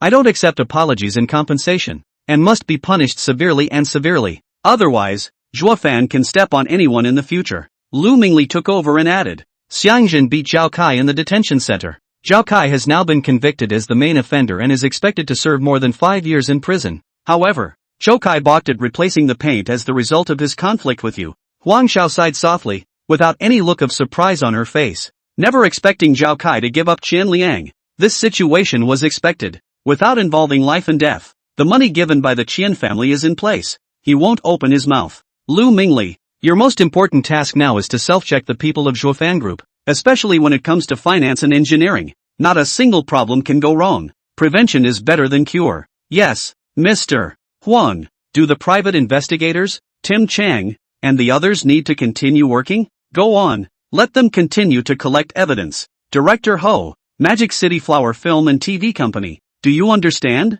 He Jinjie frowned and thought for a moment. I've heard of it, but I haven't dealt with it. It should be a good size. I've acquired this company. Go back to Magic City and you'll represent me. Shangmei Modeling Agency contacted him instead, and this company is operating all right. Not one mention of money. Not two demands. Huang Xiaobai, this is the company that specializes in placing Chen Yushan. There is no problem normal. The strange thing is that Flower Language Pictures, until now, has not had a single phone call. Afternoon. Ancient Tree Tea Workshop. The day after tomorrow, the conference began. Chen Qianqian and a few good old Chinese medicine friends here to drink tea and chat. When Huang Xiao arrived, 5 or 6 little old men were sitting by the river chatting feverishly. Experts chatting. His ordinary level of knowledge is not involved at all. Can only be on the sidelines to make tea? The good thing is that most of the stuff is understandable and not boring. Zhang Huichun, vice president of the Association of Traditional Chinese Medicine, stroked his beard and looked smilingly at Huang Xiao, the young man that, listening with great interest, and now and then showing a contemplative look, he could not help but rise to the heart of the examination. Xiao Huang, I see you're listening carefully. Could it be that you also know something about Chinese medicine? Huang Xiao hurriedly waved his hand. You're joking, Elder Zhang. I just know a little bit about it. How dare I claim to know in front of you experts? Zhang Huichun was even more interested and casually asked a question. Xiao Huang, tell me about it. The patient's pulse is stringy and slippery, with palpitations, insomnia, and dreams. How should this be recognized and treated? Huang Xiao said after a brief pause. Stringy and slippery pulse is main for liver and gallbladder disease. Phlegm and drink, palpitation, insomnia and excessive dreaming may be due to liver depression and phlegm disturbing the mind. Treatment should be directed at dispersing the liver and relieving depression, resolving phlegm and tranquilizing the mind. You can use chai hu shua liver sand combined with warm gallbladder tang plus reduction, and add tranquilizers such as sour jujube kernel and cypress seed kernel as appropriate. A trace of surprise flashed in Zhang Huichuan's eyes. This young man really has some skills. Surprisingly, I was able to answer the question. Chen Xianxian also came to be interested. Then if the patient has abdominal distension, belching, nausea, and white greasy moss, the pulse is slippery. So what should this be? Huang Xiao thought briefly and replied, abdominal distension and belching, nausea, white greasy moss, smooth pulse. This is evidence of internal obstruction of phlegm dampness and spleen deficiency. The treatment is to strengthen the spleen, dissolve dampness, move qi and eliminate flatulence. The formula is Xiangsha Lujunzi Tang plus subtractions. May add mucuna pruriens and citrus aurantium as appropriate to strengthen the qi-moving effect. Zhang Huichuan's hand stroking his beard gave a slight lurch, and the surprise in his eyes intensified. This young man, not only can he answer correctly, but also has the flexibility to add and subtract prescriptions according to specific symptoms. This understanding of Chinese medicine even exceeds that of many professional students. Chen Xianxian and a few old friends also showed surprise, not expecting this young man to really have two brushes. An old man with white hair laughed. Xiao Huang, it's hard to see that. You have quite a deep understanding of Chinese medicine. Another old man also chimed in. Yes, at this level, you can be a Chinese medicine doctor. Huang Xiao smiled modestly. Seniors are flattered. I only know a little bit about it. Zhang Huichun laughed. Xiao Huang, you are too modest. Young people have such a spirit of delving into. It's worth encouraging. Come, sit down and talk together. A few old Chinese doctors stopped their tall tales, taking care of Huang Xiao's level of knowledge and start talking about something light and easy to understand. They chatted from healthcare to the identification of medicinal herbs, and from ancient famous doctors to the development of modern medicine. Huang Xiao interjects a few words from time to time to express his views, and his views, though childish, are, however, it was also unique and drew frequent nods from several old Chinese doctors. Gradually, Huang Xiao also stopped being formal and began to actively participate in the conversation. Chen Yushan, who was sitting on the sidelines, had long since watched in disbelief. I didn't realize he had such a deep understanding of Chinese medicine. The sun is setting and the tea is fragrant. Unconsciously, it was close to dinner time. A few of the old herbalists were chatting away, and they couldn't get enough of it. Seeing that everyone was in high spirits, Huang Xiao proposed, Seniors, we've had a great conversation today. Why don't we have a casual dinner together? I know there's a hibiscus flower restaurant nearby. The food tastes good and the environment is elegant. Zhang Huichun stroked his palm and laughed. Good, just what I wanted. Drink too much of this tea, and I'm a little hungry. Several other veteran Chinese medicine practitioners also agreed. Chen Xianxian even smiled and joked. Xiao Huang, you'll have to treat us old guys well today. Definitely, definitely. It's my honor to invite you seniors to dinner. Chapter 116, I'll pay for the $50 million. The hibiscus flower restaurant, with two large red lanterns swaying under an antique plaque. It radiates a warm,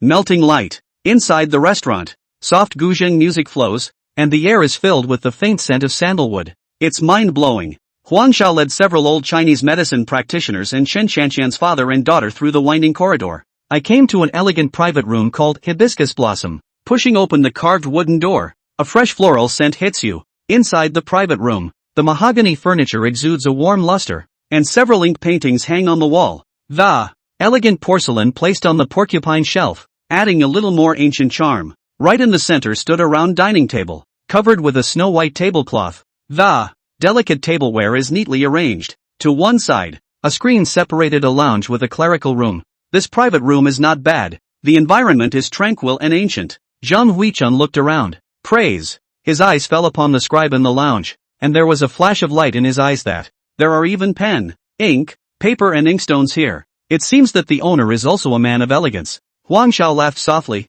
in front of Elder Zhang. I wouldn't dare to talk about elegance. Huang, is this your property? Seeing this, Chen Qianqian smiled and said, Brother Zhang, you're the vice president of the Dragon Kingdom Calligraphers Association. This handwriting is a rare sight. Want to show your hand? Huang Xiaobai. This is Chen Qianqian helping him to ask for Zhang Huichun ink treasure. Zhang Huichun stroked his beard with some intention. Good. It's rare to have the pleasure. Huang Xiao hurriedly walked to the restroom, picked up the ink bar, and finally ground it on the ink stone. Zhang Huichun stared for a moment, lifted his pen and dipped it in ink. On the white rice paper, the dragon flew and wrote 4 big words, blossom and wealth. The brush is strong and forceful, with a hint of springtime warmth. Elder Zhang's calligraphy is powerful, yet gentle as jade. It shows the meaning of the 4 words blossom and wealth to the fullest. It's really marvelous. Huang Xiao exclaimed from the bottom of his heart. Possessing expert calligraphy skills, he naturally saw the shortcomings, so he only commented on the overall mood of the. It does not comment on Zhang Huichun's penmanship skills. Zhang Huichun laughed heartily. He had done only 2 things in his life, one of them being Chinese medicine. The other is cool calligraphy. He turned his head to Huang Xiao. Little Huang, I see you're quite knowledgeable about calligraphy. Why don't you write a few words too, so we can savor them? Huang Xiao smiled modestly, walked to the table, and after a little contemplation, I wrote down the words, myriad hands. The font is proper, the strokes are smooth, and at first glance it seems unexceptional, even slightly juvenile. Zhang Huichun's eyes were dead set on those 4 words, Yen style. Several other old Chinese doctors also gathered around, scrutinizing the 4 words. Although they were not as proficient in calligraphy as Zhang Huichun, they could see that the font was unusual. This word looks flat, yet it is full of power. Wonderful. It is truly wonderful. This word looks simple, but it contains an extremely deep power. Not everyone can do it. Chen Yushan looked puzzled.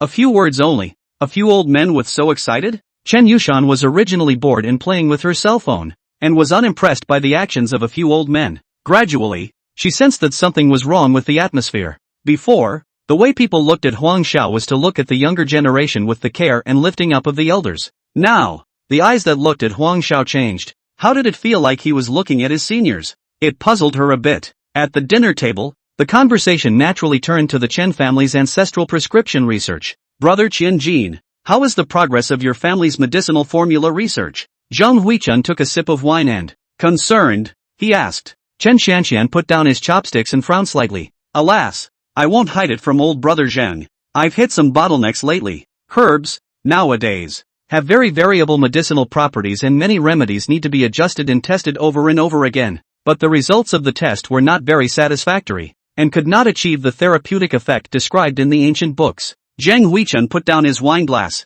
Brother Qian Jin, but have you encountered difficulties in funding your research? Why don't you just say it? We're all old friends, and we'll definitely help if we can. Chen Qianqian sighed and said, alas, I won't hide it from old brother Zhang. Research funds are really a bit tight right now. I've been thinking a lot lately about getting a large-scale herb farm that specialize in growing the herbs needed for the ancient formula. In this way, the quality of the herbs could be controlled at the source to ensure the efficacy of the medicine. However, it's going to take a whole lot of money. Zhang Huichun nodded in understanding. Building your own medicine garden is indeed a good idea. It can fundamentally solve the problem of herb quality. I don't know how much investment brother Qianjin predicts will be needed. Chen Qianqian pondered for a moment and said, initial estimation is that it will require around $50 million. If I really can't, I'll have to endure the pain and sell an ancestral prescription. Zhang Huichun frowned and said regretfully, brother Qianjin, do we really have to go as far as selling prescriptions? An ancient formula, containing the wisdom and hard work of our ancestors, if it falls into the hands of those profit-oriented businessmen, I'm afraid it's a jewel in the rough. Another old Chinese doctor sighed along with him. Yes, those businessmen only have money in their eyes. Where will they sincerely study the ancient formula? They will only make a fortune in the name of the ancient formula. And in the end, it's a shame that the ancient formula is worth 10 to 1. Alas, we study the art of healing, and we hang. Is it not to pass on the wisdom of our ancestors for the benefit of the people? I wonder how many people will take advantage of the ancient formula if it falls into the hands of unscrupulous traders. How many people have been victimized? I think back in those days, I went through ancient books and traveled all over the famous mountains and rivers in order to seek a prescription. just for a single herb, to verify the efficacy of a medicine. Nowadays, those businessmen are just trying to make money. What a waste. Huang Xiao listened to a few people chatting while he took stock. The marriage between himself and Chen Yushan will definitely not be a success, and it will be harder than heaven to get the prescription for the stomach disease. However, listening to what they just said, it seems like the Chen family has more than one prescription. Chen Shanxian really deserves to be the heir to a family of traditional Chinese medicine. A little bit of that. If $50 million really puts the herb garden up, and then add a prerequisite, it's a good deal to make. Though money comes with the wind, it can't be spoiled. Catching an opening, Huang Xiao spoke up. This $50 million, I'm out. However, I have a condition. Everyone's eyes went to Huang Xiao. Chen Shanxian froze. The chopsticks in his hands stopped in mid-air. He didn't expect Huang Xiao to suddenly open her mouth. Zhang Huichun and several other old Chinese doctors also looked at each other in dismay. They had originally thought that Huang Xiao was just a friend of Chen Yushan's, coming to keep a few of their old guys company. I didn't expect him to suddenly intervene in the Chen family's affairs. What exactly is his agenda? Trying to be in the pharmaceutical industry? Chapter 117, Mr. Huang, please let me go. We need to sign an agreement that as long as you're selling prescriptions, uncle, unless I don't buy them, you can't sell it to someone else. The crowd listened to Huang Xiao's words and instead put their hearts down. Originally, they were worried that Huang Xiao had other plans. After all, $50 million was not a small amount. It now appeared that Huang Xiao's mind was quite simple, and that the agreement he had proposed to, rather than restricting Chan forward, it's about maximizing the protection of the remedy and making sure it's not abused. After all, people invested real money in the herb garden, without asking for anything in return. It just makes sense to hope to have the right of first refusal when Chen Shanxian decides to sell the prescription. Chen Shanxian's hanging heart also fell to the ground. He looked at Huang Xiao gratefully and said, Xiao Huang, thank you. This $50 million investment not only solves the immediate problem. What's more, he saw the hope of carrying on his ancestral business. Originally, he had already prepared for the worst and was ready to bear the pain and sell an ancestral prescription. Now that he has the funds, he can let go of his hands and set up a medicinal herbs cultivation base that, the quality of the herbs is controlled at source to restore the true healing power of the ancient formulas. Several old Chinese doctors also toasted Huang Xiao to express their gratitude. Just now, I was worried about the fate of the ancient formula, but now I see that someone is willing to fund the effort. Protecting and passing on the culture of Chinese medicine fills the heart with gratification. Huang Xiao had just entered the hotel lobby when a figure stumbled and ran over. Anxiety was written all over his face. He thought the man looked somewhat familiar, and for a moment he couldn't remember where he'd seen him before. Before he could say anything, the man dropped to his knees with a plop. Wailing, he said, Mr. Huang, please forgive me, please be magnanimous. Huang Xiao recognized that the person kneeling on the ground was Liao Lei, the bank supervisor of Ping and Road. Looking around, a number of people in the hotel lobby were looking this way. Get up and talk. Liao Lei stood up with trepidation and lowered his head, not daring to look Huang Xiao in the eyes. Go to the cafe. Huang Xiao glanced at the crowd of onlookers and turned toward the hotel. Liao Lei followed behind like a dog wagging its tail and begging for mercy. The two arrived at the third-floor cafe and found a secluded corner to sit in. Say, what is it? Huang Xiao's tone was calm. No joy or anger could be seen. Mr. Huang, I was wrong. I've lost my job at the bank, and your lawyers are now seizing the. I'm also going to be prosecuted. You have a big heart. Please let me go. I still have old people and children to support. Why didn't you think about whether or not there were any old people or children in my house when you were screwing me? You can't talk to me about this. Talk to the judge in court. Huang Xiao was inexplicably annoyed as she looked at Liao Lei pretending to be pitiful. Mr. Huang, Mr. Huang, it was Chen Liang who wanted to screw you. Not my intention. You mean I shouldn't sue you? No, you may sue. But will you excuse me, take me for a fart and let me go? You are a big man with a big pattern. Don't get all high hat on me. Huang Xiao made a move to leave. Liao Lei plop kneeled down again, crying and hugging Huang Xiao's legs. Mr. Huang, I really can't go in. Please, I beg you. I'm working as a finance manager at Huaxiang now. I can help you. By the way, there are a lot of things about them that I know. I can help you mess with him. I can trust a 250 like you? Liao Lei saw that there was room for maneuver in his words. Immediately, he said, I swear on my family's name, it will definitely not fool you. You don't want to talk to me. I'll let legal talk to you. Huang Xiao doesn't know the law. I don't know if Liao Lei is digging a hole, or let Lu Mingli and the others circle him. He made a call in front of Liao Lei and asked him to wait for Lu Mingli at the cafe. Go back to your room by yourself. 2 hours later, there was a knock on the door. The butler led Lu Mingli into the room. Mr.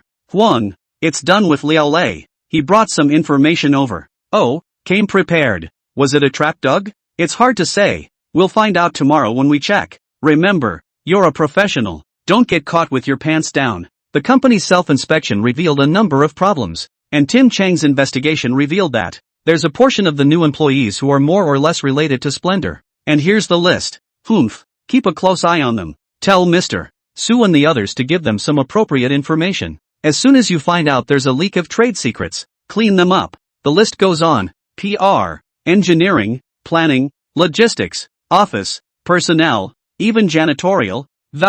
A page full of over 100 people. This splendid company is really willing to put in the blood. Huang Xiao smiled. That's true. The cost is trivial, and it's not easy to organize and manage so many people. Okay, get a few more private investigators and make the evidence solid. Next time, I want to see Wachovia go out of business. Understood, Mr.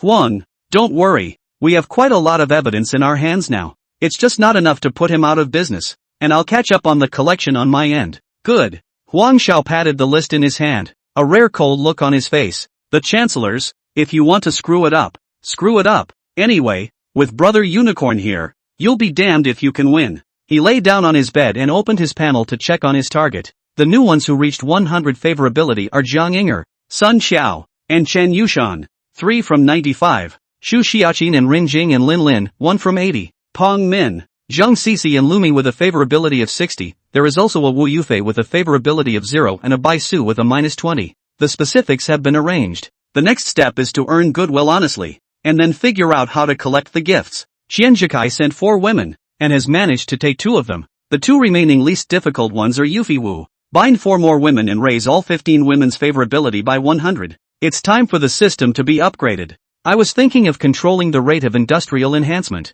but it seems that I can't. I have to fight the Qian family. The industry is too small, the assets are too low, and it suffers. Let's take care of Pang Min, Cecilia Zhang and Lumi first. Speaking of which, it's been a while since I've contacted Penman. A quick glance at the time, just after 10 o'clock, and a scroll through Penman's circle of friends, landing at 12 o'clock. Gotta do the hard work again tonight. Find out what the claims are and try to get the goodwill up in a day or two. After a trip back to the KMU and driving the Cullinan, Huang Xiao set off for the Rongqing International Airport. Yui Lu pointed to the parked Cullinan and called out, Min.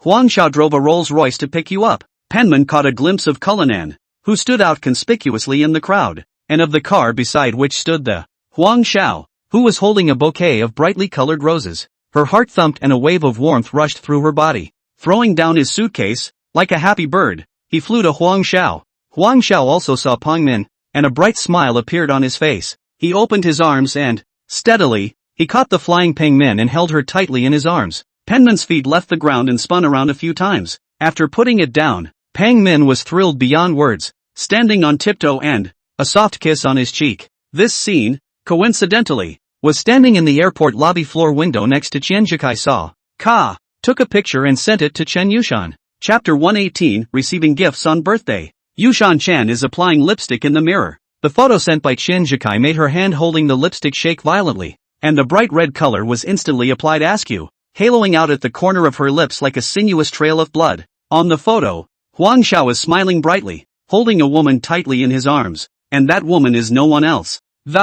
It's none other than Pang Min. Pang Min stood on her tiptoes and kissed Huang Xiao's cheek. The two of them looked close to each other. It's blindingly sweet. Chen Yushan only felt a chill running straight from the soles of her feet to the top of her head. It was as if a large invisible hand had clutched her heart so hard that she could barely breathe. She stared dead at the photo, her eyes empty and desperate, her mind blank and buzzing. One moment she was looking forward to the future, fantasizing about a better life with Huang Xiao, and the next moment, it all shattered like a bubble and disappeared without a trace. The huge sense of falling out made her feel like a little cutie for a few moments.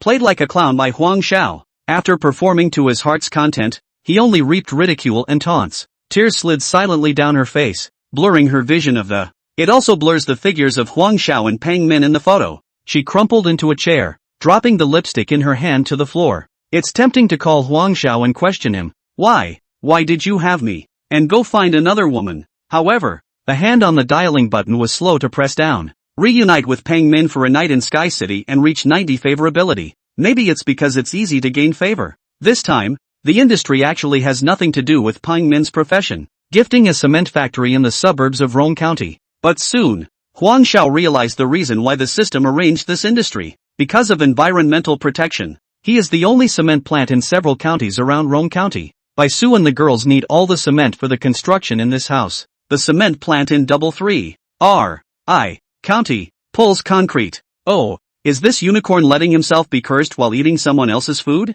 Come to the office. The usual. Scroll through the circle of friends and see yourself. These women. What was done last night? Ren Jing is working overtime. So is Zhang Sisi. And Sun Xiao needs an early night. Lin is still changing the decorating scheme of the villa. Yushan Chen posted a photo of her lipstick breaking. Is that a hint to buy you lipstick yourself? My friend, you didn't send me a $200. 000 gift. Xiao can't spend money. Turning off her cell phone, Huang decided that with such barefaced innuendos, never do anything rash yourself. Pang Min, tonight we'll add more fuel to the fire, and raise her favorability level, and find a way to get some presents. Huang Xiao suddenly slapped his head. What the hell? His 29th birthday is tomorrow. Still don't take the opportunity to make a wave. Brush up their gift value. And in the future, when they meet this yellow total situation, they won't be at their wits' end. This rich man is not happy at all when he is afraid to spend money for a woman. Huang Xiao sat at her desk, her fingers flying across the screen of her cell phone.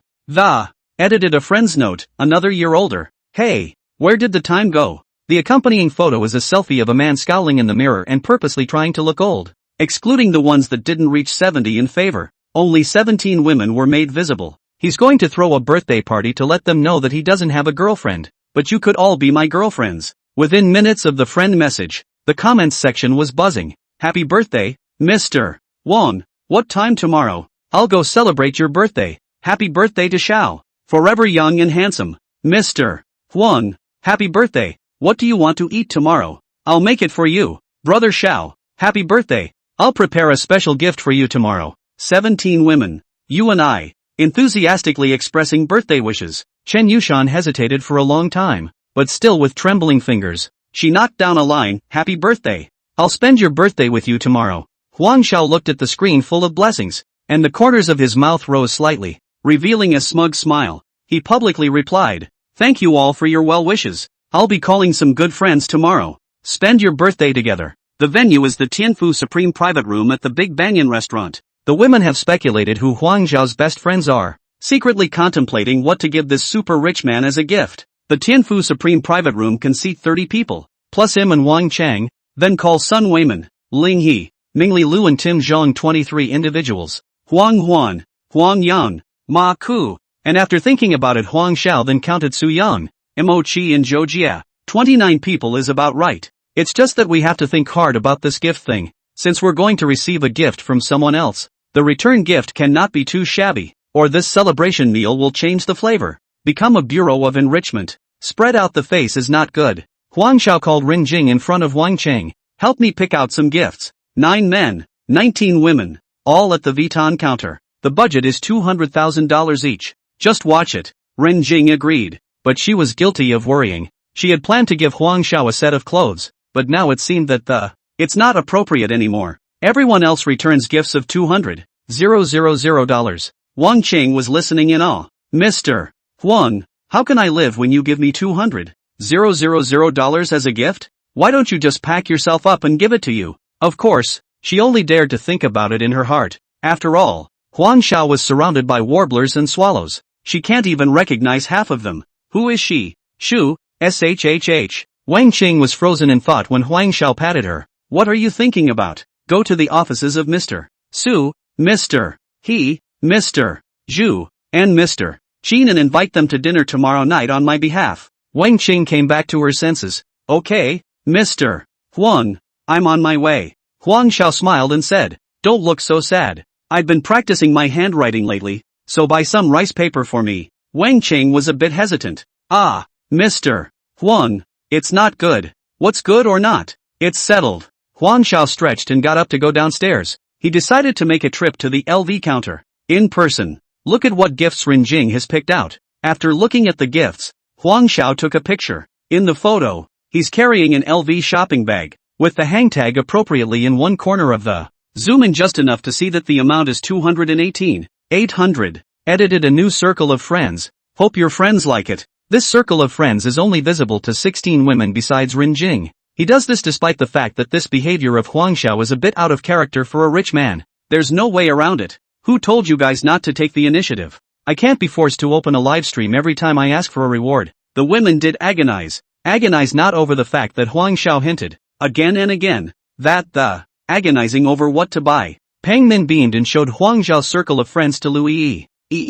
Look, Zhao's birthday return gift. Asterisk asterisk. The return gifts are all over $210,000. So damn rich. Yui Lu's eyes widened. You tell me what I'll get him. You're just a stewardess. What can I give you? Just show your feelings. Why? You're still trying to be a big spender. Pang Min shook Lu Yi's shoulder and said, if it's just 2 people it's okay. He's invited his friends. I guess his purpose in posting this circle of friends is to remind me that I can't be too shabby and lose face when the time comes. How much money do you have? 300,000 or so. Stud. All of them. You little cutie. People send you 200,000 things. No, you sell them then. Follow him and you're worried about running out of money? Chapter 119, 29 years old. 29 people. 29 cakes. 29 dishes. Huang Zhao's 29th birthday quietly became a big event on the minds of those he invited. Each person who received an invitation, harboring a different, started making preparations for this birthday feast. Wan Hai was like an enemy when he heard that his boss's birthday banquet was located under the big banyan tree,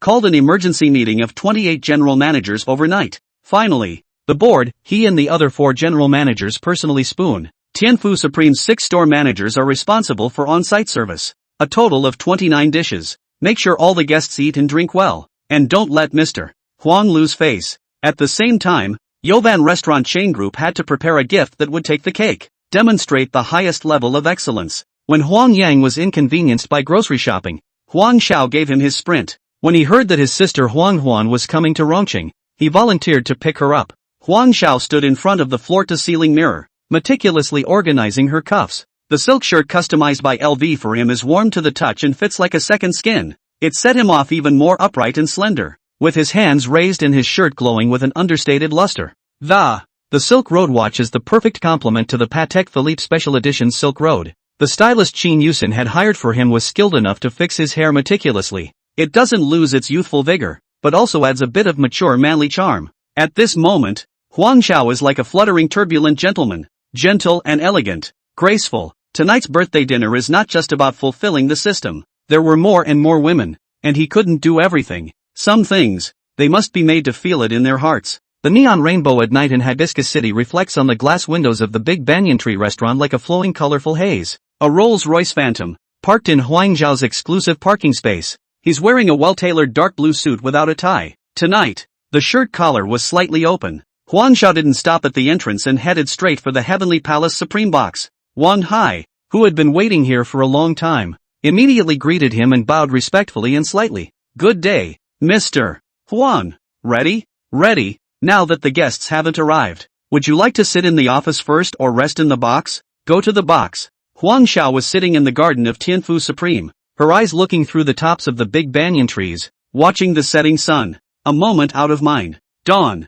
A period voice came to his ear. Yushan, sit. Look, the sunset is so beautiful. All of Chen Yushan's grievances vanished in a flash with Huang Zhao's Yushan, sitting quietly next to Huang Xiao. He watched the sunset. She wanted this moment to be an eternity. Yushan, is the sunset beautiful? Well, it was just too brief. The important thing is that it was beautiful and we happened to see it. Enough, that it was beautiful. It wasn't meant to be exclusive. Like if I like your beauty, do I have to keep you in captivity? Aha. Chen Yushan nodded, looking a little forlorn. Yushan, are you happy with me? Chen Yushan nodded again. I'm happy too, but that happiness, for us, has a long future ahead of it. As we were chatting, Su Shui, Wang Cheng, He Jieqi, Zhu Lina, Qin Yusin, Lin Lin's 6 men pushed their way in. The booth buzzed with activity. They didn't react when they saw Yushan Chen sitting next to Huang Xiao. Instead, they had sat down around Huang Xiao and watched the sunset with him.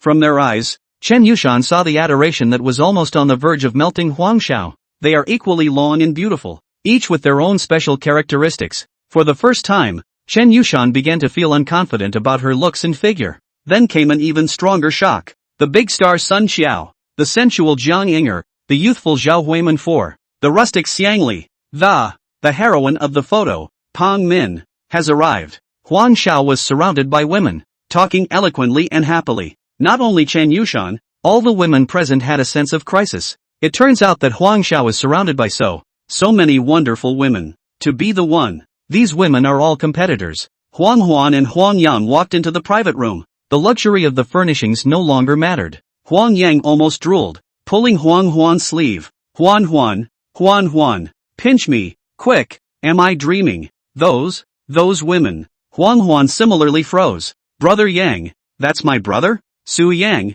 Zhou Jie, and Mo Qi, who prided themselves on having seen great scenes, looked at each other. It's not that I've never seen a beautiful woman. I've never seen so many beautiful women surrounding the same man and in such harmony. Huang Xiao, no less. Awesome plus. Seeing that the invitees had arrived, Huang Xiao asked everyone to take their seats. In order to avoid comparisons in everyone's mind, Huang Xiao had Huang Yang and Huang Huan sit on either side of him, because they could see that these women had an unusual relationship with Huang Xiao. The three of them, Su Yang, were also very disciplined. Sit squarely in your seat and don't look away. Huang Xiao clapped his hands, and the 5 lobby managers, dressed in straight uniforms, separately carrying the masterpieces of 5 famous chefs, they came out in a line, bringing an exquisite dish to the table. In just 10 minutes, 29 colorful and flavorful dishes filled the table. Crystal shrimp is crystal clear, as if a sparkling jewel. Mapo tofu is red, fresh and fragrant. It exudes a tantalizing spicy scent.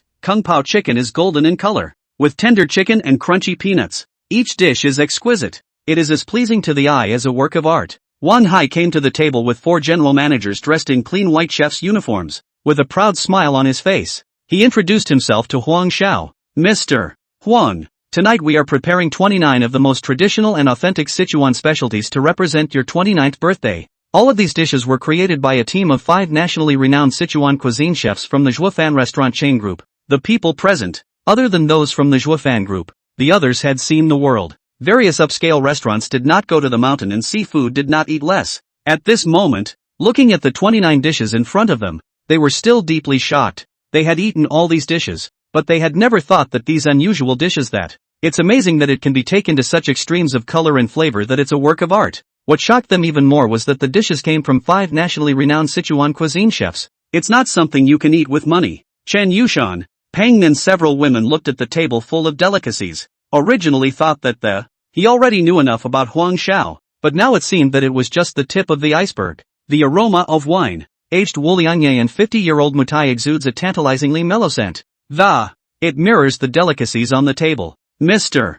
Huang, this is a birthday gift specially prepared for you by our Zhuofan restaurant chain. Wang Hai clapped his hands and the light suddenly went out, plunging the hall into darkness. Immediately afterward, a miniature model of a science and trade building, glistening with soft light, slowly pushed up surrounded by 28 exquisite, small, scaled-down models of Joban's catering outlets. It's like a starry night. Wow! What is this? It's beautiful. Praise was in the air. Mr. Huang, this is a 29th birthday cake crafted by our 28 general managers for you. Huang Xiao gave Wang Hai a thumbs up. With a heart. 29 years old. 29 people. 29 cakes. 29 courses. Chapter 120, Receiving a Gift of $1.85 billion in cash back. Do you dare to believe it? Huang Xiao smiled and said to Huang Huan and Huang Yang, go, help me share the cake. Huang Huan and Huang Yang excitedly stood up and put 28 exquisite model cakes of Zhuofan catering restaurant.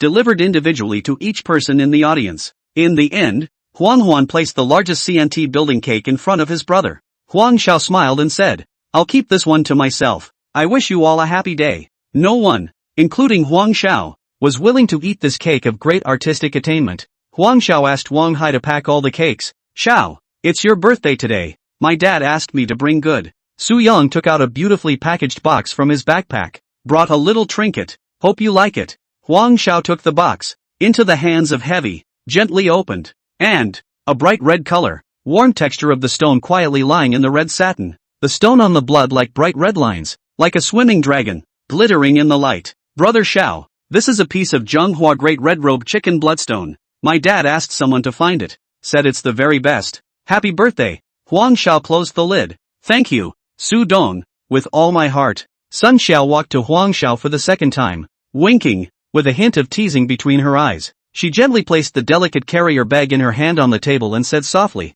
"Brother Xiao, I got a camera at an auction a few years ago, and I've been treasuring it for a long time, so I'm giving it to Xiao today. I hope you like it." She slowly opened the box, a red satin lined with a classic black side shaft film camera. The exudes an understated and luxurious glow. Ding! Your Dragon Bank card arrived at 78,800. Huang Xiao's hand shook. The camera did not recognize it, but the information that arrived in the account clearly wrote that the camera has a market value of $7.88 million. It is the original Leica MP camera, which 412 were produced. There were only 141 units in black, which is very rare. Thanks. Huang Xiao placed it carefully on the table. This was followed by other women giving gifts of their own. From antiques to limited edition watches to top quality wines. Each gift is worth a lot of money and none of them is less than $500,000. Ding! Your Dragon Bank card arrived at 58,800. Ding! Your Dragon Bank card arrived at 12,800. Chen Yushan walked to Huang Xiao and handed him an antique wooden box. Opening the wooden box, a framed sheet of yellowed paper. "Brother Xiao, happy birthday," Chen Yushan said softly. "This is what my father specially instructed me to give to you. An ancient formula for toning your body. My father said that this ancient formula was passed down from our Chen family's ancestors. It's very precious and I hope you make good use of it." Ding! Your Dragon Bank card arrived at 1,500. Lean. Huang Xiao was shocked in his heart. $1.5 billion. This seemingly ordinary ancient formula is worth $150 million. The Chen family. It was even more uncomplicated than expected. He took a deep breath and tried to stay calm as, nodding solemnly to Yushan Chen. "Thank Uncle Chen for me. And of course you." Yushan, Machi and Jay looked at each other. Naya. Most of the stuff in the gift-giving crowd here has values they don't know, but they knew that the chicken bloodstone Su Yang gave them was worth more than $20 million. Leica cameras are worth nearly $1 million and are known to be. The gifts I had prepared seemed to be out of reach. The two men discussed the matter in whispers, and, with a clench of their teeth. Anyway, now the boss behind his family business is also Huang Xiao. The two took the keys to the McLaren 720S Spider and Lamborghini Aventador they had just bought in their hands and walked over to Huang Xiao. "Brother Xiao, happy birthday. Knowing that you don't lack for anything, Jay and I discussed it with giving you 2 cars. I hope you like them," Mo Chi said, handing Huang Xiao 2 uniquely shaped car keys. Jay added, "Xiao, this McLaren 720S Spider convertible, which is exceptionally fast and turns heads, and the other, a Lamborghini Aventador. A classic model. It's an absolute blast to drive out there. Have a heart." Huang Xiao didn't care about what a few men gave him. He only cared about them. Xiang Li, wearing a plain-colored dress with a plain face, walked up to Huang Xiao and, slightly shyly he handed him the scroll in his hand. "Huang Xiao, happy birthday. I don't have much money. So, yesterday I drew this painting for you with the students who are tutoring at my place. I hope you like it." Huang Xiao slowly unfolded the scroll, and a warm current surged through his heart. The painting is not of any famous mountains or rare flowers. Instead, it's the Lincliff Township Elementary School, which is being built on Lincliff Township. A brand new school building has risen from the ground, and workers are busy working on it. Children play next to each other, and a bright red flag flutters in the wind on the roof of the building. "Thank you. This painting is the most valuable gift I received tonight. Xiang Li, you have worked hard." Ding!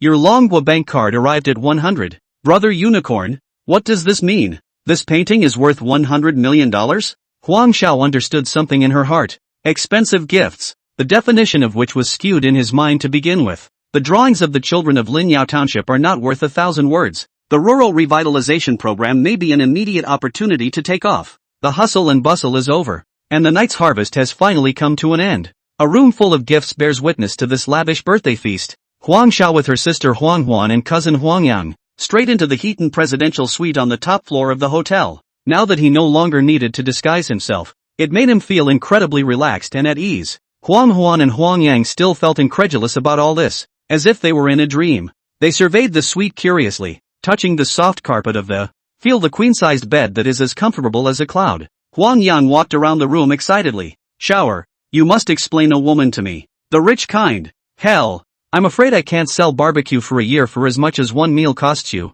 "Huang Yang, your problem is back?" Huang Huan crossed her arms and counted Huang Yang. "Hey, you little girl, how do you talk to your brother? I've always been this kind of person, okay? How is it called a faulty offense? Huang Xiao patted Huang Huan and greeted Huang Yang as he sat down. Brother Jan, feel free to sell barbecue for a while longer. I'm going to build a large resort in Rome County, and you'll run it then. Girlfriend, go find one yourself. I won't introduce you. The thing is, I want to eat soft food. Say it again. Say it again and I'll call uncle. See if he doesn't break your legs. Huang Huan got angry when he saw Huang Yang's look. Brother has told you so, but still not trying hard. The two entered the room, and Huang Xiao counted the day's haul, not counting the value of the gift itself. Total proceeds of $1.852 million. The money in the bank card reached 5 billion and got hard again. After thinking about it, Pang Min, Chen Yushan and the few of them didn't have much money on them. Never fed myself. For the next smooth harvest,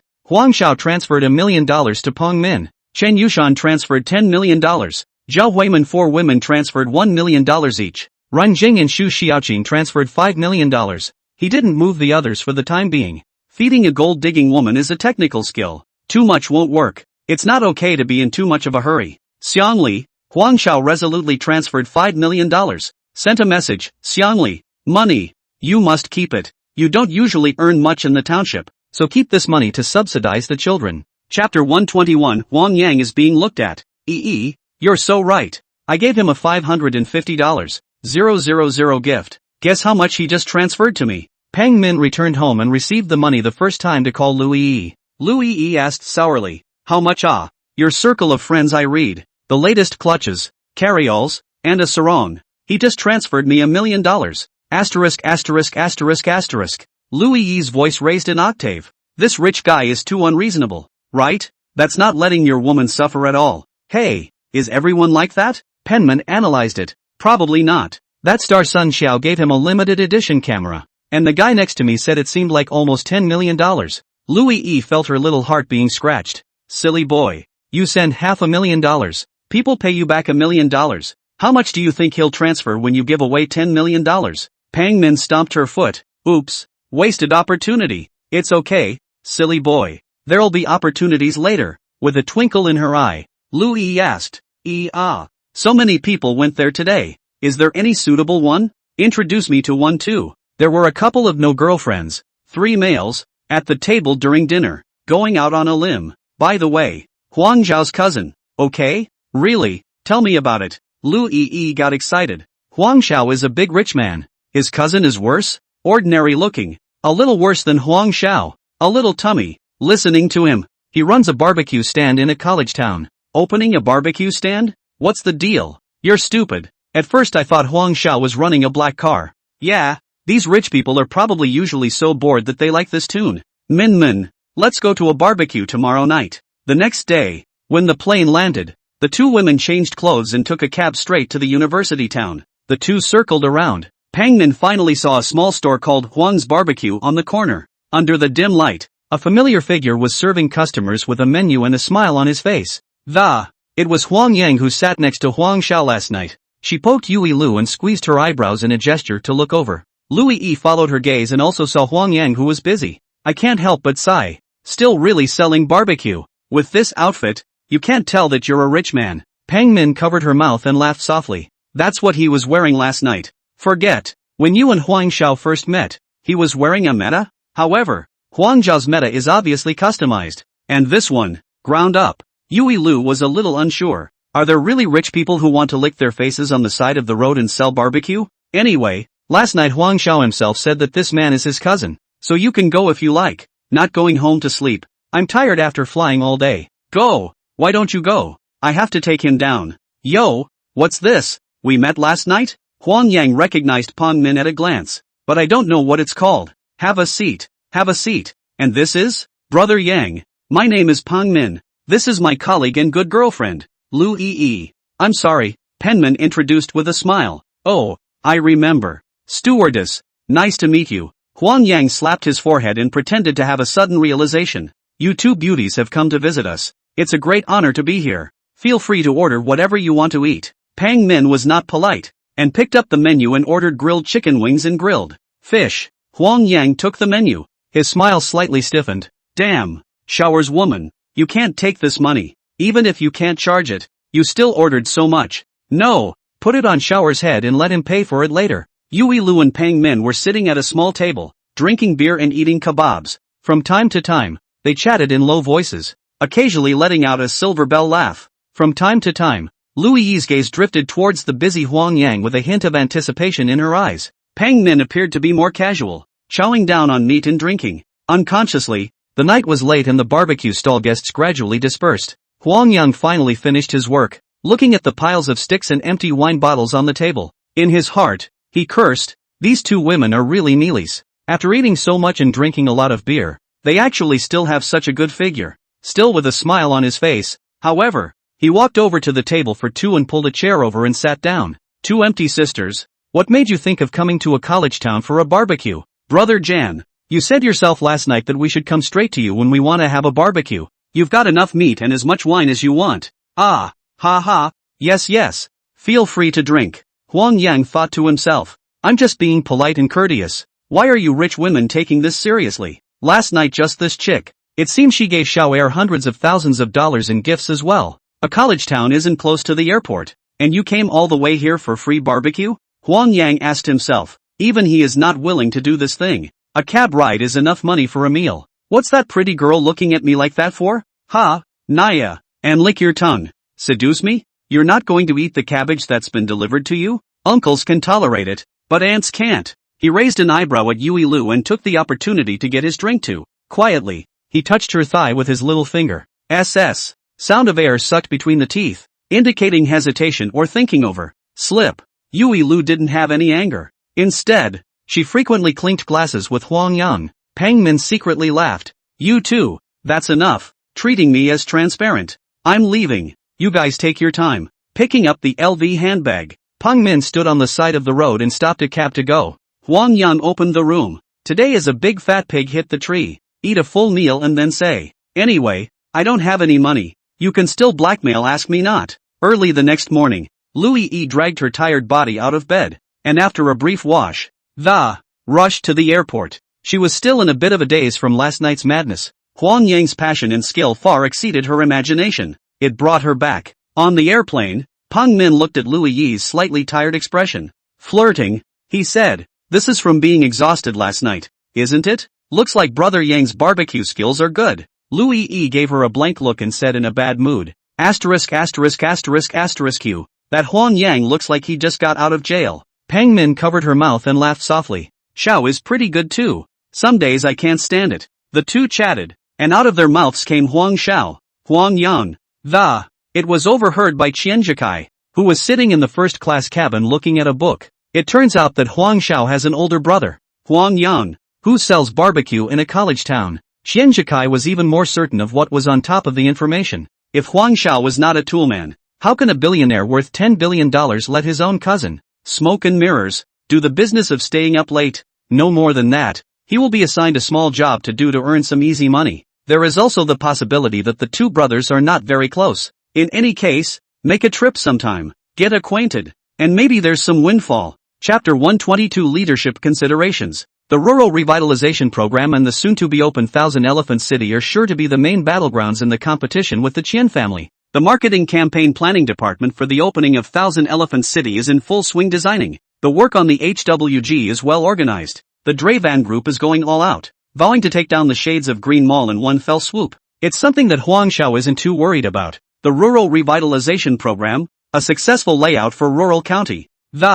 It's about whether or not Huang Xiao will eventually be able to gain a foothold in the business world of Sichuan province. Zhang Yinger had already sent him the INT Group's plan for Ning County, by way of argument. To be fair, the package that Bai Su and the others got together looks good. Film and Television City, Racing Base, NetRed Incubator. In fact, it is the industry and trade investment of $2 billion. Ning County government supporting facilities, related policies tilt. The payoff isn't great in the long run. In addition to the possibility that the Netflix incubator will have some positive impact on local farmers, the remaining two don't have much to do with the people of Ning County. Hardly speaking of benefits, it may inject some vitality into the local hotel and restaurant industry. For its part, Rohnert County's investment, at Huang's request, is real. The Dravan Group gave Rhone County a program of almost devotion. It will take 10 to 20 years to have a chance to pay for itself. Yes, to have a chance. Number 1. Build roads. With a capital of $500 million from the Yovan Group,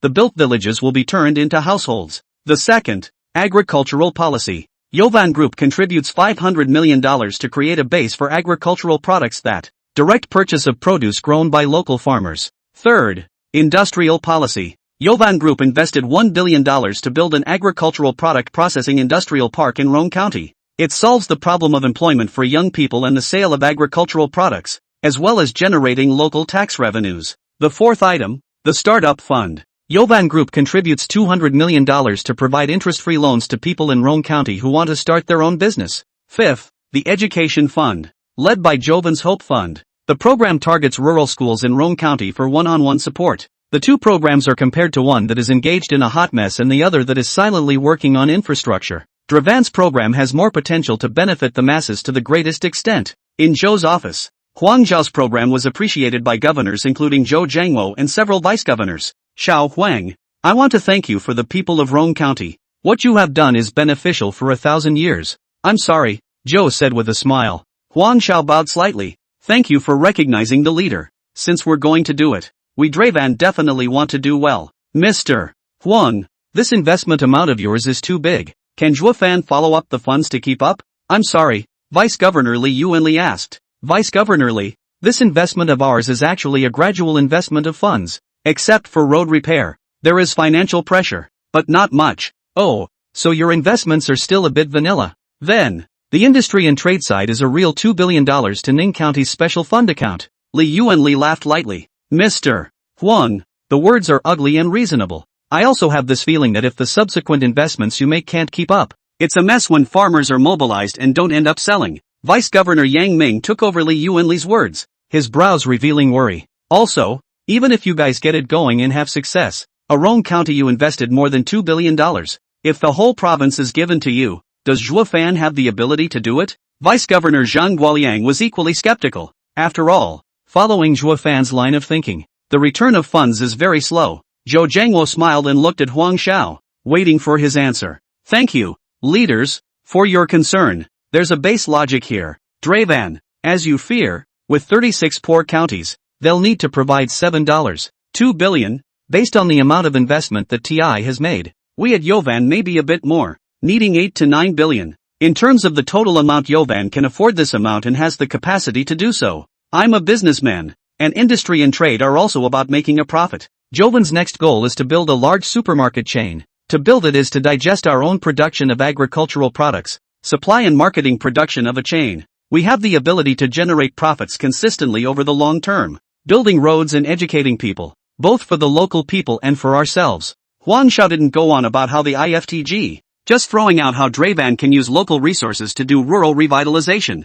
Zhou Jiangwo laughed loudly and stood up. Xiao Huang, you guys are very strategic. We are rich in agricultural products in Chuan province, and with your self-production and self-marketing, and the Netflix incubator of the industry and trade, I believe that very soon, and a new countryside will emerge. At the end of the symposium, Zhou Jiangwo called out to Huang Xiao, Xiao Huang, I'm going to exhort you for 2 sentences. Some of you, down there, may not know much about what you do, and justifiably so. Don't be resistant. You see, at today's symposium, you made it clear that the leaders understand. People are very cognizant of you. The rural revitalization plan. You go down there with the backing of the province, and you must be careful and prudent. Never do anything out of the ordinary.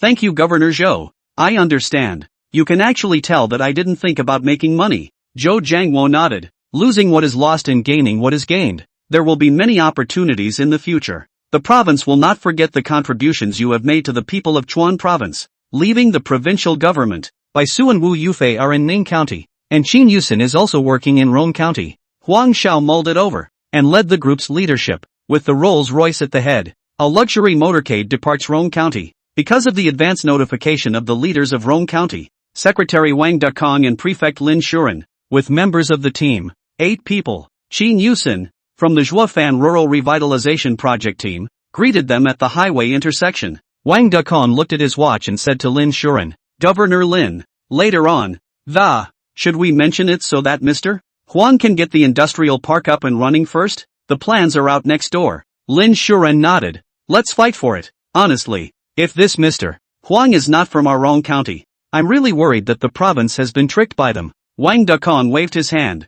This we put our worries in our stomachs. What I'm worried about is that the province has taken us in Ning County as a pilot, and according to the program given by Mr. Sheen, our people won't see any results in the short term. Well, I'm sure Mr. Huang will sympathize with us and bring industrial park planning to the forefront of. It's also his Dravan group giving us an attitude. Mr. Sheen's side has been leading the inspection recently, so listen to her opinion during the meeting. A Rolls-Royce Phantom was the first to pull out of the toll gate at 2 p.m. Wang Dekong and Lin Shu and several people in Qin Yusen's project team greeted them. Huang Xiao and Zhuofan's leadership team got out of the car. Both sides shook hands and exchanged pleasantries. With the police car in the way, the convoy headed for the government office building. Huang Xiao sat in the car and looked at the familiar street scene. I never thought that I, Huang Xiao, would actually go home one day to enjoy the treatment of a police car driving on the road. Chapter 123, at least 100 million to build Octagon Village. The guests and hosts were seated in the conference room of the Rong County government. Huang Xiao was sitting on the left side of the main seat, and to his right was Qin Yusen, the vice president of Zhuofan Group. Then there are the other executives of the group. The main seat is naturally Wang Dekong, the secretary of the Rong County Party Committee, and on the right is Lin Shuren, the county governor, followed by the rest of the class. Secretary Wang Dekong cleared his throat and spoke. First of all, on behalf of the Rongxian County Committee and county government, we would like to express our warm welcome to Mr. Huang Xiao, chairman of Zhuofan Group, and his delegation. At the same time, we also express our appreciation to Chairman Huang for his concern for the development of his hometown and heartfelt admiration and praise for the move to actively respond to the National Rural Revitalization Strategy. Chairman Huang, as an outstanding entrepreneur who went out from our county, was able to, at the time of his successful career, not forgetting to feed the hometown. This sentiment is rare. Yovan Group chose Rong County as a pilot for rural revitalization. Not only is it a deep appreciation for the people of our hometown, but it is also a tremendous support for our economic development. Warm applause rang through the room for a long time. Huang Xiao held up the microphone and the room quieted down. Thank you, leaders, for welcoming and recognizing Dravan. I am a native of Bajio Village, Rong County, and I know every inch of this place very well. I hope my hometown will be built up and the Yovan Group has limited capacity and can play a small role, but we will do our best, live up to the trust placed in us by leaders at all levels.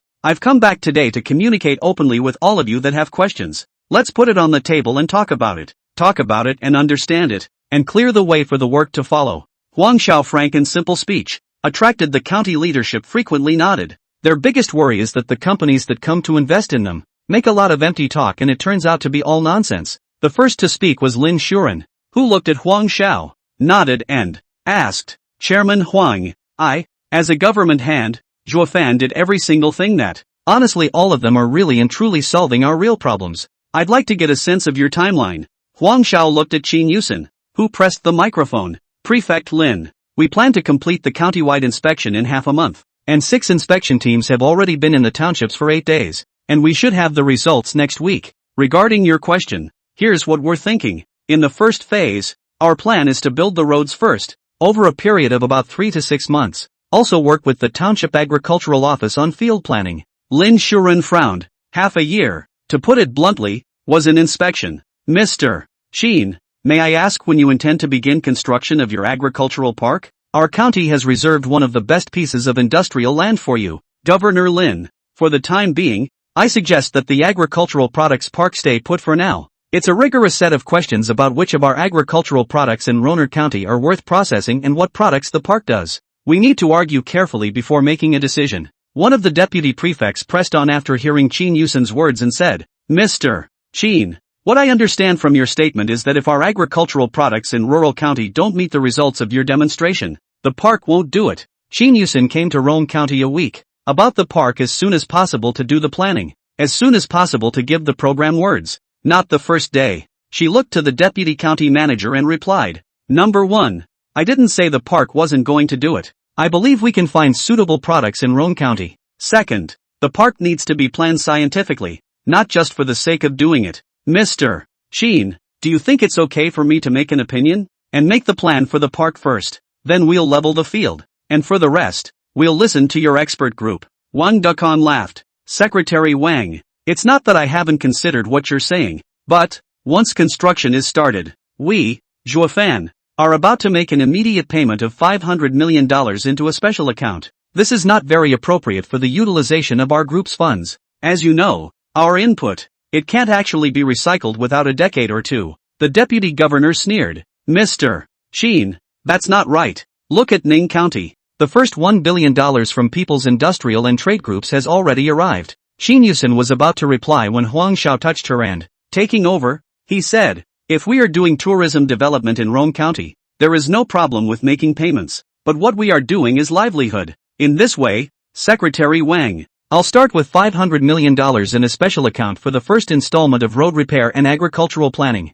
Chairman Huang, we have no doubt at all about your sincerity. The enterprise is recommended by Governor Zhou. We believe in it. Let's put it this way. We want to be a benchmark for the province in this pilot. But becoming a benchmark can't be done with words. It has to be done with movement. Huang Xiao nodded. Secretary Wang, what you said, I understand. Move it, it's possible to move it. However, the park you are talking about is related to the future development. I can't agree to it. There must be results. I have an idea. I want to create a resort in Bajio village with an investment of no less than $100 million. The people in the government presence sucked in a breath of cold air. Was this the legendary return of the clothes? With $100 million, build the resort. You say, what about this matter, which has not been discussed within the group, and is indeed a little bit on my mind? Huang Xiao smiled and continued. I'm from Bajio village, and when I make money, the first thing I think of is my hometown, Bajio village. I want to make it the backyard of Hibiscus, so that the people of Hibiscus, let's give the people of Rome County a good place to go when they take a break. The topic was interrupted by Huang Xiao, and the group quickly blended in on how to create an octagonal village. In the end, Secretary Wang and Prefect Lin made the decision on the spot and agreed to Huang Zhao's proposal. All of Pat Coke Village will be designated as a demolition area, and villagers will build their own small villas in the planned area of Pat Coke Village. At the same time, Octagon Village profit projects. Octagon Village people have priority to operate. When the meeting was adjourned, Wang Dekong held Huang Zhao's hand and shook it vigorously. Chairman Huang, great. 3 words to make us forget about the park. Secretary Wang, don't worry, the park will be built, and I will make Rome County a benchmark for the province. After the dinner, the management team of Zhuofan Group stayed overnight in Rome County. Ronqing Impressions villa has been delivered. His parents and Huan know that he came back, specially in the villa to stay, waiting for him to come home. Huang Xiao carried cigarettes and wine and stepped into the lobby of Ronqing Impression. Brother, just as I walked into the neighborhood I heard the screams of Huan, and within moments, in her slippers she appeared before her. Why did you just come back? Mom and Dad are still waiting for you to eat? Huan took the cigarettes and wine, one arm holding Huang Xiao. How are Mom and Dad's driving lessons going? Huan covered her mouth and laughed. Mom and I have already passed, and Dad is still practicing for subject 2. Don't mention it. Dad's gonna kick your ass. He was just asking me if you drove home. Find a dam to practice on tonight. Hey, I thought something was up. I'll set it up for the night. Chapter 124, someone is robbing Huang Zhao's target. Huang Xiao pushed open the door of his home, and a familiar aroma of food hit his face. Dad, Mom, I'm home. Back, waiting for you to eat. Lu Guifang greeted him while sitting down, while serving him a bowl of rice. I heard Huan say that your company is coming to invest in Rome County? Huang Dezheng asked. Yes, I'm back today and actually have some good news for you. Huang Xiao picked up a piece of braised pork and put it in her mouth. Oh, what good news? Huang Xiao put down her chopsticks, cleared her throat, and said, it's like this. I'm going to recreate Octagon Village with our old house as the centerpiece. Creating an octagonal village? Mother was a little puzzled. Yes, make Bajio Village a modern resort, so that everyone in the village can live in a new house, live a good life. Upon hearing this, the parents' eyes lit up. Huang Dezheng stood up excitedly and said, are you telling the truth? Then can we move back to Octagon Village from now on? Lu Guifang hesitated for a moment, and while collecting the dishes, she said to Huang Xiao, good is good, but I'm afraid it's not that easy. Huang Dezheng reacted. The village of Bajio hasn't moved for generations. Ancestral homes and graves are a big deal to villagers. Your mom's right. I'll go back and watch when you guys start construction. Mom and Dad, it's fine. I'll put Huang Yang in charge of this resort. Let him come back and watch when the time comes. Huang Dezheng nodded. Also good. His own brother, with the ability to take care of. It's still possible to take care of it. Well, with your great uncle and your father, and your uncle watching, there might be fewer people in the way. After accompanying his parents for a meal, Huang Xiao called Master Qin to drive a car. At first he was excited to teach, Then after a few angry curses came from Huang Dezheng. Get out of the car in a hurry and let Master Qin on. Early the next morning, Huang Xiao left the members of the working group behind, taking only Qin Yusin and a few executives with her. Drive to Nin County and say you're visiting. Yusin, what are your thoughts on the IFT program? Flashy and pleasing. A lot of industrial land is being used by them for what they say is revitalization. If the movie city and racing base do not operate well, they cannot lose anything? After all, in the early days, under the strong promotion of the county and city governments, the exposure in traffic will be huge. It's not an exaggeration to say it's a day in the life. Huang Xiao nodded and asked Wang Cheng, who was sitting in the passenger seat. Wang Cheng, tell us what you think. Wang Cheng replied, I think the octagonal village resort proposed by Mr. Huang is good, and that if we can move Minhong Live over there and set up another live streaming training course to teach the farmers in Rome County to live stream their own bandwagons, that's what's going to give them long-lasting benefits. Good point. It's not practical for Minhong to move down here now,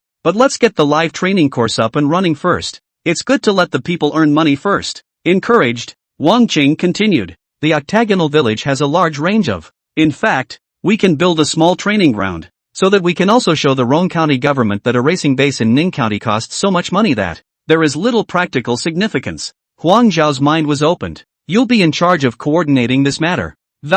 Get my cousin Huang Yang on board so he can study under him, with the caveat that any advice he gives, he can listen to, but it has to be argued. You can't just get it any way he says. It was mid-afternoon when Huang Xiao and his group arrived in Ning County. Bai Su and Zhang Yinger from the Industry and Trade Group had long been waiting at the entrance to the county town. Behind them was a commercial vehicle. Mr. Huang, welcome to Ning County. Bai Su greeted him with a smile and extended his hand to shake Huang Zhao's hand. Manager Bai, don't be polite. We're here to learn and take lessons. Huang Xiao responded politely. His eyes swept over Zhang Yinger and nodded his head. Zhang Yinger's face was clear and cold as she nodded in response, her eyes blinking at Huang Xiao. Huang Xiao would understand and turned his head to Bai Su. Please, we'll lead the way. 3 projects with an investment of $2 billion are concentrated on a 1,500-acre piece of land allocated to the industry and trade by Ning County. The park's fence is being constructed in earnest, and workers are sweating like pigs. The bricks were quickly stacked and shaped in their hands. Outside the fence, a huge billboard stands. It shows the effect diagrams of the future film city, racing base and Netflix incubator, which are brightly colored and full of modernity and attraction. Inside the enclosure, several excavators are busy leveling the land with the roar of machines. On the leveled land, workers are pre-burying pipes. The weather of the industrial and trade group has been refreshed, and it is indeed much stronger than Zhuofan. At least the people of the county can feel the change firsthand. Huang Xiao and his party took a walk to inspect the area, but the purpose of this trip was not an inspection. Instead, it's for 2 women. Bai Su and Wu Yufei have been in Ning County and haven't had a chance to get in touch. He had to make time to maintain the relationships that needed to be made. What made him wonder was Wu Yufei. Zhang Yinger and Sun Xiao had said that the main mission of the 3 of them coming to Rongqing was to establish a relationship with him, preferably a lover's relationship. But this racing girl, she hasn't been seen since the first time we met. Did she not love money? It wasn't right. The system clearly showed that her level of gold worship was not low. Until the end of the meal, Wu Yufei didn't show up. Huang Xiao caught the opportunity to ask Zhang Yinger, why haven't we seen Wu Yufei? Zhang Yinger laughed and said, she's wild. There's a male in Magic City. She went out with it, and I don't know where she went. Oh, when was that? Huang Zhao's heart thumped. This was someone stealing a woman from him. It's been a few days. Mr. Huang, you have so many women. Isn't that enough? Zhang Yinger teased. I've heard she's quite famous in the racing scene, and I'd like to invite her to my resort to do some publicity. She's gone off with AI Xinxin, so I guess your idea is going to be in vain. Mr. AI's family is very rich, no worse than Xianjikai. If it were me, I wouldn't be able to look at Xianjikai's $10 million. Aizen? What's that? Iowa Supermarket is owned by them. You know? Iowa Supermarket? Of course Huang Xiao knows. Everywhere in the country. With such a rich second generation, it was no wonder that Wu Yufei had to abandon his mission to follow and run. Is she coming back? For sure. She still has her most prized motorcycle here. Huang Xiao crushed out his cigarette and nodded. At this moment, he suddenly realized that the system had arranged for him to bind Wu Yufei, not against the Qian family. Rather, it was a reminder that he had a big mountain to cross in order to enter the supermarket business Iowa Supermarkets. It's unlikely that a woman of Wu Yufei's character would inquire about the Qian family. There was only one possibility that the AI family would become his rivals in the future. System, you're so good at predicting my prediction. I hadn't even thought about it and you gave me the hint. Chapter 125, Professional Racing Skills. Hibiscus City is covered in nighttime color, neon flashes, and traffic is weaving in and out. Huang Xiao returned to the hotel in a cloud of dust. After the shower, Penman's call came in first. Xiao, let me tell you a gossip. Guess what? Huang Yang and Yi Lu are together. There's excitement in Penman's voice. Seriously, how did they get together? Huang Xiao guessed Lu Yi's little mind curved to save the country. Let's go. Let's go to the university town and take a look. Huang Xiao said. University City, Huang's barbecue. Huang Xiao and Pang Min were sitting in the car, watching Huang Yang cross his legs and gulp down the clouds. Yui Lu busied herself with the menu and opened the door. Yo, this is being a shirker. Huang Xiao joked. Go. Let's go for a barbecue too. Don't go bothering people who are both perched and flying. Let's go back to our business. Pang Min tugged on Huang Xiao's hand and pouted. Huang Xiao smiled and started his car, ready to leave. Glancing at Qian Liang's Maybach parked in front of Huang Yang's store, two people got out of the car, Qian Zhikai and a young woman. Huang Xiao stopped the car and looked at the two. What were they doing here? Xiao, isn't that Qian Zhikai and Yang Mei? Who's Yang Mei? One of our company's flight attendants. Huang Xiao thought for a moment and pointed to the small supermarket next to her and said to Pang Min, go buy a pack of cigarettes for me.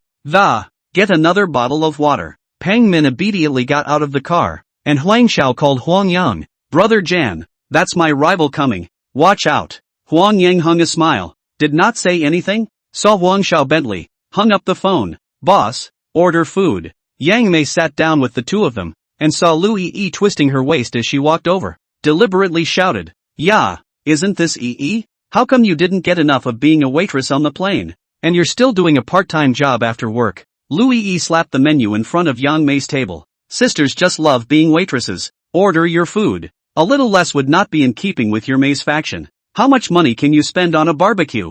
All the most expensive ones in your house. No problem. Lu Yi walked over to the grill master and said, that table, sell the rest of yesterday's. The ones that don't sell well are all roasted for him. Good. Huang Yang heard it and hemmed and hawed, shaking his head and swiping the video. Chancellor K, scooting over a chair, sat down. He handed Huang Yang a cigarette. Boss, how long has the store been open? Huang Yang closed his cell phone and placed it on the small dining room table in front of him, taking Huang Yang's cigarette. Hey, 9-5. Nice cigarettes. Boss, come to College Town to pick up girls? It's vacation now. No one's here. Come next month and it'll be lively. I brought the girl. Oh. Huang Yang lit a cigarette and stopped talking. I heard you're Huang Zhao's cousin? Qian Zhikai knew that if he turned his head, Yui Lu would tell Huang Yang, there's no need to get emotional with him. Just talk. Ah, but he's him and I'm me. I don't have any money. Huang Yang replied carelessly, and in his heart, he said, are all these people so direct now?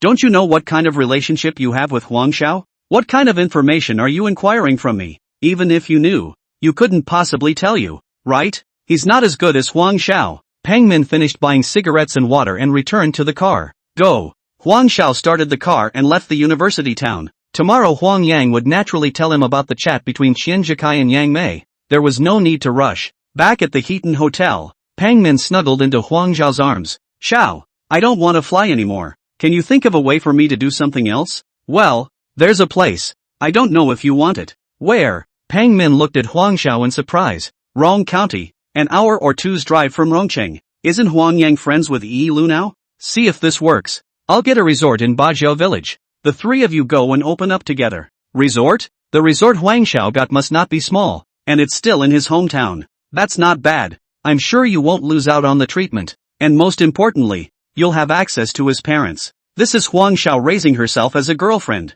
Cousin's girlfriend? Myself. Oh, Xiao, I love you. Ding. The system has detected that the target's favorability has reached 100, unlocking expert-level racing skills. After a night of clouds and rain, early in the morning, Huang Zhao's cell phone rang, and John he called. Mr. Huang, the situation of flower language pictures is more complicated than we thought. I suggest you come to Mordor yourself. What's going on? Huang Xiao sat up from the bed, and Peng Min was still asleep. I can't tell you over the phone. You'll know when you get here. Huang Xiao hung up the phone, gently got out of bed, washed up, and informed Wang Qing that drove to the airport and got on a flight to Mordor. At noon, The Pudong International Airport in the Magic City was swarming with people. He and Wang Qing pulled their suitcases and walked out of the airport hall. When Jinjie saw it come out, he immediately greeted him. Mr. Huang, it's been a hard journey. Lawyer it was hard on you, coming to pick me up in person. Huang Xiao laughed and patted Zhang He's shoulder.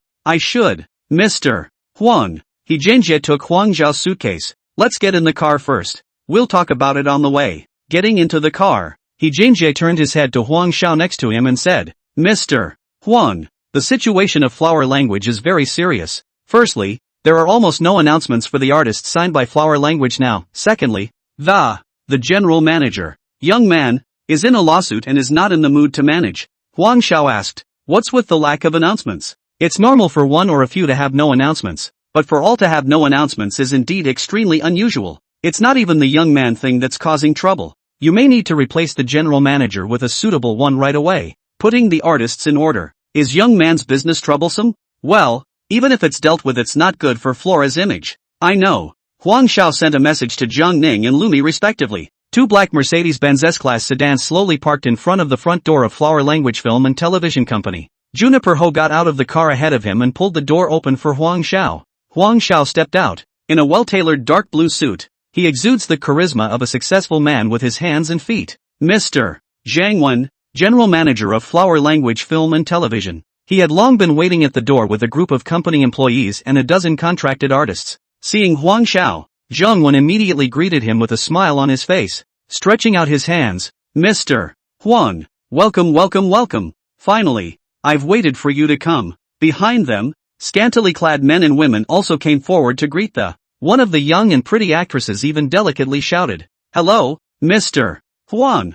With a smile on his face, Huang Xiao shook hands with Zhang Wen and greeted him, then swept his gaze over the crowd. Hello, everyone. I'm Huang Xiao. Nice to meet you all. The crowd flanked Huang Xiao as he walked into the company building and arrived at the conference room located on the top floor. The conference room is bright and spacious, with floor-to-ceiling windows offering unobstructed views of the city. Around the oval conference table, chairs were neatly arranged, and at the moment it was full. Looking around, a young face comes into view, each one radiant. The men are handsome, the women are exquisitely made up and charming. Huang Xiao sat down at the main seat, while Zhang Wen and Jun He sat down on the left and right. Chapter 126, Celebrity Gathering. Huang Xiao swept a glance at the stage, and the original buzz of discussion came to an abrupt end. All eyes were focused on him. Today is mostly about meeting everyone and getting to know each other. The company, lawyer he has already done a detailed understanding, so people don't need to worry. All issues will be properly resolved within 2 days. On the way here,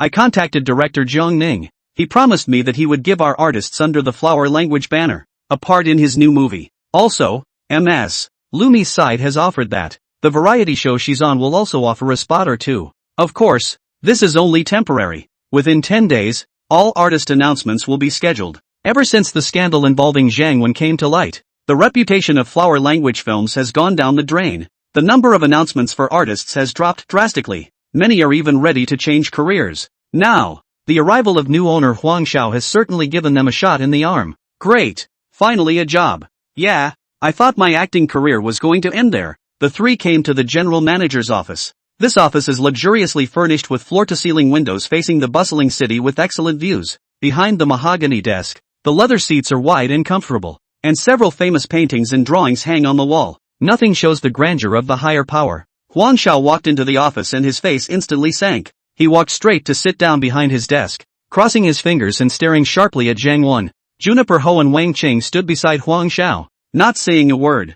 Zhang Wen's face, which was originally piled with smiles, froze at the moment, and he carefully walked to his desk, tentatively asked, Mr. Huang, you, sit. Huang Xiao's tone was icy cold, interrupting Zhang Wen's words. Zhang Wen sat uneasily in the chair opposite Huang Xiao, as if on pins and needles. If I don't arrange for Mr. Ho to come over, you're not going to contact me. What? This company is yours? Trying to drag Flower Language to die with you because of your crap. Huang Xiao suddenly slapped the table and cursed. Zhang Wen had a jolt of fear. Mr.